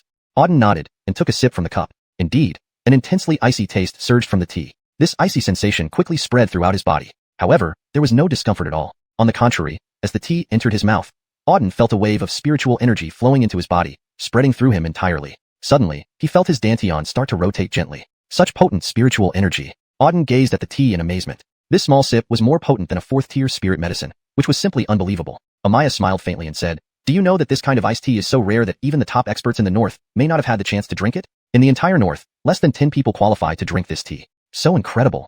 Upon hearing Amaya's words, Auden's eyes widened with shock. Less than 10 people in the entire north qualified to drink this tea. This was astonishing. To be clear, the north was immensely vast. The number of martial artists within the north was incalculable. Counting all the martial artists together, it would exceed 100 billion. And out of these hundreds of billions, only fewer than 10 people had the privilege to drink this tea. Unbelievable. Auden's gaze became serious as he looked up at Amaya. What shocked him was not just the tea but also Amaya herself. If she could so casually offer him something that only a few could drink, it implied that her status was incredibly prestigious. "Vice President, who are you really?" Auden asked directly. Amaya smiled faintly, took a sip from her cup, and then replied, "I knew you would ask. Since you're so curious, let me tell you. Have you heard of the Ice Spirit Holy Land?" "Ice Spirit Holy Land?" Auden furrowed his brows slightly and shook his head. "No. What is this Ice Spirit Holy Land?" He indeed had never heard of it before, but it sounded formidable. Amaya stood up and said calmly, "It's normal that you haven't heard of the Ice Spirit Holy Land since you are still cultivating in Tianfeng Kingdom and haven't ventured into the north yet. You don't understand the north. The north is immensely vast and boundless. To you, Tianfeng Kingdom might seem huge, but to the entire north, it's just a speck. All the people in Tianfeng Kingdom wouldn't even make up a fraction of the north."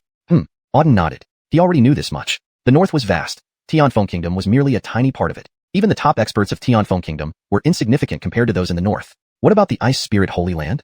Auden looked up at Amaya. Amaya smiled faintly. "Don't rush. Listen carefully. Because the north is immense and boundless, it contains countless powerful forces. All the major and minor forces combined total over 1 million. And among these millions of forces, 3 are the most powerful, virtually dividing the entire north. All other forces fall under their jurisdiction. Under the overwhelming strength of these 3 powers, other forces are like ants. No single force in the north can match these 3 powers." Auden was intrigued. What kind of powers could dominate the entire north and suppress millions of others? How strong were they? Curiosity about the 3 powers and the situation in the north grew within him. At this point, he had almost reached the pinnacle in Tianfeng Kingdom. Hardly anyone could match him in Tianfeng Kingdom. However, compared to the entire north, Auden knew he was still quite weak. The north had countless experts and prodigies. His current strength might be at the bottom of the hierarchy in the north. Not understanding the north until now, he decided to learn from Amaya since she had brought it up. Auden asked Amaya, "Vice President, what are these 3 powers?" Amaya fell silent for a moment before slowly replying, "These 3 powers are Yunhuang Sect, Dao Gate, and the Ice Spirit Holy Land." The Ice Spirit Holy Land was one of the top 3 powers? Auden's eyes widened in shock upon hearing Amaya's words. She had just mentioned the Ice Spirit Holy Land moments ago, and now she listed it among the top 3 powers. "Yes." Amaya nodded. "The Ice Spirit Holy Land is indeed one of the 3 top powers in the north, and I belong to the Ice Spirit Holy Land." Sure enough, Auden thought to himself after hearing Amaya's words. He had suspected that Amaya belonged to the Ice Spirit Holy Land based on what she had said earlier. Now it was confirmed. Amaya was from one of the 3 top powers in the north, the Ice Spirit Holy Land. "I didn't expect Vice President to hold such a high position in the north," Auden muttered. Though he had guessed Amaya's background might be significant, he hadn't expected it to be this impressive. One of the top 3 powers in the north, Ice Spirit Holy Land. Impressive. Why did you come to Fengyun Academy as Vice President? That doesn't make sense, Auden questioned, staring at Amaya. Given Amaya's powerful background, why would she choose to be a Vice President at Fengyun Academy? Fengyun Academy was a formidable force in Tianfeng Kingdom, but it was nothing compared to the entire north. Before a power like the Ice Spirit Holy Land, Fengyun Academy was not even as significant as an ant. A random disciple from the Ice Spirit Holy Land could likely destroy the entire Fengyun Academy or even Tianfeng Kingdom. Amaya's choice to join Fengyun Academy as Vice President seemed illogical. Auden looked at Amaya in confusion.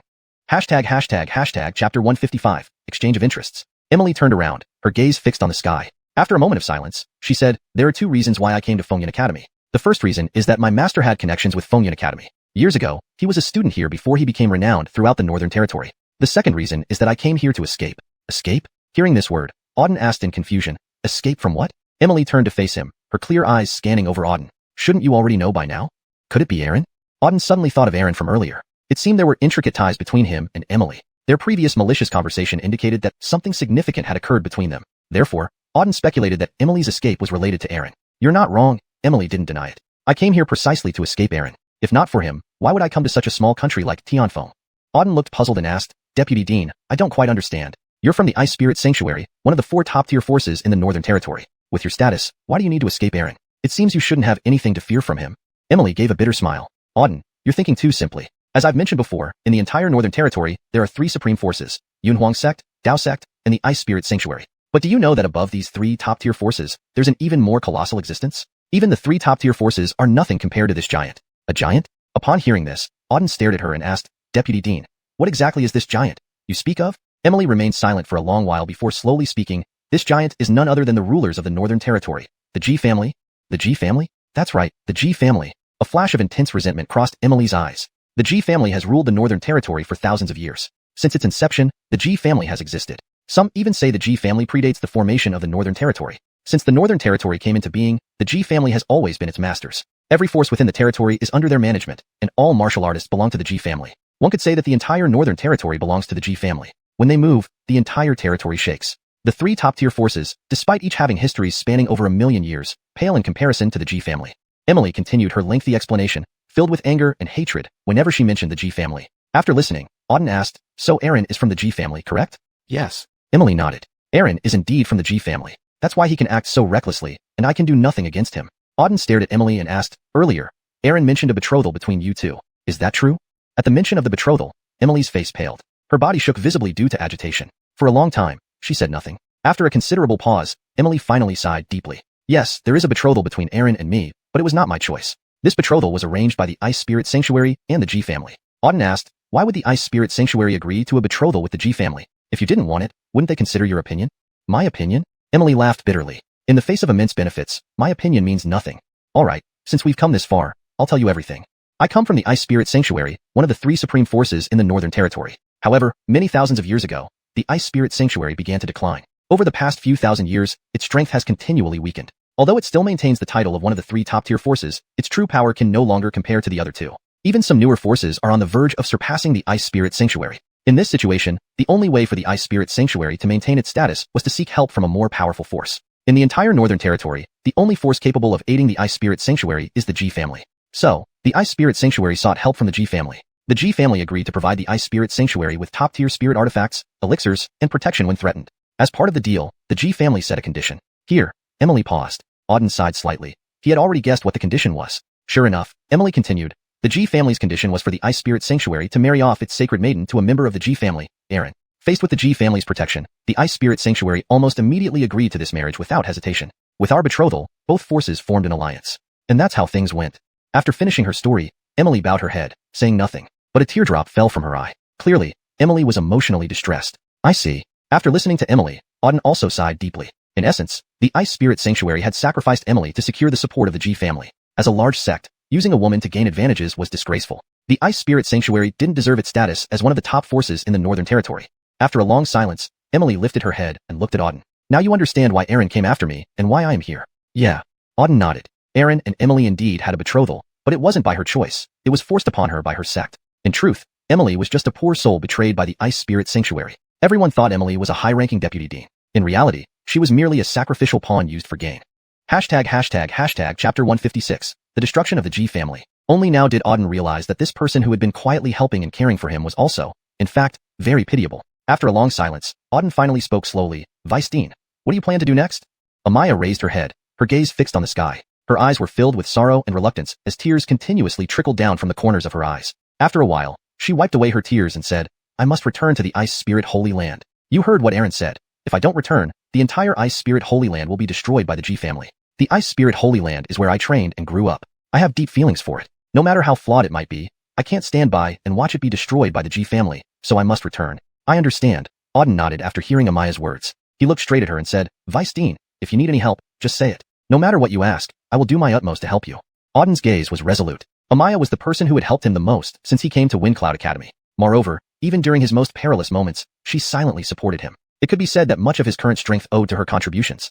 Now, faced with her difficulties, he couldn't just stand by. Even a drop of water's kindness deserves to be repaid with a gushing spring. That principle was clear to Auden. Therefore, he had to help Amaya. Hearing Auden's words, Amaya turned and stared directly at him, saying, Auden, I have a question, and I hope you will answer truthfully. Sure, go ahead, replied Auden. After several seconds of silence, Amaya asked, I want to know how you've always regarded me. Ah. Auden was taken aback by this question. After a moment, he responded hesitantly, Vice Dean, why are you asking this? Amaya insisted. Answer me. How have you always regarded me? Just as Vice Dean, Auden answered instinctively, unsure why she suddenly asked this. Only as Vice Dean? Amaya's face fell, and she lowered her head, remaining silent for a long time. Seeing Amaya's reaction, Auden felt a sudden panic. Could it be that Amaya was in love with him? This seemed unlikely. Amaya was the Vice Dean, second only to one in all of Windcloud Academy, and above thousands of others. She was extremely beautiful, powerful, and almost perfect in every way. Auden had never considered the possibility of Amaya falling for him, given the considerable gap between them. Although Auden was confident in his abilities and talents, he knew someone like Amaya would not easily fall for an ordinary person. Yet, this unexpected question left him wondering. He thought about it and began to feel uneasy. Could she really like him? Cough. Auden cleared his throat and said, Vice Dean, ever since I came to Windcloud Academy, you've always been there for me. My current achievements are largely due to your support. I am truly grateful, and I consider you one of my most important friends. Amaya smiled faintly and said, Auden, you don't need to be polite. Your current strength is all thanks to your own efforts. Your talent, your ability, and your hard work make you outstanding among peers. I merely assisted you from the sidelines. There's no need for thanks. What I want to know is, do you only see me as the Vice Dean of Windcloud Academy, or is there more? Auden scratched his head, thinking for a moment before replying, besides being Vice Dean, I also see you as my best friend. Given our similar ages, friend seems a more accurate description. That's fine, Amaya nodded, then continued. Do you remember what I once told you? What exactly? Amaya stared directly at Auden and said, I told you that I would make you strong, incredibly strong, until you stood at the pinnacle of the entire northern region, unmatched by anyone. I remember, Auden nodded, recalling that Amaya indeed said those words to him long ago. Now, Amaya went on, I'm telling you again. I will make you stronger until you can destroy the G family and wipe them off the map of the northern region. As she spoke, her eyes flashed with intense resolve, and Auden could sense a chill from her intent. Destroy the G family. Auden didn't expect Amaya to actually want him to annihilate the G family. After all, the G family was the ruler of the northern region, the most powerful force without any match. Amaya herself admitted that even the Ice Spirit Holy Land couldn't compare to the G family. Do you fear it? Seeing Auden's silence, Amaya scanned him coolly. Auden laughed lightly and said, in this world, there's nothing I, Auden, fear. Not even the G family. Even if it's the entire star continent, I would still accomplish what I set out to do. Good. Amaya exclaimed appreciatively. Auden, I didn't misjudge you. So, you agree? Yes. Auden nodded firmly, looking Amaya in the eye. Vice Dean, I promise you that once I enter the northern region, I will destroy the G family and stand atop the northern region. Good, good, good. Amaya's face lit up with excitement, her body trembling slightly from the emotion. Staring intently at Auden, she added, but you don't have much time. You must destroy the G family within a year. Can you do it? A year. Auden chuckled grimly. Alright, Vice Dean, wait for me. Within a year, I will definitely destroy the G family, kill Eren, and ensure no one in the entire northern region dares to bother you again. To others, destroying the G family within a year was simply impossible. Even the most extraordinary geniuses wouldn't be able to achieve such a feat. The G family, rulers of the northern region, boasted countless formidable experts, including the region's strongest warriors. Anyone else would laugh at the idea of Auden destroying the G family in a year. However, Auden was not joking. Chapter 157, Spatial Star Soul. Now, he possessed 4 Supreme Star Souls, each of which was a terrifying entity. It is well known that the Supreme Star Soul symbolizes potential. The more Supreme Star Souls one possesses, the stronger their future development will be. 1 Supreme Star Soul makes one a prodigy, 2 make one a top-tier prodigy, 3, and they are considered monstrous. In the entire northern region, there were only a few who had 3 Supreme Star Souls. However, Auden now possessed 4 Supreme Star Souls. With his number of Star Souls and personal enlightenment, his strength would undoubtedly reach an extremely high level within a year, making it easy for him to destroy the G family. This was why Auden agreed to Amaya's request. Vice President, believe in me. Within a year, I will make the G family disappear from the northern region, Auden said, looking at Amaya. Yes, I believe you, Amaya replied, staring at Auden. Can you agree to a request of mine? Amaya remained silent for a few seconds before replying, what is it? From now on, please don't call me Vice President, call me Xiaobing, okay? I don't like the title of Vice President. It feels cold and lacks warmth. As she finished speaking, a rare blush flashed across Amaya's face, adding to her charm. All right. Auden nodded. I promise you, Xiaobing, I will call you by this name from now on. Amaya gently nodded. Her eyes, as clear as water, lingered on Auden for a while before a smile appeared on her lips. Auden, I'm leaving now. If you have time in the future, come visit me at the Ice Spirit Holy Land. I'll be waiting for you there. Auden looked at her with determination. Xiaobing, wait for me. I will find you soon. I'll wait for you. Leaving those words behind, Amaya's body slowly faded away until she vanished completely. Watching Amaya's disappearing back view, Auden stood motionless for a moment. He had never experienced such a feeling of farewell before, but now, Amaya's departure truly made him feel the pain of parting. It wasn't a pleasant sensation. Xiaobing, just wait. I'll come to the Ice Spirit Holy Land soon. Auden murmured to himself. Afterward, he turned and returned to the cultivation room. Inside the cultivation room, Auden sat cross-legged and prepared to practice. But recalling what Amaya had said and her exquisite face, he found it impossible to calm down. Only after some time did Auden gradually enter a state of focus. Ding, congratulations, host has completed the task. Just as Auden was about to begin practicing, a voice suddenly sounded. Task completed? Hearing the system's voice, Auden was overjoyed. The system finally had a response. 7 days ago, he had obtained first place in the Phongyun test, completing the system's given task. However, for these past few days, the system had shown no reaction at all. Perhaps it was due to him continuously healing. Now, the system finally responded. Submit task. Without any delay, Auden immediately spoke. Understood. Submitting task. Task submission successful. Congratulations, host. You have received 1 million energy points. Congratulations, host. You have received the Spatial Star Soul. The system's voice rang out continuously. Hearing this, Auden was momentarily stunned. Spatial Star Soul? What is that? He didn't recall hearing about the Spatial Star Soul among the top 10 Supreme Star Souls in the Fengyun continent. This Spatial Star Soul, what is it? Auden spent half a day trying to figure out what this Spatial Star Soul was, but couldn't get any answers. Moreover, there was something peculiar. Previously, whenever he gained a Supreme Star Soul, his body would undergo significant changes. Either his strength would increase instantly, or his spiritual power would significantly enhance. But now, upon obtaining the Spatial Star Soul, he felt nothing different. There was no enhancement in his spiritual power or any elevation in his realm. It seemed as if nothing had changed at all. What's going on? Could it be that this Spatial Star Soul has no effect? Why isn't there any reaction? Auden looked puzzled, unable to understand what was happening. After thinking for a long time without reaching any conclusions, Auden decided not to dwell on it further. System, what is this Spatial Star Soul? Auden directly asked the system. The system. The Spatial Star Soul is one of countless star souls. Possessing the Spatial Star Soul enables one to control spatial power. The system replied in detail. Spatial power. Auden's pupils constricted. He had heard of spatial power before. It was an extremely mysterious force. Legend said that mastering spatial power allowed one to perform many incredible feats, like teleportation. Teleportation, as the name suggests, meant instant movement, appearing in another location instantly from where one stood. This ability was terrifyingly powerful. For instance, during combat, if one were at a disadvantage, they could instantly escape. During pursuits, this skill was also invaluable. While others might exhaust themselves running thousands of meters, panting and sweating, one could simply use teleportation to catch up instantly. In summary, whether in pursuit, combat, or other aspects, teleportation had immense value. However, in today's starry continent, it seemed no one had mastered teleportation anymore. In ancient times, some top-tier experts possessed this ability, capable of moving mountains and filling seas. After the ancient era, however, teleportation had been lost to history. Now, after obtaining the Spatial Star Soul, Auden actually gained the ability to teleport. He was overjoyed. If he could truly teleport, then this spatial ability would be extraordinarily powerful, ranking among the Supreme Star Souls, surpassing even the top 10 Supreme Star Souls. Auden immediately tried to test the teleportation ability of the Spatial Star Soul. He slowly closed his eyes and concentrated. Whoosh! Just as he thought about it, his body instantly disappeared from its original spot. When he reappeared, he was already 2 meters away. Though still within the courtyard, this time he hadn't moved by walking. His body had indeed vanished and reappeared instantly 2 meters away. This feeling was incredibly strange and fascinating. Unbelievable. Teleportation is truly amazing. If I can master this ability, won't I be able to do whatever I want? Auden was elated. This teleportation skill far surpassed any heaven-grade martial technique. Subsequently, Auden again used the spatial teleportation ability, aiming for a much farther destination this time. Submit the task. Without further ado, Auden immediately spoke up. Understood. Submitting task. Task submitted successfully. Congratulations, host has received 1 million energy points. Congratulations, host has received the Spatial Star Soul. The system's voice kept announcing. Upon hearing this, Auden was momentarily stunned. Spatial Star Soul? What kind of thing is this? As far as he knew, among the 10 Supreme Star Souls of Fengyun continent, he hadn't heard of a Spatial Star Soul. What exactly was it? After researching for half a day, Auden still couldn't figure out what the Spatial Star Soul was. Moreover, when he previously obtained the Supreme Star Souls, his body underwent significant changes. Either his strength increased directly, or his spiritual energy enhanced dramatically. But this time, getting the Spatial Star Soul left him feeling nothing. His whole body felt no different from before. His spiritual energy didn't increase, nor did his realm advance. Everything seemed unchanged. How can this be? Is this Spatial Star Soul utterly useless? Why do I feel no reaction? Auden was puzzled, unable to comprehend what was happening. After much thought, Auden decided not to dwell on it any longer. System, what is the Spatial Star Soul? Auden asked the system directly. System, the Spatial Star Soul is one of the myriad star souls. Possessing the Spatial Star Soul allows one to wield spatial power. The system replied extensively. Spatial power. Auden's pupils constricted. He had heard of this before.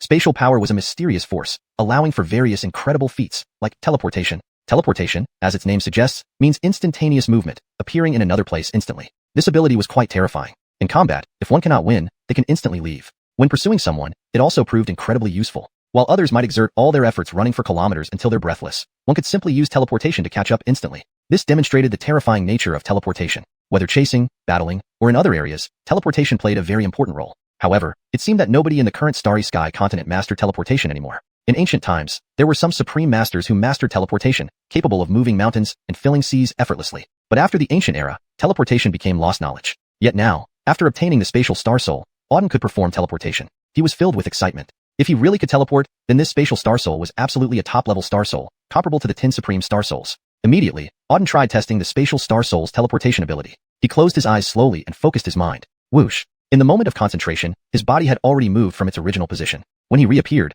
he was 2 meters away. Even though he was still within the courtyard, he had not moved his feet at all. His body had instantly disappeared and reappeared 2 meters away. This feeling was quite magical. Teleportation is so amazing. If I master it, can I really do whatever I want? Auden was thrilled. This teleportation skill was far more powerful than any heaven-class martial technique. Afterward, Auden used the spatial teleportation skill again, aiming for a farther location. Chapter 158, Preparing for Breakthrough. The teleportation technique was simple to execute. All one had to do was think of a place, and they would immediately appear there. This time, Auden thought of outside the city. Using the teleportation technique, he instantly moved outside the city. However, when Auden opened his eyes, he found himself still standing in the same spot. What's going on? Why didn't I teleport outside the city? Seeing that he was still in the same place, Auden wore a puzzled expression. The teleportation had failed. What was happening? Chime. Host has just obtained the spatial star soul, thus can only perform short-distance teleportation and cannot achieve long-distance teleportation, the system voice interrupted. Upon hearing the system's explanation, Auden frowned deeply. He hadn't anticipated this reason. Since he just gained control, he couldn't perform long-distance teleportation and could only teleport short distances. So how short is this short distance?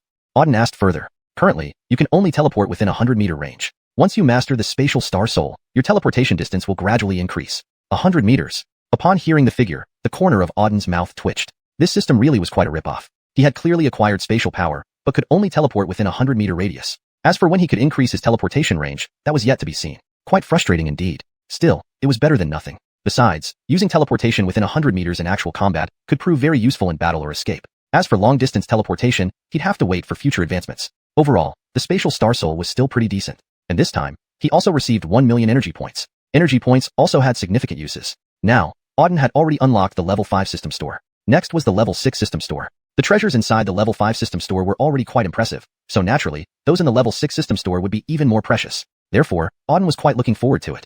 How much energy does it cost to unlock the level 6 system store? Auden asked aloud. 5 million energy points can unlock the level 6 system store, the system responded. 5 million. Auden nodded. He had expected such a number. After all, opening the level 4 system store previously had required 1 million energy points. It made sense that the level 5 system store would require even more. 5 million sounded like a lot, but accumulating it wouldn't be too difficult. Slaying a Star General Realm martial artist now yielded almost 10,000 energy points. Calculating this way, slaying 500 Star Generals would be about enough. Of course, he wouldn't only kill martial artists. Beast creatures could also contribute to accumulating energy points. So, Auden believed that it wouldn't take too long before he gathered enough 5 million energy points to unlock the level 6 system store. Alright, I'll cultivate and try to grasp this spatial star soul. Auden muttered to himself, then slowly closed his eyes. For about a month after that, Auden stayed in the cultivation room training. During this period, he focused on comprehending the spatial star soul and improving his realm. By now, he had reached the peak of the Star General realm, just a step away from becoming a Star Master. Auden attempted to see if he could break through into the Star Master realm. In Tianfeng Kingdom, being a Star Master was considered quite accomplished. But in the entire northern frontier, being a Star Master wasn't anything special. Every person walking out in the northern frontier possessed at least Star General level strength, sometimes even stronger. Aaron, whom he previously encountered, definitely surpassed the Star General level. Auden's next goal was entering the northern frontier, so he had to improve his strength. At the very least, he needed to reach the Star General realm.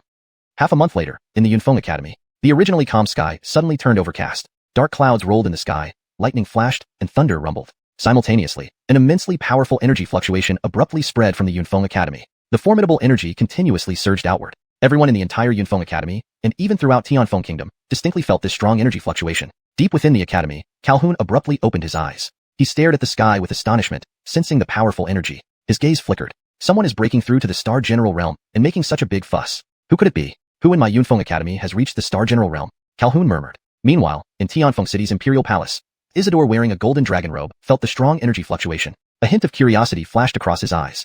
Someone in Yunfeng Academy is breaking through to the Star General realm, but strangely, why such a commotion? Breaking through to Star General shouldn't cause such phenomena. The man in the gold robe was confused. Although reaching Star General was powerful, breaking through did not typically cause heavenly phenomena. Several geniuses had broken through to Star General in Tianfeng Kingdom before, causing only slight disturbances. But now, someone in Yunfeng Academy was breaking through and causing celestial changes. It filled him with surprise.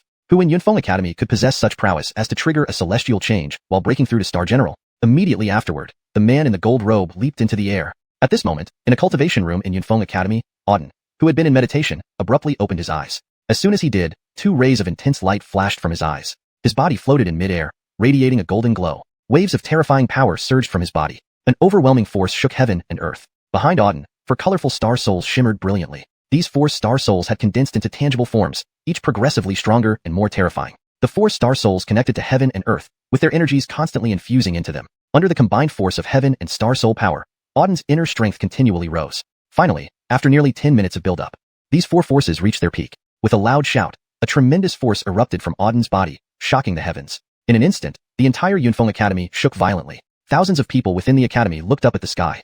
Chapter 159, Leaving the Northern Territory. At this moment, a figure hovered in midair, radiating a golden-yellow glow. Around his body was an incredibly terrifying force, while lightning continuously flashed and surged into him. He seemed to have merged with the heavens and earth. All those below felt their hearts tremble as they watched the figure in the air. Auden. Those with keen eyes immediately recognized the floating figure as Auden. Meanwhile, two other figures were hidden in the sky. One was the president of Fengyun Academy, Algernon, and the other was the emperor of Tianfeng Kingdom. Their gazes were fixed on Auden below them, their eyes filled with solemnity upon sensing the powerful spiritual energy fluctuating from him. It's really that boy, Algernon murmured when he saw Auden below. He had suspected it might be Auden when he sensed the massive energy fluctuation from the academy earlier. Now, it was confirmed. Although he knew Auden had remarkable talent and strength, breaking through to the Star Commander rank with such a grand display was still unexpected. On the other side, the Emperor of Tianfeng Kingdom gazed at Auden with astonishment. Although he did not recognize Auden, seeing his young age and formidable strength left him equally impressed. This boy, whoever he is, has such remarkable talent.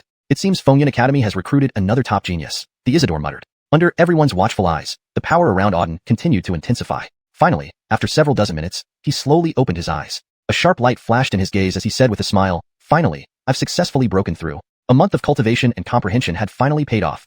Auden had now reached the Star Commander realm. This advancement allowed him a deeper understanding of the Star Commander stage. In reality, Auden had possessed Star Commander level strength several months ago. However, despite his power reaching this level, his realm remained at Star Master.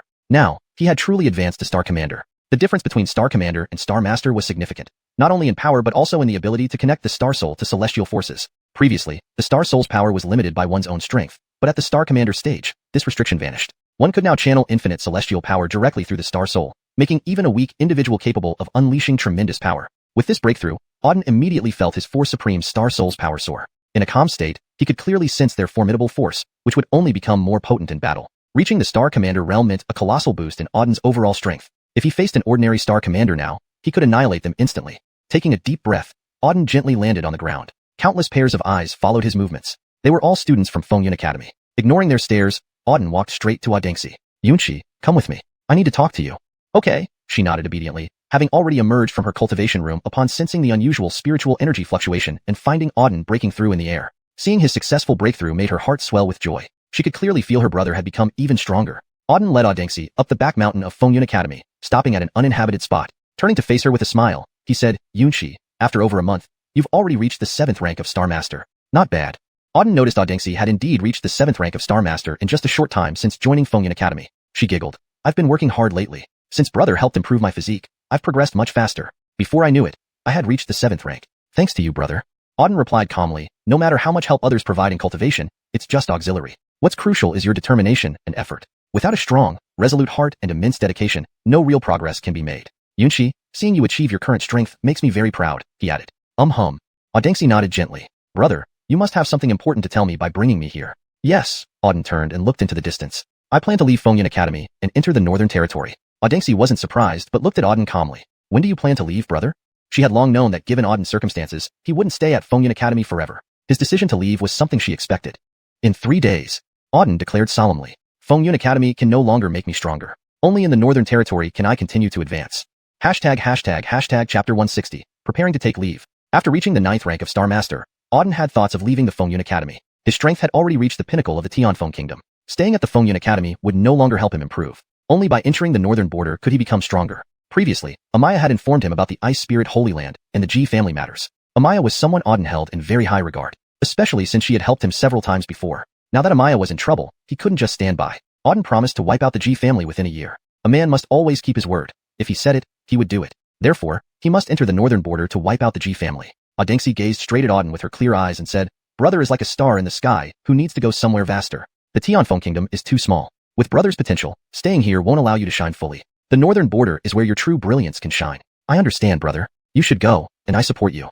As she spoke, Audengxi smiled softly. She would support Auden unconditionally. No matter what he did, she would back him up without question. Having grown up together, she knew clearly that Auden was the most important person to her in this world. Even if the whole world betrayed him, she wouldn't. "Thank you, little sister," Auden gently said, "but..."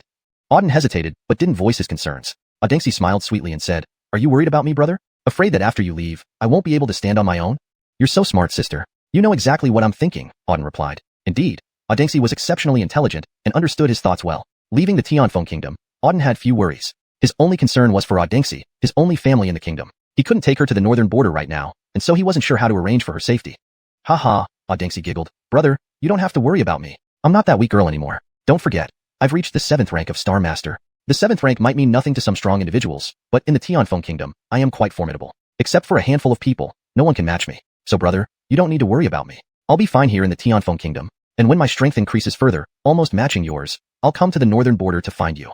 Yes. Hearing Audengsi's words, Auden slapped his forehead and laughed heartily. You're right. I forgot that you're no longer the little girl who used to trail behind me. Now, you are powerful enough to handle yourself well in the Tianfeng kingdom. I indeed don't need to worry about you. Audengsi hugged Auden gently, saying, Brother, no matter when or under what circumstances, I will always be your dearest sister. If you ever encounter any trouble, I will spare no effort to help you, even if it means risking my life. In my heart, brother is the most important person, period. Audengsi's eyes slightly reddened as she spoke. Since leaving Lingyun City, their meetings had been scarce. Now, they were facing another farewell, and her heart was filled with reluctance. But she knew she couldn't stop Auden from leaving. Her brother had lofty ambitions, and she couldn't be an obstacle in his path. Yunqi, you're also the most important family to me. Don't worry. Once I settle in the northern border, I'll come for you. Wait for me. Auden patted Audengsi's back gently. Okay, I'll wait for you at the Fengyan Academy, Audengsi replied with a smile. Good. Auden nodded. After a brief chat, Auden turned and left. Watching Auden walk away, Audengsi couldn't help the tears that flowed down her cheeks. I don't know when we'll meet again, but next time, I'll show you a different Yunqi. She clenched her fists, firmly determined. Her brother had become strong. She needed to grow stronger too, to keep up with him. After parting with Audengsi, Auden headed directly to a courtyard at the core of Fengyan Academy. This was where the academy's president resided. Although Auden hadn't been there before, he knew that the president, Calhoun, lived there. Come in. It seemed Calhoun had known Auden was coming. As soon as Auden approached the door, Calhoun's voice came from inside the courtyard. Without hesitation, Auden pushed the door open. Upon entering, he saw Calhoun sitting on a stone bench beside a stone table with a cup of tea on it. He was sipping the tea. Calhoun smiled when Auden entered and said, Sit. Auden nodded and sat on another stone bench. Calhoun waved his hand, and a cup of tea appeared before Auden. Have some tea while we talk, Calhoun said with a smile. Thank you, President.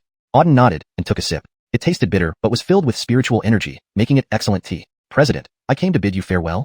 After a few sips of tea, Auden spoke. Though he had little interaction with Calhoun and only met him a few times, as the president of Fengyan Academy, Calhoun deserved a proper goodbye, especially since he gave Auden the turning heaven seal and had treated him kindly. I know. Calhoun remained calm upon hearing Auden's words. He had sensed Auden's purpose as soon as he appeared at the door. Do you know where you're heading? Calhoun asked while sipping his tea. The northern border. Auden answered truthfully. Ha ha ha ha. Calhoun laughed heartily. I knew it was the northern border. However, it's vast, and an ordinary person might never traverse it entirely. Do you have a specific destination in mind? Not really. Auden shook his head. He planned to enter the northern border and see where fate led him, without a fixed goal. Calhoun looked at Auden and said, Auden, you are an elite nurtured by our Fengyan Academy. I naturally don't want you to leave, but I won't force you to stay.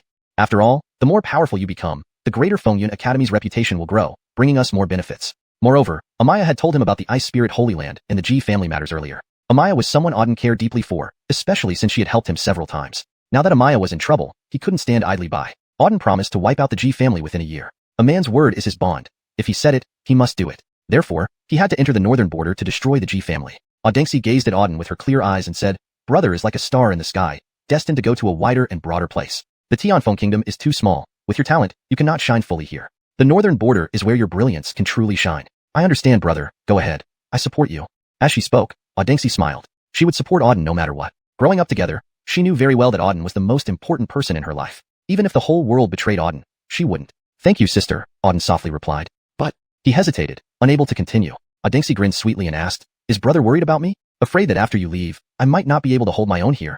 You're so smart. You guessed exactly what I was thinking, Auden admitted. Audengsi was exceptionally intelligent and understood him completely. Leaving the Tianfeng kingdom, Auden indeed had no lingering concerns except for one, Audengsi. She was his only family in the kingdom, and he couldn't bring her to the northern border now. Thus, Auden was momentarily unsure how to arrange for her future. Hee hee, Audengsi giggled. Brother, you really don't need to worry about me. I'm not the weak little girl I used to be. Remember, I have reached the 7th rank of Star Master. The 7th rank might not mean much to some powerful figures, but in the Tianfeng kingdom, I am quite formidable. Apart from a few exceptional individuals, no one can match me. So, brother, don't worry about me. I will be fine here. And when I get stronger and reach a level similar to yours, I'll come find you in the northern border. That's right. Auden slapped his forehead, laughing. I almost forgot that Yunqi isn't the little kid trailing behind me anymore. At your current strength, you're more than capable of handling yourself in the Tianfeng kingdom. There's indeed no need for me to worry. Audengsi gently hugged Auden and said, Brother, no matter what time or situation, I will always be your dearest sister. If you encounter any trouble, I will do everything in my power to help you, even if it means giving my life. In Yunqi's heart, brother is the most important person, without any doubt. As she spoke, her eyes became slightly red. Since leaving Lingyun City, their meetings had grown fewer. Now faced with another parting, she felt a deep sense of reluctance. However, she knew she couldn't stop Auden from leaving. Her brother had big dreams, and she didn't want to be a hindrance on his path forward. Yunshi, you are also the most important person to me. Don't worry. After some time in the northern border, once I settle down, I'll come back to fetch you. Wait for me. Auden patted her back gently. All right, I'll wait for you at the Fengyan Academy. Audengxi smiled through her tears. Good, Auden nodded. After a brief conversation, Auden turned and left. Watching his departing figure, Audengxi's tears involuntarily flowed again. I don't know when we'll meet again, but next time, I'll make sure brother sees a different Yunshi. She clenched her fists firmly, determined. Her brother had become very strong, and she needed to grow stronger too to keep up with him. After leaving Audengxi, Auden headed straight to a secluded courtyard within the core area of the Fengyan Academy. This was where the dean resided. Although Auden hadn't been there before, he knew the dean, Aiden, lived here. Come in, Aiden's voice came from inside as soon as Auden approached the door. It seemed he had anticipated Auden's visit. Without hesitation, Auden pushed the door open. Inside, he saw Aiden sitting on a stone bench, a teacup beside him on a stone table. Aiden greeted him with a smile and invited him to sit. With a wave of his hand, a teacup appeared in front of Auden. Come, drink tea while we talk. Thank you, Dean. Auden acknowledged and sipped the tea. It was somewhat bitter, but filled with rich vitality, clearly a fine brew. Dean, I came today to bid farewell, Auden stated after a few sips. Though he had met Aiden only a few times, as the dean of Fengyan Academy, it was proper etiquette to inform him. I know, Aiden responded calmly. He had known Auden's purpose upon seeing him at the door. After all, as the dean, he had this perceptiveness. Do you have a destination planned? Aiden asked casually as he sipped his tea. Northern border, Auden answered honestly. Ha ha ha. Aiden laughed. Of course, I know it's the northern border, but it's vast. An ordinary person might spend their entire life exploring just a fraction of it. Do you have a specific goal in mind? Not yet, Auden shook his head. He wanted to enter the northern border first, and then decide on specifics as circumstances unfolded. Aiden scrutinized Auden and remarked, Auden, you are an elite cultivated by our Fengyan Academy. While I'm reluctant to see you go, I won't force you to stay. After all, the stronger you become, the greater our academy's reputation grows, bringing us more benefits. Translation notes. Chapter 160, Preparing to Take Leave. After reaching the 9th level of Star Master, Auden had the idea of leaving Fengyan Academy. His strength had already reached the pinnacle in Tianfeng Kingdom. Staying at Fengyan Academy further would not aid his progression. Only by entering the northern territory could he become stronger. Previously, Amaya told him about the Ice Spirit Holy Land and the Ji family matters. Amaya was someone Auden deeply cared about, especially since she had helped him multiple times before. Now that Amaya was in trouble, there was no way he could ignore it. Auden promised to destroy the Ji family within a year. A man's word is his bond, and if said, it must be fulfilled. Therefore, he needed to enter the northern territory to destroy the Ji family. Audengxi gazed at Auden with clear eyes and said, Big brother is like a star in the sky, destined for more expansive horizons. Tianfeng Kingdom is too small. With your talent, you cannot shine here. The northern territory is where you can truly shine. I understand, big brother. Go ahead, I support you. She smiled as she spoke. No matter what her brother did, she would support him without question. Growing up together, she knew Auden was the most important person in her world. Even if the entire world betrayed Auden, she wouldn't. Thank you, little sister, Auden softly said. But then, he hesitated and remained silent. Audengxi sweetly smiled and asked, Are you worried about me? Afraid that after you leave, I won't be able to stand on my own? You're very smart. Without needing to say, you already know what I'm thinking, Auden replied. Audengxi's keen intellect left no doubt in her understanding of his concerns. Leaving Tianfeng Kingdom, Auden had no lingering attachments. The only worry he had was for Audengxi. She was his only family in Tianfeng Kingdom, yet he couldn't take her to the northern territory. Thus, Auden was momentarily unsure how to arrange for Audengxi. Giggle. Audengxi giggled. Brother, you don't need to worry about me. I'm not that weak girl anymore. Don't forget, I've reached the 7th level of Star Master. To some strong people, the 7th level may mean nothing, but in Tianfeng Kingdom, I am formidable. Apart from a few individuals, no one can match me. So, brother, don't worry. I will be fine staying here. And when I grow stronger and reach your level, I will go to the northern territory to find you. That's right. Hearing Audengxi's words, Auden chuckled, slapping his forehead. I almost forgot. The current Yunshi isn't the little kid trailing behind me anymore. Now, you're strong enough to dominate Tianfeng Kingdom. Indeed, there's no need to worry about you. Audengxi hugged Auden gently, saying, No matter what, I will always be your beloved sister. If you ever encounter trouble, I'll do everything I can to help you, even if it means risking my life. In my heart, you are the most important person, no exceptions. Audengxi's eyes reddened slightly as she spoke. Since leaving Lingyun City, their meetings had diminished significantly. Separating once again filled her with reluctance. However, she understood she couldn't hinder Auden's departure. Yunshi, you're also my most important family. Rest assured, I will come back for you once I establish myself in the northern territory. Just wait for me. Audengxi nodded, smiling through her tears. Okay, I'll wait for you at Fengyan Academy. Good. Auden nodded. They chatted briefly, and Auden turned to leave. Watching Auden walk away, Audengxi's tears flowed uncontrollably. Unsure when we'll meet again. Brother, next time, I will show you a different Yunshi.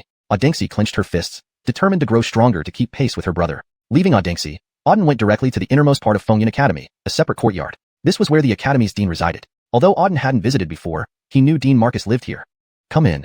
Seemingly aware of Auden's arrival, as soon as he reached the door, Marcus's voice beckoned him. Without hesitation, Auden entered. Inside, Marcus sat on a stone bench beside a stone table holding a cup of tea, savoring it. Upon Auden's entrance, Marcus smiled, gesturing for him to sit. Auden nodded and took another stone bench. With a wave of Marcus's hand, a cup of tea appeared before Auden. Join me in some tea while we talk, Marcus said warmly. Thank you, Dean. Auden sipped the tea. Though bitter, its quality was evident with a full-bodied aura. Dean, I came to bid farewell today. Despite limited interactions with Marcus, Auden felt it necessary to pay respects. After all, Marcus had bestowed him with the Academy's treasured Fanti Andy seal and treated him kindly. I know.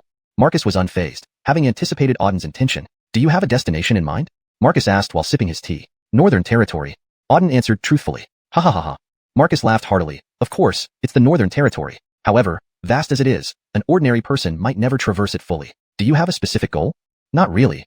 Auden shook his head. He planned to enter the Northern Territory first, with no concrete destination, just letting fate guide him. Marcus scrutinized Auden, saying, Auden, you are an elite nurtured by our academy. While I naturally feel reluctant, I won't force you to stay. After all, the stronger you become, the greater the fame of Fengyun Academy, and the more we gain from it. Maintaining the paragraph structure and tone as close to the original as possible. Ensuring natural and fluent English translation while keeping story coherence. Chapter 161.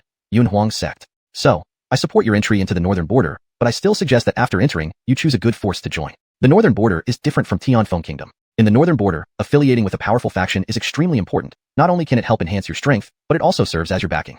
Similarly, a martial artist in the northern border backed by a powerful sect is entirely different from one without such support. Those with backing will undoubtedly live longer, while those without might not survive 3 days in the northern border.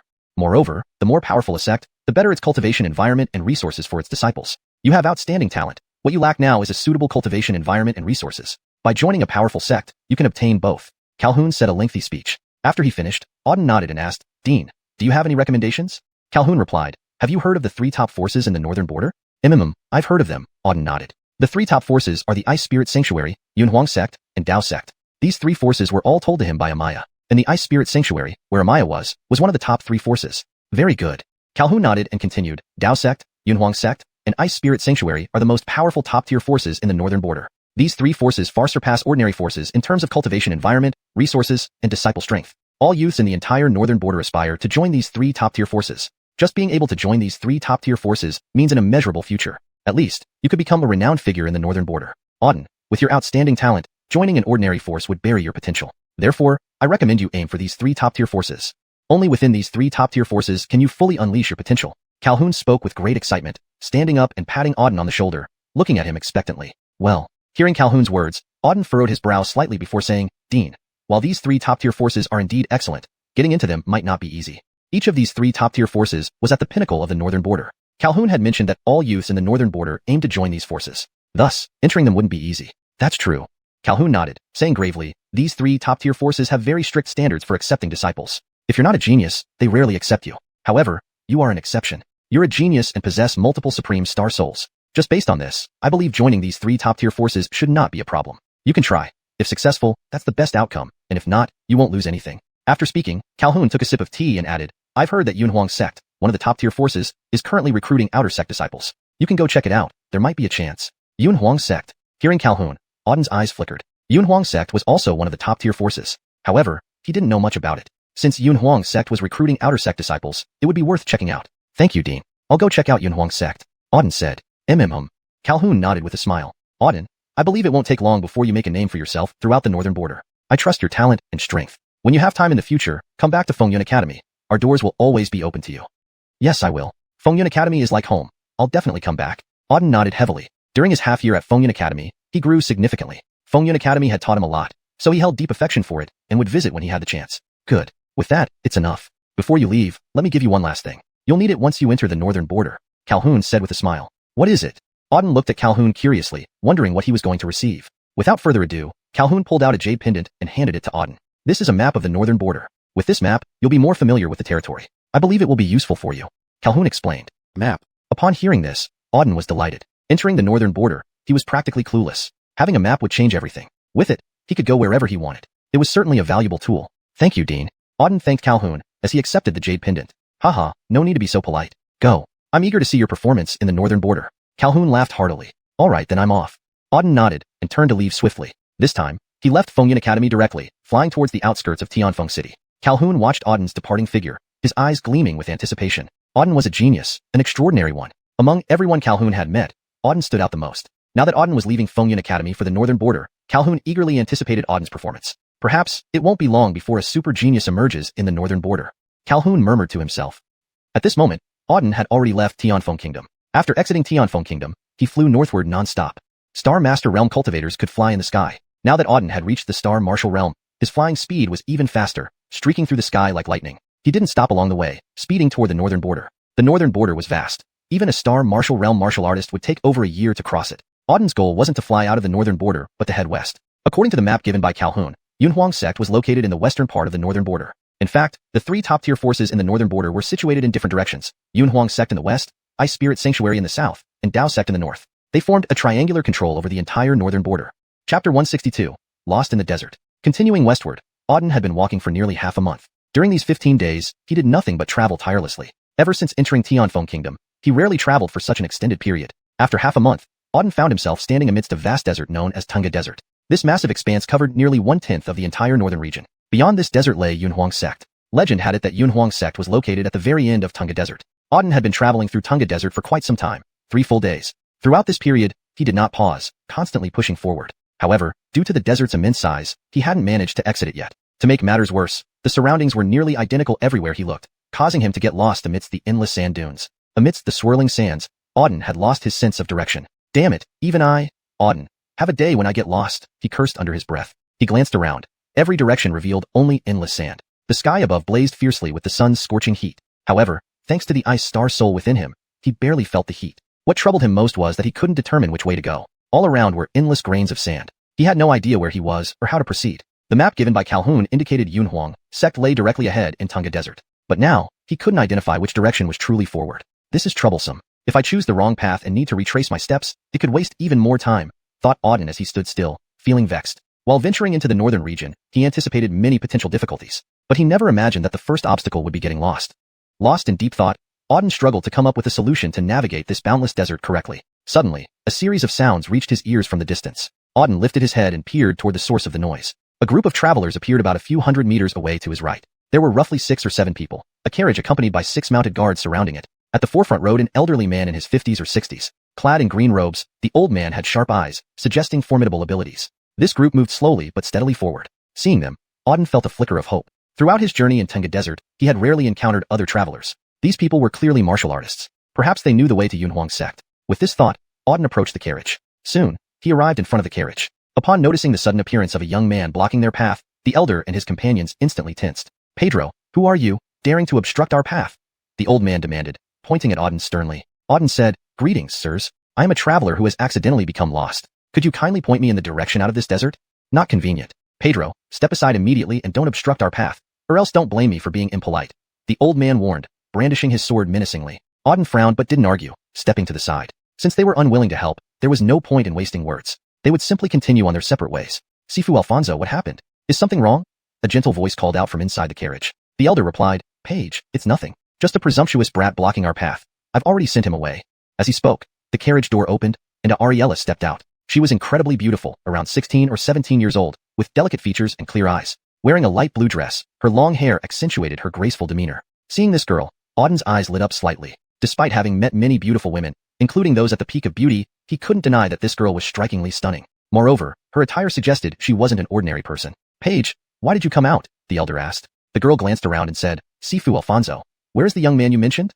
The old man pointed at Auden and explained, "It's him. He blocked our path, but I've already admonished him. It's all taken care of, Page." The girl turned her gaze to Auden, her eyes sparkling with curiosity. "Do you have something specific? Why did you stop our carriage?" she asked. "I got lost in the desert and wanted to ask for directions," Auden replied frankly. "That's simple?" "Indeed, just that simple," Auden nodded. The girl giggled. "Only lost? That's easy then. Follow us, and we'll take you out of Tunga Desert. It's indeed vast, and everything looks the same here. So many people often get lost. You can follow us." "Thank you very much," Auden bowed respectfully. "You're welcome. It's a matter of fate," the girl smiled warmly. "Don't." At this moment, the old man interrupted, addressing the girl. "Page, this young man's origins are unclear. Appearing alone in Tunga Desert, he surely harbors ulterior motives. What if he's a villain? We can't afford to let him follow us." "But Sifu Alfonso, you worry too much. Are there really that many bad people in the world? This gentleman looks kind-hearted and alone. He doesn't seem like a villain. Helping someone find their way could forge a good connection." "It's fine," the girl insisted. The old man sighed. "Page, times are uncertain and hearts deceitful. We encounter all sorts of people on our travels. Meeting a villain could be disastrous. Moreover, this boy emanates a sinister aura. He likely isn't a good person. Page, we have important matters to attend to." Best not meddle unnecessarily.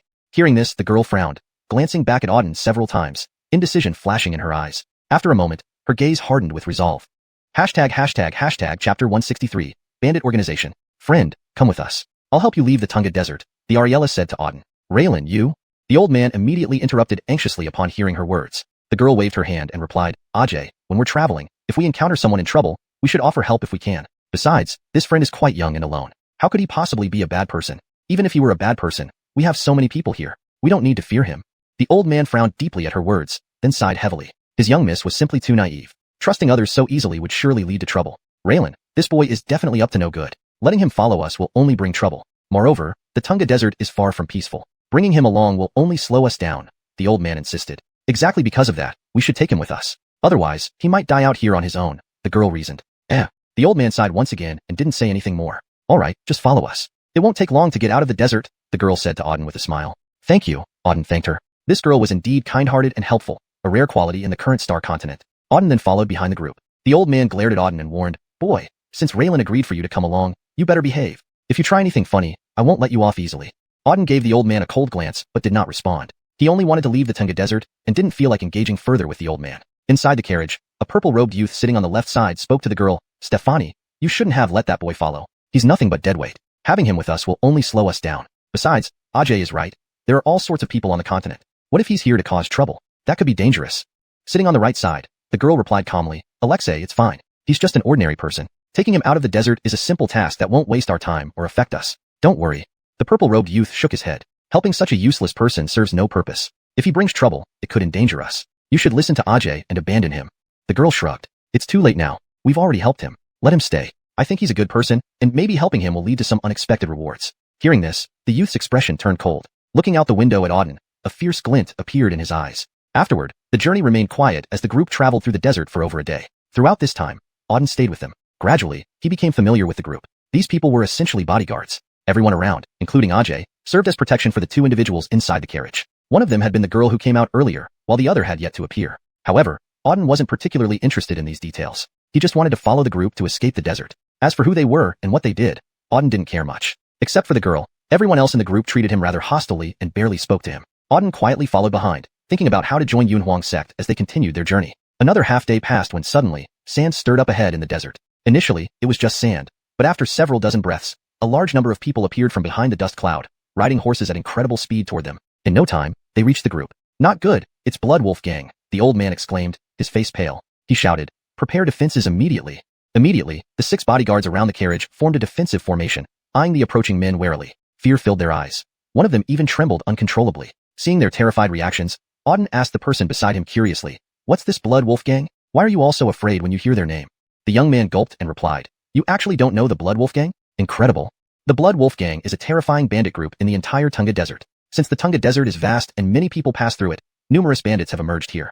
It's said that the bandits in the Tunga Desert number in the tens of thousands, with hundreds of different groups. Among them, the most powerful is the Blood Wolf Gang. Auden nodded in understanding. So, the Tunga Desert was essentially a large, influential bandit organization. Actually, this was quite normal. In a vast region with many travelers, bandits often sprout up. Bandits existed everywhere on the continent, but they were especially numerous in the Tunga Desert. Even at Fengyun Academy, he had heard stories about the bandits here. He never expected to actually encounter them today, and the strongest gang at that. Curious, Auden asked, why would the Blood Wolf Gang target you? There are only a few of you. As the largest bandit organization here, logically, they shouldn't be interested in just a few people, right? You're mistaken, the youth replied gravely. Blood Wolf Gang has become the most powerful bandit group in the Tunga Desert because they don't discriminate. They rob anyone they encounter, regardless of numbers or strength. The most terrifying thing is that they don't just steal, they kill. Anyone they catch, they will kill without mercy. Chapter 164, Killing and Robbery. After listening to the young man, Auden pondered and said, your point is that Blood Wolf Fort not only robs people but also kills them, ensuring certain death for anyone who crosses their path. Exactly. The young man nodded and said, that's why Blood Wolf Fort is known as the most formidable bandit force in the Tunga Desert. Now that we've encountered them, we're in deep trouble. There's a high chance that all of us will die. Auden nodded. He understood now. These Blood Wolf Fort bandits were indeed ruthless, seemingly coming with murder on their minds. For this caravan, encountering Snow Wolf Fort was indeed troublesome. However, Auden wasn't overly concerned. It didn't affect him directly, so as long as he remained unbothered, it didn't matter much. At that moment, dozens of Blood Wolf Fort bandits had already rushed over. Instantly, the robbers surrounded the carriage. The old Horatio looked grave as he scanned the surrounding members of Blood Wolf Gang. The guards were equally terrified. Baylor, what's happening? At that moment, a girl's voice came from the carriage. Raylan, no matter what happens, do not leave the carriage. Baylor said sternly. After hearing his words, there was no further sound from within the carriage. The girl probably had an idea of what was going on. Who among you is the Alessio of this group? Just then, a loud shout came from the front ranks of the Blood Wolf Fort bandits. Isidore in black stepped forward, scanning the convoy before him. Baylor stepped out, coldly meeting the gaze of the Isidore in black. I am the manager of this convoy. May I ask why you are surrounding us? The Isidore in black laughed heartily. What's happening? Why else would we come from afar if not for a show? Old man, hand over all your spirit stones and treasures. Otherwise, none of you will leave here alive today. Baylor spoke solemnly. Leader, we have no feud with Blood Wolf Gang. I understand you seek wealth, so I'm willing to offer some spirit stones in exchange for our safe passage. The black-clad man sneered. Old man, whether or not we let you go is up to me. Hand over the spirit stones first to show your sincerity, then I'll decide if I'll let you live. Baylor gritted his teeth and threw a storage bag to the black-clad man. This contains 10,000 spirit stones, a small token of goodwill. I hope Blood Wolf Fort finds it acceptable. The black-clad man caught the storage bag and scanned its contents, revealing a look of disdain. Are you treating us like beggars? 10,000 spirit stones? Do you think we're here to beg? Hand over everything you have, or we kill you right now. As he finished speaking, a powerful killing intent surged from the black-clad man. The dozens of Blood Wolf Fort bandits around them stared menacingly at Baylor. Baylor frowned deeply. Seeing the hostile gazes of the Blood Wolf Fort members, he sighed heavily. Take out all the spirit stones and hand them over. Baylor instructed a nearby youth. The youth nodded, taking out all the spirit stones from the convoy and giving them to the black-clad man. The black-clad man glanced at the handed-over spirit stones. Upon seeing the large quantity in the storage bag, his eyes flickered with surprise. 1,000,000 spirit stones? Old man, it looks like you're swimming in wealth. The black-clad man laughed loudly. Manager, now that you've given all the spirit stones, can we go? Baylor asked hopefully. The black-clad man scoffed. Not yet. Your attire suggests you're not ordinary people. You might still be hiding more spirit stones. Hand over all your treasures and spirit stones, then maybe we'll let you go. Baylor immediately replied. We have given you all the spirit stones we possess. There really isn't anything left. This is all we brought on this journey. We're now penniless. Is that so?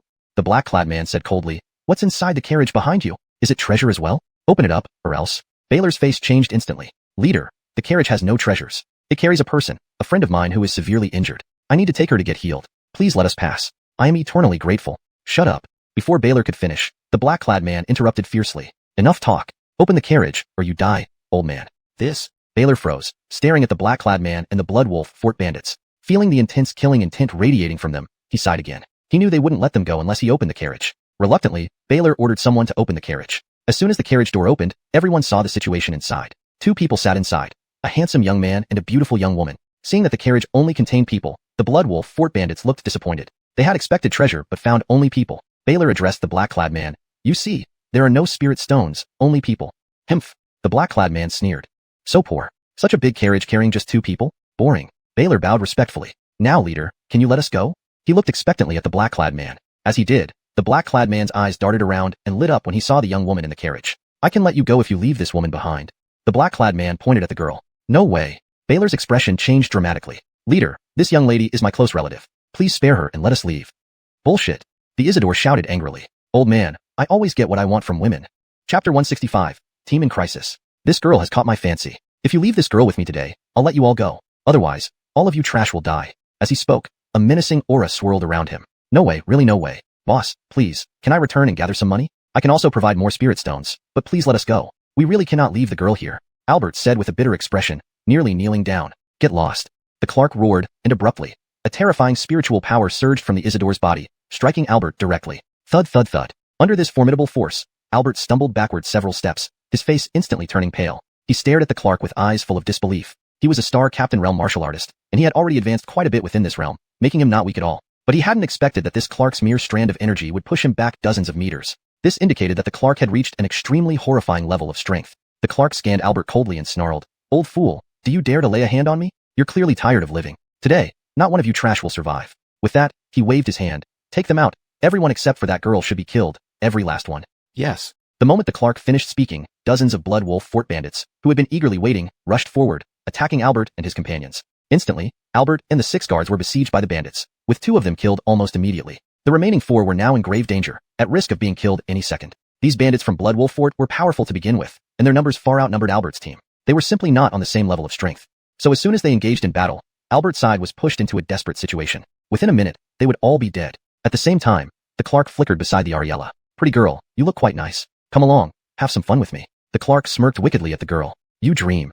The girl shouted fiercely and slapped away the Clark. Feisty, I like girls with your kind of attitude. Haha, makes it more satisfying. Saying that, the Clark tried to drag the girl away. Put her down.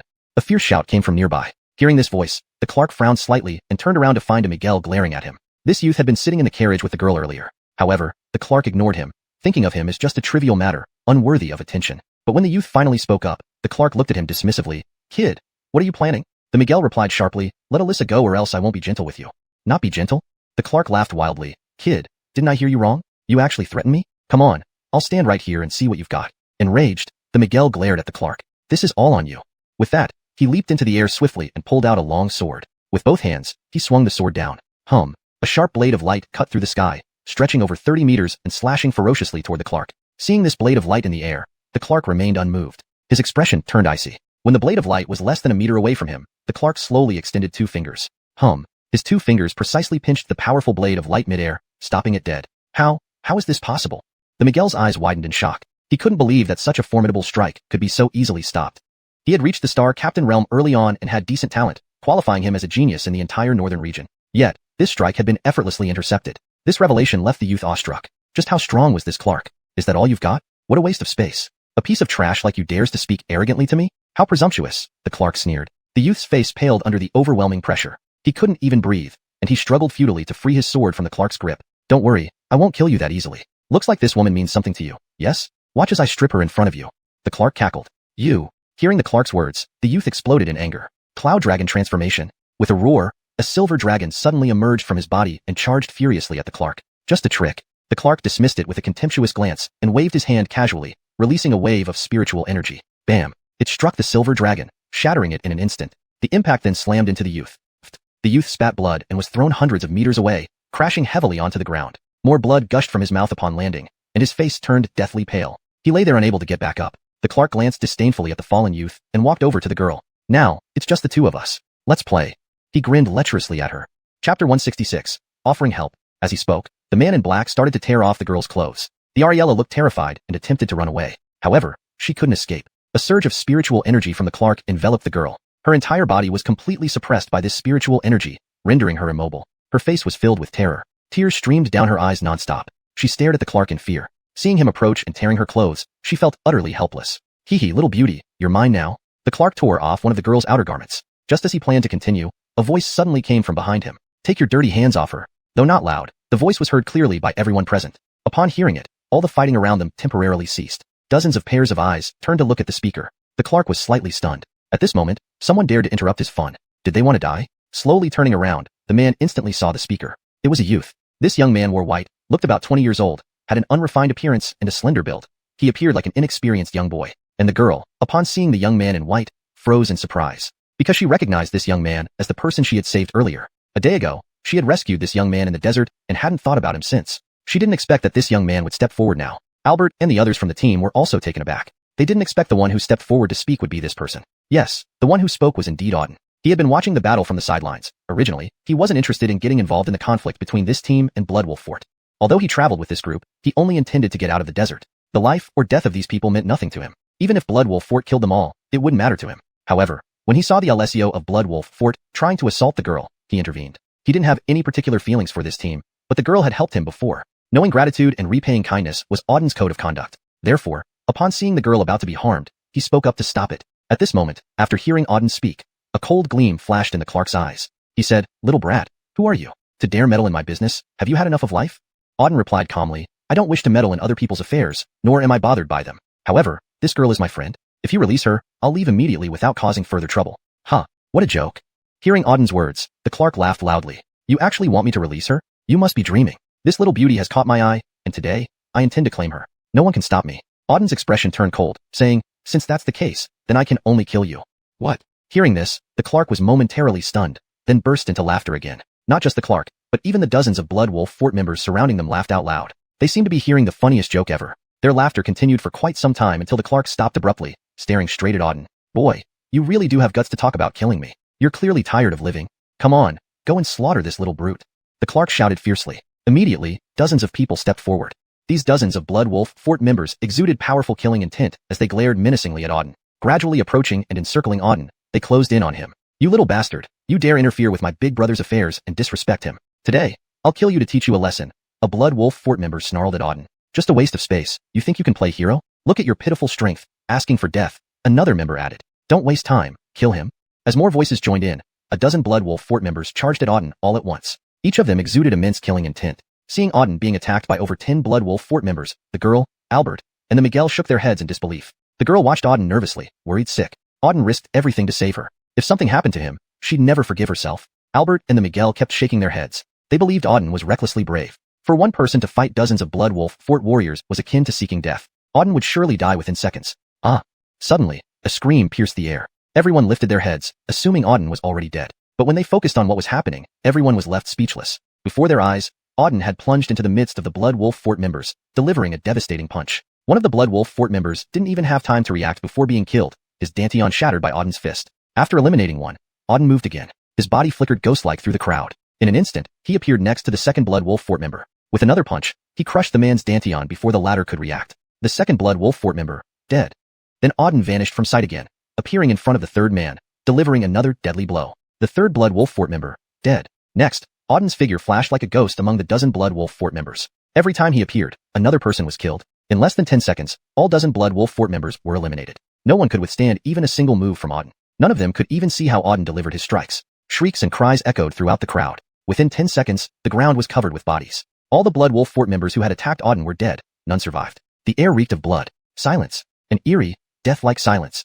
Hashtag chapter 167. Unbelievable. Everyone around was stunned. The Blood Wolf gang members, the Clark, Baylor, the Ariella, and the Miguel.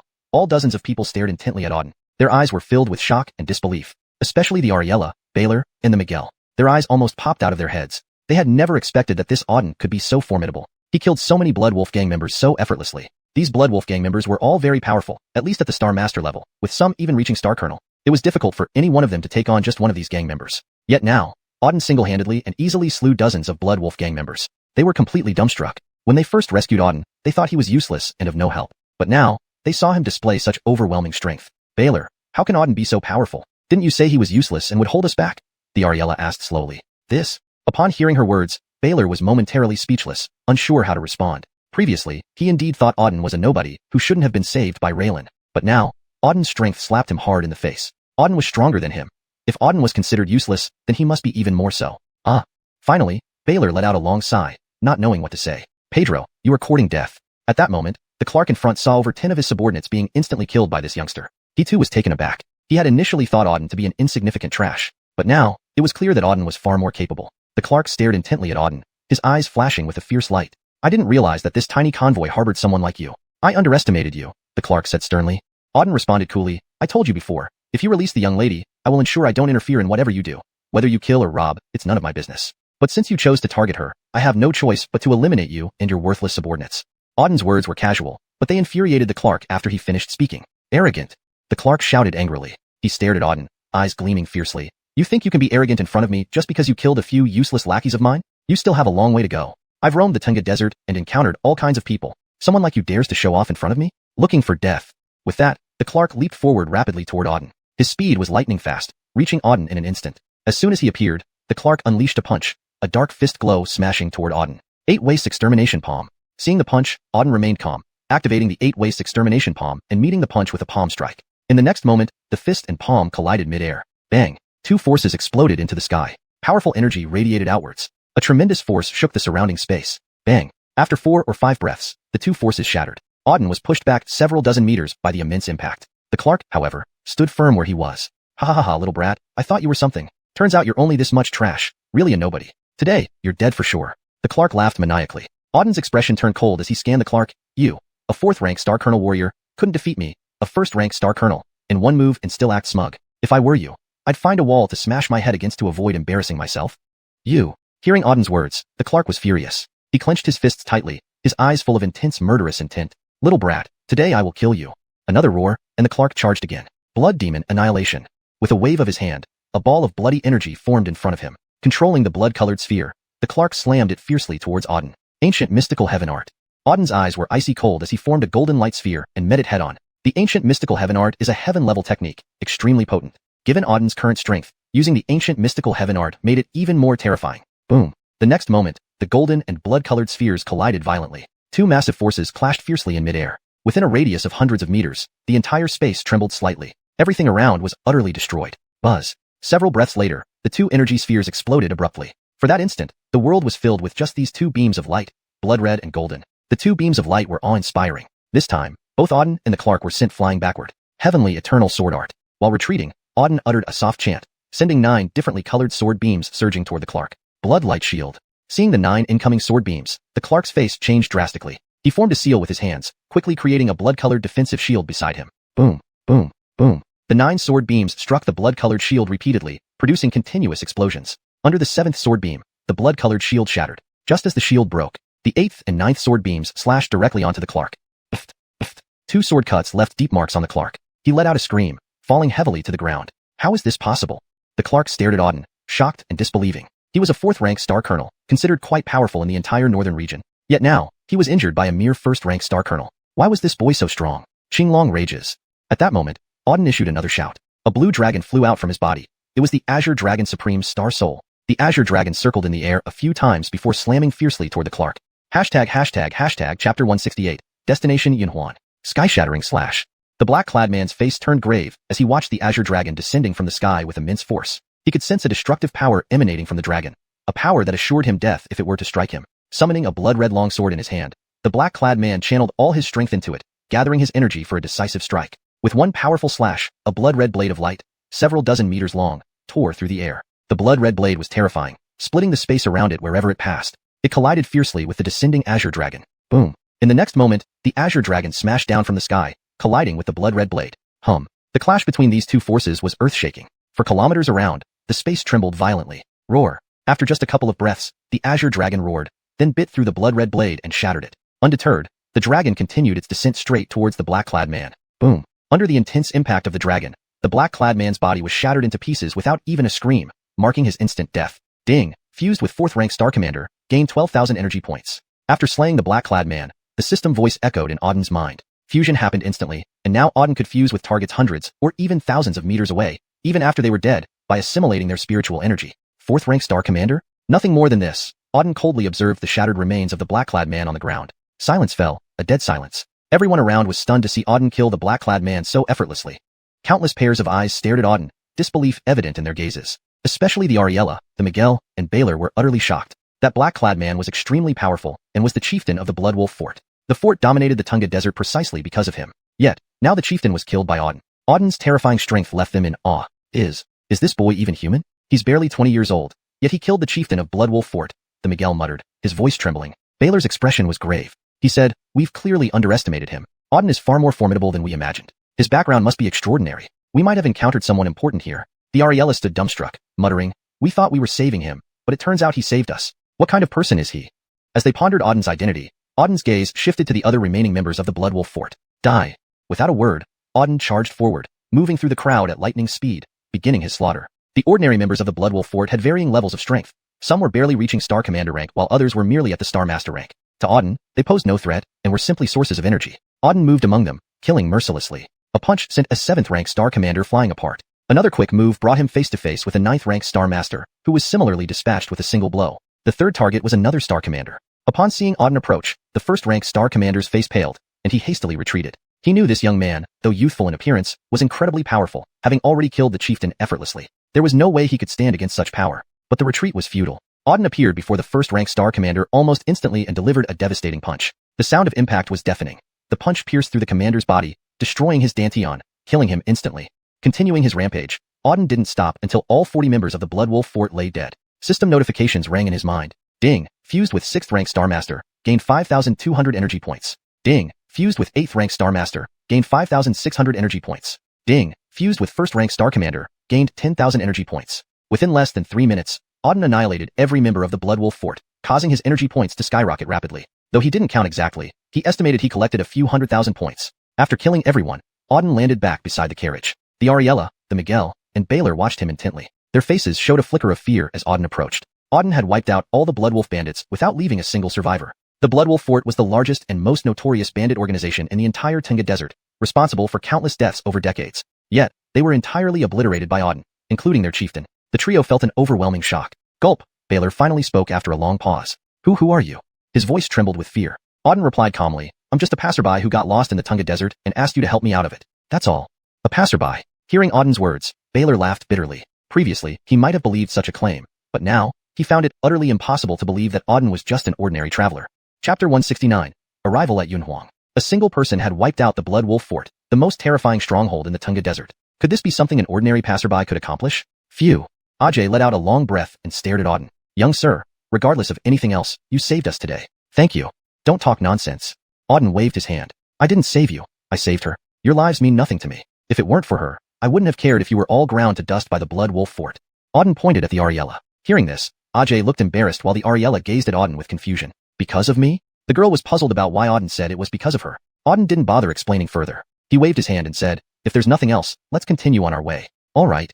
Realizing what needed to be done, Ajay nodded immediately and urged the carriage forward. After that battle, everyone else in their group had been killed, leaving only the four of them. Auden remained silent, still following behind the carriage. He just wanted to leave the Tunga Desert. As for those bandits, they were nothing to him. And after dealing with them, he gained a substantial reward, hundreds of thousands of energy points. A profitable deal indeed. So this experience turned out to be beneficial for him.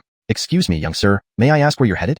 Ajay asked as they continued moving forward. Skywild Sect. Auden replied casually. Skywild Sect? You're also going to Skywild Sect? The Ariella exclaimed in surprise upon hearing Auden's response. Yes, so what?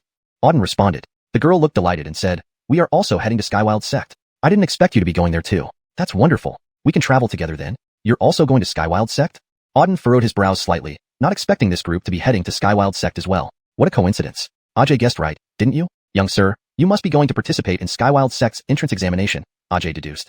Auden nodded. Indeed. Ajay thought to himself. When he heard Auden mention Skywild Sect, he had suspected that Auden was there to take part in the entrance examination. Now it seemed his hunch was correct. That's quite a coincidence. My mistress, Kara, and Mr. Darien are also going to take part in Skywild Sect's entrance examination. Since we have the same destination, we can travel together for mutual support, Ajay suggested. Yes, Kara chimed in, Mr. Lin. Since we're all going to participate in the Skywild Sect entrance exam, let's go together. I believe Mr. Lin will definitely pass the examination with your strength. Not necessarily, interrupted the Miguel, Darien coldly. Skywild Sect's entrance examination isn't something just anyone can pass. To succeed, you need strength, potential, talent, and ability, all of which are indispensable. To think that sheer strength alone can get one into Skywild Sect is a dream.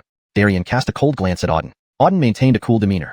This Miguel, Darien, clearly had feelings for Kara. Though they got along well, after what happened earlier, Auden had taken center stage, gaining Kara's admiration, making Darien jealous. Thus, Darien couldn't help but ridicule Auden. But Auden ignored these petty emotions. No more idle talk. Let's keep moving. We'll discuss things when we reach Skywild Sect, Auden said. Sure thing, Ajay nodded and started urging the carriage forward. Kara, visibly excited, laughed with delight. Clearly, she was happy that Auden would be traveling with them. She had already admired Auden and now, after he rescued them and eliminated the Blood Wolf Fort, her admiration grew even deeper. Hearing that Auden would join them on the journey to Skywild Sect made her even more pleased. Darien, seeing Kara and Auden getting closer, felt a surge of anger. He glared at Auden with eyes full of malice, as if he wished to devour him whole. If looks could kill, Auden would already be disintegrated. Auden naturally sensed Darien's hostility but chose to ignore it. As long as this kid didn't interfere with him, Auden didn't care. However, if Darien tried anything, Auden warned himself mentally that such a person should never exist again.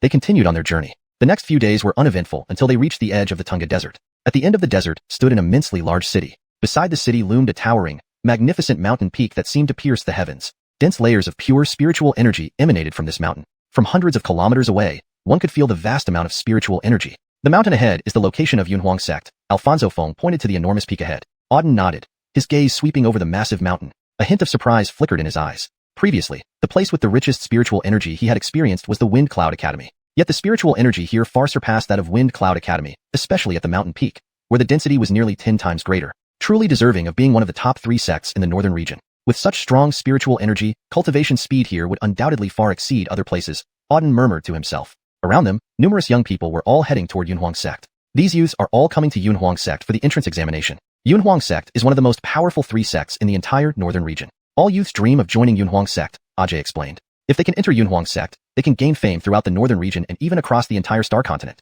In short, joining Yunhuang Sect means a remarkable future. Yunhuang Sect disciples hold positions even higher than the heads of ordinary sections. After Ajay's lengthy explanation, Auden finally nodded in understanding. What are the requirements for joining Yunhuang Sect? Auden asked. Chapter 170, The Situ Family. Regarding this, when Auden asked this question, Baylor paused in silence for a moment before slowly replying, the Yunhuang Sect's recruitment process is incredibly strict. Due to the large number of applicants, it's extremely challenging to pass the entrance examination. So, each time the Yunhuang Sect recruits, they establish very rigorous testing criteria, eliminating 99% of the applicants and only retaining the most outstanding elites. As far as I know, one must go through 2 or 3 rounds of tests to enter the Yunhuang Sect. Only those who completely pass these rounds can ultimately join the sect. After Baylor explained, Auden responded, what are the test contents? I don't know.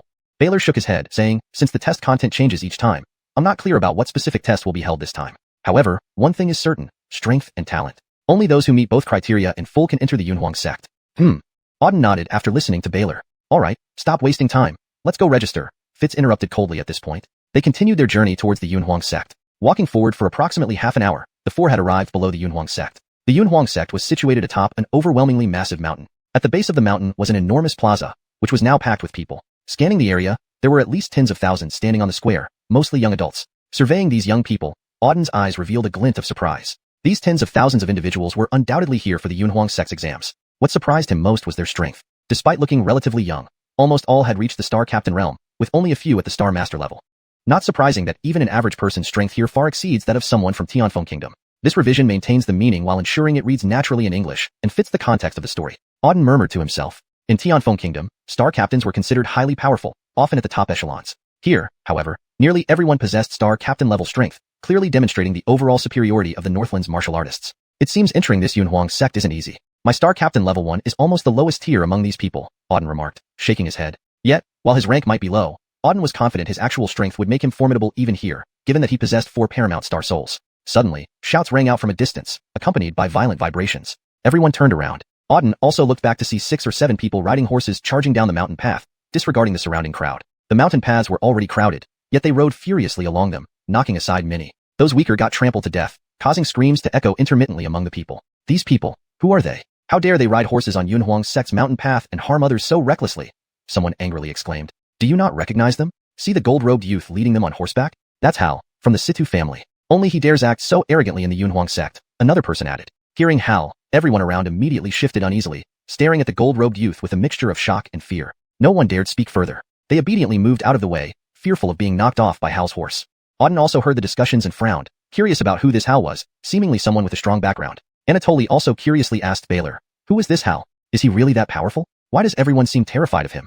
Yes, in the entire Northlands, perhaps only a few do not fear Hal, Baylor replied seriously. Why? Anatoly continued. Baylor explained grimly. It's less about fearing Hal personally but more about fearing the Situ family he belongs to. The Situ family wields immense power in the Northlands, filled with numerous experts. One of the 10 greatest living experts hails from the Situ family. With over 10,000 years of history and boundless strength, no one in the Northlands dares provoke the Situ family. And this Hal is from that family. Now do you understand how formidable he is? Anatoly gulped, wide-eyed. Indeed powerful. A family that has existed for over 10,000 years sounds terrifying. Yes, Baylor agreed, continuing. If the Situ family stamps its foot, the entire Northlands trembles. That's the power of the Situ family. No wonder he acts so arrogantly. He certainly has the capital for it, Anatoly nodded numbly. Get out of the way. Move or die. Just then, more shouts echoed ahead. Auden looked up to see Hal and his group riding rapidly onto the square right in front of them. Instinctively, Auden sidestepped. However, the speed of Hal's horse was too fast. As Auden moved, the horse collided directly with him. Bang! The horse crashed into Auden, forcing him back 2 steps. Simultaneously, the horse was sent sprawling, dragging Hal off the mount. A wave of astonishment swept through the crowd. Hal, the feared individual, had fallen off his horse. Moreover, someone had blocked the horse, indirectly knocking Hal off. Chapter 171. Taking advantage of the situation. At this moment, everyone's eyes were fixed on Auden. Shock filled the gazes of all present. Earlier, Hal had recklessly knocked down and injured countless people. This time, when his horse collided with the young man, the youth remained unharmed while the horse was thrown off balance. Most importantly, Hal himself was violently thrown to the ground. This kid is in deep trouble. Not only did he knock over Hal's horse, but he also threw Hal off it. He's dead meat. One person watched Auden pityingly. Hal is extremely ruthless. Those who offend him rarely escape unscathed. This boy dared to throw him off the horse. Hal will never let this slide. He's a dead man for sure. Another person added. Alas, how pitiful. Just because he happened to knock over Hal's horse, he'll lose his life. What a waste. Many around were shaking their heads and sighing as they looked at Auden. Auden, who knocked over Hal's horse and threw Hal off it, was in dire straits. Ahead, after being thrown off his horse, Hal paused momentarily, then locked eyes on Auden. You little brat. You dare knock over my horse and throw me off? Have you gone mad?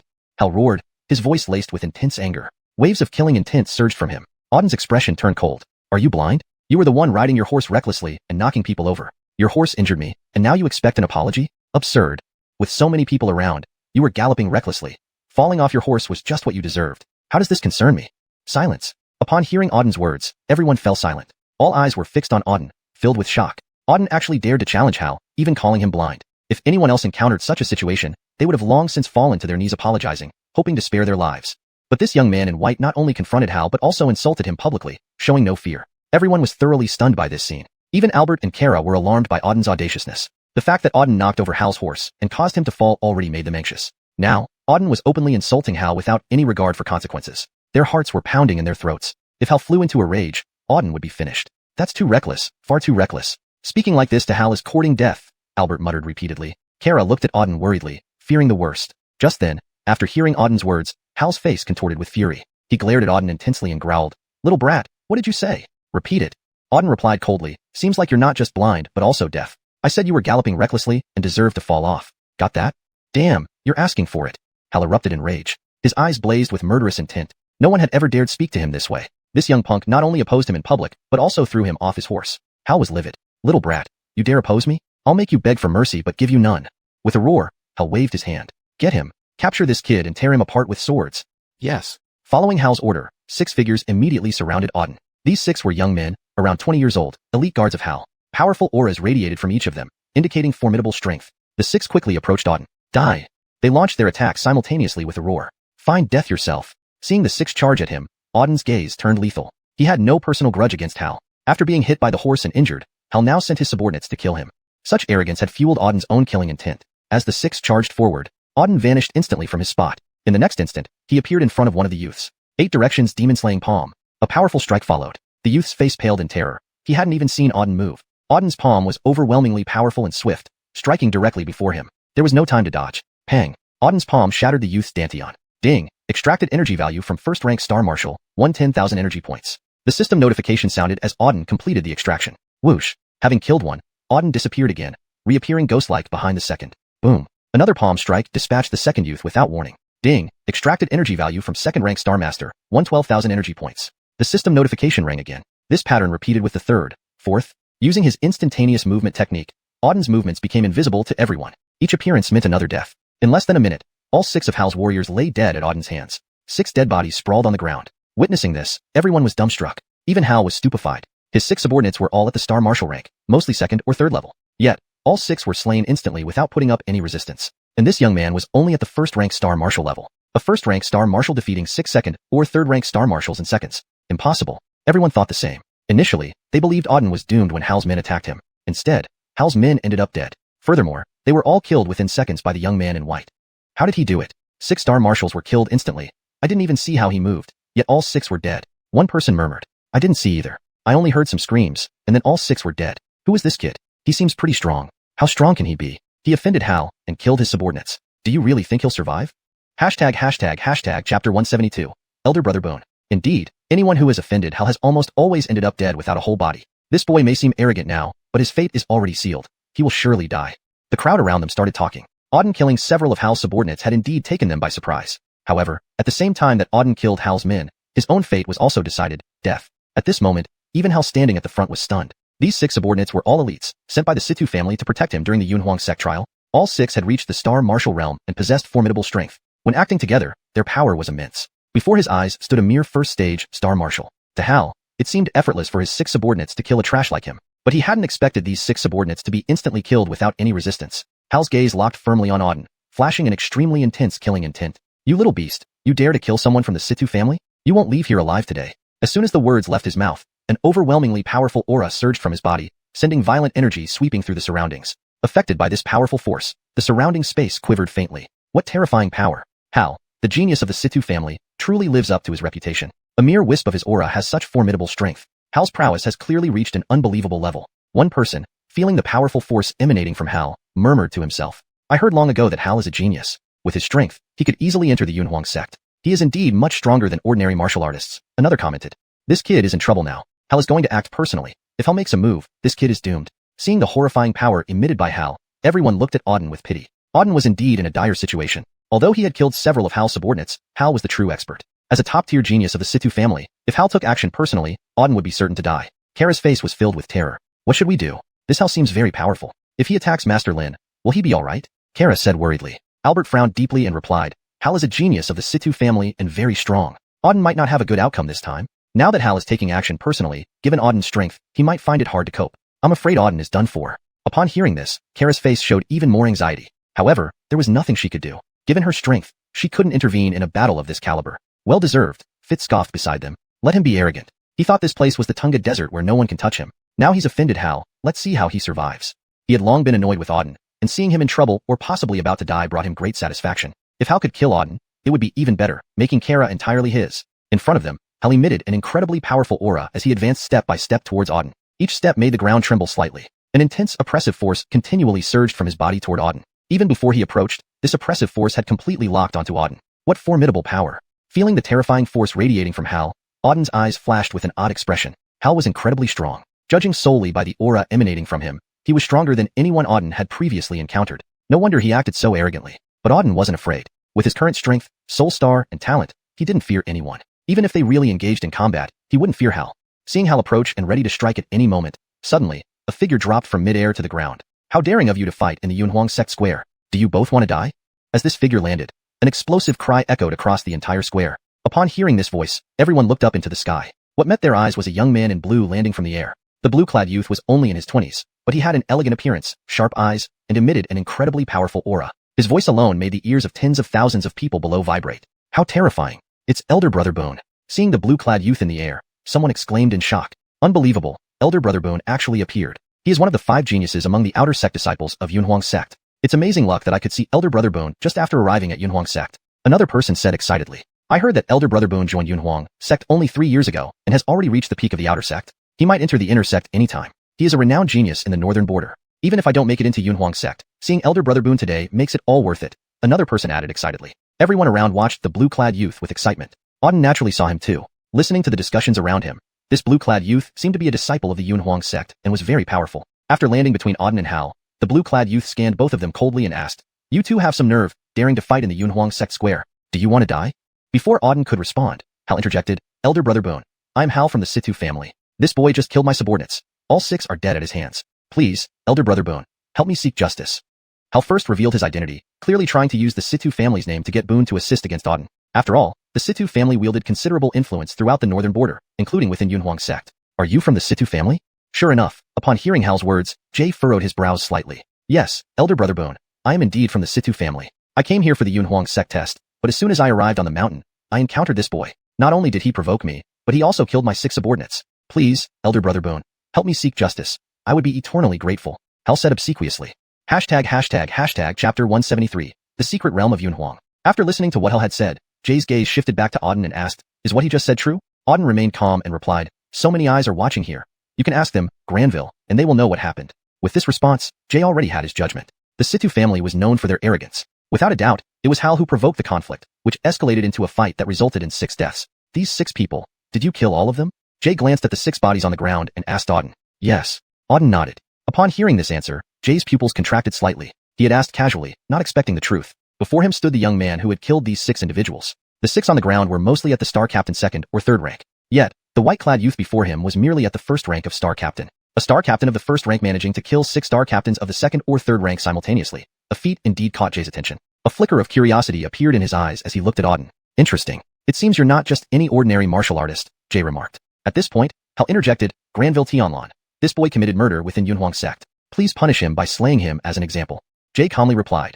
Within Xuanhuan sect, killing is not forbidden. As long as one has sufficient strength, it's perfectly acceptable to kill a few people. This has been the rule since the founding of Xuanhuan sect. So, there is no fault in his killings here. However, you two have yet to enter Xuanhuan sect and started fighting on the plaza, causing a negative impact. Now, both of you should each pay 5,000 spirit stones to the discipline hall as punishment, and the matter will be closed. What? Just like that? Hearing Jay's words, Hal's eyes widened as he stared intently at Jay. He had expected Jay to favor him due to the influence of the Situ family and side with him against Auden. Instead, Jay demanded only 5,000 spirit stones from both of them, clearly taking Auden's side. Do you have any objections? Jay asked, noticing Hal's sullen silence. No, I will follow Granville Tianlan's orders, Hal bowed, despite his internal rage. He dared not challenge Jay directly, but directed all his anger toward Auden. Boy, you better watch out. I'll make you regret this, he spat venomously before turning away. Waste of space. Auden cast a cold glance at Hal's retreating back, his eyes flashing with a hint of ferocity. Since Hal dared to provoke him, Auden intended to deal with him after entering Xuanhuan sect. Regardless of whether Hal belonged to the Situ family or anyone else, the outcome would only be death. Master Lin, are you alright? Kara quickly approached, looking concerned. I'm fine. What's wrong? Auden replied, putting her at ease. Just now, I was scared to death, thinking something might happen to you. Fortunately, Granville Tianlan arrived in time. Otherwise you would have been in trouble today, Kara explained. Auden smiled and apologized. Sorry for making you worry. Kara blushed slightly. It's alright. I didn't expect such an incident right after arriving at Xuanhuan sect. Thank goodness Master Lin is capable, otherwise, the consequences would have been unimaginable. Auden nodded. Don't worry, it's all over now. Then Kara thought for a moment and asked, by the way, Master Lin, do you know Granville Tianlon? Why did he help you just now? Don't know him.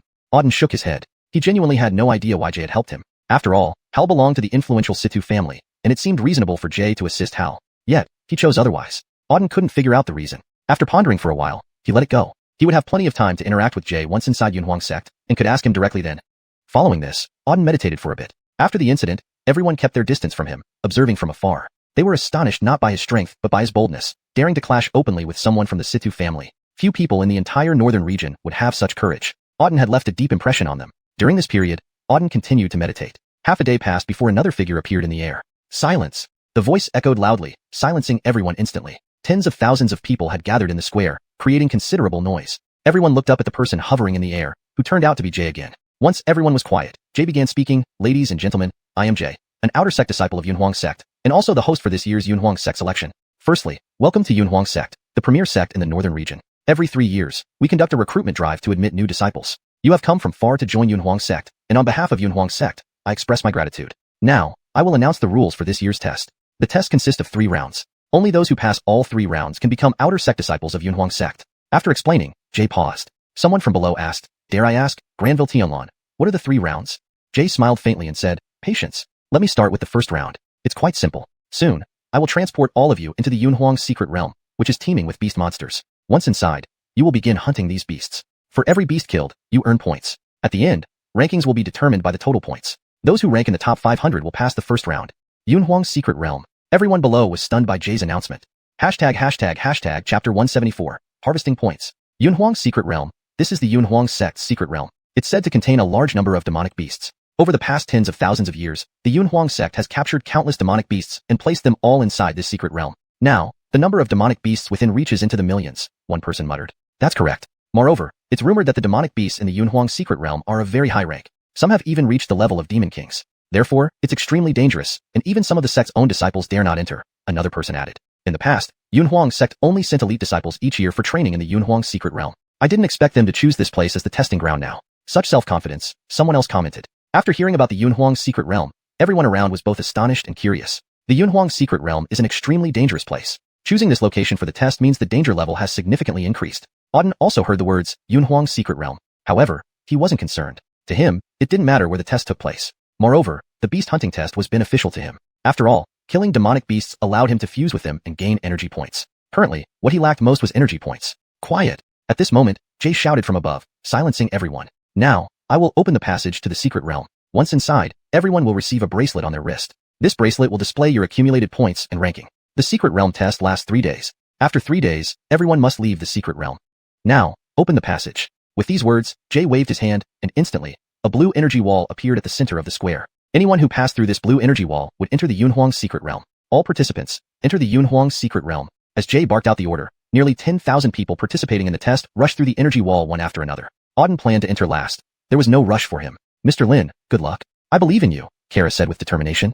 Thank you. Same to you, Auden smiled, then stepped forward and entered the Yunhuang secret realm. After passing through the energy wall, the environment around him changed dramatically. He had been on the square below Yunhuang sect's mountain, but now he found himself in a dense forest. Wherever he looked, thick jungles stretched out endlessly. The forest was dim, and a strong demonic aura permeated the air. Let's go. After adjusting to the environment, Auden stepped forward and walked ahead. First, he needed to find a demonic beast. Not long after moving forward, he encountered the first demonic beast. It was a massive leopard. The leopard was about 3 to 4 meters long and exuded a strong fiery power. Even from over 100 meters away, one could feel the intense heat. A first-rank demon captain, Firecloud Leopard. Seeing the powerful fire-imbued leopard ahead, Auden's eyes flickered with surprise. This demonic beast was a Firecloud Leopard, which ranked as a demon captain. Demon captains were among the stronger types of demonic beasts, equivalent to human star captains. Furthermore, demon captains generally had higher strength than martial artists. So, the strength of a first-rank demon captain was roughly equivalent to a 2 or 3-star human star captain. Still quite formidable. This Firecloud Leopard, being flame attribute, possessed formidable firepower. Auden hadn't expected to encounter such a powerful Firecloud Leopard so soon after entering the secret realm. Not bad. A glint of sharpness flashed in Auden's eyes. He decided to start with this Firecloud Leopard. Swish. With a swift movement, Auden darted toward the Firecloud Leopard. His speed was incredible. In an instant, he was right in front of the Firecloud Leopard. 8 desolate demon-slaying palm. With a shout, Auden struck forward with his palm. Buzz. A violent palm imprint hurtled toward the Firecloud Leopard. The Firecloud Leopard reacted quickly. Sensing the threat from behind, it swiftly turned around. Just as it turned, it saw a person standing behind it, launching an attack. Roar. The fire cloud leopard let out a furious roar, daring someone to attack him? It was one of the strongest demonic beasts in this forest. Normally, no one or other demonic beasts dared to provoke it. Now, someone dared to ambush it from behind. Immediately, the fire cloud leopard became enraged. With a fierce roar, it charged forward, clawing toward Auden. Simultaneously, Auden's 8 desolate demon-slaying palms slammed into the fire cloud leopard. Boom. In an instant, the 8 desolate demon-slaying palm collided with the fire cloud leopard's claws in mid-air. The force of the collision erupted violently. With just one move, the fire cloud leopard was blasted several hundred meters away and crashed heavily onto the ground. Bang! Upon impact, the entire ground trembled. The fire cloud leopard let out a painful cry, blood flowing from its mouth. Injured severely by a single strike, it stared in fear at the human before it. This human clearly wasn't of high rank, yet how could they possess such immense strength? Swish! At that moment, Auden appeared again in front of the fire cloud leopard. Die! The moment he reappeared, Auden delivered a powerful punch. This punch carried immense force, and its glow reached the fire cloud leopard's head instantly. Already critically injured, Auden's punch left the fire cloud leopard defenseless. Boom. In the next instant, Auden's punch hit the fire cloud leopard's body. Bang. The punch shattered the fire cloud leopard into pieces. Fire cloud leopard, dead. Ding. Fused with a first-rank demon captain, gained 10,000 energy points. As the fire cloud leopard died, the system voice echoed in Auden's mind. Not bad. Hearing the system voice, Auden nodded. A first-rank demon captain, like a 1-star star captain, provided 10,000 energy points. Good enough. I wonder how many points this is worth. Auden glanced at his wrist. On his wrist was a bracelet. This bracelet displayed points. Opening the bracelet, Auden saw it displayed 500 points. One fire cloud leopard was worth 500 points. Not too bad, especially considering the rankings. Auden checked his ranking next. Surprisingly, his current rank was 87,361st, over 80,000th place. Auden's heart stirred. Almost 100,000 people participated in the test. He was now ranked over 80,000th. Still rather far back. Hashtag chapter 175, collecting points. According to Jay, only those ranked in the top 500 would pass this round of testing. Currently, Auden was ranked over 80,000, far from reaching the top 500. Therefore, he needed to quickly collect points. Without delay, Auden resumed his rapid movement forward, searching for the next beast. After about an hour, he finally spotted his second beast. The second beast was an enormous lizard, stretching about 4 to 5 meters long with its 4 claws digging into the ground and scales covering its back. The lizard emitted an icy aura, clearly marking it as a cold attribute beast. As it crawled, a trail of ice was left behind, and wherever it passed, the temperature dropped drastically, causing frost to form on trees. From afar, Auden could feel the powerful chill emanating from it. Ice Soul Lizard? Seeing this massive lizard hundreds of meters away, a peculiar expression flashed across Auden's eyes. The Ice Soul Lizard was a level 2 beast commander with an ice attribute, filled with freezing power. According to legends, the ice power of an Ice Soul Lizard could freeze a star martial realm martial artist to death. Ice Soul Lizards were relatively rare and seldom appeared outside. Auden hadn't expected to encounter one here in the Cloud Wasteland Secret Realm. Indeed, it's interesting. Both beasts I've encountered so far are rare and relatively powerful. The Fire Cloud Leopard was one, and now the Ice Soul Lizard is another. Auden murmured to himself. However, this Ice Soul Lizard was more powerful than the Fire Cloud Leopard, despite only being one rank higher. Its danger level was significantly greater. Just as Auden was observing the Ice Soul Lizard, the lizard seemed to notice him too. Its icy eyes locked onto Auden with an intense stare. Instantly, a wave of cold air surged toward Auden, making his entire body shiver slightly. He noticed me. Auden's pupils constricted. He had concealed his presence, making it nearly impossible for ordinary beasts to detect him. Clearly, the Ice Soul Lizard was stronger than he anticipated. Whoosh! Suddenly, the Ice Soul Lizard lunged at Auden at incredible speed, pouncing in front of him before snapping its mouth down. Flaming Blaze Fist. Auden struck with a fierce punch as the lizard's jaws descended. Boom! His punch landed heavily on the lizard's head, sending it flying backward and slamming into the ground. However, the blow did not seem to cause any significant harm. Upon landing, the Ice Soul Lizard stared at Auden with a sinister expression. Roar! Abruptly, the Ice Soul Lizard opened its mouth, spewing out a jet of frost that instantly encased Auden's body in ice, immobilizing him completely. Seeing the human frozen solid, the Ice Soul Lizard nodded in satisfaction. With its intelligence comparable to that of an average human, it felt justified in killing this intruder who dared enter its territory. Hunger drove it further. It hadn't tasted human flesh in a long time. Today would be a feast. The Ice Soul Lizard slowly crawled toward Auden, opening its mouth wide and biting down on the frozen figure. Crack, crack, crack. A series of cracking sounds emerged from the ice block. To the Ice Soul Lizard's shock, the ice surrounding Auden began to crack and splinter. How is this possible? Its eyes widened in disbelief. The ice it had used was not ordinary but mystic ice, far harder and colder than regular ice, capable of freezing even a star marshal to death. Yet, this low-ranking human managed to break through it. Boom! With a thunderous roar, the mystic ice shattered. Auden emerged unscathed from within, his eyes scanning the Ice Soul Lizard with a hint of disappointment. Ice Soul Lizard, is that all you can do? He heard that the Ice Soul Lizard's ice powers were formidable, but apparently, they weren't anything special. This Ice Soul Lizard's ice strength was only marginally better than ordinary ice and nowhere near his own Ice Sovereign Star Soul. Auden could easily break through the mystic ice with just a slight effort. At this moment, the Ice Soul Lizard glared at Auden, filled with venom and hatred. Beast, your end comes now. Auden sneered, walking up to the Ice Soul Lizard and delivering a powerful punch. This punch contained the power of the Vermilion Bird, a fire attribute Supreme Star Soul. Flames enveloped his fist, and he struck the Ice Soul Lizard's head fiercely. Bang! The Ice Soul Lizard's head exploded under the impact, and all its energy was absorbed by Auden. System notification. Fused with a level 2 Beast Commander, gaining 12,000 energy points. After absorbing the Ice Soul Lizard, the system announced. Trash. Auden coldly surveyed the remains of the Ice Soul Lizard on the ground. The lizard had been arrogant and ignorant, believing itself to be strong. But in Auden's eyes, it was nothing more than trash. Killing it had required no effort. Auden then checked his bracelet. It showed he had gained a total of 1,500 points. The Ice Soul Lizard had contributed 1,000 points, while the Fire Cloud Leopard had given him 500 previously. Now he had 1,500 points. Regarding his ranking, he found that it had risen to over 75,000 after defeating the Ice Soul Lizard, an improvement of over 10,000 places. Not bad. A smile tugged at the corners of Auden's lips. If he continued hunting beasts, his points would increase, boosting his ranking. Entering the top 500 might not be difficult after all. Plus, he would continuously gain energy points, a double win. Note: I've maintained the structure, style, and tone of the original text while translating it into fluent English. The paragraph breaks and line breaks have been preserved as per the original. Chapter 176, Preparing for Assassination. Following this, Auden continued to search for demonic beasts within the mystic realm. Over the following period, Auden was consistently hunting demonic beasts. As time went on, the levels of the demonic beasts he encountered also increased, from first-grade demon generals to second-grade, and then third-grade demon generals. The deeper into the mystic realm he ventured, the higher the level of the demonic beasts became. Every demonic beast he encountered, regardless of strength, was killed by Auden. In 2 days, Auden had killed more than 20 demonic beasts. Among them, the strongest had reached third-grade demon general.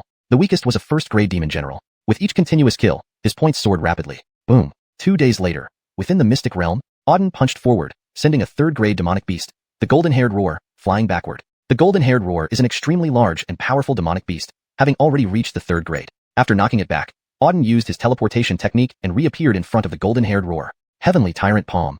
A palm strike smashed down, its violent imprint striking the golden-haired roar's dantian. This single palm shattered the golden-haired roar's dantian completely. Instantly, the golden-haired roar was slain. It fell heavily to the ground, motionless. After killing the golden-haired roar, Auden saw that he had gained another 1,500 points. Not bad. It seems with my current strength, killing a 3rd-grade demon general is no problem. Even if I encounter a 4th-grade one, I should be able to kill it too, Auden muttered, clenching his fists. He was quite confident about his current strength. Unless he faced an exceptionally terrifying demonic beast, ordinary 3rd or 4th-grade demon generals would be easy for him to kill.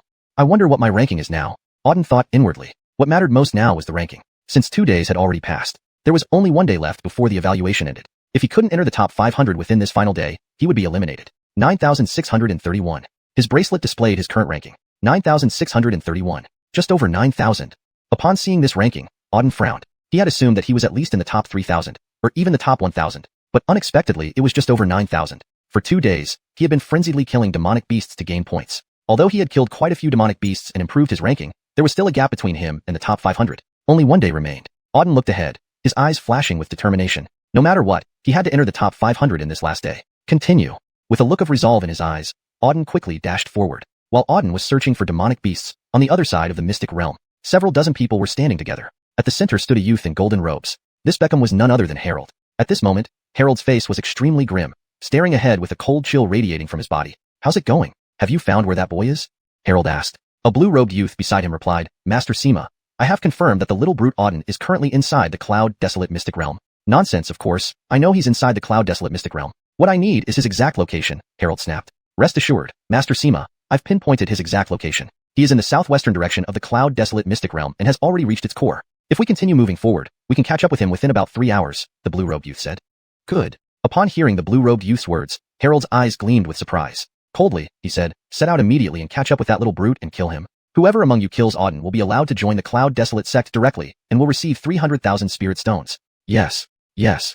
Yes. Hearing Harold's offer, excitement spread across the faces of the dozen or so people around him. 300,000 spirit stones and direct entry into the Cloud Desolate sect, a huge benefit. Especially direct entry into the Cloud Desolate sect, which everyone dreamed of. Don't worry, Master Sima. This time, with us here, Auden, the little brute, will die a miserable death, the youth said harshly. Good, let's move out, Harold said. Yes. The group immediately sped forward upon receiving his order. Harold watched their retreating backs with a smirk. These were all elite candidates who had joined the Cloud Desolate sect trial, recruited by him to kill Auden. Auden had publicly humiliated him on the Cloud Desolate sect square and killed 6 of his subordinates. Back then, Harold had firmly decided to spare no effort to kill Auden. And now, within the Cloud Desolate Mystic Realm, was the best opportunity. It took him 2 whole days to find Auden's exact location within the Mystic Realm. Once located, killing Auden would be much easier. With the strength of these dozen people, killing Auden would be like taking candy from a baby. Now, he only needed to wait for news of Auden's death. Little brute, you dared oppose me. You're far too inexperienced. This time, I'll make sure you die miserably, Harold snarled. At this moment, within the mystic realm, Auden was still rapidly hunting demonic beasts. During this half-day, he had successively killed 6 or 7 demonic beasts. These demonic beasts were not low-level, mostly 2nd or 3rd grade demon generals. However, his ranking did not improve significantly. Now, he was only at about 5,000. Although it was already fairly high, he was still some distance from the top 500. A bit troublesome, only ranked 5,000 after all this time, and there's only half a day left. If I don't enter the top 500 soon, I'll be eliminated. Auden leaned against a tree, frowning deeply. He could not quite understand how those people ahead of him collected points. He had already killed many demonic beasts, yet his ranking was only at 5,000. Could those people ahead of him have killed even more? That seemed unlikely. Auden faintly felt that those highly ranked individuals might have collected points through other means. Swoosh, swoosh, swoosh, swoosh. Suddenly, several presences swiftly approached Auden. Auden's spiritual senses were already quite powerful. Within 10,000 meters, he could clearly sense everything happening. Even 2 ants fighting on the ground would not escape his notice. Now, several figures were rapidly closing in on him. These people were very fast, and they emitted a faint aura of murderous intent. Who's there? Auden's gaze turned cold. Chapter 177. The Revenge Operation. These people were heading straight for him. Clearly, they were coming after him. He didn't know who they were. Swiftly, swiftly, swiftly. In an instant, dozens of figures had already gathered in front of Auden. 10 men surrounded Auden completely. Are you Auden? A blue-robed youth on the left among the 10 asked sharply. Auden frowned slightly, scanning these dozen or so people. Who are you? These young men were unfamiliar to him.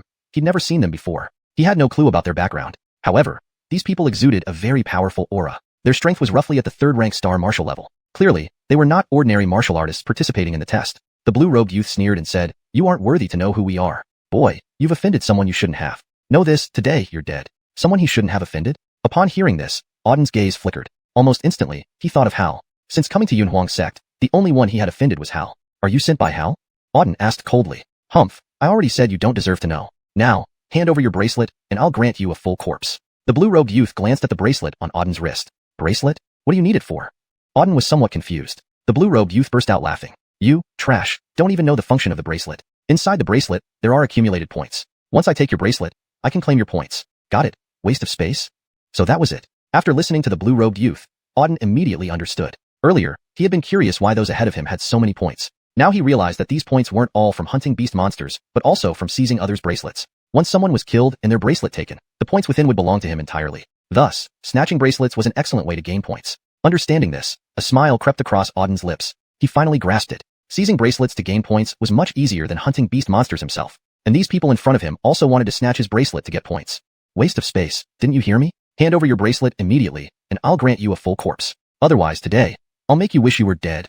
The blue-robed youth glared at Auden sternly. Auden sneered. Want my points? Do you think you deserve them? A bunch of trash, just dogs raised by Hal. Do you think you deserve to bark in front of me? You're asking for death. Hearing Auden's words, the blue-robed youth and everyone else around him flew into a rage. Everyone stared intently at Auden, their eyes brimming with fierce killing intent. Boy, I'm giving you one last chance. Will you hand over the bracelet or not? The blue-robed youth glared fiercely at Auden. Enough blabbering.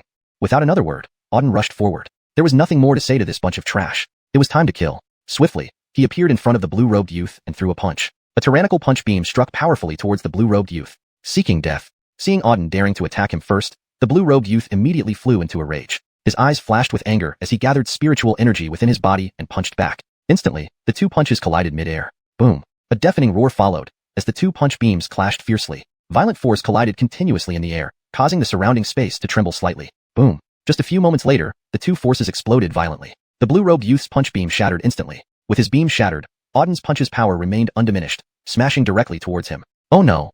Seeing Auden's punch come toward him, the blue-robed youth's expression changed drastically as he quickly retreated. However, Auden's punch was not only powerful but also incredibly fast. In an instant, it struck the blue-robed youth. Bam! One punch sent the blue-robed youth flying several hundred meters, crashing heavily into the ground. The moment he landed, he spat out a mouthful of blood, his face turning deathly pale. How is this possible? The blue-robed youth opened his eyes wide, disbelief evident on his face. Despite being at the 3rd-rank star martial realm, he had been severely injured by this boy with a single punch. How could this boy be so strong? Swoosh. At this moment, Auden leaped forward, reappearing in front of the blue-robed youth. Die. As soon as he appeared, he smashed a powerful punch down. This punch hit the blue-robed youth's dantian directly. Down went the punch, shattering the blue-robed youth's dantian. The blue-robed youth died. Ping. Extracted a 3rd-rank star martial, gaining 14,000 energy points. After extracting the blue-robed youth, the system voice sounded. Trash. Auden coldly glanced at the blue-robed youth's corpse on the ground. For such a weakling to try and intimidate him, it was courting death. Then, Auden turned around and looked at the other people around. There were dozens of them in total, all with similar strength levels. Without saying a word, Auden charged forward. Those dozen or so people were still stunned from seeing Auden instantly kill the blue-robed youth. The latter was already considered quite strong at the third-rank star martial realm, yet he had been killed in seconds. By now, Auden was already in front of them. Damn it, let's all go at once, take him down. Seeing Auden approach, one man shouted and charged forward, channeling his spiritual energy. The others also rushed at Auden en masse. Suddenly, dozens of people launched simultaneous attacks on Auden. 9 Heavens Undying Sword Art. Auden roared and activated the 9 Heavens Undying Sword Art. 9 sword beams revolved around his body, each containing immensely powerful sword intent. Destroy. After spinning several dozen times, Auden bellowed again, sending all 9 sword beams slicing forward. Boom, boom, boom. The 9 sword beams clashed with the dozen or so attackers. In an instant, the sky was filled with flashing sword light and oppressive sword chi. Explosive sounds echoed continuously. Swiftly, while the 9 sword beams attacked, Auden's figure darted forward, appearing beside a third-rank star marshal. 8 Directions Demon Extermination Palm. As soon as he appeared, Auden slammed a palm down. This third-rank star marshal was dealing with the incoming sword beams. Feeling Auden's attack, his face turned pale as he tried to defend. But it was too late. Auden's palm struck his back directly, shattering his dantian. Dead. Ping. Extracted a third-rank star marshal, gaining 14,000 energy points. As he killed, the system voice rang out again. Chapter 178. Tremendous Gain. Another triple star marshal was subdued and killed by Auden. Without stopping, Auden continued to rush into the crowd, starting his attack. Immediately boosting his power to its peak, Auden went on a rampage among the enemies. Every punch he threw killed one person. No one could withstand even a single strike from him. For a brief moment, screams of pain echoed throughout the dense forest as more people were being slain. The ground soon became covered with corpses. Most of these individuals had the strength of around triple star martial. With Auden's current prowess, he could instantly kill any triple star martial artists. Thus, in less than 3 minutes, all the remaining people were killed. The air was thick with the smell of blood. Bodies lay strewn across the ground. Ding, extracting energy from a triple star martial, obtaining 14,000 energy points. After killing and extracting energy from the last triple star martial artist, the system's voice rang out again. Garbage, Auden said, staring at the more than 10 bodies on the ground, his gaze icy. How dare Hal send these useless men to kill him?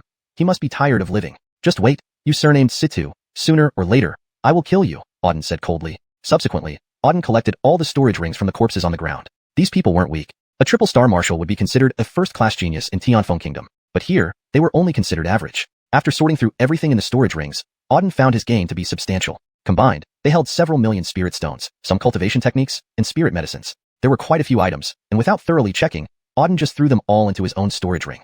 Having gathered all the treasures, Auden looked once more at the bracelets on their wrists. The bracelets were the key. They contained points, which according to the blue-clothed youth, could be seized. In other words, if he took their bracelets, their points would all belong to him. Without hesitation, Auden took all the bracelets from the corpses on the ground. Once he had collected over a dozen bracelets together, he noticed that the points in his bracelet increased rapidly. Initially, he only had 30 to 40,000 points. Now, the number quickly changed, increasing continuously from 40,000 to 60,000, then to 100,000, and finally to 240,000 before it stopped. 24,000. Seeing the number of points displayed on his bracelet, Auden's eyes widened in shock. His gaze flickered with astonishment. The accumulated points from those over 10 people amounted to over 200,000 points. Including his original points, he now had a total of 24,000 points. It was truly terrifying. Auden was indeed shocked. He never expected there to be so many points on these people's hands. Now, all those points were for him. I wonder what my rank is. Auden immediately checked the rankings. When he saw his position, he was even more surprised. He was ranked 3rd on the G-Fun board. This meant he had entered the top 3. Note, there seems to be a repetition of the word G-Fun in the original text, which means point, or G-Fun G-Fun G-Fun G-Fun G-Fun G-Fun G-Fun G-Fun G-Fun G-Fun G-Fun in Chinese. I have corrected it to just G-Fun for natural fluency in English. Revised and improved translation. Auden immediately checked the rankings. To his greater surprise, he was now ranked 3rd on the points Alessio board. This meant he had made it into the top 3. Awesome. After being briefly stunned, Auden was overjoyed. This was truly an unexpected gain. Not only did he obtain a large amount of points and enter the top 3, but he also received a substantial amount of energy points from killing those dozen plus people. All in all, this time his gain was enormous. Now, even if he didn't do anything else, he could still advance to the next level. Of course, Auden did not plan to stop. He intended to continue hunting demonic beasts to see if he could climb to first place. Meanwhile, outside the Yunhuang secret realm, Jay constantly monitored the Point Alessio board. When he saw someone's rank increase dramatically, rising from thousands down to the 3rd place within a short time, his eyes were filled with shock. How is this possible? Climbing thousands of ranks in an instant to enter the top 3. How did he manage this? Jay stared straight at the name, Auden, on the Alessio board. He had not paid attention to this Auden before, who was definitely beyond 4 or 5,000 places. But suddenly, Auden's name appeared in the top 3, completely exceeding his expectations. This Auden, I wonder who he is. Collecting such a large amount of points in an instant and climbing to the top 3 is quite interesting. After being slightly shocked, a smile formed on Jay's lips. He was curious about who this Auden was and managed to advance to the top 3 in such a short period. Show me the scene inside the Yunhuang secret realm. I want to see who this Auden is. Jay instructed a youth beside him. Yes, senior brother. The youth waved his hand, and an image appeared before them. In the picture, a young man was slowly walking through the forest. He had an elegant appearance with sharp eyes, radiating waves of powerful spiritual force. It's him. Upon seeing this youth, Jay's pupils constricted sharply. He stared intently at the youth in the picture, his gaze flashing with surprise. He recognized this youth. It was no one else but the guy who had clashed with Hal in the plaza earlier. At that time, he had mediated the conflict. I never thought it would be him. Looking at Auden, Jay felt rather surprised. No wonder. He dared to defy Hal back then and kill Hal's men. He does have some capabilities. Jay scanned Auden, saying, I look forward to your performance in the subsequent test. A gleam of interest flashed in Jay's eyes. Meanwhile, in the dense forest. What? You say Eric and the others are all dead? Hal stood in front of a large tree, staring at a gray-clothed youth with a shocked expression. The gray-clothed youth nodded, his face full of terror. Master Situ, I was nearby and witnessed Auden personally killing the dozen-plus men you sent. Not a single one survived. All dozen-plus people died, and their bracelets were taken by Auden too. As he spoke, the gray-clothed youth trembled all over. He was glad he hadn't joined the group, but instead chose to stay at a distance to observe. If he had gone with him to kill Auden, he might be one of the corpses now. Damn brat, underestimating him was a mistake. Hal clenched his fists tightly, his eyes flashing with intense killing intent. He had thought killing Auden with those dozen-plus men would be easy. Little did he know that all of them were wiped out by Auden. Chapter 179, ranked first. These were over a dozen martial artists of the Star Martial Third Stage realm. Even he would find it difficult to gather such people. Now, they had all died at Auden's hands. Damn it, Auden. You bastard. Wait for me. I won't let you enter the Yunhuang sect alive, Harold said fiercely. As a member of the Sima family, he had never endured such humiliation. Auden killed his subordinates and publicly embarrassed him. Now, Auden had consecutively killed over a dozen martial artists he sent out. Everyone now knew that Auden was against him. If he didn't kill Auden, how could he establish himself in the Tianhuang sect? Wait for me, Auden. In the third round of tests, I'll make sure you die miserably, Harold said with a vicious look. For the next half-day, Auden continued hunting beasts within the forest. Over this time, he killed more than 10 monsters. Moreover, this time he encountered a 4th-rank beast marshal, incredibly powerful. Auden expended significant effort to defeat that 4th-rank beast marshal. His gains were substantial as well. The energy value of a 4th-rank beast had reached 16,000, while points amounted to nearly 3,000. After killing these more than 10 beasts, Auden's total points neared 300,000. As for ranking, Auden glanced at the Alessio board. At this moment, his rank was number 1. Number 1. Seeing first on the Alessio board, a smile spread across Auden's lips. This was only the first round of tests, and obtaining first place wasn't especially critical. However, achieving first was still a good thing. Securing first place among close to 100,000 test takers was no easy feat. Ladies and gentlemen, please be quiet. Suddenly, a loud voice echoed from mid-air. Upon hearing this voice, everyone in the Yunhuang secret realm fell silent. Once the crowd quieted down, the voice spoke again. Now I announce that the first round of the Yunhuang secret realm testing has concluded. Everyone, leave the Yunhuang secret realm. After this voice finished speaking, all martial artists inside the Yunhuang secret realm vanished from their spots. When they reappeared, everyone was back on the square below the Yunhuang sect mountain. Auden also returned to the square. He glanced around, noticing that far fewer people remained on the square compared to when they entered the Yunhuang secret realm. At least 100,000 people entered the Yunhuang secret realm, but many fewer emerged. Auden roughly estimated that only about 50,000 people were left on the square now. Furthermore, even these 50,000 people mostly bore injuries. This meant that at least half the participants had died within the Yunhuang secret realm. Clearly, the first round in the Yunhuang secret realm was dangerous. Once everyone exited the secret realm, Jay hovered in midair, scanning over everyone present. Now I announce the results of the first round of the Yunhuang tests. A total of 500 people have passed the first round of Yunhuang testing. The rest are eliminated. Additionally, I will announce the top 3 names. Second and third places each receive a reward of 500,000 spirit stones. First place receives 1,000,000 spirit stones. 1,000,000. Upon hearing Jay's words, all the people below looked astonished. First and second place received 500,000 spirit stones, while first place earned 1,000,000 spirit stones. 1,000,000 spirit stones was not a small amount. Even for Star Martial Realm martial artists, 1,000,000 spirit stones was a colossal sum. Some sects might not even possess 1,000,000 spirit stones. However, only the first place winner could earn 1,000,000 spirit stones, leaving others to only dream of it. Everyone was curious who obtained first place in this first round of Yunhuang testing. Above, Jay slowly announced, third place is Freddy. Freddy, from the Qin family. It's no wonder he got third. It's deserved, someone muttered upon hearing Freddy's name. The Qin family was a top-notch clan in the Northern Territory, extremely powerful. As a genius from the Qin family, Freddy's achievement of third place was justified. Jay then declared, second place goes to Harold. Harold. Hearing this name, astonishment rippled through the crowd once more. Harold was a talent from the powerful Sima family, known for his tyranny, dominance, and strength. Obtaining second place was within everyone's expectations. These two are indeed standout talents among the young generation in the Northern Territory. Placing second and third is understandable, but Freddy and Harold only came in third and second. Who took first place? Is there someone stronger than them? A person asked loudly amidst the crowd. Hearing this question, everyone showed surprise. You're right. Both Freddy and Harold are top geniuses. They only secured third and second. So, who exactly is this first place winner? Among everyone here, who could surpass both of them? Impossible. Freddy and Harold belong to the Qin family and Sima family respectively. I don't believe anyone can be stronger than them. Let's see who this first place winner is and what makes them so formidable. This first place must also be a top genius, likely hidden by some powerful family or sect. Anyway, it can't be an ordinary person. We'll see who it is. The crowd buzzed with speculation about the identity of the first place winner. Even Freddy and Harold stared eagerly at Jay in the air. They also wanted to know who surpassed them to take first place.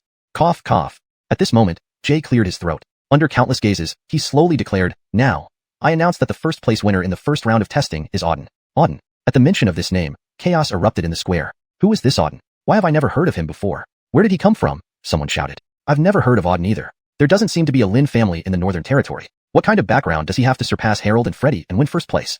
This Auden must also be from a large force. Otherwise, it wouldn't be possible for him to surpass Harold and Freddy. I wonder which force he represents. Everyone speculated about Auden's origins. You're all wrong. As far as I know, this Auden has no distinguished background. He is just the youth who had a conflict with Harold on the square, killing 6 of Harold's men. He is simply an ordinary martial artist. A voice from the crowd interjected.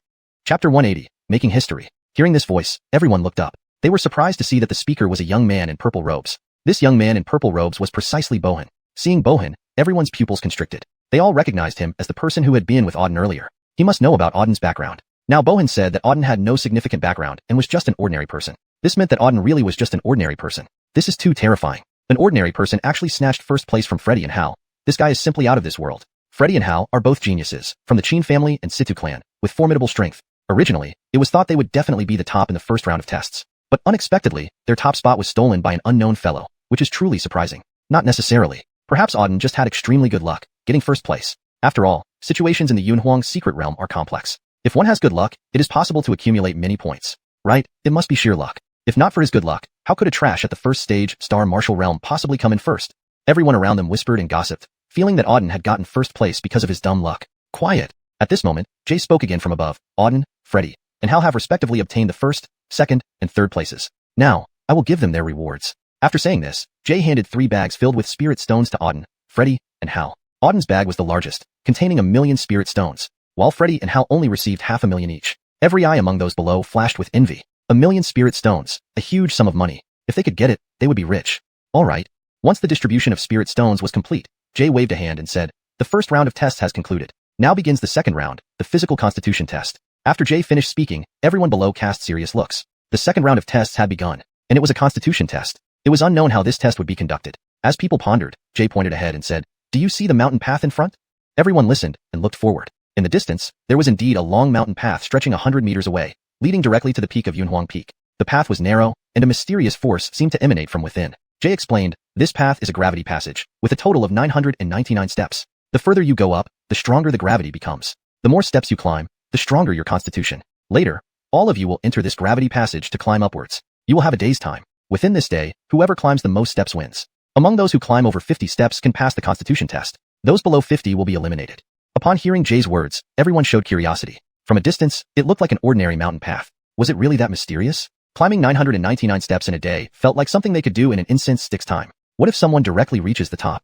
Someone below asked. Jay responded with a cold laugh. "You might be thinking too much. Since the establishment of Yunhuang sect, no one has ever reached the 999th step of the gravity stairs. Even the best geniuses climbing 900 steps is considered very good. If you can reach 900 steps, it proves you are extraordinary geniuses. When you enter Yunhuang sect later, you will also receive special attention from the sect. However, let me tell you this. Since the establishment of Yunhuang sect, fewer than 10 people have climbed over 900 steps."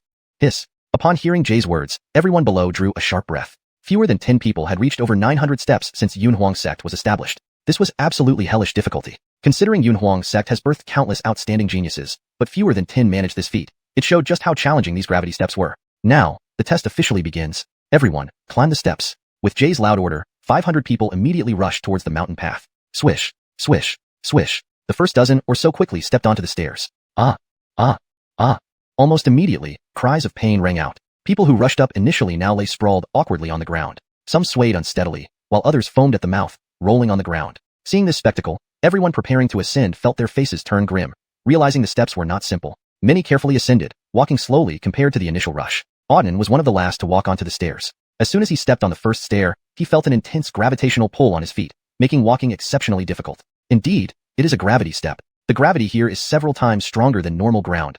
Auden murmured to himself, but this was just the beginning. The gravity increased incrementally as he went higher. With his current strength, Auden found it manageable. For a while, Auden steadily ascended, each new level adding slightly more pressure. However, up to 200 levels, it remained manageable. Most star martial practitioners could handle it. But past 300 levels, the gravity intensified dramatically. Those who breezed through the first 300 steps suddenly looked pale as they stepped onto the 301st step. Many were bent over, struggling against the immense gravity. Chapter 181. Provoking Space. Seeing this, Auden already guessed that the gravity on the 301st floor would far exceed that of the previous 300 floors. Sure enough, as soon as he stepped onto the 301st step, the gravity doubled instantly. Previously, it was estimated to be only 1,000 times, but now it had abruptly increased to 10,000 times, almost 10 times more. No wonder those people were finding it so strenuous on the 301st floor. Many had stopped and begun resting. Auden, however, continued forward. Even with 5,000 times the gravity, it wasn't much of a challenge for him. His current physique could easily endure tens of thousands of times the gravity without issue. Over the next period, Auden continued his journey forward. About half a day later, he had reached the 600th floor. The 600th floor was another turning point. As Auden approached it, he saw over a dozen Star Admiral realm martial artists lying on the ground, panting heavily. A few had even fainted. Auden frowned but didn't dwell on it. He stepped onto the 600th floor. 10,000 times the gravity. As soon as his feet touched the 600th floor, Auden's expression changed slightly. The gravity here was already 10,000 times normal. No wonder so many people couldn't handle it. Even though 1,000,000 times the gravity posed some pressure, Auden barely felt it. He continued forward. After stepping onto the 600th floor, the number of people ahead decreased significantly. Previously, there were several people walking alongside him, but now only 2 or 3 remained, slowly moving forward. Auden, who had been walking at a normal speed, began to accelerate once he crossed the 600th floor. 10,000 times the gravity was nothing to him, and there was no need to waste time here. He needed to reach the summit quickly. Thus, Auden swiftly climbed upward. From the 600th floor to the 700th, from the 700th to the 800th, from the 800th to the 900th. In less than 10 minutes, Auden had already rushed up to the 900th floor. Below, everyone watching the test was stunned. They vaguely saw a figure racing towards the peak with lightning speed while others were climbing the stairs step by step, struggling heavily. That person, in just one stride, covered several floors and jumped several dozen meters. It didn't seem like they were climbing gravity stairs, but rather walking normally. Everyone was astounded. Again, it's this Auden. Damn, is this even human? Climbing 900 floors of gravity stairs in such a short time is terrifying, one person murmured. This kid is insane. He's climbing the gravity stairs faster than walking on flat ground. Others are still around the 500th to 600th floors, and he's already at the 900th. Jay said that only a few people have ever climbed to the 900th floor since the establishment of Xuanhuan sect. He must be cheating. Otherwise, how could gravity have no effect on him?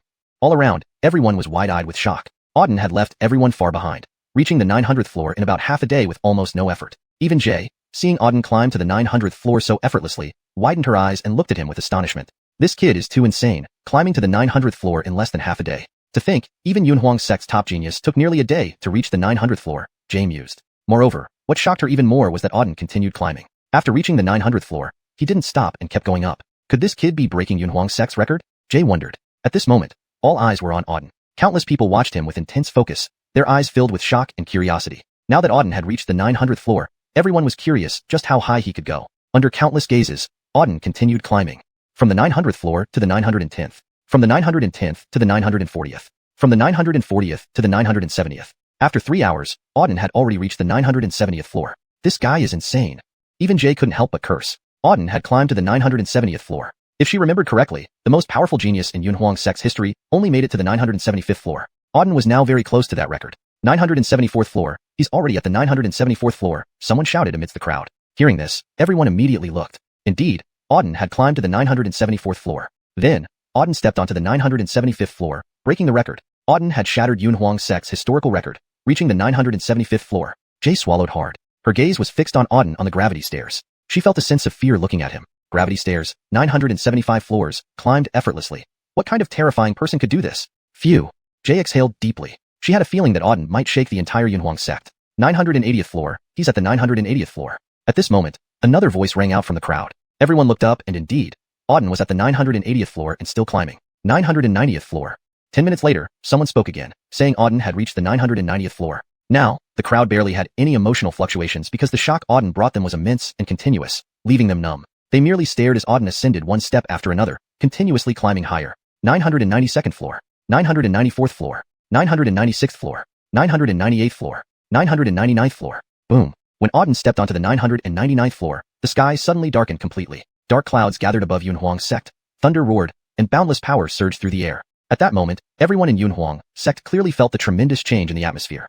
Chapter 182. The third test. Under the dim sky, the entire world seemed to hold only one figure. That was Auden, who stood atop the mountain at this moment. Lightning flashed around Auden, illuminating his entire body in a blinding white glow. Auden stood on the mountaintop like a war god. At this moment, the tens of thousands of people below were all stunned. Countless eyes were fixed on Auden, filled with shock and disbelief. Auden had reached the summit of the gravity staircase, and moreover, he had even triggered a celestial anomaly. Even Jay was awestruck by the scene before her. For throughout history, no one had ever reached the summit of the gravity staircase. The strongest had only managed to climb 900 and some steps before being unable to go further. Yet now, Auden had not only reached the summit but also triggered a celestial anomaly. Terrifying. After a full dozen breaths, the celestial phenomenon gradually faded away. Simultaneously, Auden on the mountaintop let out a long sigh. Phew. I didn't expect that the gravity staircase would have the effect of refining the body. After completing the gravity staircase, my strength has increased. Auden muttered. Indeed, after completing the gravity staircase, his strength had improved. Now, Auden had reached the third stage of Star Martial Realm. Compared to before, he had advanced 2 stages.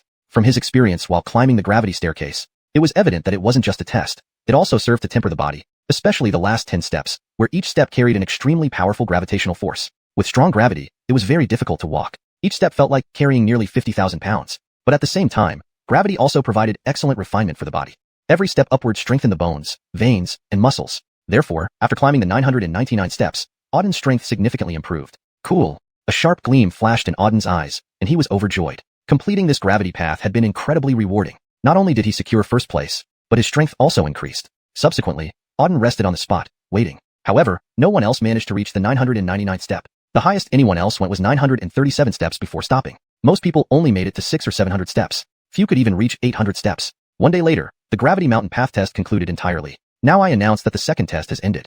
Auden is the winner of the Gravity Path test. At this moment, Jay's voice echoed from mid-air. Upon hearing her voice, everyone looked up at Auden standing on the mountaintop. Auden had already secured first place in the first round of tests in Yunhuang's secret realm. And now, in the second round of tests, he had once again come in first. He had won first place consecutively twice. Now, the name Auden was deeply etched into everyone's mind. Damn it, this bastard has unbelievable luck. In the crowd, Yuan glared at Auden angrily. He clearly isn't strong, but his outrageous luck got him first place twice. It's infuriating.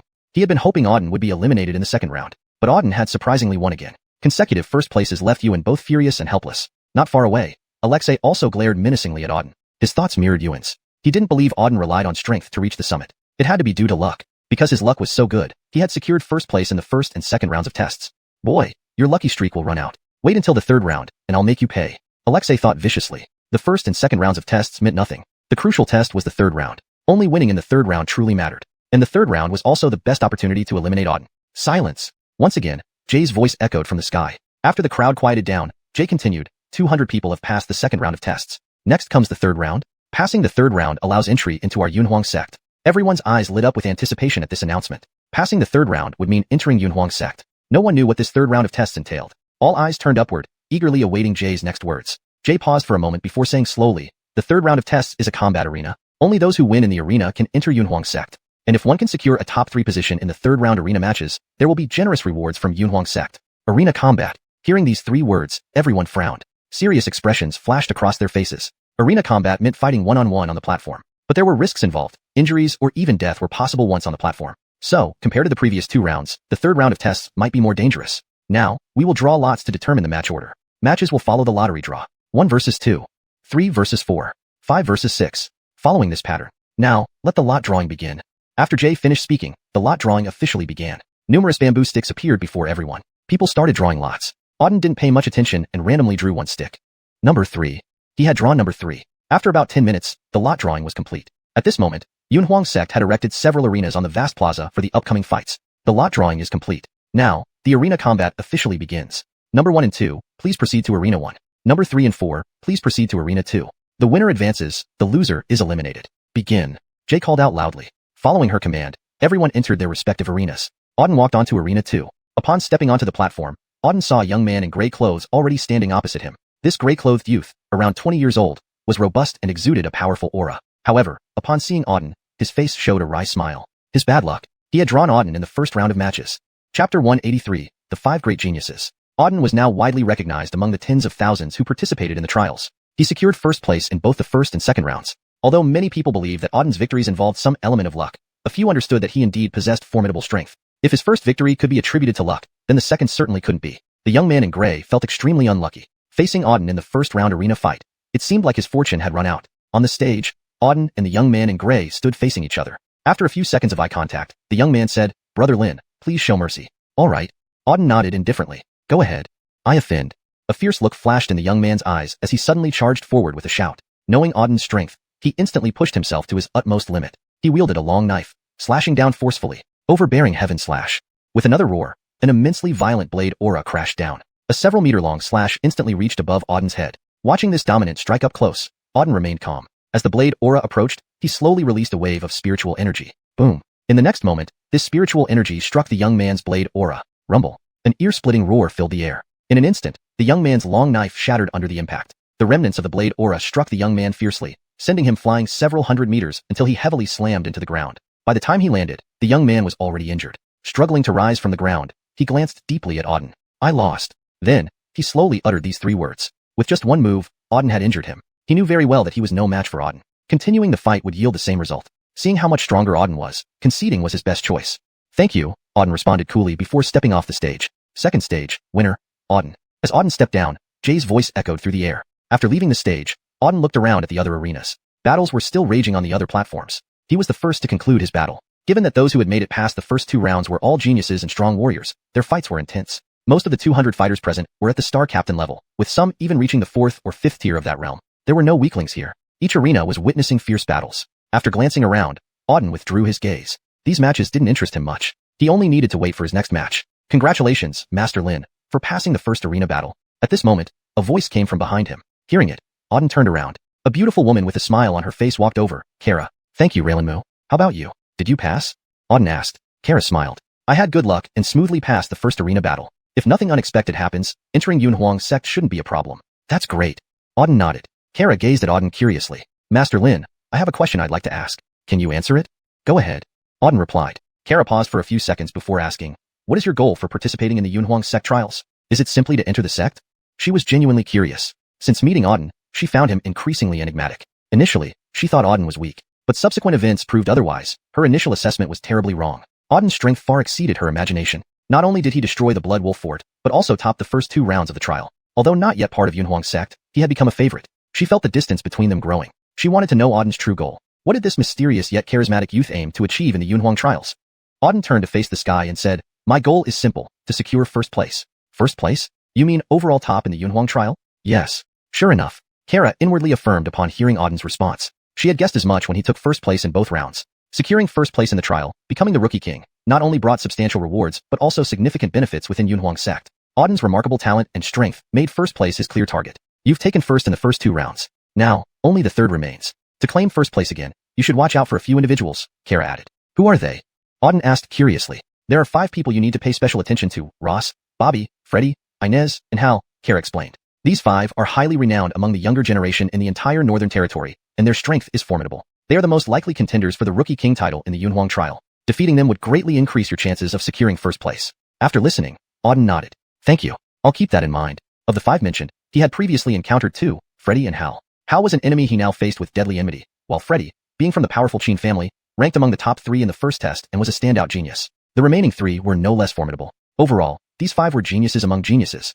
Chapter 184. The Elder appears. He wanted to come first in this Yunhuang testing. These 5 individuals would be his greatest opponents. Especially Hal. Prior to this, he had already clashed with Hal. Now, if they were to meet on the platform, it would certainly end only when one of them was dead. Just wait. I'll take care of all you trash one by one, Auden said coldly. After a while, the first round of the platform battles ended entirely. Immediately after, the second round commenced. Auden went straight up onto the platform. This time, his opponent was a young man in blue. The blue-clothed youth was about 24 or 25 years old, holding a long sword with a sharp gaze and an arrogant expression. When he saw Auden, a disdainful look appeared on the corner of his lips. Auden, you managed to place first in the first 2 rounds of tests. If I defeat you today, then I will become renowned throughout Yunhuang's sect. Everyone in the whole Yunhuang sect will know my name, Adamir. The blue-clothed youth stared at Auden, loudly declaring, is that so? If you want to step on me to rise to prominence, let's see if you have what it takes, Auden replied coolly, looking at the blue-clothed youth. Humph. The blue-clothed youth scoffed and said, you're nothing but trash at Star Commander 3rd rank. I'm a whole rank higher than you. Defeating you is as easy as turning over my hand. You are definitely going to lose this battle. Well, enough chatter. Let's go. Auden didn't feel like wasting more words and acted immediately. Humph, waste of time. Watch me defeat you. The blue-clothed youth scoffed again, stepping forward rapidly and charging towards Auden. The blue-clothed youth was very fast, appearing in front of Auden in just a moment. Then, he threw a punch. The punch's energy fiercely struck toward Auden. Crazy Dragon Fist. A shadow of a dragon vaguely surged as the fist arrived. Seeing this incoming punch, Auden stood there motionless. Just as the fist's glow reached him, Auden finally waved a palm. In the next instant, the fist mark collided fiercely with the palm mark. Boom. With just a single strike, the blue-clothed youth's punch was shattered into pieces. After the fist's glow fragmented, Auden's palm struck the blue-clothed youth. Bang! With a single palm strike, the blue-clothed youth was sent flying hundreds of meters away, directly falling off the platform. Upon hitting the ground heavily after falling from the platform, he spat out blood and fainted. Defeated in one move, left gravely injured. Garbage. Auden glanced coldly at the barely alive blue-clothed youth sprawled on the ground, spitting out 2 words. To think this kind of trash wanted to step on him to rise. Truly tired of living. Afterwards, he walked down from the platform. Everyone around looked at Auden with wary eyes. In 2 consecutive matches, Auden defeated his opponent with just 1 move. Everyone felt that Auden was far stronger than they had imagined. This person who consecutively came first in both the first and second rounds perhaps wasn't just lucky. Following that, the battles continued. At this time, on a mid-mountain slope of Xuanhuan sect, 2 people were intently watching the competition of freshman disciples below on the platform. One was an elder, the other a youth. The youth was none other than Jay. As the elder watched the competition of the disciples below, he asked, "Tianlan, has anyone particularly outstanding shown up in this year's Xuanhuan test?" Jay bowed and replied, "Elder, a few new recruits performed quite well, like Freddy, Hal, and others. Their strengths are impressive. But among them, one person caught my attention." "Strange? How strange?" the elder asked, puzzled. Jay explained, "This individual isn't strong. He's only at the Star Commander 3rd rank. This rank puts him almost at the bottom among all the new participants. But it's precisely this guy who placed first in both the first and second rounds of tests, especially the gravity staircase test where he climbed up to the 999th level, which is terrifying." Hearing Jay's words, the elder's pupils sharply constricted. "Tianlan, did you say that this fellow made it to the 999th level?" "Yes." Jay nodded. "How is that possible?" The elder was internally shaken. Since the establishment of Xuanhuan sect, no one had ever managed to climb up to the 999th level during the gravity test. And this kid managed to reach the 999th level. This meant that this kid definitely had top-tier physical qualities. Moreover, according to Jay, this guy obtained first place in both the first and second rounds. That made him even rarer. After some thought, the elder solemnly said, "Do you think this person is a top genius?" Jay shook his head. "I don't know, elder. From his performance, he's absolutely not ordinary. But his strength is merely Star Commander 3rd rank, which doesn't qualify for the status of a genius." The elder nodded. "Indeed, Star Commander 3rd rank couldn't possibly link to the word genius. Where is the person you spoke of? Point him out to me." The elder asked. "He is right there," called Auden. The elder pointed to Auden's position. The elder also turned to look and instantly saw Auden sitting cross-legged on the ground. Upon seeing Auden, the elder slowly mobilized his spirit sense, beginning to probe Auden's body. However, upon initial probing, the elder immediately sensed something wrong. Upon nearing Auden's body with his spirit sense, he astonishingly found that his spirit sense was completely absorbed. Around Auden's body, there seemed to be an inexplicably powerful energy. It absorbed all the spirit sense released by the elder. How is this possible? With his strength, how can he absorb my spirit sense? The elder's eyes filled with shock. A Star Commander 3rd rank could swallow his spiritual awareness. This had never happened before. Interesting. It seems this kid's body indeed has its peculiarities, the elder murmured with interest creeping onto his face. Beside him, Jay asked, "Elder, have you seen anything?" The elder calmly shook his head. "Can't tell. This boy either is just an ordinary warrior, or he's a top genius. Tianlan, if he encounters any issues in the upcoming tests, let me know immediately, understood?" "Yes." Jay nodded. Subsequently, the elder turned and left. Jay kept his gaze fixed on Auden below, his eyes flashing with curiosity. "What secret do you hide within your body?" Jay muttered to himself. After approximately half a day, the platform battles had reached their final moments. After several consecutive rounds, less than 10 people remained. Chapter 185, Top 10 Warriors. All others were eliminated. These 10 individuals were the top 10 in this Xuanhuan test, and they were the most powerful and outstanding among all the young participants. Each one of them was a top-tier genius. Now, we will begin the contest for the top 3. Anyone who manages to place within the top 3 will receive a heavy reward from Xuanhuan sect, Jay announced loudly. The 10 people on the stage all nodded. These 10 people all exuded formidable auras. Auden was one of these 10. Making it into the top 10 wasn't very difficult for him. Although his realm was not high at Star Captain level 3, his true strength was not inferior to any of those present.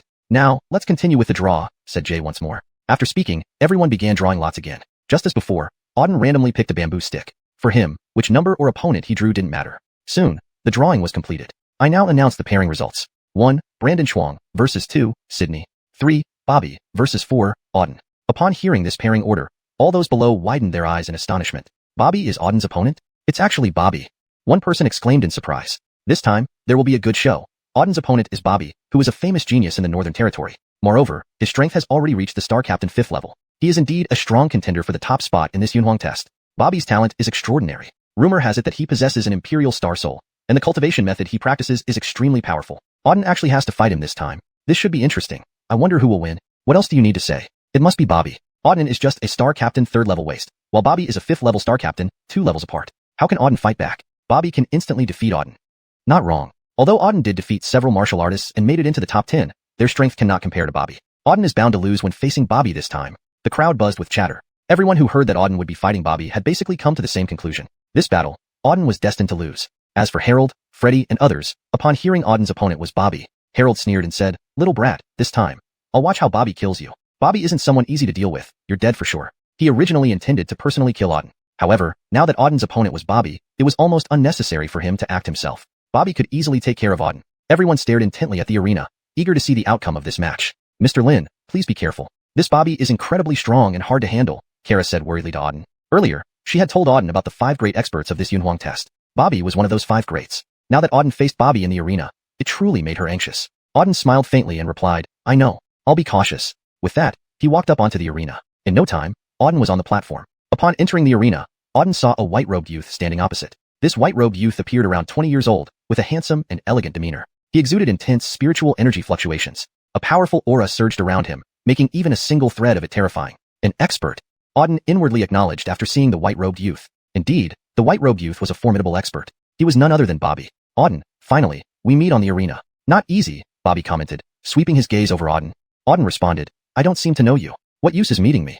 Bobby replied, you were first in both the first and second rounds. I've heard much about you and am eager to spar with you, to see just how strong you are. The previous times, we couldn't meet. Now, in the top 10 competition, encountering you is perfect. In this battle, I must know your true strength. With that, Bobby emitted an immensely powerful battle intent. The air roared as waves of terrifying force radiated from Bobby. Auden felt the entire arena trembling. Not affected by Bobby's overwhelming power, Auden calmly stated, I've heard you're one of the 5 geniuses of this xuanhuan test and a strong contender for the newcomer king. Since we met on the arena, it's fitting. Let me see your strength and how powerful you really are.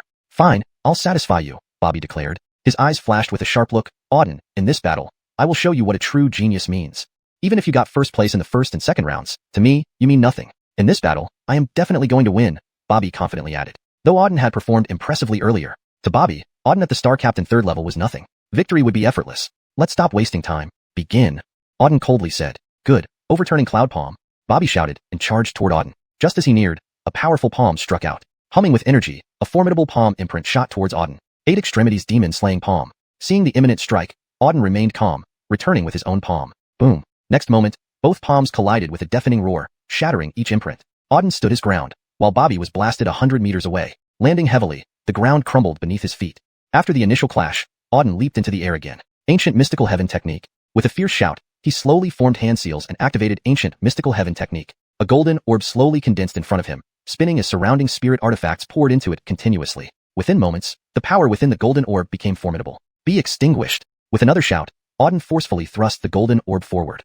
Chapter 186, Instant Kill Singji. Seeing the golden orb in the air filled with immense power, Bobby's expression changed drastically. A look of extreme shock flashed across his eyes. Sky Punishment Sword Beam. Bobby let out a sudden shout. He pulled out a blood-red longsword and swung it fiercely towards the golden orb mid-air. From the Crimson Sword emerged a several meter-long Crimson Sword Beam. The Crimson Sword Beam was extremely powerful. Boom. In the next moment, the Crimson Sword Beam struck the golden orb abruptly. Another deafening boom echoed through the air. The golden orb and the Crimson Sword Beam continuously confronted each other. The two forces were heaven-shaking. Unstoppable power surged endlessly around. Under the impact of these two forces, the entire platform shattered violently. Crack.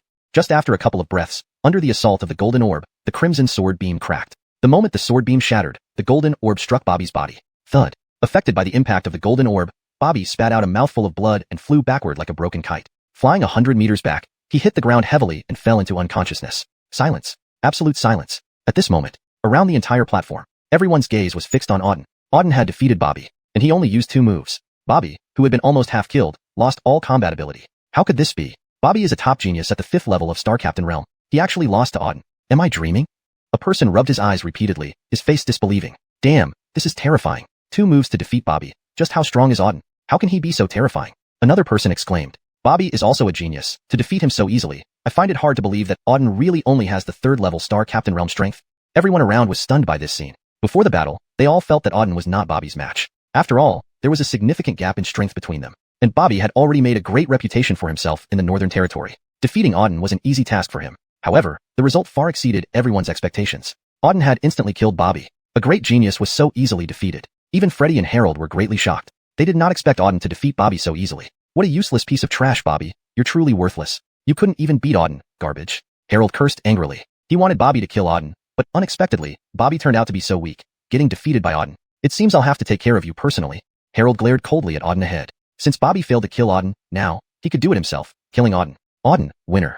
After a long period of shock, Jay announced the result. Subsequently, Auden walked down from the platform. Once Auden descended from the platform, all those below spontaneously cleared a path for him. Everyone looked at Auden with respectful gazes. If they had any doubts about Auden before, now, they were truly convinced. Easily defeating Bobby was enough proof of how terrifying Auden's strength was. Auden ignored everyone's gazes and calmly walked to an empty area, quietly waiting for the next round. Master Lin, congratulations on making it to the top 5. At this moment, Kara came over with a delighted expression. Thank you. Auden nodded. Kara said, Master Lin, I never expected you to defeat Bobby so easily. He was one of the top contenders for the Novice King title this time in the Yuan test. To defeat him so effortlessly, you're amazing. Her eyes shone with admiration. Indeed, Auden was too strong. She was dumbfounded as she watched the fight from below. Defeating Bobby so effortlessly was unimaginable. Auden smiled and said, it's just Bobby, nothing special. You can wait and see more drama. Although Bobby had some strength, he meant little to Auden's current self. Auden's targets were geniuses like Freddy and Harold. Defeating Bobby didn't matter much. Only by defeating Freddy and Harold and winning first place would he achieve something. Kara firmly said, Master Lin, I believe you will succeed. You will definitely be the top one in this Yuan test. I hope so, thank you. I need to meditate now. Finishing, Auden closed his eyes and began meditating while preparing for the next battle. Kara stared at Auden, her eyes filled with affection. This person whom she met by accident continued to surprise her. Now, she even felt she couldn't leave Auden. Just seeing Auden made her very happy. Stefani, I passed the test and entered Yunhuang's sect as well. We can practice together again in the future. At this moment, Bohan walked over excitedly. Oh, congratulations. Kara replied coldly without even looking at him. Her gaze was always on Auden. Seeing this, Bohan clenched his fists tightly, staring at Auden with intense hatred. Stefani, Auden is just an outsider we coincidentally met. Why do you seem so concerned about him now? Bohan asked. Kara replied coolly, Auden saved us before. He's our friend. It's normal for me to care about him. What's wrong with that? Bohan sneered. I feel your concern for him goes beyond that of an ordinary friend. Your care for him has surpassed what friends usually do. Stefani, are you falling for him? Hearing this, Kara blushed and snapped, Bohan, don't talk nonsense. Auden and I are just friends. Friends? If it were only friendship, that would be better. Remember, Stefani, you belong to me. No one can snatch you away. Whoever tries to take you from me, I'll kill him mercilessly. Bohan spoke menacingly before turning away. How bizarre. Kara shook her head, feeling that Bohan's words were nonsensical, but thinking of Bohan's words about liking Auden. Her cheeks reddened again. Looking at Auden, Kara's heart started beating rapidly. On the platform, the battle continued. Chapter 187, Bold and Reckless. After nearly 2 hours of combat, this round of the arena battles was essentially over, and when this round of battles concluded, only 4 people remained on the platform, including Auden. That made 5 individuals. These 5 were the top 5 in this year's Yunhuang testing. Now I announce that the top 5 in the Yunhuang testing have emerged. They are Ross, Freddy, Inez, Hal, and Auden. At this moment, Jay announced loudly from above, revealing the names of the top 5. Upon hearing the names of these 5, the expressions of the crowd below were somewhat peculiar. Among these 5, Ross, Freddy, Inez, and Hal were all top geniuses from the northern region. They had already gained significant fame before this event. They were also strong contenders for the title of Newcomer King. Only Auden was previously unknown. Originally, it should have been Bobby entering the top 5. However, Auden defeated Bobby, replacing him as one of the top 5. Auden could be considered the biggest surprise. Among these 5, only Auden was the weakest. The other 4 were all at least 5th rank star marshal level. Some had even reached the 6th or 7th rank star marshal level. Only Auden was at 3rd rank star marshal level, a considerable gap from the other 4. However, after witnessing Auden's battle with Bobby, no one dared to underestimate him. Auden's strength far exceeded his displayed cultivation level. Jay's gaze swept across the 5 of them. Finally, he said, you 5 are the top 5 in this year's Yunhuang testing. Now comes the first place competition. Similar to previous rounds, you will draw lots to choose your opponents, but in this round, one person will be skipped, and whoever draws the skip gets direct promotion. The one who draws number 5 will not need to fight and advance directly. Now, let the drawing begin. After Jay finished speaking, the 5 began drawing lots. Auden casually picked a bamboo stick. Number 5. Upon seeing the bamboo slip in his hand, Auden's expression remained calm. He had drawn number 5, the by lot. This meant he did not need to fight this round and would automatically advance. What great luck for this waste of space, Hal muttered coldly, glancing at Auden's number 5 lot. Hearing this, Auden glanced at Hal and said, What? Are you Bufu? Note, Bufu is a Chinese term that doesn't have a direct one-word English equivalent. In this context, it means not convinced or Bufu Chi, which implies Bufu Chi. Being Bufu Chi means being Bufu, unconvinced, and feeling indignant or Bufu Chi. A more natural English expression would depend on the exact nuance intended. Here, I'll adjust it for better fluency. Revised. Hearing this, Auden glanced at Hal and said, What? Are you unconvinced? Hal snorted and replied, Even if you're lucky, so what? Sooner or later, you'll face me. Waste, if I catch you on this platform, I'll make you wish you were dead. Is that so? Auden sneered and retorted, Why wait? Let's do it now. With that, Auden addressed Jay above, Brother Zhao, I forfeit my by lot. In this match, I challenge Hal. What? Upon hearing Auden's words, everyone around instantly froze in shock. All eyes stared at Auden in disbelief. Auden had actually opted to forfeit his by lot to challenge Hal. It was important to note that drawing a by lot guaranteed a spot in the top 3. The top 3 in the Yunhuang testing came with substantial rewards. Auden could easily enter the top 3 without fighting. It was an excellent opportunity. But now, Auden chose to forfeit the by lot. It was madness. Above, Jay also paused for a moment before staring intently at Auden and asking, Auden, are you sure you want to forfeit the by lot and fight Hal? Yes. Auden nodded. Jay nodded and said, All right, since you've decided, we'll follow your choice. You give up the by lot and fight Hal. Winner advances, loser is eliminated. Thank you, senior brother. As soon as Jay finished speaking, Auden leaped onto the platform. On the platform, Auden's gaze swept down at Hal, coldly saying, "Come on up, trash." Damn it. Hearing Auden's words, Hal was enraged. His eyes locked firmly on Auden on the platform, filled with intense killing intent. Auden had given up the by-lot to challenge him directly. It was as if he didn't take him seriously at all. At this moment, Hal was filled with overwhelming rage. "Little brat, I swear, I will kill you today." With a roar, Hal jumped onto the platform. On the platform, Auden and Hal's gazes met. Their eyes were filled with intense hostility. Two powerful auras surged from their bodies, colliding against each other. Even before the battle began, their auras were already clashing. Hundreds of meters around them were filled with their immense presence. Below, everyone felt the terrifying aura emanating from the two men, wide-eyed with astonishment. Before the actual fight started, it was already this terrifying. Once the battle began, it would likely be even more intense. "Do you think who among the two will win?" One person, looking curiously at the two on the platform, asked. "I feel that Hal should be stronger." Although Auden is impressive, Hal hails from the Situ family and possesses their bloodline, making him superior to Auden. That's right. The Situ family's bloodline gives exceptional combat power, and Hal, being a direct descendant, is far stronger than Auden in terms of strength, bloodline, and cultivation level. Auden is bound to lose. Indeed, I think Hal will win, and once he does, he will undoubtedly kill Auden. Auden is as good as dead if he loses.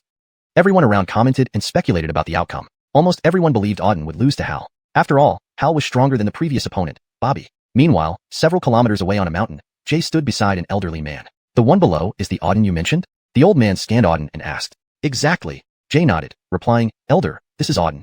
The old man squinted and remarked, "This kid is quite bold to challenge Hal. The Situ family isn't easy to deal with, especially with their powerful bloodline. This boy indeed has some guts, but challenging Hal at this point shows a lack of understanding of his limits."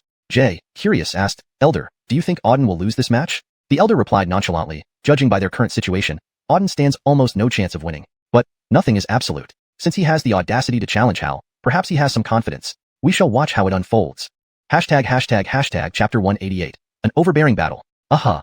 Jay nodded as well. In fact, ever since the Xuanhuan test began, he had been closely watching Auden. Every move and action of Auden was under his observation. From the first round to the second round, from the Xuanhuang secret realm to the gravity steps, Auden's performances were always remarkable. During the third round arena battles, Auden repeatedly knocked out opponents in one move. Not long ago, even Bobby was defeated by Auden. All this proved that Auden was a top-notch genius. Now that Auden had challenged Hal on his own initiative, it made him sweat bullets. If Auden lost, he would certainly be killed by Hal. Such a talent, dying at Hal's hands, would indeed be a great pity. However, since this challenge was initiated by Auden himself, there was nothing to do but watch the situation unfold. Boom. At this moment, a loud noise erupted from the arena. Soon after, an overwhelming surge of spirit energy continuously poured forth from the arena. This violent force surged madly towards all directions. Feeling this powerful spiritual energy, everyone looked up toward the arena. Where their gazes fell, they saw the terrifying power unleashed by Auden and Hal colliding fiercely together. The immense forces shook heaven and earth, spreading unceasingly. Boom. Following the loud crash, the two forces dispersed simultaneously. Auden and Hal each retreated several steps backward.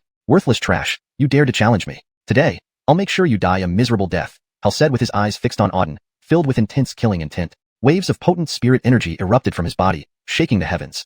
Auden sneered and said, "You deserve it? Worthless trash, today, I will show you what a true genius looks like. A mere star marshal third-level trash trying to act tough before me. I'll exterminate you in one move. Auden, today, you will die." With a shout, Hal leaped up, quickly rushing towards Auden. In a flash, he arrived before Auden. Furious Sky Fist. Upon appearing, Hal hurled a mighty punch. A blood-red fist glow condensed in midair. Next, the blood-red fist light slammed down. 8 Desolation's extermination palm. Without retreating, Auden met it with a palm strike. Bang! The next moment, the two colossal forces collided violently in midair. The entire arena shook dramatically. Both forces were extremely powerful, intersecting continuously on the arena stage. Each collision brought about a deafening roar. After dozens of breaths, only a resounding boom was heard. Both forces shattered simultaneously. Step, step, step. Impacted by the colossal force, Hal retreated several dozen meters backward. Auden also stepped back twice. But then, he smirked coldly, lightly tapping his foot on the ground, and once again shot forward, charging towards Hal opposite. Scarlet Flame Explosive Fire Fist. Mid-air, Auden channeled the Scarlet Flame Explosive Fire Fist. A fiery fist glow condensed in midair, smashing heavily downwards towards Hal below. Divine Spirit Shield. Hal's expression remained icy as he slowly formed hand seals. A purple defensive shield appeared around his body. Humming. The purple defensive shield wrapped entirely around his body. The fiery fist glow struck the purple defensive shield. The shield shook fiercely but did not break. Trash. Hal stared disdainfully at Auden. "Your lousy strength can't even break my defensive shield. You're far too weak to defeat me." Auden laughed coldly, saying, "Why are you in such a hurry? The battle has just begun. Wait until later, see how you remain arrogant." Hal roared, "There's no need to wait. I'll kill you now." Finished speaking, Hal pressed his palms together, a purple light slowly swirling within them. Moments later, a purple sword materialized in his hands. The instant the purple sword appeared, an overpowering sword intent engulfed the entire arena. The terrifying sword intent was overwhelming. Supreme Heaven Undying / Die. Hal roared loudly, pressing his palms together and chopping down ferociously with the sword. In midair, a tens of meters long purple sword beam condensed. The purple sword beam slashed down harshly, instantly arriving above Auden's head. Seeing the purple sword beam in midair, Auden's expression turned icy, and he slowly formed hand seals. Ancient Supreme Heaven Technique. A golden orb slowly appeared before him. The golden orb continued spinning, drawing all surrounding spirit energies into it. In a short while, the energy contained within the golden orb reached an incredibly terrifying level. Die. At this moment, Auden forcefully pushed out the golden orb condensed by the ancient Supreme Heaven Technique. Golden radiance flashed through the heavens instantaneously. Meanwhile, Hal's fatal slash also came down from midair. Buzz. The purple sword beam rapidly approached. The golden orb smashed upward. The next moment, the purple sword beam and the golden orb collided violently. Boom.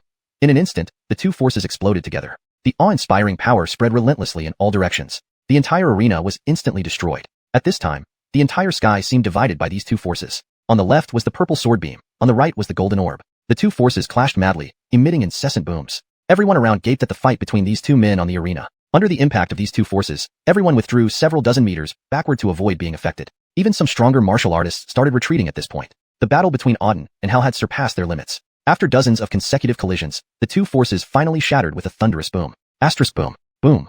Asterisk after two deafening explosions, the forces dissipated simultaneously. Once the energy faded and the dust settled, everyone immediately looked toward the arena to find out the aftermath of this shocking clash. Soon, people noticed the situation on the arena. Seeing the condition on the arena clearly, everyone froze. Within sight, both Auden and Hal stood on what had become ruins of the arena. But their situations were completely different. Auden stood upright, sharp-eyed, with potent spiritual energy fluctuating strongly around him. Strong spiritual energy covered the entire arena. In contrast, Hal was entirely different.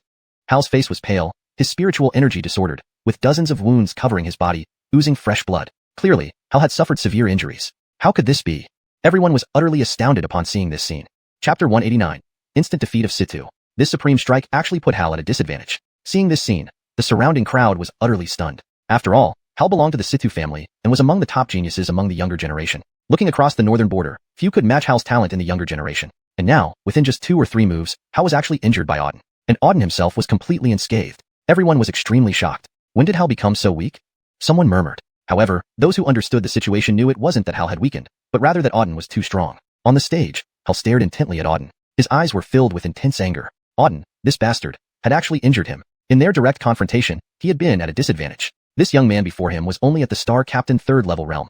How could he possess such formidable strength? You've hidden your strength, Hal glared at Auden and said harshly. Auden sneered. I thought you were strong. Turns out you're just a waste. With this level of strength, you dare to be arrogant in front of me? Who gave you that confidence? You. Hearing Auden's words, Hal immediately flew into a rage. He stared straight at Auden, his eyes brimming with intense killing intent. Little brat, do you really think you can defeat me? Let me tell you, you're far from it. I was just playing with you earlier. If I used my full strength, you would already be dead. Is that so? Then bring out your full strength and let me see just how strong you are, Auden replied coldly. Fine, if you want to die, I'll help you achieve it. Hal roared and leaped into the air once again. In midair, he slowly formed hand seals. As he completed the seals, the sky above him suddenly turned pitch black. The darkened sky radiated a destructive force. Terror-inducing magic power surged from Hal's body. Chaotic energy fiercely surged around him. Black dragon transformation. Moments later, a roar erupted from Hal's mouth. Subsequently, a pitch-black dragon flew out from his body. The black dragon wildly spiraled in the air. Everywhere it passed, space trembled faintly. The tens of meters long dragon's body contained the power to destroy heaven and earth. It's the Situ family's black dragon. Seeing the black dragon in the sky, everyone below widened their eyes in shock and stared at the black dragon in the sky with fear. According to legend, during ancient times, the Situ family signed a pact with a terrifying black dragon. All members of the direct Situ bloodline can summon this dragon for attack. The black dragon's power is immense, bringing endless slaughter wherever it appears. Someone muttered. The Situ family became famous in the northern border because of this dragon bloodline. The black dragon has become their star soul. After releasing the black dragon, their strength multiplies. That's what truly makes the Situ family terrifying. I've only heard rumors about the Situ family having a black dragon but have never seen it in person. Now, I finally witness it. I didn't expect Auden to force Hal to deploy the black dragon. It's incredible. After deploying the black dragon, Hal's strength increases exponentially. The current Hal far surpasses his previous self. Auden may find it difficult to handle him now, and that black dragon is extremely terrifying as well. The spectators chattered incessantly. All eyes were on Hal and the black dragon in the sky. After releasing the black dragon, the entire sky was filled with terrifying magical power. Hal floated in midair, his eyes crimson red. Waves of killing intent continuously surged from him. Auden, forcing me to deploy the black dragon. Very good. You're the first one to make me do so. Today, I will make you die under the black dragon's hands, showing you just how terrifying the Situ family's black dragon is. Hal, his bloodshot eyes fixed on Auden, said fiercely. Black dragon. Auden's gaze also swept over the vast black dragon in the sky. The black dragon was enveloped in a powerful demonic aura, emanating a terrifying force. Clearly, this black dragon was very powerful. I didn't expect such a trash to harbor such a black dragon inside him. Auden gazed at the black dragon in the sky, his eyes cold. No wonder he was so arrogant. Harboring such a beast gave him capital for arrogance. Above, Hal growled, Auden, now I will have my black dragon devour you, tearing you into pieces. As soon as he finished speaking, Hal formed hand seals and controlled the black dragon to charge towards Auden ruthlessly. Roar. In the sky, the black dragon let out a loud roar before its massive body fiercely rushed towards Auden. In an instant, the black dragon reached Auden, opening its enormous mouth and biting down at him. The black dragon intended to swallow Auden whole. Beast, do you think you can eat me? Why don't you check if your teeth are sharp enough? A fierce expression flashed across Auden's eyes, followed by the slow circulation of the Azure Dragon's star soul within him. Azure Dragon's wrath. With a shout, an Azure Dragon emerged from Auden's body. Buzz. The Azure Dragon circled around Auden before fiercely charging at the black dragon in midair. Boom. In the next moment, the Azure Dragon and the black dragon collided violently. The entire sky shook. Rampaging force surged in all directions.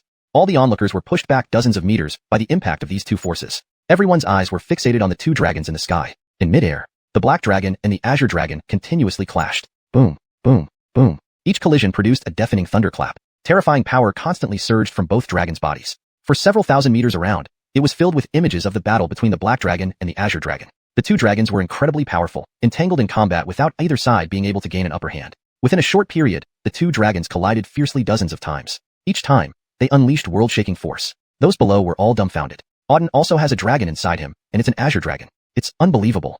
One person watched the Azure Dragon in awe. Auden's Azure Dragon and Hal's black dragon inside are completely different. Hal's black dragon has always been hidden in his body, inherited from his family's bloodline. Auden's Azure Dragon is a supreme star soul. Though both are dragons, there are significant differences. A more experienced martial artist noticed the difference and muttered.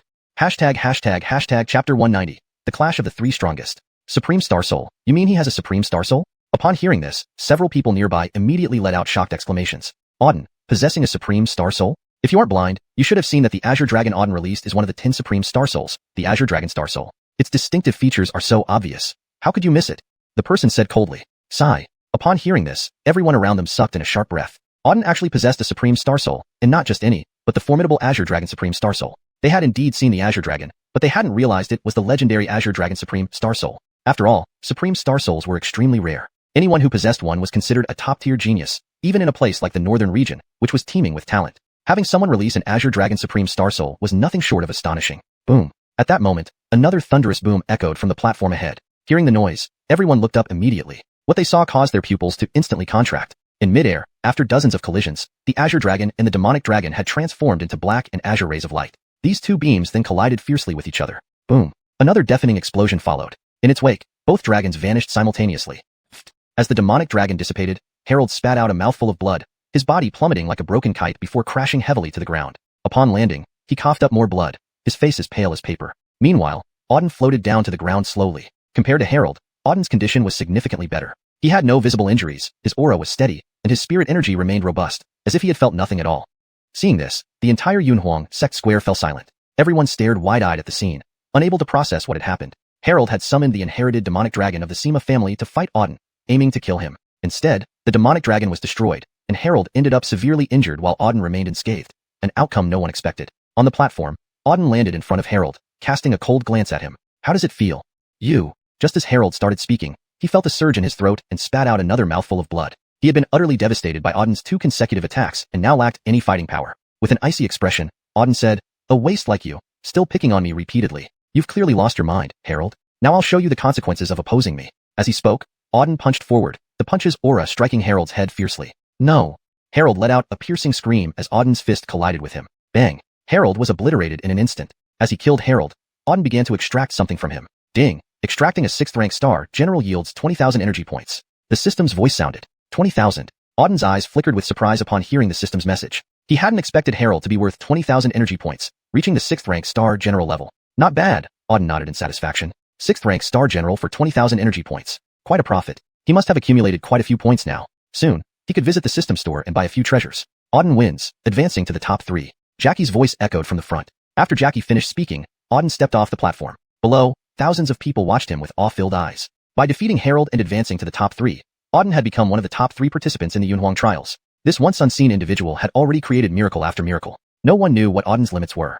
Walking to a secluded spot, Auden sat cross-legged to meditate. Despite winning against Harold, the battle had taken its toll on him. Although Harold was no match for him, he did possess some capabilities, especially the demonic dragon, which wielded terrifying power. Killing Harold had also resulted in some spiritual energy loss, so he needed to recover first. More intense battles awaited him. Currently, he had only made it to the top 3, and he still had 2 more fights to secure the top spot. It was unknown who his next opponent would be. With that thought, Auden closed his eyes. Meanwhile, on the platform, the battles continued. Ross and Freddy faced each other there. Both were top-tier geniuses of the northern region. Freddy belonged to the Qin family, the second most powerful clan after the 3 top forces in the northern region. Each member of the Qin family possessed formidable strength. Freddy himself was a core member of the Qin family, making him immensely powerful. Ross, on the other hand, was an independent cultivator. Although a loner, his strength matched Freddy, reaching the 6th rank star general level. At the 6th rank star general level, Ross was among the strongest participants in the Yunhuang trials and one of the leading contenders for the new king title. Standing opposite each other on the platform, Ross and Freddy emitted pure spiritual energy waves from their bodies without moving. Crack, crack, crack.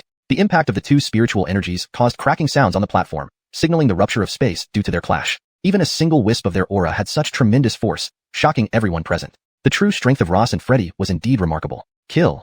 Suddenly, Ross shouted and rushed toward Freddy like a bolt of lightning, appearing in front of him almost instantly. Shin Tian Palm. Upon appearing, Ross yelled again, striking with a powerful palm. The surrounding spiritual energy condensed into this one palm strike, unleashing earth-shattering power. Chapter 191. Invincible Strength. The overwhelmingly powerful palm strike instantly reached Freddy's front. The crowd below, watching Ross's palm strike released on the platform, widened their eyes, shock flickering in them. Ross truly lives up to being a genius of the northern frontier's wandering cultivators. This single palm's power is enough to annihilate anyone below the 5th rank star captain. I wonder how Freddy will deal with this. A person muttered beside him. Others also looked at Freddy on the platform with curious expressions, eager to see if he could handle Ross's domineering strike. Buzz. It seemed as though the strike was about to hit Freddy. However, facing this formidable attack, Freddy remained motionless. Only when the palm approached him did a look of disdain flash across his eyes. Paltry skills. With a cold snort, Freddy casually waved out a strand of spirit energy. Boom. This blood-colored spirit energy smashed into Ross's palm imprint in midair. Crack. In an instant, Ross's domineering palm shattered. Simultaneously, Ross flew backward like a broken kite. Bang. Landing heavily on the ground. Ross spat out blood and was instantly gravely injured. Seeing this scene, the crowd was completely stunned. Freddy had defeated Ross in one move. Ross's terrifying palm strike was easily shattered by Freddy, who then injured him. Whoosh. At that moment, Freddy appeared again before Ross. Die. Freddy barked fiercely, kicking Ross off the platform. Ross, already severely injured, fainted upon hitting the ground from the force of Freddy's kick. Silence. Complete silence enveloped the area. The entire square was shocked. Countless eyes were fixed on Freddy on the platform, filled with awe. Freddy had killed Ross in one move. Moreover, he directly inflicted grievous injuries on Ross. After all, Ross was a 6th-rank star captain expert, a very powerful existence among the younger generation of the northern frontier. Yet now, Freddy had killed him in one move, leaving him near death. How is this possible? Freddy, what realm has he reached, to be able to kill Ross so effortlessly? Too terrifying. One person widened his eyes in astonishment. Ross is already very strong, but Freddy is even stronger. From this battle, it's evident that Ross and Freddy aren't on the same level. Too strong. These two are both geniuses, but Freddy is clearly more outstanding, far surpassing Ross. If I'm not mistaken, the champion of this Yunhuang test should be Freddy. Definitely Freddy. No one can match his strength. Everyone began discussing amongst themselves, astonished by Freddy's displayed prowess. Having witnessed this battle, they mostly confirmed that Freddy would undoubtedly be the first-place winner. No one could defeat Freddy. Freddy, victorious. At this moment, Jay announced the result. Freddy stood arrogantly on the platform, disdain clear in his eyes. These weaklings were no match for him. The title of newcomer king was his to take. There was still Auden. Freddy's gaze turned towards Auden nearby. Scanning Auden, a sinister smile spread across his lips. Next battle, he would finish Auden. This kid had been hogging his limelight too much. This time, he must die. Auden, originally practicing, felt a chilling aura emanating from the platform. He looked up and saw Freddy emitting killing intent towards him. Auden frowned. He didn't have any conflict with Freddy, yet Freddy harbored intense animosity towards him for some unknown reason. As for Freddy defeating Ross, Auden couldn't care less. Battles of others meant nothing to him. His goal was the first place. Quiet. At this moment, Jay's loud voice silenced everyone. When everyone quieted down, Jay announced solemnly, "Now I declare that the top 3 of this Yunhuang test are Freddy, Catalina, and Auden.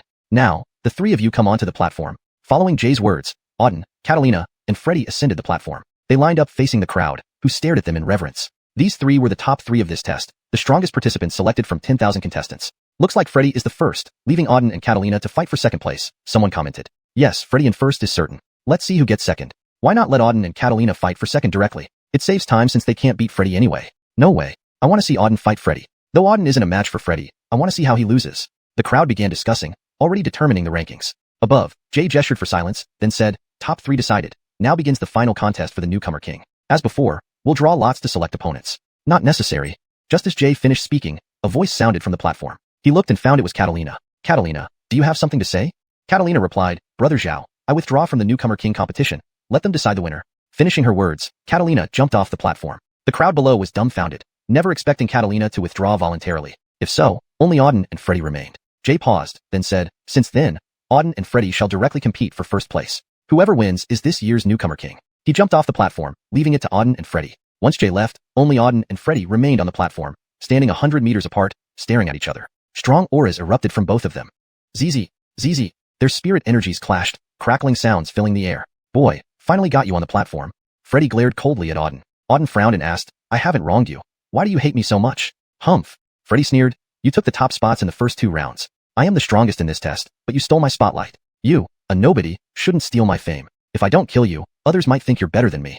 So that's why." Hearing Freddy's words, Auden understood the intense hostility towards him, because he had stolen Freddy's glory. Indeed, Freddy's tolerance was unusually small, wanting to kill over the past 2 tests which Auden won fairly. Auden calmly said, "If so, you'll be disappointed again. In this 3rd round, you'll lose." "Bullshit." Freddy let out a loud roar, his fierce gaze locking onto Auden. "You think that by defeating that trash, Hal, you can also defeat me? Let me tell you, you're far from it. My strength far exceeds Hal's. Killing scum like you is as simple for me as squashing an ant. You're definitely going to lose this fight. Is that so?" Auden glanced coolly at Freddy and replied, "Not long ago, Hal said the same thing to me. But now, he's dead. Do you think you'll end up like him?" Arrogant. Freddy was enraged. He roared loudly, pointing at Auden. "I'll show you what a true genius looks like right now." Note: the translation maintains the original paragraph structure and line breaks while ensuring natural English flow and coherence with the previous context. Chapter 192 Hidden Strength. As soon as the words left his mouth, Freddy swiftly rushed towards Auden. In a single leap, he instantly reached in front of Auden. He then swung a surge of spiritual energy, which condensed into a blood-red energy sphere. It crashed violently toward Auden. Raging Thunder Palm. Seeing the blood-colored energy sphere before him, Auden met it with a palm. An electrical force began to gather in his palm. Boom. The next moment, the blood-colored energy sphere collided with the palm imprint. The clash of 2 immense forces resulted in a thunderous roar in mid-air. In just an instant, the palm imprint that Auden had formed was shattered. Inferno Fist. The moment the energy dissipated, Freddy let out another explosive shout and leaped into the air, delivering a punch. His fist was imbued with powerful flames. The flame-infused fist radiance illuminated the entire sky. The next moment, the flaming fist headed straight for Auden. This punch was extremely powerful. With one punch, Auden's whole body was locked in place, unable to move. Auden stared coldly at the tyrannical flaming punch descending from the sky. Crimson Flame Explosive Fist.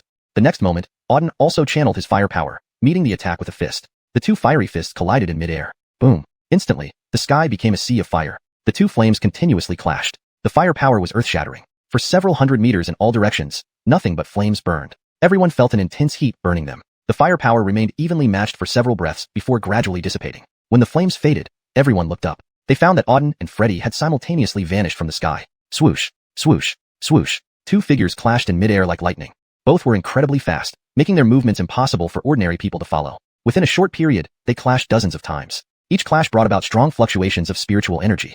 Thousands of meters in the sky were filled with traces of their battle. Fiery energy raged around them. Boom. After several intense clashes, both their bodies suddenly slammed together. Following the explosion, both retreated hundreds of meters apart, landing on the platform. On the platform, Auden and Freddy exchanged glances, their eyes gleaming fiercely. Freddy fixed his gaze on Auden, awe visible in his eyes. "Boy, I didn't expect you to be so strong. Despite being only at the 3rd-level Star Captain realm, your strength is no less than that of a 6th-level Star Captain. No wonder that waste of flesh, Harold, lost to you. You indeed have some talent," Freddy said coldly. He thought that with his strength, he could have killed Auden within moments. But Auden was far stronger than he imagined. Even after more than 10 intense exchanges, he failed to kill Auden. Clearly, Auden's strength was far beyond that of a 3rd-level Star Captain. Auden's expression remained calm. "Harold is indeed a waste, but you are not much different. Didn't you say I was just an ant to you? Now you've been fighting me for this long and haven't killed this ant. Seems you're not much either. Arrogant and ignorant."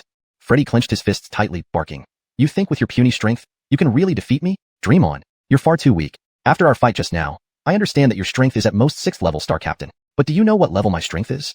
Now, I'll show you my full strength." With that, Freddy soared into the air. A powerful spiritual energy surged out of him. Freddy's strength kept increasing, causing ripples in the surrounding space. Several kilometers around were covered by the energy Freddy released. Within a short time, Freddy's strength multiplied several times over. Below, everyone watched Freddy in shock. During the fight with Auden, Freddy didn't use his full strength. He concealed his true power. Living up to his name, Freddy is still hiding his power. What is his real strength? Is Freddy's strength above the 6th-level Star Captain? That would be terrifying. Tens of thousands of people watched Freddy's rising power. Mouths agape. 6th-level Star Captain was the peak limit for the current Xuanhuan evaluation. Many top geniuses were only at the 6th-level Star Captain realm. Yet, Freddy had hidden his strength all along. Everyone speculated on Freddy's true strength. Boom. After dozens of breaths, a loud roar echoed from the sky. Everyone looked up to see that Freddy's surging spiritual energy had finally stabilized. Now, Freddy was engulfed in terrifying spiritual energy, making those below shiver. Even Jay watched Freddy in astonishment. 7th level Star Captain. Freddy has reached 7th level Star Captain. Heaven. He's actually at 7th level Star Captain, and he's only 20 years old. This strength even surpasses some disciples within Yunhuang sect. Freddy lives up to being a top genius. This strength is truly terrifying. A full level higher puts him a class above other geniuses. Previously, we thought that 6th level Star Captain was very strong for people like Harold and Ross, but compared to Freddy, they are on entirely different levels. Though it's only one level higher, in high-level battles, even the slightest disparity can influence the outcome, let alone a full level. It seems the ultimate winner will still be Freddy. Everyone spoke in amazement at Freddy's revealed power. After all, Freddy's displayed strength was overwhelming. On the platform, Freddy unleashed his full strength, then laughed wildly in the air. Looking down at Auden with arrogance, he said, "Trash, did you see that? This is my true strength. Do you still think you can be my match?" Auden sneered, "I thought you were something special. Turns out you're only 7th level Star Captain. Anyone who doesn't know better might think you're a Star General. Just one level higher. What's there to be proud of?" Upon hearing this, Freddy flew into a rage. "Damn it, you're asking for death," he roared. By releasing his full strength, he intended to intimidate Auden into kneeling and submitting. Then, he planned to slowly toy with Auden, to demonstrate his power to everyone. Unexpectedly, Auden completely ignored him. In an instant, Freddy was enraged. ##### Chapter 193, Total Annihilation of Freddy. "Little beast, even if I've only advanced one level higher than just now, it's more than enough to kill you."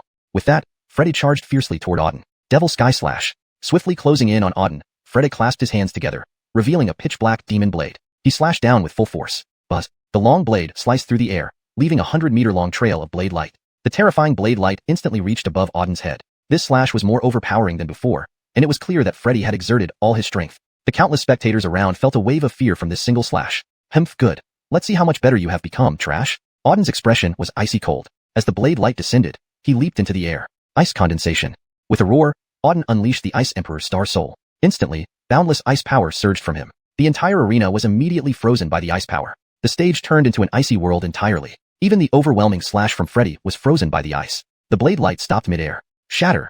But at this moment, Freddy roared again. Following that, crack sounds echoed in the air. Then everyone saw cracks appearing on the ice covering the arena. That overwhelming slash forcefully shattered the ice. Subsequently, the terrifying blade light once again headed toward Auden. "Auden, relying on your ice, you think you can block my attack? Too naive. You will die today without doubt."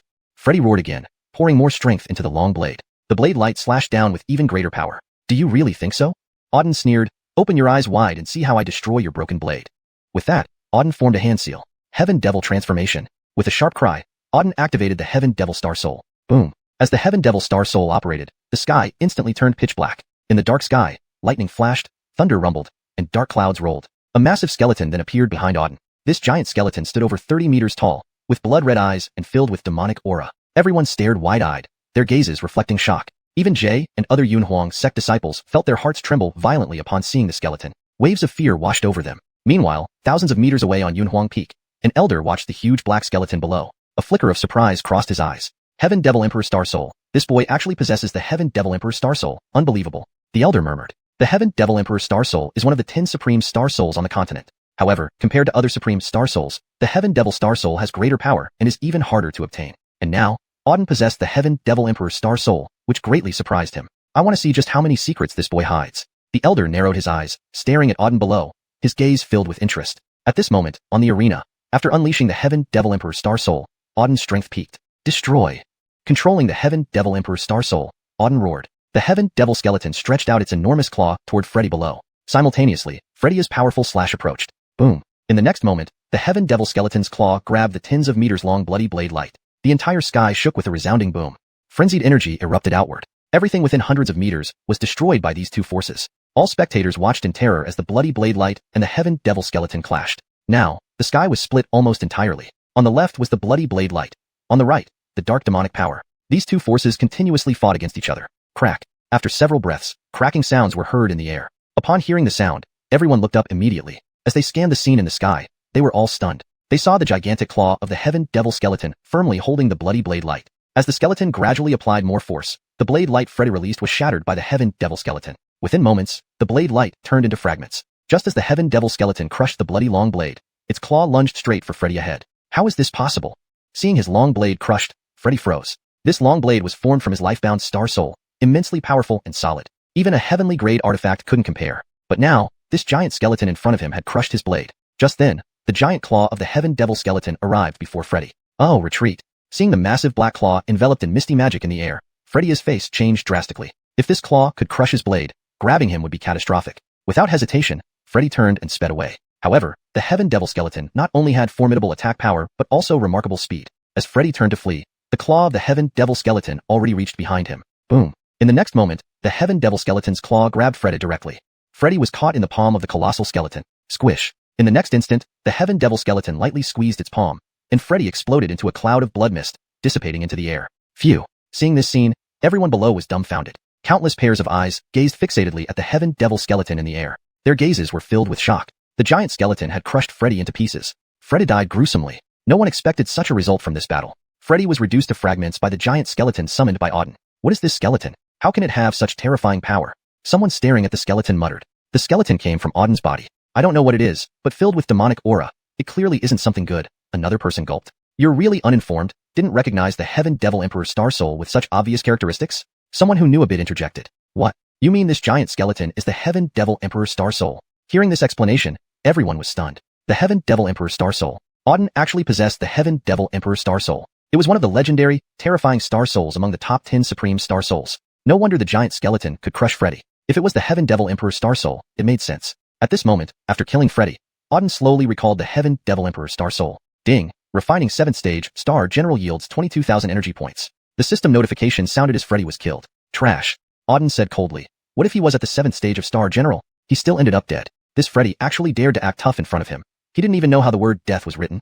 After the Heaven Devil Supreme Star Soul disappeared, the entire arena returned to normal. By this time, the surroundings had already turned into ruins. Only Auden stood amidst the ruins. As for Freddy, he had been reduced to a pile of mutilated flesh. Everyone's gaze was fixed on Auden. Their eyes were filled with awe and shock. Auden had killed Freddy. He had won this battle. This fight was incredibly intense. They had never seen such an amazing battle before. The clash between two top geniuses ultimately ended with Auden emerging victorious. Whoosh. At that moment, Jay appeared on the stage. He first gave Auden a deep look, then turned around and addressed everyone below. Now I announce that this Yunhuang trial has come to an end. Auden has secured first place in the Yunhuang trial, and he is also the rookie king of this trial. Xing Shuai's 7 layers of power. So what? He still ended up dead. Freddy actually dared to put on a show in front of him, someone who didn't even know how to write the word death. Once the Supreme Demon Star Soul vanished, the entire arena returned to normal. By now, the surroundings had already turned into ruins. Only Auden stood amidst the wreckage. As for Freddy, he had been reduced to a pile of flesh. Everyone's eyes were fixed on Auden, filled with awe and shock. Auden had defeated Freddy, securing victory in this battle. This fight was spectacular, a level of brilliance they had never witnessed before. The clash between two top geniuses concluded with Auden emerging victorious. Suddenly, Jay appeared on the stage. He first gave Auden a long, deep look before turning to address everyone below. I now announce that the Yunhuang trials have officially concluded. Auden has achieved first place in the Yunhuang trials, and is also the rookie king of this test. Note: in the original text, Yi Doi Soi Ro translates to a pile of minced meat, but to make it more natural in English and less graphic, I translated it as pile of flesh. Adjustments like this ensure the translation remains fluid and appropriate while maintaining the tone and intent. Chapter 194, 7 Peak Situation. Jay's voice, infused with spiritual energy, echoed continuously around. Everyone heard this voice. Auden was declared the rookie king. This martial artist, who was only at the 3rd stage Star Captain realm, had not been favored by anyone in the beginning. However, he created miracle after miracle and round after round of tests. Ultimately, he became the rookie king. Auden, follow me. At that moment, Jay spoke to Auden. Okay. Auden nodded and followed Jay away. Jay walked deeper into Yunhuang's sect, while Auden followed behind him. Neither of them spoke for quite a while until Jay stopped and said, Auden, first of all, congratulations on topping the Yunhuang test. Now, I have a question to ask you. Can you answer it? Granville Zhao, go ahead. I will definitely answer anything I know, Auden replied. Jay narrowed his eyes as he scrutinized Auden. I want to know from which force you emerged as a genius. With your strength and talent, you cannot be unknown. Behind you, there must be an extremely powerful force. I want to know where you come from. Rest assured, I won't tell anyone about this. You only need to tell me. After Jay finished speaking, he looked curiously at Auden. After watching Auden's match, he began to ponder Auden's background. Such a terrifying genius, where could he have come from? But despite his contemplation, he couldn't figure it out. So, he decided to ask directly. Hearing Jay's question, Auden paused for a moment before saying, Granville Zhao, truthfully, I do not have any formidable background, nor do I have any influential patron or a powerful master. I come from Taiyangfeng Kingdom, and my previous sect is called Fengyun Academy. Compared to the entire northern region, Fengyun Academy is just a very minor force. Taiyangfeng Kingdom, Fengyun Academy? Upon hearing these names, Jay was momentarily stunned. Recalling all the well-known forces in the northern region, he found none that matched. Since he didn't know them, they must indeed be ordinary. How could that be? Jay questioned. How could someone like you emerge from an ordinary force? Auden, are you playing tricks on me? Auden responded calmly. Everything I've said is true. If Granville Zhao doesn't believe me, you can investigate. One investigation will reveal whether what I say is true or false. All right. Jay sighed and said, there's no need for an investigation. It's just that I'm genuinely shocked. For such an ordinary force to produce a top-tier genius like you is hard to believe. But now, it's different. Auden, you're now the rookie king of Xuanhuan sect, and soon you will also be a disciple of Xuanhuan sect. You are no longer just an ordinary martial artist. Auden nodded faintly. He wasn't particularly concerned about his background. The reason he came to Xuanhuan sect was merely for better cultivation and, most importantly, for Amaya. Otherwise, in the northern region, he could find some other powerful force to join for cultivation. Jay said, let's go, junior brother Lin. You're almost an outer sect disciple of Xuanhuan sect now. I'll give you a general overview of Xuanhuan sect, so you can prepare yourself. It will help when you enter Xuanhuan sect. Thank you, Granville Zhao. Auden thanked him. Jay was pretty good. When he first arrived at Xuanhuan sect, Jay helped him, and afterward, he consistently supported him. Auden harbored a liking for him. Jay laughed and said, junior brother Lin, there's no need for formality. To be honest, I should be the one currying favor with you now. Currying favor with me? Why? Auden asked in confusion. Jay explained, the reason is simple. You earned the title of Rookie King in the Xuanhuan test. Generally, only top-tier geniuses can rank first in the test. And if you get first place, once inside Xuanhuan sect, you'll inevitably receive attention. The cultivation resources and environment you receive will be far superior to those of ordinary Xuanhuan sect disciples. Now, being the Rookie King, you undoubtedly have a bright future in Xuanhuan sect. Wouldn't it make sense for me to curry favor with you? Seeing things clearly now, Auden nodded. Granville Zhao has always helped me. I will always remember this kindness.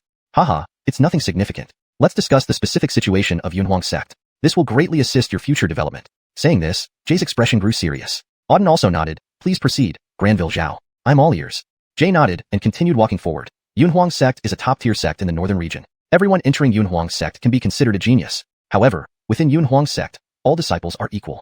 Xuanhuan sect is divided into inner and outer sections. In the inner sect, elite disciples, the cream of the crop, cultivate. There are only around 1,000 inner sect disciples. Then there's the outer sect. All newly entered disciples start their cultivation in the outer sect. Only when they achieve remarkable progress or possess outstanding potential and pass certain tests can they enter the inner sect. So, the number of outer sect disciples far exceeds the inner sect, with over 10,000 outer sect disciples currently. 10,000. So many. Hearing Jay's words, Auden's eyes widened in surprise. He hadn't expected Xuanhuan sect to have so many outer sect disciples. Jay nodded. Indeed, there are many outer sect disciples. Thus, standing out in the outer sect and entering the inner sect is not easy. In the outer sect, there are 7 peaks, each controlled by one of the 7 outer sect elders. All new disciples must choose one of these 7 peaks for their cultivation. Each peak has its own mountain-founding cultivation techniques. Choosing a peak that matches your attributes can significantly benefit your future cultivation. After listening to Jay, Auden nodded in understanding and asked, Granville Zhao, are the 7 peaks relatively equal in strength, or is there a difference? There's definitely a difference, Jay smiled. And the differences are considerable. For instance, the number 1 ranked xiuxian peak has nearly 5,000 disciples, while the last ranked Shadow peak has less than 100. How big is that difference? Such a huge gap. Hearing Jay's explanation, Auden was also shocked. The first ranked peak had 5,000 people, while the last ranked peak had fewer than 100. Indeed, the disparity was substantial. What about the other peaks? Auden asked further. Jay answered, other peaks vary. Some have more disciples, while others have fewer. One thing is for sure, the higher ranked peaks have more disciples, and the lower ranked peaks have fewer. Moreover, the strength levels also differ. Disciples in higher ranked peaks are generally far stronger than those in lower ranked ones. After listening to Jay, Auden nodded in agreement. So, basically, we don't need much choice. We should aim for the strongest peak, Auden thought aloud. Jay laughed. While that might seem ideal, everyone would love to enter the strongest peak. However, the stricter the peak, the stricter their recruitment requirements. For example, Tianqian Peak, which ranks first, does not accept anyone below 5th stage star captain. Additionally, besides strength, there are requirements for talent as well. In short, the higher ranked peaks are harder to enter. Got it. Auden nodded. The strong get stronger, and the weak get weaker. It's the same everywhere. Jay looked at Auden with a half smile and said, so, junior brother Lin, have you thought about which peak you want to join? No. Auden shook his head. Jay had only given him a general overview of the outer sect. In reality, he still wasn't very familiar with the 7 peaks of the outer sect. Currently, he wasn't sure which peak would be the most suitable for him. Therefore, he decided to gather more information before choosing a peak. Haha, no rush. Jay laughed heartily and said, you have 3 days to consider. After 3 days, you will officially enter the sect, and at that time, you'll need to choose a peak to join. Chapter 195. Energy Value. I understand, thank you, Granville Zhao, Auden said. Then, the two walked forward while chatting. Jay gave Auden a general introduction to Xuanhuan sect and the outer sect conditions.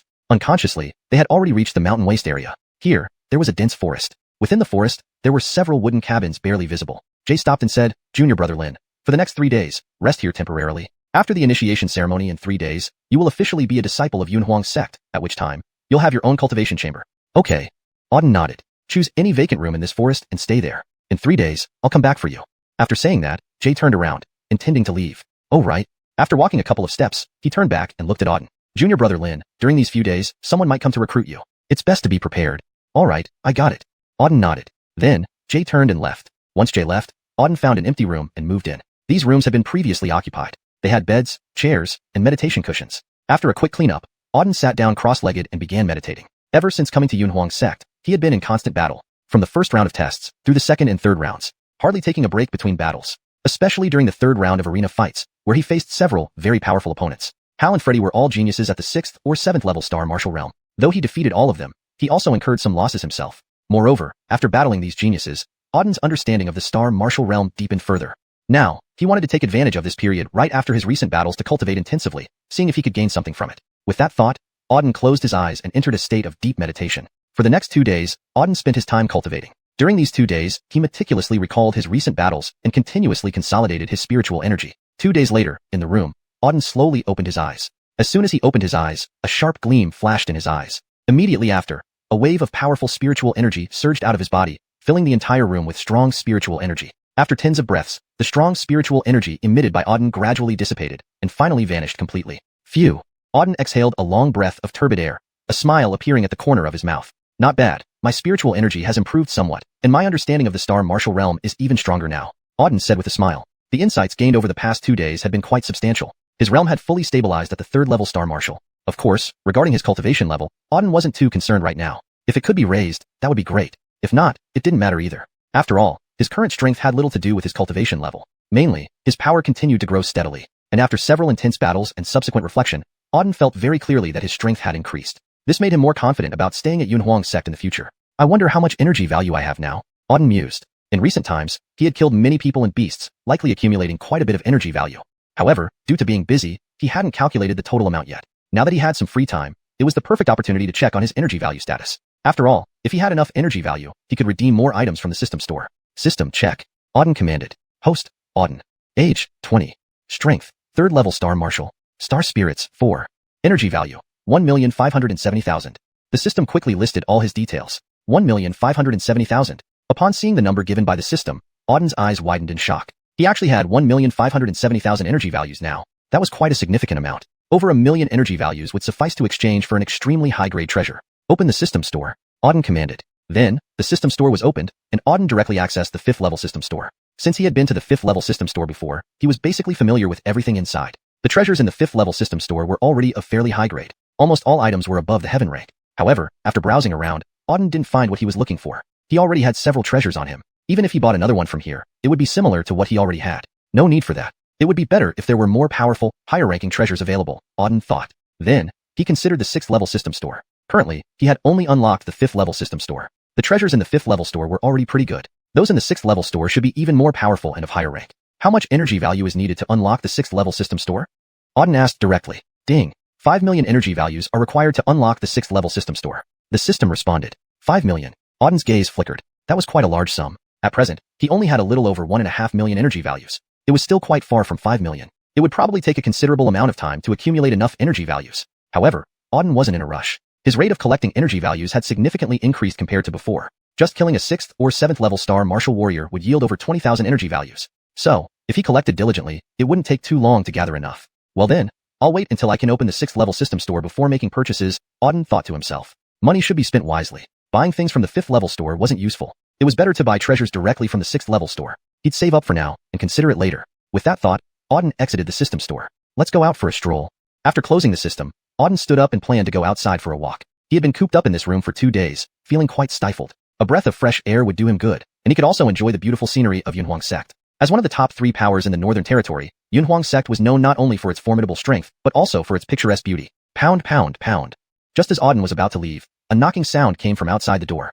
####Chapter 196. Various invitations. Hearing a knock on the door, Auden looked curious. He had just arrived at Yunhuang sect and was not yet familiar with it. He wondered who might be visiting him. Then, Auden opened the door. Standing there, looking down arrogantly at him, was a young man in white robes. Are you Auden? The white-robed youth asked, scanning Auden. Yes, I am Auden. Who are you?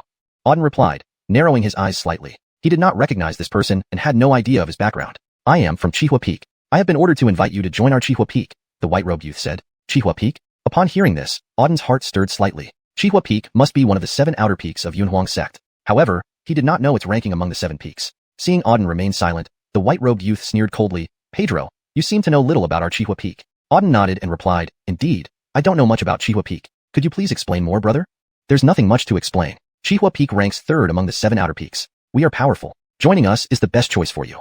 I hope you don't underestimate this opportunity, the white-robed youth said proudly. How arrogant. Auden frowned upon hearing this. This white-robed youth was indeed extremely arrogant. Instead of properly inviting him, he told him not to be ungrateful. It seemed as though not joining Xihua Peak would be considered ungrateful. Auden had never seen anyone invite someone like this before. Auden replied coolly, brother, I haven't decided which peak to join yet, so I can't give you an answer right now. Sorry. What do you mean? The white-robed youth frowned. From what you're saying, you don't seem to want to join our Xihua Peak? Auden remained calm. Joining or not joining Xihua Peak is my decision. I will join whichever peak I wish, and no one can force me. As for which peak I'll join, I'll know after the entrance test. Humph. After hearing Auden's words, the white-robed youth snorted and said, Xihua Peak ranks third among the 7 outer peaks. You actually dare to look down on us? Truly blind. Forget it. Join if you want to. Don't if you don't. With that, the white-robed youth turned and left. You're sick.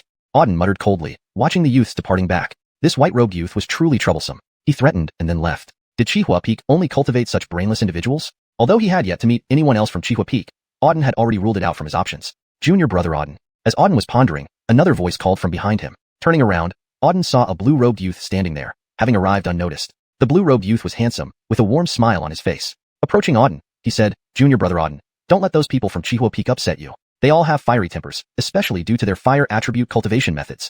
It's unnecessary to take them seriously. Auden nodded and then asked, Who are you? Granville? The blue-robed youth smiled slightly and introduced himself. Let me introduce myself. I am Gustav from Sisui Peak. I've come here to invite you to join our Sisui Peak. Sisui Peak. Another peak. Certainly one of the 7 outer peaks.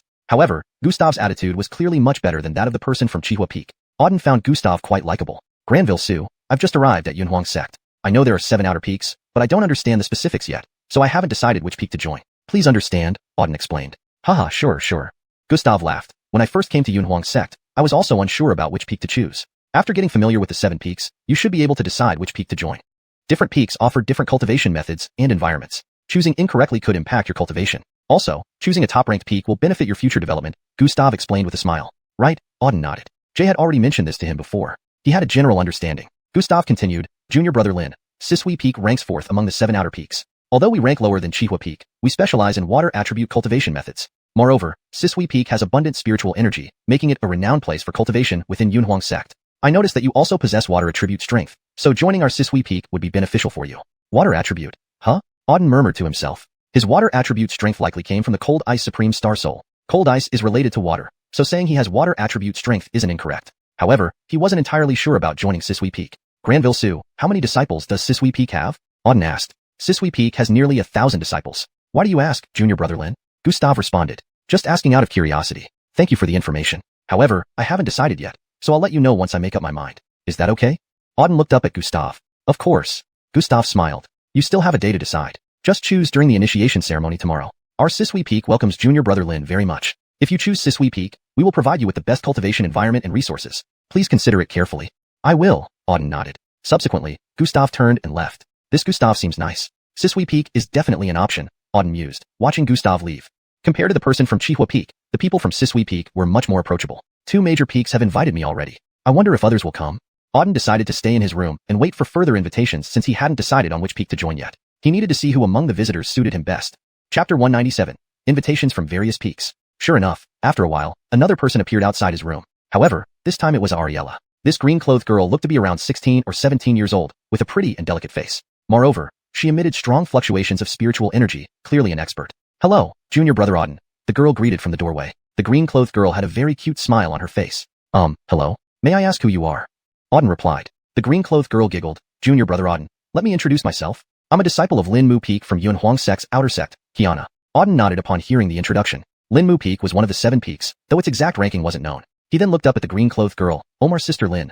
May I ask why you've come to find me? I've been ordered to invite you to join our Lin Mu Peak, the girl replied. Although we rank 5th among the 7 outer peaks of Yunhuang sect, the cultivation environment here is quite good. I hope Junior brother Lin will consider joining our Lin Mu Peak for cultivation. After listening to what the green-clothed girl said, Auden stroked his chin. Omar's sister Lin. Surely there must be some benefits if your Lin Mu Peak is inviting me, right? Benefits? What kind of benefits? The girl asked, slightly taken aback. Auden laughed. Earlier, representatives from several other peaks also came to invite me, offering considerable rewards to join their peaks. So, does your Lin Mu Peak have nothing to offer me?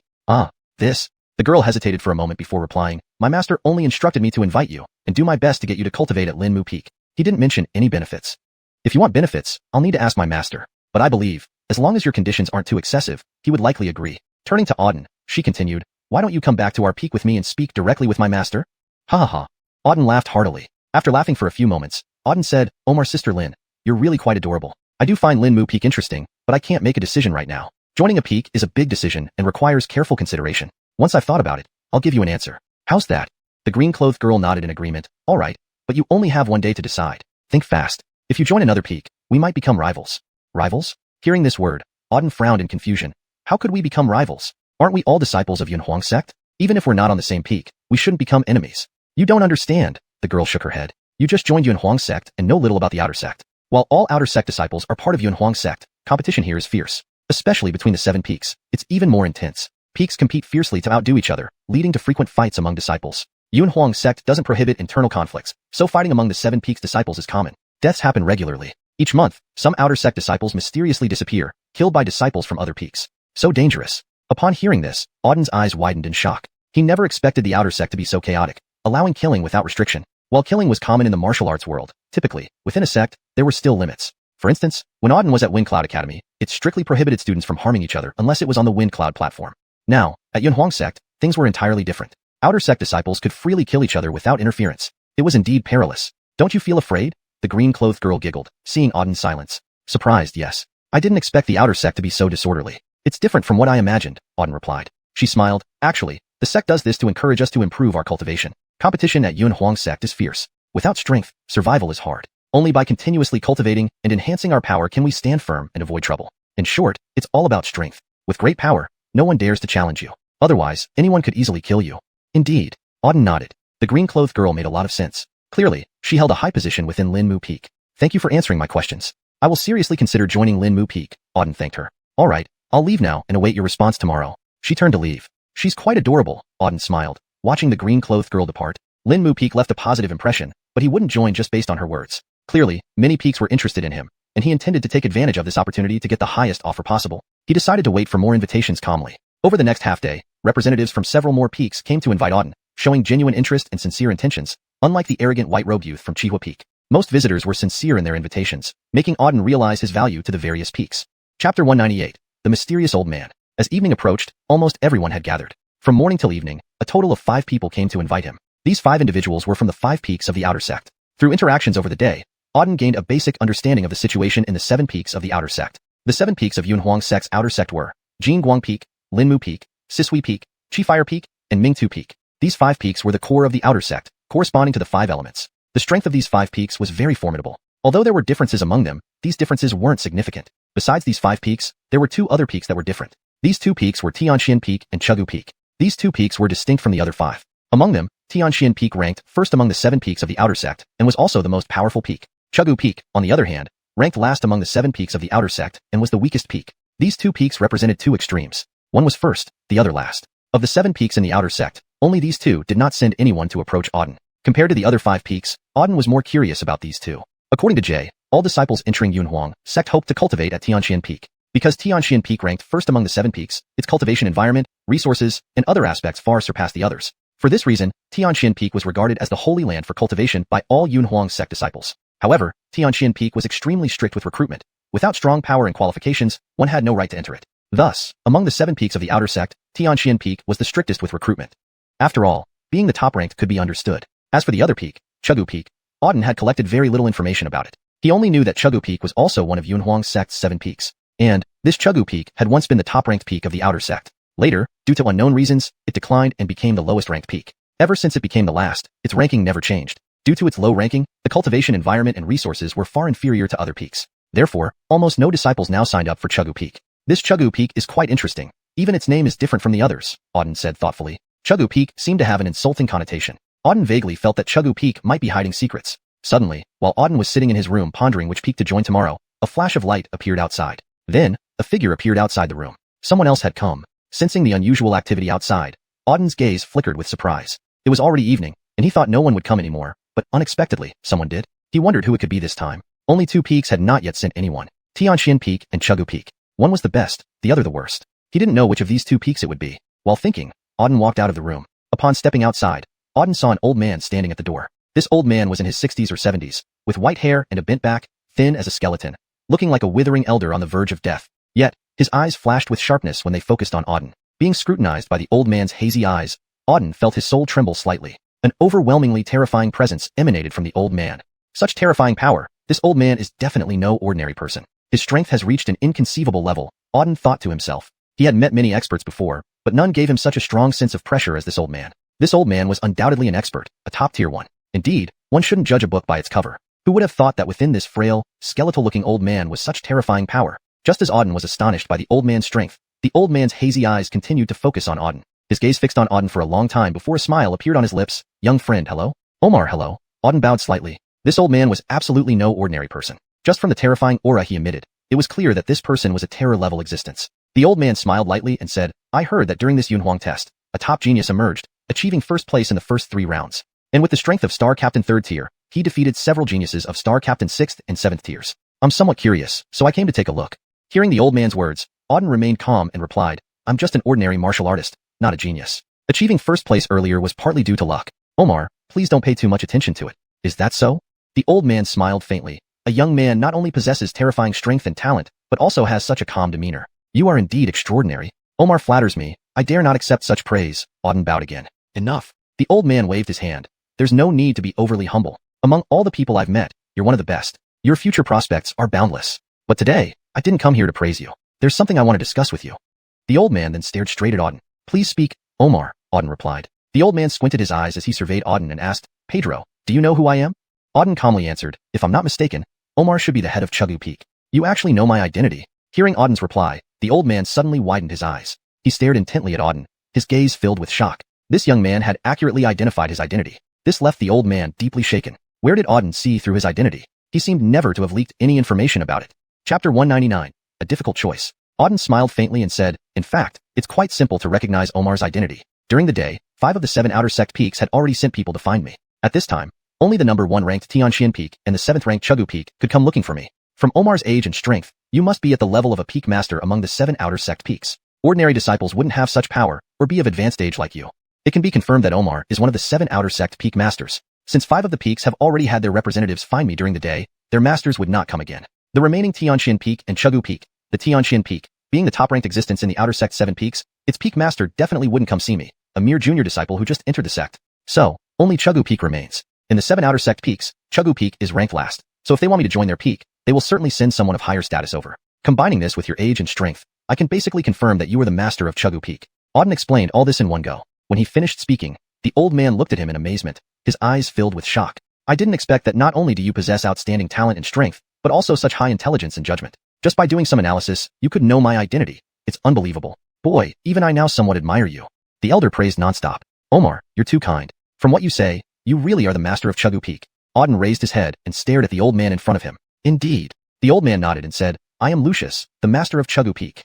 After introducing himself, he looked at Auden and said, boy, given your intelligence, you should understand why I came to find you. Auden replied faintly, if I'm not mistaken, Omar wants me to join Chugu peak, right? Exactly. The old man nodded and said, I've come hoping you'll join our Chugu peak. Auden paused and said, Omar, as far as I know, Chugu peak is the lowest ranked among the 7 outer sect peaks. Whether it's cultivation environment or resources, it's far inferior to other peaks. No one chooses Chugu peak anymore. Is that true? The old man stood with his hands clasped behind his back and nodded faintly. You're right. Chugu peak is indeed the lowest ranked among the 7. Indeed, no new disciples have joined Chugu peak in the past 10 years. Because of this, Chugu peak has become increasingly desolate. Now, Chugu peak is not only the lowest ranked among the 7, but its strength has also fallen far behind the other 6 peaks. Right. After the old man finished speaking, Auden nodded. Then, he raised his head and looked at the old man. Since that's the case, Omar, why should I join Chugu peak? Today, the other 5 peaks also invited me. I can join any of those 5. Their cultivation environments and resources are much better than Chugu peaks. It seems I have no reason to join Chugu peak. Ha ha ha ha. Hearing Auden's words, the old man burst into laughter. After laughing for a while, he said, boy, you're smarter and more pragmatic than I imagined. What you say is correct. You are the newcomer king from the Xuanhuan examination. Regardless of anything else, you have no reason to join our Chugu peak. However, I still came to invite you. I hope you'll seriously consider joining Chugu peak. Although Chugu peak ranks last among the 7, it has its advantages. For instance, there are very few disciples, so competition in Chugu peak isn't as intense as in the other 6 peaks. Also, all disciples who join Chugu peak will be personally taught by me. If you come to Chugu peak, I'll personally instruct you in cultivation methods to quickly improve your strength. The other 6 peaks don't offer this treatment. Having a peak master personally guide your cultivation is almost impossible. Boy, how does that sound? Having finished speaking, the old man looked at Auden expectantly. Not so great. Auden, however, shook his head slightly. What you've said is somewhat tempting, but compared to the advantages of the other peaks, it doesn't amount to much. Just based on these points, it might not be enough to persuade me to join Chuggu Peak. After Auden finished speaking, a gleam flashed in the old man's eyes. He stared straight at Auden and asked, "What else do you want?" Auden replied faintly, "That's hard to say. To put it accurately, Omar, you should tell me what makes Chuggu Peak worth joining." Hearing Auden's words, the old man stared at him intently for a long time. Then, he suddenly laughed out loud. Laughing for a good while, he finally turned to look at Auden and said, "Boy, you're the first person to bargain with me. But, I like it. Fine, let me be honest with you. Although Chuggu Peak is currently the lowest ranked among the 7 outer sect peaks, it was once the top-ranked peak in Yunhuang sect." "Yes, I know that." Auden nodded. He had indeed heard that Chuggu Peak once ranked first in Yunhuang sect. However, for unknown reasons, it later declined. "Do you know the reason for Chuggu Peak's decline?" the old man asked, staring at Auden. "No." Auden shook his head. He wasn't part of Chuggu Peak, so how could he know the reason for its decline? The old man turned around and looked toward the distant sky. After a long silence, he said somberly, "Chuggu Peak declined because our peak's ultimate cultivation technique was stolen." Ultimate cultivation technique? Upon hearing these words, Auden's pupils constricted slightly. What ultimate cultivation technique?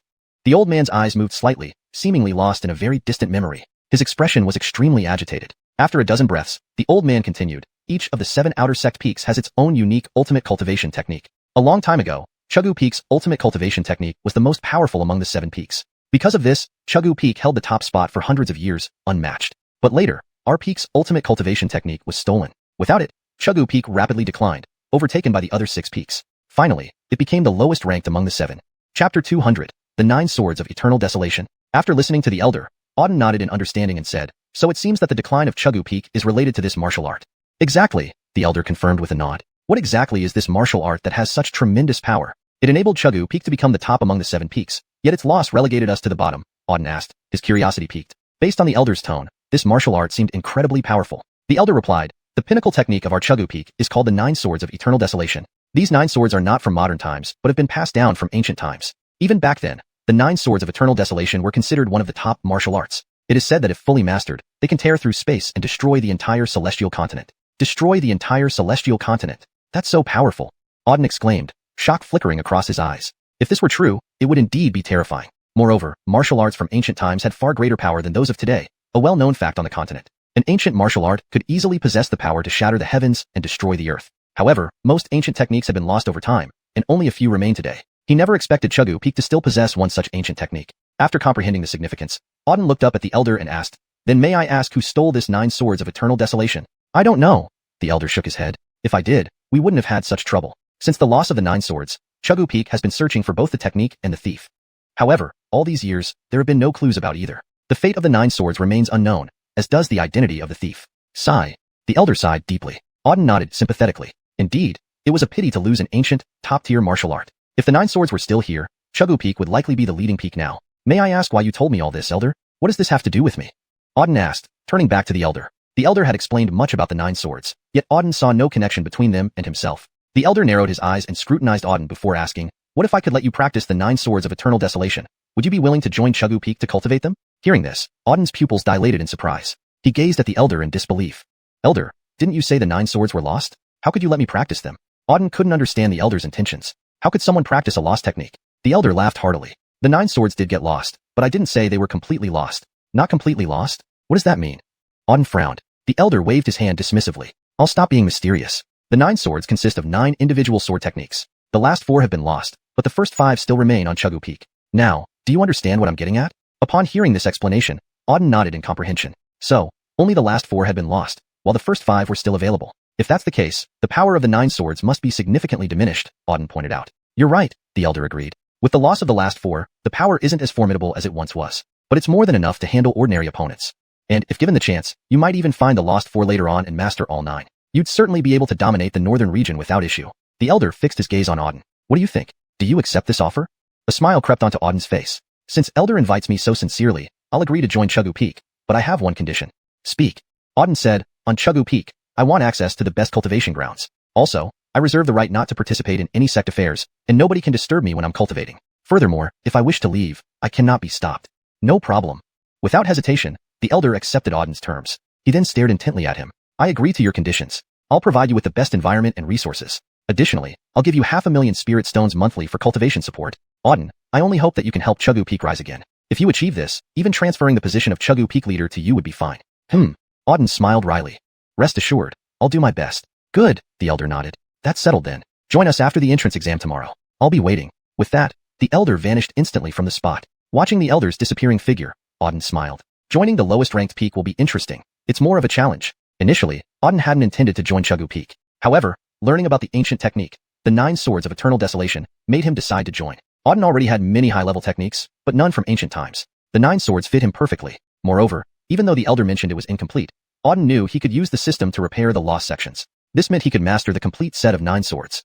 Anticipation filled Auden as he pondered over the ancient, top-tier technique. There was nothing wrong with joining Chuggu Peak for this opportunity. Besides, he didn't have any specific goals, and joining Chuggu Peak for some practical experience sounded reasonable. Bringing Chuggu Peak from the last rank to the top would also be a significant achievement. That's settled. A glint of determination flashed in Auden's eyes. Chapter 201.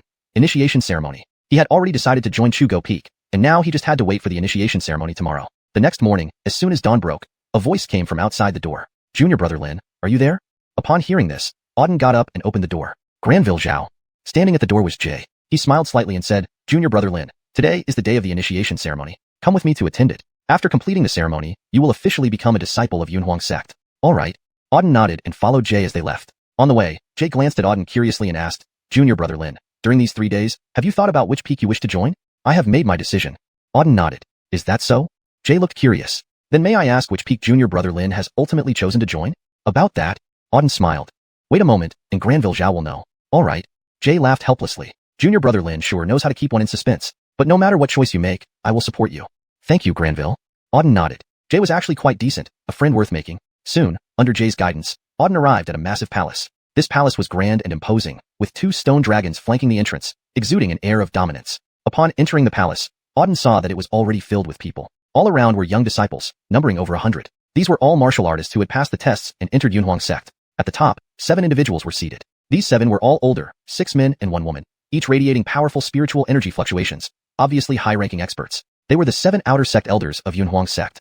As Auden entered the hall, all eyes immediately turned to him. When the crowd saw Auden, their gazes flashed with astonishment. The young disciples standing in the hall looked at him with awe and fear. They had all witnessed Auden's terrifying strength firsthand. In the previous Yulan test, Auden had come first in the first, second, and third rounds, defeating several genius martial artists at the Star General 6th or 7th level consecutively. His absolute prowess secured him first place. They had all seen Auden climb to the top themselves. Therefore, when everyone saw Auden, they felt a mixture of awe and fear. They automatically made way for Auden, creating a path for him. Above, the 7 peak Alessios watched Auden curiously. They had heard of Auden's name and knew he was the top scorer and the newcomer king of this year's test. However, this was the first time they met him face to face. Auden gave them a different impression than they expected. They thought he would be a prodigy with exceptional strength and high cultivation. Instead, they found Auden to be only at the Star General 3rd level.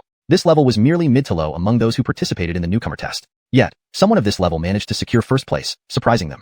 All right. Just then, a loud command echoed through the center of the hall. It was Jay speaking. Once everyone quieted down, Jay continued, we will now continue the initiation ceremony. First, the top 3 performers in the newcomer test will choose a peak to join. Now, please step forward, the top 3 performers from the newcomer test. After Jay spoke, the top 3 participants in the Yunhuang test stepped forward. The top 3 were Ross, Jia, and Auden. Originally, Freddy should have been among the top 3, but Auden had killed him in the final battle for the newcomer king title. Thus, Ross, originally 4th, replaced Freddy. So, let's start with Ross, who is ranked 3rd, choosing his peak. Jay fixed his gaze on Ross and asked, Ross, out of the 7 peaks of the outer sect, which peak do you choose?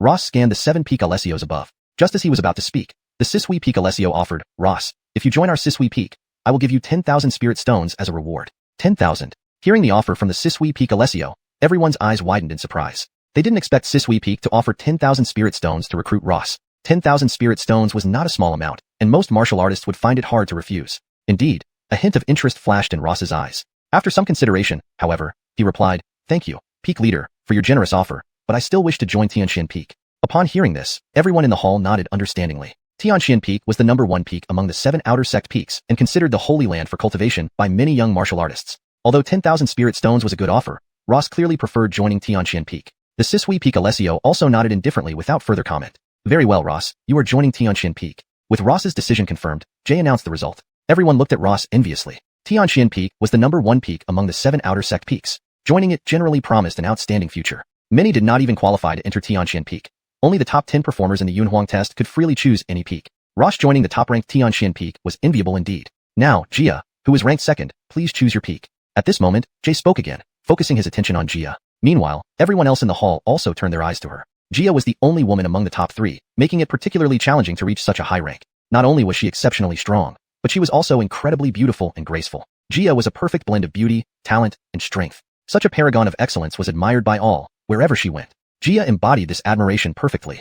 Chapter 202. Choosing a peak. If I could marry a wife like Jia, I would willingly die. A young man said, looking at Jia with longing. As for you, dreaming of marrying Jia? Get real. A woman like her is far beyond your reach. Only the top geniuses from the northern border could possibly match her. Another disciple added. Exactly, Jia is not only extremely beautiful but also incredibly powerful. Such a woman would only consider someone who surpasses her. I doubt there are many in the entire Yunhuang sect who can match her. Alas, I'd trade my cultivation for one night with her.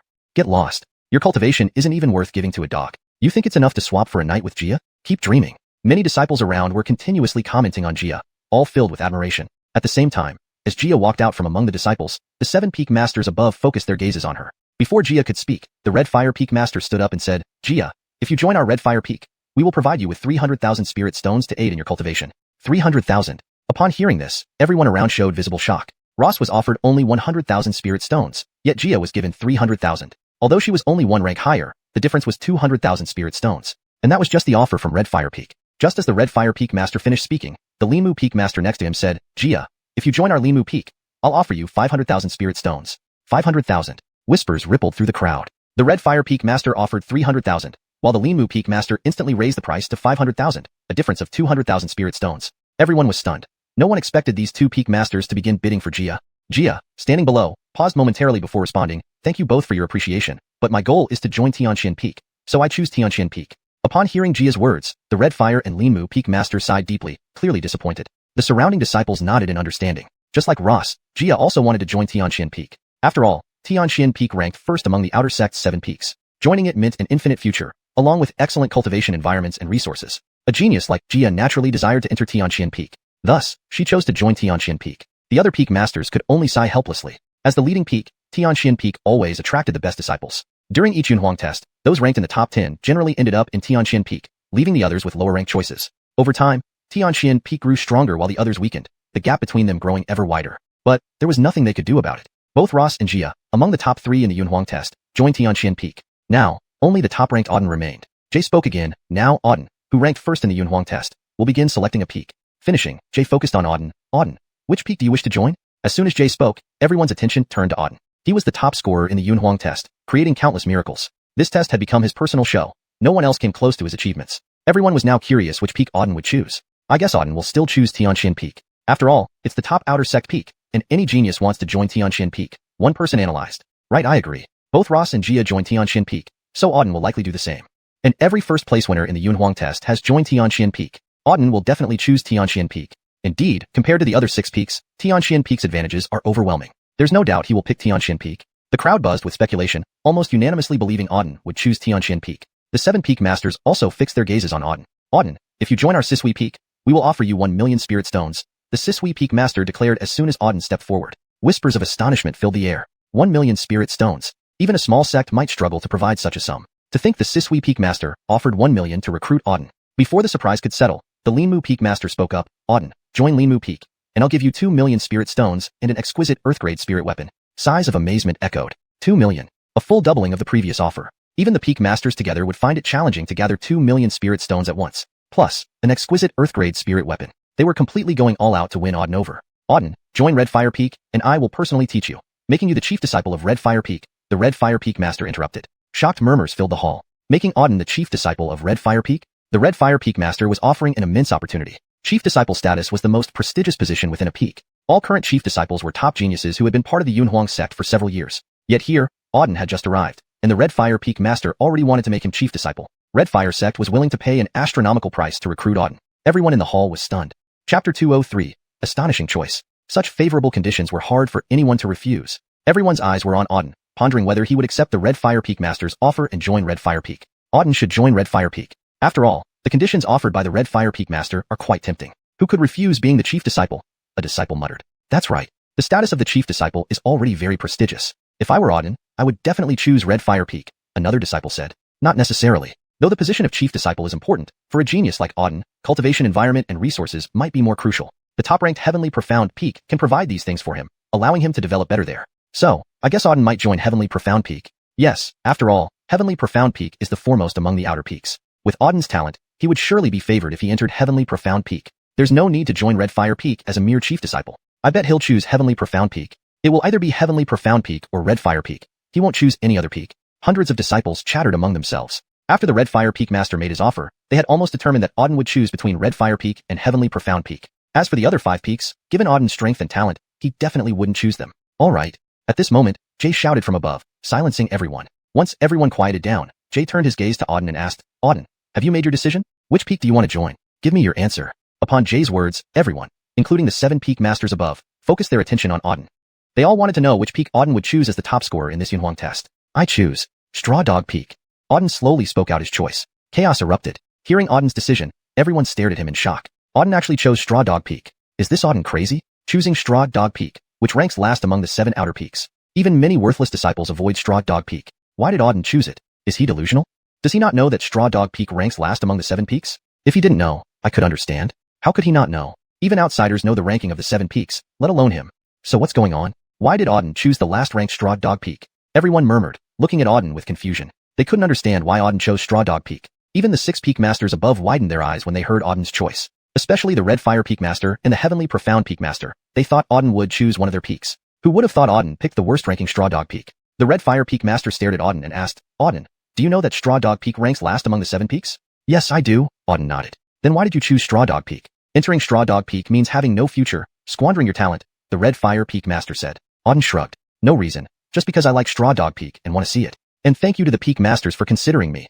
I am truly grateful. Humph. Upon Auden's reply, the Heavenly Profound Peak Master coldly snorted and left, followed by the other Peak Masters of xiuxian Peak, Linmu Peak, etc. Only the Straw Dog Peak Master, Jay, Auden, and a group of disciples remained in the hall. Jay cleared his throat and announced, I hereby declare that the initiation ceremony is now complete. Those who have chosen their peaks, return to your respective peaks for cultivation. Everyone, please leave now. Jay finished speaking, and all the disciples turned to leave. Junior brother Lin, we shall meet again. After saying goodbye to Auden, Jay also departed. Now, only Auden and Lucius, the Straw Dog Peak Master, remained in the hall. Lucius stood up, smiling, and approached Auden. Auden, thank you for joining our Straw Dog Peak. Rest assured, you will never regret joining Straw Dog Peak. Although it is the weakest among the 7 peaks, I will spare no effort to cultivate you into the greatest genius of Xuanhuan sect. The cultivation resources and environment I provide will not be inferior to any other peak, Lucius stated firmly. Thank you, Peak Master. Auden nodded after hearing Lucius's words. Good. Let's head back to the peak now, Lucius said. Sure. Auden agreed and followed Lucius back to Straw Dog Peak. On the way to Straw Dog Peak, Auden saw 7 towering peaks within the outer region of Xuanhuan sect. These 7 peaks were extraordinarily majestic, resembling sky-reaching pillars. One peak, however, was different. It was on the far left edge. This peak was noticeably shorter than the other 6 and lacked the abundant spirit energy and lush environment found on the others. It was the shortest and most peripheral peak, Straw Dog Peak. Only after Auden ascended Straw Dog Peak did he fully understand why so many disciples avoided it. The spiritual energy here was sparse compared to the other 6 peaks. Moreover, while the other 6 peaks were densely forested and shaded, Straw Dog Peak was barren except for some trees at the rear, lacking vitality. For cultivators, spiritual energy and a good environment were crucial for cultivation. Straw Dog Peak lacked both. It's no wonder no one chose it. To put it bluntly, even a dog wouldn't come here. Under Lucius's lead, Auden ascended Straw Dog Peak and finally stopped midway up the mountain. Chapter 204, Entering Chugo. Did you see those caves up ahead? After leading Auden to the mountain waist, Lucius pointed toward the halfway point of the mountain ahead and spoke. Auden, hearing this, looked forward. Within his line of sight, there were many caves on the mountain straight ahead. Some of these caves were closed while others were open. Faint spiritual energy wafted out from within the caves. Seeing these caves ahead, Auden asked curiously, what are these caves for?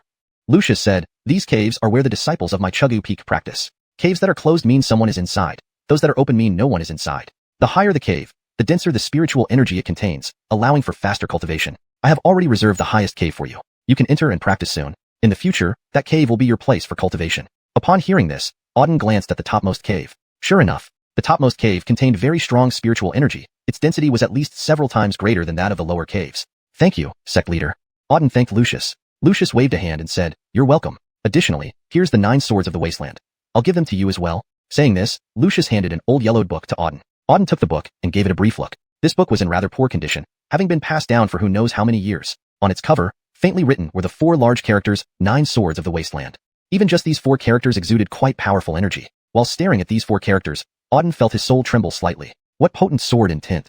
Auden stared gravely at the 9 swords of the wasteland in front of him. The 9 swords of the wasteland were undoubtedly extremely powerful cultivation techniques. They might even be more powerful than all the techniques he had practiced before.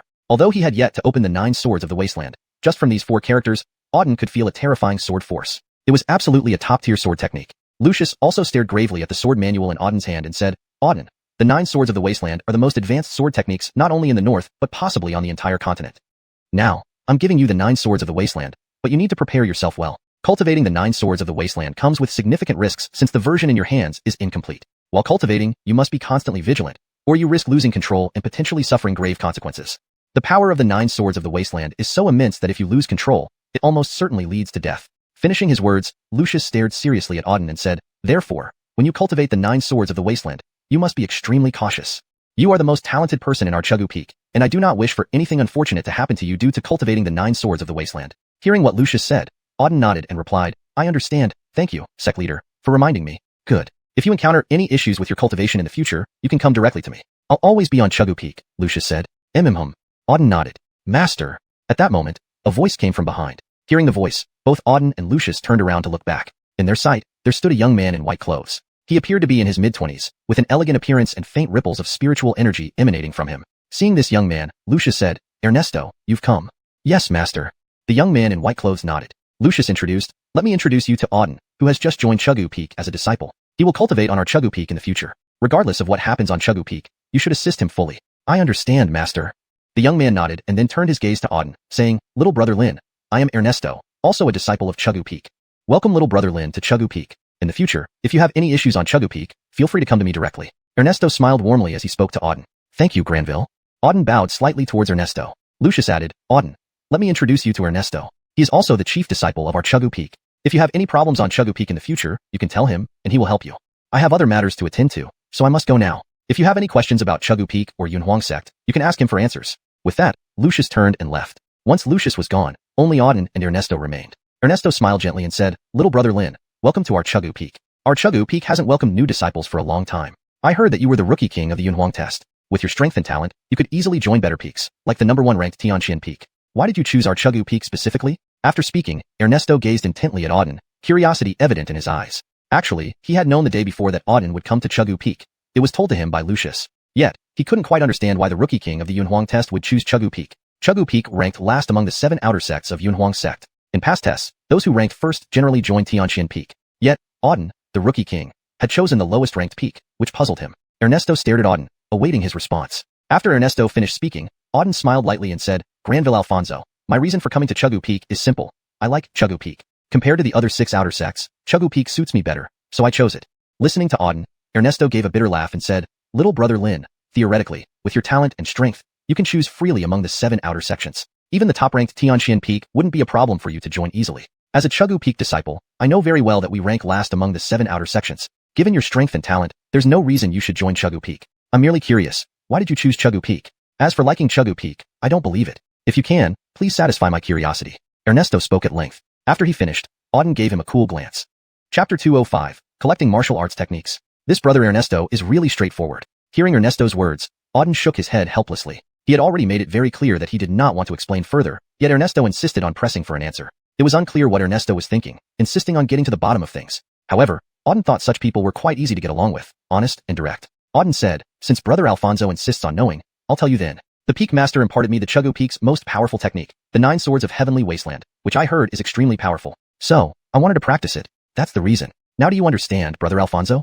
After listening to Auden, Ernesto nodded in understanding. "I see. Thank you for clearing up my doubts, junior brother Lin. Alright, does brother Alfonso have anything else to ask? If not, I'm going to start practicing now," Auden replied. Ernesto shook his head. "No more questions? But junior brother Lin, tomorrow morning, I'll take you to the scripture repository to collect martial arts techniques. Get up early." "Okay." Auden nodded. Subsequently, Ernesto turned around and left. Watching Ernesto's retreating back, Auden shook his head once again. Then, he entered the topmost cave on the mountain peak ahead. As soon as he stepped into the cave, Auden felt a very pure spiritual energy surging out of the cave. Nourished by this spiritual energy, Auden clearly felt his entire dantian slowly rotating. Such strong spiritual energy, Auden looked around the cave in surprise. This cave was indeed extraordinary. From the outside, it appeared like a very old cave at the highest peak. Unbelievably, the spiritual energy inside was so rich that it might even match the top peaks. It seems Lucius spoke the truth. He indeed gave me the best cultivation spot on Chugu Peak, Auden mused inwardly. Cultivating here would be just as good as cultivating on any other peak. Then, Auden continued walking forward into the cave. The cave wasn't deep, and he quickly reached the bottom. At the bottom, Auden saw a bed, a cushion, a table, and a chair. Nothing else. Clearly, someone had cultivated here before. After tidying up the cave a bit, Auden started resting. On his first day at Chugu Peak, he didn't plan to practice immediately. He decided to sleep well for the night, figuring he would have plenty of time for practice in the future. Perhaps due to fatigue recently, after closing his eyes, Auden soon fell asleep. Awakening, it was already daylight. Just as he was about to get ready, there came a series of knocks from outside. Junior brother Auden, are you there? Ernesto's voice came from outside. Auden got up and walked out of the cave. Ernesto was waiting outside. Seeing Auden, he greeted, "Good morning, Junior brother Lin. Let's go to the scripture repository to collect techniques." "Sure, thank you, Granville." "No problem, let's go," Ernesto replied as he turned and headed down the mountain, with Auden following behind. On the way down, Auden asked curiously, "Granville, where are we going to collect the techniques?" Judging from Ernesto's actions, it seemed they would be walking all the way down the mountain. He wondered where the scripture repository was located. Ernesto explained, "The scripture repository is on Heavenly Mystic Peak. Therefore, we must go there to collect techniques." Heavenly Mystic Peak? Isn't that the top-ranked outer sect peak? Yes, Ernesto nodded. It's precisely because Heavenly Mystic Peak is the best that the scripture repository is located there. This makes it convenient for the disciples of Heavenly Mystic Peak to collect techniques. Other peaks' disciples have to travel far up to Heavenly Mystic Peak to collect techniques. Auden nodded in understanding. It became evident that the benefits of being a Heavenly Mystic Peak disciple were numerous. Collecting techniques was literally at their doorstep. Ernesto added, "Not only our Chugu Peak, but disciples from the other 5 peaks also need to go to Heavenly Mystic Peak to collect techniques. Since the scripture repository is guarded by people from Heavenly Mystic Peak, if they're not in a good mood, the repository might not open. If it doesn't, our trip will be in vain." "Let's hope this time the scripture repository is open," Ernesto sighed and walked forward, with Auden following closely. From Chugu Peak to Heavenly Mystic Peak was a considerable distance. Furthermore, Yunhuang sect had a rule prohibiting flight within its territory, so no matter how far it was, they had to walk. Initially, Auden found this rule perplexing. Why wouldn't they allow flight for warriors at the Star General level? Upon inquiry, he learned that this rule was meant to train the body and strengthen physical power. Walking and climbing mountains were considered beneficial exercises for the body. While skeptical of this reasoning, Auden had to abide by the rule since he was new to Yunhuang's sect. After over 2 hours of walking, Auden finally reached Heavenly Mystic Peak. Upon arrival, he immediately noticed that the environment here was much better than on Chugu Peak. The trees were lush, and abundant vegetation covered the area. Although the spiritual energy was slightly less potent than in his cave on Chugu Peak, it was significantly stronger than elsewhere on Chugu Peak. This was Heavenly Mystic Peak, the top-ranking peak among the 7 outer sect peaks. As he followed Ernesto, Auden admired the scenery of Heavenly Mystic Peak. Indeed, the top-ranked peak lived up to its reputation. Everything, including the spiritual energy, was superior to Chugu Peak. However, Auden didn't particularly care. Regardless of how great Heavenly Mystic Peak was, it didn't concern him. His cave on Chugu Peak offered excellent cultivation conditions, so there was no need to envy Heavenly Mystic Peak. Here we are. After another half-hour's walk, Ernesto stopped ahead. Following his gaze, Auden saw a large courtyard right in front of them, with 3 big characters, Scripture Repository, above the gate. Inside the courtyard stood a 3-story pavilion, exquisitely built. It must be the Scripture Repository. However, upon arriving at the entrance, Auden noticed that the Scripture Repository was crowded with many people, even spilling out onto the surrounding area. Most of them were young warriors. Chapter 206, Trouble Arrives. Seeing so many people, Auden was filled with curiosity. Why are there so many people here? He asked directly. Ernesto explained, originally, today was the day for new disciples to come and receive their cultivation techniques. Coincidentally, it's also the day when the outer sect disciples of Yunhuang sect receive their cultivation techniques once a year. The 2 events just happened to fall on the same day. So, that's why so many people have come to receive the techniques. After listening to Ernesto's explanation, Auden nodded in understanding. I see. This meant that today most of the outer sect disciples had come here to receive their techniques, which was why there were so many people. Let's queue up little brother Lin. It should be your turn soon, Ernesto said. Okay. Auden nodded, and then went to stand at the back of the line. Well, isn't this Ernesto from Chugu Peak? Why are you here? Suddenly, a voice rang out from behind. Upon hearing the voice, Auden turned around to look. He saw about 6 or 7 people walking over from afar. Leading them was a young man in blue. This blue-clothed youth looked to be in his 20s. He had a lecherous face and exuded a rather lazy and careless demeanor. The blue-clothed youth walked up to Ernesto and looked at him mockingly. Ernesto, what are you and your people from Chugu Peak doing here? If I'm not mistaken, people from Chugu Peak shouldn't even be on Tianxian Peak, right? Ernesto frowned slightly as he stared at the blue-clothed youth before replying, Igor, I brought my junior brother here to receive the cultivation technique. If you have nothing else, please don't harass us. Junior brother? Igor was momentarily taken aback upon hearing these words, but then burst into loud laughter. Laughing for quite a while, Igor finally said, Ernesto, did I hear correctly? You actually have a junior brother now? Your Chugu Peak actually got new members. Who could be so blind as to choose to join your Chugu Peak? Their brain must be malfunctioning. Did you all hear that? New members actually entered Chugu Peak. Everyone around erupted into laughter, filling the air with mocking chuckles. Igor, you've gone too far. Ernesto glared at Igor angrily. Our Chugu Peak has no grudges against you. Why do you insult us like this? Our Chugu Peak may be last among the 7 peaks of the outer sect, but that doesn't mean you can insult us freely. Ernesto clenched his fists tightly, extremely angry. Igor dared to humiliate Chugu Peak, and by extension, his junior brother. Right in front of so many people, stirring up rage within him. What, don't you agree? Hearing Ernesto's words, Igor raised an eyebrow disdainfully as he swept his eyes over Ernesto. Ernesto, I'm humiliating your Chugu Peak. What can you do about it? And am I wrong? Your Chugu Peak is indeed the worst mountain peak in the outer sect. Only someone blind would enter your Chugu Peak. This time, a newcomer entered your Chugu Peak. They must be blind, huh? I want to see who is so blind to join your Chuggu Peak. Igor showed no mercy. He didn't only ridicule Chuggu Peak, but extended the humiliation to all its disciples. Clearly, he didn't think much of Chuggu Peak at all. Igor, you've crossed the line. I advise you to stop speaking nonsense, or else you'll have me to deal with, Ernesto said furiously. Not be nice? I'd love to see how you plan to do that. Ernesto, you seem to have gotten brave. To talk back to me like this, you're clearly tired of living. You trash from Chuggu Peak, today, I'll let you know the price of talking to me like this. As he spoke, Igor suddenly threw a punch. With a loud bang, the punch landed squarely on Ernesto's body. Ernesto instinctively tried to dodge, but Igor's punch was incredibly fast. The blow hit him before he could react, sending him flying several hundred meters away, smashing heavily onto the ground. The moment he hit the ground, Ernesto spat out a mouthful of blood, his face pale as death. Swoosh! Just as Ernesto landed, Igor instantly appeared in front of him, stomping his foot down on Ernesto's face. Waste of space, you can't even withstand one strike from me. Truly pathetic. I told you, everyone from Chuggu Peak is useless. Now it seems I overestimated you guys. You aren't even fit to be called trash. How does it feel to be under my foot? Must be quite exhilarating. Ha ha ha. Igor began laughing again, his laughter spreading around. Everyone watching the scene expressed disdain in their eyes. This was Chuggu Peak's waste of space, unable to withstand even one move from Igor. Disciples of Chuggu Peak were indeed incompetent. Igor continued laughing for some time before finally stopping. Then, he glanced down at Ernesto under his foot. Trash, beg for mercy. If you beg, I might spare your dog life today. Ernesto's face, under Igor's foot, was ashen. Blood kept flowing from the corner of his mouth. Igor's earlier punch had already injured him. Now being stepped on, he couldn't even move. You dream. Despite being underfoot, Ernesto's gaze remained unwavering. He stared fiercely at Igor and shouted, even if I die, I will never beg for mercy from you. Forget about it. Ah, quite the attitude. Well, since that's the case, I'll grant your wish. Igor sneered coldly, slowly raising his hand. A powerful spiritual energy gathered in his palm. Die.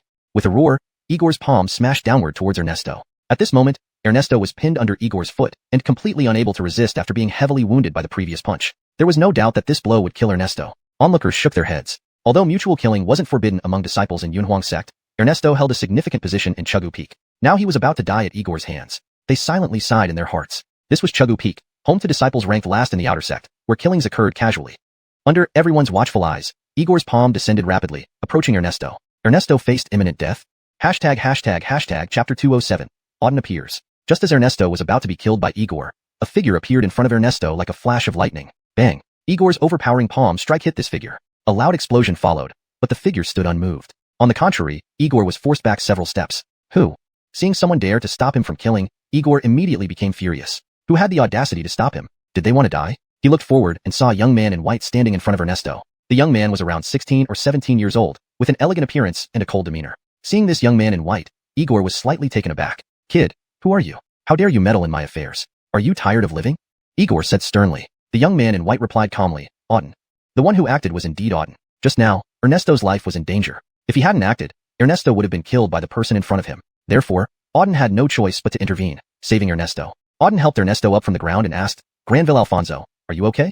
Ernesto shook his head and said, I'm fine, junior brother, but you shouldn't have saved me. Sigh. With that, Ernesto sighed deeply. Why?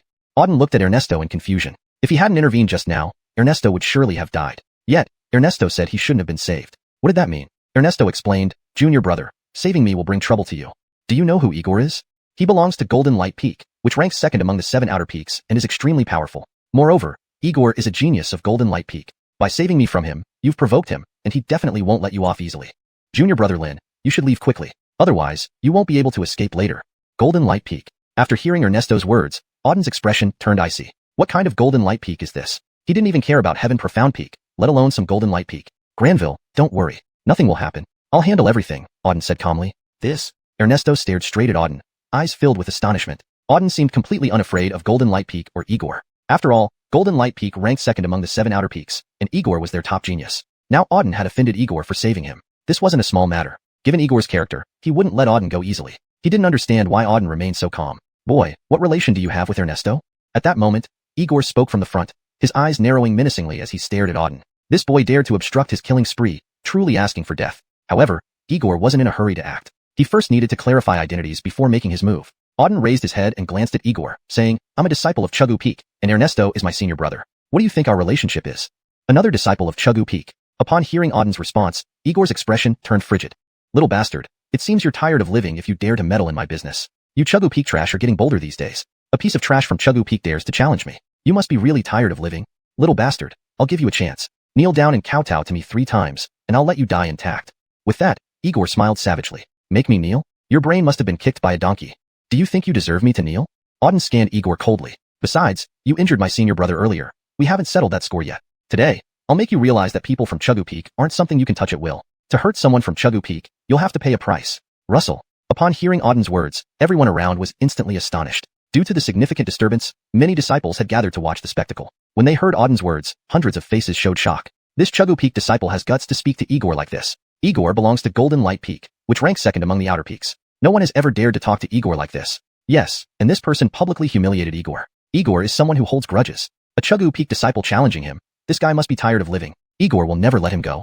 This kid is too arrogant. When did Chugu Peak produce such a brazen person who dares to provoke Igor? I bet this time, Igor is thoroughly enraged. That kid is doomed. Anyone who offends Igor doesn't end well. Seeing Auden confront Igor, everyone around felt an intense shock. Chugu Peak, the last ranked peak among the outer peaks. Golden Light Peak, ranking second among the outer peaks. These two peaks were not on the same level. Moreover, Chugu Peak disciples were usually very honest and never caused trouble. Even when others provoked them, they tried their best to resolve matters peacefully without escalating. Yet now, this Chugu Peak disciple was fearless, completely disregarding Igor. Almost everyone was convinced this young man in white was as good as dead. As people discussed, Igor was already completely infuriated. He stared at Auden with hateful eyes and shouted, "Little bastard, daring to speak to me like that, you must be tired of living. You Chugu Peak trash have become more arrogant after months without punishment. Since that's the case, I'll butcher you today and teach Chugu Peak a lesson. A person from a trash mountain peak should live with their tail between their legs. Want to show off? Then you're asking for death." With that, Igor stepped forward, walking towards Auden step by step. As he moved, waves of formidable killing intent radiated from him. Everyone around could clearly feel the terrifying aura emanating from Igor. What terrifying power! Igor truly lives up to being a Golden Light Peak genius. His strength is at least Star Colonel rank 5th level. And Igor, being from Golden Light Peak, has definitely cultivated the top martial skill of Golden Light Peak, the Golden Light Spell. He's already very strong by nature, and with the Golden Light Spell, he becomes even stronger. That boy has enraged Igor. Igor will absolutely kill him. That boy is dead meat. Translation continues based on original text flow. Chapter 208. You are not qualified. The crowd around began to buzz with discussion. When they saw Auden daring to oppose Igor, they were already convinced that Auden was as good as dead today. A Straw Dog Peak member daring to fight against the prodigy of the Golden Light Peak, Igor, was simply asking for death. Facing forward, Igor's eyes swept over Auden with extreme hostility. After a few glances, he let out a fierce shout, "You little brat, since you're seeking death, then I will grant your wish." As soon as his words faded, Igor threw a punch at Auden. The punch's aura instantly arrived before Auden. Igor was full of confidence. This one punch would crush this kid's head. In an instant, the punch reached Auden's head. Seeking death. Seeing Igor's punch come towards him, a cold light flashed in Auden's eyes. Without another word, he countered with his own punch. In the next moment, both punches collided violently. Two beams of punching energy clashed mid-air. Bang! After a loud noise, within just a split second, Igor's released punch aura was shattered into pieces. With the aura fragmented, Auden's punch power remained undiminished and continued straight toward Igor. Boom! The next moment, Auden's punch struck Igor. Instantly, Igor was hurled away. Spitting out a mouthful of fresh blood, Igor flew back dozens of meters and landed heavily on the ground. The moment he landed, he spat out more blood, his face ashen pale. Phew! At this scene, everyone gasped in shock. Thousands of people stared intently at Auden and the fallen Igor. Their eyes were filled with astonishment and disbelief. Igor had actually been taken down by this kid in one move. How could this be possible? Remember, Igor was a prodigy of Golden Light Peak, surpassing the 5th rank star captain. He was considered very strong. However, this disciple from Straw Dog Peak managed to defeat Igor in one move. Everyone's eyes widened in shock. And now, the most stunned person was Igor. His face was deathly pale, blood flowing from the corner of his mouth. Lifting his head, he stared fiercely at Auden ahead, his eyes filled with anger and intense killing intent. "Damn it, little brat, you dare hurt me." Igor clenched his fists tightly, his eyes burning with killing intent. This waste from Straw Dog Peak actually pushed him back in one strike. So many people watching, he was the prodigy of Golden Light Peak but was injured by this kid in one move. If this news spreads to Golden Light Peak, his face would be lost forever. At this moment, Igor wished he could tear Auden into pieces. Auden's expression turned icy. Scanning Igor, he said, "I'm not only going to hurt you, but I will kill you. You, this garbage, do not deserve to live." Having said that, Auden took 2 steps forward, then unleashed a powerful punch directly aimed at Igor's dantian area. This punch made Igor's expression drastically change. He felt the immense force contained in Auden's punch. If this punch hit him, he would either die or suffer grave injuries. Run. Without hesitation, Igor turned and fled. Trying to run? Can you? A cold light flashed in Auden's eyes, and using spatial power, his body vanished instantly from the spot. By the time he reappeared, he was already in front of Igor. Then he punched down again. Bang! This punch pierced through Igor's body with its aura. A large bloody hole appeared in Igor's chest, with blood gushing out continuously. His eyes were filled with disbelief. After a short while, Igor slowly fell to the ground. Igor, dead. Ding! Extracting a 5th rank star captain has earned 18,000 energy points. The moment Igor died, the system voice echoed in Auden's ear. Garbage. Auden coldly stared at Igor's corpse on the ground, uttering 2 words. He didn't even fear a 6th or 7th rank star captain. Igor was just a 5th rank star captain waste. Daring to act arrogantly in front of him was simply courting death. Killing Igor was as easy for Auden as slaughtering a chicken. Meanwhile, the surrounding crowd was utterly silent. Countless pairs of eyes stared intently at Auden. Their eyes were full of shock and disbelief. Auden killed Igor. Remember, Igor belonged to Golden Light Peak, and he was a highly valued disciple. Now, Auden had killed Igor directly. Everyone was shocked stiff. At this moment, their eyes staring at Auden were like looking at a monster. This boy is too bold, actually daring to kill someone from Golden Light Peak. Isn't he afraid of their retaliation? Golden Light Peak is ranked 2nd among the outer 7 peaks, and its peak master is extremely partial. Previously, when someone injured a Golden Light Peak disciple, the peak master directly went to cripple the one who did it. Now, this kid has killed Igor from Golden Light Peak. Golden Light Peak will not let this go easily. I have a feeling this boy might be in huge trouble. The crowd whispered amongst themselves. All eyes were fixed on Auden, filled with shock and curiosity. They all guessed Auden's identity. Straw Dog Peak, ranked last among the outer 7 peaks, basically had no exceptionally powerful individuals. Also, due to its low ranking, Straw Dog Peak disciples usually lacked courage and dared not provoke incidents, let alone kill. But now, this white-clothed young man killed Igor without hesitation. What background did he have? How could he be so bold as to kill Igor from Golden Light Peak? Just as everyone was pondering, Auden had already helped Ernesto enter the scripture hall. Everyone watched Auden with wary eyes and automatically cleared a path for him. This was respect for strength. Brother Lin, you shouldn't have killed Igor, sighed Ernesto once inside the scripture hall. Why? Auden responded indifferently. Ernesto shook his head and said, do you know that Igor was a highly regarded disciple of Golden Light Peak? Now that you've killed him, Golden Light Peak will never let you off. You're bound to be in trouble. When Auden killed Igor earlier, Ernesto was also taken aback. He didn't expect Auden to be so bold and directly kill Igor. He tried to stop it, but it was too late. Now, with Igor dead, they could only wait for Golden Light Peak's retaliation. However, Auden sneered and said, Granville, you don't need to worry. If Golden Light Peak wants revenge, let them come find me. I'm waiting. Chapter 209. Rank too low. It's just the Golden Light Peak. He didn't even take it seriously. Whether it was back at Fengyun Academy or now at Yunhuang sect, Auden had only one principle when handling matters. If others don't provoke him, he won't provoke them. If they do, he'll retaliate without mercy. He didn't go looking for trouble with others on his own initiative. However, if someone dared to bother him, he would ensure that person regretted it for life. Junior brother Lin, you?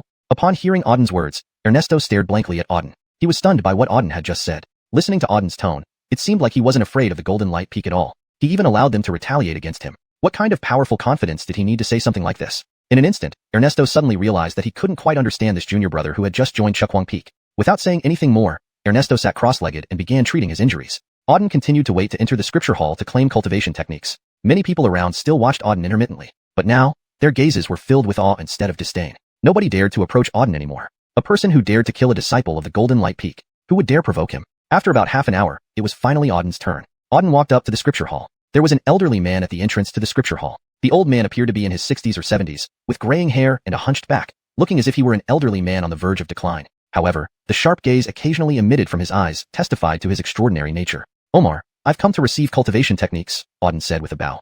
The old man raised his head and scanned Auden briefly. From which peak are you? Asked the old man. Chugwogong Peak. Hearing Auden's answer, the old man's pupils abruptly contracted. A faint look of surprise flashed across his eyes. Apparently, he hadn't expected Auden to be from Chugwogong Peak. After a moment, the old man returned to normal. It has been a long time since anyone from Chugwogong Peak has come to claim cultivation techniques, he said coolly. Boy, go in. Remember, you have only half an hour and can only choose 3 cultivation techniques. I understand. Auden responded and entered the scripture hall. After Auden walked in, the old man squinted and glanced at Auden's back shadow. A smile curled on his lips. Interesting. Chugwogong Peak actually accepted such a young person. Maybe there will be some good shows in the future, the old man murmured to himself. Now Auden was inside the scripture hall. Once inside, Auden saw immediately. This scripture hall contained an enormous number of cultivation techniques. A quick glance showed that there were nearly 1,000 volumes just on this first floor. The shelves were almost filled to capacity with cultivation manuals. Auden casually picked up a few and flipped through them. Inferno Scripture, middle grade earth level technique. Cultivates flame energy to burn the heavens and earth. When mastered, it can incinerate everything in the world. 9 turns Frost Scripture, middle grade earth level ice technique. Wields formidable frost power that can freeze a person immobilized from a kilometer away. When perfected, it can freeze space within 1,000 miles. 9 Thunder Scriptures, high grade earth level lightning technique. Cultivates heavenly thunder energy, condensing it within oneself for attack. 9 heavenly thunders unleashed simultaneously possess the power to destroy the heavens and earth. Auden continuously browsed through several techniques on the first floor. They were basically all earth-level cultivation techniques. After looking for a while, he lost interest. While these earth-level techniques looked powerful and were not insignificant in effect after cultivation, their potential was limited. For ordinary cultivators, earth-level techniques were relatively simple to cultivate and were potent enough, making them the best choice. But for Auden now, he couldn't be bothered with these techniques. At this point, even heaven-level techniques didn't catch his attention, let alone earth-level ones. So after a cursory look, Auden directly headed for the second floor. This scripture hall had 3 floors in total. Based on past experience, the higher up, the higher the rank of techniques. As Auden arrived at the second floor, he noticed that the number of cultivation techniques here was much less than on the first floor. There were only a few scattered bookshelves with barely a dozen manuals. Approaching a bookshelf, Auden picked up a manual and took a casual look. Dragon God Scripture, low-grade heaven-level technique, cultivates dragon god force that can summon divine dragons for attack, wielding great power. Indeed, these were heaven-level techniques, Auden noted inwardly. He had guessed before that the second floor might house heaven-level techniques, and now it seemed true. However, this dragon god scripture was merely a low-grade heaven-level technique. Its rank was too low. Then, Auden took another manual from a nearby shelf. Mysterious Heaven Sword Scripture, middle-grade heaven-level sword technique, cultivates primordial energy, infusing it into sword moves to form primordial sword chi, which can tear apart heaven and earth with its sword beams. Reading the description of Mysterious Heaven Sword Scripture, a flicker of astonishment crossed Auden's eyes.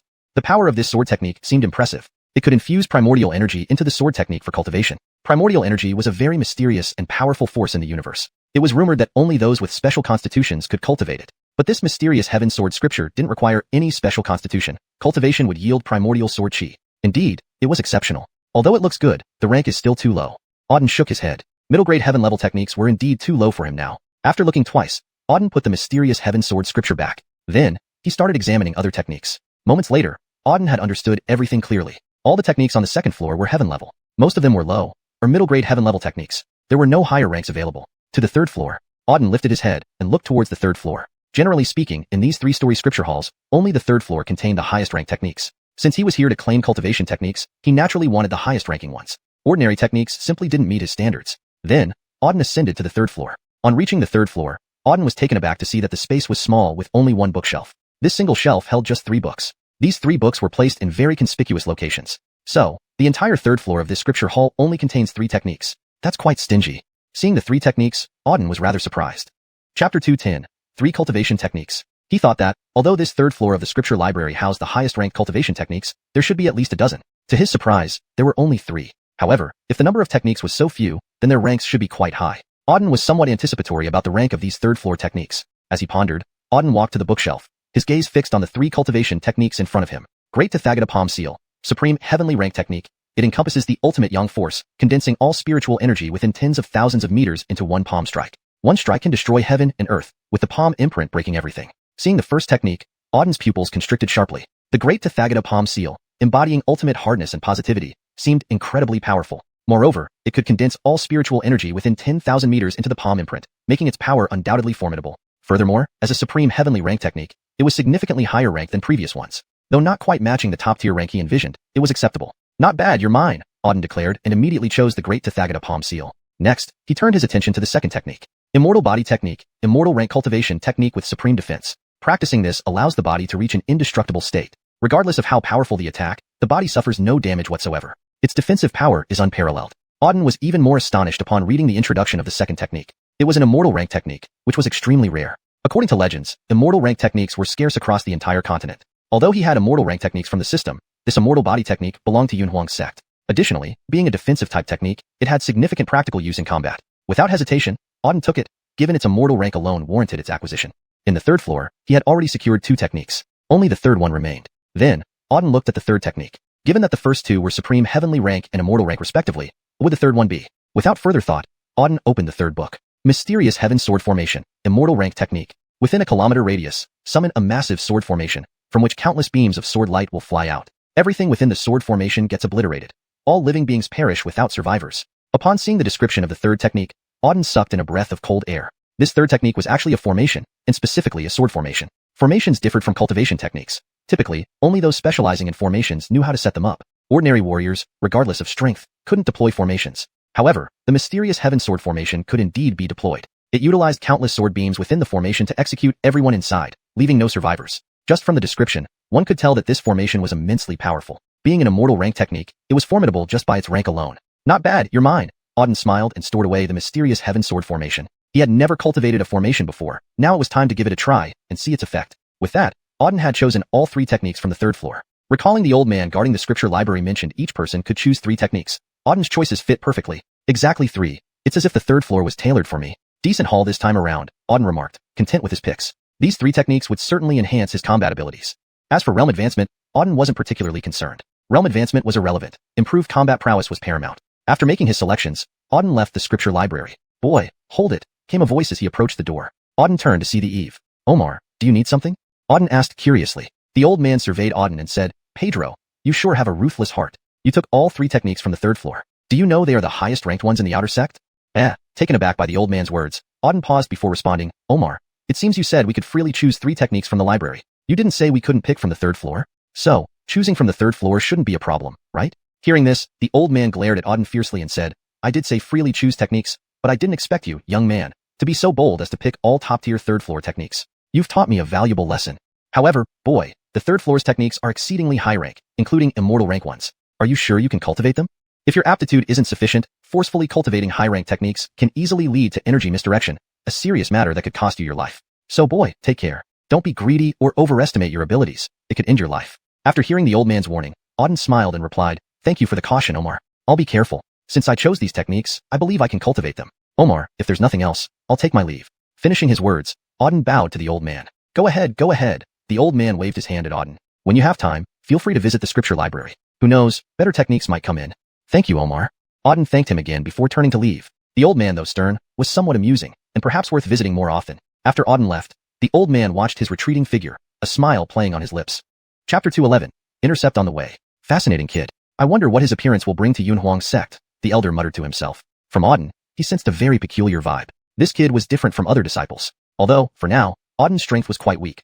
Only at the 3rd rank Star Marshal, the elder felt that this person's appearance would bring significant changes to the entire Xuanhuan sect. I hope you can survive well in Xuanhuan sect, the elder said softly before returning to the Sutra Pavilion. At this moment, Auden had already left the Sutra Pavilion. Upon walking out, he saw Ernesto. Brother Lin, you came out so quickly? Ernesto exclaimed in surprise as he saw Auden exit the Sutra Pavilion. It usually took an ordinary disciple at least half an hour to choose a martial technique. Yet, Auden emerged in less than 10 minutes, which was astonishing. Auden replied, I just picked a few cultivation techniques and came out. Didn't waste much time. Oh, I see. Ernesto nodded understandingly. If Auden had chosen randomly, it would indeed be quite fast. With so many techniques in the Sutra Pavilion, anyone with choice anxiety might find it difficult to decide. But for Auden to pick randomly made it simple. I wonder which 3 techniques Brother Lin chose. Ernesto looked curiously at Auden. The Great Tathagata Palm Seal, the Imperishable Golden Body Art, and the Mystical Heaven Sword Formation. Auden explained the 3 techniques he had taken. Upon hearing them, Ernesto's eyes widened. My goodness, Brother Lin, you're not joking, are you? You chose these 3 techniques?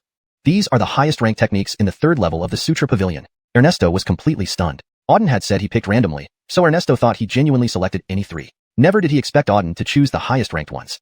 Is this what you call picking randomly? Ernesto asked in disbelief. It's like you've emptied the Sutra Pavilion's stock.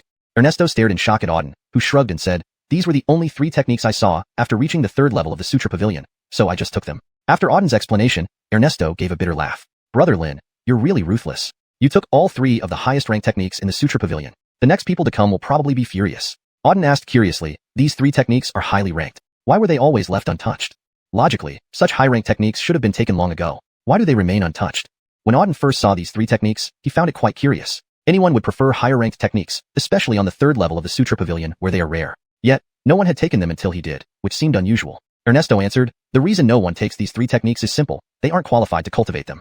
The higher the rank of the technique, the more dangerous it becomes to cultivate. Generally speaking, the most advanced techniques are also the hardest to master. Any problem during cultivation can lead to spiritual deviation and death. In the past, several people tried to cultivate these techniques, but met their demise because their aptitudes weren't enough. So, since then, few dared to take these techniques. Even if someone did take them, they would return them after realizing they couldn't cultivate. It's better to choose suitable heavenly or earth-level techniques, rather than take these risky, unattainable high-ranked techniques. Therefore, the highest-ranked techniques in the Sutra Pavilion are rarely taken. Today, however, you brought all 3 out. That made sense. Auden nodded after listening to Ernesto. Indeed, these techniques being high rank made them hard to obtain due to the risk of failure and death.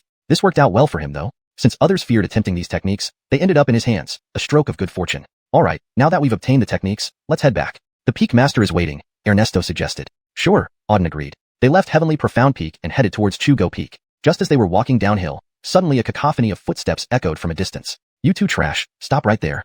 A harsh voice commanded. Hearing this, Auden frowned and looked forward. Ernesto also turned ahead. In the mountain path about 100 meters away, dozens of figures gradually appeared. These individuals quickly approached, encircling both Auden and Ernesto upon nearing. Facing them were over 10 people, staring menacingly at Auden and Ernesto. Leading them was a tall man in black, exuding intense hostility. Brother Brandon, why are you here?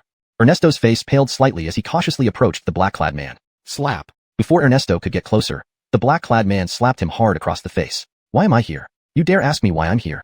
Ernesto, how dare you kill our Golden Light Peak disciple? Have you grown tired of life?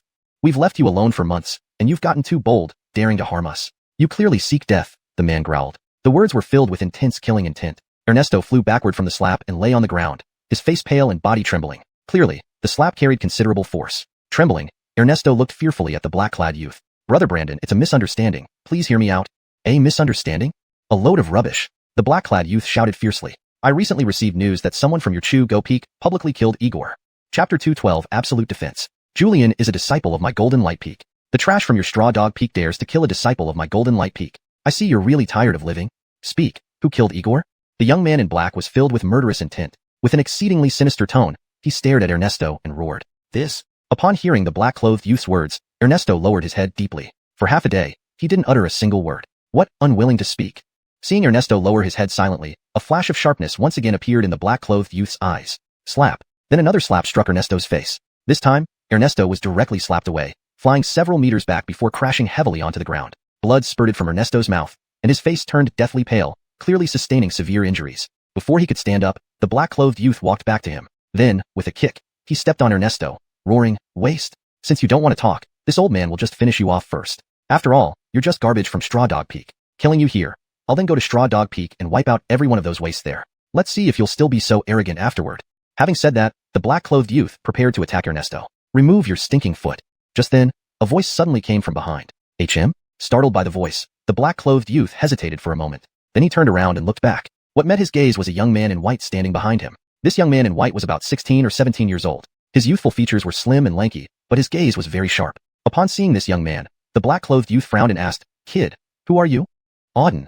The young man in white replied calmly with his name. Auden? The young man in white was indeed Auden. Upon hearing this name, the black-clothed youth frowned. He thought he had heard the name Auden somewhere before, but couldn't recall it immediately. Regardless, seeing Auden now, he roared fiercely, No matter who you are, what do you mean appearing here? What's your relationship with Ernesto? If he wasn't mistaken, this young man in white had been walking together with Ernesto just now. Could this person also be from Straw Dog Peak? The black-clothed youth thought. Auden coldly surveyed the black-clothed youth and said, Aren't you looking for the person who just killed Igor? Now, that person is right here before you. Did you hear me clearly? You. Upon hearing Auden's words, the black-clothed youth's expression turned extremely ugly instantly. His gaze fixed on Auden. His eyes flashed with an incredibly intense killing intent. Kid, you killed Igor. Yes, that dog Igor was killed by me. So what, do you have a problem with that? Auden sneered. He had just killed someone from Golden Light Peak. Who would have thought that these dogs from Golden Light Peak would come knocking on his door now? These dogs sure had sharp noses, arriving just in time. If he had left Xiuxian Peak a little later, he would have been gone already. The black-clothed youth stared intently at Auden, his eyes full of viciousness. Little brat, you have some guts, daring to kill someone from Golden Light Peak. Do you know what the consequence is for killing someone from our peak? As he spoke, waves of killing intent surged from the black-clothed youth. Auden's expression remained calm as he said, I don't care what the consequences are. The deed is done, so what can you do about it? If you're not convinced, come bite me. I'm waiting. Silence. Upon hearing Auden's words, the surrounding area fell silent. Countless pairs of eyes stared straight at Auden, their gazes filled with shock. Auden was incredibly arrogant. He didn't even consider Desmond. After all, Desmond was an elite disciple of Golden Light Peak, ranked within the top 50 among hundreds of disciples there. Even in Golden Light Peak, no one dared to speak arrogantly to Desmond. Yet now, a mere waste at the third-level star Captain Realm dared to be so defiant towards Desmond. Everyone present watched Auden dumbfounded. They couldn't figure out where he got the nerve to be so arrogant. Desmond, after being stunned momentarily, became furious. Little brat, you're asking for death, he roared, staring intently at Auden. Since entering Yunhuang's sect, no one had ever dared speak to him like this. As a genius of Golden Light Peak, he was revered wherever he went, with everyone flattering him. And now, this piece of trash from Straw Dog Peak dared to humiliate and ridicule him in public. In an instant, Desmond was completely enraged. Intense waves of killing intent surged from him. Waste from Straw Dog Peak. Daring to be insolent to me. Killing someone from Golden Light Peak. Today, if I don't tear you limb from limb, I won't be named Brandon. With these words, Desmond took a step forward and swiftly charged towards Auden. Moving at lightning speed, he reached Auden in an instant and launched a powerful punch. A golden fist-shaped glow coalesced in the air, then smashed fiercely towards Auden. An overwhelmingly tyrannical punch struck. Desmond's expression was chillingly cold. With this punch, he believed he could annihilate this young man in front of him directly. Buzz. As the golden fist approached Auden, Auden remained calm. He slowly formed a seal, and an ice defense shield appeared around him. The ice defense shield enveloped his entire body. Boom. In the next moment, Desmond's overpowering punch slammed into the ice defense shield. There followed a deafening explosion as the two spiritual energies collided ferociously, sending shockwaves rippling outward. Everyone nearby was forced to retreat several steps due to the impact. All faces were filled with astonishment as they watched the two men before them. At that moment, Desmond's overpowering punch struck the ice defense shield in front of him. He was confident that this punch would surely slay the third-level star Captain Waste in front of him. However, the next scene stunned him. His golden fist hit the defensive shield in front of Auden. That ice-filled shield completely blocked his punch. No matter how much strength he exerted, he couldn't penetrate the ice shield. Instead, An incredibly powerful cold force surged from within the shield, threatening to freeze his entire body. How? How is this possible? Desmond was completely taken aback upon seeing this. Chapter 213. My attack. My attack. Although he did not use his full strength in that punch, he had used 70% of his power. A punch with 70% of his strength was already extremely powerful. With his current strength, a 70% power punch would be enough to instantly kill anyone below the 6th rank star captain level. Yet this boy in front of him, clearly only at the 3rd rank star captain realm, had easily blocked his punch. Moreover, the icy force from it almost froze his arm. Adriel's expression changed. He quickly retracted his fist and returned to his original position. His gaze darkened as he stared at Auden, revealing a hint of gravity in his eyes. Opposite him, Auden sneered, saying, "Is this the strength of Golden Light Peak's genius? You can't even break through my defensive shield. Truly impressive. Truly worthy of being from Golden Light Peak. I must say I'm impressed." Auden's words were filled with sarcasm. Hearing this mockery, Adriel's face turned incredibly grim. "You little brat, I was just playing around. Do you think I can't break your shield? Let me tell you, your shield is like paper in front of me. I could pierce it with one finger." Adriel barked angrily. "Is that so?" Hearing Adriel's words, Auden sneered. "If that's the case, then I'll give you another chance. Come on, if you can break my defensive shield, you win." Finishing, Auden again formed an ice defensive shield in front of him, smirking as he watched Adriel. "Damn you, asking for death." Adriel was thoroughly enraged. With a roar, he soared into the air once more, gathering a golden light sphere in front of him. The golden sphere spun rapidly, drawing and surrounding spiritual energy until its power surged to an extremely high level within moments. "Break!"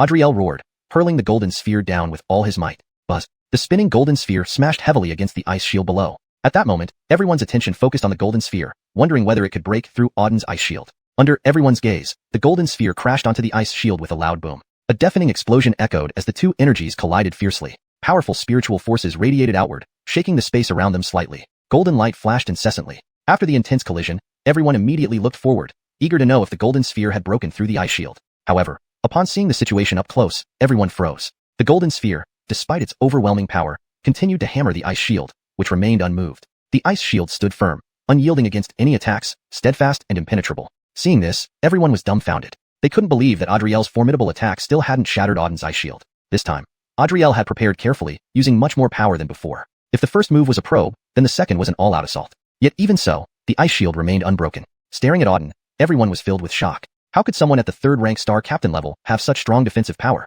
Even Adriel's powerful attack couldn't break through it. It was simply unbelievable. Among all present, Adriel was the most shocked. Seeing that his golden sphere still couldn't break the ice shield, he grew even angrier as its power gradually dissipated. So many people watching around him, and yet his attack failed to shatter this boy's defense. His face flushed red with humiliation. And at that moment, Auden glanced at Adriel, saying, "I gave you another chance, but you're no good. The so-called genius of Golden Light Peak can't even break my defense. Are all of you Golden Light Peak people this useless? If that's the case, I suggest you shut down Golden Light Peak to avoid embarrassing yourselves." Auden's voice wasn't loud, but carried clearly to everyone nearby. Within moments, everyone heard his words clearly. All the Golden Light Peak disciples glared at Auden, their faces filled with rage. How dare Auden humiliate Golden Light Peak, the second-ranked peak among the outer sex, especially in front of so many people? They could not tolerate such insult. Adriel was livid. "You little brat, how dare you humiliate Golden Light Peak? If I don't kill you today, I swear I won't live.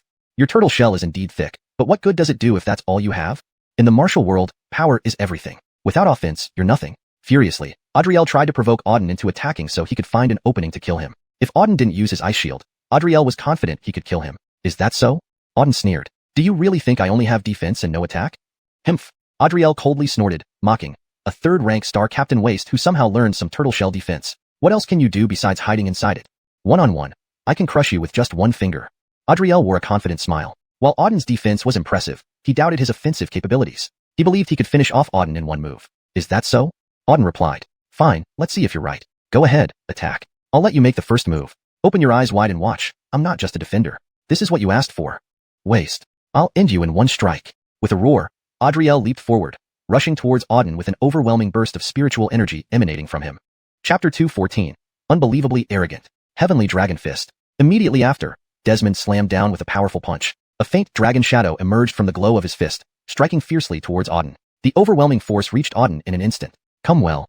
Seeing this dragon shadow before him, Auden's lips curled into a mocking smile. Crimson Flame Explosive Fire Fist. With a light cough, Auden countered with a punch, gathering a ball of fiery energy within his fist. Boom. In the next moment, the fiery punch collided violently with Desmond's dragon shadow. A deafening roar followed as the two forces exploded outward. The intense force surged unceasingly in all directions, shaking the heavens and the earth. The flames and the dragon shadow clashed continuously in the air. Boom. After only 2 or 3 breaths, a thunderous sound was heard. The flaming fist imprint shattered Desmond's dragon shadow completely. After the dragon shadow disintegrated, the power of the flaming punch remained undiminished, heading straight for Desmond. Bang! A punch landed squarely on Desmond's chest. Instantly, Desmond's body flew backward like a broken kite. Puff! Upon landing, he spat out another mouthful of blood, his face turning deathly pale. One punch, and Desmond was gravely injured. Whoosh! Witnessing this scene, everyone around was stunned. Countless pairs of eyes widened in shock, staring at the unfolding drama. Their expressions were filled with disbelief. Auden had inflicted severe injuries on Desmond with just one move. After all, Desmond was a top 50 genius of the Golden Light Peak,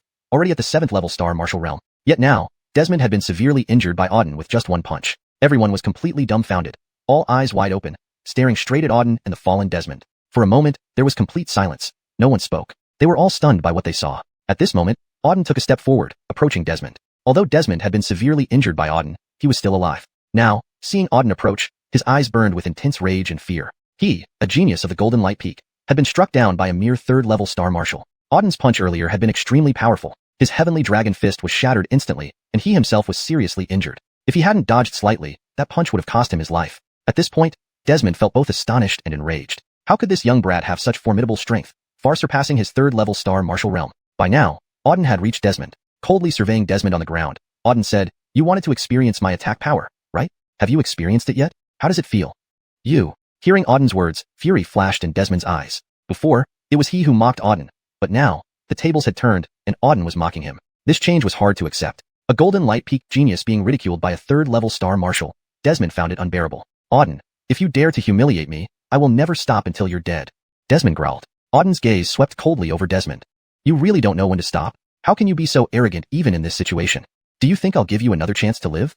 As he spoke, a surge of killing intent emanated from him, engulfing Desmond. Feeling the killing intent from Auden, Desmond's expression changed drastically. Staring at Auden in terror, he stammered, "What? What are you going to do?"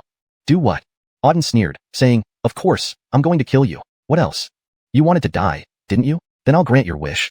Hearing Auden's words, Desmond's face turned pale. He could feel the intense killing intent radiating from Auden, realizing that Auden meant every word. Auden truly intended to kill him. Realizing this, Desmond became overwhelmed with fear. "Auden, you dare kill me? I am from the Golden Light Peak, and I'm an elite disciple there. You, a trash from the Doggrass Peak, dare to kill me? Do you know what the consequences will be?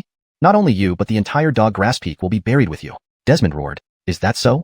Auden sneered again, saying, "If that's the case, I have even more reason to kill you. If I kill you, I can wait for the retaliation from the Golden Light Peak. Let's see how strong the 2nd-ranked Golden Light Peak is. Are they all as worthless as you?" Auden's words left Desmond wide-eyed. Auden showed no fear of the Golden Light Peak. Desmond's threats had no effect on him. "All right, let me send you on your way."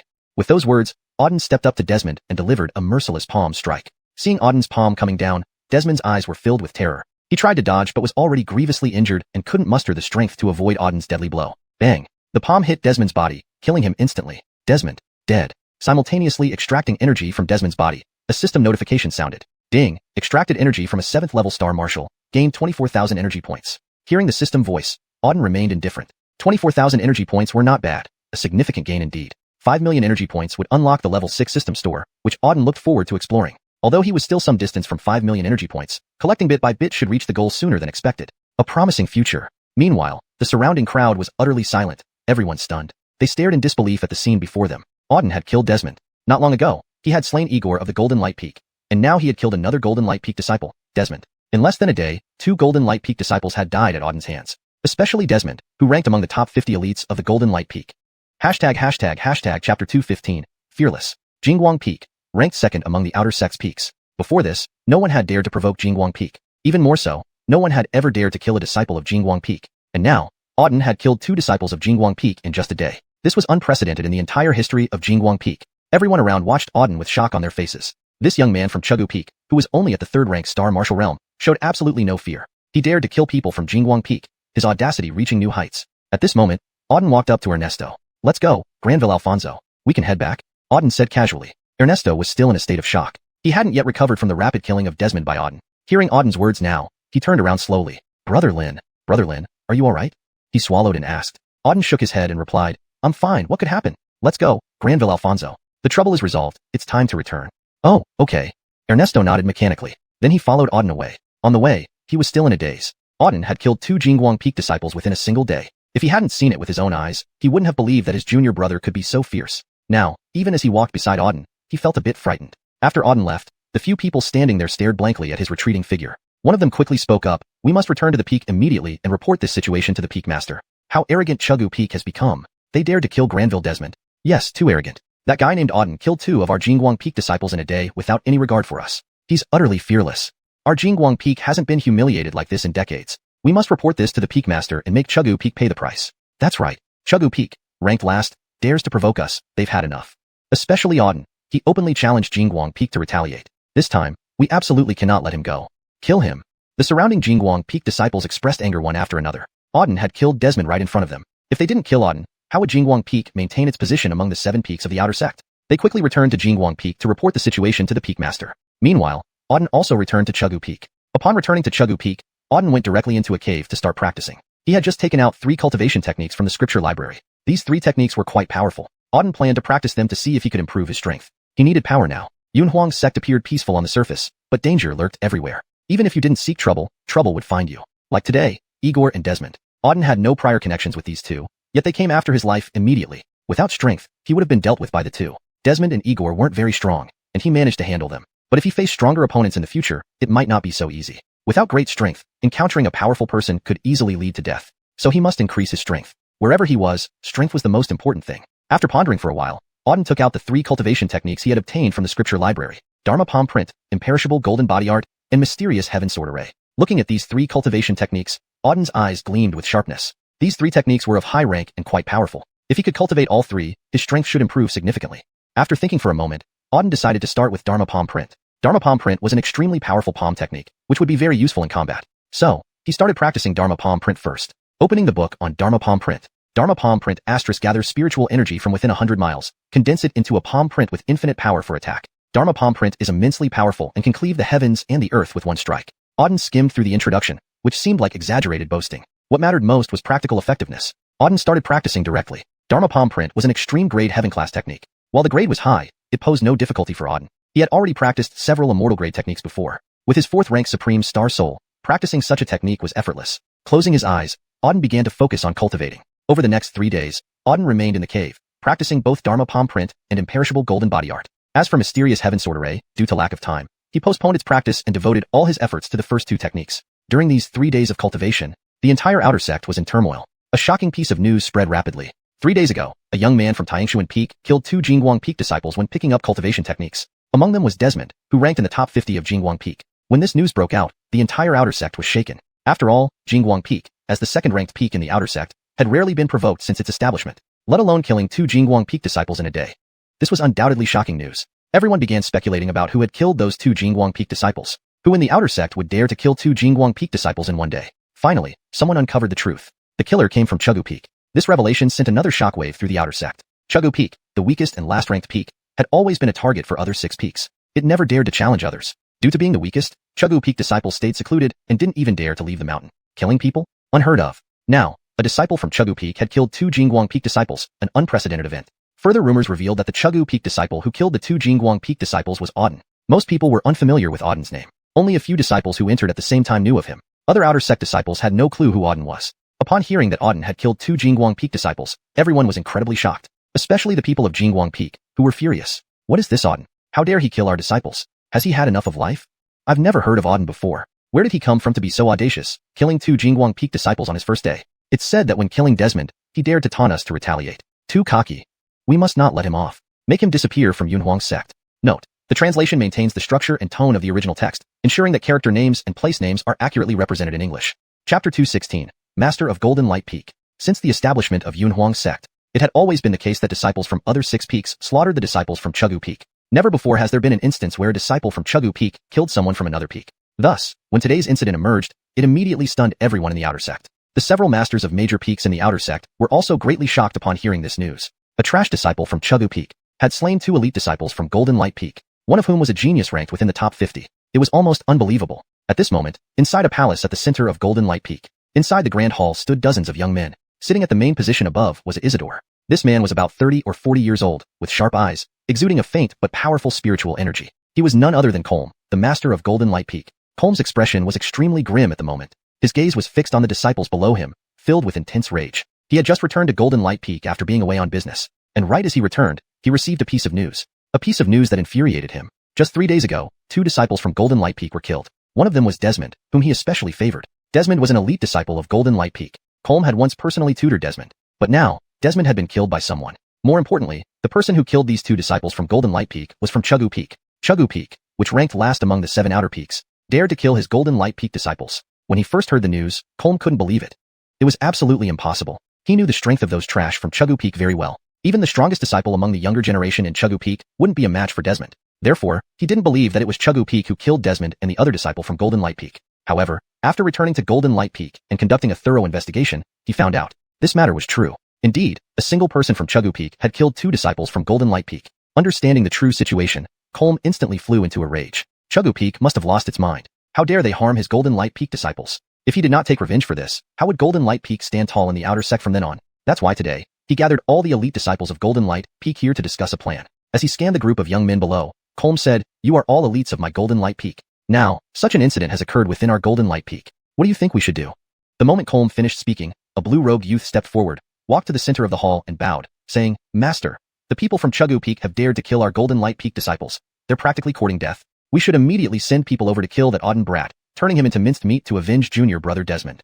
The moment the blue-robed youth finished speaking, a purple-robed youth immediately stood up and added, "Master, Chugu Peak is too arrogant. As the last-ranked peak, they actually dared to kill our Golden Light Peak disciples. We must not only kill Auden but also slaughter every last one of the trash from Chugu Peak. These useless scums are getting more and more audacious. They dare to cause trouble for us when we haven't even bothered with them. Kill them all and show them what it means to mess with us." After the purple-robed youth spoke, a red-robed youth stood up. "I agree with Junior Brother King. We must kill every last one of the trash from Chugu Peak. We need to let them know the consequences of opposing our Golden Light Peak. Especially that Auden. He should be torn to shreds and made to suffer before dying. How dare he kill our Golden Light Peak disciples? It's sheer audacity." Everyone around opened their mouths, filled with murderous intent. All indicated that they wanted to kill Auden. Some even proposed wiping out all of Chugu Peak, leaving no one behind. In short, almost all disciples of Golden Light Peak agreed to take action against Chugu Peak. To kill Auden. Enough. At this point, Colm waved his hand from above. Instantly, everyone below fell silent. All gazes turned towards Colm. Once everyone quieted down, Colm slowly began to speak. "I understand your thoughts. But Chugu Peak cannot be wiped out for now. Although Chugu Peak is worthless, it is still one of the 7 outer peaks. If we wipe it out, I can't explain to the sect leader. Moreover, there's that old fool Lucius in Chugu Peak. It's not easy to destroy it." After listening to Colm, everyone below nodded. Lucius was the master of Chugu Peak. Although Chugu Peak ranked last among the 7 outer peaks, Lucius's strength was considerable. Being the master of a peak, his power was undeniable. With Lucius present, wiping out Chugu Peak wasn't feasible. However, at this moment, Colm spoke again, standing up with an icy cold tone. "Though we can't destroy Chugu Peak, killing some of its disciples is entirely possible. Especially that Auden, who dared to kill 2 of our Golden Light Peak disciples in public. He shouldn't be spared. I will tear him to pieces to avenge Desmond." While speaking, waves of terrifying murderous intent surged from him. Everyone in the hall could feel the terrifying murderous intent emanating from Colm. Everyone felt a chill run through their bodies. They had never seen Colm emit such strong murderous intent before. Clearly, Colm was genuinely enraged this time. "So, Master, what should we do?" The blue-robed disciple asked Colm. Colm replied coldly, "It's simple. That Auden killed 2 of our Golden Light Peak disciples, so we will repay them tenfold. He killed 2 of ours, we will kill 20 of theirs. You'll head to Chugu Peak and kill 20 of their disciples. And especially that Auden. He must die. Understood?" After finishing, Colm looked at the disciples below. "Yes." Upon hearing Colm's words, everyone bowed their heads in acknowledgement. Chugu Peak originally didn't have many disciples. Colm asking them to kill 20 Chugu Peak disciples was practically cutting off Chugu Peak's roots. This would make them feel good. Let the trash from Chugu Peak see the consequences of offending them, the Golden Light Peak. ####Chapter 217. A spark ready to ignite. Peak Master, who should we send to Chugu Peak to kill them? Or should all of us go? At this moment, the blue-robed youth asked again. Above, Colm's eyes rolled around a couple of times. After a brief thought, he said, "Kobe, this time, you will lead people to Chugu Peak. A trashy peak like Chugu doesn't require all of you to go. Let Kobe take a few people there, and it'll be enough. With the strength of those trash on Chugu Peak, Kobe alone can slaughter them all." After Colm finished speaking, a purple-robed youth below bowed deeply and said, "Understood, Master. This time, I will absolutely make Chugu Peak pay with blood. And as for that Auden, I will cut off his head and bring it back for everyone to see." "Good, Granville King, we believe in you. With your strength, you can definitely easily kill those trash on Chugu Peak." "That's right. If Granville King goes, wouldn't those worthless people on Chugu Peak be scared out of their wits? Granville King alone can slaughter all those worthless people on Chugu Peak. No one else needs to go. Granville King, we are waiting for your triumphant return." Many disciples flattered the purple-robed youth. A confident smile appeared on the purple-robed youth's face. For him to deal with Chugu Peak was like slaughtering chickens. Those pieces of trash on Chugu Peak could be dealt with by him single-handedly. As for that Auden, the purple-robed youth, who was Kobe, sneered and said, "Auden, you just wait. I'm coming for your dog's life." Then, Kobe turned and left, taking dozens of Jingguang Peak disciples with him toward Chugu Peak. At this moment, on Chugu Peak, "Not good, Granville Alfonso, the The people from Jingguang Peak are heading towards Archugo Peak. Ernesto was meditating inside a cave. Suddenly, a voice came from outside the cave. Upon hearing this voice, Ernesto's expression abruptly changed. He immediately rushed out of the cave and asked the young man outside, "What did you say?" "Repeat that." That disciple, visibly frightened, stammered, "Granville Alfonso. Jingguang Peak has sent people to Archugo Peak. They look quite menacing, and it seems they're not here for friendly reasons." Disaster! Upon hearing what the disciple said, Ernesto looked utterly desperate. He, of course, knew why Jingguang Peak would send people to Chugo Peak. 3 days ago, Auden had killed 2 Jingguang Peak disciples. Now, Jingguang Peak had sent people over, obviously to seek revenge. Since Auden killed Desmond and others, he had an inkling that something might happen. Unbelievably, it only took 3 days for Jingguang Peak to dispatch people. How many of them came? Who is leading them? Ernesto asked nervously. The disciple replied, around 20 or so, led by Kobe. What? Kobe? Hearing this name, Ernesto's expression grew even uglier. I didn't expect Jingguang Peak to actually send Kobe. Looks like they're determined to annihilate Archugo Peak. Kobe is a ruthless person and extremely strong, ranking within the top 30 at Jingguang Peak. His power is heaven-defying. Now that Jingguang Peak has sent him, Archugo Peak is in grave danger. Ernesto muttered to himself. Afterward, he let out a long sigh. Kobe's strength was formidable even among the entire Yunhuang sect outer sect. His Chugo Peak had no one who could match Kobe. Once Kobe arrived, everyone might die. Thinking this, Ernesto immediately ordered, "Gather everyone immediately at the front square. Also, signal our master. Inform them that people from Jingguang Peak are causing trouble and ask master to return immediately." Yes. The young man accepted the order and hurried to gather everyone. Ernesto quickly headed to the front square. Soon, Ernesto arrived at the front square with several people. The front square now gathered about 50 or 60 Chugo Peak disciples. Chugo Peak originally didn't have many disciples compared to larger peaks like Jingguang, Limu, and Sisui. Their Chugo Peak was considered quite weak in comparison. In total, Chugo Peak only had around 100 disciples, and most were currently in seclusion, unable to come out. Only these 50-odd people managed to come out of their cultivation to gather at the front square. Seeing Ernesto appear, someone immediately asked, "Granville Alfonso, what's going on? Why are you gathering all of us?" "I was in the middle of cultivating."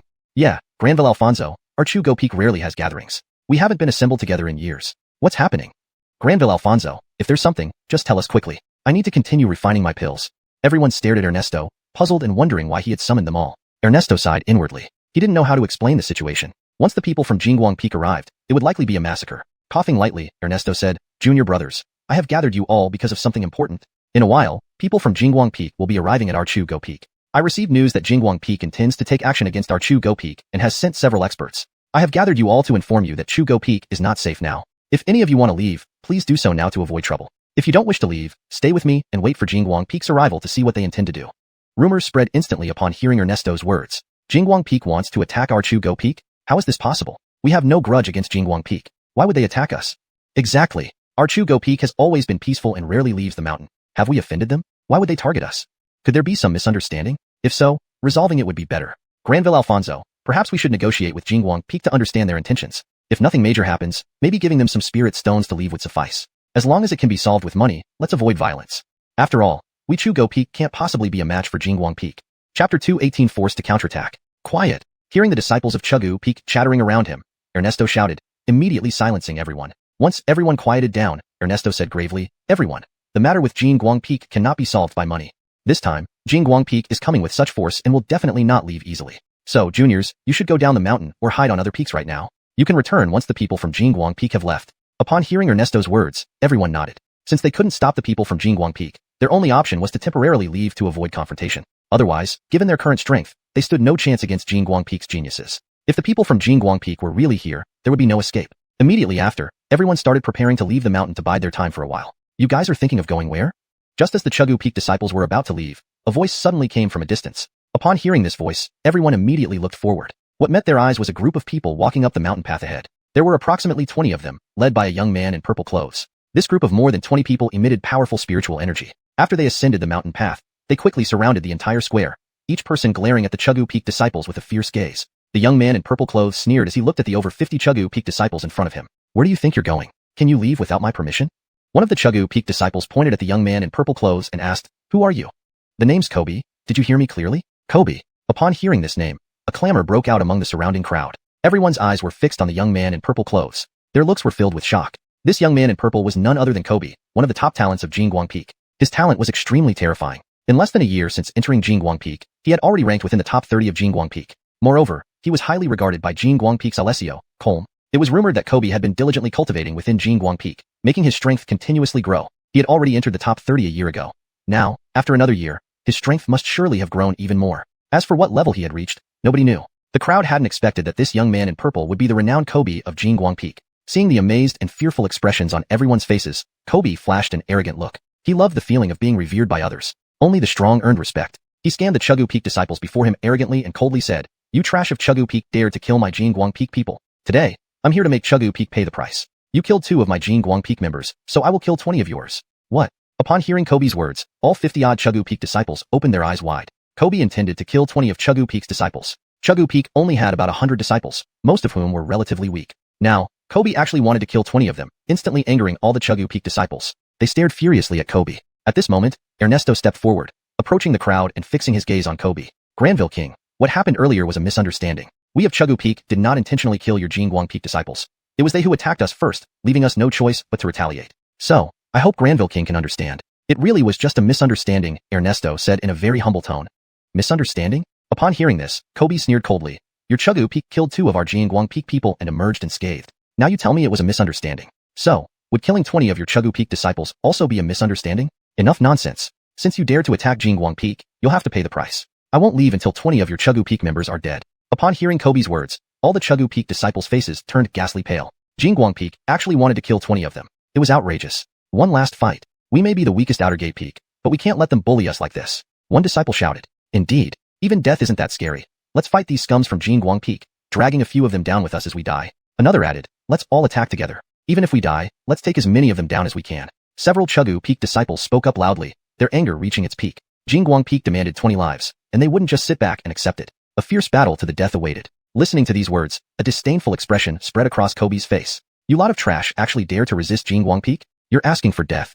A few low-level scums dreaming of taking us down? Fine, since you want to commit suicide, I'll help you along. With Kobe's order, nearly 10 Jingguang Peak disciples charged toward the Chuggu Peak disciples. The Chuggu Peak disciples, seeing the charge, could only fight back fiercely against the 10 men charging at them. In an instant, the whole square became a battlefield, filled with intense fighting sounds and powerful spiritual energy fluctuations spreading wildly. The battle between Jingguang Peak and Chuggu Peak officially began. Though the fight was fierce, the disparity in strength between the two sides was significant. Most Chuggu Peak disciples were only at the Star Captain realm, while Jingguang Peak's dozen members were all at least in the 2nd or 3rd levels of the Star Captain realm. The stronger ones even reached the 4th or 5th levels. Though Chuggu Peak outnumbered them, in terms of overall strength, they were vastly inferior to Jingguang Peak. It wasn't long before Chuggu Peak fell into a disadvantageous position. Chapter 219. Dangerous situation. Both sides engaged in a frenzied battle. The entire square was filled with cries of combat and agony. People kept falling. The ground was awash with blood. The air was thick with the pungent smell of blood. Most of those who had fallen were from Chuggu Peak. Although Chuggu Peak had more than 50 people, in terms of overall strength, they were far weaker than Jingguang Peak. The Star Captains at the 3rd and 4th stages from Jingguang Peak could basically take on 3 opponents at once, sometimes even 4. Therefore, it didn't take long for the fighters from Chuggu Peak to be completely overpowered, suffering continuous casualties. Within a short time, dozens of people died. The survivors were all in grave danger. On the other hand, there was virtually no damage to Jingguang Peak. Only 1 or 2 had minor injuries. Seeing this situation, Ernesto's expression turned grim. If this continued, these 50-plus disciples of Chuggu Peak would likely be wiped out. Chuggu Peak didn't have many members. If these 50 people all died, the loss would be immense. He couldn't face their peak master either. Moreover, these people from Jingguang Peak clearly wanted to exterminate them completely. Their attacks were ruthless, aimed at killing. Given the current strength of Chuggu Peak's disciples, they were no match. Thinking of this, Ernesto took a step forward. He shouted, "Stop! Stop fighting!" Hearing this voice, both sides halted and separated. The Chuggu Peak people retreated behind Ernesto, while the Jingguang Peak people moved back behind Lincoln. However, the disparity between the two sides was stark. Chuggu Peak lost over a dozen people, with 20 others critically injured. They were severely weakened. Jingguang Peak, on the other hand, remained almost unscathed. Seeing these dead and critically injured disciples, Ernesto felt his heart ache. Lincoln scanned Ernesto and said, "What? Don't want to fight anymore? But do you think if you don't want to fight, it will stop? I'm telling you, today all of you Chuggu Peak trash will die. Not one will be spared. Daunt us, and now you'll know the consequences," Lincoln said in an exceedingly sinister tone. Ernesto lowered his head. "Brother King, please spare my Chuggu Peak brothers. You want to kill, then kill me. Trade my life for their safety, okay?" Ernesto's words made Lincoln pause momentarily. Then he burst into maniacal laughter. After laughing for some time, Lincoln said loudly, "Ernesto, are you dreaming? Trade your one life for their dozens? Do you even realize who you are? You can't seriously think that your worthless garbage life could save dozens of lives. What a dream.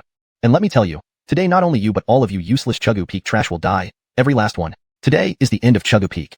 Lincoln's words were extremely arrogant. His voice echoed throughout the square. Everyone heard him clearly. Upon hearing Lincoln's words, all Jingguang Peak disciples wore cruel grins. They came here to teach Chuggu Peak a lesson. Anyway, these people were just trash. Killing them meant nothing. You. Hearing Lincoln's words, anger flashed in Ernesto's eyes. While he knew Jingguang Peak's intentions weren't good, he hadn't expected them to be so arrogant. to actually try to kill all of Chuggu Peak. After all, Chuggu Peak was one of the Outer Gate's 7 peaks. For Lincoln to dare destroy Chuggu Peak was outrageous. But he had no solution, because across from him stood Lincoln and the elites of Jingguang Peak. Not even talking about Lincoln, he couldn't even defeat the regular disciples of Jingguang Peak. Enough. Suddenly, Lincoln waved his hand. He coldly stared at Ernesto. No need for idle talk. Today, all you Chuggu Peak trash will die. Kill you all to show the other peaks our power. Finished, Lincoln waved his hand again, signaling his followers to attack. All Chuggu Peak disciples' faces showed despair. They stared at the Jingguang Peak fighters. Today, they feared they would all die by the hands of Jingguang Peak. The Jingguang Peak fighters were too powerful. They weren't a match. After the earlier battle, most were already injured. Now, they lacked the strength to resist, only awaiting death. Attack.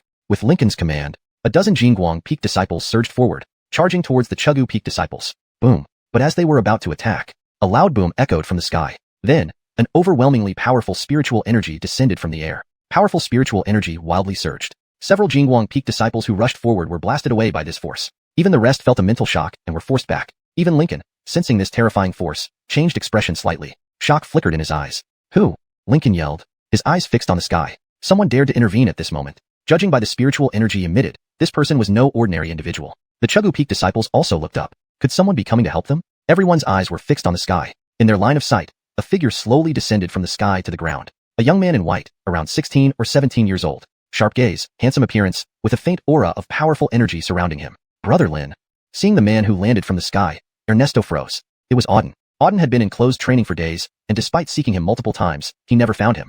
Unexpectedly, Auden appeared at this critical moment. Other Chuggu Peak disciples were equally surprised. They knew a new disciple had joined Chuggu Peak, but since Auden had just arrived, few recognized him. They curiously watched Auden descending from the sky, wondering who this unexpected savior was. Facing Auden, Lincoln and his Jingguang Peak disciples' expressions turned ugly. Chapter 220, The Siege of Auden. Granville King, this guy is Auden. That's him. He killed Desmond and another disciple from our Golden Light Peak. A disciple of Golden Light Peak said to Kobe. Kobe nodded. His gaze swept over Auden with intense disdain. No trouble at all. I was wondering how to find him, but didn't expect this piece of trash to show up on his own. The better it is, we can just kill him directly, Kobe coldly said. At that moment, Auden descended from the air onto the ground. As soon as he landed, Ernesto immediately came over and asked, Junior Brother Lin, why did you come?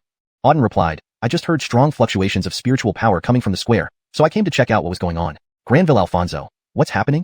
Auden scanned the people in front of him, slightly frowning. After hearing the commotion, he immediately rushed here. He hadn't expected there to really be someone fighting. It seemed a fight had already taken place. Dozens of Straw Dog Peak disciples had already been injured or killed. Ernesto's side, those ahead are from Golden Light Peak. They came to retaliate and have already killed more than a dozen of our disciples. Golden Light Peak. Hearing these 3 words, Auden's eyes flashed with a fierce light. He had guessed earlier that if anyone came to stir up trouble at Straw Dog Peak, it would most likely be those from Golden Light Peak. And indeed, it turned out to be the case. These scum from Golden Light Peak. Auden's face turned extremely grim as he scanned the dozen or so disciples of Golden Light Peak in front of him. So you mean to say that the corpses of these Straw Dog Peak disciples are also the doing of Golden Light Peak? Auden asked. Yes, before you arrived, they had already attacked us. Our Straw Dog Peak disciples were no match for them. As soon as the fight started, dozens of our people were killed, and others were injured, Ernesto said, lowering his head. Damn it. Upon hearing Ernesto's words, Auden's eyes flashed with a fierce light. These pieces of scum from Golden Light Peak were courting death. They had messed with him before. Now, they had come straight to Straw Dog Peak and attacked its disciples. They were asking for it. Killing intent began to surge within him. Junior Brother Lin, don't act rashly. Feeling the killing intent emanating from Auden, Ernesto's expression changed slightly. He quickly stopped Auden. Those in front are the elite of Golden Light Peak. Especially that Kobe. He is one of the Peak's top geniuses, incredibly powerful. Golden Light Peak sent him here to wipe us out. Junior Brother Lin, we must not fight recklessly. Let's wait for Master to return. He knew Auden's temperament. Auden feared nothing. Definitely wouldn't give up easily. However, Kobe and the other Straw Dog Peak disciples were far too powerful. If they fought, Auden would definitely be at a disadvantage. Even risk dying at Kobe's hands, so he absolutely couldn't let Auden act impulsively. Is that so? Hearing Ernesto's words, a sneer formed on the corner of Auden's mouth. In that case, I'd actually like to see just how strong these geniuses of Golden Light Peak really are. With that, he took steps forward, walking towards the front. Soon, Auden stood in the center of the square. His gaze fixed on Kobe and the other disciples of Golden Light Peak. Kobe, too, stared at Auden intently. He narrowed his eyes, scanning Auden fiercely. Boy, you're Auden, right? Yes, I'm Auden. I hear you're looking for me? Auden asked as he scanned Kobe. Kobe's expression turned grim, his gaze locking onto Auden. You've got guts to show up here. I'm here today to take your life. You dared to kill 2 of our Golden Light Peak disciples. Such audacity. You're clearly tired of living. If you hadn't shown up, that might have been better. Now that you've appeared, you won't leave here alive. As he spoke, waves of killing intent surged from him. Auden sneered upon hearing Kobe's words. There are many who want to kill me. Who are you to threaten me? As for those 2 pieces of trash from Golden Light Peak, I could kill them with one hand. Such scum. Killing them is nothing. If you want revenge, come at me. To dare slaughter my Straw Dog Peak disciples, truly despicable. Since that's the case, none of you from Golden Light Peak will leave here alive.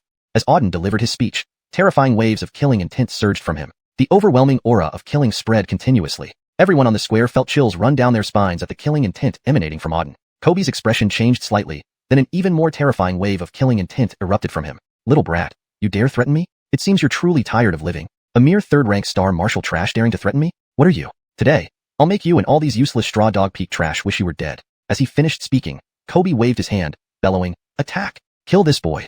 Upon Kobe's command, the dozen or so Golden Light Peak disciples behind him rushed towards Auden all at once. Each of the dozen Golden Light Peak disciples emitted formidable spiritual power fluctuations. Wave after wave of potent spiritual power surged from them. The entire square brimmed with intense killing intent. Seeing the dozen rush towards Auden, the Straw Dog Peak disciples immediately panicked. Granville Alfonso, Golden Light Peak's dozen elite disciples attacking Junior Brother Lin alone. He definitely can't handle it. We must help him fast. Exactly, Junior Brother Lin has only recently joined Straw Dog Peak, with merely third-rank Star Marshal strength. Opposing him are several elites of Golden Light Peak, with the weakest being third-rank Star Marshal, and some reaching fourth or fifth-rank Star Marshal or even higher. Junior Brother Lin can't handle over 10 stronger opponents. It's too dangerous. We need to help him. Junior Brother Lin, no matter what, is a disciple of Straw Dog Peak and shouldn't die meaninglessly. Let's fight these Golden Light Peak scum. Everyone around was murmuring anxiously, watching Auden with great concern. Although they weren't close to Auden, some having met him only for the first time, Auden was still a disciple of Straw Dog Peak. Despite being the last Outer Sect Peak, Straw Dog Peak's disciples were tightly united. Seeing Auden surrounded by Golden Light Peak disciples, all of them felt urgent and wanted to help immediately. Chapter 221. They must all die. Be quiet. At that moment, Ernesto's explosive command silenced everyone. After everyone quieted down, Ernesto continued, even if we all went up there together, we would be absolutely no help to Junior Brother Lin. Instead, we would only hold him back.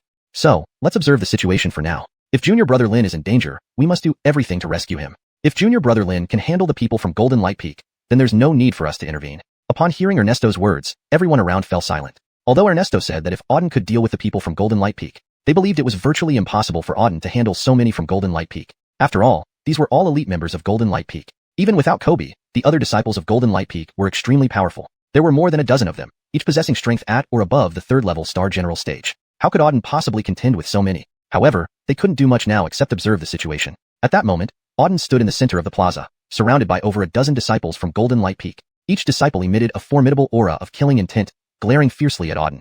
Kill him. With Kobe's roar, the dozen immediately charged towards Auden. Swoosh, swoosh, swoosh. In an instant, they surged before Auden and launched their attacks. Dozens of powerful strikes bombarded Auden. Get lost. Auden roared, channeling the abundant spiritual energy within his body, delivering a powerful palm strike. In midair, a colossal golden palm print condensed. The golden palm print towered several meters high. It contained an overwhelmingly righteous energy, the great Buddha palm print. Auden had just learned this technique, and now is the perfect time to test its power. Buzz. Hovering in the air, the golden palm print, imbued with boundless spiritual energy, smashed forward towards the dozen. At the same time, the attacks from the dozen Golden Light Peak disciples were almost upon him. The next moment, the two forces collided with a tremendous explosion. In that instant, the entire space vibrated violently. Auden's golden palm print clashed fiercely with the dozen attacks in mid-air. Boom, boom, boom. Continuous explosions echoed through the air as immense power surged outward. Cracks spread across the ground like spiderwebs. Rumble. After only 3 or 4 breaths, another massive boom resounded from the air ahead. In the wake of this thunderous sound, in mid-air, under the fierce impact of the golden palm print, the dozen attacks shattered instantly. The golden palm print, undiminished, barreled towards the dozen disciples of Golden Light Peak. Bang, bang, bang. Next, the golden palm slammed into the dozen, engulfing them completely. The dozen figures were hurled away, 6 or 7 of them reduced to mere fragments. A cloud of blood mist floated in the air. Groans of agony filled the surrounding area as 10 odd figures on the ground died instantly. All dead, none survived. The dozen, all killed. Silence. A deathly silence. Everyone witnessing this scene was stunned speechless. Countless eyes gaped at Auden in the air, and the 10 or so corpses sprawled on the ground. Several others were obliterated entirely, leaving not even a trace. Everyone was dumbfounded. Auden had slain the dozen elite disciples of Golden Light Peak in one move. These were warriors all beyond the third-level Star General realm. Yet Auden dispatched them all in a single blow, with none able to offer any resistance. People stared at Auden like he was an apparition. No one expected such an outcome. They thought Auden wouldn't stand a chance against the dozen elites and wanted to rush to assist. But Auden had easily disposed of the dozen while remaining unscathed. How is this possible? Junior Brother Lin faced dozens of Star Generals above the third level, yet he eliminated them in one move. A Chu Go Peak disciple murmured, utterly astonished. I can't believe this. A mere third-level Star General took out a dozen higher-level generals, some even 4th or 5th level. Am I dreaming? Another Chu Go Peak disciple exclaimed, equally stunned. This is terrifying. To kill so many far stronger opponents in one move. What kind of power is this? Is Junior Brother Auden human, or some kind of demon? Everyone whispered among themselves. They were all utterly shocked by what they witnessed. If not for seeing it with their own eyes, they would never have believed such a mind-blowing scene. Even Ernesto was deeply shaken. While he knew Auden was strong, top of the Yunhuang trials and the newcomer champion, he never imagined Auden could be this powerful. Over a dozen Golden Light Peak elites, killed in an instant. Unbelievable. Most stunned of all was Kobe. His eyes remained wide with shock and disbelief. Had the dozen Golden Light Peak elites he brought really been killed? A dozen elite warriors above the third-level star general, annihilated by one blow, with no resistance. He was completely shaken. Only after a dozen breaths did Kobe focus his gaze on Auden. You little beast, daring to kill so many of our Golden Light Peak elites, you are courting death. His eyes locked onto Auden. Kobe growled ferociously. He came here with so many to kill Auden, but instead, Auden had dispatched them all. He would have no way to face Colm upon returning. Auden's expression remained calm as he scanned Kobe. Don't rush. Soon, you will join them below. No need to be anxious. I'll send you down. Bastard, you're asking for it. Auden's words thoroughly enraged Kobe. An overwhelming wave of murderous intent surged from him, directed entirely at Auden. Chapter 222, Golden Light Shield. An overwhelming killing intent quickly approached Auden. However, just as this killing intent was within 5 meters of Auden, it vanished completely. Kobe's pupils constricted. The killing intent he had released had completely disappeared. It was as if an invisible wall in front of Auden had blocked all his killing intent. Humph. After a brief moment of shock, Kobe let out a cold snort. Trash. A third-level star captain realm garbage like you daring to fight me? You really are tired of living? Today, I'll make you understand what it means to be a true genius. Daring to oppose the Golden Light Peak means death. With that said, Kobe took a step forward and walked towards Auden. As he moved, fierce spiritual energy began swirling around him. Everywhere Kobe stepped, the air trembled violently. Everyone could feel the pure spiritual energy emanating from Kobe. Feeling this energy, shock flashed across everyone's eyes. This Kobe has formidable strength. Just a strand of energy from him is so terrifying. How powerful is he actually? Kobe ranks in the top 30 geniuses of the Golden Light Peak. It's rumored his strength is nearly at the 8th level star captain. Even among all the outer sect's 7 peaks, he is exceptionally outstanding. Junior brother Lin fighting him might be dangerous. Kobe is too strong. His power far exceeds other disciples of the Golden Light Peak. Junior brother Lin might not be a match for him. Sensing the terrifying power Kobe exuded, many Grass Dog Peak disciples began discussing amongst themselves. Shock was evident in their gazes. Though Auden had instantly killed over a dozen elites from the Golden Light Peak, shocking them with his prowess, Kobe was not an ordinary disciple of the Grass Dog Peak. He was among the peak elites of the Grass Dog Peak. The sight of Auden confronting Kobe filled them with worry. Suddenly, an incredibly powerful surge of spiritual energy came from ahead. Sensing this energy, everyone looked forward immediately. Their gaze landed on Kobe who had already reached Auden. At this moment, Kobe's spiritual energy had reached its peak, emitting layer upon layer of terrifying force. 10 meters away from Auden, Kobe stopped. His eyes sinisterly stared at Auden as he coldly said, "Trash, now, let me show you the true strength of a Golden Light Peak disciple." Without waiting for a response, Kobe leaped and rushed at Auden. In an instant, he appeared in front of Auden. A massive crimson fist imprint formed mid-air, ruthlessly smashing toward Auden. This punch possessed immense power. Before reaching Auden, his entire body was locked in place, unable to move under the force. Seeing the punch nearing, a mocking smile appeared on Auden's lips. He stood still, unmoving, letting the punch hurtle towards him. Indestructible golden body technique. As the punch neared within a meter, Auden softly chanted and slowly formed a hand seal. Instantly, a golden light shield enveloped him, covering his entire body without a single gap. Boom. Next, Kobe's tyrannical fist collided with the golden shield. Despite the seemingly unstoppable crimson punch, it was completely blocked by the golden shield. No matter how it attacked, it couldn't break through. How is this possible? Kobe's face was one of shock. This punch contained 80% of his power, enough to instantly kill a 7th level star captain of equal rank. Yet, hitting this golden shield left it unscathed. Kobe was astonished. How could this shield have such formidable defense? Inside the shield, Auden stood calmly. Looking at Kobe, he smirked. Your strongest attack is only this much? If this is your limit, it truly disappoints me. You. Hearing Auden's words, Kobe raged furiously. Staring fiercely at Auden, he shouted, "Trash! How dare you mock me?" "Mocking you? So what? Unable to shatter my defensive shield, yet planning to kill me? Where do you get your confidence? Is this the extent of Golden Light Peak's genius? It seems the Golden Light Peak is nothing but trash," Auden sneered. "You're courting death." Enraged, Kobe roared and leaped into the air. "Auden, just now I was merely playing with you. Do you really think I can't break your shell? That's too confident. Today, I'll show you the full extent of my power." With that said, Kobe summoned a golden longsword, glowing purely golden. Heaven Supreme Slash. A roaring chant followed by Kobe, slashing down from mid-air with the golden longsword. A dazzling, several dozen meter long golden sword aura slashed down, carrying extremely potent sword intent. The next moment, the golden sword aura struck Auden's head. Boom. The golden sword aura clashed fiercely with Auden's golden defensive shield. In that instant, the entire plaza turned golden. Above was the golden sword aura, below was the golden defensive shield. Two equally powerful golden energies faced off. Everyone felt a golden glow blinding them, making it impossible to open their eyes. Boom. Several breaths later, a deafening explosion echoed from ahead. An incomparably ferocious force erupted from there. Sensing this terrifying shockwave, everyone looked forward immediately. Upon seeing the situation clearly, they were all stunned. What met their eyes was a violent collision of forces mid-air, which exploded after enduring intense bombardment for several breaths. Fierce power surged endlessly in all directions. Kobe's golden sword aura was shattered into pieces. The moment the sword aura shattered, a surge of powerful spiritual energy burst forth from Auden, striking Kobe directly. Bang! Under the force of the spiritual energy, Kobe was blasted back. Flying 100 meters, he smashed heavily into the ground. Pooh! Upon landing, he spat out a mouthful of blood, his face turning deathly pale instantly. Chapter 223, stirring up the cudgel peak. Whoosh! Everyone in the area was stunned at the sight. Every eye was fixed on Auden and Kobe, who lay on the ground. Their eyes were wide with shock and disbelief. Auden had managed to severely injure Kobe with just one move. And this was Kobe, the elite of Golden Light Peak. Moreover, Kobe had initiated the attack, yet he failed to break through Auden's defenses. Instead, Auden sent him flying and left him gravely injured. This event left everyone in awe. Auden was only at the 3rd rank star martial level but managed to seriously wound Kobe, who was nearly at the 8th rank star martial level. How terrifying was that? The crowd around them stared at Auden as if they were seeing a ghost. Many were meeting Auden for the first time, yet his presence caused such an immense shock. He had first killed more than 10 elite warriors of Golden Light Peak in an instant, and now he had gravely injured Kobe in a single strike. His strength was truly astonishing. Meanwhile, Kobe, lying on the ground, was in agony. His eyes mirrored the same disbelief and shock. How could this be? This young man was only at the 3rd rank star martial level. How could he possess such formidable power? Even when facing 7th rank star martial warriors, Kobe could annihilate them instantly. Yet now, he had been defeated by Auden, a 3rd rank star martial warrior. Unable to believe it, Kobe saw Auden approaching step by step until he stood right in front of him. Auden looked down at Kobe and said coldly, "A genius from Golden Light Peak? With your pathetic strength, you dare to cause trouble at our cudgel peak? Who gave you the courage? Are all people from Golden Light Peak this overconfident? You." Hearing Auden's words, Kobe became enraged. He attempted to retort but ended up spitting out another mouthful of blood as soon as he opened his mouth. His face turned ashen white. Pathetic. Auden scanned Kobe coldly and remarked, "With your worthless self, you thought you could kill me? You must be tired of living. Since you came here today, you won't leave alive." As he spoke, a wave of murderous intent radiated from Auden. "Do you want to kill me?" Kobe felt Auden's killing intent, and his expression changed drastically. His eyes widened with fear as he stared at Auden. He sensed that Auden was indeed determined to end his life. "Why wouldn't I kill you? Should I keep you alive?"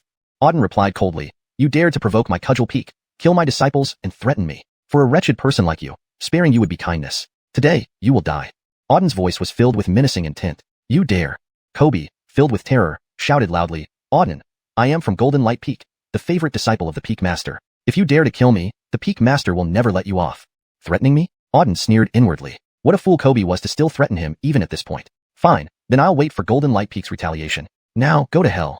Finishing his sentence, Auden struck Kobe with a powerful palm. Bang! The strike landed on Kobe, ending his life instantly. Kobe died. At the same moment, Auden extracted all the spiritual energy from Kobe's body, absorbing a surge of pure energy into his own. Chime, extracting energy from a 7th rank star martial yielded 24,000 energy points, announced the system. Not bad. Auden's lips curled into a satisfied smile upon hearing the system's voice. Kobe was at the 7th rank star martial level. Auden had previously slain a 7th rank star martial. At his current strength, a 7th rank star martial posed no threat to him. He didn't even need to activate his Supreme Star Soul to defeat Kobe.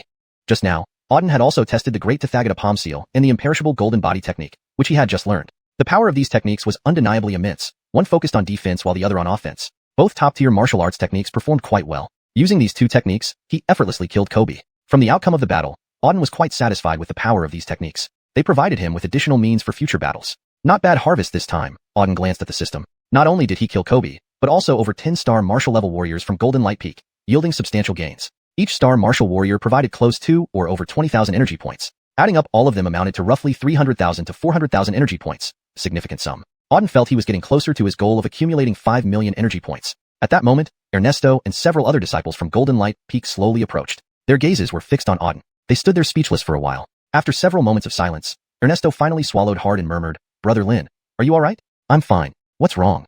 Auden scanned Ernesto and the other Cudgel Peak disciples. It was his first time meeting so many Cudgel Peak members. During his previous visit, everyone was busy practicing. One Cudgel Peak disciple exclaimed, "Brother Lin, you're too frightening. You alone killed over 10 people from Golden Light Peak and even took out Kobe in a single move. You're incredibly strong. How can someone who just joined Yunhuang sect have such overwhelming power, surpassing those who've been here for years?"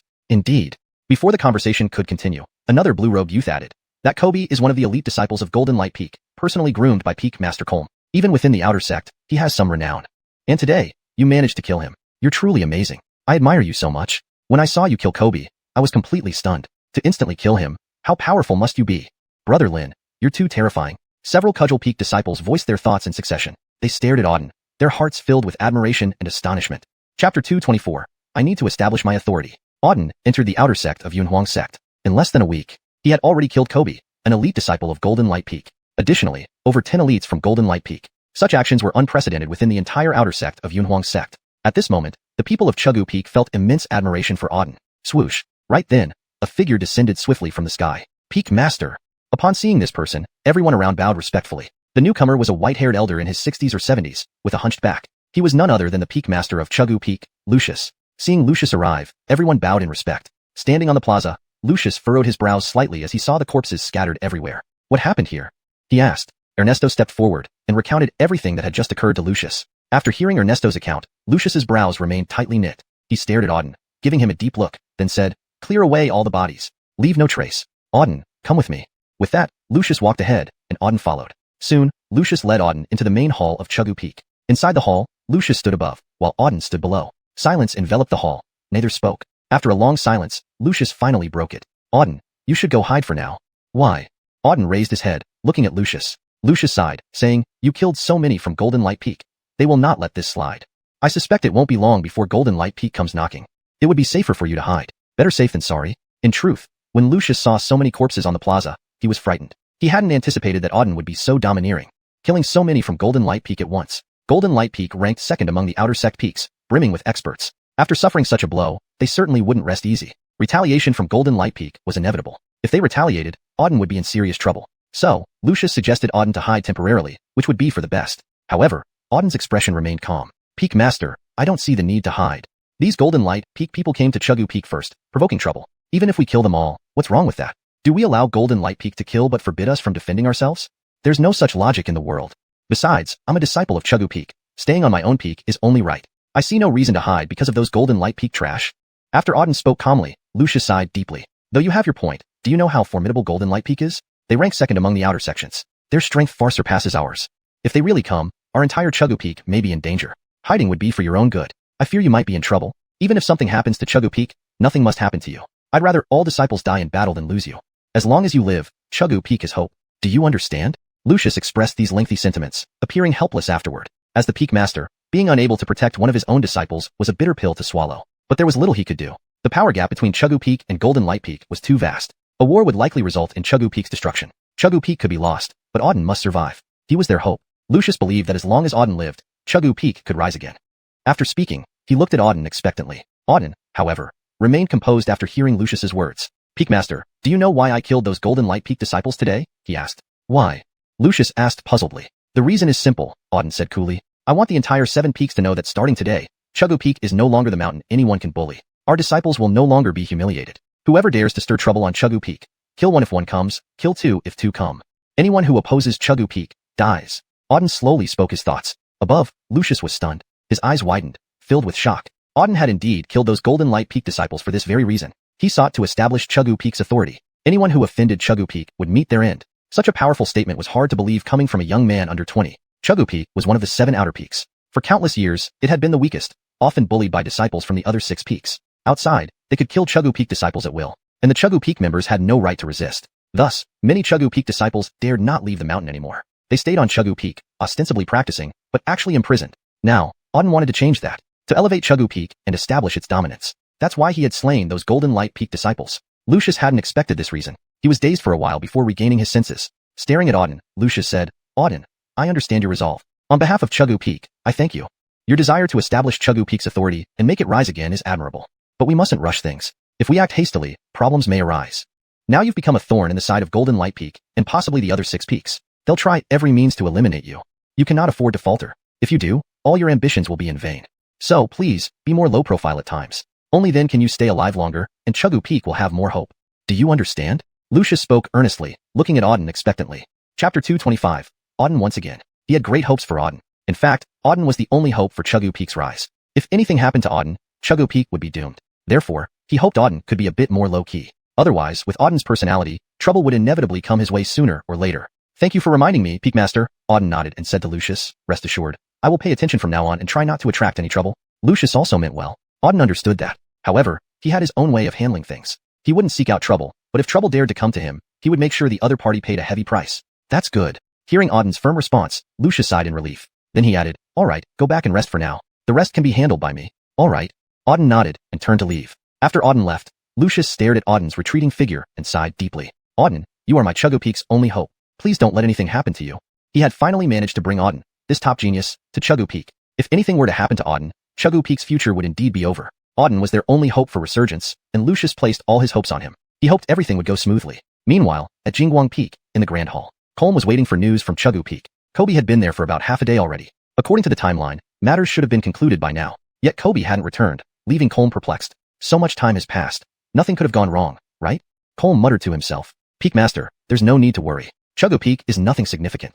Not one of those trash from Chuggu Peak can match Kobe. This time, Kobe went with many elite fighters. They must have annihilated all of Chuggu Peak's people. Kobe is likely still clearing up some resistance and should return shortly, said a young man in blue named Jean, an elite disciple of Jingguang Peak. Exactly, another youth in black agreed. I know the strength of those trash at Chuggu Peak. Even their strongest barely reaches Star Captain 6th level. None of them stands a chance against Kobe. With his strength, Kobe alone can slay everyone on Chuggu Peak. Plus, he brought over 10 elites from Jingguang Peak. It's effortless for them to destroy Chuggu Peak. News should arrive soon. There's no need to worry. Hearing the disciple's words, Colm nodded in satisfaction. He was confident in Kobe's capabilities. Though Kobe wasn't the strongest on Jingguang Peak, wiping out those trash on Chuggu Peak would be a piece of cake for him. Probably due to intense resistance from Chuggu Peak's disciples, it took some extra time. Soon, Kobe would return with the others. Whoosh. Suddenly, a figure dashed into the hall. It was a young man who immediately bowed and reported to Colm. Peak Master, bad news. Kobe died at Chuggu Peak, along with the dozen or so Jingguang Peak elites he took. All of them perished without survivors. The entire hall fell silent as everyone stared at the youth in shock and disbelief. Countless pairs of eyes were fixed on him.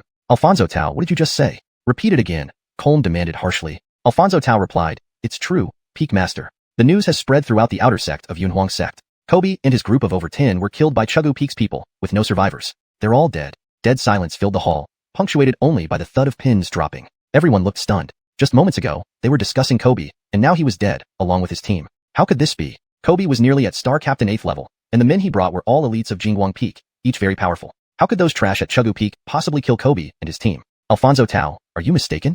A young man in blue asked. Yes, how could that happen? I know the strength of those at Chuggu Peak. None of them can match Kobe. How could he die at their hands? Impossible, echoed the young man in black. Everyone refused to believe that Kobe could have been killed by Chuggu Peak's people. Those scraps of trash couldn't possibly have the strength to kill Kobe. In truth, Alfonso Tao bowed. It was only one person who killed Kobe and those dozen elite disciples. They were all slain by the same individual. One person? This revelation sent ripples through the crowd, eyes widening in shock as they stared at Alfonso Tao. You mean one person killed Kobe and everyone else? Who is this person? Auden. It was Auden. Upon hearing the name, Auden, the hall erupted in uproar. Faces paled and expressions darkened. It was Auden again. This name had become all too familiar. Previously, Desmond and Igor had both fallen to Auden. Now Kobe and over 10 elite disciples were dead as well. All eyes turned grim. One Auden had killed multiple Jingguang Peak elites. With this incident, over 20 people from Jingguang Peak had died at Auden's hands. F***K. This Auden is truly courting death. Colm exploded, a wave of immense killing intent radiating from him. Feeling this, everyone's hearts chilled, and they watched Colm with reverence. They knew Colm was genuinely enraged. Chapter 226, The Outer Sect Grand Competition. As the second-ranked peak among the 7 peaks of the Outer Sect, Golden Light Peak had never suffered such humiliation. Now, after today's incident, how would Golden Light Peak be able to stand its ground in the Outer Sect? To think that Straw Dog Peak, which was ranked last, killed over 20 disciples from Golden Light Peak, including several elites, this was a tremendous slap in the face. The young man in blue said, Peak Master, what should we do? Shall we lead our forces directly to Straw Dog Peak and kill Auden, as well as those garbage on Straw Dog Peak? One Auden isn't anything. If all of us from Golden Light Peak mobilize, we can definitely turn him into minced meat. And all those other disciples on Straw Dog Peak will also have to die. Exactly. As soon as the blue-clothed youth finished speaking, another youth in white immediately chimed in. Peak Master, we absolutely cannot let those trash from Straw Dog Peak remain so arrogant. We must slaughter them all and let Yunhuang sect know the might of our Golden Light Peak. Kill them. Kill everyone on Straw Dog Peak. Subsequently, several others joined in one after another, expressing their intent to kill Auden and every single person on Straw Dog Peak. Above them, Colm's eyebrows furrowed slightly upon hearing these suggestions from the disciples of Golden Light Peak. After a brief moment, Colm waved his hand, signaling everyone to quiet down. Once they had all calmed down, Colm said, if I am not mistaken, the Outer Sect Grand Competition is in 3 months, correct? Yes, the blue-clothed youth responded. Peak Master, the Outer Sect Grand Competition is in 3 months. Very good. A hint of viciousness flashed across Colm's eyes. He laughed coldly and said, it wouldn't be appropriate to go to Straw Dog Peak right now and kill everyone there. After all, Straw Dog Peak is one of the 7 peaks of the Outer Sect, and Lucius has a close relationship with the sect leader. If I were to destroy Straw Dog Peak, it would be difficult for me to explain myself to the sect leader. But if we eliminate the disciples of Straw Dog Peak during the Grand Competition, there will be no issues. The Outer Sect Grand Competition is an annual event of the Yunhuang sect, where killing is unrestricted. No one will intervene if we kill during the competition. And eliminating those trash from Straw Dog Peak in the competition will better prove the strength of our Golden Light Peak. Therefore, destroying Straw Dog Peak during the Grand Competition is the best option. Colm delivered a lengthy speech. Upon hearing Colm's words, everyone below nodded in agreement. They all understood that the Outer Sect Grand Competition was indeed the best choice to carry out the killings. Not only could they eliminate Straw Dog Peak, but nobody would interfere. Most importantly, the Outer Sect Grand Competition was a significant event. By eliminating all of Straw Dog Peak's disciples during the competition, their reputation would become even more formidable. It was undoubtedly the superior choice. Thinking about this, the group of disciples bowed respectfully. Now, all of you return and cultivate yourselves. In 3 months at the Outer Sect Grand Competition, not only will we wipe out Straw Dog Peak, but our Golden Light Peak will strive for the position of the top peak in the Outer Sect. Understand? Yes, yes, yes. All the disciples bowed in agreement before turning and leaving. Once everyone had departed, Colm stood up and scanned the distant sky with a chilling gaze. Auden, Straw Dog Peak, just wait. During the Outer Sect Grand Competition, I will make sure you are obliterated. At this time, on Straw Dog Peak. After returning to his cave, Auden opened the system. Having killed so many people just now, he needed to check his total energy value. System inquiry. Host, Auden. Age, 20. Level, Star Colonel 3rd rank. Star Souls, 5. Energy value, 3.2 million. The system quickly displayed a set of data. Seeing the numbers provided by the system, Auden was slightly moved. 3.2 million energy values, that wasn't insignificant. With 3.2 million energy values, one could purchase a pretty decent treasure from the level 5 system shop. However, Auden did not intend to use this amount yet. He wanted to save up for the level 6 system shop. Although the level 5 shop had some treasures, the quality and energy requirements of the treasures in the level 6 shop far exceeded those of the level 5 shop. Auden eagerly anticipated unlocking the level 6 shop. Unlocking the level 6 system shop required 5 million energy values. Now he already had 3.2 million. So, he needed another 1.8 million to unlock the level 6 shop. 1,800,000, not little, but not too much either. Killing 1-star Colonel Realm Martial Artist yields between 20 to 30,000 energy values. If calculated like this, killing more than 100-star colonels would suffice, Auden mused. However, he couldn't just go around killing everyone. He was not a killer who enjoyed murder. When necessary, he would not hesitate to kill, but he couldn't just kill strangers indiscriminately. Hunting demons, however, seemed like a good choice because it offered both energy values and training to improve his strength. With this thought, Auden made up his mind to hunt demons to accumulate energy values as quickly as possible to reach 5 million. I wonder if there's any place near Yunhuang sect with lots of demons where I can go for practice. Since he didn't know much about the area around Yunhuang sect, he decided to ask someone. After thinking for a while, Auden left the cave and went to find Ernesto. Ernesto had been in Yunhuang sect for many years and should be very familiar with it. Auden wanted to ask him for advice. Soon, Auden arrived outside Ernesto's cave. After knocking a few times, Ernesto emerged. Junior brother Lin, why are you here? Ernesto was somewhat surprised to see Auden standing at the entrance. Auden smiled. Granville Alfonso, I've come to seek your advice on something. Ernesto promptly replied, Junior brother Lin, you're too polite. Feel free to ask anything you need. I will answer as much as I can. To all the disciples of Straw Dog Peak, especially Ernesto, Auden was a godlike figure. Not only had he saved many lives, but he was also seen as the future hope of Straw Dog Peak. Hence, Ernesto was very willing to help Auden. Chapter 227. Accepting a real Indian. Accepting a real Indian. Auden nodded and said, I want to know if there are any places near Yunhuang sect suitable for cultivation practice. A place for cultivation practice? Ernesto pondered for a moment and replied, if you're looking for a place to cultivate, there are indeed many options around Yunhuang sect. After all, it is in the northern border, which has quite a few excellent places for cultivation. It depends on your specific requirements. Auden said, I don't have any other requests. I just want a place with more beast creatures and stronger ones at that. Ah, I see. Ernesto frowned and thought for a long while before finally saying, there is a place called Blood Abyss Mountains. Blood Abyss Mountains? Auden felt somewhat curious. Indeed. Auden nodded and said, the Blood Abyss Mountains is an excellent place for cultivation. Not only is it vast, but it also contains a large number of powerful beast creatures. Some disciples from top sects in the northern border often enter here for training. However, precisely because the beasts here are so strong, Blood Abyss Mountains are extremely dangerous. Many people who enter never come out. Junior brother Lin, I do not recommend you going to the Blood Abyss Mountains. After hearing what Ernesto said, Auden smiled and replied, thank you for your warning, Granville Alfonso, but I like challenging places. If the Blood Abyss Mountains are so interesting, then no matter what, I will go inside and take a look. I wonder if Granville Alfonso has a map of the Blood Abyss Mountains to give me. Alas. Upon hearing Auden's words, Ernesto sighed deeply. He knew he couldn't stop Auden. Once Auden made a decision, no one could change it. I don't have a map, but Junior brother Lin, you can go to the Real Indian Hall to accept a mission. I heard that there are many missions about Blood Abyss Mountains recently. If you accept the Blood Abyss Mountains mission, they will provide you with a map. Also, if you complete the mission, you can earn rewards from the sect. It's a win-win situation, Ernesto explained. Good, thank you, Granville Alfonso. Then I'll go check at the Real Indian Hall. After chatting briefly, Auden went to the Real Indian Hall. Soon, Auden arrived at the Real Indian Hall. There were quite a few people there. Around dozens of people were queuing up to receive missions. Auden silently joined the queue at the back. After roughly half an hour, it was finally his turn. Granville, I've come to accept a mission, Auden said to a young man in white sitting in front of him. The young man in white looked up at Auden and asked, what level of mission do you wish to accept? Levels? What levels are there? Auden asked curiously. Before coming, Ernesto didn't mention that the missions had different levels. The young man in white said, all missions are divided into 4 levels, A, S, SS, and SSS. The higher the level, the greater the reward, but also, the riskier the task. Which level do you want to choose? After listening to the young man, Auden thought for a moment and said, Do you have any missions related to Blood Abyss Mountains?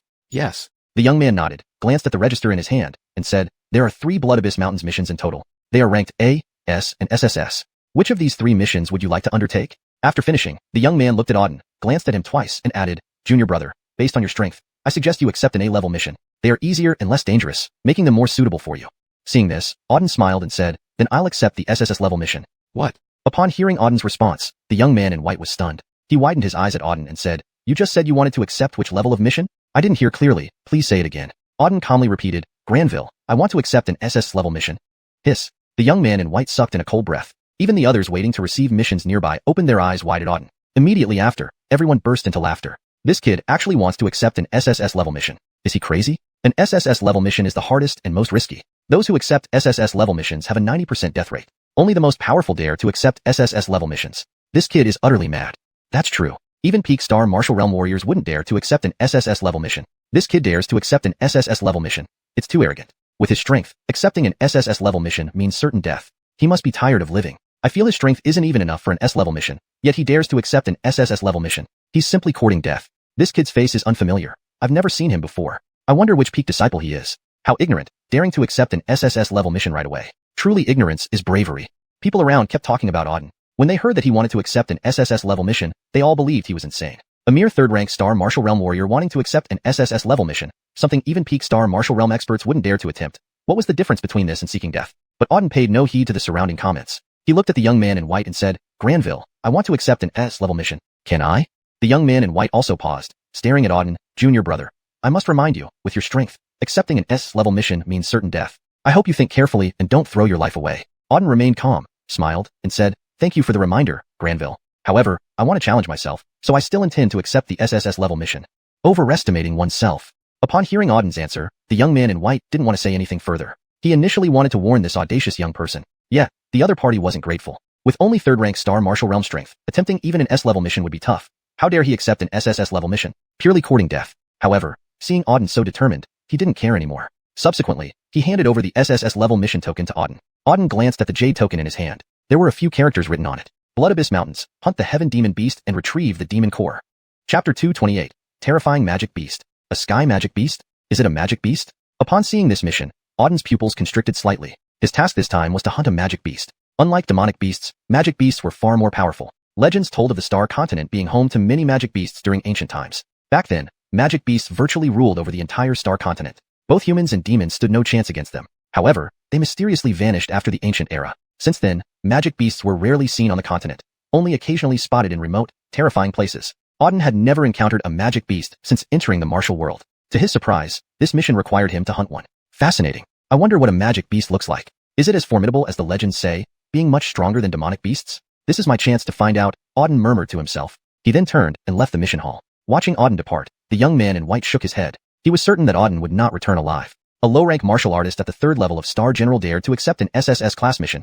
It was simply suicide. After all, even a peak Star General martial artist had died while completing an SSS class mission previously. It was evident how perilous these tasks were, sealing Auden's fate. Meanwhile, Auden made his way down the mountain towards the Blood Abyss range immediately after leaving the mission hall. Having obtained a map of the Blood Abyss range upon accepting the mission, he knew it was southwest of the Cloud Wasteland sect, reachable within a day. Auden rushed there without rest, traveling at his fastest speed. After roughly a day, Auden arrived outside the Blood Abyss range. Gazing at the vast mountain range brimming with blood aura, he felt a hint of surprise. Such potent blood aura. The Blood Abyss range harbors such terrifyingly strong blood energy. Even before approaching, he could sense the thick blood aura enveloping the entire mountain range, filled with terrifying spiritual energy. No wonder it's called the Blood Abyss range. This place deserves its name given the intense blood aura, Auden thought, feeling neither fear nor hesitation, but rather anticipation. Knowing the mountain's potent blood energy, they likely housed formidable demonic beasts. Hunting more of them could gather the 5 million energy points needed. Without delay, Auden entered the Blood Abyss range. Upon stepping in, the temperature dropped several degrees, and waves of icy coldness surged from all sides. Remaining calm, Auden found this cold manageable. Speeding up, he moved forward, and soon enough, encountered a massive demonic beast. Standing on a tree, he observed a tiger-like, fiery red beast emitting intense heat. This is a crimson flame tiger. Auden noted with astonishment. Unbelievably, the first beast he met was a crimson flame tiger, a 4th-tier demonic general capable of wielding fire proficiently. In comparison to other demonic beasts, it was quite powerful, especially with its fearsome fire attacks unmatched by peers of the same tier. Fine, let's see what you've got. Eyes glinting with determination, Auden leaped forward toward the crimson flame tiger. Moving like lightning, he quickly reached it and shouted, 8 directions devil-slaying palm. Summoning spiritual energy, Auden struck forcefully, creating a palm print that flew towards the tiger. The palm print instantly reached its target. Reacting swiftly, the crimson flame tiger turned and roared loudly, causing the surrounding forest to tremble. The sound wave collided with Auden's attack. A deafening explosion followed, but the crimson flame tiger's roar was shattered in an instant. Simultaneously, the palm print struck the tiger, sending it flying 100 meters away before crashing heavily into the ground. Blood dripped from its mouth. It was clearly gravely injured but not dead. Still alive? Auden approached, surprised. A single strike from him could easily kill higher-ranked martial artists, yet this fourth-tier beast survived. Though weakened, it still posed some threat. Its eyes fiercely glared at Auden. "To end your suffering, I'll put you out of your misery," said Auden coldly, releasing another blast of spiritual energy that killed the crimson flame tiger. A system notification echoed. Ding, fusion of a fourth-tier demonic general complete, gaining 20,000 energy points. Satisfied, Auden nodded. Not bad for a start. Just as he planned to leave, a round bead rolled out from the dead beast. A demon core? Seeing the bead, Auden's gaze shifted curiously. Chapter 229, Golden-Winged Eagle. This was the demon core of the crimson flame tiger. Right, the Azure Dragon Egg still needs to absorb more demon cores. Seeing the demon core before him, Auden suddenly remembered this fact. The Azure Dragon Egg required demon cores for nourishment. Having just joined the Xuanhuan sect recently, he almost forgot about it. It had been quite a while since he obtained the Azure Dragon Egg, yet it hadn't hatched yet. That was because hatching the egg required a large number of demon cores. Previously, there were simply not enough demon cores. This trip to the Blood Nether Mountains would allow him to collect more demon cores, hoping that it might finally hatch the Azure Dragon Egg. Then, Auden placed the demon core from the ground into his storage space next to the Azure Dragon Egg. Buzz. As soon as the demon core approached the Azure Dragon Egg, it was instantly absorbed by the egg. Simultaneously, a streak of bluish-green light flashed across the Azure Dragon Egg. The egg trembled slightly and then returned to normal. Seems like I need a lot more demon cores to hatch this Azure Dragon Egg, Auden muttered, staring at the unchanged egg. He then left the storage space, ready to continue hunting. Just one beast had been killed. Many more remained. He needed to kill as many beasts as possible in the shortest time. Auden continued deeper into the Blood Nether Mountains. This time, less than an hour later, he encountered the second beast. However, this beast was not on the ground but in the sky. In midair, a giant golden eagle with a powerful aura circled above. Its wingspan was nearly 10 meters wide, its massive body almost blocking out half the sky. An enormous creature indeed. Moreover, it exuded extremely formidable demonic aura. Golden-winged eagle?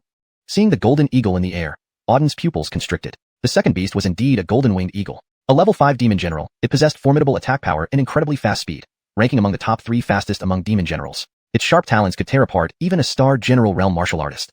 Thinking about the information regarding the golden-winged eagle, Auden felt somewhat astonished. The golden-winged eagle was undoubtedly one of the most terrifying creatures among demon generals. Not only was its attack power strong, but its speed was also exceptionally fast, rumored to be comparable to human star generals. Considering its terrifying speed, over 1,000 years, few had managed to capture a golden-winged eagle. Conversely, countless human martial artists, including some high-ranking star generals, had fallen victim to its claws. This was the power of the golden-winged eagle. Not bad. I've encountered another formidable beast. It seems the beasts in the Blood Nether Mountains are all very powerful, Auden said excitedly. Ordinary mountain ranges might have more beasts, but their levels were generally low. Only a few beasts would be relatively powerful. But in the Blood Nether Mountains, both beasts he had encountered so far were exceedingly strong. Outside, such beasts would be considered king level among demons, yet here, they were merely ordinary. Clearly, the overall level of beasts in the Blood Nether Mountains was very high. Whoosh! Suddenly, a powerful sense of danger came from above. Feeling this intense threat, Auden looked up to see the golden-winged eagle already noticing him. A flash of golden light, and the golden-winged eagle pounced fiercely towards Auden. Moving extremely fast,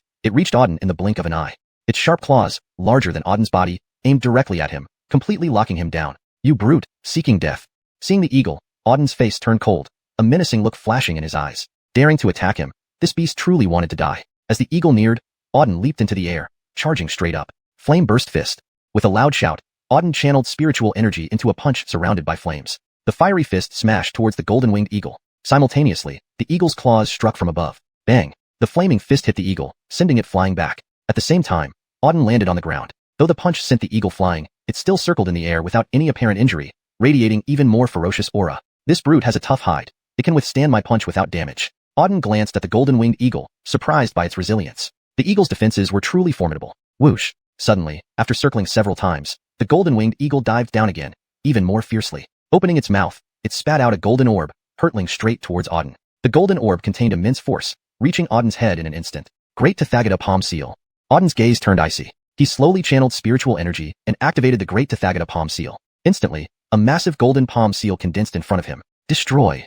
With a shout, the Great Tathagata Palm Seal struck upward towards the golden-winged eagle. Boom! The golden palm smashed the orb to pieces. After shattering the orb, the palm's power undiminished, it continued towards the eagle. Caught off guard, the eagle did not expect its orb to be shattered. The next moment, the powerful golden palm was upon it. Whoosh! Without hesitation, the eagle spread its wings and swiftly evaded. Its speed was astonishing, managing to dodge the fearsome Great Tathagata palm seal at such close range. Before it could celebrate, a figure appeared behind it. Nine Heaven's immortal sword technique. Auden, wielding the Lingtian sword, slashed at the golden-winged eagle. Chapter 230, A Bountiful Harvest. Whoosh. 9 beams of sword light contained an overwhelmingly powerful sword intent. The terrifying sword intent instantly slashed through the air and ruthlessly struck the golden-winged great vulture. Slash. With this single strike, the entire body of the golden-winged great vulture was split in two. A shower of thick blood sprayed through the sky. Then, the severed halves of the golden-winged great vulture's corpse slowly fell from the sky and finally crashed heavily to the ground with a thud. Boom. The ground shook violently. The golden-winged great vulture. Dead. Clank. Fusion with level 5 beast commander successful, gaining 24,000 energy points. As the golden-winged great vulture was killed, the system's voice sounded. 24,000. Upon hearing the system's feedback, Auden's eyes flashed with a glint of excitement. The energy value from this golden-winged great vulture was much higher than that of the crimson flame tiger previously encountered. Although the golden-winged great vulture was only a level 5 beast commander, its strength far exceeded that of human warriors at the same rank. Auden speculated that this golden-winged great vulture's strength could rival that of a star commander's 6th rank or even 7th rank warrior. This was the gap between beast races and the human race. At the same level, beast race strength far surpassed that of humans. Not bad. After killing the golden-winged great vulture, a smile crept across Auden's lips. Although it was fast and strong, to him, the golden-winged great vulture wasn't much of a challenge. With his current strength, he could easily handle such a level of beast. Following this, a beast core rolled out from the corpse of the golden-winged great vulture. Just as before, Auden threw the beast core directly to the azure dragon egg and then continued on his way. The Bloodgloom mountain range contained a significant number of beasts. Within just a few hours of entering, Auden had already encountered 2 beasts, and both were quite powerful ones. If this continued, Auden surmised that this trip to the Bloodgloom mountain range would yield tremendous results. Over the next few days, Auden continued searching for beasts within the mountain range. The number of beasts here was considerable. For 3 to 4 consecutive days, he encountered nearly 10 beasts each day. These beasts varied in strength. Some were as strong as level 6 or 7 beast commanders while others were weaker, being around level 2 or 3. Without exception, all these beast commanders were slain by Auden. After slaying so many beasts, his energy points rapidly increased, earning him 200,000 to 300,000 points daily. Within 4 days, he had accumulated nearly 1,000,000 energy points. Seeing his experience points consistently rise, Auden felt elated. At this rate, he would accumulate enough 5 million experience points within 10 days, allowing him to unlock the level 6 system store and acquire highly valuable treasures. Besides energy points, the Azure Dragon Egg also benefited greatly. In 4 days, over 40 beast cores were fed to the Azure Dragon Egg. After devouring those cores, Auden clearly sensed a difference in the egg. It was filled with an incredibly powerful beast energy, and faintly visible outside was the form of a young dragon slowly moving inside the egg. The young dragon had formed. Moreover, the egg frequently vibrated intensely, leading Auden to believe that it wouldn't be long before it hatched. If the Azure Dragon Egg hatched and the level 6 system store opened, he would achieve 2 objectives, or perhaps 3. Because this journey to the Bloodgloom mountain range was intended for training, and through battles with beasts over these past 4 days, Auden keenly felt his strength steadily increasing. After all, the beasts he fought were quite formidable. Battling powerful beasts was one of the best ways to enhance one's strength. Thus, these few days of combat significantly boosted his capabilities. He felt noticeably stronger compared to when he first entered the Bloodgloom mountain range. Good. If this trend continues, my trip to the Bloodgloom mountain range will prove immensely fruitful, Auden said, his eyes flashing with determination. The future looked promising. After resting for a while, Auden resumed his search for beasts deeper into the mountains. He had now reached a more profound area within the Bloodgloom mountain range. Given its vast size, he had been moving deeper into the heart of the range over the past 4 days. Currently, he had entered a more central region. The deeper he went, the more powerful the beasts became. Initially, he mostly encountered level 2 or 3 beast commanders, occasionally up to level 4, but rarely anything above level 5. However, now, most of the beasts he encountered were above level 5 beast commanders. Even level 6 and 7 beast commanders were common. Clearly, the central region's beasts were much higher in rank than those in the outer areas. Nonetheless, Auden did not pause but moved swiftly deeper into the mountains, curious about what higher rank beasts lay hidden within. Another 3 days passed. During these days, however, he hunted far fewer beasts. Once he entered the central region, the number of beasts noticeably decreased. Previously, he would encounter over a dozen beasts a day. Now, over 3 days, he only managed to kill about a dozen. Clearly, there were fewer beasts in the central region compared to the outer areas, but their ranks were much higher. Over the past 3 days, the dozen beasts he killed were primarily level 7 beast commanders, very powerful indeed. Among them, 2 or 3 beasts posed a challenge even for Auden. 3 days later, after killing a level 7 abyss leopard, Auden sat beneath a tree to rest. Damn, that abyss leopard had quite a bite. It almost got me, Auden remarked, still feeling the aftereffects of the encounter. The abyss leopard he had just killed was the strongest beast he had faced in recent days. The abyss leopard had thick skin and powerful defenses, coupled with terrifying attacks aimed at finishing him off with every strike. A tough opponent. Fortunately, with his current strength, he could still handle a level 7 beast commander. After some effort, he finally slew the abyss leopard. With my current strength, dealing with level 7 beast commanders isn't a problem. But if I face stronger level 8 or 9 beast commanders, it might get tricky, Auden muttered. He had a clear understanding of his own capabilities. Chapter 231.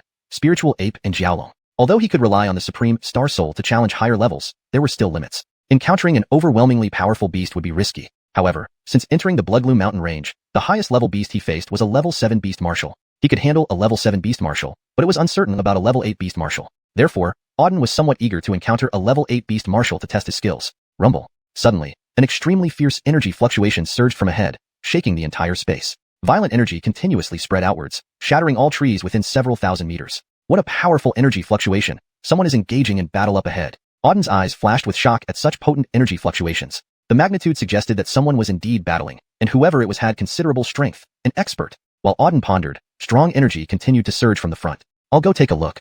After a moment's thought, Auden decided to investigate who caused such a commotion. With a swift move, he disappeared from his spot and sped towards the source of the energy wave. Soon, Auden arrived at the scene of the battle. Concealing himself behind a huge rock, he carefully observed the combatants before him. His pupils constricted when he realized what was happening. In the dense forest, two massive figures were locked in a ferocious fight. On the left was a towering white ape, standing around 4 to 5 meters high, with a snow-white body exuding terrifying power. On the right was a colossal python, over 100 meters long and as thick as a barrel, entirely pitch black with thick scales and 2 long horns growing from its head like a dragon.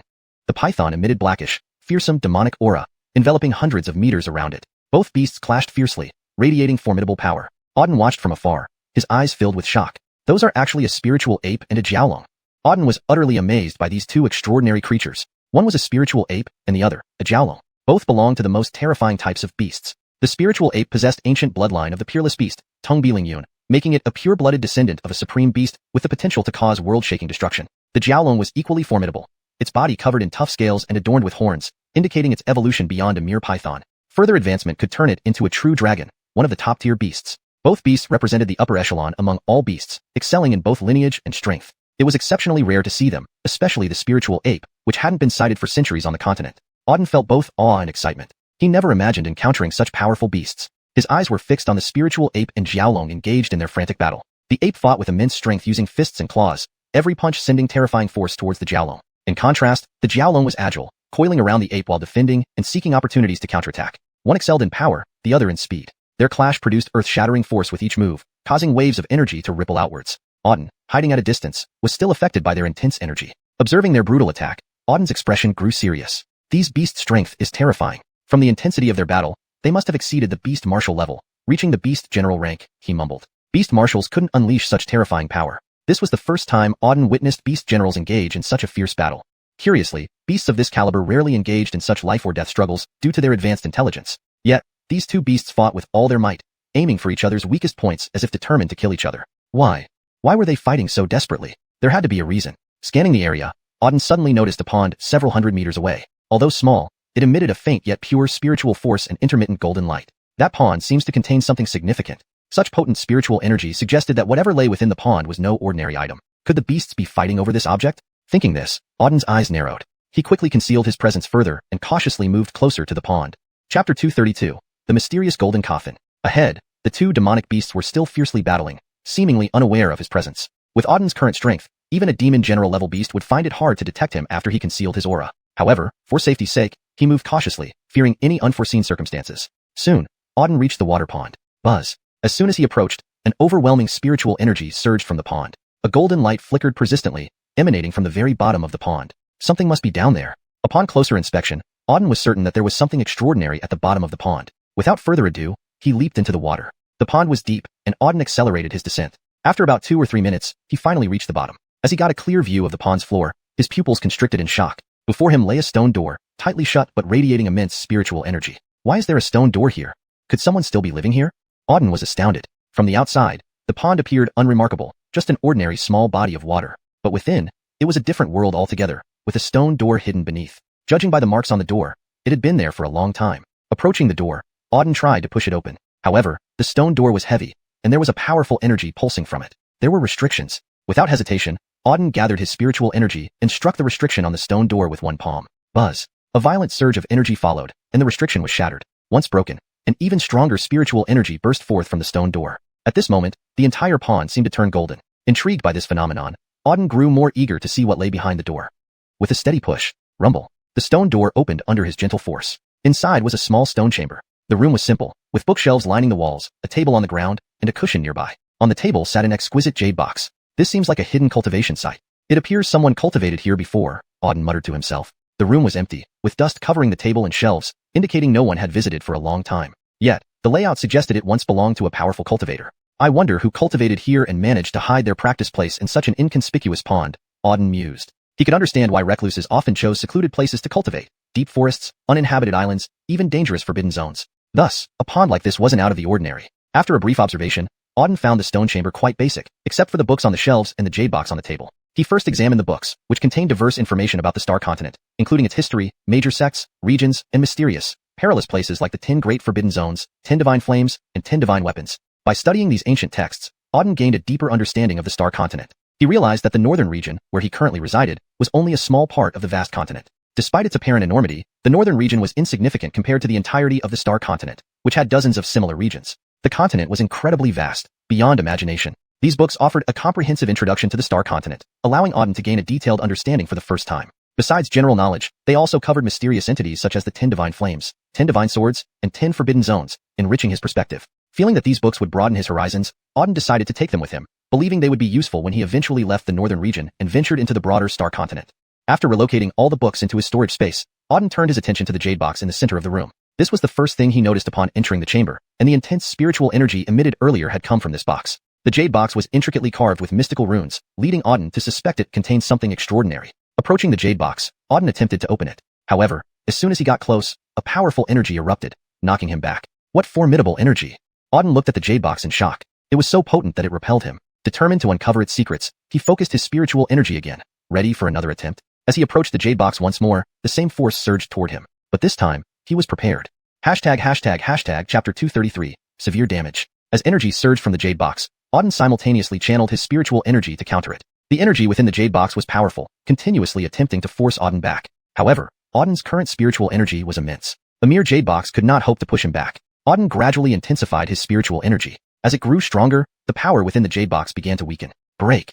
With a sudden shout, Auden shattered the spiritual energy surrounding the jade box. Once this energy dispersed, the jade box lost its protection. Slowly, Auden opened the box. Upon opening it, he clearly saw what was inside. The contents of the jade box were astonishing. Inside, there was a very small coffin. This coffin was only palm-sized, golden in color, and emitted a brilliant golden light. Moreover, it was engraved with mysterious runes. Auden's eyes widened in shock as he gazed at it. He hadn't expected the jade box to contain a coffin. It felt more like a piece of art than a real coffin, akin to a tiny toy. This left him feeling both surprised and intrigued. Coffins were generally terrifying objects, but this one shone with gold and exuded a mysterious force. Its purpose was unknown. Strange, why would such a small coffin be hidden here and locked in a jade box? What secret does it hold? Auden scanned the palm-sized golden coffin, murmuring to himself. Despite being well-versed in many matters, he knew that something hidden so deeply could not be just an ordinary piece of art. This small coffin must have some profound function, or even a significant secret. Auden gently picked up the golden coffin, intending to open it to see what was inside. However, no matter how many times he tried, he couldn't open it. The coffin seemed seamlessly connected, without any gaps between the lid and body. After multiple attempts, Auden used his spiritual perception to try and detect the contents of the coffin. Yet, when his spiritual perception neared the coffin, a mysterious force around it blocked it entirely, preventing his perception from entering. Peculiar. Auden stared at the coffin in his hands, puzzled. With his current strength and spiritual perception, even the most powerful artifacts or immortal weapons could be detected. For this small coffin to block his perception was truly baffling. The more he thought about it, the more unusual this coffin seemed. However, its purpose remained a mystery. After half a day of study, Auden still found nothing. Forget it. Let me take it and figure it out later.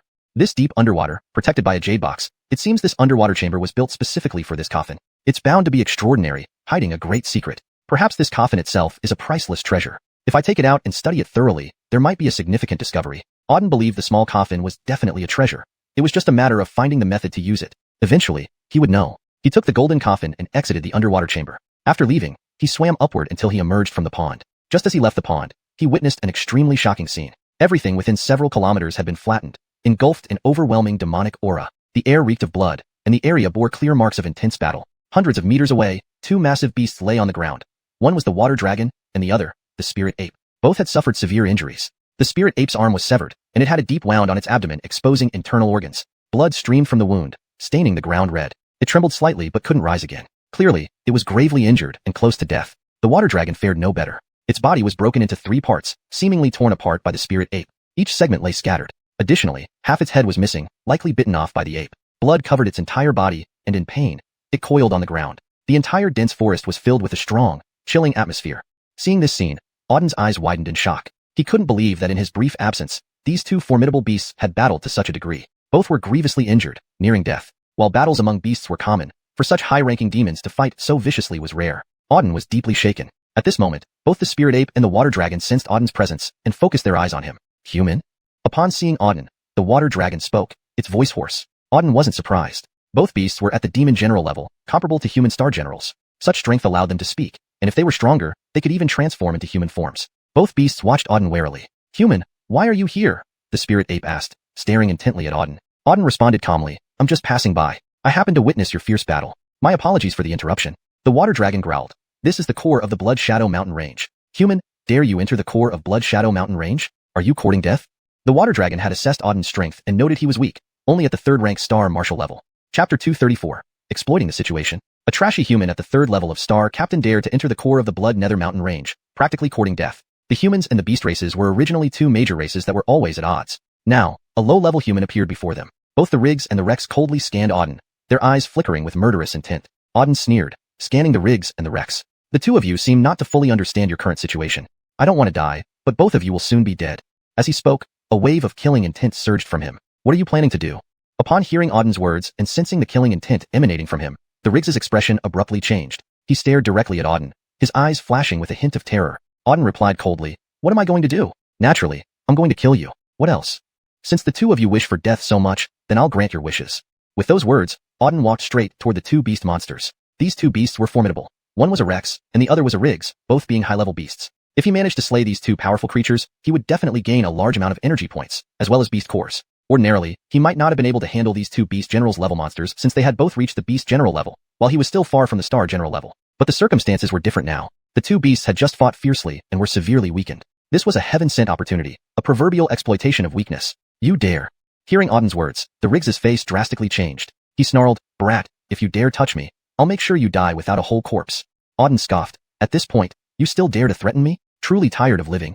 With that, he immediately thrust out a palm. Seeing Auden's palm come at him, the Riggs' face was filled with panic. He wanted to dodge, but his body had already suffered severe injuries. He could barely stand, let alone dodge. All he could do was watch helplessly as Auden's palm struck down. Bang! In the next moment, Auden's palm smashed into the Riggs' head. Following a loud boom, the Riggs' head shattered. Riggs, dead. Ding, fused with a first-level beast general, gained 50,000 energy points. As the Riggs died, the system's voice sounded. Simultaneously, a surge of powerful energy flooded into Auden's body. Instantly, Auden felt this powerful energy coursing through his veins, strengthening his tendons, bones, and muscles within a short time. After circling around several times within his body, the energy finally flowed into his dantian. Within a short period, Auden clearly felt that this energy made his body much stronger, brimming with immense power. Such incredible strength. I didn't expect this beast general level monster to contain so much energy. Auden looked at his body in shock. Although he had anticipated that a beast general level monster would be extraordinary, he hadn't expected it to be this potent. Just absorbing the energy from one beast general completely transformed his body, surpassing what he'd get from dozens of peak star captain level beasts. That was the terror of a beast general. A single beast general could easily obliterate a peak star captain. Besides the strengthened body, he also gained 50,000 energy points. It was a huge number considering an ordinary star captain usually only had 20,000 energy points, never reaching 30,000. This single beast general contained 50,000 energy points. Profitable beyond imagination. Pausing for a moment, Auden turned his gaze towards the nearby Rex. The Riggs was dead, leaving only the Rex. Seeing Auden approaching, terror flashed across the Rex's eyes. Human, you exploit our weakened state. How shameless. Spare me, and once my strength recovers, we can battle again, the Rex roared fiercely. Auden sneered. Shame? Since entering the martial world, I've never cared about shame. I like taking advantage of others' weaknesses. What can you do? Today, no matter what you say, you will die. Now, go to hell. With that, Auden instantly appeared in front of the Rex and similarly delivered a palm strike to its head. The blow shattered the Rex's head. Rex, dead. Ding, fused with a first-level beast general, gained 50,000 energy points. As the Rex died, the system's voice echoed once more. Similar to earlier, a powerful energy surged into his body, enhancing his inner spirit energy by several levels within a short time. All the absorbed energy merged seamlessly into his own strength, causing Auden's power to rapidly increase unnoticed. My realm actually improved. After fusing with the Rex, Auden noticed his realm had ascended to Star Captain 5th level. Comparing it to the previous Star Captain 3rd level, he had advanced by 2 ranks. Not bad. Feeling the strong fluctuations of inner spirit energy within his body, a smile curled on Auden's lips. Though he wasn't overly concerned with realms, an improvement in realm was indeed beneficial. Each advancement brought about significantly greater strength compared to the previous rank. At Star Captain 3rd level, he could already contend with Star Captain 6th or 7th level martial artists. Now at Star Captain 5th level, Auden felt none within the Star Captain realm could match him. Equipped with 4 supreme star souls and a terrifying spatial star soul, plus an immortal level cultivation method and several trump cards, he was confident enough to dominate all-star Captain Realm martial artists. Satisfying. After sensing the strength in his body, Auden's eyes gleamed. This could be considered an unexpected gain. Absorbing the entire energy from 2 beast generals netted him 100,000 energy points. Additionally, his realm advanced to Star Captain 5th level. Moreover, he acquired the mysterious small coffin. While its purpose remained unknown, it was undoubtedly a profound treasure. Proper research would unveil significant benefits. Overall, this experience was immensely fruitful. Right, there are also the beast cores. At that moment, Auden remembered the beast cores. Chapter 235, a thorny task. Both of these beasts had demon cores within them. Although Auden didn't need the demon cores, the Azure Dragon Egg could absorb them. Subsequently, Auden extracted the demon cores from both the Jiaolong and the Rex. So large. Upon seeing the 2 demon cores before him, Auden's eyes widened in shock. Each core was as big as a basketball. He had never seen such large demon cores before.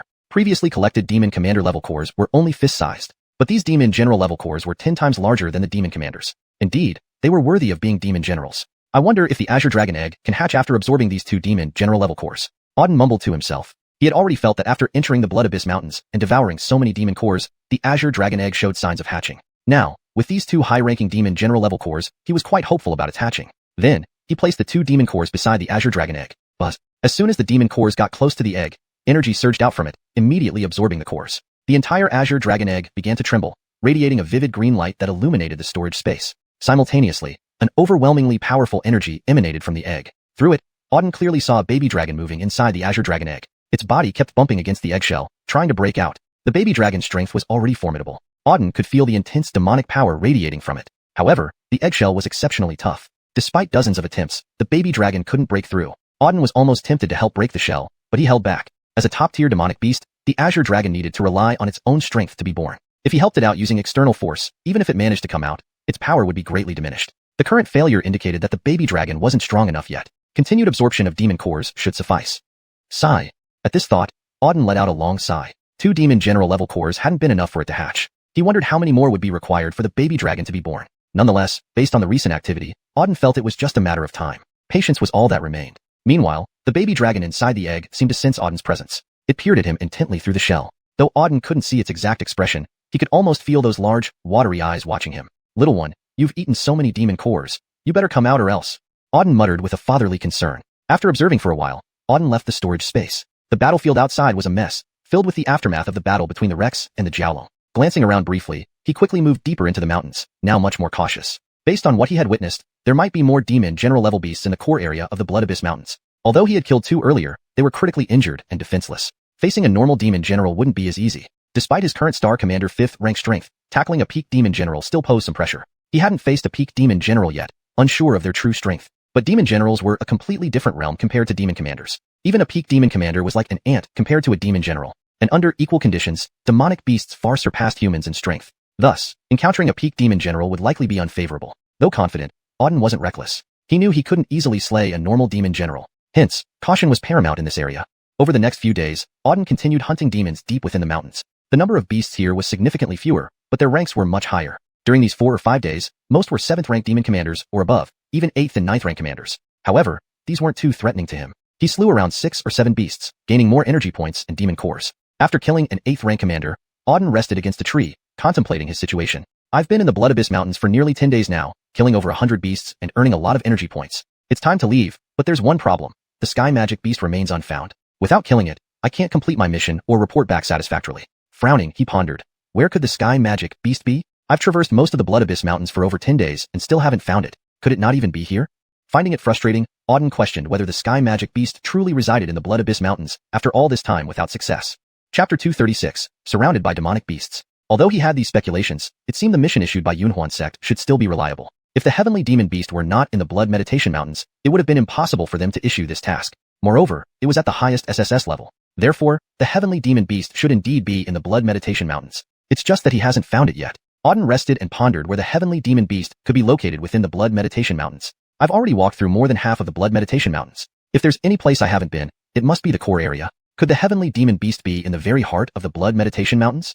Auden thought. It was highly possible. After all, the Heavenly Demon Beast was not a demonic beast but a magical beast, a tier above demonic beasts. If such a magical beast existed, it would surely be in the heart of the Blood Meditation Mountains. So, if his guess wasn't wrong, the Heavenly Demon Beast should definitely be in the core region. It seems I need to keep moving deeper into the mountains, Auden thought to himself. After some contemplation, Auden got up and prepared to continue venturing further in. No matter what, he needed to find the heavenly demon beast first. As he continued forward, one question kept nagging him. What realm did this heavenly demon beast belong to? Based on previous observations, the deeper into the core one went within the blood meditation mountains, the higher the rank of demonic beasts. Near the core, there were already lieutenant-ranked demonic beasts. If the heavenly demon beast was in the deepest part, it would certainly be even more terrifying, especially considering its status as a magical beast. Subtly, Auden suspected that the heavenly demon beast would be extraordinary, but he wasn't afraid. Rather, he was looking forward to seeing what level of creature it might be. He pressed on, and after walking for over a day, Auden encountered a few more demonic beasts, commander-ranked, mostly. He didn't hesitate and eliminated all of them. However, for those reaching the lieutenant rank, Auden avoided confrontations whenever possible. He wasn't confident enough to deal with them. Thus, he chose to avoid conflict unless absolutely necessary. Fortunately, the lieutenant-level demonic beasts seemed lethargic, with several passing by him without giving chase, seemingly finding a 5th-rank star commander unworthy of their attention. This worked out well for him. Auden proceeded smoothly, entering the core area of the Blood Meditation Mountains without much trouble. Buzz. The moment he stepped into the core region, an extremely powerful surge of demonic energy emerged from ahead. Feeling this energy, Auden lifted his head to look. All he saw before him was pitch-black darkness, surrounded by thick demonic mists, enveloping the entire space. What intense demonic energy, Auden muttered, scanning the mist. While the rest of the Blood Meditation Mountains were filled with demonic aura, only in this core region did the demonic energy far outweigh it. Even approaching this energy made him feel uncomfortable. With such strong demonic energy, it looks like the heavenly demon beast is likely hidden in this mist. The dense demonic energy matched the attributes of a heavenly demon beast, making it almost certain that it was here. Approaching the mist, Auden immediately felt a strong stinging sensation. These mists had a corrosive nature. Anyone normal would be swallowed and corroded down to the bone instantly. However, for Auden, it posed little threat, given his hardened body. He proceeded into the mist, facing increasingly potent corrosion. Within half an hour, his clothes started melting away. Frowning, he conjured a protective shield around himself. A golden defensive shield formed of spirit energy, shielding him from the outside environment. Without the interference of the demonic energy, Auden felt more comfortable as he moved deeper. However, the deeper he went, the stronger the corrosion became. Initially, the spirit shield held, but eventually, even it struggled against the encroaching mists. Auden bolstered the shield's strength using his spirit energy, barely holding off the encroaching mist. Despite this, he grew increasingly serious. This was merely near the heavenly demon beast's location, yet the demonic energy was already so powerful. How much stronger would it be at the source? And how powerful would the heavenly demon beast be? Feeling both apprehension and curiosity, he pushed on. After about an hour, the demonic mist reached its peak, with sizzling sounds emanating from the surrounding golden shield, indicating relentless corrosion. Yet, the pure spirit energy maintained the shield's integrity. Auden paid less attention to the mist but fixed his gaze ahead, where, about 100 meters away, a pitch-black barrier appeared, blocking his path. A barrier? Why is there a barrier here? Seeing this, Auden frowned, realizing all the demonic mist originated from this barrier. Chapter 237. The Celestial Demon Beast Emerges. This seal definitely contains extremely terrifying demonic fog, which is releasing such potent demon energy. The Celestial Demon Beast. Instantly, Auden thought of the Celestial Demon Beast. It seemed that only a Celestial Demon Beast could emit such powerful demonic aura. The Celestial Demon Beast is inside this seal. Auden's eyes locked onto the seal as he took a few steps forward, slowly approaching it. Soon, he stood right before the seal. Demon energy continually seeped out from within. Once near, Auden clearly felt powerful energy fluctuations emanating from the seal. He was even more convinced the Celestial Demon Beast must be inside. Fine, let's see just how formidable this legendary beast is. With a cold sneer, Auden channeled his spirit power and unleashed a punch straight into the seal. Boom! An earth-shattering sound followed as his glowing fist collided with the seal. However, the seal remained untouched by the attack, showing no signs of damage. Such a formidable seal, Auden said in surprise, having failed to break through it with a single punch. With his current strength, regular seals would shatter with a mere touch. Without hesitation, Auden gathered more spirit power, summoning the Supreme Star Soul power within him this time. The power of the Vermilion Bird Supreme Star Soul condensed into the glow surrounding his fist. Another punch, this one cataclysmic and imbued with flames from the Vermilion Bird Supreme Star Soul, surrounded by blazing fire, struck the seal once more. Boom! A resounding crash echoed as the fiery fist collided fiercely with the seal. Cracks began to form on its surface with sharp, brittle sounds. However, even though cracks appeared, the seal did not break. It really is tough, Auden muttered coldly. Even the Vermilion Bird Supreme Star Soul only managed to crack it, showcasing the immense strength of the seal. But now that it had started cracking, breaking it should be easier. Auden launched another punch. This time, the seal shattered explosively. Upon breaking, an overwhelming surge of demon energy rushed out from within. It immediately enveloped Auden. Although the demon energy swirled around him, attempting to breach his defensive shield, the reinforced barrier held steady. After the dust settled somewhat, Auden looked up to find an enormous cave beyond the seal, exuding immense demonic power. Vaguely, voices were also heard coming from within the cave. Auden scanned the cave, filled with demonic energy. He knew the celestial demon beast was inside. Human, you dare intrude upon my territory? Quite brave of you. Suddenly, a loud voice emerged from the cave, resonating through the air and making Auden's eardrums throb. Celestial demon beast, is that you? Auden asked, staring into the cave. You know me?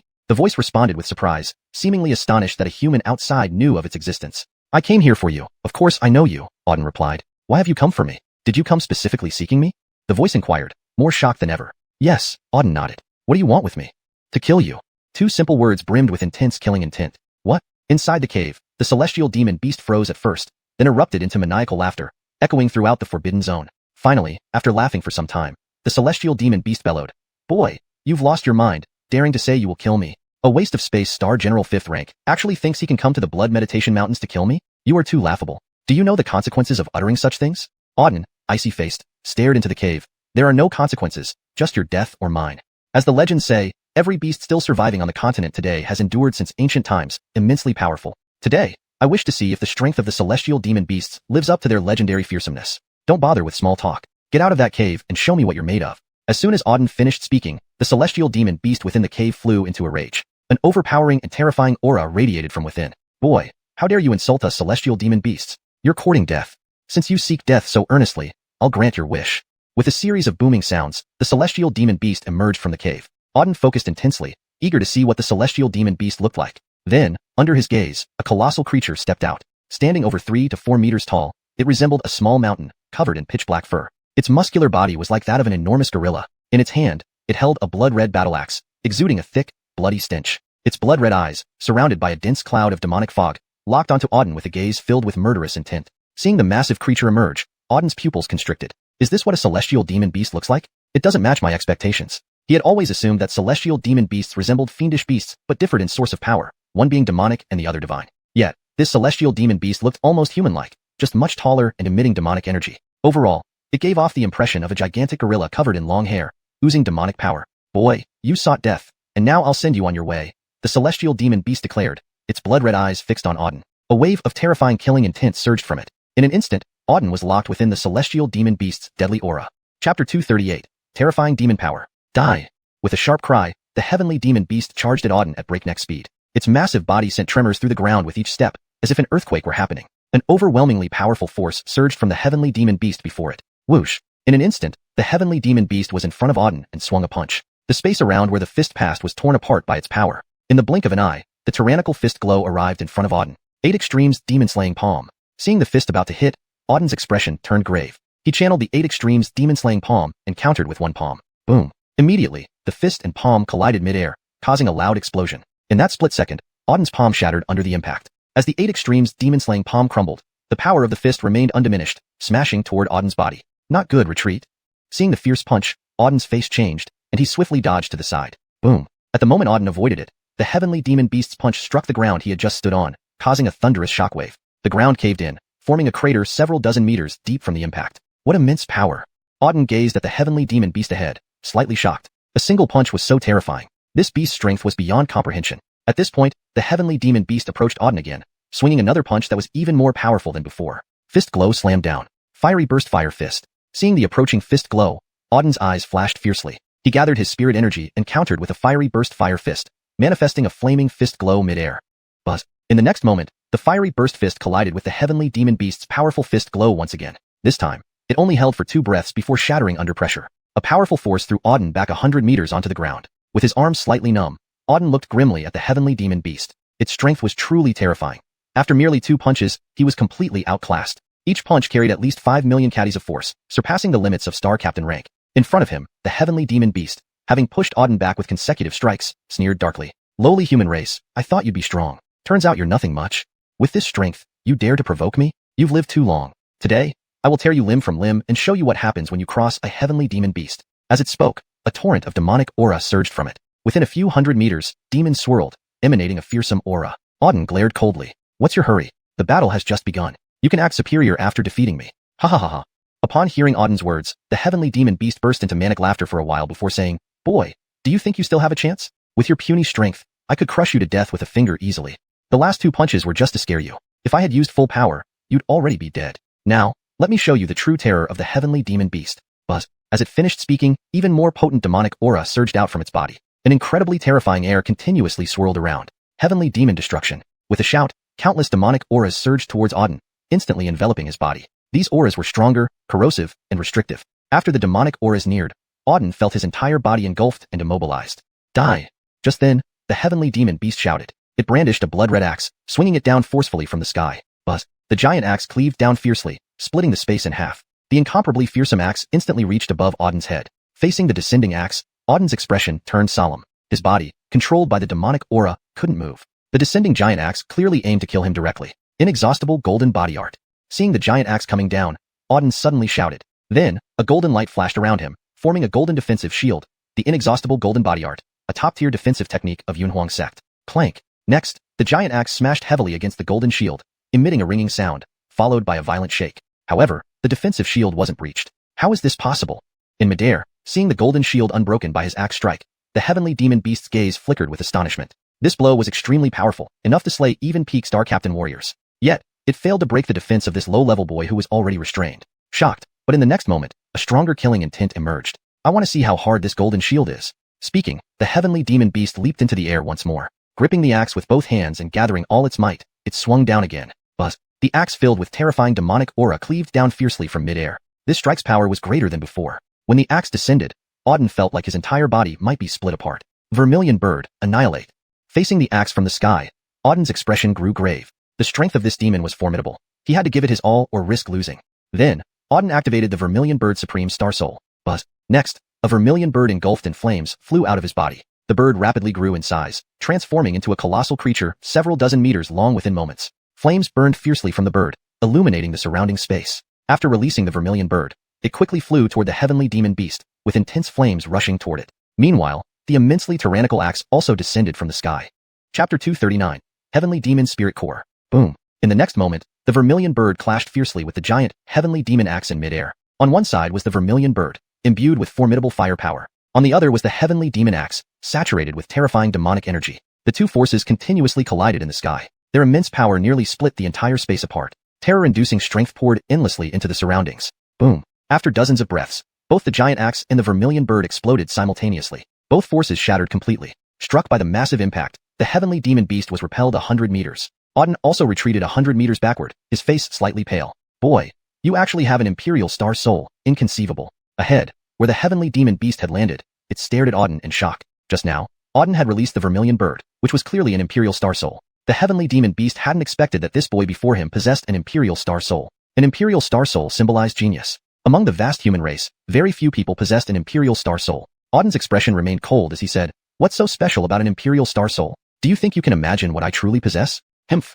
The heavenly demon beast snorted coldly. "Even if you have an Imperial Star Soul, so what? Your Imperial Star Soul means nothing to me. Today, I will destroy you and your Imperial Star Soul. Let's see what you can do then." While Auden's possession of an Imperial Star Soul was somewhat unexpected, to him, it didn't mean much. With his current strength, he feared no Imperial Star Soul. This boy would still die. Is that so? Auden laughed coldly, his eyes sweeping over the heavenly demon beast. "Then I look forward to seeing how you destroy my Imperial Star Soul."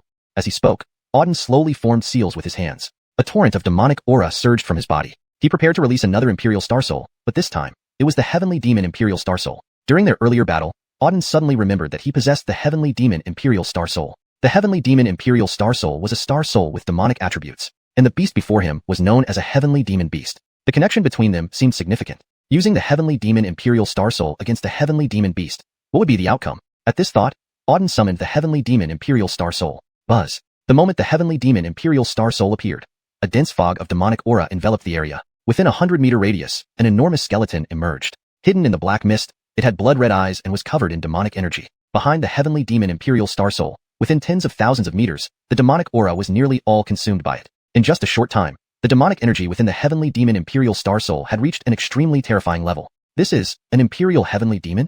Seeing the colossal skeleton in the air, the heavenly demon beast's eyes widened in shock. Its gaze was fixed on the giant skeleton, filled with awe and disbelief. Auden had actually summoned an Imperial Heavenly Demon. As a beast, the heavenly demon beast was deeply familiar with its own kind. In the beast world, there existed a supreme being known as the Imperial Heavenly Demon. The Imperial Heavenly Demon was once the Alessio of not only the Beast Clan, but also the entire demon race in ancient times. However, the Imperial Heavenly Demon had long since disappeared. Despite living from ancient times until now, it had never seen an Imperial Heavenly Demon. Yet here before it stood this skeleton, the Imperial Heavenly Demon.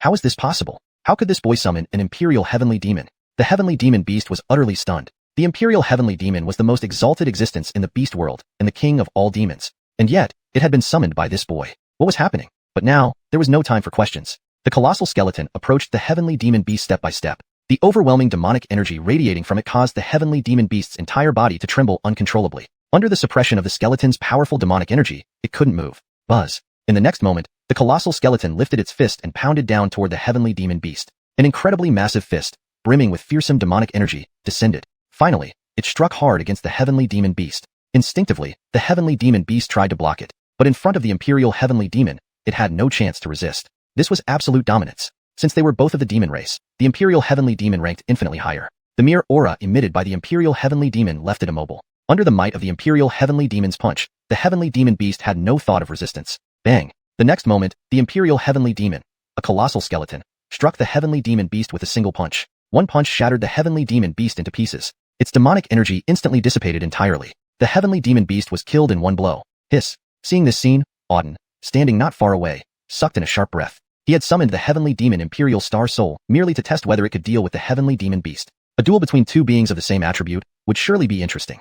But he hadn't anticipated that under the punch of the heavenly demon Imperial Star Soul, the heavenly demon beast offered no resistance whatsoever. It was directly annihilated by the heavenly demon Imperial Star Soul's fist. Very simply, this heavenly demon Imperial Star Soul is indeed terrifying. It seems the rank of the heavenly demon beast is far below that of the heavenly demon Imperial Star Soul, leading to its inability to resist, thus resulting in instant death, Auden murmured to himself. He understood the principle of pure rank dominance now. For instance, a lamb facing a tiger. It was not on the same level. The tiger's mere presence could overwhelm you. No chance to resist, direct annihilation. The heavenly demon Imperial Star Soul was indeed strong. Stronger than ever before. Ding, fused with the heavenly demon beast, obtained 50,000 energy points. Right then, the system's voice rang out. 50,000, the same as a demon general level beast. Not bad. Hearing the system's response, Auden smiled. Another 50,000 energy points secured. Quite a profit. Meanwhile, on the ground lay a dark, round bead emitting potent demonic energy. It was probably the heavenly demon beast's spirit core. Though a beast, the heavenly demon beast was similar to a demon beast, and also had a spirit core. Moreover, the energy contained within its spirit core surpassed that of an ordinary demon beast. Thus, this heavenly demon beast's spirit core was extraordinary. I wonder if the Azure Dragon egg will hatch after consuming this spirit core? Auden examined the spirit core emanating intense demonic energy and muttered to himself. Chapter 240. The little demon dragon emerges. The Azure Dragon egg is now on the brink of hatching. In other words, it could hatch at any moment. According to Auden's estimation, it would hatch after consuming no more than 10 or so demon cores. The power of this heavenly demon core is equivalent to over 10 ordinary demon cores. Therefore, Auden surmised that this heavenly demon core might very well hasten the hatching of the Azure Dragon egg. With this thought in mind, Auden entered his storage space. Inside the storage space, he saw the Azure Dragon egg standing on the ground, emitting a greenish glow. Faintly, within the egg, he could make out a tiny dragon shadow slowly moving. Little one, whether you can come out depends on your luck, Auden murmured inwardly. He then took out the heavenly demon core and placed it before the Azure Dragon egg. Buzz. As soon as the heavenly demon core appeared, the Azure Dragon egg instantly engulfed it. The heavenly demon core merged into the Azure Dragon egg. In that instant, an overwhelmingly powerful force surged from the Azure Dragon egg. After consuming the heavenly demon core, the originally emerald green Azure Dragon egg turned pitch black. The entire egg became completely black. A terrifying demonic aura began seeping out from within the egg. Simultaneously, the Azure Dragon egg started trembling violently, causing the entire space to shake slightly. What's going on? Why did the Azure Dragon egg turn black? Could it be influenced by this demon core? Auden widened his eyes in bewilderment upon seeing the blackened Azure Dragon egg. Before, the egg had always been emerald green, with no changes. Now, it suddenly turned pitch black. Moreover, it was filled with demonic chi, making Auden uneasy. Surely, giving it a demon core didn't turn the Azure Dragon egg into a demon egg, right? If that were the case, he'd have lost big. He couldn't predict what form the young dragon would take after hatching. However, now that it had happened, there was nothing else he could do but wait and see. Auden closely observed the Azure Dragon egg. Buzz. After devouring the demon core, the Azure Dragon egg continued to vibrate, releasing waves of powerful energy. An endless surge of terrifying force radiated outward. Even Auden, standing nearby, felt uncomfortable sensing this demonic chi. Such formidable power left him stunned. The Azure Dragon egg hadn't even hatched yet, but it already emitted such formidable power. What would happen when it finally hatched? The entire process lasted almost half an hour. Half an hour later, sudden crack, crack sounds came from the Azure Dragon egg. Hearing these sounds, Auden's pupils dilated sharply. He immediately looked up, fixing his gaze on the egg. Upon observing the situation clearly, Auden felt elated. As the crack, crack sounds continued, cracks appeared on the egg's surface. Initially, the cracks were quite small, but they gradually widened over time. Finally, the cracks on the Azure Dragon egg were as wide as a finger. As the cracks grew larger, the demonic chi inside intensified rapidly. Boom. Within 2 to 3 minutes, a loud boom resounded. The Azure Dragon egg shattered into pieces. At the same moment the egg fragmented, a pitch-black figure swiftly flew out from within. This black figure was enveloped in dark mist, its eyes a dark green. It was less than a meter long, covered in black scales, with 2 sharp horns on its head. Is this a baby dragon? Seeing this petite black dragon, Auden was visibly surprised. The Azure Dragon egg had hatched. However, it wasn't an Azure Dragon but a fully demonic black dragon. Auden was struck dumb with shock at this realization. Dragons were classified into different ranks. Each type of dragon had its own rank. Among them, the Azure Dragon ranked relatively high. In ancient times, it once led the entire demon race. But within the demon race, the highest ranked dragon was not the Azure Dragon. Of all dragons, two types were considered supreme, with the purest bloodlines and greatest strength: the Demon Dragon and the Golden Dragon. Demon dragons and golden dragons were the most exalted beings among the dragon races, possessing world-destroying power and enjoying supreme status among all dragons. All dragon clans obeyed the orders of the demon dragons and golden dragons. During ancient times, even the Azure Dragon was merely a subordinate to these supreme dragons. Auden had assumed that the Azure Dragon egg would produce an Azure Dragon. Instead, a demon dragon emerged. The small demon dragon circled around, emanating intense demonic chi. It seemed curious about its surroundings, flying here and there, looking quite adorable. After circling for some time, the demon dragon eventually flew back to Auden and landed on his shoulder. It rubbed its head against Auden's body and licked his cheek with its tongue. Witnessing this scene, Auden was both curious and bewildered. Could the little demon dragon consider him its father? Just hatched from the shell, the demon dragon clearly knew nothing. And as the only living being here, Auden could easily be perceived as its father. Additionally, Auden had continuously fed the baby dragon demon cores. Though the baby dragon remained inside the egg and never met Auden face to face, it could still sense Auden's presence through the aura he emitted. Therefore, it was plausible that the baby dragon considered Auden its father. Well, I didn't do anything, yet I ended up with a son. Auden sighed, somewhat speechless. Yet, he had invested much effort and resources into nurturing the baby dragon, feeding it countless demon cores that would fetch high prices outside. Having labored so diligently to bring this little demon dragon to life, becoming its father wasn't too bad. Of course, it wasn't certain that the demon dragon considered him its father. It might just view him as its closest companion. After all, demon dragons were highly intelligent. Although newly born, the demon dragon could probably tell that Auden was different. However, since Auden had consistently helped it by providing demon cores, the demon dragon regarded this human as its closest friend. In either case, the little demon dragon had now accepted Auden as its sole kin. Chapter 241. Submitting the task. Auden watched the little magic dragon with great satisfaction. Although it had just been born, Auden could feel an immensely powerful magic emanating from its body. If gauged by realms, the little magic dragon was at least at the demon general realm. And this, despite having just been born and already reaching the demon general realm. If it continued to cultivate, no one could predict what level it might attain in the future. As the highest ranking and most potent magic dragon within the dragon clan, Auden firmly believed that its power would someday reach the legendary level of destroying heaven and earth. Little one, you've just been born. Take your time getting to know this world first. After understanding it thoroughly, focus on cultivating and grow as fast as you can. In the future, we'll conquer the star continent together, making everyone know our names, Auden said to the little magic dragon perched on his shoulder. Ghoul, ghoul. The little magic dragon seemed to understand Auden's words, chirping in response and nodding continuously. Auden smiled. This little magic dragon was truly adorable. With it by his side, he wouldn't feel lonely anymore. Then, Auden temporarily placed the little magic dragon in his storage space and returned outside. The area around him was in shambles, almost entirely destroyed. This was the core region of Blood Abyss Mountain Range. After a few moments of observation, Auden used his spiritual energy to reassemble the fragments of the Skyfiend Beast's corpse. The Skyfiend Beast had been shattered by the Skyfiend Supreme's blow, leaving scattered remains all over the ground. Limbs, torso, head, pieces were strewn everywhere. Using his spiritual energy, Auden pieced the remnants back together. He had a clear purpose for this. He needed to submit the task and couldn't do so without the Skyfiend Beast's corpse. Since the demon core had been swallowed by the little magic dragon, returning without the corpse would make it impossible to prove his victory over the Skyfiend Beast. Hence, he reassembled the corpse, a simple process involving using spiritual energy to join the pieces. After a short while, the Skyfiend Beast's corpse was reformed, but now appeared as a grotesque patchwork of shredded flesh. Satisfied with this, Auden threw the corpse into his storage space and swiftly left the area, flying towards the exit of the mountain range. With the Skyfiend Beast dead, the mission was complete. It was time to leave the Blood Abyss Mountain Range. Moreover, it had been nearly half a month since he embarked on this journey. It was time to return. He wondered if anything significant had happened at Yunhuang's sect during his absence. As he flew, Auden reflected on the gains from this cultivation trip. Firstly, his strength had increased significantly. He was now at the 5th level of Star General. Advancing 2 levels meant he could dominate others within the Star General realm. At present, Auden felt that almost no one within the Star General realm could match him. Secondly, hatching the little magic dragon had been an unexpected joy. Initially expecting a green dragon from the egg, he instead hatched a magic dragon, a far superior existence. Once the magic dragon grew up, it would become a powerful ally. Lastly, the energy points earned were considerable. During his time in Blood Abyss Mountain Range, he had slain countless beasts. Over these 2 weeks, he hadn't stopped fighting, killing hundreds of them. The amount of energy points gained was astronomical, likely exceeding 5 million though unverified. These 3 major achievements would greatly boost his capabilities. Of course, completing Yunhuang's sect's assigned task of slaying the Skyfiend Beast was another matter, albeit not particularly noteworthy to him. Reaching Yunhuang's sect after 3 days, Auden went straight to the task pavilion to submit the task. Inside the pavilion, numerous people filled the place, much like the last time. People never seemed to diminish here. This was because ordinary cultivators required substantial resources for practice, which the sect's monthly allocation of spirit stones and elixirs couldn't provide sufficiently. Thus, many disciples sought tasks here for rewards to obtain more resources and improve faster. Auden waited in line again, estimating it would take over an hour before his turn came. Brother, are you here to submit a task too? Hearing this, Auden turned around to see a sturdy-looking young man eyeing him curiously. Yes, what about it? Auden replied. The young man scratched his head and laughed awkwardly. I'm here to submit a task too, quite a coincidence. Indeed it was. People either submitted or accepted tasks here. And this sturdy young man, somewhat naive, asked curiously, hey, what level of task are you submitting? I took an A-level task and nearly lost my life. I probably would have died if not for some good luck. These S-level tasks are incredibly challenging. Given my current strength, accepting S-level tasks seems too risky. Maybe I'll stick to A-level tasks in the future. The young man sighed deeply. Please note that the style and tone remain consistent with the original narrative, and the paragraph structure and line breaks closely mirror the original text. Chapter 242.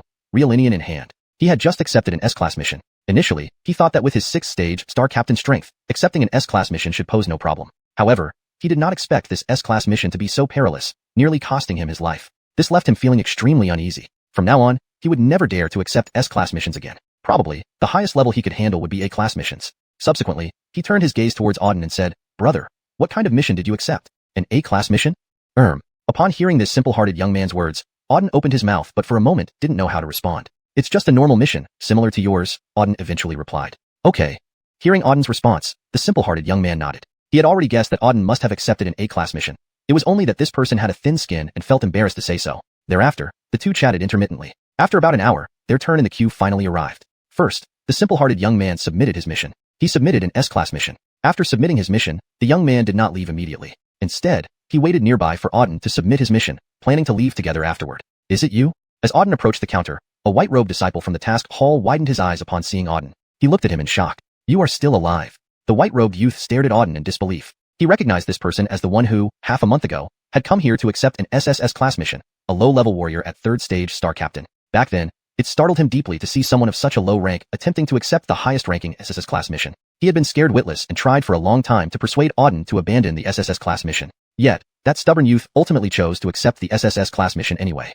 After Auden left following the acceptance of the task, the white-robed youth had concluded that the lad was definitely dead. A 3rd stage Star Captain warrior taking on an SSS class mission was essentially courting death, leaving no room for survival. Thus, he had basically forgotten about this incident. To his surprise, half a month later, this young man named Auden actually returned, alive. This left the white-robed youth utterly shocked. How did he survive? Granville, I have come to submit my mission, Auden said calmly. Upon hearing this, the white-robed youth stared straight at Auden, saying, You can't tell me you've completed the mission.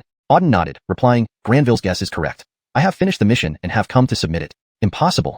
On hearing Auden's words, the white-robed youth stood up immediately. He fixed his gaze on Auden. Absolutely impossible. You couldn't have possibly completed the mission. His voice was loud, and there were many people in the task hall at the moment. Hearing his words, all eyes turned to Auden, curious about which mission could elicit such strong emotions from the white-robed youth guarding the task hall. This guy doesn't seem exceptionally powerful. Why would Greg Granville get so worked up over him? Did he accept an S-class mission? Given his 5th stage Star Captain strength, if he took on an S-class mission, it would indeed be quite challenging. Likely, he probably accepted an A-class mission. If it's an A-class mission, it wouldn't have roused Greg Granville's excitement. It feels like it's more likely to be an S-class mission. While tough, it could still be accomplished with some luck. It's highly probable it's either an A or S-class mission. Whatever it is, something made Greg Granville so surprised. We just don't know what it is. All around, people whispered, puzzled about why Greg looked so astonished. Even if the young man had taken on an S or A-class mission, it wasn't a big deal. After all, with his current strength, those were the only levels he could attempt. Facing forward, Auden remained calm and asked, Granville, may I submit my mission now? Greg stared intently at Auden for a while before replying, Submit it then. Let's see what you've got. Auden nodded and first handed back the task plate he had received earlier to Greg. The mission has been completed, please verify. Greg took the task plate and glanced at it. Just a plate? How do you submit a mission? Where's the demonic beast core of the heavenly demon beast? Proof is required to show you truly killed it. I don't have the core. Auden's statement nearly made Greg laugh out loud. He said, Auden, without the demon core, you claim you killed the heavenly demon beast and submit the mission? Isn't that ridiculous? Do you take me for a fool? Can a mere word suffice to submit a mission? Granville, don't rush. Auden continued calmly, though I didn't get the demon core. I brought back the corpse of the heavenly demon beast. Will this work? Finishing, Auden pulled out the heavenly demon beast's corpse from his storage space and threw it to the ground with a thud. Immediately, everyone in the task hall opened their eyes wide in astonishment. Over 100 people froze, staring at the heavenly demon beast's corpse on the floor. Many didn't recognize what it was, but a few well-informed individuals identified it instantly as the legendary heavenly demon beast. At this moment, the most stunned was Greg himself. When he saw the corpse on the ground, he was completely dumbfounded. As the one issuing tasks in the task hall, he easily recognized that this very corpse belonged to the legendary heavenly demon beast. The young man in front of him had actually killed the heavenly demon beast and brought its body back. But how could this be possible? This was the heavenly demon beast, one of the most terrifying beasts on the entire star continent, hard even for a peak Star Captain warrior to handle. Yet, a low-level 3rd stage Star Captain warrior had managed to kill it. How did he manage this? Greg stared at the heavenly demon beast's corpse for a long while before lifting his gaze to Auden. Did you really kill this heavenly demon beast? Greg asked directly. Well, what else could it be? Auden shrugged. Did the heavenly demon beast commit suicide? Gulp. Greg swallowed audibly, feeling his whole body trembling. Chapter 243. Return to Chugu Peak. Although he knew that the heavenly demon beast could not possibly commit suicide, he also didn't believe that Auden could truly kill it. However, the fact was right before his eyes now, and he had no choice but to accept it. The very same young man standing before him, who was only at the 3rd level Star Captain realm, no, now the 5th level Star Captain realm, had killed the heavenly demon beast. Before leaving the mission hall, Auden was only at the 3rd level Star Captain. Now, he had reached the 5th level Star Captain. He had advanced 2 levels within half a month, an incredibly terrifying feat. Garrett stood rooted to the spot for a moment, before he finally came to his senses. His eyes fixed on Auden for a long time, he slowly spoke. I never imagined you would actually complete an SSS class mission. Auden, in all my years at the mission hall, you are the only person who has completed an SSS class mission at the 3rd level Star Captain realm. Whispering spread through the crowd. Upon hearing Garrett's words, everyone in the mission hall widened their eyes in shock. An SSS class mission? The young man before them had actually taken on an SSS class mission. Previously, they thought Auden had taken an S level or even an A level mission. They never imagined that it was an SSS class 1. That level of difficulty was daunting even for peak Star Captain realm martial artists. The simple-minded young man beside Auden also stared at him with disbelief. He too was shocked when he heard that Auden had taken an SSS class mission. He previously assumed it was an A-level mission and had even asked Auden about it. But he thought Auden hadn't wanted to mention it then. I'm such a fool. He took the highest level mission, yet I assumed it was the lowest A-level mission. How embarrassing. The simple-minded young man chuckled wryly.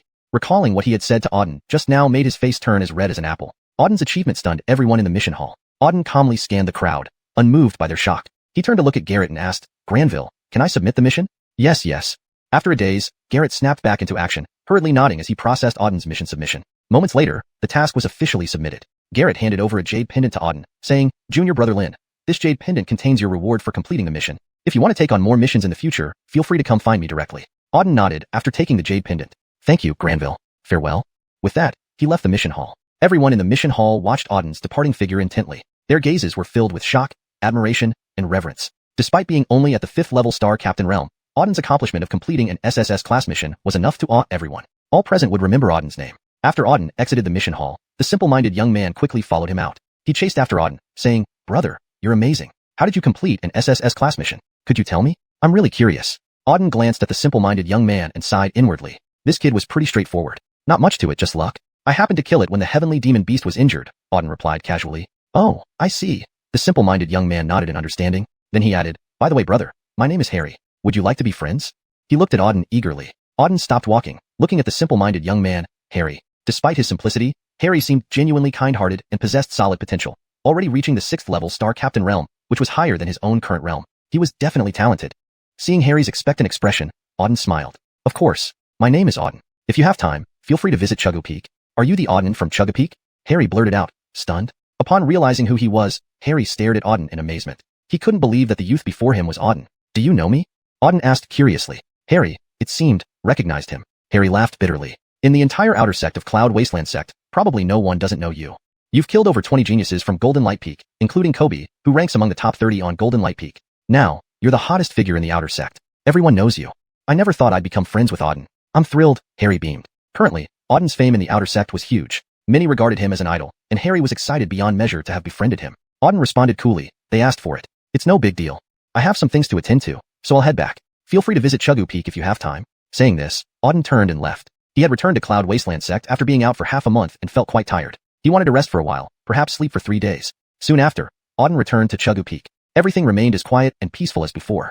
Most disciples were either meditating or training. After arriving back, Auden went straight into his cave, freshened up, and laid down to sleep. Although at his current realm, he didn't need to sleep, he still wanted a good rest. Ever since entering the martial world, he hadn't had a decent night's sleep. For the next few days, Auden rested and slept, doing nothing else. On the 4th day, he decided to start cultivating again. Sitting cross-legged on the ground, he summoned the system. He hadn't checked his energy points for a long time, and he had earned a substantial amount during the Bloodhell Mountains trip. He wondered how many points he had accumulated now. Check energy points. Without hesitation, Auden made the inquiry. Quickly, the system provided an answer. Host, Auden. Age, 18. Realm, 5th level Star Captain. Star Spirits, 5. Energy points. Chapter 244, Insufficient Experience. 46,700,000. The system provided a number. 46,700,000.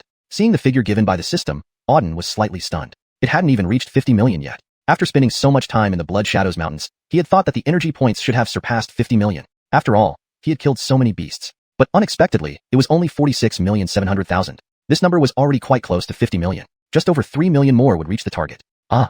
Auden sighed deeply. If he had known he was still short by over 3 million, he should have stayed for 2 more days in the Blood Shadows Mountains. With so many beasts in the mountains, accumulating over 3 million energy points would have been very simple. Now, accumulating this amount of energy outside posed some difficulty. However, it didn't matter much. There were only over 3 million points left. A little effort, and he could eventually accumulate enough. Given the current situation, Auden decided to practice first for a while. He had slept for several consecutive days without properly practicing. First things first, he needed to practice. Moreover, his realm had only recently reached Star Kernel level 5.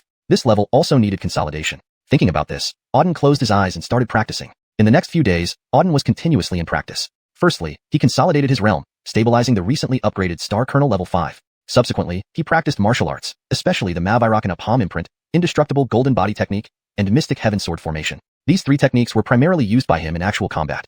Although he had practiced them before, they were not perfected. Now, Auden planned to take advantage of this opportunity to perfect these 3 great skills to their highest level. This way, his combat power in future battles would be stronger. All 3 of these techniques were at least supreme grade heavenly level, or even immortal level. For ordinary martial artists, these were already incredibly high-level techniques. Higher-level techniques were naturally more difficult to practice. But for Auden, it was no problem. He now possessed 4 supreme star souls, and an even more terrifying spatial star soul. Such qualifications could be described as surpassing human limitations. Practicing these high-level techniques was not an issue for him. For approximately 1 week, he continuously practiced. 1 week later, in the highest cave on Chu Go Peak, boom, a loud sound echoed from the cave. An overwhelmingly powerful energy surged out of the cave. The explosive force shook the heavens. The entire Chu Go Peak trembled slightly. At this moment, inside the cave, Auden was seated cross-legged on the ground. Golden light radiated brilliantly from his body, illuminating the entire cave. Powerful spiritual energy emitted continuously from within Auden's body. Currently, he resembled a god of war, immensely terrifying. This process lasted for a full minute. After a minute, the aura surrounding him gradually dissipated.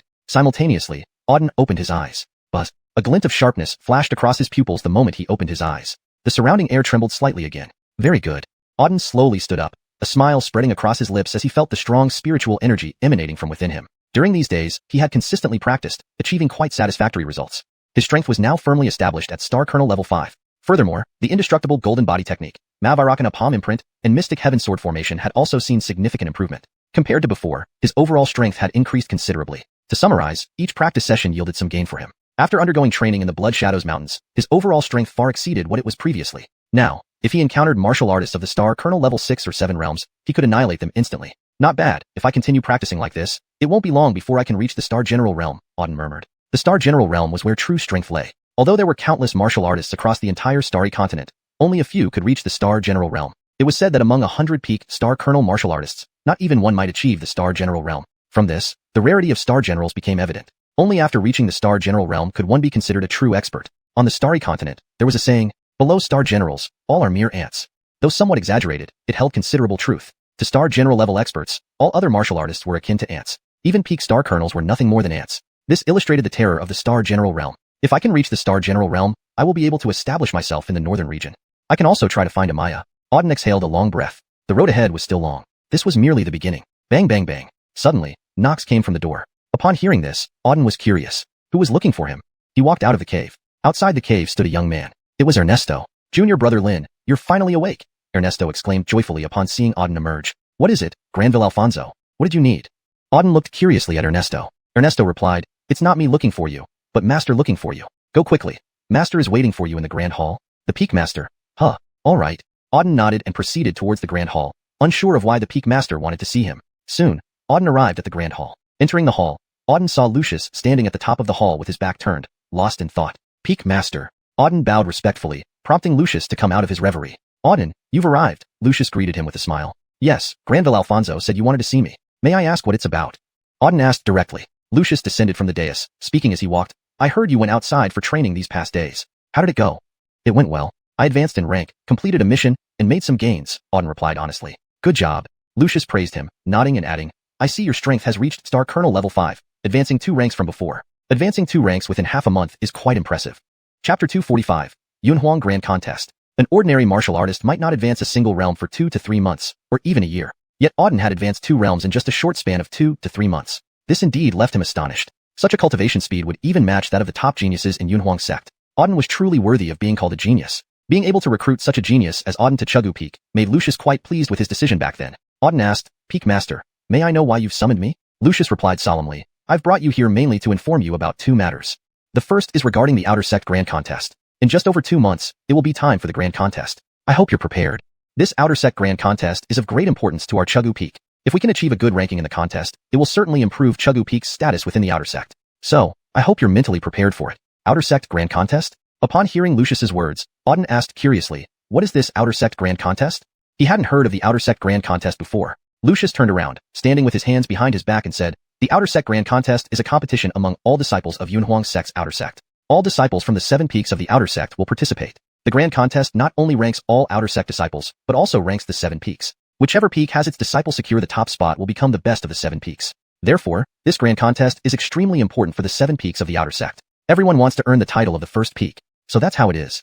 After listening to Lucius's explanation, Auden nodded in understanding. Given this context, the Outer Sect Grand Contest indeed appeared very significant. Ranking all disciples. Ranking the 7 peaks of the Outer Sect. This represented an immense opportunity for every disciple and peak. Everyone would want to achieve something in the Outer Sect Grand Contest. Therefore, it could be imagined that this contest would be incredibly dangerous. However, Auden wasn't too concerned. He had been looking forward to sparring with these so-called geniuses of Yunhuang Sect's Outer Sect and seeing what they were really made of. Since the Grand Contest was taking place, he would take this opportunity to test himself. At this moment, Lucius spoke again. Actually, I don't have too high hopes for this Outer Sect Grand Contest. Chuggu Peak has always ranked last among the 7 peaks of the Outer Sect. If we can escape the last position this time, I'd be satisfied, even if we are second to last. It all depends on you.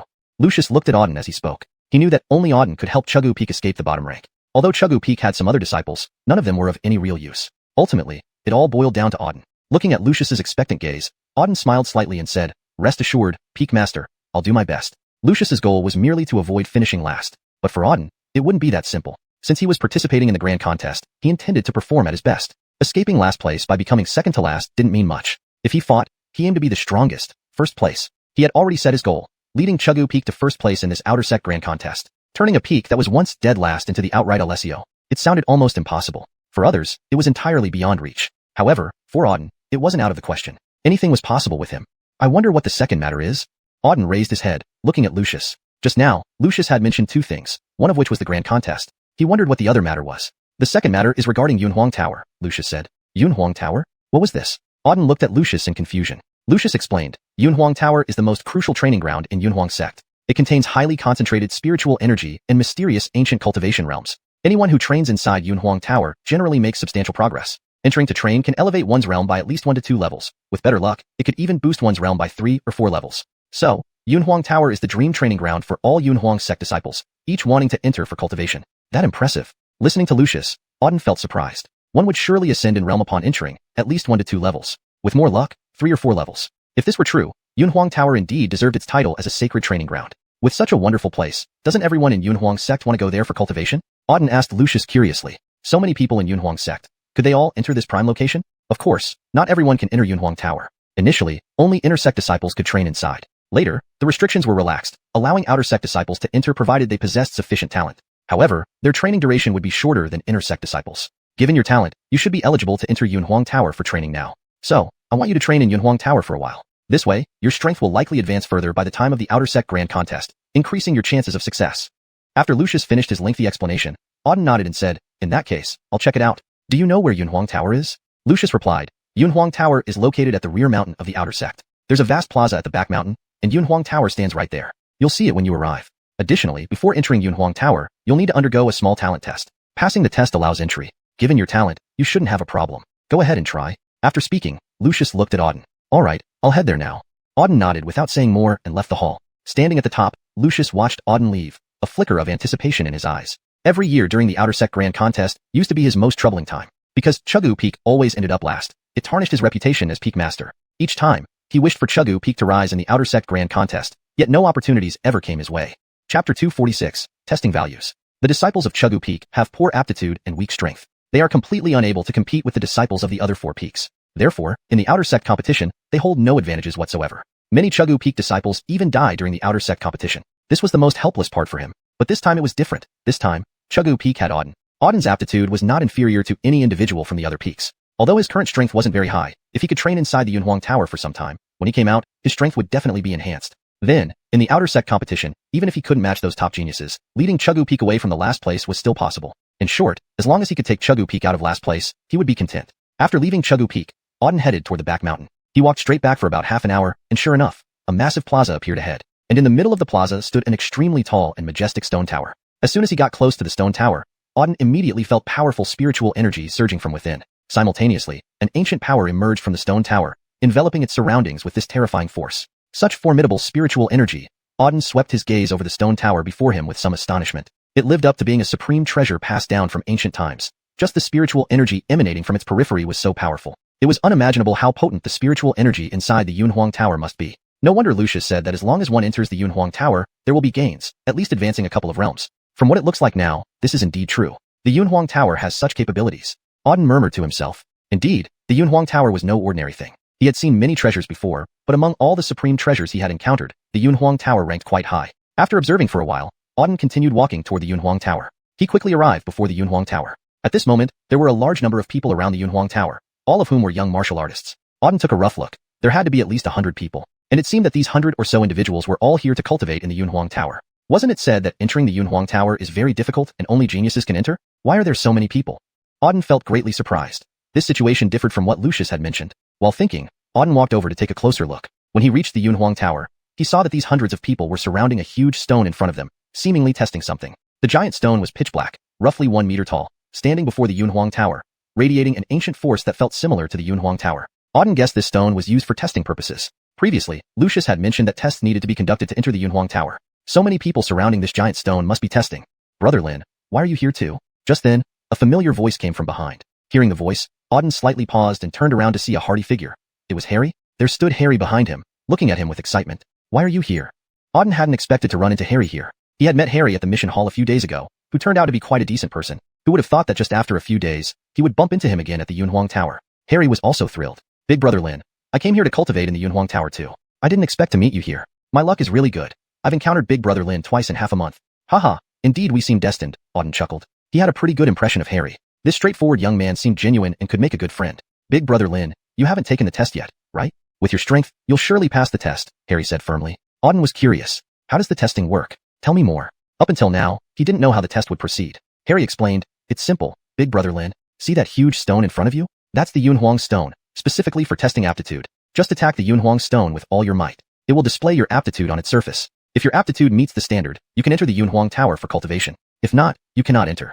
So that's how it works. Auden nodded in understanding after hearing Harry. He had encountered such test stones before. At the Fengyun Academy, there were similar stones used to measure aptitude. The Xuanhuan stone was similar to these test stones. At this moment, Harry added, I remember someone mentioning that if you score over 700, you can enter the Xuanhuan Tower for cultivation. Big Brother Lin, you can definitely do it. But I'm unsure if I can enter. If I can, I'd be able to cultivate alongside Big Brother Lin, Harry said nervously. His aptitude was good, though not top tier. His strength was Star Captain level 6, which was moderately strong. So, regarding whether he could pass the test and enter the Xuanhuan Tower, he had no confidence. Auden smiled. You'll make it. Believe in yourself? Yes, believe in myself, Harry nodded. Subsequently, the two watched the testing process ahead. First, they had to register, so Auden and Harry went to sign up. Then they waited for their turn. There were over 100 people in total, so it would take some time for them to be called. As they waited, Auden observed the ongoing tests. Number 19, come forward for testing. Isidore guarding the Xuanhuan stone called out. A blue-clothed youth stepped forward after being called. Subsequently, the blue-clothed youth gathered all the spiritual energy within his body and punched the Xuanhuan stone. Buzz. Upon his punch, the Xuanhuan stone shook violently. Then, faint blue light flickered across the stone's surface. About 5 seconds later, a number gradually appeared on the Xuanhuan stone. 457. Seeing the number on the Xuanhuan stone, the Isidore's expression turned cold. 457, mid to low aptitude, unqualified. Denied entry into the Xuanhuan Tower for cultivation. After hearing this, the blue-clothed youth turned away with a look of disappointment on his face. Witnessing this scene, the crowd around couldn't help but frown slightly. The blue-clothed youth possessed the strength of a 5th-rank star captain, which was not weak at all. Yet, his aptitude score was only 457. Finishing his words, the Isidore watched as the blue-clothed youth turned away disappointedly. Witnessing this scene, everyone around frowned slightly. The blue-clothed youth was a star captain level 5 cultivator, which was not weak. Yet, his aptitude only scored 457. Chapter 247, Radiant Golden Light. According to the rules of the Xuanhuan Tower, only those who scored above 700 could enter to cultivate. For 57 was far from reaching 700. Next, number 18. At this moment, the Isidore called out again. Then, another red-robed youth walked up. As before, the red-robed youth approached the Xuanhuan stone and struck it with all his might. Boom. A punch landed on the Xuanhuan stone, causing it to shake violently. A flash of red light appeared, and a number emerged on the Xuanhuan stone. 598. Unqualified, not allowed entry into the Xuanhuan Tower. After the number appeared, the Isidore announced the result directly. Hiss. Seeing the number tested by the red-robed youth, everyone around looked shocked. The red-robed youth had already reached the 7th level Star General realm. In the outer sect, the 7th level Star General was considered quite powerful. Unexpectedly, he only scored 598. Though close to 600, there was still a gap of 100 to reach 700. Everyone felt quite shocked. Even a 7th level star general couldn't pass the test. This test was terrifying indeed. Now they didn't know how much strength was required to pass. Number 19, come up for testing. At this moment, the Isidore called out again. This time, a black-robed youth walked forward. The black-robed youth was also at the 7th level star general. Everyone stared intently at the black-robed youth, unsure if he would pass the test. The black-robed youth punched the Xuanhuan stone. The Xuanhuan stone trembled violently, followed by an intense force surging out. Everyone clearly felt this terrifying power. Moments later, a number appeared on the Xuanhuan stone. 701. Seeing this number, everyone was shocked. 701 exceeded 700. The black-robed youth passed the test.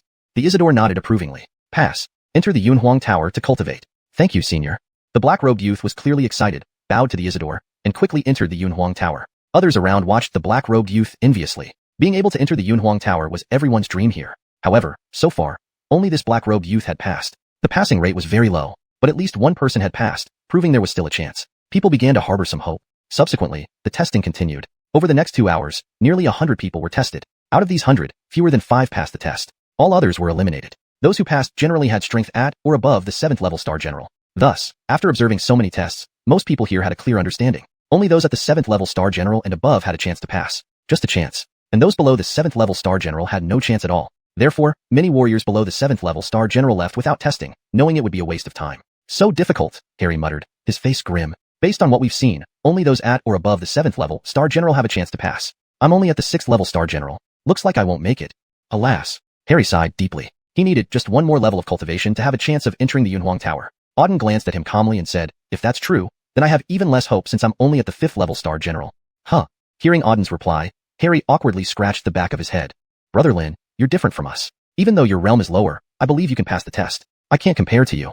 Auden smiled and shook his head. Harry sure knew how to speak. However, Auden wasn't really concerned about this test. If he couldn't pass such a level of test, he didn't deserve to be here. Next, number 134, come up for testing. At this moment, the Isidore called out again. Auden checked the number in his hand. It was 134, and then walked forward. Upon seeing who was coming up for testing, everyone burst into laughter. This kid is only at the 5th level star general. Why bother testing? He'll definitely be eliminated. He has no self-awareness. Many 6th level star generals left without testing. A 5th level one dares to try? It's a waste of time. I bet he can't even score 300. This trash wants to enter the Xuanhuan Tower? Daydreaming. With his strength, he should just stick to cultivating on some worthless mountain peak. Xuanhuan Tower? Dream on. Around them, everyone chattered, looking disdainfully at Auden. Previous tests showed that one needed at least the 7th level star general to pass. Many below this level had wisely left. Yet Auden remained, insisting on taking the test. They thought he was asking for humiliation, wanting to prove himself a failure before leaving. While they were discussing, Auden had already reached the Xuanhuan stone. The Isidore gave him a cursory glance and said, begin the test. Strike the Xuanhuan stone with full force. Got it. Auden nodded, moved closer to the stone, and started channeling his spiritual energy. Moments later, Auden punched the Xuanhuan stone. He did not use his full strength, only half. Still, a terrifying force hit the stone. Boom. The instant his fist impacted, the Xuanhuan stone trembled fiercely. An overwhelming force radiated out in all directions. The entire square shook slightly. Everyone felt their hearts thud. Everyone stared straight ahead at the Xuanhuan stone. At this moment, the Xuanhuan stone flickered with dazzling light. Multiple colors flashed on the Xuanhuan stone, blindingly bright. Everyone froze. They'd never seen anything like this before. When previous warriors struck the stone, it only faintly glowed, sometimes not at all. Now, this young man's strike caused the Xuanhuan stone to emit brilliant, colorful light. What was happening? Note. Transliteration of names follows Pinyin standards. Chapter 248. Initial Trial. Even the Isidore guarding the Xuanhuan stone showed a look of shock when he saw such a significant change in the Xuanhuan stone. He had been watching over it for so long, during which countless disciples had come to test their abilities. However, none had ever caused such a commotion. The intense spiritual energy fluctuations and various colors of light flashing from the stone were extremely eerie. The Isidore stared at Auden, his eyes filled with confusion. Why was this happening? What made this boy cause such a reaction from the Xuanhuan stone? But, under everyone's watchful eyes, after several tens of breaths, the spiritual energy fluctuations from the Xuanhuan stone gradually subsided. Once the fluctuations disappeared, hundreds of people immediately focused their attention on the stone. They wanted to see what value this boy had managed to achieve through all this commotion. Soon enough, a number appeared on the Xuanhuan stone. 999. 39 stood prominently on the Xuanhuan stone. Silence, absolute silence filled the place. Everyone's eyes were fixed on the Xuanhuan stone, especially those 3 digits. Shock and disbelief shone in everyone's gaze. 999. This boy had actually achieved a value of 999. This can't be possible. If I remember correctly, the maximum value the Xuanhuan stone can detect is 999. This boy has actually achieved the maximum value. Am I seeing things? I can't believe it either. Since the Xuanhuan stone's appearance, no one has ever scored 999. The highest anyone has reached was barely 900. This boy, however, scores 999. Is there something wrong with the Xuanhuan stone? Yes, that's right. He is only at the 5th rank star captain level. How could he score so high? It must be a malfunction. With his strength, he should only get around 3 or 400. Such low-grade ability yielding top-tier talent results? Absolutely impossible. The crowd murmured, completely disbelieving upon seeing the digits on the Yunhuang stone. Many guessed it was due to a malfunction. Otherwise, it would be absolutely impossible to score so high. Quiet. At this moment, a sudden booming voice came from the front. The speaker was the Isidore guarding the Yunhuang stone. His eyes were directly focused on Auden, scanning him up and down with a grave and shocked expression. As the guardian of the Yunhuang stone, he knew well that the stone would never malfunction. An ancient relic from the Upper Ancient Era wouldn't have any faults. The young man before him, though only at the 5th rank star captain level, truly possessed extraordinary talent. Though he himself found it hard to believe, it was undeniable fact. What is your name? From which peak are you? The Isidore asked. Auden, Chugu Peak, Auden answered. Bang. Upon hearing Auden's name, a murmur went through the crowd. Everyone stared at Auden in immense surprise. This young man was actually Auden.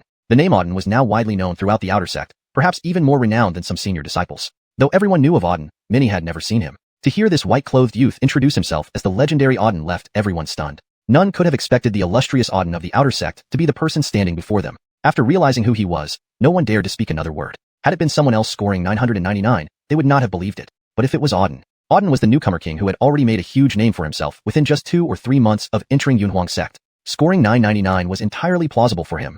The Isidore's eyes flashed with a peculiar glint upon hearing Auden's name. He then nodded. So, you are Auden. Very good.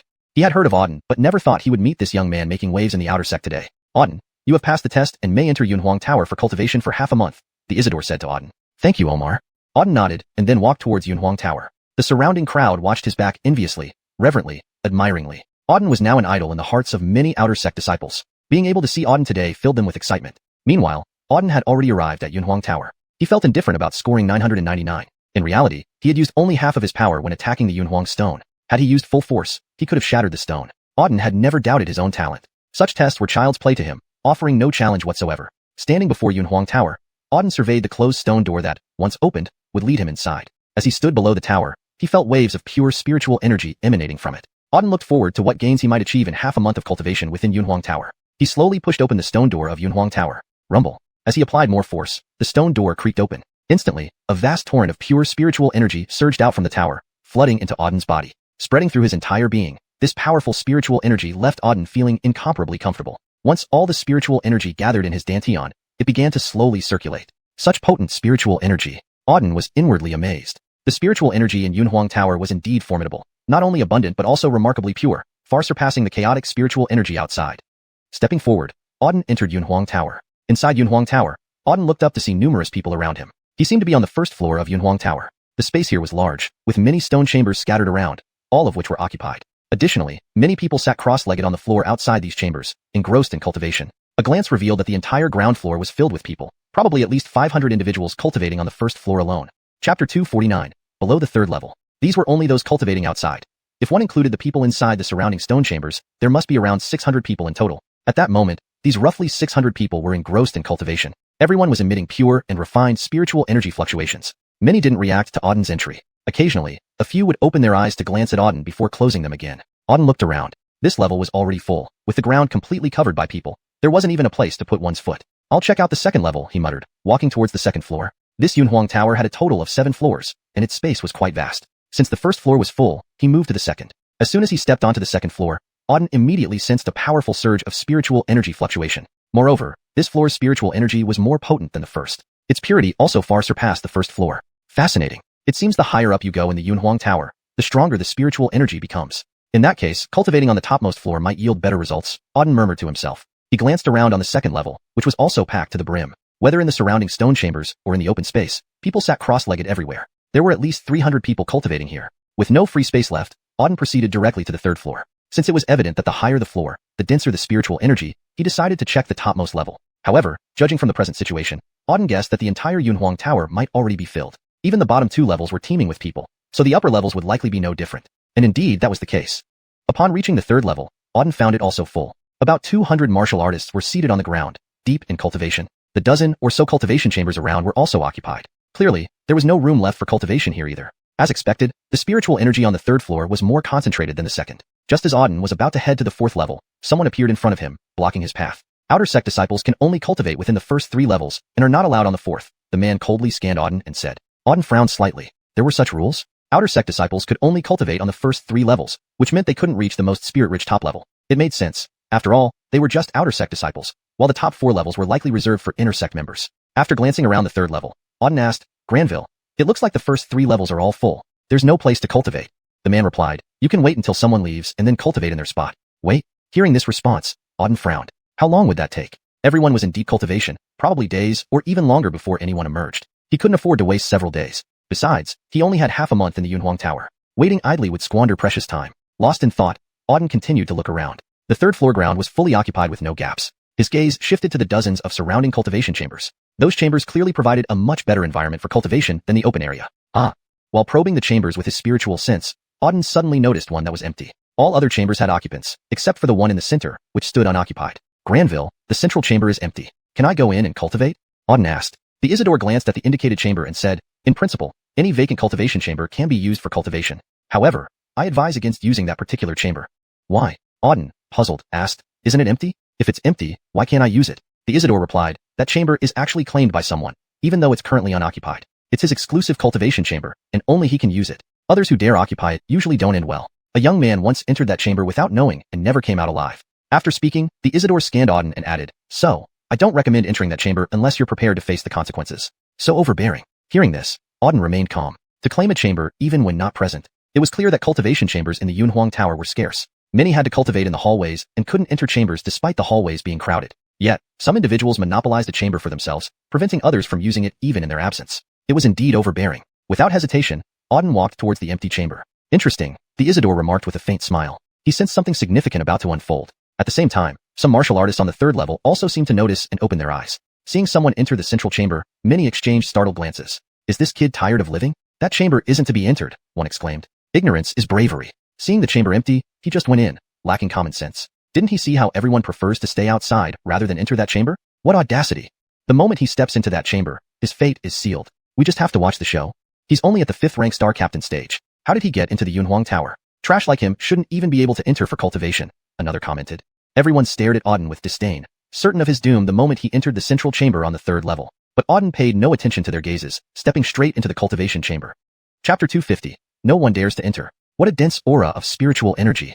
As soon as Auden stepped into the cultivation room, he felt an overwhelming surge of spiritual energy coming from ahead. The entire room seemed to be enveloped in this intense spiritual energy. Feeling such potent spiritual energy, even Auden's dantian began to slowly activate. Such concentrated spiritual energy was something he had never experienced before. The spiritual energy in this cultivation room is indeed far superior to that outside, Auden noted to himself. He was thoroughly satisfied with this room. Subsequently, Auden closed the door to the cultivation room and quickly entered a meditative state. With only 14 days at his disposal, he could not afford to waste time. He aimed to enhance his strength within these 14 days. Over the next half-month, Auden had 2 main goals. Firstly, to grasp the Supreme Star Soul. Although it had been with him for a considerable period, the profundity of the Supreme Star Soul made it challenging for him to fully understand and control it. This cultivation session would hopefully help him achieve complete mastery over it. Secondly, he planned to refine martial techniques and boost his overall strength. He possessed several high-level cultivation methods, which were yet to be fully comprehended. Now was the perfect time to delve deeper into them and improve his practical combat capabilities. In summary, he intended to address all shortcomings during this half-month to make himself stronger.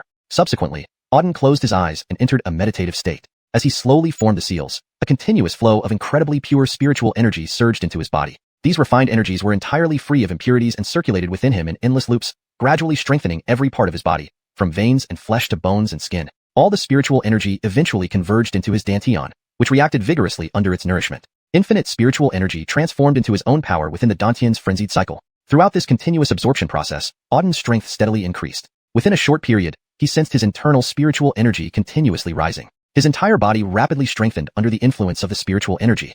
Feeling these changes, Auden was extremely elated. Indeed, the Cloud Wasteland Tower was no ordinary place. Just starting to cultivate had such a significant effect. If he spent 14 days here, the harvest would undoubtedly be immense. Note, Xuanhuan Tower has been adjusted to Cloud Wasteland Tower, for more natural and consistent terminology in English. After this thought, Auden ceased further contemplation and focused on cultivation. Over the next 10 days, Auden remained deeply engrossed in his practice. From martial techniques to spiritual energy, from spiritual energy to physical strength, and then to spirit consciousness. Auden utilized the abundant spiritual energy within the Cloud Wasteland Tower to refine every aspect of himself. Especially after cultivating several top-tier martial arts, he almost reached their peak levels. His body also became much stronger than before. However, the only slight regret was that his realm did not advance. It remained at the 5th rank star captain. But Auden wasn't particularly concerned about this. He was least worried about his realm. As long as his strength continued to increase, even if his realm stayed at 5th rank star captain forever, it wouldn't matter. Moreover, a lower realm had its advantages. At least others would perceive him as weak or worthless and look down on him, reducing the likelihood of trouble. If his realm were too high, it might attract unwanted attention and challenges. Around 10 days later, Auden slowly opened his eyes. A faint shimmer of brilliance flashed through his pupils. Powerful spiritual energy swirled around him. With a gentle lift of his hand, Auden could clearly sense a stream of pure spiritual energy surging out from his body and spreading into the surroundings. What formidable power! Feeling the strength within him, Auden's eyes showed amazement. After more than 10 days of cultivation, his spiritual energy had increased by at least double compared to before. Other aspects of his body also saw significant improvements. He felt brimming with power, able to sense the continuous flow of spiritual energy coursing through him. At this point, even a simple mobilization caused vast amounts of spiritual energy to surge out from his body. The terrifying spiritual energy surged continuously inside him. Auden felt that his entire body was filled with immense power. With my current strength, I should be able to instantly defeat all martial artists within the Star Captain realm. Even martial artists at the Star General realm would pose a challenge worth fighting. Auden clenched his fists, muttering to himself. Before entering the Cloud Wasteland Tower for cultivation, he had already been capable of sweeping through Star Captain realm martial artists. Now, after over 10 days of cultivation, his strength had further improved. Regardless of how strong an opponent within the Star Captain realm was, they wouldn't stand a chance against him. Even low-ranking Star Generals, Auden felt confident he could engage in battle. He hadn't encountered any Star General level martial artists yet, so he wasn't sure of their exact strength. But he felt that with his current abilities, he was certainly not weaker than a low-ranking Star General. I should find time to spar with a Star General level martial artist and see just how competent they are, Auden thought to himself. After pondering for a while, Auden checked the time. He had already spent about 10 days in the Cloud Wasteland Tower. Calculating further, he realized he had 4 more days before he needed to leave the tower. Should he continue cultivating these last few days? His body had already reached its limit from continuous cultivation. Auden sensed that even if he continued, there wouldn't be much additional benefit. In the end, Auden decided not to continue cultivating spiritual energy. Instead, he planned to practice a different kind of martial art, an unpracticed technique. He took out a yellowed ancient book from his storage ring. The 9 Swords of Heavenly Wasteland. These 4 characters were written on the cover of the ancient book. This was the pinnacle martial art of Chuggu Peak. Previously, when he joined Chuggu Peak, Lucius had promised to give him the 9 Swords of Heavenly Wasteland. The 9 Swords of Heavenly Wasteland was not a modern martial art but one from ancient times. Very few ancient martial arts had survived until now, and each possessed boundless power. The 9 Swords of Heavenly Wasteland was no exception. When Auden received it, Lucius had mentioned that the 9 Swords of Heavenly Wasteland was absolutely not inferior to any martial art on the continent. If cultivated to perfection, it could have the power to destroy heaven and earth. No exaggeration. Auden had possessed the 9 Swords of Heavenly Wasteland for some time, but hadn't gotten around to practicing it. Now, taking advantage of these remaining days, he planned to give it a try. Especially the top-tier cultivation methods. He almost reached their peak after this round of cultivation. Additionally, his body grew much stronger than before. However, his realm did not advance. He remained at the 5th stage of Star Captain. But this did not concern Auden much. At present, what worried him least was his realm. As long as his strength kept improving, it didn't matter if he stayed at the 5th stage of Star Captain indefinitely. A lower realm had its benefits. Others perceived him as a useless person, leading to fewer conflicts. Conversely, being too advanced might attract unnecessary attention, making enemies. Thus, Auden wasn't eager to advance his realm. After about 10 days, Auden slowly opened his eyes. Buzz! A thread of sharp light flashed through his eyes as he opened them. Waves of powerful spiritual energy gently surged around him. Auden lightly lifted his hand, clearly sensing an extremely pure stream of spiritual energy emanating from his body, spreading outwards. Such formidable power. Sensing the power within him, Auden's eyes shone with amazement. After more than 10 days of cultivation, his internal spiritual energy had increased by at least 2-fold. Every other aspect of his body also saw significant improvements. He felt brimming with strength. Auden could clearly feel the spiritual energy circulating within his body. At will, large quantities of spiritual energy would surge out of his body, creating a terrifying force. His entire body was imbued with formidable power. With my current strength, I should be able to instantly defeat any warrior below the Star Captain realm. Even against those at the Star General realm, I have a fighting chance, Auden muttered, clenching his fists. Before entering the Cloud Wasteland Tower for cultivation, Auden already had the capability to dominate warriors in the Star Captain realm. After this 10-day cultivation, his strength had further improved. Now, any opponent within the Star Captain realm, regardless of their strength or how many Supreme Star Souls they possessed, wouldn't be a match for him. Even low-level Star Generals, Auden felt that he could confidently face. Auden hadn't encountered any Star General level warriors yet, so he wasn't sure about their exact strength. However, he believed that with his current strength, he was absolutely not weaker than a low-level Star General. Once I have the time, I should find a Star General to spar with and see just how capable Star General level warriors are, Auden thought to himself. Though he hadn't encountered Star General level warriors and wasn't sure of their exact strength, Auden believed his current prowess wasn't inferior to a low-level Star General. When the time comes, I'll find a Star General to spar with to see how formidable they truly are, Auden thought. Reflecting for a moment, Auden calculated the time. He had been inside the Cloud Wasteland Tower for nearly 10 days. Roughly 4 days remained until he needed to leave. Should he continue cultivating? During these days of continuous cultivation, his body had already reached a limit. Auden felt that even if he continued to cultivate, there might not be much gain. Ultimately, Auden decided not to continue cultivating his spiritual energy. Instead, he planned to cultivate a different kind of technique, one he had never cultivated before. After continuous cultivation over these days, his body was nearing its limits. Auden felt that continuing would yield little benefit. Ultimately, Auden decided against continuing to cultivate his spiritual energy. Instead, he wanted to start learning a new cultivation method. He took out an ancient yellowed book from his storage ring titled 9 Swords of Heaven's Wasteland. This was the paramount technique of Chuggu Peak. Auden had joined Chuggu Peak because Lucius promised him this technique. 9 Swords of Heaven's Wasteland dated back to the ancient era and was a rare legacy, each possessing boundless power. Lucius once said that mastering these 9 swords could destroy heavens and earth. Not hyperbole, but a testament to their true power. Auden had not yet cultivated it despite having received it for some time. With these few days, he could start trying to cultivate it.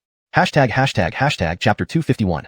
3 Swords Condensed. Auden slowly opened the Xuanhuan 9 Swords Manual. As its name suggests, this was a sword technique. Auden skimmed through the introduction of the Xuanhuan 9 Swords. The Xuanhuan 9 swords were divided into 9 levels. Each level's power far exceeded the previous one. The power of each successive sword would be 100 times that of the previous one. For example, if the first sword required 1,000 units of strength, the second sword would require 10,000 units, and the third sword would require hundreds of thousands of units, and so on. This clearly illustrated the terrifying potential of the Xuanhuan 9 swords. Even mastering the first sword was already quite formidable. If all 9 swords were fully mastered, their combined power could indeed devastate the heavens and the earth. Indeed, an ancient cultivation method. Its power is extraordinary, Auden murmured to himself after reading the introduction. The Xuanhuan 9 swords were indeed very powerful. In terms of sheer destructive force, they surpassed any other cultivation method Auden had previously studied. After all, it was an ancient era technique. The only drawback was that the Xuanhuan 9 swords were incomplete, containing only the first 5 swords. The last 4 were lost. This was why Chuggu Peak had fallen into decline. If the Xuanhuan 9 swords were complete, Chuggu Peak would rank first among the 7 outer peaks. As Auden observed and pondered, 2 hours passed before he finished reviewing the entire manual. Afterward, he planned to begin cultivating the Xuanhuan 9 swords. The cultivation method for the Xuanhuan 9 swords was unique compared to other techniques. While most cultivation methods involve absorbing natural qi and converting it into personal strength for attack, the Xuanhuan 9 swords absorb a different kind of power, Huangzhi Li, primal power. Note: I've chosen primal power to better convey the mysterious and ancient nature of this force, aligning with the context provided in the original text. This term maintains consistency and adds to the fluent readability in English. Huang power was an extremely mysterious force in the universe. Legend had it that during ancient times, many people cultivated Huang power because its power surpassed spiritual qi. Thus, cultivation methods focused on Huang power were far stronger than those focusing on spiritual qi. That was the terror of Huang power. However, with the collapse of the ancient era, Huang power gradually disappeared. Today, on the Starry Sky continent, it was exceedingly rare to find Huang power. Yet, the Xuanhuan 9 swords relied on condensing Huang power into sword beams for attacks, hence the name. Though rare and mysterious, Huang power genuinely existed within the universe. Most people simply couldn't feel it. Guided by the Xuanhuan 9 swords, Auden began to explore Huang power in the surrounding space. Sure enough, as he closed his eyes, he saw countless sparkling golden dots filling the surroundings. These were not Huang power but spiritual qi. Among these golden lights, a few dark energies could be seen, and these dark energies were Huang power. Although there was less Huang power compared to spiritual qi, the dark energies' power was far greater. No spiritual qi dared approach where Huang power was present. Such was the power disparity between the two forces. Upon sensing the Huang power, Auden immediately began cultivation, slowly gathering it into his body. He then used the Huang power to practice the Xuanhuan 9 swords. Instantly, a powerful sword intent surged from his body, filling the entire cultivation room with an overwhelming presence. Even outside the room, others felt an intense sword intent emanating from within. This sword intent was incredibly powerful. Everyone felt as if the air was cut by the sword intent. Even the weapons everyone held trembled. Particularly those who wielded swords found their blades vibrating, producing faint ringing sounds. The entire Yunhuang Tower was filled with floating swords. Everyone watched in amazement, unsure what was happening. They had been quietly cultivating when suddenly a formidable sword aura surged forth. This sword aura was overwhelmingly powerful, even described as earth-shattering. Endless energy poured out. Everyone in Yunhuang Tower felt this formidable sword intent deeply. Under its influence, they felt as though their bodies were about to be cleaved apart, a sensation none had ever experienced before. Some more powerful individuals suspected that someone within Yunhuang Tower might be practicing sword techniques, emitting such intense sword intent. But they couldn't imagine who could generate such terrifying sword intent. This power surpassed even that of top-tier swordsmen, who was practicing and releasing such strong sword intent. People felt both astonished and curious. Meanwhile, inside the cultivation room, Auden remained oblivious to the chaos outside. He continued to absorb Huang power and practice the Xuanhuan 9 swords, deepening his understanding over time. 3 days passed in continuous cultivation. After 3 days, Auden finally opened his eyes in the cultivation room. Xuanhuan 9 swords. Just as he spoke, countless Huang power condensed in the air, forming 3 ancient-looking long swords around him. These 3 swords rotated slowly around his body, each filled with powerful ancient force and emitting terrifying sword intent. When the 3 swords condensed, the entire Yunhuang Tower shook violently. Continuous surges of sword intent emerged from the swords, which continued to rotate around Auden, growing ever more powerful. Auden looked at the 3 swords in surprise. So, this is the Xuanhuan 9 swords. The power is truly terrifying. Even Auden was astonished by the immense power contained within these swords. Chapter 252. A single sword to annihilate the heavens. The power of the 9 heavenly swords could be described as capable of destroying heaven and earth. Even without launching an attack, the 9 heavenly swords already possessed such terrifying power. If he were to use them offensively, their power would undoubtedly be even more formidable. The 9 heavenly swords truly lived up to their reputation as the supreme ancient sword technique on the continent. Moreover, Auden had only cultivated up to the 3rd sword at this point. Out of the 5 swords he currently mastered, he was only on the 3rd one. Yet, even with just the 3rd sword, it exhibited such immense power. If he were to master all 5 swords, the power would be 1,000-fold of what it was now. Even then, mastering these 5 swords would not unlock the full power of the 9 heavenly swords. There were supposed to be 9 swords in total. However, due to various reasons, the last 4 have been lost. Only the first 5 remain. If he could master all 9 swords, he would dominate the entire celestial continent. But for now, he had only mastered 3. Feeling the robust sword intent within him, Auden's lips curled into a smile. He wasn't in a rush. Cultivation had just begun. When the time was right, he would surely master the entire 9 heavenly swords, using their immense power to traverse the celestial continent. Boom. Just as Auden was contemplating, a thunderous sound erupted outside his cultivation chamber. An incredibly violent energy surged from outside, causing the entire room to violently shake. The turbulent spiritual energy continued to pulse and vibrate. Is someone attacking my cultivation chamber? Sensing the massive tremor, Auden's face darkened slightly. Who was so audacious as to attack a cultivation chamber? Cultivation chambers were crucial places, especially when someone was cultivating inside. Attacking such a place could easily lead to the cultivator inside suffering from chi deviation or, worse, exploding from internal injuries. Hence, cultivation was the most critical activity that couldn't be interrupted. However, someone was attacking his cultivation chamber while he was inside. Auden's expression turned grim. I want to see who has the guts to attack my cultivation chamber. With these thoughts, Auden stepped out of the cultivation chamber. Outside the cultivation chamber on the 3rd floor, dozens of martial artist gazes were focused on the central cultivation chamber. A young man dressed in black with a sinister look was using spiritual energy to fiercely attack the cultivation chamber. Garbage inside. Get out here. You dare occupy my cultivation chamber? Have you had enough of life? The black-clothed youth roared while continuously bombarding the chamber with intense spiritual energy. Powerful waves of spiritual energy surged through the Xuanhuan Tower. Upon seeing the black-clothed youth relentlessly attacking the cultivation chamber, the surrounding people's eyes flashed with a mixture of fear and awe. Harold is finally back. The kid who occupied Harold's cultivation chamber is in trouble. I told you, the moment Harold returns, that kid will be dead. Yeah, half a month ago, the kid walked straight into Harold's cultivation chamber to cultivate. I knew he was courting disaster. With Harold's temper, he won't let this go. Harold is an outer sect genius with a tyrant's temperament and is extremely murderous. That kid dared to occupy his cultivation chamber, essentially signing his own death warrant. As long as he dares to step out, Harold will tear him apart limb by limb. That's Harold's standard method. The crowd discussed in whispers, looking mockingly at the central cultivation chamber. Half a month ago, an inexperienced kid entered Harold's cultivation chamber, even though it was empty. At the time, everyone sensed the show was about to begin. Although the chamber was often vacant, it belonged to Harold. No one dared enter it for cultivation unless Harold allowed it. Now, with Harold back after half a month, the kid's fate was sealed. Boom, boom, boom. As they speculated, Harold kept bombarding the cultivation chamber entrance with intense spiritual energy. Then, the door slowly opened, revealing a figure stepping out. He came out. Seeing someone emerge from the cultivation chamber, the crowd's hearts stirred. Indeed, they looked up to see a young man in white coming out of the cultivation chamber. It was the same kid who had entered earlier. Harold's gaze immediately focused on the white-clad youth. His eyes coldly swept over him as he shouted, "Kid, you finally came out. I thought you'd stay hidden like a coward forever." Auden calmly scanned the black-clothed youth before asking, "Who are you? And why did you attack my cultivation chamber?" "I am the owner of this cultivation chamber, brat. You dare to occupy my place? Do you feel like dying? Who gave you the guts to cultivate in my space?" Harold said fiercely. "Your cultivation chamber?" Auden paused, quickly understanding the situation. Previously, he had heard that this chamber was claimed by someone, albeit rather forcefully. Even if the owner was absent, no one dared enter it for cultivation. It seemed this black-clothed youth was the one claiming it. Clarifying this, Auden said coldly, "As far as I know, cultivation chambers in Xuanhuan Tower belong to no one. Any vacant chamber can be used for cultivation. There's no name on this chamber making it yours. Why is it your possession? By the sect rules, there's nothing wrong with me cultivating in an unoccupied chamber." Upon hearing this, Harold froze momentarily, then exploded in rage. "This isn't a sect rule. It's my rule. I say this chamber is mine, and no one can take it without facing death. You, a worthless piece of trash, not only took my chamber but also dared to defy me. Clearly, you've had enough of living. Brat, today you'll learn the consequences of occupying my cultivation chamber." With that, a strong surge of killing intent poured out from Harold. Hashtag chapter 253, the power of the sword. A powerful killing intent surged directly toward Auden. Sensing the overwhelming killing aura radiating from Harold, Auden's eyes turned icy cold. He stood firm in his spot, motionless. When the wave of killing intent reached him, Auden slowly circulated his spiritual energy to counter it. Instantly, the killing intent dissipated into nothingness. Harold's eyes flickered with surprise when he realized his emitted killing intent had been instantly swallowed up. But then, he let out a cold snort and said, "You have some skills, but to me, you're just an ant. A 5th-tier star martial waste, daring to snatch my training room and oppose me, asking for death. I'll send you on your way right now."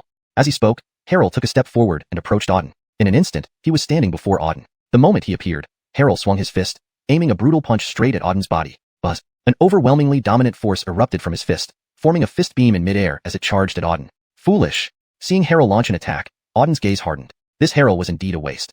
He immediately resorted to physical force and utilized formidable power, clearly intending to kill him. Such scum were simply courting death. 8. Desolate Devil Extermination Palm. Facing the incoming punch, Auden shouted and unleashed a palm strike to meet it head-on. Buzz. In the next moment, a fist met a palm in mid-air. Boom. A deafening explosion followed as two immense forces collided and exploded outward. The violent force spread relentlessly, causing the entire space to tremble slightly. In an instant, the two forces clashed and burst apart. Auden remained unmoved where he stood, while Harrell, struck by the powerful impact, was sent flying back several dozen meters. Landing on the ground, Harrell looked shocked. How is this possible? He stared at Auden with wide eyes, filled with astonishment. His punch had been easily countered, and even more surprisingly, this young man had managed to push him back. Harrell never imagined that his first move would end like this. The surrounding onlookers also wore looks of shock. Initially, they believed that with Harrell's strength, one move would be enough to kill the boy. After all, there was a significant gap in their abilities. Harrell was a genius. Eliminating a 5th-tier star martial waste should have been as easy as squashing an ant. However, the first attack left Harrell pushed back while the boy emerged unscathed. Harrell glared at Auden and sneered, "Boy, I didn't expect you to have some skills, managing to withstand my punch without dying. No wonder you dared to occupy my training room. But, with just these few tricks, you still fall far short of being able to oppose me. I can crush you with a single finger. Know this, today you are dead." After speaking, Harrell scanned Auden with a chilling gaze. "You talk too much." Auden's expression was cold. "If you want to fight, then fight. Where's all this chatter coming from? Today, I will not only occupy your training room but take your life." With that, Auden charged forward. There was no point wasting words on such trash. Direct action was the way. Die. Enraged by Auden's offensive stance, Harrell drew a long sword, holding it with both hands and slashed down fiercely at Auden. Sky-cleaving strike. A roaring shout accompanied the release of an exceedingly dominant sword beam, nearly splitting the entire space. In moments, the terrifying sword beam reached above Auden's head. Seeing the formidable slash, Auden's expression turned icily cold. Heavenly Wasteland 9 Swords. Auden softly intoned. He activated the Heavenly Wasteland 9 Swords, a sword technique he had just mastered. It was time to test its power on this piece of trash. However, Auden only used one sword stroke. A sword beam instantly formed in front of him, emitting an ancient and blood-red aura infused with incomparably powerful primordial sword intent. In that instant, everyone around felt an overpowering sword chi. Some people's swords started trembling slightly, emitting soft ringing sounds. Destroy. With Auden's explosive shout, the Heavenly Wasteland 9 Swords cut through the air. Simultaneously, Harrell's sword beam approached Auden. The sword and blade collided in midair. Boom. In an instant, the two terrifying forces collided fiercely. The entire Yunhuang Tower shook violently. The powerful force wave spread outward, pushing back onlookers hundreds of meters. Even those with stronger abilities felt their hearts shake and their faces pale, feeling quite uncomfortable. Everyone watched in stunned silence as the two attacks faced off. Crack. But after only a couple of breaths, a sharp crack sounded. Immediately, everyone saw Harrell's sword beam shatter. At the same moment, Auden's Heavenly Wasteland 9 Swords maintained its full might and sliced straight towards Harrell. Next, the blood-red sword beam pierced straight through Harrell's body. A bloody hole appeared in his abdomen, directly penetrating his dantian. In that instant, Harrell froze. Everyone around also stood in shock. Harrell slowly lowered his head, staring blankly at the bloody hole in his abdomen. The wound was centered in his dantian, now shattered, with his strength fading rapidly. His vital energy was gradually dissipating. How is this possible? Harrell gazed at Auden ahead of him, disbelief filling his eyes. He had been instantly killed by this mere 5th-tier star marshal. He was a top-tier 8th-tier star martial genius. Even among the outer sect, he was considered outstanding. No one dared oppose him in the outer sect. Yet, now, he was slain by an unknown youth in a single strike. Harrell could not believe it. Then, his body slowly collapsed. Harrell, dead. Ding, extracting from an 8th-tier star marshal, gained 26,000 energy points. While slaying Harrell, Auden refined the spiritual energy within his body, obtaining 26,000 energy points. Scum. Auden glanced coldly at Harrell's corpse on the ground, uttering the word disdainfully. Chapter 254. Task appears. This kind of trash, actually daring to make a move against him? They must be tired of living. Relying on his star captain 8th level strength, he didn't take me seriously at all. Auden had encountered many people like this before. Arrogant and ignorant, they got what they deserved when they died. For the current Auden, a star captain 8th level martial artist was no different from an ant. However, killing Harrell did have its benefits. It provided a certain amount of energy points. Additionally, it allowed him to test the power of the 9 Heavenly Ruin Swords. When dealing with Harrell, Auden had used the 9 Heavenly Ruin Swords, and only the first sword at that. The mere force of the first sword instantly killed Harrell, leaving him without any chance to resist. From this, it could be seen that the 9 Heavenly Ruin Swords were extremely powerful. If he had used 3 swords, Harrell would have been dead before even getting a chance to speak. After killing Harrell, Auden turned around and left the Cloud Wasteland Tower. Spending about half a month training in the Cloud Wasteland Tower proved quite fruitful. His strength and skills had improved significantly. Now that time had come, it was time to leave. Auden then walked out of the Cloud Wasteland Tower. Everyone around him fell into a stunned silence. Their gazes were fixed on Auden's back and Harrell's corpse on the ground. None of them expected such an outcome. Harrell, the domineering figure of the outer sect, was killed by a mysterious young man with a single sword strike, offering no resistance whatsoever. Before the confrontation, everyone thought Harrell would easily kill the white-clothed youth. No one anticipated that Harrell would end up lying dead on the ground. Who is that white-clothed young man? How could he have such formidable strength, effortlessly killing Harrell? Why have I never seen him before? When did the outer sect acquire such a terrifying genius? Someone muttered while staring at Auden's back. I've never seen this person either. He doesn't seem to be one of the outer sect geniuses. Where did he come from, capable of instantly defeating a star captain 8th level expert? It's too terrifying. I think I've seen him somewhere before, but I can't recall where for now. Where did I see him? Everyone around was discussing Auden's background as they stared at his departing figure, but no one truly knew Auden's background. At this moment, Auden had already left the Cloud Wasteland Tower and returned to Chuggu Peak. Many disciples were practicing within Chuggu Peak. After a quick scan, Auden found nothing unusual and returned to his cave. Sitting cross-legged inside the cave, Auden pondered what he should do next. Despite not having increased in rank after half a month of training in the Cloud Wasteland Tower, Auden was not concerned, because increasing in rank was pointless for him and potentially harmful. Now back at Chuggu Peak, Auden didn't plan to continue training for the time being. Quality mattered more in training than quantity. High-quality training helped improve strength. Continuously training without doing anything else wasn't beneficial. Such low-quality training hindered progress. Sometimes, wandering outside could help cultivate the mind and spirit, which in turn could enhance strength more effectively. Therefore, Auden did not plan to train further. Go out and walk around. It has been quite some time since coming to the northern region, but I haven't thoroughly explored it yet. Let me go see the northern region, Auden thought. The northern region was indeed a good place, filled with beautiful scenery and abundant spiritual energy. It was worth a visit. Just as he was contemplating this, a voice suddenly interrupted his thoughts. System task updated. Task: obtain the 9 netherworld fires. Deadline: half a month. Hearing this voice, Auden's pupils narrowed. The system task had finally been updated. Since arriving at Yunhuang sect, the system tasks hadn't appeared for a long time. Unexpectedly, there was a task update now. But what was this 9 netherworld fires? Auden frowned slightly. He had never heard of it before. System: what is the 9 netherworld fires? Without hesitation, Auden asked directly. The 9 netherworld fires, one of the 10 celestial fires of the starry continent, possesses the ability to incinerate everything. The system quickly explained. 10 celestial fires. Hearing these 4 words made Auden shudder internally. The starry continent boasted 10 celestial fires. These 10 fires were incredibly terrifying flames said to have existed since the ancient times. Each celestial fire had the power to incinerate everything. Even the most potent celestial fires could incinerate the heavens and the earth. The 10 celestial fires were both immensely dangerous flames and supreme manifestations of fire elemental power. If one could master a celestial fire, it would not only increase personal strength but also allow for many applications, such as alchemy, forging, and creating talismans. In short, celestial fires had endless uses and were highly sought after by many experts. Many martial artists on the starry continent were searching for the whereabouts of the 10 celestial fires. However, after the ancient era, they rarely appeared on the continent. Whenever they did appear, it caused significant commotion, drawing countless people vying for them. And now, the system had assigned a task to obtain one of the 10 celestial fires, the 9 netherworld fires. How am I supposed to find the 9 netherworld fires? And I only have half a month. I don't even know where to start. How can I get it? Auden felt baffled. This task came unexpectedly. He didn't even know where the 9 netherworld fires were, and the system wanted him to obtain it within half a month. There were no leads. As one of the 10 celestial fires, it was pursued by countless people. Over thousands of years, no one had managed to find it. Clearly, the 9 netherworld fires were well hidden and hard to obtain.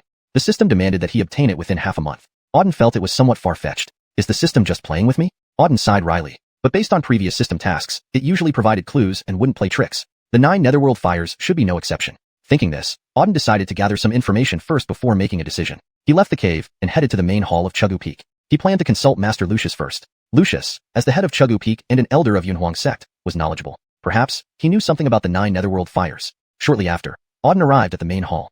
Chapter 255, 9 Netherworld Inferno Fire. When Auden saw Lucius, he was sitting at the top of the hall, frowning deeply, his hand supporting his chin, seemingly lost in thought about something important. He didn't even notice Auden enter the hall. Master of the Peak. Auden spoke up, and only then did Lucius react from above. Auden? Seeing Auden below, a flicker of surprise flashed across Lucius's eyes. Then, he stood up, exclaiming with delight. You've come out of the Cloud Wasteland Tower? When did you come out? Not long ago, Auden replied. Great, it's good that you're out.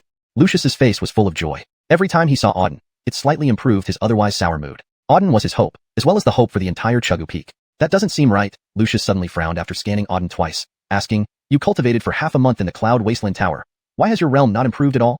He hadn't noticed before, but upon closer inspection now, he found Auden was still at the 5th rank Star Marshal realm. Just like half a month ago, Auden was 5th rank Star Marshal now, indicating that after half a month of cultivation in the Cloud Wasteland Tower, his strength had not increased at all. This shouldn't be the case. The Cloud Wasteland Tower was a sacred place for cultivation in the Cloud Wasteland sect. Even cultivators with the worst talent would have their realms elevated after training in the Cloud Wasteland Tower. The less talented ones could rise 1 or 2 ranks, while the better ones might ascend 3 or 4 ranks. With Auden's talent, entering the Cloud Wasteland Tower should have allowed him to improve by at least 3 or 4 ranks. The fact that Auden hadn't improved at all puzzled Lucius greatly. Weren't there any gains during your stay in the Cloud Wasteland Tower?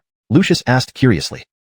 Hearing this question from Lucius, Auden furrowed his brows slightly. He really didn't know how to answer. He had indeed gained a lot inside the Cloud Wasteland Tower, but it just wasn't in terms of realm elevation. Outside, most martial artists placed great emphasis on advancing realms, whereas Auden cared the least about it. Therefore, his realm hadn't changed, remaining at 5th rank Star Marshal. At Lucius's inquiry, Auden pondered for a moment and then said, Master of the Peak. The spiritual energy in the Cloud Wasteland Tower is extremely rich, making it a holy place for cultivation. I did make significant gains there, but my reverence hasn't increased. Maybe my luck wasn't very good. I see. Hearing Auden's reply, Lucius nodded, saying, that is indeed regrettable. I had hoped that after cultivating in the Cloud Wasteland Tower, you could advance several ranks so that you could lead our Chugu Peak further in the Outer Sect competition. It seems quite challenging now, but it's okay. Do your best. Outer Sect competition. Hearing Lucius mention the Outer Sect competition again, Auden asked curiously, Master of the Peak, may I ask what are the strengths of the geniuses from the other peaks, and what is the highest realm reached? Lucius responded, the geniuses from the other peaks vary in strength. Among them, the stronger ones have reached 7th to 9th rank Star Marshal, and the top-tier geniuses have even broken through to Star General. To secure a ranking in the Outer Sect competition, at least reaching 7th to 9th rank Star Marshal is necessary. You're still a bit weak compared to them. Saying this, Lucius shook his head. Currently, Auden was only at 5th rank Star Marshal. Compared to the top-tier geniuses from the other 6 peaks, there was a significant gap. Initially, he had hoped Auden would gain some benefits from the Cloud Wasteland Tower so that in the upcoming Outer Sect competition, Auden could possibly lead Chugu Peak to strive for rankings, at least not being dead last. However, Auden hadn't enhanced his strength. This made him somewhat disappointed. It seemed that this time, Chugu Peak would again become the last one in the Outer Sect competition. After hearing what Lucius said, Auden smiled faintly. 7th to 9th rank Star Marshal. Such strength, he didn't think much of it. But if there were any Star Generals in the Outer Sect, that would be more of a challenge. A glint of fighting spirit flashed in Auden's eyes. He wasn't afraid of Star Generals. In fact, he was eager to fight one to see their true strength. Though his current realm wasn't high, Auden felt that even against a Star General, he could stand his ground. This was his confidence. Auden looked up at Lucius and said confidently, Master of the Peak, rest assured. This time, I will definitely let Chugu Peak rise in the Outer Sect competition.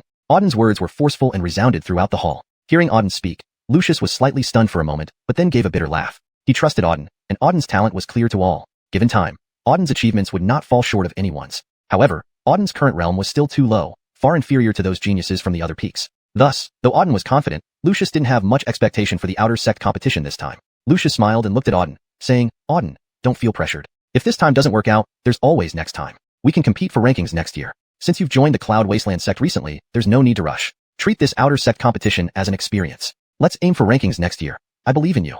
Auden shook his head. It seemed that Lucius still didn't fully trust his strength, but it didn't matter. Words wouldn't prove anything. He couldn't tell Lucius that he was intentionally concealing his strength. His current strength could easily match a Star General. This ace card couldn't be revealed to others. So, winning a ranking in the Outer Sect competition would suffice without saying anything more. Right, Master of the Peak, the reason I came here today is to ask about something. Thinking of the main reason, Auden opened his mouth. What is it? Go ahead and say it, Lucius replied. Auden said solemnly, I want to inquire about the 9 Netherworld Inferno Fire. Does Master of the Peak know anything about it? 9 Netherworld Inferno Fire? One of the 10 celestial fires of the stellar continent? Upon hearing this, Lucius's expression changed abruptly. Auden, why are you asking about the 9 Netherworld Inferno Fire? Where did you hear about it? As one of the 10 celestial fires of the stellar continent, the 9 Netherworld Inferno Fire was renowned. However, very few ordinary martial artists knew about it. Being an ancient fire from primordial times, it had been a very long time since it was last seen. So, currently, not many people on the continent knew of the 9 Netherworld Inferno Fire, perhaps only aware of the 10 celestial fires at most. Auden must have heard about it from somewhere else. Chapter 256, the 10 celestial flames. Auden said, I came across the Netherworld Fire by chance, and wanted to ask Peak Leader for information about it. I wonder if you know anything about it. Note, the character Ming seems untranslated. For a more natural English translation, it could be adjusted as follows. Auden said, I stumbled upon information about the Netherworld Darkfire by chance, and wanted to ask Peak Leader for more details about it. I wonder if you know anything about it. However, since Netherworld Ming Fire appears to be a specific term from the original text, it can be kept as if intended to maintain consistency with the story's terminology. Lucius frowned slightly, pausing for a moment before he slowly replied, the Netherworld Ming Fire is one of the 10 celestial flames from ancient times, possessing immeasurable power. It's rumored that it can incinerate heaven and earth. After the ancient era, the 10 celestial flames became exceedingly rare, including the Netherworld Infernal Fire. Many experts have ventured out to search for the Netherworld Infernal Fire, but none have found any clues. Note, the character Ming is consistently translated as infernal to maintain consistency in terminology and ensure it reads naturally in English. So, no one today knows where the Netherworld Ming Fire is located. If someone did know, they would have taken it long ago and wouldn't have left it behind. Revised. Therefore, no one knows where the Netherworld Ming Fire is nowadays. If anyone had known, they would have taken it away long ago and wouldn't have left it behind. So that's how it is. Auden nodded after hearing Lucius's explanation. It seems that even Lucius doesn't know the whereabouts of the Netherworld Ming Fire. If that's the case, finding the Netherworld Ming Fire will be even more challenging. Why? Do you want to find the Netherworld Ming Fire? It seemed Lucius sensed what Auden was thinking and asked as he glanced at him. Auden didn't hide his intentions and nodded, saying, I'm quite interested in the Netherworld Ming Fire, so I want to try and see if I can find it. Note, the term Netherworld Ming Fire seems to have a Chinese character Ming not translated. Assuming Netherworld Fire is the intended translation. Revised. Auden didn't hide his intentions and nodded, saying, I'm quite interested in the Netherworld Fire, so I want to try and see if I can find it. Impossible, Lucius shook his head and sighed. The netherworld Ming fire is one of the 10 celestial flames. It's not something that can be found easily. Moreover, even if you knew its location, it would still be impossible to obtain. Note, the character Ming seems untranslated. If netherworld Ming fire is intended to be a proper name, it might be best left as is or replaced with a fully translated term like netherworld dark fire.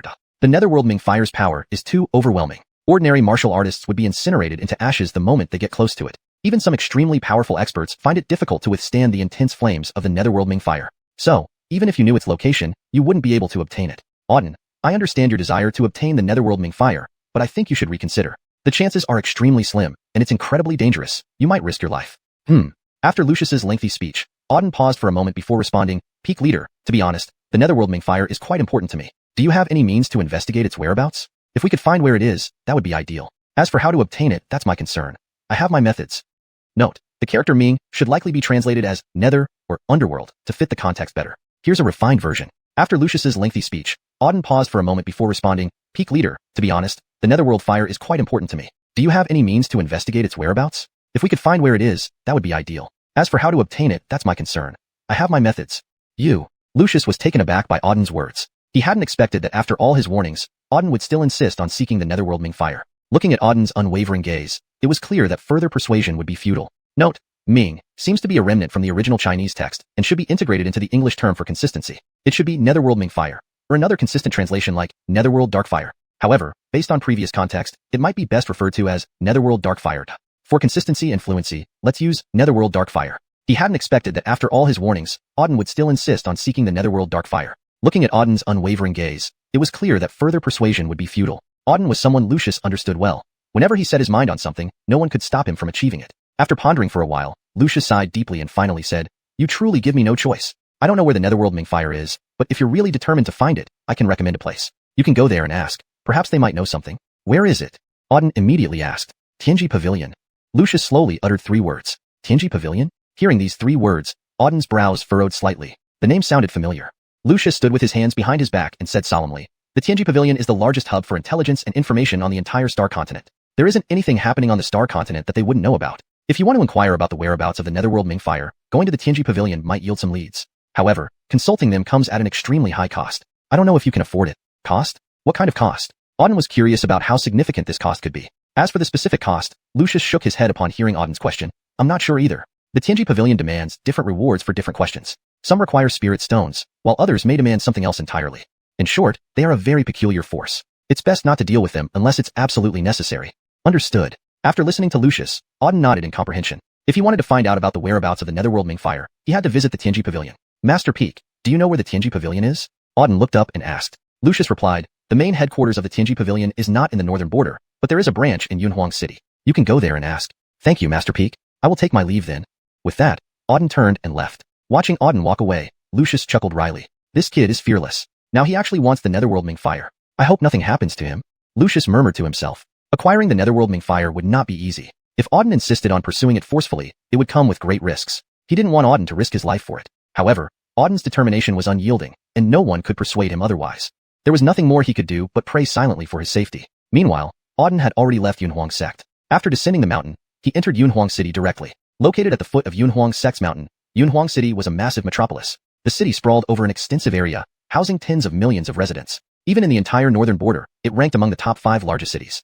Yunhuang City's prominence was due to Yunhuang Sect. Managed by Yunhuang Sect itself, it was the primary city under its jurisdiction. As one of the 3 top-tier forces in the entire northern border, Yunhuang Sect controlled a vast expanse of territory within the region. In the northern border, the number of cities under Yunhuang Sect's control numbered in the tens of thousands. Yunhuang City was the largest and most important among them. Although Auden had been at Yunhuang Sect for a considerable time, he hadn't explored much of Yunhuang City. This time, as he entered the city, he realized just how enormous it truly was. The streets alone were several dozen meters wide, bustling with activity and filled with people. Most of the pedestrians were around the star spirit realm, with a few stronger ones reaching the star master level. They were mostly ordinary cultivators. In a place like the northern border, everyone practiced cultivation, but the star spirit realm was the lowest rank here. In smaller, more remote cities, star spirit cultivators would already be considered experts. This was the stark difference between a top 5 city in the northern border and an ordinary small city. Auden wandered aimlessly through Yunhuang City, searching for the Tianji Pavilion. Where?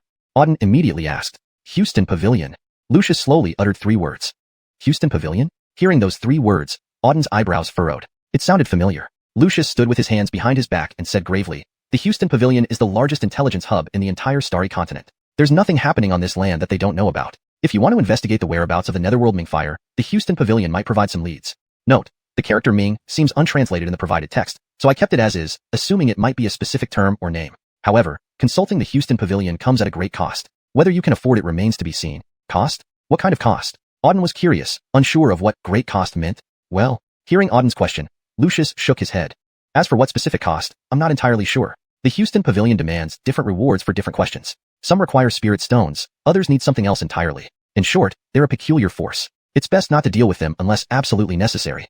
Got it. Auden nodded after listening to Lucius's explanation. If he wanted to find the Netherworld Ming Fire, it seemed he had no choice but to seek out the Houston Pavilion. Note, for better fluency and context consistency, Ming should be translated as Netherworld, entirely to avoid confusion. So, Netherworld Ming Fire should be corrected to Netherworld Fire. Revised sentence. If he wanted to find the Netherworld Fire, it seemed he had no choice but to seek out the Houston Pavilion. Peak Leader, do you know where the Houston Pavilion is? Auden looked up and asked. Lucius replied, the headquarters of the Houston Pavilion isn't in the northern borderlands, but there's a branch in Yunhuang City. You can go ask there. Thank you, Peak Leader. Then I'll take my leave. With that, Auden turned and left. Watching Auden's departing figure, Lucius smiled bitterly. This kid is simply fearless. He now actually wants the Netherworld Ming Fire. I hope nothing happens to him. Lucius muttered to himself. The Netherworld Ming Fire isn't something that can be obtained easily. If Auden forcibly tries to seize the Netherworld Ming Fire, it will inevitably come with tremendous risks. I don't want him to go after the Netherworld Ming Fire. However, given Auden's character, no one can persuade him otherwise. There's nothing I can do but silently pray for him, hoping nothing bad happens. Lucius murmured to himself. The Netherworld Ming Fire isn't something that can be easily obtained. If Auden forcibly attempts to seize it, he will inevitably face significant risks. Lucius didn't want Auden to pursue the Netherworld Ming Fire, but given Auden's personality, he knew no one could dissuade him. Note, for a more natural read, it might be better to clarify what Netherworld Ming Fire is. Possibly it should be Netherworld Inferno or similar, depending on context from other parts of the story not provided here. To maintain consistency and clarity, let's revise this sentence with some adjustments for fluency. Lucius didn't want Auden to pursue the Netherworld Inferno, but knowing Auden's determined nature, he realized no one could dissuade him. There was nothing he could do but silently pray for Auden's safety. Meanwhile, Auden had already left Yunhuang Sect. After descending the mountain, Auden directly entered Yunhuang City. Yunhuang City lies at the foot of Yunhuang Sect's mountains and is an enormous city. The city occupies vast territory and has a population of millions. Even within the entire northern borderlands, it ranks among the top 5 largest cities.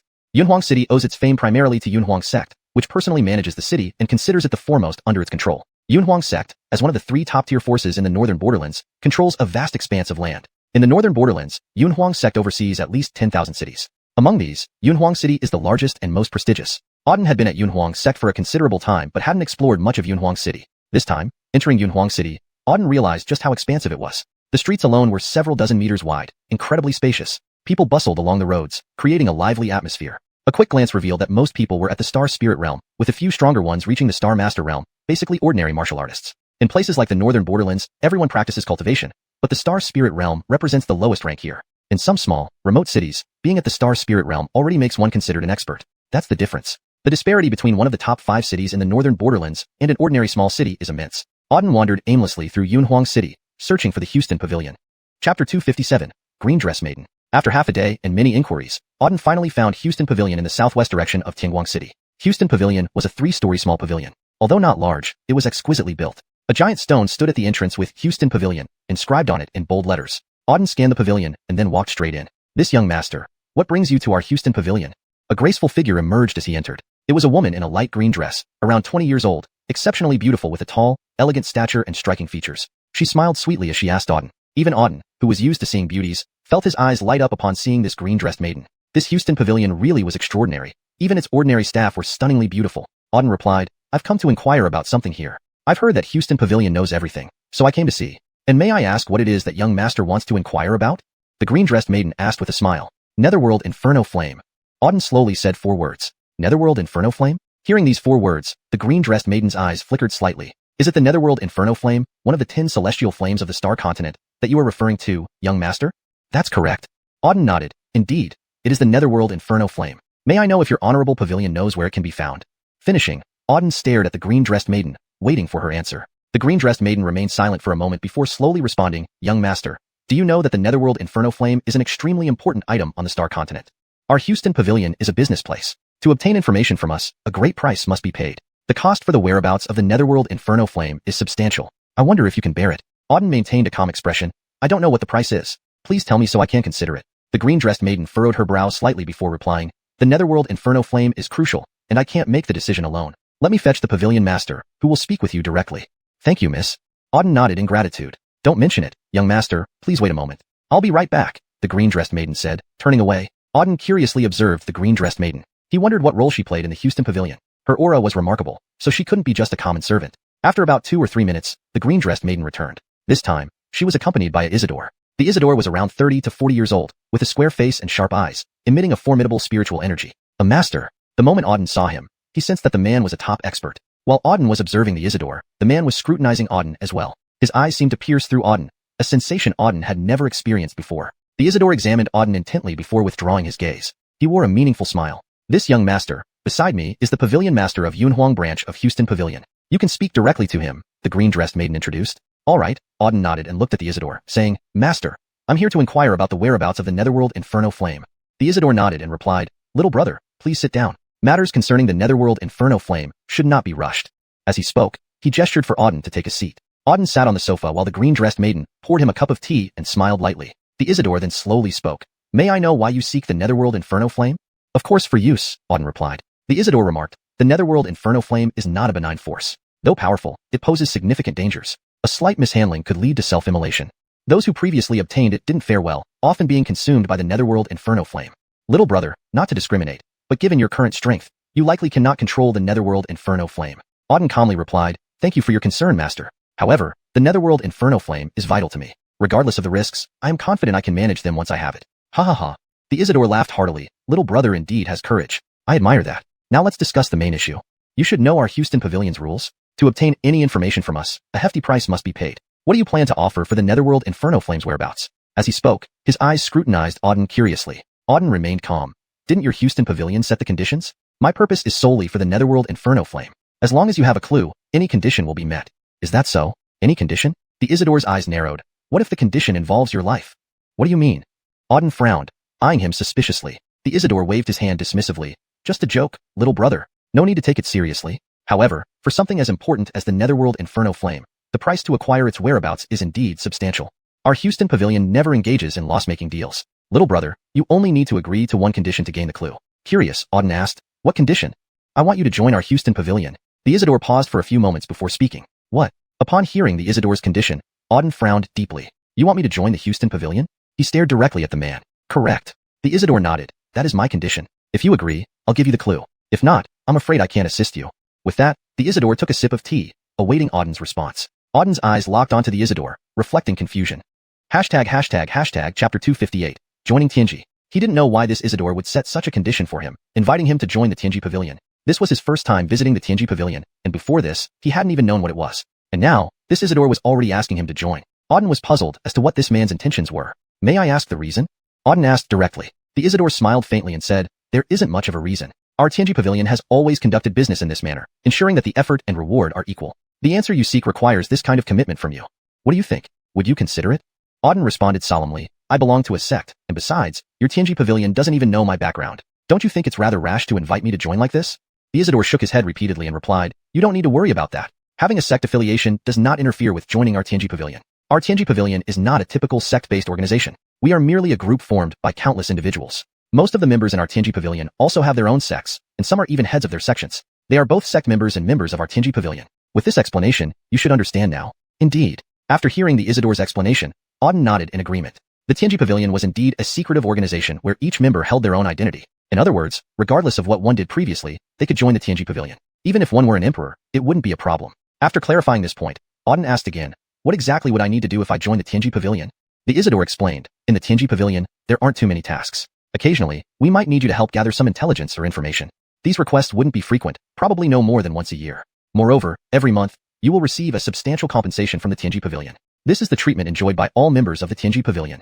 So generous. Auden felt somewhat surprised. From what the Isidore described, joining the Tianji Pavilion seemed to come with only benefits and no drawbacks. If that were the case, wouldn't everyone rush to join? Do you have a lot of people in your Tianji Pavilion? Auden asked, staring at the Isidore. No, quite the contrary. The Isidore shook his head. Our Tianji Pavilion has very few members, likely not exceeding 1,000 in total. But anyone who enters the Tianji Pavilion must possess certain status and strength. Ordinary people do not qualify for membership. Auden nodded, remaining silent for a moment before continuing. Then since I lack strength and connections, why would you want me to join the Tianji Pavilion? It seems inconsistent with your principles. It was clear that the Isidore's words contradicted his actions. On one hand, he claimed to recruit only powerful and influential individuals, yet here he was, recruiting someone without any power or connections. What was there to find worth recruiting in him? Auden sensed something was amiss with this Isidore. The Isidore chuckled mysteriously and said, "Young brother, if our Tianji Pavilion invites you to join, it's because we've considered it thoroughly. We certainly wouldn't approach just anyone, but you are different. As for the specific reasons, you will naturally understand in the future." The Isidore spoke ambiguously, creating a sense of mystery. Auden furrowed his brow slightly. He had a vague feeling that the Tianji Pavilion's invitation might have ulterior motives. However, it didn't matter. Whatever the Tianji Pavilion intended, it had little impact on him. No one could force him to do something he didn't want to. Moreover, the Tianji Pavilion seemed decent, offering monthly benefits and information about the Netherworld Inferno Flame. That was enough for him. With this in mind, Auden agreed, "I'll join the Tianji Pavilion. But regarding the tasks you mentioned, I'll decide based on the situation. I'll help when I can, and if not, well, there's nothing that can be done." Of course. The Isidore nodded, saying, "That's perfectly fine. The Tianji Pavilion will never force you into anything you're unwilling to do. If there are any tasks, we will inform you in advance and let you choose whether to undertake them. If you prefer, you can select another task instead." Not bad. From the Isidore's explanation, joining the Tianji Pavilion indeed sounded beneficial. At least so far, the Tianji Pavilion seemed to have no drawbacks. "So, can you tell me the whereabouts of the Netherworld Inferno Flame now?" Auden asked. His primary goal was still the Netherworld Inferno Flame. Joining the Tianji Pavilion was just a convenient arrangement. Of course. The Isidore nodded, saying, "Shortly, I will provide you with clues about the Netherworld Inferno Flame. For now, please follow Lena to complete some formalities and receive your identity token for the Tianji Pavilion." "All right." Auden nodded. The green-robed woman beside him then said, "Master Lin, please follow me." She led Auden up to the second floor of the pavilion. Under her guidance, Auden completed some formalities for joining the Tianji Pavilion. These formalities involved registering his name and verifying his identity. Additionally, she gave him a jade pendant. The jade pendant was rectangular with the words Tianji Pavilion engraved on it. A faint mysterious aura emanated from the jade pendant. "Please take good care of this jade pendant. It serves as proof of your membership in the Tianji Pavilion. Wherever you are on the Starry Continent, showing this jade pendant will verify your identity as a member of the Tianji Pavilion. Furthermore, in emergencies, you can shatter the jade pendant to send a message to us. Someone from the nearest branch will immediately come to your aid. Therefore, the jade pendant is crucial. Please keep it safe." The green-robed woman spoke with utmost seriousness. "Understood, thank you," Auden replied, nodding as he put away the jade pendant. After securing the pendant, Auden looked curiously at the green-robed woman and asked, "Lena, are you also a member of the Tianji Pavilion?" "How did you know my name is Lena?" the green-robed woman asked curiously. Auden smiled faintly. "Didn't the pavilion master just call your name?" "Naturally, I heard it." "I see." The green-robed woman nodded in understanding and giggled. "Yes, I am also a disciple of the Tianji Pavilion. #####Chapter 259, Disciple of the Heavenly Secret Sect. So, when did you join the Heavenly Secrets Pavilion?" Auden asked. "Quite a long time ago, at least over a decade," Corinne replied. "So long? That means you joined the Heavenly Secrets Pavilion when you were just a teenager." Auden was somewhat surprised. Corinne looked to be around 20 years old now. He hadn't expected her to have been in the Heavenly Secrets Pavilion for such a long time. "Yeah," Corinne nodded. "Pretty much my whole life. I grew up in the Heavenly Secrets Pavilion." "I see," Auden nodded in understanding. "By the way, have you completed any missions for the Heavenly Secrets Pavilion?" Auden was curious about what kinds of missions the pavilion assigned. "Yes, generally one per year," Corinne responded. "But the missions given to me are relatively simple and easy to complete." "What about more difficult missions? Tell me about those," Auden pressed on. "There are plenty of challenging ones. For instance, infiltrating top-tier clans or sects to steal something, exploring forbidden areas for clues, or assassinating highly skilled experts. There are many different types of missions," Corinne explained. "But overall, the Heavenly Secrets Pavilion assigns missions based on your capabilities. They won't give you missions that far exceed your strength. And if you feel unable to complete a mission, you can report back and they will reassign it. In this sense, the Heavenly Secrets Pavilion is quite humane." Corinne chuckled softly, then looked at Auden and said, "Sir Lin, rest assured, joining the Heavenly Secrets Pavilion will only benefit you, not harm you. Many people across the entire Starry Continent wish they had the chance to join." "All right," Auden nodded. Since he was already in, it didn't matter what he said now. Once here, make the best of it. We'll see how things go later. Afterward, Auden returned to the front hall. Sitting on the sofa, he scanned the Isidore and said, "Pavilion Master, can you tell me the whereabouts of the Netherworld Hellfire now?" The Isidore pulled out a leather scroll from his robe and placed it on the table. "The Netherworld Hellfire you're looking for is marked on this map." Auden picked up the map and examined it briefly. It was ancient, with many parts worn out, but he could vaguely make out numerous lines. In the center of the map, there was a small red dot. That red dot indicates the location of the Netherworld Hellfire. This map has been passed down from ancient times, and our Heavenly Secrets Pavilion went through great lengths to obtain it. The map records the detailed location of the Netherworld Hellfire, so you should be able to find it by following it. After listening to the Isidore, Auden studied the map carefully. It showed the approximate location of the Netherworld Hellfire, which appeared to be in the northern region. If so, it would simplify things. Earlier, he had worried about finding the Netherworld Hellfire outside the northern region, which would have been much more challenging. Now, seeing it located within the northern region, he felt relieved. With this map, he should be able to find the Netherworld Hellfire easily. "Though I've given you the map, I must still warn you," the Isidore spoke again, his expression serious. "The Netherworld Hellfire is not something easily obtained. Throughout history, countless experts have sought it, and even after finding its exact location, few have succeeded in obtaining it. The flames are terrifyingly powerful, capable of incinerating even the greatest experts. Many star generals and even star emperors have died trying to acquire it. So, I advise against seeking the netherworld hellfire. With your current strength, going after it would likely end in death. Please consider carefully. The Isidore took a deep breath after his lengthy speech, looking expectantly at Auden. However, Auden's expression remained calm. I've already said it's crucial for me to find the netherworld hellfire. No matter how dangerous, I must try. Thank you for your warning, Pavilion Master. I'll be cautious. Auden said this with a composed tone. Ah. The Isidore sighed heavily, having anticipated Auden's response. This young man was so resolute. How could he possibly listen? Well then, good luck. I hope you return alive, the Isidore wished him. Thank you. Then I'll take my leave now. When I return, I'll report back to you. Auden left, taking the map with him. Inside the Heavenly Secrets Pavilion, both the Isidore and Corinne watched Auden's departing figure silently for a long time. After a few minutes, Corinne finally spoke. Azrael, I don't understand why we recruited him into the Heavenly Secrets Pavilion and gave him the Netherworld Hellfire map. Even a top star Emperor level expert couldn't get the map before. Why did you do this for Auden? Corinne finished speaking, her face filled with confusion. Recruiting disciples to the Heavenly Secrets Pavilion was extremely strict. Across the entire starry continent, the pavilion rarely admitted more than 10 individuals each year. These candidates had to pass rigorous tests to join. Yet, the Isidore not only gave Auden the Netherworld Hellfire map, but also recruited him into the pavilion. Corinne couldn't comprehend the reasoning behind these actions. Hearing Corinne's words, the Isidore stood up and walked to the window. He gazed at the vast sky, saying slowly, Uner, do you know how extraordinary that young man is? Corinne was slightly taken aback. He doesn't seem particularly outstanding. His strength is merely 5th rank Star Marshal, which is average among the younger generation in the northern region. If we consider the entire continent, he's quite mediocre. Nothing special. With his strength, it seems he shouldn't even qualify to join our Heavenly Secrets Pavilion, Corinne added, thinking back to Auden. While Auden had impressed her positively, and she found him easy to get along with. Chapter 260, Blackfire City. However, if we are to evaluate Auden based on his strength alone, he is indeed quite average. One might even say he's trash. Haha. The Isidore burst into laughter after hearing Corinne's words. He said, Uner, you're still too young and naive to think that boy seems mediocre. I can explicitly tell you that not only is he not mediocre, he is a peerless genius at the level of a prodigy. Among all the people I've met, no one can match him. Even those top-tier geniuses in the northern region cannot compare with him. What? After listening to the Isidore's speech, Corinne was instantly stunned. Her clear eyes stared straight at the Isidore, her gaze filled with shock. The Isidore had given Auden such a high evaluation. It was well known that the Isidore held a very high status throughout the continent, and his ability to judge people was extremely accurate. Corinne rarely heard her father praise anyone, not even the very famous geniuses, whom he would usually ignore. But now, the Isidore gave Auden such a high evaluation, which truly shocked Corinne. But Azrael, Auden only has the strength of a 5th rank Star General, which is really quite average, Corinne explained in puzzlement. Auden being only a 5th rank Star General was an established fact. If he were a true genius, how could he possess only this level of strength? That didn't make sense. The Isidore smiled faintly and replied, do you really believe that he only possesses the strength of a 5th rank Star General? Let me tell you, this boy deliberately hides his strength. Although he displays the strength of a 5th rank Star General, his actual strength can absolutely reach the peak of Star General, perhaps even matching a Star Marshal.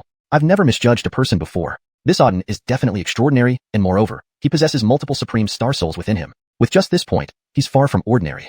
In addition, there are several forces within his body that even I cannot see clearly, something unprecedented in a Star General realm martial artist. Now, do you still think he's mediocre? After the Isidore finished speaking, Corinne was dumbfounded once more. Multiple Supreme Star Souls, the strength equivalent to a Star Marshal, and a body that even her father couldn't completely discern. If this was true, then Auden wasn't mediocre but terrifying. She had never seen a young man whom even her father couldn't thoroughly understand. But if he's so powerful, why would he deliberately hide his strength? And I haven't heard of his name in the northern region.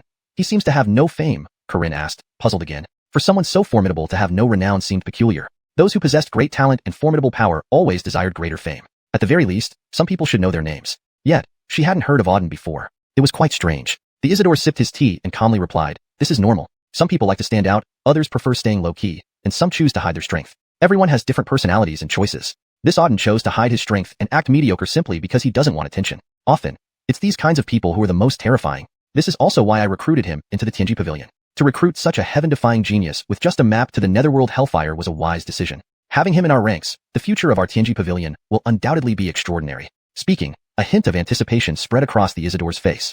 Recruiting a prodigy for the Tianji Pavilion meant that when Auden rose to prominence, the Tianji Pavilion would also gain prestige.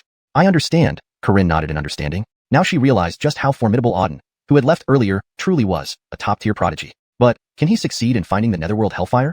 Even a Star King can be incinerated by that flame. At this moment, Corinne voiced another concern. That, hearing Corinne's words, the Isidore found himself momentarily at a loss for what to say. Although Auden was strong, facing the Netherworld Hellfire was indeed terrifying. Several Star Kings had perished in its fearsome flames. Seeking out the Netherworld Hellfire was undoubtedly dangerous for Auden. He had tried persuading Auden against going, but it was in vain. Auden was extraordinarily persistent. Whether or not he returns alive depends entirely on fate. If he is lucky, he might come back alive. If not, he'll perish in the fire. The Isidore sighed, shaking his head. A flicker of worry crossed Karin's eyes. Whether this mysterious youth could return alive remained uncertain. At this moment, Auden had already left Yunhuang City and proceeded north following the directions indicated on the map. According to the map, the Netherworld Hellfire was located northwest of Yunhuang City. By heading west from Yunhuang City, it would take approximately 3 days to arrive. However, the location of the Netherworld Hellfire on the map was surrounded by small black dots, and it was unclear what they represented. It felt as if the Netherworld Hellfire was somehow encircled. Auden could only wait until he arrived to see the situation. Thereafter, Auden hurried towards the location of the Netherworld Hellfire as quickly as possible. For 3 days, he traveled continuously without rest. Finally, after 3 days, Auden reached the place indicated on the map where the Netherworld Hellfire was located. Black Fire City. Before Auden lay a vast city. The city walls, standing several dozen meters high, were filled with guards, looking imposing. This city was called Black Fire City. Following the map, Auden came to this location and finally stopped here. According to the map, the Netherworld Hellfire was near this Black Fire City. Furthermore, since its name contained the character fire, Auden suspected that it might be related to the Netherworld Hellfire. It was nearly evening, and Auden decided to spend the night in Black Fire City while gathering information about the specific location of the Netherworld Hellfire. Although the map indicated its approximate location, it did not specify the exact site. To find the precise position of the Netherworld Hellfire, he would need to explore on his own. Thinking this over, Auden stepped into Black Fire City. Black Fire City was large, though it couldn't compare to Yunhuang City, one of the top 5 cities in the northern region. It was still impressive. Chapter 261. Fluctuations in the Flames. Subsequently, Auden strolled casually along the streets of Xuanhuan City. By dusk, there were many people in Xuanhuan City. The streets were filled with passers-by. However, perhaps due to the name of the city, most of these pedestrians in Xuanhuan City bore a flame aura. It seemed that many warriors cultivated flame energy. Their strength was also generally somewhat higher. Many had reached the upper echelons of the star spirit realm. Nevertheless, Auden did not pay much attention. After walking for about half an hour, a relatively exquisite tavern appeared ahead. The tavern had 3 floors in total, lavishly arranged and apparently of a higher class. Seeing the tavern, Auden suddenly felt a bit hungry. He then walked directly into the tavern. There were quite a few people inside the tavern. Auden casually found a window side seat. He ordered a few dishes and a pot of wine, then enjoyed the view outside while eating. Dusk was quite beautiful. The sky turned a light red. As the sun set, the afterglow on the horizon was stunning. Auden hadn't admired such natural scenery for a long time. It held a unique charm now. Moreover, his mood became especially relaxed. His mental power seemed to subtly improve as well. He hadn't been this relaxed in a long time. Just as Auden was admiring the scenery, a discussion from a nearby table caught his ear. Have you heard? Yesterday, there was a huge commotion in the Netherworld mountain range. It seems a terrifying flame force surged out of the mountains, lighting up the entire sky, said a young man in blue with a serious look. Such a big event, of course, I heard about it. And at the time, even Xuanhuan City was affected by the massive flames that burned many people. My whole body felt very uncomfortable. Who knows what happened in the Netherworld mountain range, causing such a huge stir. The Netherworld mountain range hasn't seen such activity for a long time. I heard there's an ancient treasure from the primeval era within the Netherworld mountain range. That treasure has been stored there for years. With such a major disturbance in the mountains now, could it be the legendary treasure? The legend is just a story. We don't know if it's true. But with such a significant event, there must be a reason. Just no one knows exactly what. Discussion after discussion came from the nearby table. Hearing their conversation, Auden's heart stirred slightly. A powerful flame force erupted from the Netherworld mountain range, shaking the entire cave system. Was this flame force related to the Netherworld dark flame? Netherworld mountain range. It sounded interesting. Coupled with the flame force, Auden began to suspect. He stood up and walked to the nearby table. Excuse me, may I ask a question? Auden asked the 4 men at the table politely. Who are you? What do you want? The young man in blue looked at Auden suspiciously. Auden smiled and replied, I'm just a passerby who overheard your discussion about the Netherworld mountain range and wanted to ask some questions. As he spoke, Auden took out 100 spirit stones and placed them on the table. Please help me understand. Seeing the spirit stones, the 4 men's eyes lit up. Immediately, the young man in blue invited him. Sit down. Brother, please take a seat. Auden nodded and sat down. The young man in blue smiled broadly and said, Tell us what you'd like to know. If we can answer, we'll tell you everything. Indeed, money could make ghosts push mills. Once paid, attitudes changed instantly. This is how it is. I heard you discussing the events at the Netherworld mountain range. Could you elaborate on what happened? Auden asked. About the Netherworld mountain range, the young man in blue explained, it's not really a big deal. Just yesterday, a strong flame force erupted from the Netherworld mountain range, affecting hundreds of kilometers around. Everyone felt the heat. The scorching flames lit up the sky and lasted for almost 2 hours before dissipating. Because it was so intense, many saw it. It's not a secret. Got it. After listening to the young man in blue, Auden nodded understandingly. He continued, You mentioned something about a supreme treasure in the Netherworld mountain range. What kind of treasure? That's just a legend. Don't take it seriously, the young man in blue laughed. The Netherworld mountain range has existed for many years since ancient times. Occasionally, strange phenomena would occur, leading to rumors that treasures exist within. Many have formed groups to search for these treasures, but found nothing. And those who entered mostly didn't survive. So now, few dare to venture in. These legends are mostly false, but the Netherworld mountain range is genuinely dangerous. Thus, few attempt to enter anymore. Upon hearing this detailed explanation, Auden nodded understandingly. Now it seemed clear. The Netherworld dark flame was definitely inside the Netherworld mountain range. And the recent fluctuation was surely caused by the Netherworld dark flame. What they called treasures might be the Netherworld dark flame. Auden had a rough idea now. Do you have any other questions? The young man in blue scanned Auden. Auden thought for a moment and asked, "Are there any other recent developments about the Netherworld mountain range? Other news?" The young man in blue frowned slightly, thinking for a moment before answering. To mention recent developments, many strangers have come near the Netherworld mountain range lately, all with strong abilities.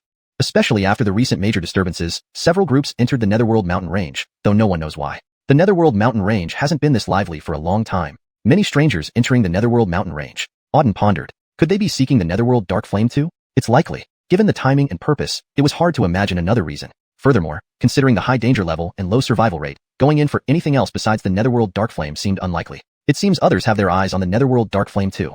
Auden mused inwardly. Chapter 262, Companion Divine Beast. This was not surprising, given that the 9 Abyss Netherfire was one of the 10 heavenly flames, an immensely precious resource across the entire stellar continent. Naturally, many would seek to obtain it. What baffled Auden, however, was how these people had discovered its whereabouts. While knowledge of the 9 Abyss Netherfire might be widespread, few knew its exact location. He himself had only learned of its presence from the Heavenly Secrets Pavilion. Yet, all these people had converged on the 9 Abyss Mountains, clearly with the Netherfire as their goal. How did they know it was here? After pondering for a moment, without reaching a conclusion, Auden decided not to dwell on it further. This brother, is there anything else you wish to ask? The blue-robed youth spoke again at this point. No, thank you.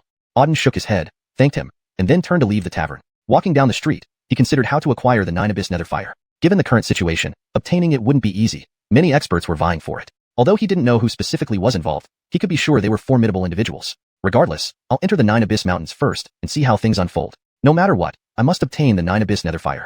With this resolve strengthening in his eyes, Auden headed towards the mountains. Brother, hold on. Suddenly, a voice called out from behind him. Auden stopped and turned to look. A figure stood there. A purple-robed youth with handsome features and an exceptional aura, smiling warmly as he regarded Auden. Seeing the youth, Auden frowned slightly. He didn't recognize him and wondered who this stranger was. Who are you? Without much thought, Auden asked directly. The purple-robed youth introduced himself. I'm Nixon, from far away. Auden narrowed his eyes, responding, I don't seem to know you. Why are you looking for me? Nixon nodded. I overheard you inquiring about the 9 Abyss Netherfire at the tavern. So, I wanted to ask if you have any intentions regarding the Netherfire. Auden replied calmly, I was just asking out of curiosity, nothing more. And besides, the 9 Abyss Netherfire is the greatest treasure on the continent. How could someone like me, an ordinary warrior, ever obtain it? Nixon smiled faintly. Friend, I bear you no ill will or ulterior motives. There's no need for you to hide anything from me. If you do have intentions towards the Netherfire, perhaps we can cooperate. Cooperate? At this word, Auden's frown deepened. What kind of cooperation? We don't even know each other. He couldn't understand what Nixon was getting at. But Nixon, after sizing up Auden, suggested, this isn't the place to talk. Let's find a quiet spot where we can discuss thoroughly. I believe you'll find it interesting. Auden glanced at Nixon, nodding eventually. All right, let's go. He was curious to see what Nixon's proposal entailed, especially since he was currently struggling with how to obtain the Netherfire. If Nixon claimed to have a way, it wouldn't hurt to listen. It wouldn't waste much time either. They arrived at a tea house, sitting opposite each other. After pouring tea, Nixon offered one cup to Auden before saying, May I introduce myself first? Auden. Auden stated his name directly. Brother Lin, please tell me honestly, do you intend to obtain the 9 Abyss Netherfire? Nixon asked earnestly. Auden's expression remained calm. The 9 Abyss Netherfire is a crucial treasure on the continent. It's said that whoever possesses it will reap immense benefits. I suppose anyone would want it. The question is whether they can get it. Haha, well said. Nixon nodded with a smile. Since that's the case, why don't we cooperate in seeking the Netherfire together? Auden glanced at him. There's only one Netherfire. If we collaborate and succeed, whose claim will it be? Besides, does it make a difference whether one person or two search for it? I can find it alone without needing your help. After hearing Auden, Nixon took a sip of tea, smiling. Brother Lin, if I'm not mistaken, you know the Netherfire is in the 9 Abyss Mountains but aren't sure of its precise location, correct? And indeed, I do know. Moreover, while there is one Netherfire, I am not here for it. Not for the Netherfire? Then why? Auden furrowed his brow. Nixon mentioned cooperation to find the Netherfire, but now he said he wasn't here for it. What did he mean? Brother Lin, be patient. I'll explain. Nixon waved his hand and continued gravely. Everyone knows the 9 Abyss Netherfire is one of the 10 heavenly flames, but few know that beside each heavenly flame resides a companion divine beast, an exceptionally powerful creature, some even possessing heaven-defying abilities. The role of the companion divine beast is to guard the heavenly flame. Any who approach too closely will be killed by it. As one of the 10 heavenly flames, the 9 Abyss Netherfire has a companion divine beast as well, and my goal is this beast. Companion divine beast. Auden's gaze flickered. This was new information to him, but it sounded plausible. Some celestial treasures did have guardian beasts. The higher the rank of the treasure, the stronger its guardian. With the heavenly flames, it made sense. So Nixon was here for the companion divine beast. What do you want with it? What use is it? Auden raised his head to look at Nixon. Nixon smiled mysteriously. That, Brother Lin, is none of your concern. I have my reasons for seeking the companion divine beast. We can cooperate to find the Netherfire. Once we find it, you take the Netherfire, and I take the companion divine beast. It's a win-win. What do you think? Chapter 263, Emperor Amos. Having said that, Amos looked at Auden expectantly. However, Auden did not rush to give him a reply. Instead, he glanced at him indifferently and said, I have another question. You are not an ordinary martial artist. With your strength, if you were looking for someone to collaborate with, you could easily find someone powerful with a better chance of obtaining the Netherworld Flame. Why do you want to find me? Amos was an expert. The realm he exhibited was Star Martial 8th tier. However, Auden could sense that Amos's power was definitely more than just Star Martial 8th tier. His strength was probably already close to that of a Star General. With such formidable strength, finding a partner would be an easy task for him. Even collaborating with a Star General would not be unlikely. But this Amos had found him instead. Why? Before fully understanding the situation, Auden would not agree. Though Amos's proposition was tempting and reasonable, caution was still necessary. About this, Amos paused before speaking. Actually, the reason why I chose Lin brother is simple. Because you're different from others. Different? What do you mean? Auden frowned slightly. Amos smiled mysteriously and replied, others might not see through you clearly, but I can feel that Lin brother isn't as simple as you appear. You deliberately hide your strength. In reality, you're a cunning person who feigns weakness. Collaborating with you increases our chances of success, which is why I came to find Lin brother. Upon hearing Amos's response, Auden's pupils narrowed slightly. This Amos actually knew he had concealed his true strength. While there were countless geniuses and powerful figures in the martial arts world, there were few who could truly understand his foundation after entering it for so long. Especially among the younger generation, no one could gauge his true strength. And yet, this young Amos managed to detect his concealed strength, indeed quite unusual. Auden scanned Amos coolly. It seems you aren't as simple as you look either. Amos chuckled. Mutual respect goes both ways. We're similar in that regard, proving we're fated to meet. I'm willing to make friends with Lin brother, and I feel our collaboration stands a good chance of getting what we desire. What does Lin brother think? Auden nodded. Alright, let's do as you suggested. Collaboration. You get the companion beast, I get the Netherworld Flame, each taking what they need. Great. Amos looked excited. Our partnership will surely succeed. Don't delay, let's head towards the Netherworld mountain range now. Otherwise, with so many people vying for the Netherworld Flame, if they get ahead of us, it'll be troublesome. Okay. Auden agreed. Subsequently, the two set off towards the Netherworld mountain range. The Netherworld mountain range was situated at the edge of Xuanhuan City, less than 100 kilometers away. After only an hour, they arrived outside the Netherworld mountain range. Lifting his gaze, Auden beheld an incredibly vast mountain range, stretching endlessly without end. The entire mountain range was shrouded in powerful beast energy and black fog. An intense aura engulfed the whole mountain range. How potent! This Netherworld mountain range should house extremely terrifying beasts. Feeling the ominous beast energy emanating from within, Auden murmured to himself. He had previously visited the Blood Nether mountain range. There too, resided numerous beasts, including those at the beast general level. Despite this, the beast energy within the Blood Nether mountain range paled significantly compared to the Netherworld mountain range. The concentration of beast energy here felt at least 10 times stronger, possibly even more. Certainly, the danger level in the Netherworld mountain range far surpassed that of the Blood Nether mountain range. Yet Auden harbored no fear, only anticipation. Beasts meant energy points. What he needed most now were energy points. Just a few million more points would bring him to 5 million. Perhaps this entry into the Netherworld mountain range would suffice. Do you know about the origins of the Netherworld mountain range, Lin brother? At this moment, Amos beside him suddenly asked. No idea, Auden shook his head. Being his first visit to the Netherworld mountain range, how could he possibly know its origins? Amos grinned. This Netherworld mountain range is famous from ancient times. During the primeval era, there was a human super-strong individual named the Netherworld Emperor.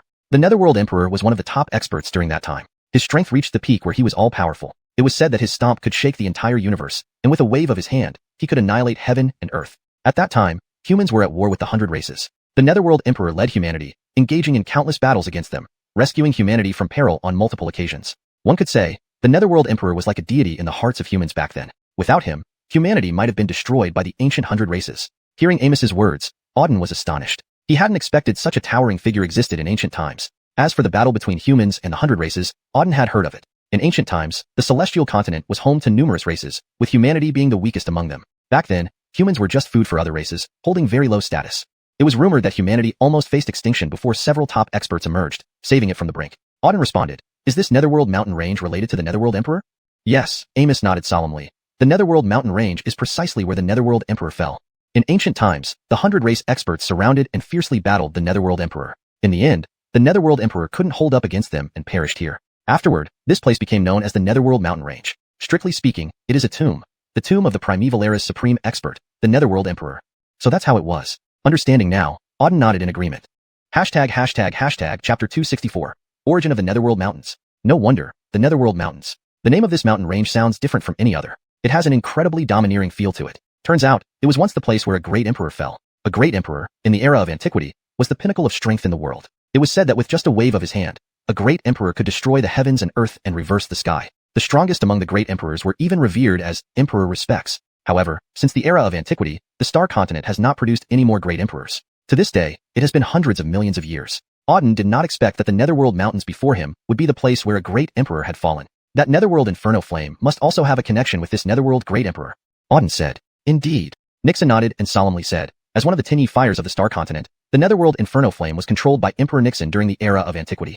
Explanation for changes. 1. Changed Great Emperor Nixon to Emperor Nixon to maintain consistency in terminology and ensure it reads more naturally in English. 2. The term ye fires seems out of place in English. If this is a specific term that should remain untranslated, it would be helpful to have context or clarification. Otherwise, it may be better to translate this term fully into English for fluency. However, since ye fires appears to be a specific term based on the original text structure, I've left it as is but improved the surrounding sentence structure. The fame of the Netherworld Inferno Flame is also closely tied to the Netherworld Great Emperor. According to legend, during the era of antiquity, it was the Netherworld Great Emperor who wielded the Netherworld Inferno Flame to sweep across the continent, slaying countless experts of various races, and eventually establishing the legendary power of a great emperor.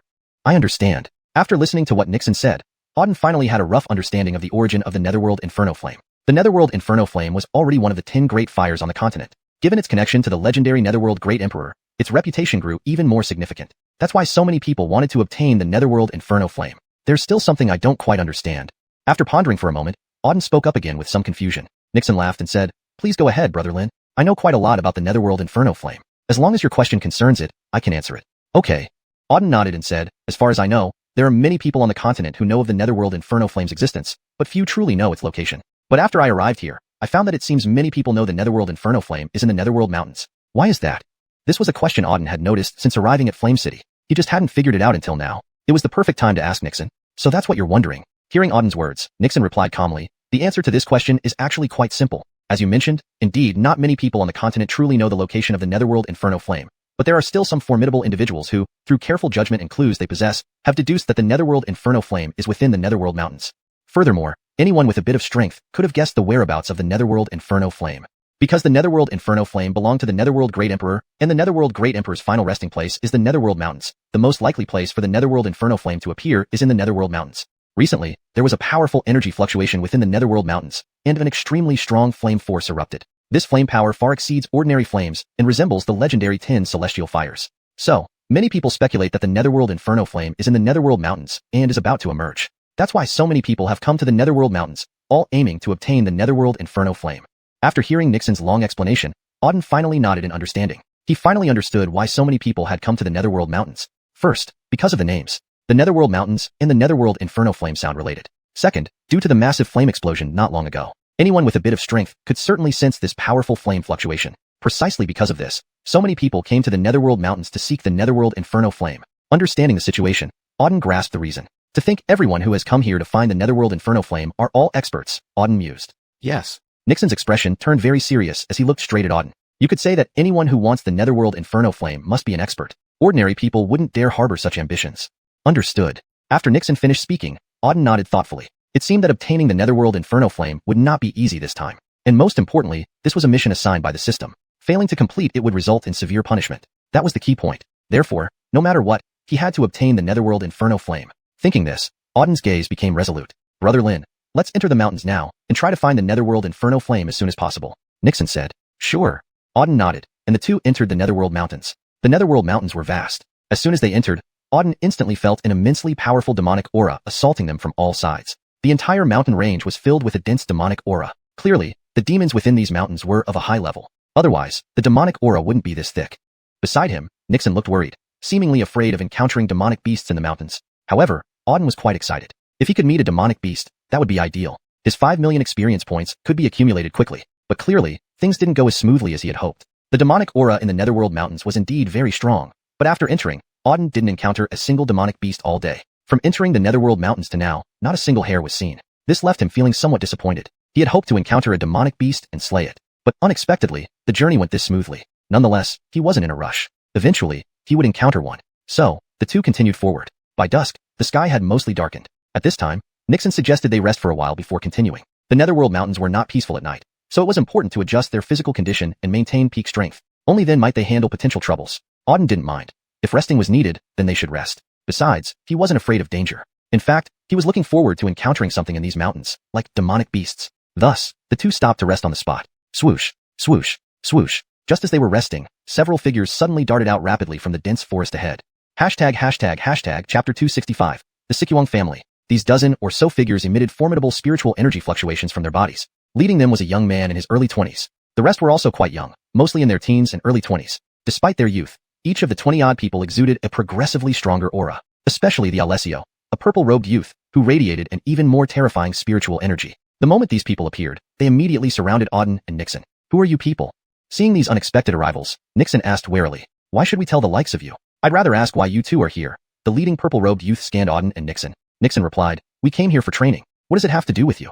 Training? The purple-robed youth scoffed. You two pieces of trash actually dare to train in the Nether Abyss Mountains. Are you tired of living? I think you two aren't here for training. You're here to find the Nether Abyss Inferno Flame. Upon hearing this, Nixon's face darkened. Whatever we're doing here has nothing to do with you. You ambush us right away and humiliate us like this. Isn't that a bit much? Humph. The purple-robed youth snorted coldly. Too much? So what if it is? Two pieces of trash. What can you do even if I humiliate you? Or even kill you here? You. Nixon seethed with anger. He wasn't one to be pushed around by anyone. These people had encircled them as soon as they emerged, then taunted them with words. If not for their large numbers and superior strength, he would have acted already. What? Not convinced? Seeing Nixon's expression, the purple-robed youth sneered. Two pieces of trash. What can you do if you're not convinced? Daring to show teeth in front of me? I'll make you regret it. Nixon clenched his fists tightly, sweeping his gaze over the purple-robed youth. What exactly do you want? All this talking. What's the point? The purple-robed youth wore an arrogant expression, looking at Nixon and Auden. I'm telling you two pieces of trash. If you're here just for training, fine. I won't bother with you. But if you two have any ideas about the Nether Abyss Inferno Flame, don't blame me for being unfriendly. Daring to covet the Nether Abyss Inferno Flame? Let me teach you what it means to wish you were dead. Remember my words. Leaving those menacing words, the purple-robed youth turned and left. After a few steps, he paused and turned back to Nixon. Let me tell you my name. I am Claude. Next time, if I see you two pieces of trash again, don't blame me for being ruthless. With that, the purple-robed youth vanished into the dense forest. Damn! Seeing the purple-robed youth's disappearing figure, Nixon clenched his fists tightly, his eyes fiercely following the figure for a few moments. However, shortly after, a sense of helplessness flickered in his eyes, especially upon hearing the name Claude. His entire body shivered slightly. Auden keenly noticed Nixon's unusual reaction. His heart stirred. It seemed that this Claude was no ordinary person. Otherwise, Nixon wouldn't react this way. After a moment, Nixon regained his composure. He sighed. Standing up, Brother Lin, let's go. We should leave here before Claude comes back to trouble us. Auden said calmly. Who is this Claude? Is he very powerful? Powerful? Nixon gave a bitter laugh. His strength isn't something powerful can describe. This Claude is one of the top geniuses in all of the northern region. But more terrifying than his strength is his background. He is from the Xiuxian family. In the northern region, this family is far more terrifying than any individual strength. Xiuxian family? Hearing Nixon's explanation, Auden frowned slightly, asking curiously, what kind of power is the Xiuxian family? Very strong? Brother Lin, you don't know the Xiuxian family? Nixon looked at Auden with some surprise, shocked that Auden didn't know the Xiuxian family. Auden shook his head, saying he had never heard of them. Nixon said solemnly, in the entire northern region, probably no one doesn't know the Xiuxian family. The Xiuxian family is one of the top forces in the northern region. Its strength is comparable to any major force in the north. It's only because the Xiuxian family stays relatively low-key and doesn't involve itself in northern region affairs that they aren't always counted among the top-ranked powers. But in reality, the Xiuxian family is extremely strong, not weaker than any other major force. Even compared to the three top forces in the northern region, they are not far behind. With this, you can imagine how terrifying the Xiuxian family truly is. After hearing Nixon's explanation, Auden nodded. If this was the case, the Xiuxian family was indeed formidable, capable of rivaling the top three forces in the northern region. Those three top forces were the most terrifying entities in the entire region. Nixon said seriously, I didn't expect members of the Xiuxian family to come to claim the Nether Abyss Inferno Flame too. Looks like things will get complicated this time. Auden remained relatively calm. So what if they come? It doesn't matter who has the strongest strength. Getting the Nether Abyss Inferno Flame depends on fate. Such treasures require great luck to obtain. No matter how strong one is, without luck, it's useless. Right? Nixon nodded, adding, though that's true, taking the Nether Abyss Inferno Flame from these top-tier individuals is still very dangerous. We must be careful. Sure. Auden agreed casually. He wasn't afraid of these so-called aristocratic young masters or geniuses. Claude hadn't made a move, lucky for him. If he dared to attack, Auden wouldn't hesitate to eliminate all of his companions, gaining more energy values. Continuing their journey, they moved forward. As they proceeded, Auden noticed that more people were appearing in the mountains. People often zipped past them. By noon, at least 100 people were hurrying toward the core of the Nether Abyss Mountains. They didn't reveal themselves or attack. They were simply traveling. Chapter 266, Sheldon. Occasionally, strands of spiritual awareness would sweep over them, clearly from someone probing their backgrounds. However, these spiritual awarenesses would only flash by briefly without causing any disruption. It was evident that these people merely intended to investigate and had no other motives. Auden didn't bother with these fleeting spiritual awarenesses and continued his journey with Nixon. Boom. After walking for about an hour more, a sudden loud boom erupted from ahead. Simultaneously, an overwhelmingly powerful energy fluctuation surged forward, shaking the surrounding space with its formidable strength. So powerful. There's someone making a move up ahead. Feeling this immense energy, Auden's pupils dilated slightly. Nixon also sensed the energy fluctuations and, frowning, scanned the front, saying, Brother Lin, it seems there's a situation up ahead. Yeah. Auden nodded. There's indeed a situation. Someone seems to be fighting. Nixon's gaze flickered momentarily as he looked at Auden and suggested, why don't we go take a look? His eyes sparkled with anticipation, clearly enjoying the thrill of potential chaos. Hearing the commotion, he wanted to investigate. Auden smiled faintly and agreed, let's go see then. He too was curious about what was happening ahead. Perhaps there might be some unexpected surprises. In agreement, they quickly darted towards the source of the energy. They soon reached the location emitting the massive energy fluctuation. As they took in the scene, Auden's pupils constricted once again. In front of them, engaged in battle were not just martial artists but 3 humans and 1 beast. The trio, 2 men and 1 woman, all appeared young. At the moment, they were under fierce attack by a gigantic wolf-like demonic beast enveloped in dark, sinister aura. The creature was enormous, stretching at least 4 to 5 meters long and 2 to 3 meters high, undoubtedly a behemoth. Moreover, it exuded a dense and ominous beast aura, making it clear that this was no ordinary beast. Although there were 3 humans on the opposite side, they were no match for the wolf-like demon beast. Despite their combined efforts, they were being beaten back ruthlessly and were now injured. They faced imminent danger of death at any moment. The situation was dire.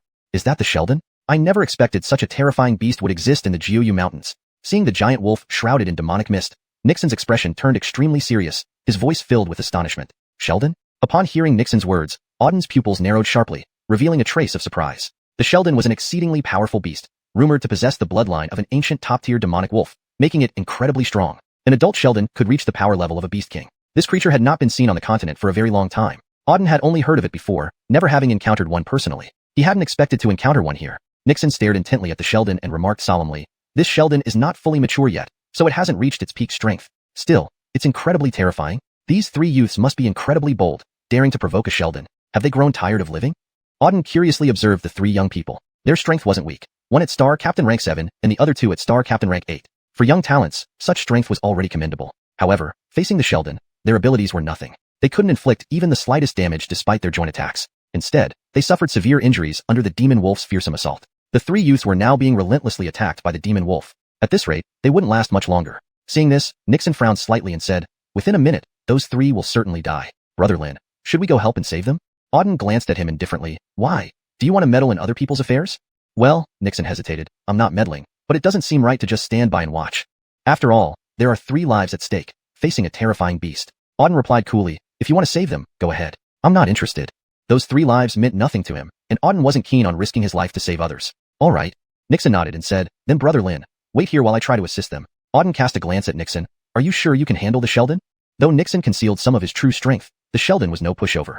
Rescuing people from it wouldn't be easy. If things went badly, he might lose his own life. Nixon frowned, staring at the Sheldon for a moment before responding, I don't know if I can succeed. I'll give it a try and see what happens. With that, he dashed straight towards the Sheldon. Auden watched with interest, eager to see how capable Nixon really was, to dare rescue someone from a Sheldon. Soon, Nixon stood in front of the Sheldon, where it was fiercely attacking the 3 youths. The 3 were already heavily injured and helpless. Just as they were about to be killed by the demon wolf, a figure swiftly rushed forward, shielding them. Boom. As soon as he appeared, the Sheldon's massive claw struck down ferociously. Mysterious cloud palm. Nixon roared, channeling his spiritual energy into a palm strike aimed at the wolf's claw. Hum. A palm imprint coalesced in midair, colliding forcefully with the Sheldon's claw. A deafening boom echoed through the sky as both impacts exploded upon collision. Nixon was sent flying back several hundred meters, while the Sheldon was pushed back a few meters, landing heavily on the ground.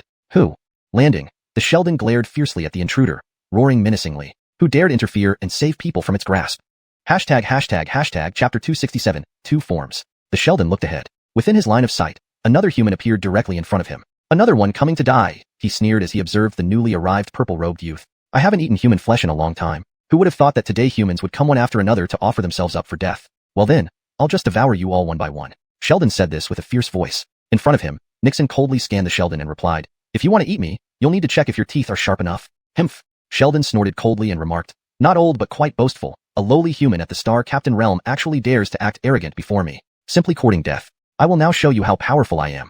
With these words, Sheldon rushed swiftly toward Nixon. Moving like lightning, it almost instantly reached Nixon. Just upon appearance, it opened its mouth wide, aiming for Nixon's head with a bite. Purple Cloud Fist. Seeing the bite incoming, Nixon let out an explosive shout, gathering spiritual energy into a fist that hammered forward. Powerful spiritual energy condensed into a purple fist glow that fiercely smashed toward the body of the Sheldon. Boom. In the next moment, the purple fist glow struck the Sheldon's head. However, the wolf's body was extremely tough. Nixon's punch caused no damage but merely forced it back a bit. Upon landing on the ground, the Sheldon leaped again and pounced at Nixon. Swoosh, swoosh, swoosh. Claws swiped continuously from its mouth, each leaving sharp claw marks slashing towards Nixon. The claw marks tore through the air, seeming to tear even space itself apart. Observing this brutal attack from the Sheldon, Nixon's expression turned serious.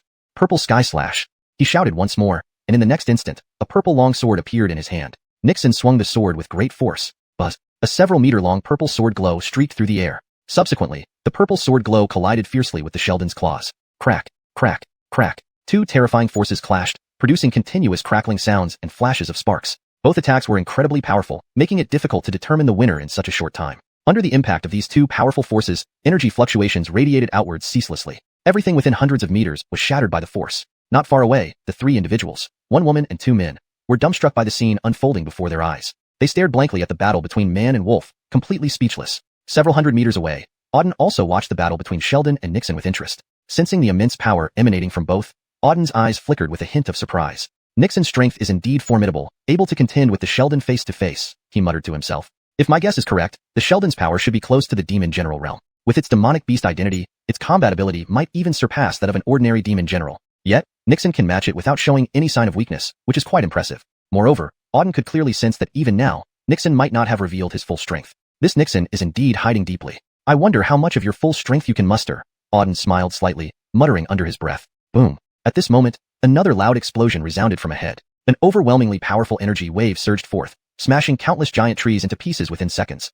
Feeling this intense energy fluctuation, Auden immediately looked ahead. Once he saw what was happening, his pupils contracted slightly. After a dozen or so seconds of fierce collision, the two forces unleashed by Nixon and Sheldon exploded outward. Both Nixon and the Sheldon were sent flying due to the shockwave, retreating several hundred meters before landing on the ground. The Sheldon was breathing heavily, sporting multiple wounds from which blood slowly dripped. Its gaze was filled with murderous intent, as if ready to swallow Nixon whole. Nixon's situation wasn't much better either. His face had paled somewhat, and there was a deep claw mark on his shoulder where the Sheldon had attacked him. Blood dripped steadily from the wound. A look of pain flashed across his face. Clearly, both man and beast were injured in the earlier fight. They continued to stare at each other, emitting waves of intense killing intent. Roar.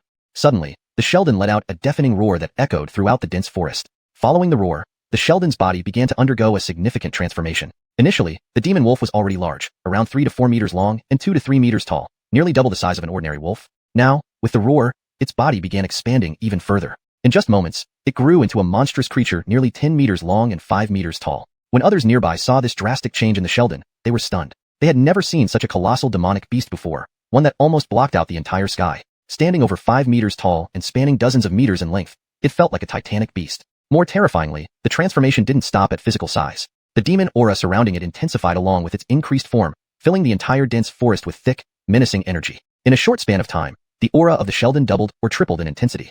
Seeing this transformation, Auden's pupils contracted once again. So this is the Sheldon's true strength. Indeed capable of shape-shifting, he muttered. He had long heard that some top-tier demonic beasts possessed the ability to evolve. They had two forms, one regular and one battle form. Regular form was their usual appearance, while battle form was only released during dire situations. After transforming into battle form, their attack power, defense, and overall capabilities would drastically improve, often becoming several times stronger than in their regular form. Evidently, the Sheldon had activated its battle form now.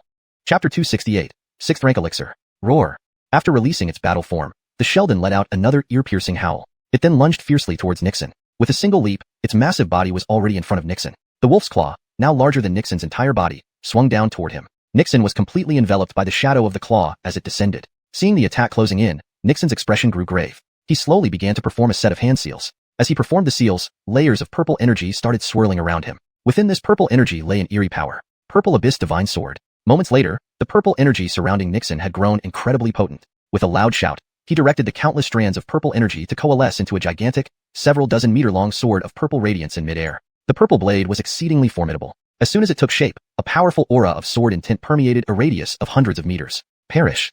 With another thunderous roar from Nixon, the massive sword of light slashed fiercely at the opposing Sheldon, which was rushing towards him again. The wolf and the sword collided violently in midair. A clash between two incomparably powerful forces. The Sheldon relied on its brute strength, while Nixon utilized the overwhelming power of the blade of light. Boom, boom, boom. Several violent explosions echoed through the sky, with uncontrollable energy surging outward. The entire space seemed to tremble, as if it would shatter at any moment. Even Auden, standing several hundred meters away, watched in awe at this fierce battle. The power released by the man and the wolf was truly terrifying, almost reaching the peak limits of the star martial realm. In front of him, the two energies continued to clash violently. Strong winds raged and spiritual energies surged wildly. Thousands of meters in every direction were engulfed by their formidable presences.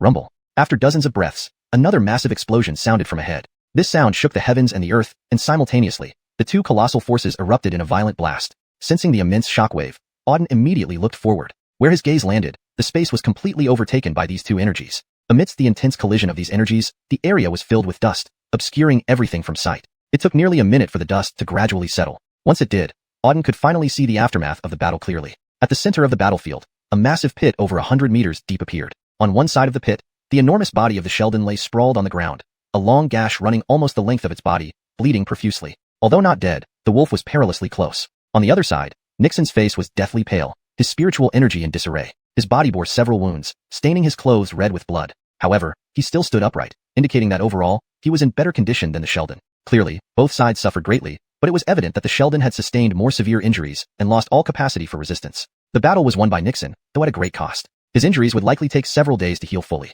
Both he and the Sheldon were heavily wounded and no longer capable of fighting. Not far off, the two men and one woman, a trio of martial artists, watched in shock. They hadn't expected the battle to be so intense. This mysterious youth who had suddenly appeared possessed such formidable strength that he had severely injured the Sheldon, even though he himself was also wounded. Despite his injuries, his feat was astonishing, considering the Sheldon's fearsome reputation among all the demonic beasts of the Nether Mountains. Tiske, I didn't think I'd witness such an exhilarating battle. Absolutely brilliant. Came an unexpected voice from nearby, shocking the trio. Realizing someone else was present, they looked ahead. Out of the dense forest walked a young man dressed in white, seemingly no older than 20, with a youthful and slightly green appearance. His eyes were clear, yet there was a hidden chill emanating from him. This young man was Auden. Approaching the center of the battlefield, Auden glanced at Nixon and asked, "How are you holding up?" Nixon gave a bitter laugh. "Look at me. Does it seem like I'm fine?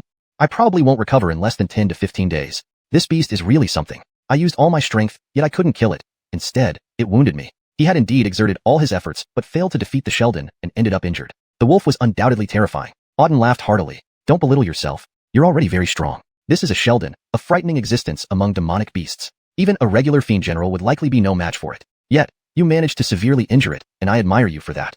Taking out a rejuvenation pill from his storage space, Auden handed it to Nixon, saying, "Take this pill. Your injuries will heal within a day."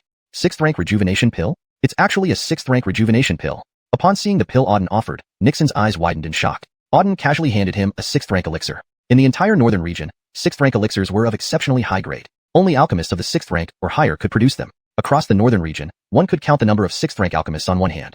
Chapter 269. 3 Join the group. Now, Auden casually handed him a 6th grade medicinal pill. Nixon was utterly astonished. What was the background of this Auden, whom he had met by chance? His strength was already formidable. Even his generosity was incomparable. He could casually give away a 6th grade medicinal pill. At this moment, Auden no longer paid attention to Nixon. He walked straight up to the injured xiuxian demon wolf. The xiuxian demon wolf hadn't died but was severely wounded. It lay on the ground with very weak life signs. After Nixon's frenzied attack, it had lost its fighting ability and was one step away from death. It makes it easier for me. Seeing this dying xiuxian demon wolf, Auden smiled faintly. This xiuxian demon wolf was a very high-level monster beast. If extracted, the harvest would definitely be substantial. Without much thought, Auden placed one hand on the xiuxian demon wolf and began extracting slowly. The xiuxian demon wolf, already gravely injured, couldn't move at all. Auden easily completed the extraction. Clank, extracted a tier 1 monster general, obtained 50,000 energy points. The system voice soon came through. 50,000, quite good. Upon hearing the system's feedback, Auden's eyes sparkled. This xiuxian demon wolf had indeed reached the monster general realm. When the xiuxian demon wolf was battling Nixon, Auden speculated it was either at the peak monster commander or a monster general. It now seemed clear, the xiuxian demon wolf was a monster general. 50,000 energy points. He got lucky. With these 50,000 energy points, I am closer to my goal of 5 million, Auden muttered in his heart. It was quite a substantial gain. 2 sirs, thank you for saving our lives. Just then, a voice came from ahead. Auden looked up and saw the 3 people who were previously attacked by the xiuxian demon wolf approaching. 3 of them, 2 men and a woman, walked up to Auden. The leading muscular young man bowed toward Auden and Nixon. Nixon, having mostly recovered, stood up and scanned the trio. Who are you 3? What were you doing here, and why did you conflict with the xiuxian demon wolf? The muscular young man replied, We are martial artists from the Northern Territory, here for training in the Netherworld mountain range. We didn't expect to encounter such a terrifying beast here. The 3 of us aren't a match for this beast. If not for your timely arrival, we might have lost our lives. Thank you both for saving our lives. As he spoke, the trio bowed again towards Auden and Nixon. So that was it. Hearing their explanation, Nixon nodded understandingly. Then he waved his hand. No need for thanks. Since everything is fine now, you should leave quickly. The Netherworld mountain range is dangerous beyond your capacity. Hearing Nixon's words, the trio nodded but did not leave. What? Do you have something else? Nixon frowned as he stared at them. The muscular youth said, Could we follow you two? The Netherworld mountain range is too dangerous now, filled with powerful beasts. We're worried we can't get out alive without help. You two are strong. Could you take us out together? Saying that, the trio looked at Nixon with anticipation. Stunned by the request, Nixon paused momentarily. He hadn't expected the trio to want to travel with them. Nixon furrowed his brows. We have important matters to attend to and cannot spare time to escort you. Try to get out yourselves. The muscular youth immediately replied, I won't be a burden, and if there's anything you need us to do, just tell us. We will do our best. Just let us follow. Nixon sighed, hesitated for a few seconds, then looked at Auden. Brother Lin, what do you think? I don't mind. Auden shrugged. He really didn't care if they went together or not. His goal was the Netherworld Inferno fire. All that mattered was obtaining it. As for these 3, whether they stayed or left didn't matter. Nixon nodded. Since that's the case, the three of you can temporarily follow us. But remember, don't cause trouble on the way. Just quietly follow us. Otherwise, you're on your own.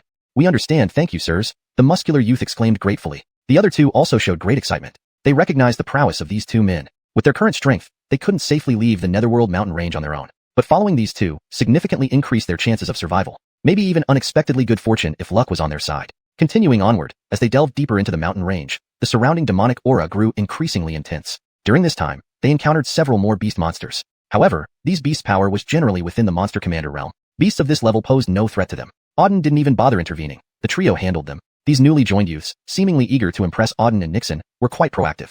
They continuously scouted ahead. Encountering ordinary beasts, they would handle them promptly without causing any trouble. Occasionally, they would even search for food and offer water. In short, their performance was commendable. Initially indifferent to these three, Auden gradually accepted them as they proved themselves useful. He entrusted them with minor tasks, which they performed reliably. In summary, these three youths made excellent helpers. Along the journey, Auden learned their names. The muscular youth was called Abdullah.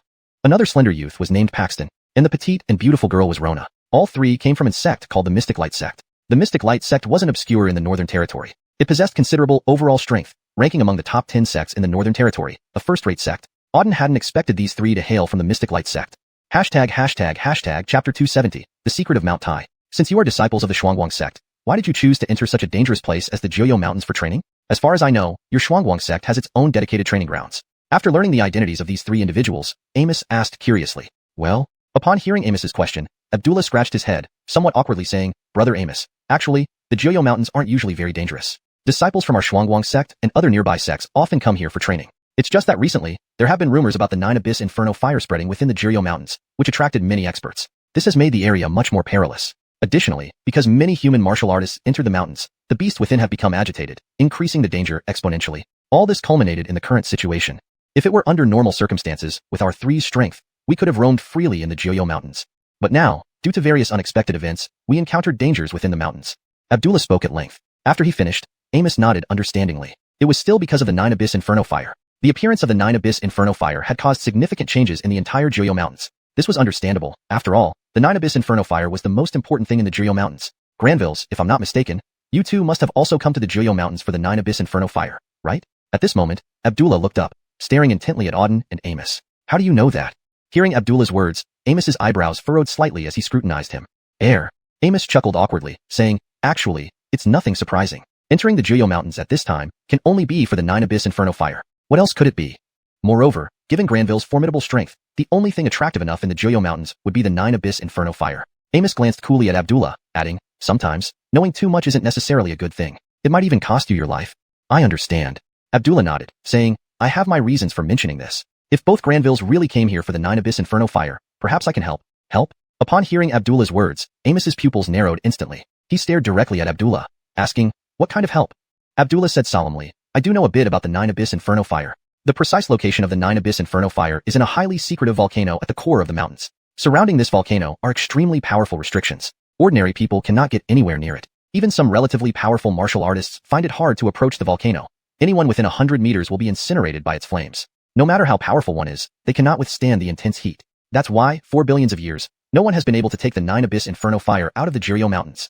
Not because they didn't want to, but because they lack the ability to retrieve it. After Abdullah finished, Amos stared at him intently, asking, where did you learn all this? Very few people know about the 9 Abyss Inferno fire across the northern region or the entire continent. How did you learn so much about the 9 Abyss Inferno fire? Auden also looked at Abdullah with curiosity. What Abdullah said seemed logical and not like a lie. How did an ordinary martial artist come by so much information? Abdullah explained, to be honest, our xuanhuan sect has ties to the 9 Abyss Inferno fire. Our sect's founding ancestor was once a subordinate of the great Emperor Jiuyou. Hence, we possess some ancient records regarding the 9 Abyss Inferno fire. I learned about the 9 Abyss Inferno fire from those ancient texts. So that's how it is. Only after Abdullah's explanation did Auden and Amos understand. They never imagined the xuanhuan sect had connections to the great Emperor Jiuyou. Founded by one of the great emperor's subordinates, it must have been quite an achievement to serve the great emperor in ancient times. Amos remarked, I didn't expect that your xuanhuan sect has ties to the great Emperor Jiuyou. Knowing about the 9 Abyss Inferno fire makes sense then. You mentioned earlier that you could help us obtain the 9 Abyss Inferno fire. How exactly would you assist us? Abdullah replied, according to the ancient text of our xuanhuan sect, to acquire the 9 Abyss Inferno fire, one must enter the powerful flame restriction. However, this restriction is formed by the 9 Abyss Inferno fire itself and is incredibly strong. Even powerful martial artists will be burned to ashes upon approaching it. There is only one method to enter the flame restriction. At this point, Abdullah fell silent, stopping mid-sentence. What method? Spit it out already. Amos looked anxious. Auden was also curious. He wondered what method could allow entry into the restriction formed by the 9 Abyss Inferno fire. This. Abdullah still frowned, struggling to articulate anything. What's wrong? Is there something difficult to say? Seeing Abdullah's hesitation, Auden asked puzzled. Abdullah looked up at Auden, saying, Brother Lin, this involves the core secret of the xuanhuan sect. As a disciple, revealing it would be considered betraying the sect. On the other hand, you 3 saved our lives. Logically, I should tell you. So, I don't know whether I should speak. Finishing, Abdullah lowered his head again. Is that so? Hearing Abdullah's reply, Auden smiled, saying, if it's a secret of the xuanhuan sect, let it be. We can think of another way to enter the restriction when we get close. He wasn't particularly concerned. The restriction Abdullah described was indeed formidable, but not impossible to penetrate. While it might be challenging for others, nothing was impossible for Auden, who possessed 4 supreme star souls and a space star soul. Breaking through a restriction wouldn't be too difficult, not even an ancient one. Therefore, whether Abdullah revealed it or not didn't matter much to him. Thank you for understanding, Brother Lin. Abdullah looked gratefully at Auden, then thought for a moment before proposing, how about this? I'll lead you to the 9 Abyss Inferno fire first, and we can decide what to do when we see it. Chapter 271, Chazii. Alright, lead the way.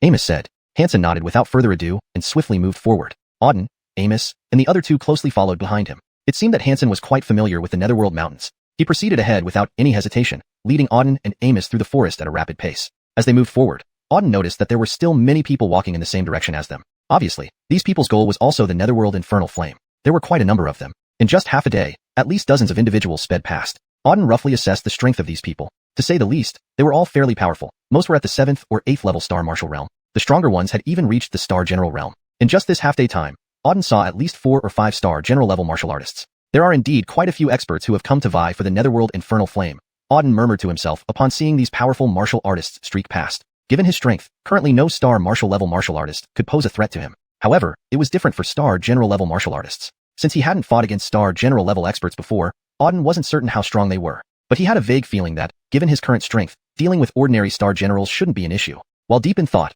the 5 of them had been traveling for nearly a full day. After one day, a massive peak suddenly appeared ahead. This peak was exceedingly imposing, towering at least 1,000 meters high before their eyes. The area surrounding the peak was suffused with intense flame energy, and even the sky was dyed red by flames.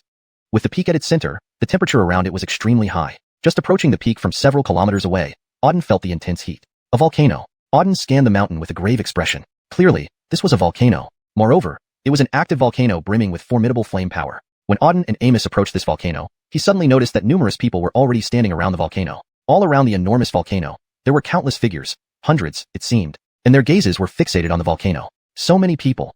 Seeing so many people, Auden's pupils constricted in surprise. Though he knew that many people would come to snatch the Netherworld Infernal Flame, he didn't expect there to be this many. Even now, there were hundreds of people around the volcano, and this wasn't everyone yet. After Auden's arrival, more people kept coming from afar. Estimating the total number of people competing for the Netherworld Infernal Flame would exceed 1,000. Didn't expect so many people to be vying for the Netherworld Infernal Flame. It seems it's not exactly a secret here, Amos remarked, coldly scanning the crowd ahead. They had gone through great lengths to find the volcano containing the Netherworld Infernal Flame. Yet, these people had already arrived here first. Clearly, they too had accurate information about its location. Who knew where these people got their intel from? Regardless, it didn't matter now since they had arrived. What mattered most was obtaining the Netherworld Infernal Flame. Looks like there are quite a few experts, Amos slowly said, scanning the crowd. Do you recognize them? Auden asked. Amos nodded and replied, yes, a few. Look to the right front. The youth in blue is York, a prodigy from the Alfonso family. The Alfonso family in the Northern Territory is incredibly powerful, home to numerous experts, and is considered one of the 8 major families. This York is among the top geniuses of the younger generation in the Northern Territory. Then there's the red-clothed youth, named Colin. He's from the Bloodslaughter sect, another first-class power in the Northern Territory. Their sect Alessio has already reached the Star King realm, virtually unmatched in the Northern Territory. Colin is his personal disciple with outstanding talent. Rumor has it, he reached the Star General realm 2 years ago. And the white-robed girl standing at the back. She's Bai Yunxue, from the Ice Goddess Palace, which ranks just below the 3 supreme powers in the Northern Territory. Bai Yunxue is a direct disciple of the Ice Goddess Palace, wielding invincible ice-based power. These few individuals are all top-notch geniuses in the Northern Territory, each one an exceptional talent. There are some others, but I won't introduce them all. One and all, they are formidable figures. In short, this place is filled with experts. Amos gave a long string of introductions, and once he finished, Auden's gaze swept over those figures. Without exception, the individuals Amos mentioned had all reached the Star General realm. Not only those few, but out of the hundreds here, at least dozens were Star Generals. It seems this Netherworld Infernal Flame has attracted quite a number of geniuses, Auden commented mildly. Amos nodded. After all, it's the Netherworld Infernal Flame. But with so many people vying for it, including so many Star Generals, it'll be troublesome. It'll be very difficult to obtain the Netherworld Infernal Flame from these people. Upon hearing this, Auden only laughed coldly. Even so, what did it matter? Although there were many experts here, it made no difference to him. No matter who they were or how powerful they were, he would get the Netherworld Infernal Flame. The Netherworld Infernal Flame belonged to him. Anyone who dared to snatch it would die, whether they were star generals or star marshals. Sons, it's actually you. Just then, a cold voice came from behind. Hearing the voice, Auden turned and looked back. A purple figure was slowly approaching him. It's you. Looking at the approaching purple-robed youth, Auden's pupils slightly contracted. Xiuxian. He had met this purple-robed youth when they first entered the Netherworld Mountains. A group led by a purple-clad youth had confronted them. That purple-clad youth was Xiuxian. According to Amos, Xiuxian was one of the top geniuses of the Sima family, one of the 8 major families in the Northern Territory. His strength was considerable, having already reached the Star General realm. Due to the conflict they had with Xiuxian back then, Auden remembered him. Unexpectedly, they encountered him again here. You've got some guts, daring to come here. Xiuxian's piercing gaze coldly scanned Auden. Chapter 272. The 8 Great Clans. Why wouldn't we come? If you can come, so can we, Auden said calmly. Upon hearing this, Xiuxian's pupils narrowed instantly. He glared at Auden and snarled, Boy, do you dare to talk back to me? Are you tired of living? Do you remember what I told you before? If I ever see you in the Netherworld mountain range again, it will be your end. Now that I've encountered you here again, it's time for me to fulfill my promise. As he finished speaking, a fierce look flashed in Xiuxian's eyes. Waves of killing intent surged from him, directly pressing toward Auden and Nixon. However, the killing intent dissipated within 3 meters of them. Seeing this, Xiuxian's brows furrowed slightly. 2 pieces of trash, you have some ability, but with such petty skills, you're nothing in front of me. Today, let me show you what a true genius is. With these words, Xiuxian began walking towards the 2. Master, at this moment, a green-clothed youth beside Xiuxian pulled him back and whispered, Master, the most important thing now is to obtain the Netherworld Flame. Our family had instructed us before we left to make sure we secure the Netherworld Flame. With the Netherworld Flame right in front of us, getting it is more important than dealing with these 2 insignificant boys. We can deal with them after obtaining the flame. Hearing the youth's words, Xiuxian's brow furrowed slightly. After a moment, his gaze returned to Auden and Nixon. You 2 brats, if it weren't for important matters, I would definitely kill you both. Wait until I get the Netherworld Flame, then I'll settle accounts with you 2 waste materials. He turned around and left. This bastard. Nixon was furious upon hearing Xiuxian's words. His eyes fiercely followed Xiuxian's retreating figure. If not for the power of the Sima family behind him, how could he be so arrogant? One day, I'll tear his skin off. Auden, however, asked curiously, you keep mentioning the 8 great clans. I wonder what kind of forces they are and how strong they are. Since coming to the northern borderlands, he had heard about the 8 great clans multiple times, but he still didn't fully understand what these 8 clans were like. Brother Lin, it seems you aren't very familiar with the situation in the northern borderlands. Nixon scanned Auden. Auden nodded, indeed, I'm not too familiar. Can you tell me more about the 8 great clans? Nixon crossed his arms. Fine, since you want to know, I'll tell you. In the entire northern borderlands, there are 3 top-tier forces that virtually control the whole region. Yunhuang sect, Dao sect, and Ice Spirit Sanctuary. Within the northern borderlands, almost no other sect can match these 3 top-tier forces. Below these top-tier forces are the 8 great clans. They can be considered the strongest entities under the 3 major powers. These 8 great clans are located in 8 different regions of the northern borderlands, occupying vast territories and having extremely formidable strength. Each clan has Star King level experts sitting in as their stronghold, renowned throughout the northern borderlands. That powerful. After listening to Nixon, Auden's eyes flashed with surprise. Every one of the 8 great clans had a Star King level expert as their guardian. A Star King was a King realm expert. Each one of them was a powerhouse capable of destroying heavens and earth. It was said that a Star King could destroy an entire city with just a flick of a finger. This was the terror of a Star King. So far, Auden hadn't even seen a Star King level expert. Even Star Generals were rare. But it was certain that Star Kings were incredibly terrifying supreme beings. Given that the 8 great clans had Star Kings among them, it showed just how formidable they were. Thinking about this, Auden continued, what exactly are these 8 great clans? Nixon replied, the 8 great clans are the Alfonso clan, Yun clan, Li clan, Mu clan, Feng clan, Patrick clan, Sun clan, and Sima clan. The strength of the 8 great clans may vary slightly, but overall, they are on par with each other. Hearing Nixon's explanation, Auden finally nodded in understanding. This was the first time he heard specific details about the 8 great clans. Though they sounded powerful, Auden wasn't overly concerned. Currently, he was in Yunhuang sect, one of the 3 top-tier forces in the northern borderlands. In terms of status and strength, Yunhuang sect ranked above the 8 great clans. Therefore, he needn't worry about them. By the way, there's something else I'd like to ask. Auden suddenly thought of something and opened his mouth to speak. Brother Lin, just say what you want to know, and I'll tell you everything, Nixon replied. Auden nodded, paused for a moment, then slowly spoke. I want to ask if you know anything about the G family. The G family was a name he heard at Fengyun Academy, and it was mentioned by Amaya. Amaya was forced into a corner by Aaron from the G family, leaving her no choice but to enter Fengyun Academy. And Auden came to the northern borderlands mainly to find Amaya and destroy the G family. Only by wiping out the G family could Amaya regain her freedom. Auden always remembered the kindness Amaya showed him during his time at Fengyun Academy. Moreover, their relationship had become very intimate. In his heart, Auden harbored another kind of feeling for Amaya, a feeling he couldn't yet define. But one thing was certain, he would find Amaya and destroy the G family. This was his primary goal in coming to the northern borderlands. Since Nixon knew a lot about the northern borderlands, it was perfect to gather information on the G family from him. When Nixon mentioned the 8 great clans earlier, Auden did not hear the name of the G family. This suggested that the G family might not be part of the 8 great clans. While contemplating, Auden looked up, fixing his gaze on Nixon, waiting for his answer. G family. At the mention of G family, Nixon's expression changed dramatically. His eyes immediately became heavy with seriousness as he stared straight at Auden. Brother Lin, why are you asking about the G family? Chapter 273, The 10 Princes. Seeing Nixon's dramatic change in expression, Auden already guessed that the G family was no ordinary clan. He calmly asked, I was just asking casually. Do you know anything about the G family? Nixon said in a deep voice, probably no one in the entire North region doesn't know the G family. Those who don't know it are either newbies who have just arrived in the North region, or they've already been eradicated by the G family. Auden glanced at Nixon and said, judging from what you're saying, this G family seems quite terrifying. However, among the previous 8 great families, I never heard of the G family. Why? Isn't it one of the 8 great families? Nixon smiled bitterly and replied, of course you wouldn't hear of the G family among the 8 great families. Because the 8 great families are not even comparable to the G family. They are nothing compared to it. Don't be misled by how powerful the 8 great families appear in the North region, nor underestimate their strength. But if you compare them with the G family, they are simply on different levels entirely. Even the 3 top forces in the North region can't compare to the G family. After a lengthy speech, Nixon paused. Only then did Auden gaze at him and ask, is the G family truly so powerful that it surpasses even the 3 top forces in the North region? Yes. Nixon nodded, his expression solemn as he explained, the strength of the G family far exceeds the 3 top forces and the 8 great families. The reason is simple. The G family is the lord of the North region. The entire North region was established by the G family. The 3 top forces and the 8 great families I mentioned earlier can only be considered subordinate powers under the G family. Among its countless subordinates, these forces are the most powerful. But when compared to the G family as the master, these forces pale in comparison. The lord of the North region. Upon hearing these words from Nixon, Auden's pupils constricted slightly. Prior to this, he had heard people say that the G family was the strongest force in the North region. Now, what Nixon said was more precise and direct. The G family is the lord of the North region. The entire North region belongs to the G family. Why is the G family so powerful?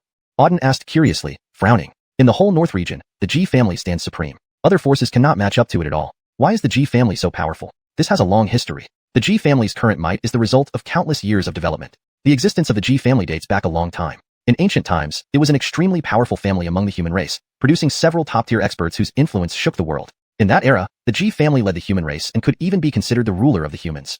Later, during the Great War among the ancient races, the human race emerged victorious, and the power of the G family further developed, becoming one of the strongest forces within the human race. Afterward, while the G family's power waxed and waned, it always remained one of the top forces on the continent, even during its weakest points. Nowadays, the entire North region is controlled by the G family, whose power extends to every corner. It harbors countless skilled fighters and powerful experts. So now, do you understand how formidable the G family is? After finishing, Nixon looked at Auden. Understood. Auden nodded, letting out a long breath. According to Nixon, the G family is indeed terrifying. It was a top-tier force among the human race even in ancient times. Even after such a long period, it still holds immense power over the entire North region. No wonder it can be the lord of the North region. Brother Lin, why did you ask me about the G family? Could it be because you have some grudge against them? Nixon scanned Auden with a question. Auden couldn't possibly ask about the G family without a reason. Nixon speculated internally if Auden had any real connection with the G family. But upon closer thought, it seemed impossible. Although Auden had some strength, compared to the G family, which ruled the North region, he was vastly inferior. A common member of the G family could easily kill Auden. They were not on the same level at all. So, Auden likely has no connection to the G family. Auden replied coolly, I have no ties to the G family, but I am connected to one person from it. Who? Nixon's pupils abruptly narrowed. Aaron.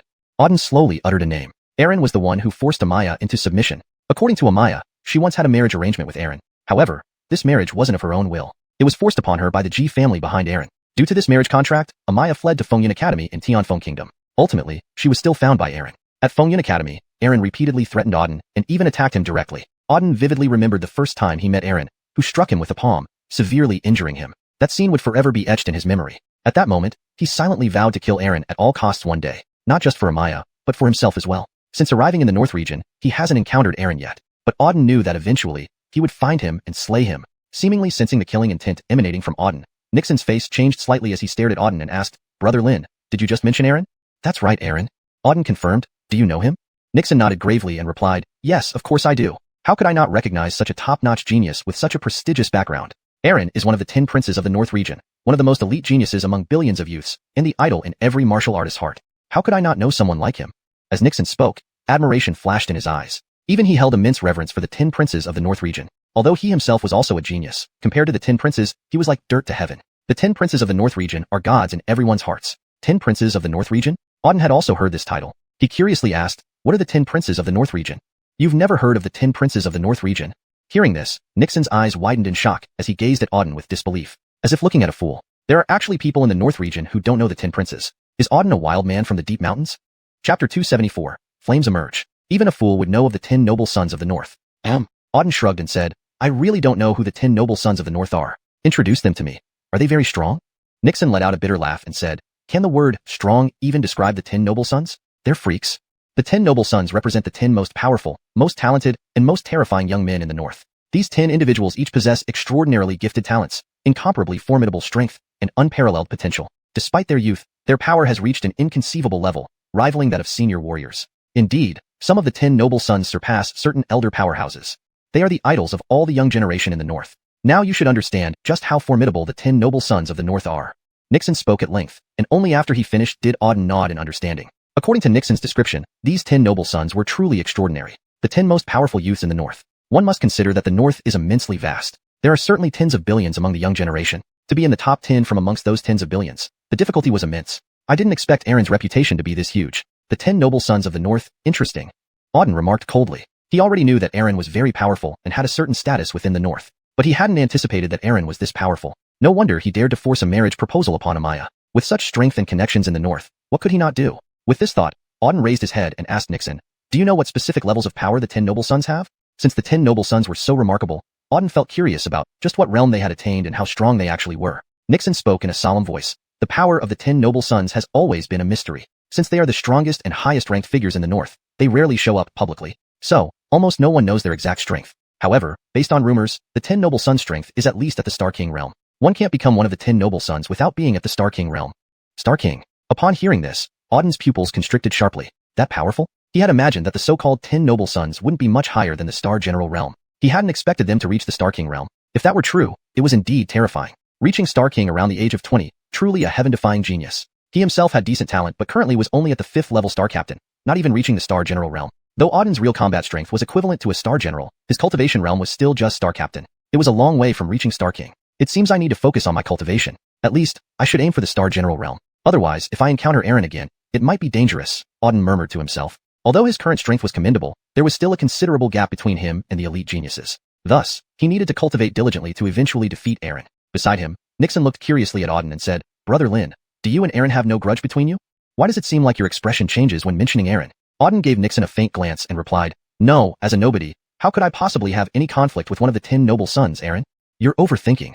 True. Hearing Auden's words, Nixon nodded. The gap between Auden and Aaron was indeed large. Not only was their strength disparity substantial, but their statuses were worlds apart. It was unlikely Auden and Aaron had any connection. Thinking about this, Nixon chuckled and said, "Brother Lin, rest assured. Even though the 10 noble sons are very strong, I believe, given your potential, your future achievements won't be less impressive than theirs. Even if you can't become one of the 10 noble sons, you will surely become the top person beneath them." Auden gave Nixon an ambiguous look and said, "Thank you for your praise. If I become the first person under the 10 noble sons, I'll invite you for dinner." "All right, I'll wait," Nixon laughed heartily. They then chatted casually for a while. After nearly half a day, by now the number of martial artists around the flames had greatly increased. Initially, there were only a few hundred people when Auden arrived, but now, the total had surpassed 2,000. People were everywhere. All eyes were fixed on the volcano ahead. No one had yet made a move to seize the Netherworld Hellfire. It wasn't that they didn't want to, rather, they simply lacked the capability. The Netherworld Hellfire was hidden deep within the volcano, surrounded by intense flames and protected by a powerful fire barrier. No one dared approach this fire. Given its intensity, even Star Generals could likely be reduced to ashes. Therefore, although everyone desired the Netherworld Hellfire, none dared act recklessly in the short term. Suddenly, as everyone stared at the volcano, contemplating how to secure the Netherworld Hellfire, a massive force surged forth from within the volcano. This force shook heaven and earth, carrying with it a terrifying flame energy. The temperature within a radius of several kilometers soared rapidly, and everyone could feel the intense heat. Some weaker practitioners were burned by this flaming force. "Look, there's something flickering atop the volcano." At this moment, someone shouted. Hearing this, everyone immediately raised their heads, looking towards the volcano. What met their gaze was a clump of purple-blue flame pulsating in the center of the volcano. This purple-blue flame was entirely different from the surrounding red flames. Only this flame was purple-blue, approximately fist-sized, continuously pulsating amidst the volcanic center. Every time it moved, other flames were forced back. Chapter 275, Powerful Prohibition. 9 Netherworld Fire. Seeing the purple-blue flame atop the volcano, everyone's eyes instantly widened. Shock and excitement filled their gazes. This purple-blue flame possessed an extremely terrifying fire energy that was completely different from the surrounding flames. Even standing thousands of meters away, they could clearly sense the horrifying power emitted by this purple-blue flame. 9 Netherworld Fire. It must be 9 Netherworld Fire. Only 9 Netherworld Fire has such a terrifying flame force. One person said excitedly, his eyes brimming with excitement. It seemed he wanted to jump up and snatch the 9 Netherworld Fire immediately. The 9 Netherworld Fire has finally appeared, even more terrifying than I imagined. This powerful flame force is almost 10 or even dozens of times stronger than ordinary flames. Indeed, it lives up to its name as one of the 10 heavenly fires passed down from ancient times, another person said in a voice full of awe. Legend has it that the 9 Netherworld Fire can burn everything in the world, turning even the hardest substances into ashes. Possessing the 9 Netherworld fire means controlling the ultimate yang power. Now that the 9 Netherworld fire is within reach, if I can obtain it, my strength will greatly increase. This 9 Netherworld fire, I'm determined to get it, yet another person said with unwavering determination, staring at the airborne 9 Netherworld fire. At that moment, all eyes around the flames were fixed on the 9 Netherworld fire. Almost everyone's gaze was filled with desire. They had waited for the 9 Netherworld fire for too long. Now, it had finally emerged. Charge! Suddenly, someone shouted, leaping forward swiftly towards the 9 Netherworld fire in the air. With a whoosh, this person moved so fast that in the blink of an eye, he was right before the volcano. However, just as he was about to approach the 9 Netherworld fire, a huge light barrier suddenly appeared around the entire volcano. The young man's body collided violently with this flame barrier. Puff! In just an instant, the young man's entire body was melted, turning into ashes that vanished into thin air. From the moment he touched the flame barrier to his disappearance, less than a second passed. Everyone barely had time to react before the youth was gone. Silence. An eerie silence enveloped the area. Everyone stared dumbfounded at the airspace above them, their eyes wide with shock. No one expected a living person to be instantly turned into ashes. Moreover, the youth wasn't weak. He had already reached the 7th rank star martial realm, which was considered middle to upper level among all martial artists present. However, he was instantly reduced to ashes upon touching the flame barrier. In an instant, everyone's faces turned grim. Though they had previously sensed a strong prohibition around the volcano, none of them expected it to be so powerful. A 7th rank star martial artist was instantly melted. A deathly silence fell over the area, and no one dared to speak or rashly attempt to seize the 9 Netherworld fire again. What a terrifying prohibition. At this moment, Nixon stared at the flame barrier ahead, a look of shock flashing across his eyes. He had also clearly seen how the 7th rank star martial artist was incinerated by the flames. The prohibition's power exceeded his imagination. Nixon said solemnly, from the current situation, this prohibition isn't something ordinary people can handle. Below the rank of Star General, any martial artist would be burned to ashes if they touched this flame prohibition. Even Star General level martial artists might not survive inside this flame prohibition. No wonder, over all these years, no one has managed to obtain the 9 Netherworld fire. With such a powerful prohibition in place, it's nearly impossible to even approach the 9 Netherworld fire, let alone obtain it. After finishing his words, Nixon exhaled deeply. At this moment, Auden curiously examined the 9 Netherworld fire ahead. It was smaller than he had anticipated. He had imagined the 9 Netherworld fire, being a fearsome heavenly fire, to be much larger, raging fiercely enough to set the world ablaze. But now, it appeared only fist-sized, differing from other flames primarily in color but otherwise similar. However, it emitted a terrifying flame force far exceeding the ordinary flames around it. 9 Netherworld fire indeed stands out. The less noticeable it appears, the more potent its power. It seems obtaining the 9 Netherworld fire won't be easy, Auden murmured to himself. Just witnessing the 7th rank star martial artist being incinerated instantly, it was only one of the prohibitions surrounding the 9 Netherworld fire. The fire itself was likely even more terrifying. Lin brother, getting the 9 Netherworld fire doesn't seem easy. Nixon glanced at Auden indifferently. Auden's goal was the 9 Netherworld fire. Given the current situation, it was proving to be very challenging. Auden remained calm, replying, no matter how difficult, there's always a way. As long as we find the way, we can obtain the 9 Netherworld fire. Nixon nodded. You're right. There is a way, but it may come at the cost of our lives. Just like that 7th rank star martial artist. Auden responded indifferently. He wasn't concerned about these risks. His target was the 9 Netherworld fire. Now that he had found it, he would obtain it at any cost.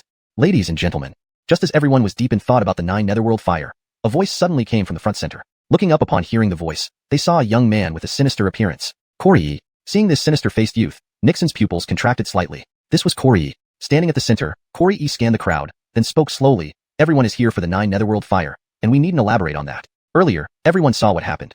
There's an extremely powerful prohibition around the 9 Netherworld fire. Anyone who approaches will be burned to ashes by the powerful flame prohibition. Hashtag chapter 276, Auden playing with fire. Now, with this powerful flame restriction in place, none of us can obtain the Netherworld Dark Flame. To get the Netherworld Dark Flame, there's only one method, to break this powerful flame restriction. However, relying on just 1 or 2 people's strength is insufficient to break it. Therefore, we must gather everyone's power to accomplish this. So, I suggest that for now, we join forces to shatter this restriction together. Once it's broken, we can then compete for the Netherworld Dark Flame. As Corey finished speaking, his gaze swept over the surrounding crowd. At the same moment, everyone present turned their eyes towards Corey. After a brief pause, someone spoke up. Young Master Seekong makes a good point. We're all here for the Netherworld Dark Flame, but this formidable restriction blocks our way. As long as this restriction remains, no one can obtain the flame. We should first unite to break the restriction and then each try our best to seize the Netherworld Dark Flame. Just as he finished, another person added, right, the priority now is to break the restriction. Once it's broken, everything else will be easier to handle. With all of our combined strength, we can definitely break through this restriction. At this point, a young man in gray clothing raised his voice. This volcano contains more than just the Netherworld Dark Flame. It's rumored that when Emperor Netherworld fell, many treasures from him vanished into the Netherworld mountain range. This volcano is the core site of Emperor Netherworld's fall, so it's likely that his treasures are all hidden within this volcano. Even if we can't get the Netherworld Dark Flame, obtaining any of Emperor Netherworld's treasures would still be extraordinary. Any single item could be a peerless divine treasure. Upon hearing these words, everyone's eyes lit up with anticipation. Yes, Emperor Netherworld had countless treasures, and the Netherworld Dark Flame was merely the most powerful among them. Even if they couldn't get the Netherworld Dark Flame, securing even one of Emperor Netherworld's treasures would be a tremendous gain. After all, these were relics left by Emperor Netherworld himself. Instantly, everyone resolved to destroy the restriction and fight for the treasures. I agree. I also agree. Let's shatter the restriction together. I agree too. Let's first focus on breaking the restriction. For a moment, one after another expressed their agreement to first break the restriction before competing for the Netherworld Dark Flame. Good. Seeing everyone agreed with his proposal, a smile crept across Corey's lips. Since everyone agrees, then in 3 minutes, we'll all attack the restriction simultaneously. Everyone must remember to use your full strength. Otherwise, you know the power of this restriction. If we fail to break it, the fire within will rebound and incinerate all of us. After saying this, Corey landed on the ground and began preparing for the assault on the restriction. The thousands of others focused intently on the restriction, their gazes unwavering and resolute, determined to use their utmost strength to break it. This Corey is quite clever, trying to leverage everyone else's strength to break the restriction while he plans to snatch the Netherworld Dark Flame. Amos commented coldly. Auden cast a casual glance at Corey ahead and remarked, this person is strong and has high intelligence. He's indeed formidable. With him around, others probably have no chance of obtaining the Netherworld Dark Flame. From their first meeting, Auden had sensed that Corey was an expert, undoubtedly at the Star General realm, and not an ordinary one either. With great strength and intelligence, he was indeed a tough opponent. However, Auden didn't seem particularly concerned. No matter how strong Corey was, it mattered little to him. The Netherworld Dark Flame was destined to be his. Whoever tried to take it was courting death. If Corey was sensible, all would be well. If not, he would eliminate him, gaining more energy points in the process. Feeling the murderous intent radiating from Auden, Amos's expression turned grave. He said solemnly, Brother Lin, I know your goal is the Netherworld Dark Flame, but I advise you to avoid conflict with Corey if possible. Corey is not only formidable in strength, but also comes from one of the 8 great families of the northern region, the Seekong family. They have countless experts and masters within their ranks. Offending Corey could make life difficult for you in the northern region. So, if it can be avoided, it's best not to create enmity with him. After finishing, Amos looked at Auden. Auden replied calmly, I don't want trouble either, but my goal is the Netherworld Dark Flame. If he willingly hands it over, all is fine, and I won't bother with him. But if he tries to take it from me, there's no other choice but to kill him. Auden's tone was tranquil, as though discussing killing a genius of the prestigious Seekong family. Corey was as trivial as crushing an insignificant ant. Anyone hearing this would have laughed out loud. A mere Star Marshal 5th rank waste dared to claim he could kill Corey, a top talent already at the Star General realm. It sounded like a dream. Yet, Amos felt bitter laughter inside. After spending time with Auden, he understood that Auden wasn't as simple as he appeared. Although Auden's rank was only Star Marshal 5th rank, his true strength far exceeded that. Though Auden seldom showed his prowess, Amos could sense that Auden's strength was at least comparable to his, if not stronger. Despite this, Amos still believed Auden wouldn't be a match for Corey. Corey, after all, was a super genius of the Seekong family, carrying their lineage and having reached the Star General realm. Even if Auden were immensely powerful, there would still be a significant gap between him and Corey. Thus, attempting to seize the Netherworld Dark Flame from Corey was extremely dangerous. Brother Lin, you're playing with fire, Amos murmured, eyeing Auden. Chapter 277. The Restriction Shatters. In the entire northern region, very few dared to go against Chazii. Now, Auden was about to snatch the 9 Abyss Hellfire from Chazii's hands, playing with fire indeed. However, he had a rough understanding of Auden's temperament. Once Auden made up his mind, no one could change it. So, there was nothing else but to see how things unfolded. Boom. Right then, an immense explosion echoed ahead. A powerful shock wave surged from the volcano before them. Upon hearing this deafening noise, everyone instantly looked forward. Upon seeing what was happening, both Auden and Amos's pupils constricted slightly. Currently, at least 1,000 people were present around the volcano. They all attacked simultaneously, bombarding the flame barrier ahead with overwhelming force. Instantly, thousands of attacks struck the flame barrier. Boom, boom, boom. Endless thunderous explosions echoed from the flame barrier, releasing incomparably wild energy that shook the earth. Auden scanned the flaming restriction ahead with a solemn gaze. Under the bombardment of these thousands of strikes, the flame barrier vibrated intensely, unleashing terrifying flames to withstand the assault. However, this was a combined strike from over 1,000 martial artists. Moreover, they were all relatively powerful beings, mostly reaching Star General realm. The weakest among them was at the 2nd or 3rd level of Star General, while some stronger ones even reached Star Marshal realm. A united strike from over 1,000 Star Generals, a force capable of destroying heaven and earth. Even standing hundreds of meters away, Auden felt the horrifying power contained in the simultaneous attack by thousands of Star Generals. Boom. The combined strike of over 1,000 Star Generals hit the restriction, causing the entire restriction to tremble fiercely. Even the whole volcano buzzed in response. However, it merely shook.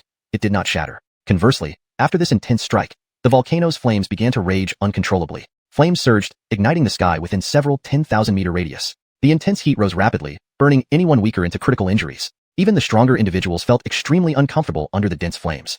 At this moment, Chazii shouted loudly again, "The restriction is loosening! Everyone, muster all your strength and destroy the restriction. Once the restriction shatters, we can seize the 9 Abyss Hellfire." Chazii's voice boomed out loudly, echoing everywhere. Hearing his command, the surrounding 1,000 martial artists accumulated their spiritual energies again, sensing that the restriction had already shown signs of weakening after the previous attack. If they attacked again, it was likely to shatter the restriction.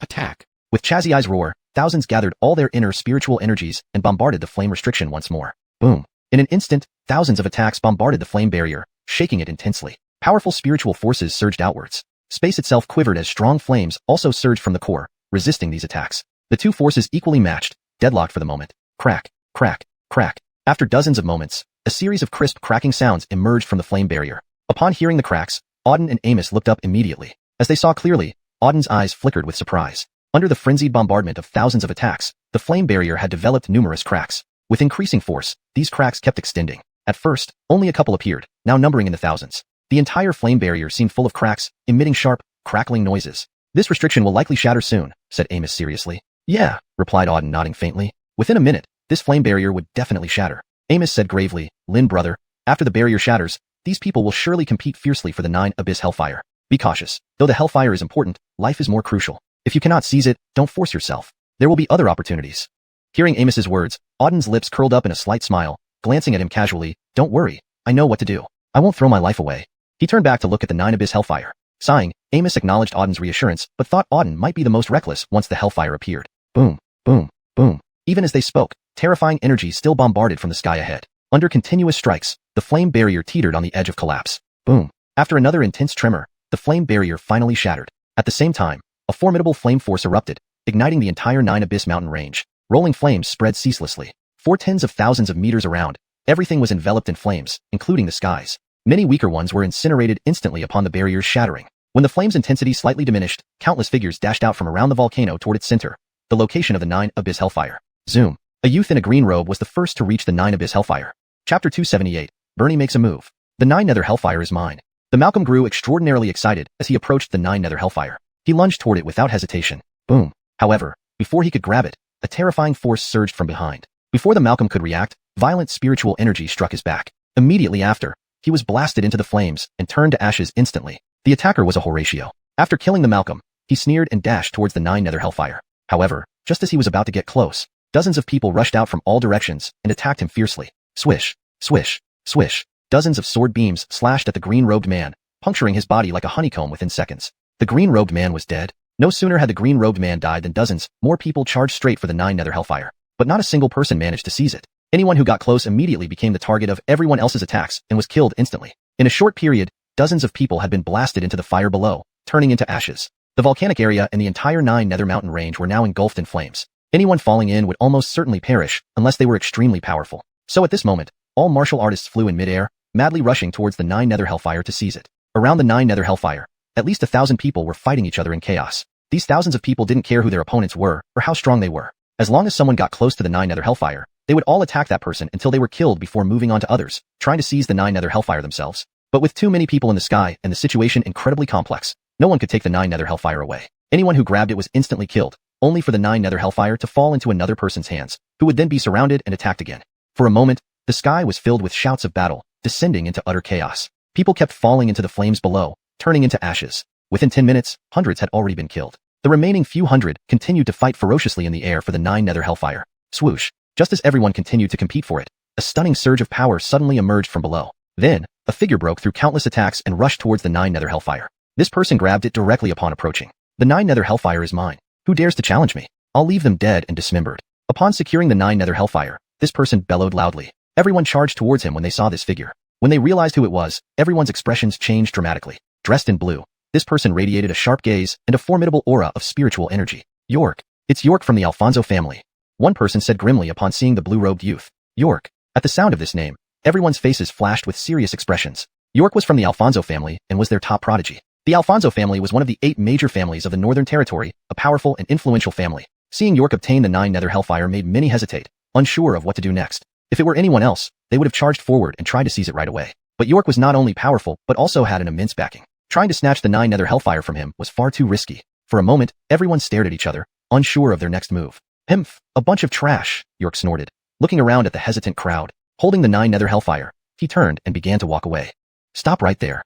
Before York could go far, a figure appeared and blocked his path. It was a young man in a red robe, whose gaze was exceptionally chilling, radiating terrifying murderous intent. It's Bernie from the Bloodkill sect. Everyone's pupils constricted upon seeing this red-robed youth. Bernie was also a top prodigy among those competing for the 9 Nether Hellfire. And he belonged to the Bloodkill sect, another top-level sect in the Northern Territory, equally powerful. Thus, everyone's expressions grew even more solemn when they saw Bernie appear. Both Bernie and York were top prodigies of the Northern Territory. With these two now vying for the 9 Nether Hellfire, it seemed nearly impossible for anyone else to succeed. Floating in midair, Bernie stood before York, coldly scanning him and said, "York, you want to take the 9 Nether Hellfire? First, ask if I agree." York hadn't expected Bernie to block him. His gaze grew icy as he stared at Bernie. "Bernie, the 9 Nether Hellfire is something I must possess. Whoever tries to seize it from me wants to die. Are you challenging me?" "Ha ha ha ha." Bernie burst into laughter. After laughing for a while, he finally responded, "York, are you threatening me? Others might fear you, but not me. I came all the way to the 9 Nether Mountain range for the 9 Nether Hellfire. You think you can take it away with just a few words? Dream on. Listen up, I'm determined to get the 9 Nether Hellfire. If you know what's good for you, drop it and leave. Otherwise, you'll end up dead in this sea of fire today." A wave of murderous intent emanated from Bernie. York was indeed a prodigy from the Alfonso family. Yet, Bernie did not take him seriously. The Bloodkill sect was not weaker than any of the 8 families, and his strength was comparable to York's. While others might fear York, Bernie did not. York thinking he could take the 9 Nether Hellfire so easily was nothing but a dream. It was his. "You." York heard Bernie's words and erupted with fury. He glared at Bernie and growled, "Bernie, it seems you're asking for death." Chapter 279, Strife and Conflict. Sean sneered, saying, "If I'm looking for death, come and kill me if you dare." "Damn it, fine. Since you want to die that badly, I'll oblige you." A sharp light flashed in York's eyes as he instantly shot towards Sean. His speed was extremely fast, reaching Sean in the blink of an eye. Then he unleashed a punch. A pitch-black fist glow coalesced in the air, packed with tremendous force as it hurtled towards Sean. "A mere trifle," Sean remarked disdainfully upon seeing York's punch. "Springtime flourishing of all trees." In the next moment, he bellowed and met the attack with his palm. This palm contained powerful wood attribute spirit energy. A huge palm print similarly formed in the air. The next moment, fist and palm collided violently mid-air. Rumble. Instantly, the entire sky shook fiercely. An incomparably terrifying energy surged forth from mid-air. The two energies continuously radiated outward. The space within thousands of meters all around trembled violently due to these two forces. Onlookers, though slightly weaker, were directly forced back several meters by these forces. Everyone stared shockingly at the intense battle between the two individuals in the air. Auden stood right below, watching their battle with great interest. Both York and Sean were very powerful. If he wasn't mistaken, both should have reached the Star General realm. Experts of the Star General level already subtly harbored the power of heaven and earth in their movements. Their attacks were immensely powerful. Therefore, their combat was also extraordinarily fierce. "Pity, who knows which one will win this battle?" Nixon remarked solemnly. Auden asked, "Who do you think will win?" Nixon watched the battling duo in the sky for a while before shaking his head. "I can't tell. Their abilities are about equal, so it won't be easy to decide the victor anytime soon. But, I'm not really concerned about who wins or loses. I care more about the Netherworld Fire. It's now in York's hands. If he takes the Netherworld Fire away, things would get complicated." Auden said calmly, "Don't worry, he can't take it away. There are so many people watching here. How could he just walk away easily with the Netherworld Fire?" "That's true." Nixon nodded, then turned to Auden again, asking, "Brother Lin, with so many people fighting over the Netherworld Fire, aren't you thinking about joining the fray? This is your best chance." Up until now, Auden hadn't made any move, and from his demeanor, he didn't seem like he intended to join in any time soon. Nixon felt curious. Did Auden not wish to contest for the Netherworld Fire? Not in a hurry. Auden remained calm. "Even if I seize the Netherworld Fire now, I'd only become a living target, the object of everyone's attacks. So, there's no need to rush now. Let them fight it out a bit more, then make my move later." "That makes sense." After hearing Auden's explanation, Nixon nodded in understanding. Indeed, if someone got the Netherworld Fire now, they'd be attacked by everyone. Especially geniuses like York, and Sean wouldn't let him off easily. Thus, seizing it later might be easier.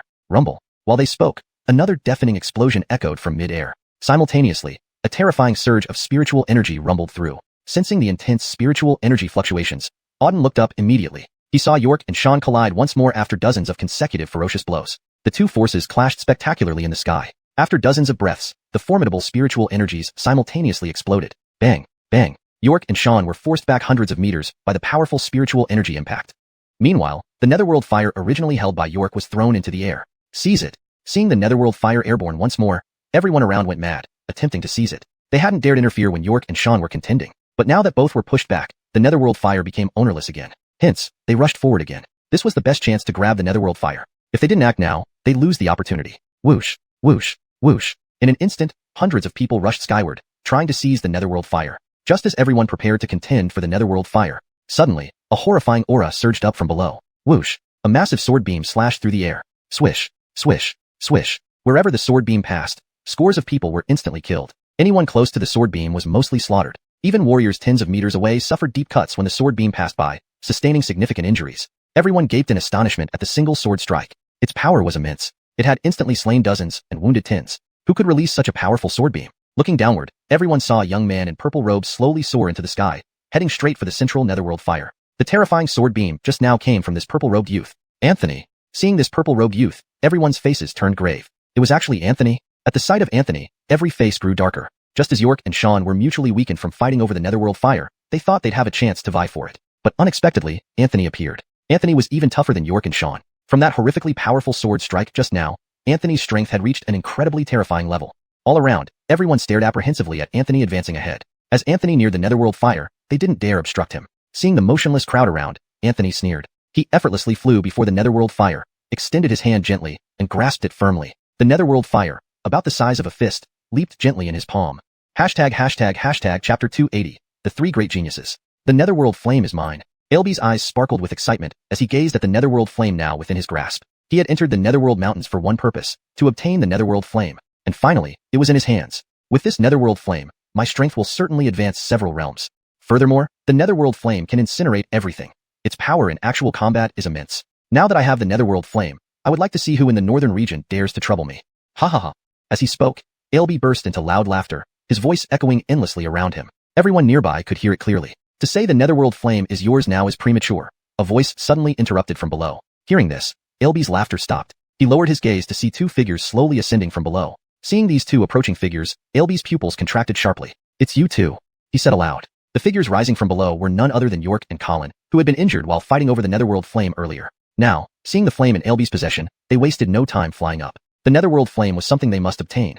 They couldn't let it go so easily. York glared at Alby coldly. Alby, you are shameless. You hid behind us during our fight, and then seized the opportunity to steal the netherworld flame. You planned all along to take the netherworld flame after we were both injured. There are people as shameless as you? Beside him, Colin chimed in. Indeed, waiting until we were injured before trying to snatch the netherworld flame. You really think we're fools? Alby, I advise you to put down the netherworld flame or die here today.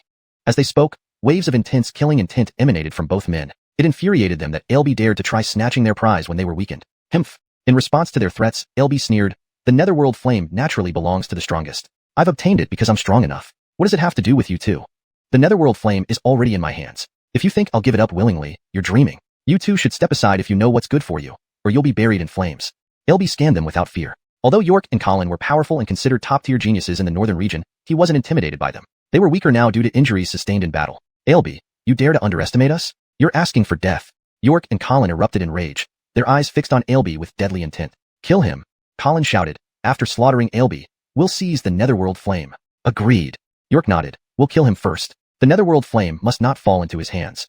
They attacked Alby simultaneously, launching ferocious assaults. Initially opponents over the netherworld flame, they were now forced to temporarily join forces against Alby. Alby was marginally stronger than them. Both were wounded from their earlier fights, making it impossible to face him one-on-one. Their best strategy was to unite and kill Alby first. Swiftly, they leapt towards him, attacking from both sides. Heaven-suppressing palm. Soul-extinguishing fist.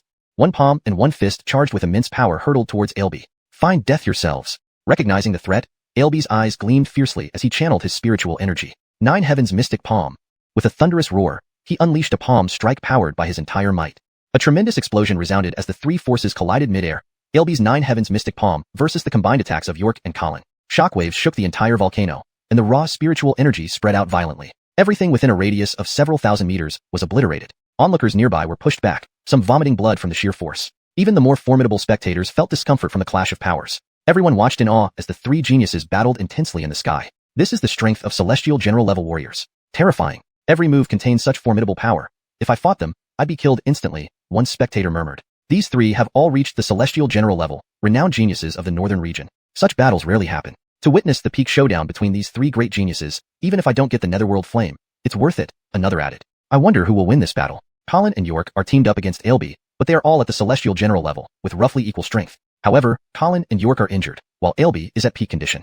Will Alby win, or will York and Colin come out on top? I'm too curious, a person watching intently remarked. Chapter 281, The Whereabouts of Heavenly Fire. It wasn't just one person. At this moment, everyone in the Netherworld mountain range who was watching the intense battle among the three prodigies in the sky filled their eyes with curiosity. Who would win this battle? These three were all top-tier prodigies, each incredibly powerful. Whoever eventually won this fight, it would cause tremendous shock once the news spread outside. At that moment, everyone around them had their gazes fixed on the intense aerial combat. Not far away, Amos and Auden observed the aerial battle as well. Seeing the three locked in combat, a look of astonishment flashed across Amos's eyes. I really didn't expect these three people to come to blows here. They are all top-tier prodigies from the northern region. It's usually difficult to even catch a glimpse of them. Now, these three are actually fighting. It's unbelievable. Amos murmured. Auden remained coldly aloof. He wasn't particularly interested in the battle of these three in the air. What he cared more about was the Netherworld Inferno Flame. Currently, the Netherworld Inferno Flame was still in the hands of Chaz E. If his guess was correct, the winner of this trio's battle would ultimately obtain the Netherworld Inferno Flame. It was just unknown who would win in the end. As Amos watched the battle, he asked, "Brother Lin, what do you think? Will Chazzy win, or will York and Bernie prevail?" Auden glanced at the battle above and said, "These three are evenly matched. There isn't much difference in strength between them. However, Chazzy is likely to be the ultimate victor." Impossible. Hearing Auden's words, Amos's eyes widened in shock. Staring straight at Auden, he insisted, "Did you see clearly, Brother Lin? York and Bernie are attacking Chaz E together. Chazzy is facing two opponents alone. Facing two, how can he possibly win against York and Bernie?" Auden replied coolly, "The reason is simple. York and Bernie are injured, and their strength is inherently weaker than Chazzy's.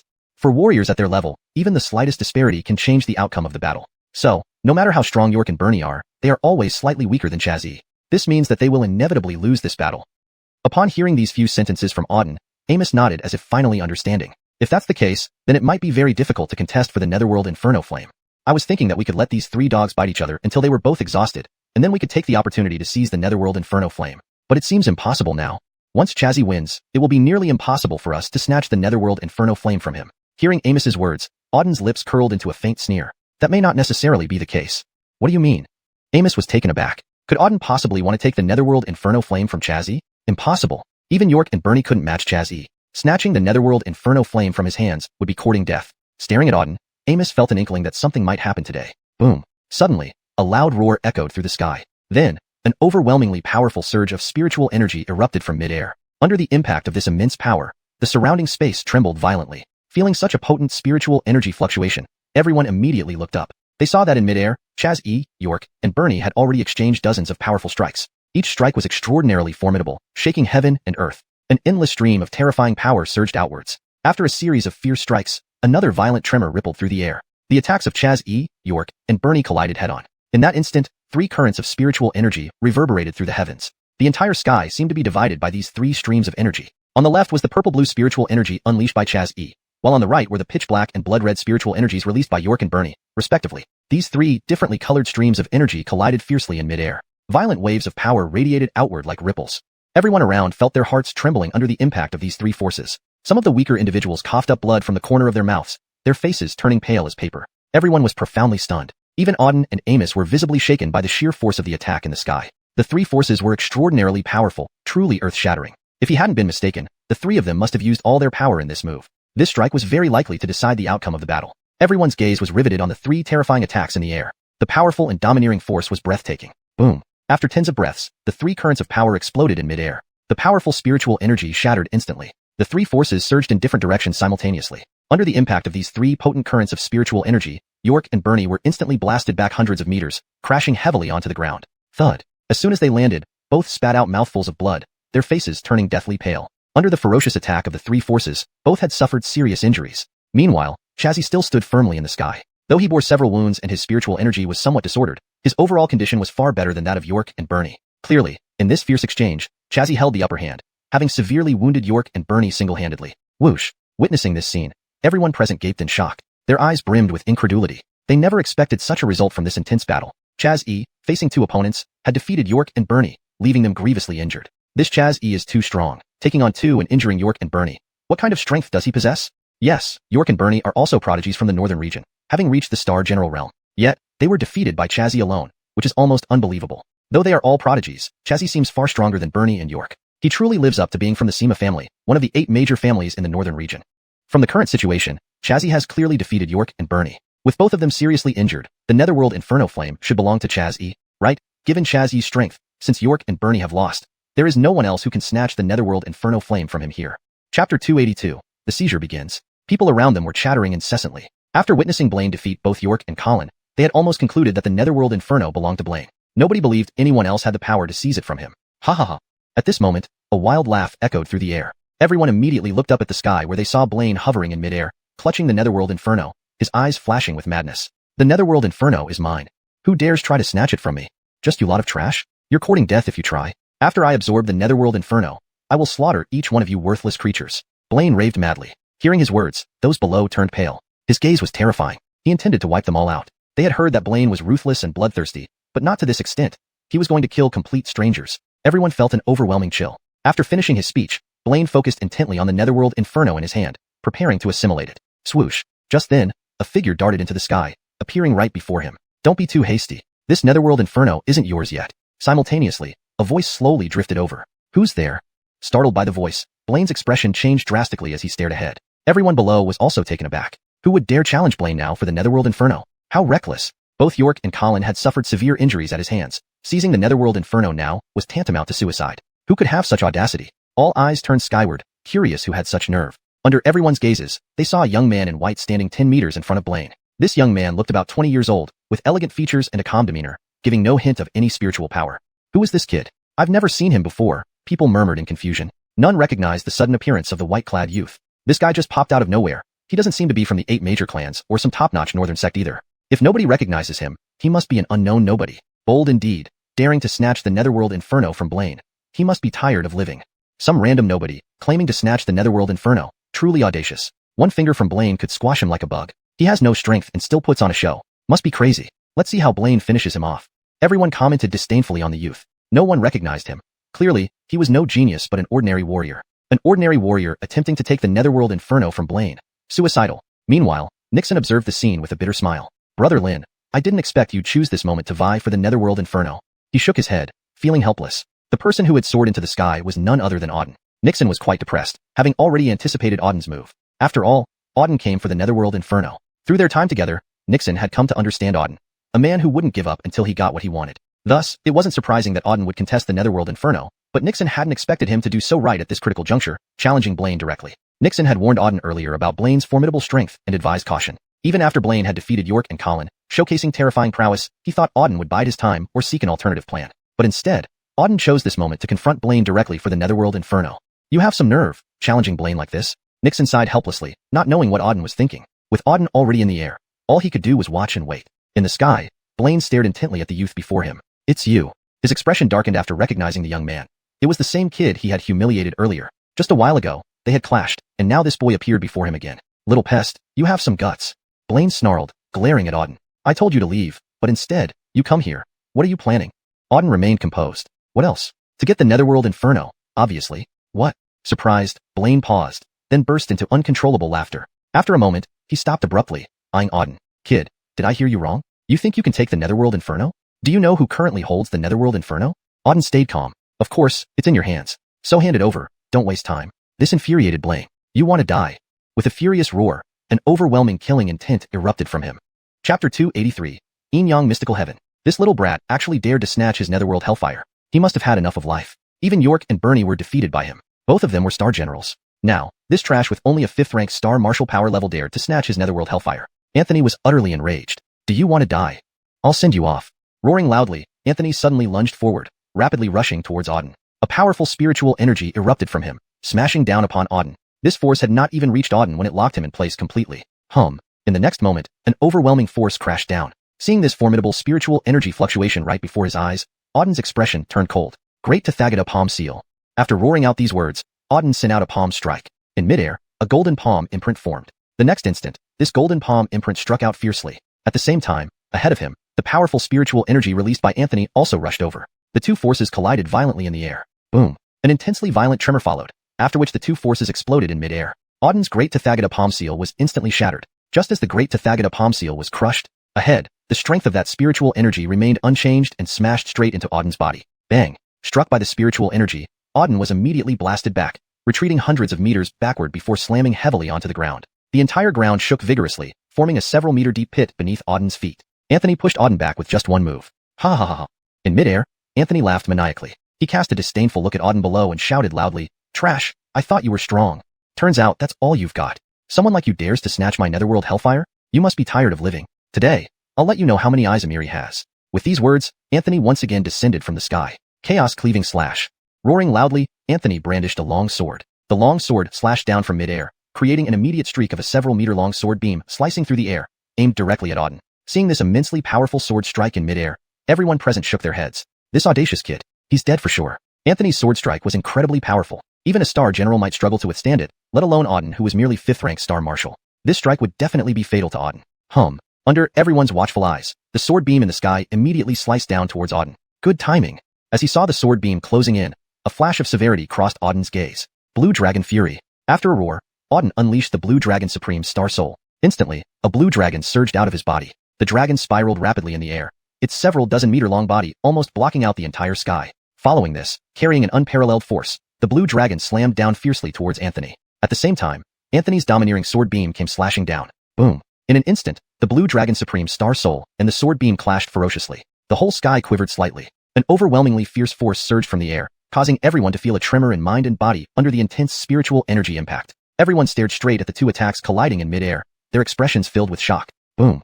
After continuous clashes for dozens of times, the Blue Dragon and the sword beam exploded simultaneously. Under the strong spiritual energy impact, both Auden and Anthony were each forced back hundreds of meters, landing heavily on the ground. Pooh! Upon landing, Anthony spat out a mouthful of blood, his face instantly turning pale. How could this be?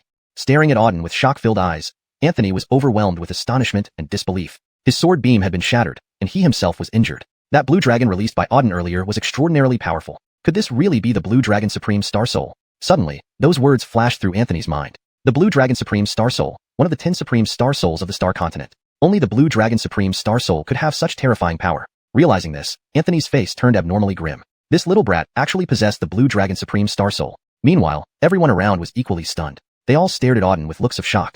No one had expected that this 5th-rank Star Martial Waste could survive Anthony's attack and even injure him. Now, everyone began speculating about Auden's background. Swish! At this moment, Anthony soared into the air once more. His eyes were fixed on Auden below, flashing with ferocity. Little brat, I didn't expect you to have the Blue Dragon Supreme Star Soul. No wonder you dared to snatch my netherworld hellfire. But do you think you can defeat me with your Blue Dragon Supreme Star Soul? You're dreaming. I am a Star General, not some Star Martial trash like you. Even if you have the Blue Dragon Supreme Star Soul, I can still kill you. Anthony's voice rang out continuously, clearly heard by everyone. Hearing his words, everyone was shocked, staring at Auden with incredulous looks. No one expected that what Auden had released earlier was indeed the Blue Dragon Supreme Star Soul. No wonder he could injure Anthony. The Blue Dragon Supreme Star Soul is one of the 10 Supreme Star Souls of the Star Continent, only accessible to top-tier geniuses. With Auden having the Blue Dragon Supreme Star Soul, it indicated that he must have an extraordinary background. Now we will see, Auden replied with a cold laugh, while looking up at Anthony in the sky. Come and try if you can kill me. I'm waiting right here. Auden showed no fear. Pure spiritual energy fluctuations emitted subtly from his body. Little brat, I'll fulfill your wish. Above, Anthony was thoroughly infuriated. Ferocity flashed in his eyes, and then with a loud roar, he swiftly made seals. As Anthony continuously made the seals, a huge yin-yang symbol appeared above his head. The symbol slowly rotated, emitting extremely frightening spiritual energy. Chapter 284, Dual Supreme Souls. It's the yin-yang power of the Raoul family. Seeing the massive yin-yang symbol in the air, everyone present was immediately struck with shock. Legend has it that the yin-yang power of the Raoul family is extremely terrifying. After using it, they can turn anyone into a pool of blood. That's true. I've also heard that the reason why the Raoul family became one of the 8 great families of the northern region is because they possess this powerful yin-yang power. After utilizing yin-yang power, the strength of the Raoul family warriors far exceeds their normal state, becoming very formidable. Now that Raoul Xian has used his yin-yang power, this young man seems to be in danger. Everyone's eyes widened as soon as they saw Raoul Xian use the yin-yang power. Shock was written all over their faces. They had only heard about the yin-yang power before. This was their first time witnessing it. The huge yin-yang symbol in the air continuously rotated, enveloping the entire sky with its presence. Terrifying waves of yin-yang power continuously emerged from the symbol. Gone. A moment later, Raoul Xian suddenly shouted. Immediately after, a massive yin-yang symbol filled with powerful spiritual energy fell from the sky. Before hitting the ground, the earth trembled violently. Auden was the main target of the yin-yang symbol. At this moment, he felt that every move he made would be detected and locked onto by the yin-yang symbol. Such potent yin-yang power. No wonder Raoul Xian is so arrogant. He actually commands such power. Seeing the yin-yang symbol in the air, Auden's eyes flickered with surprise. The yin-yang symbol contained an incredibly terrifying force. Yin-yang power is a very mysterious force, immensely powerful yet extremely difficult to master. Raoul Xian, who could control the yin-yang power, was indeed extraordinary. Fine, let's see what this yin-yang power can really do. Auden's eyes flashed with determination. He then slowly performed the hand seals. Buzz, buzz. As he completed the hand seals, powerful spiritual energy surged out of his body. Moments later, 2 beams of light of different colors enveloped his whole body. Phoenix Wrath. Azure Dragon Decree. After chanting the incantations, 2 enormous beasts erupted from within him. These 2 beasts soared upwards, heading straight for the yin-yang symbol. Everyone around opened their eyes wide in astonishment upon seeing the 2 enormous creatures. One was covered in flames, while the other radiated ferocity. One was a bird, and the other a dragon. Precisely the Vermilion Bird and Azure Dragon. Auden released both the Vermilion Bird Supreme Soul and Azure Dragon Supreme Soul simultaneously. Using the power of these 2 Supreme Souls, he countered the yin-yang symbol in the sky. Whiz, whiz. The 2 Supreme Souls unleashed incomparable power, dashing towards the yin-yang symbol in the air. At the same time, the yin-yang symbol, rotating fiercely, smashed down. In the next moment, the 2 forces collided with thunderous impact. In that instant, it seemed like the sky was torn apart by the 3 colliding powers. Above was the yin-yang symbol, below were the Azure Dragon and Vermilion Bird. The two Supreme Souls continued to clash with the yin-yang symbol. Boom, boom, boom. Resounding explosions echoed through the sky. Intense spiritual energy poured out in all directions. Within several kilometers, everything was enveloped by these three powers. Everyone watched in amazement at the tremendous forces colliding in the sky. Even standing several kilometers away, they could feel the destructive force contained within. Some weaker individuals were directly shaken to the point of spitting blood. Who exactly is this young man? How can he have such powerful strength to withstand xiuxian's yin-yang power? The Azure Dragon and Vermilion Bird he released are clearly the Azure Dragon Supreme Soul and Vermilion Bird Supreme Soul. This person possesses two Supreme Souls. How is that possible? Even having one is considered a genius. Across the entire northern region, there are only a few who possess two Supreme Souls, and each one is a super genius from top-tier forces. But I've never seen or even heard of him. What's going on here? How did this young man come to possess such strength and two Supreme Souls, yet remain completely unknown? It's unbelievable. Everyone was completely stunned when Auden released the two Supreme Souls. Even Amos stood frozen in place upon witnessing Auden's two Supreme Souls and displaying such terrifying strength. He gulped hard and looked at Auden in awe. Brother Lin, you're too scary. You actually have two Supreme Souls. Though Amos knew Auden was powerful and might have a Supreme Soul, he never expected him to possess two. Two Supreme Souls made him an outstanding genius among geniuses. Across the entire northern region, there were only a few people who possessed two Supreme Souls. Brother Lin, you really played your cards close to your chest. Amos laughed bitterly. If Auden hadn't revealed his strength, who would have thought this seemingly weak youth had such incredible potential? Thunder. At this moment, another deafening explosion reverberated from the sky. The sky shook violently. Feeling the overwhelming power, everyone looked up instantly. They saw the two Supreme Souls, the Vermilion Bird and Azure Dragon, and the yin-yang symbol clash again. With a final explosion, all three powers shattered simultaneously. The two Supreme Souls dissipated into the air, and the yin-yang symbol shattered completely. At the exact moment the yin-yang symbol shattered, xiuxian spat out a mouthful of blood. His face turned deathly pale. His body crashed directly to the ground. How is this possible? Landing on the ground, xiuxian's breathing was irregular, his body trembling, with multiple injuries. Clearly, he was severely injured from the last strike. Even the most elite yin-yang symbol of the Raoul family was destroyed. This translation captures the essence of the original text while ensuring it reads naturally in English. The narrative structure, paragraph breaks, and dramatic tension are preserved. Chapter 285, Smooth Departure. At this moment, Abdur was in a complete daze. He was a genius from the northern frontier, his realm having long reached the Star General stage. Moreover, he wasn't just an ordinary Star General. He had already attained the second stage of the Star General realm. Coupled with the formidable power he wielded and the yin-yang energy controlled by the Siquang family, no one at his level could match him. Even those who were at higher realms than him could be dealt with by him. But now, he had been injured by a trashy 5th stage Star Captain. Abdur felt as if he was living a nightmare. It wasn't just him. Everyone around was thoroughly shocked. A Star Captain defeating a Star General. This was the first time they had ever witnessed such a thing. The difference between a Star Captain and a Star General was vast, like that between heaven and earth. Even 10-peak Star Captains wouldn't stand a chance against a newly ascended Star General. Now, a mere 5th stage Star Captain had defeated a Star General. It was utterly inconceivable. Everyone looked at Auden in the air as if they were idiots. Suddenly, Auden darted to Abdur's front like a flash of lightning. Ice congeal. Before Abdur could react, Auden activated the Ice Supreme Star Soul, freezing Abdur's entire body solidly within ice. Even though Abdur was a Star General, being frozen by the Ice Supreme Star Soul meant he couldn't break free for a while. Simultaneously, Auden snatched the Netherworld Flame from Abdur's hand. The Netherworld Flame was now just a small flame about the size of a fist, not emitting any fire energy. It was even less potent than ordinary flames. If it hadn't emerged from the Netherworld Mountain and been surrounded by other flames, no one would have believed this tiny flame was one of the legendary 10 celestial flames, the Netherworld Flame. Seeing the Netherworld Flame secured, Auden wasted no time and turned to leave. There was no need to stay any longer now that he had what he came for. In a flash, Auden vanished into the dense forest, leaving everyone still in shock. By the time they reacted, Auden was already gone. Wait, he took the Netherworld Flame. Chase after him, one person shouted, sprinting off quickly. Upon hearing this, dozens more followed in hot pursuit. However, the majority remained behind. They weren't foolish. They had all seen how Auden had defeated Abdur and taken the Netherworld Flame right out of his hands. This alone proved how terrifying Auden was. Only those bold and determined individuals dared to pursue. The rest focused on the volcano instead. Although the Netherworld Flame was gone, there were still other treasures left behind by the Netherworld Emperor hidden within. With this in mind, everyone rushed towards the volcano. Seeing this, Amos frowned slightly. His goal was not the Netherworld Flame but its companion beast. He knew the companion beast was likely inside the volcano. Forget it. I'll get the companion beast first, he thought, then leaped into the volcano swiftly. As everyone was fighting over the treasures within Netherworld Mountain, Auden was already speeding away with the Netherworld Flame in hand. Despite feeling a dozen or so people following him, he paid them no heed. Using the spatial Star Soul, he teleported several times in quick succession, leaving the Netherworld Mountain range entirely. Exiting the mountain range, Auden didn't stop but flew straight towards the Yunhuang sect's location. With the Netherworld Flame secured, there was no reason to linger. He needed to leave as soon as possible. Auden's face was pale, and his spirit energy was somewhat disordered due to injuries sustained during the battle with Abdur. Though he had obtained the Netherworld Flame, Abdur was a formidable Star General. Defeating him hadn't been easy, especially since Auden had used 3 Supreme Star Souls to injure him. Additionally, Abdur had already been wounded before their confrontation, which affected his combat ability. In full form, it might have been even harder to defeat him.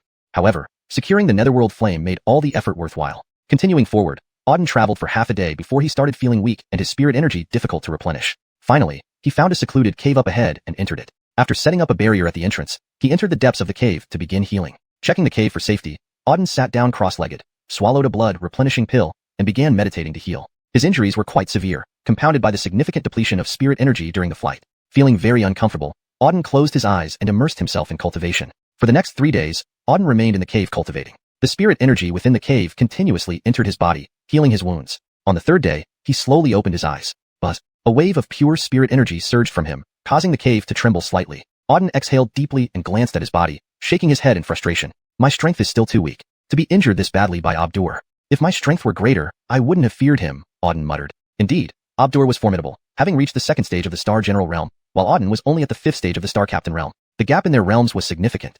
Chapter 286, Fusion of the Netherworld Fire. By utilizing the threefold Sovereign Star Souls, Auden managed to injure Chaziai and snatch away the 9 Netherworld Fires from him. After all, he had yet to reach the Star General realm. There was still a noticeable gap between him and these genuine Star General experts. However, Auden was confident that if given another 2 months, even just 1 month, if he were to encounter Chaziai again, he could kill him. I'll deal with it later. Let's see the 9 Netherworld Fires first. With that, Auden took out the 9 Netherworld Fires. The 9 Netherworld Fires were the key objective of this significant sacrifice. Holding the 9 Netherworld Fires in his hand, he saw that it was a fist-sized, purple-blue flame gently burning. It emitted a very mild flame force which wasn't high in temperature and didn't harm anyone. Strange. How do you use this 9 Netherworld Fire? There's no heat at all, Auden muttered. If it's merely in this state, the 9 Netherworld Fire wouldn't be able to harm anyone, let alone burn heaven and earth. Currently, the 9 Netherworld Fire was less effective than ordinary flames. It possessed no power whatsoever. This definitely wasn't its true state. Auden speculated that a special method might be required to release the energy contained within the 9 Netherworld Fire. Regardless, I should attempt the fusion first. After studying the 9 Netherworld Fire for a while, without understanding it, Auden decided to start the fusion process. He would see if there were any changes after the fusion. Closing his eyes slowly, he began fusing with the 9 Netherworld Fire. A powerful spiritual energy surged from within him, gradually approaching the 9 Netherworld Fire. But at the moment his energy approached the 9 Netherworld Fire, a force also erupted from it, resisting Auden's spiritual energy. Moreover, this force was quite strong, thwarting Auden's attempts to fuse with it several times. Humph, I'll see just how strong your energy can be. Auden's gaze turned icy as he increased his internal spiritual energy to its peak before moving toward the 9 Netherworld Fire again. As Auden's strength intensified, so did the power of the 9 Netherworld Fire. A powerful flame force emerged, opposing Auden's force. Clearly sensing Auden's intention to fuse with it, the 9 Netherworld Fire resisted with all its might. The energy within the 9 Netherworld Fire was indeed formidable. Even with multiple attempts using all his spiritual energy, he couldn't fuse with it. A cold look flashed across Auden's face. You don't want me to fuse? Today, I will fuse with you. Let's see how long you can hold on, Auden said coldly. He immediately utilized the Sovereign Star Soul. With the power of the Ice Sovereign Star Soul, he approached the 9 Netherworld Fire. Ice and fire are natural enemies. Combating the 9 Netherworld Fire with ice would ideally suppress it. Thick ice formed around the 9 Netherworld Fire as the Ice Sovereign Star Soul energy got closer. However, within 10 centimeters of distance, the ice force struggled to approach further due to the continuously burning purple-blue flames emanating from the 9 Netherworld Fire, which melted all the ice. The Ice Sovereign Star Soul can't suppress it either? Auden's eyes flickered with a sharp light upon seeing the unaffected 9 Netherworld Fire. Indeed, its power was impressive. Even the Ice Sovereign Star Soul couldn't contain it. Truly one of the 10 celestial fires. Let's see how long you can hold out. Next, Auden employed the 2nd Sovereign Star Soul, the power of the Azure Dragon Sovereign Star Soul, which surged towards the 9 Netherworld Fire. The Azure Dragon force was extremely violent, launching an attack instantly upon nearing the 9 Netherworld Fire to suppress it completely. But the resistance was equally intense. The 9 Netherworld Fire produced a flame to counteract the Azure Dragon force. Consequently, the 9 Netherworld Fire had to allocate 2 streams of flame forces to resist both the Ice Sovereign Star Soul and the Azure Dragon Sovereign Star Soul. 3 powerful forces confronted each other fiercely, creating a standoff where neither side could gain the upper hand. Seeing this, Auden was greatly shocked. 2 Sovereign Star Souls couldn't suppress the 9 Netherworld Fire. This fire was terrifying indeed. Remember, the Sovereign Star Soul was the most powerful force on the stellar continent, each connecting to celestial star powers with boundless strength. One Sovereign Star Soul alone was incredibly powerful, yet Auden's consecutive use of 2 Sovereign Star Souls failed to suppress the 9 Netherworld Fire. It was far beyond his expectations. Great. I'm starting to like you more, 9 Netherworld Fire. Seeing such potent power, Auden wasn't panicked but pleasantly surprised. If he fused with the 9 Netherworld Fire, his strength would significantly increase. This 9 Netherworld Fire was undoubtedly an excellent thing. Immediately, Auden activated the 3rd Sovereign Star Soul, sending the Vermilion Bird Force toward the 9 Netherworld Fire. The Vermilion Bird Force, being a flame force similar in nature to the 9 Netherworld Fire, finally suppressed it. With the 3 Sovereign Star Souls attacking ferociously, it took several minutes for the flame forces of the 9 Netherworld Fire to be completely suppressed. Once the resistance was subdued, Auden quickly swallowed the 9 Netherworld Fire. A purple-blue flame entered his body, and Auden felt as if he was about to be set ablaze. The scorching flames burned inside him, seemingly trying to incinerate him. Controlling all his strength, he suppressed the flames, channeling them into his dantian. Boom. When the 9 netherworld fire entered the dantian, Auden's entire body violently trembled. At this moment, he completely fused with the power of the 9 netherworld fire. Instantly, a mighty flame burned throughout his body, and an overwhelming force surged out of him, causing the space within several thousand meters around to vibrate constantly. Chapter 287. Solitary World. The terrifying power kept intensifying. This power surged continuously for nearly half an hour. After half an hour, the force reached its peak. Bang! Immediately after, this energy violently exploded. Under the impact of this wild force, the entire cave was instantly reduced to rubble. At the same moment the cave shattered, a figure quickly soared into the air. This person's entire body was engulfed in purple-blue flames, and he emitted an extremely terrifying spiritual power fluctuation. Within a radius of several kilometers, strong spiritual power surged wildly. Under the impact of this energy, the surrounding space trembled slightly. After dozens of breaths, the surrounding spiritual power slowly dissipated. As the spiritual power dissipated, Auden opened his eyes. As soon as he opened his eyes, 2 beams of intense light flashed from his pupils. A series of terrifying spiritual powers circulated within him. With a gentle wave of Auden's hand, a ball of purple flame appeared in the palm of his hand. It was the Netherworld Ghost Fire. But now, the Netherworld Ghost Fire was drastically different from before. It now contained an incredibly terrifying power. The moment the Netherworld Ghost Fire appeared, the temperature within a kilometer radius rose rapidly. It felt as if the entire space within a kilometer would be set ablaze. So this is the power of Netherworld Ghost Fire, truly terrifying. Auden scanned the Netherworld Ghost Fire in his hand, a look of astonishment flashing across his eyes. Now, he had fully integrated the Netherworld Ghost Fire. This legendary one of the 10 heavenly fires on the star continent belonged to him. Auden could clearly feel the powerful fiery force emanating from the Netherworld Ghost Fire. According to legends, Netherworld Ghost Fire could scorch the heavens and destroy the earth. From the current situation, the Netherworld Ghost Fire indeed had such capability. He was only just beginning to control the Netherworld Ghost Fire and had not yet tapped into its full strength, but it already exhibited such terrifying power. If he unleashed the full strength of the Netherworld Ghost Fire, it would undoubtedly wreak havoc on the world. Auden was very satisfied with the power of the Netherworld Ghost Fire. Moreover, after integrating the Netherworld Ghost Fire, his realm had also advanced. Auden had now reached the 7th level of the Star Marshal realm, 2 levels higher than his previous 5th level of Star Marshal. Although there were only 2 realms worth of improvement, the enhancement was qualitative. Auden felt that his whole body was brimming with power, and pure spiritual power surged out constantly from within him. He felt like a single punch could create a hole in the sky. That was how he truly felt at this moment, with a significantly improved strength compared to before. Very nice. After sensing his body condition for a while, Auden's lips curled into a smile. This time, he had reaped huge benefits, obtaining the Netherworld Ghost Fire and enhancing his strength. With the increased strength, he felt more confident in facing the upcoming 7 Peaks contest. Ding. Host has mastered Netherworld Ghost Fire, completing the mission. Congratulations, host, for obtaining 3 million energy points. Congratulations, host, for obtaining the Sumeru Ring. Congratulations, host, for obtaining soul attack power. Suddenly, the system voice echoed in his mind. Hearing the system voice, Auden was initially stunned but then overjoyed. The mission was completed. Obtaining the Netherworld Ghost Fire had been a task assigned by the system. Now, he had successfully obtained and integrated the Netherworld Ghost Fire, thereby completing the task. This time, the rewards given by the system seemed quite substantial. Looking at the rewards displayed on the system panel, Auden's eyes gleamed with delight. 3 million energy points, the Sumeru Ring, and soul attack power. Each item was critically important. 3 million energy points were indispensable. With this, he could upgrade the system store directly to the 6th level. As for the Sumeru Ring and soul attack power, although Auden did not fully understand them yet, anything given as rewards upon completing a system task must be extraordinary. Auden first took the Sumeru Ring. It was a red ring, and on the surface, it looked ordinary, but it emitted a powerful energy fluctuation. When Auden tried to probe it using his divine consciousness, he found a restriction surrounding the Sumeru Ring, preventing his spirit senses from entering it. Seeing this, Auden was greatly curious. Something that even his spirit senses couldn't penetrate was rare at his current strength. System, what use does this Sumeru Ring have? Without further thought, Auden directly asked the question. System, the Sumeru Ring forms its own dimension, inside which lies an immeasurably vast space where the host can create any object based on their imagination. In short, the Sumeru Ring is a miniature world. Upon hearing the explanation, Auden sucked in a cold breath. He hadn't expected that the Sumeru Ring contained a miniature world. This was far beyond his expectations. Previously, he had assumed it might just be a spatial ring-like item. However, it contained a miniature world. Such treasures were merely heard of by Auden. According to legends, during ancient times, some supreme experts could create their own worlds. Within those worlds, they became absolute gods with total dominion. Anyone who entered such a world would be reduced to mere ants. In that world, he was the master, the god. Anything he imagined could come true. This was the miniature world one created oneself. Legend said that only top-notch experts who could devastate the heavens and earth could create miniature worlds. There weren't many such experts even in ancient times. Auden never expected to obtain such a miniature world now. The Sumeru Ring housed a miniature world. Though he did not create it, within this miniature world, he was still a god. Thinking about this, Auden immediately used all his power to break the restrictions around the Sumeru Ring and entered it. The moment he entered, he saw skies filled with yellow sand and dust, creating a scene like the end of days. The dark skies, lightning flashes, thunderclaps, and rampant spiritual powers made the place resemble an apocalypse. Chapter 288, Level 6 Shop. Looking around at the scene, Auden's eyes showed shock. So this is the world inside the Sumeru ring. Why does it feel like a space that has been destroyed? Not only is there no sign of life, but even the spiritual energy is very thin. Auden murmured. The world within the Sumeru ring was indeed different from what he had imagined. He had thought that if it was a self-contained world, then people should be able to live in it. But from the current state of the Sumeru ring, survival seemed impossible. Even ordinary people would be instantly killed by the storms and lightning inside. Even some powerful martial artists wouldn't last long in such an environment. System.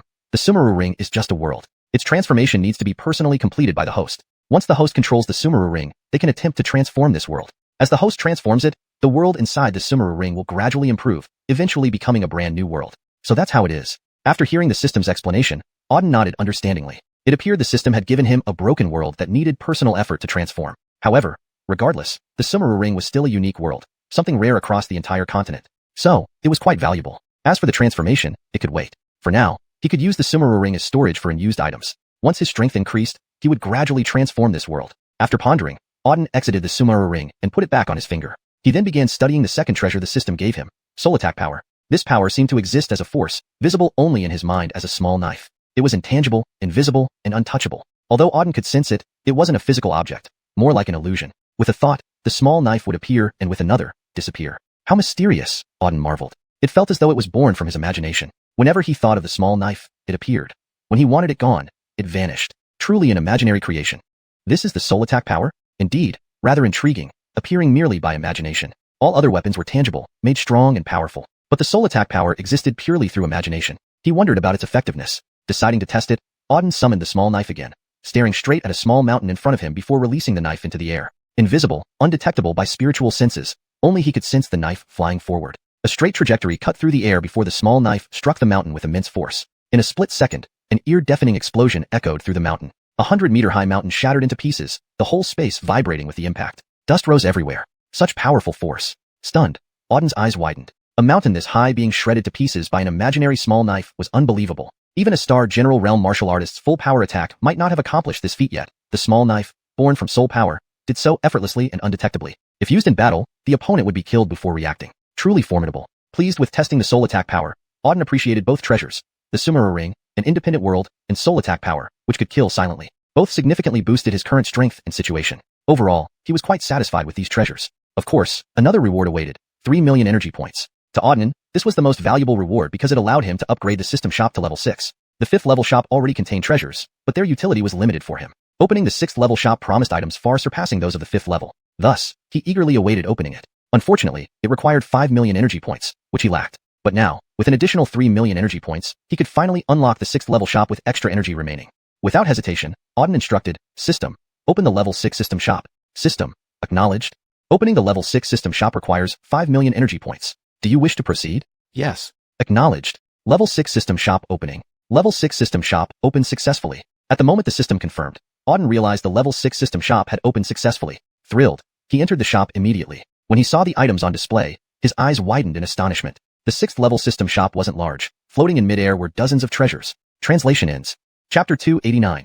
Auden's disappearance. On these dozens of treasures, without exception, they all shimmered with brilliant golden light. An infinite force surged from these dozens of treasures, filling the entire 6th level system shop with extremely pure spiritual energy. Even when he saw these treasures, Auden felt his heart tremble slightly. These are supreme immortal weapons. Looking at the more than 10 floating treasures in front of him, Auden's eyes were filled with astonishment. These dozen or so treasures were all, without exception, supreme immortal weapons. Each one was a cataclysmic existence capable of destroying heaven and earth. Supreme immortal weapons were weapons of a higher grade than ordinary immortal weapons. Immortal weapons also had different grades. Regular immortal weapons were typically divided into lower grade, mid-grade, upper grade, and even top-grade immortal weapons. Previously, Auden had seen immortal weapons in the 5th level system shop. Most of those in the 5th level shop were lower-grade immortal weapons, with only a few mid-grade ones. While their grade was already quite high, they weren't the most powerful immortal weapons. Before opening the 6th level system shop, Auden had speculated that it might contain upper-grade immortal weapons, or even top-grade ones. This was because as the system shop upgraded in level, the quality of treasures inside would also improve accordingly. However, what he didn't expect was to find supreme immortal weapons here. Supreme immortal weapons were the most powerful among all immortal weapons, ranking even higher than peak-grade immortal weapons. Typically, out of 100 immortal weapons, there might not be a single supreme immortal weapon. Auden hadn't anticipated that the 6th level shop would contain such items. Got lucky. Auden was incredibly excited. These dozen or so floating treasures were all supreme immortal weapons. Any one of them could destroy heaven and earth. I wonder how many energy points are needed to exchange for these supreme immortal weapons. Though the 6th level system shop had been opened, the treasures within still required energy points for exchange. The number of points required for supreme immortal weapons would undoubtedly be substantial. Glancing at the energy points needed for one particular weapon, Auden saw it was called the Heavenly Demon Battle Armor. It was a defensive supreme immortal weapon described as being able to withstand a killing blow from a Star King realm expert. Star Kings were terrifying experts on the continent. The fact that this armor could resist their attacks indicated its immense defensive power. Auden was immediately attracted. Currently, he had no shortage of offensive weapons but lacked any defensive ones. The Heavenly Demon Battle Armor, capable of resisting a killing blow from a Star King realm expert, possessed the supreme defense he currently needed. However, upon seeing the energy points required for the Heavenly Demon Battle Armor, Auden was dumbfounded. It cost 8 million. Are you kidding me? It would take ages to accumulate that many energy points. Auden exclaimed loudly. He had just spent 5 million energy points to open the 6th level system shop. Now, another 8 million were needed to exchange for the armor. His energy points didn't fall from the sky. They were painstakingly accumulated over time. There was no way he had that much. Checking the other supreme immortal weapons only dampened his spirits further. They generally required over 10 million energy points. Among these dozen or so weapons, the Heavenly Demon Battle Armor was the cheapest. What a scam. Auden gave a bitter laugh. Although the 6th level system shop had been opened, he had exhausted his energy points and couldn't afford to buy anything. It was frustrating. But given the situation, there was nothing he could do but collect more energy points. Fortunately, his rate of accumulation was decent. He earned 50,000 points for each star general level martial artist he killed. Killing 100 or so would suffice. Therefore, his priority now was to enhance his strength. With sufficient power, obtaining energy points would be easier. After some thought, Auden temporarily exited the system shop. With the 6th level shop now open, he needed to accumulate enough energy points to make purchases. Raising his head, he gazed at the sky. I've been out long enough. It's time to return. The outer sect competition should be starting soon. He then leaped into the air. 2 days later, Xuanhuan sect, Chuggu Peak. Inside the main hall of Chuggu Peak, dozens of people stood. At the top stood Peak leader Lucius, frowning deeply with worry etched on his face. Below stood Ernesto and other disciples of Chuggu Peak. Scanning the crowd, Lucius asked, Tianni, has Auden returned? Ernesto looked equally solemn, replying, Master, Auden hasn't returned since leaving the peak more than 10 days ago. We have searched extensively for him, but there are no clues. I don't know where he is. Sighing heavily, Lucius said, tomorrow, the outer sect competition begins, yet Auden is missing. He had repeatedly warned Auden about the importance of the competition, urging him to take it seriously. Despite promising, Auden was now nowhere to be found, leaving Lucius feeling helpless. Auden was the hope of Chuggu Peak. Out of the hundreds of disciples, only Auden had the potential to break Chuggu Peak's record as the lowest ranked. Lucius had placed all his hopes on Auden, never expecting him to vanish like this. At that moment, a disciple spoke up. Master, is it possible Auden is afraid and chose to disappear, fearing defeat in the competition? That's impossible. Ernesto immediately countered, Auden isn't like that. He dared defend the second-ranked Jingguang Peak in front of all the outer sect members, and even killed an elite disciple from there. Why would he fear a simple competition? Hashtag chapter 290, top of the outer sect. I guess that junior brother Auden must have encountered something outside, which is why he couldn't return on time. Above them, Lucius shook his head and sighed. Regardless of the reason, it seems unlikely that Auden will be able to make it back in time for the outer sect competition. Then this year's outer sect competition may once again result in Chuggu Peak being dead last. Hearing Lucius's words, Ernesto, Paul, and the other disciples from Chuggu Peak all furrowed their brows in silence. No one spoke. They were well aware of their own strength. Compared to the geniuses from the other peaks, they were far too weak. Forget about contending for first place. Merely surviving the outer sect competition would already be a great accomplishment. Peak Master, I have returned. Just as everyone was immersed in silence, a voice suddenly sounded from outside the hall. Hearing this voice, everyone's pupils constricted sharply. All eyes turned towards the entrance of the hall. When they saw clearly who stood at the door, they were momentarily stunned. Before them stood a young man dressed in white robes, his appearance handsome and sharp-eyed, emitting waves of pure spiritual energy. It was Auden. Junior brother Lin, you're back? Ernesto exclaimed joyfully, quickly walking forward. Yes, I'm back, Auden nodded. It's wonderful that you've returned. We were just discussing you, Ernesto continued. Discussing me? Why? Auden asked curiously. Of course, because of the outer sect competition. It starts tomorrow, and we hadn't seen you yet today, so we thought you weren't coming back. Now that you're here, it's really excellent. Our venerable master has been waiting for you for quite some time. Go see him right away, Ernesto said with excitement. Auden nodded and walked to the center of the hall, addressing Lucius above. Peak Master, I have returned. Good to have you back. Good to have you back, Lucius replied, equally moved. He stared intently at Auden. Auden, it's indeed a great help to our Chuggu Peak that you've managed to return at this crucial moment. And your strength has increased as well. Lucius paused upon sensing Auden's strength. Auden had now reached the 7th level star martial realm, up from the 5th level when he left. In just over 10 days, he had advanced 2 levels. Auden smiled. I was lucky and managed to break through 2 levels while outside. Lucius nodded approvingly. This is good news. With your increased strength, our Chuggu Peak stands a better chance of winning in this outer sect competition. Junior brother Auden, you must be tired after returning. Rest well tonight, so you can participate in the competition tomorrow. All right, Auden agreed, then left the hall. Lucius watched Auden leave, his brow furrowing slightly. He sighed softly. Below, Ernesto looked puzzled. Venerable Master, since junior brother Auden has returned, why do you still seem worried? Lucius replied, Auden's return is certainly good news, but relying solely on him might not be enough to lift our Chuggu Peak out of last place. As you saw, though Auden has reached the 7th level star martial realm and isn't weak within the outer sect, compared to the top geniuses of the other 6 peaks, he still falls short. Entering the top 20 of this outer sect competition might already be challenging for him. To elevate our Chuggu peak out of last place, he would need to enter the top 6. Given his current strength, that's almost impossible. Lucius sighed again. Although he had high hopes for Auden, his current strength remained the limiting factor. 7th level Star Marshal, entering the top 20 might be possible, but making it into the top 10 or even the top 6, no chance at all. Thus, if his guess was correct, Chuggu Peak would remain in last place for this outer sect competition. Auden alone could not change much. Hearing Lucius's words, the other disciples also hung their heads, unable to respond.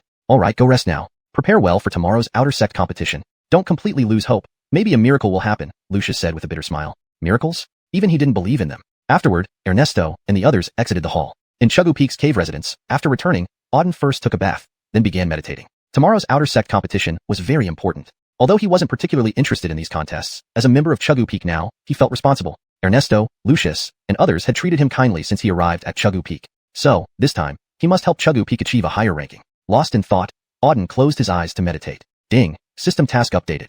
Suddenly, a voice interrupted his thoughts. System task updated? He had just completed one not long ago, and now another update already? The updates were becoming frequent. But it was good news. Completing tasks brought significant rewards. He wondered what the new task was. System, what's the new task? Without hesitation, Auden asked aloud. Task, secure first place in the outer sect competition. The system responded. First place? Auden laughed. He intended to compete anyway, and his goal would always be first place. With the system task aligning with his intent, it was perfect. Accept task. Auden agreed without a second thought. Task accepted. Deadline, 1 week. Failing to complete the task within the deadline will result in severe punishment. The system slowly relayed the information.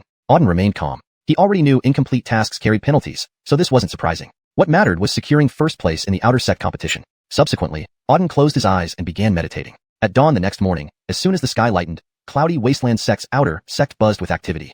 Hashtag chapter 291. Predicting the rankings. Today was the day of the annual grand competition of the outer sect in Yunhuang sect. The grand competition of the outer sect was the most important event held within the outer sect. Not only did it rank the strength of every disciple, but it also ranked the 7 peaks of the outer sect. For this reason, it was also known as the 7 Peaks Grand Competition. Every disciple aimed to achieve good results and gain a high ranking to bring glory to their respective peak. Additionally, those who managed to secure a top 10 position would receive substantial rewards. This was the essence of the grand competition. This day marked the commencement of the grand competition. Early in the morning, thousands of outer sect disciples had already gathered at Tianxian Peak, which ranked first among the outer sect's peaks. The grand competition was held here. Halfway up Tianxian Peak, there lay an immensely vast square that was now teeming with people. A cursory glance revealed that at least 10,000 individuals had assembled there. These 10,000 were generally divided into 7 zones, each representing one of the 7 peaks. Among these, the largest group belonged to Tianxian Peak, with at least 2 or 3,000 people. The smallest contingent came from Chuggu Peak, numbering fewer than 50. The venue buzzed with activity. Do you think who might come first in this year's grand competition? A disciple asked eagerly amidst the crowd. Do we even need to ask? It has to be Granville Blue from Tianxian Peak. He took first place in the last grand competition and has been the champion for 3 consecutive years. No one in the outer sect can match him. So, the first place this time will definitely go to Granville Blue, another person replied. That's right. Granville Blue is the best on Tianxian Peak, which itself ranks first among the outer sect's 7 peaks. Therefore, he's practically the only contender for first place this year. No one else can compete with him, another added. Blue is indeed formidable, but I believe Tanner from Jingguang Peak could also vie for first place. Tanner is the greatest talent Jingguang Peak has seen in 100 years. It's rumored that he reached the Star General realm when he was just 15. 3 years later, his power must have grown even stronger. He could possibly win first place too.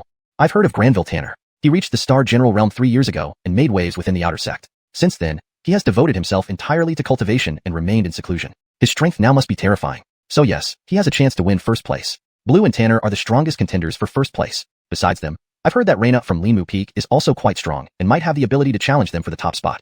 The other peaks have their own geniuses too, but I feel the ultimate winner will still be either Blue or Tanner. Others are likely just accompanying participants. Everyone was abuzz with speculation, guessing who would take the first place. Most believed it would be either Blue from Tianxian Peak or Tanner from Jingguang Peak. Other candidates were not seen as viable contenders for the top spot. What about Auden from Chuggu Peak?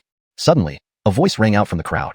Instantly, everyone fell silent at the mention of Auden. Auden had become a legend within the outer sect in just 3 months since joining. In this short span, he had achieved several stunning feats, creating a huge stir. Winning the entry test and being placed in Chuggu Peak, traditionally the weakest. Slaying Lincoln, the top genius of Jingguang Peak, along with nearly 30 elites, causing unprecedented turmoil. Surviving the carnage and becoming a symbol of legend within the outer sect. Later, in Yunhuang Tower, he killed the super genius Herald from the outer sect. Each of Auden's actions sent shockwaves through the outer sect. Never before in its history had such a prodigy emerged in so short a time. 3 months was all it took for Auden to become a sensation. It was truly a miracle. Many looked up to Auden as a role model. Hearing his name, everyone fell quiet again. Auden will absolutely not win first place, said a young man in blue coldly. While he has some strength, he's nowhere near the level of Tanner or Blue. They're simply on a different tier. You're right, agreed another. I don't think Auden stands a chance against Tanner or Blue. He's only at the Star Captain realm while they've long been Star Generals. No matter how powerful a Star Captain is, they cannot match a Star General. If Auden faces them in the competition, he will surely lose. Yeah, Auden can only handle ordinary warriors in the outer sect. Against top geniuses, he won't stand a chance. So, Auden has no possibility. Several others voiced similar opinions, mostly agreeing that Auden could not rival the top talents like Tanner and Blue. They felt Auden would inevitably lose if matched against them in the arena. Quiet. Suddenly, a booming voice interrupted. Everyone looked up to see a figure floating in midair. It was Isidore, introducing himself as Deputy Sect Master Saul of Yunhuang Sect. I oversee this year's grand competition. Today marks its beginning. I hope every disciple performs excellently and showcases your formidable strength before your peak Alessios in the entire Yunhuang Sect. Hashtag Chapter 292. Vice Patriarch Yunhuang. Saul. It's actually Vice Patriarch Saul. I didn't expect him to come as well. Saul is the Vice Patriarch of the Yunhuang Sect. In the entire Yunhuang Sect, his position is only second to the Patriarch. Moreover, it's rumored that Vice Patriarch Saul is the top expert in all of the Northern Territory, renowned throughout the North. For him to oversee this outer sect competition shows how significant this event is. In the past, the Master of Tianxian Peak would host the outer sect competition, but this time, the sect directly sent the Vice Patriarch, indicating that the sect is placing great importance on this competition. If one can perform exceptionally well in this outer sect competition, they might gain the Vice Patriarch's favor. It's even possible that the Patriarch himself might hear of our names. If we gain the Patriarch's approval, then in the future, within the Yunhuang sect and even throughout the entire Northern Territory, there will be boundless prospects. Upon seeing Saul, all the outer sect disciples around were extremely excited. They were just outer sect disciples, not even inner sect members. Ordinarily, they wouldn't have the opportunity to meet any inner sect geniuses. Now, they had seen the second in command of the Yunhuang sect, Vice Patriarch Saul, so how could they not be agitated? Many people were seeing the Vice Patriarch of Yunhuang sect for the first time. Even the 7 peak masters, upon seeing Saul, wore expressions of reverence. Although they were peak masters of the outer sect, in front of Saul, they amounted to nothing. All right. At that moment, Saul waved his hand from midair, and instantly, everyone below became silent. After everyone quieted down, Saul declared in a stern voice, I now announce the rules for this outer sect competition.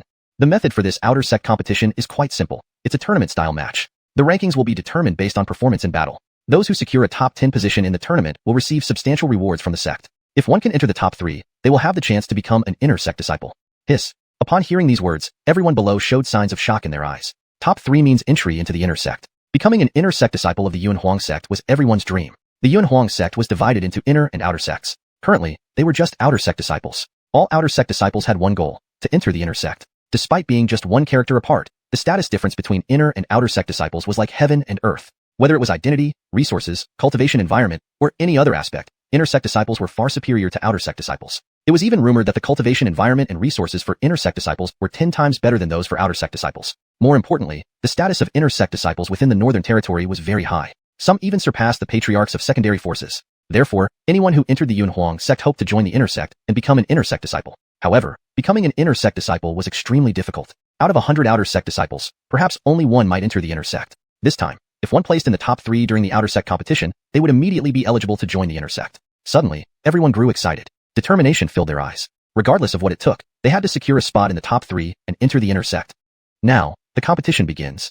At this point, Saul continued, due to the large number of participants, the competition will consist of 2 rounds. The first round is a free-for-all battle. 100 people per group will fight on the platform, with only one person remaining at the end. The last person standing advances through the first round. All others are eliminated. After hearing Saul's explanation, shock flashed across the faces of those present. 100-person free-for-all where only one person remains. Such odds were minuscule, and the danger was immense. 100 people would vie for the single advancement spot on the platform, likely leading to injuries or even fatalities. Everyone frowned deeply. This method was indeed very dangerous. Seeming to sense the thoughts of those below, Saul said coldly, if anyone does not wish to participate, they may withdraw now. The sect will not force disciples to join the free-for-all. Hearing this, the crowd exchanged looks, but no one chose to withdraw. After all, the outer sect competition was a once-a-year opportunity. To withdraw would mean giving up everything. Seeing no one step forward, Saul said sternly, since no one is withdrawing, the drawing of lots will begin now to determine which platform you will fight on. The drawing has begun. Saul waved his hand, and countless bamboo sticks appeared above the heads of the crowd. People began drawing lots. Auden looked up and casually picked a stick from the many floating in the air. Number 361. Auden glanced at the stick in his hand, noting the number 361.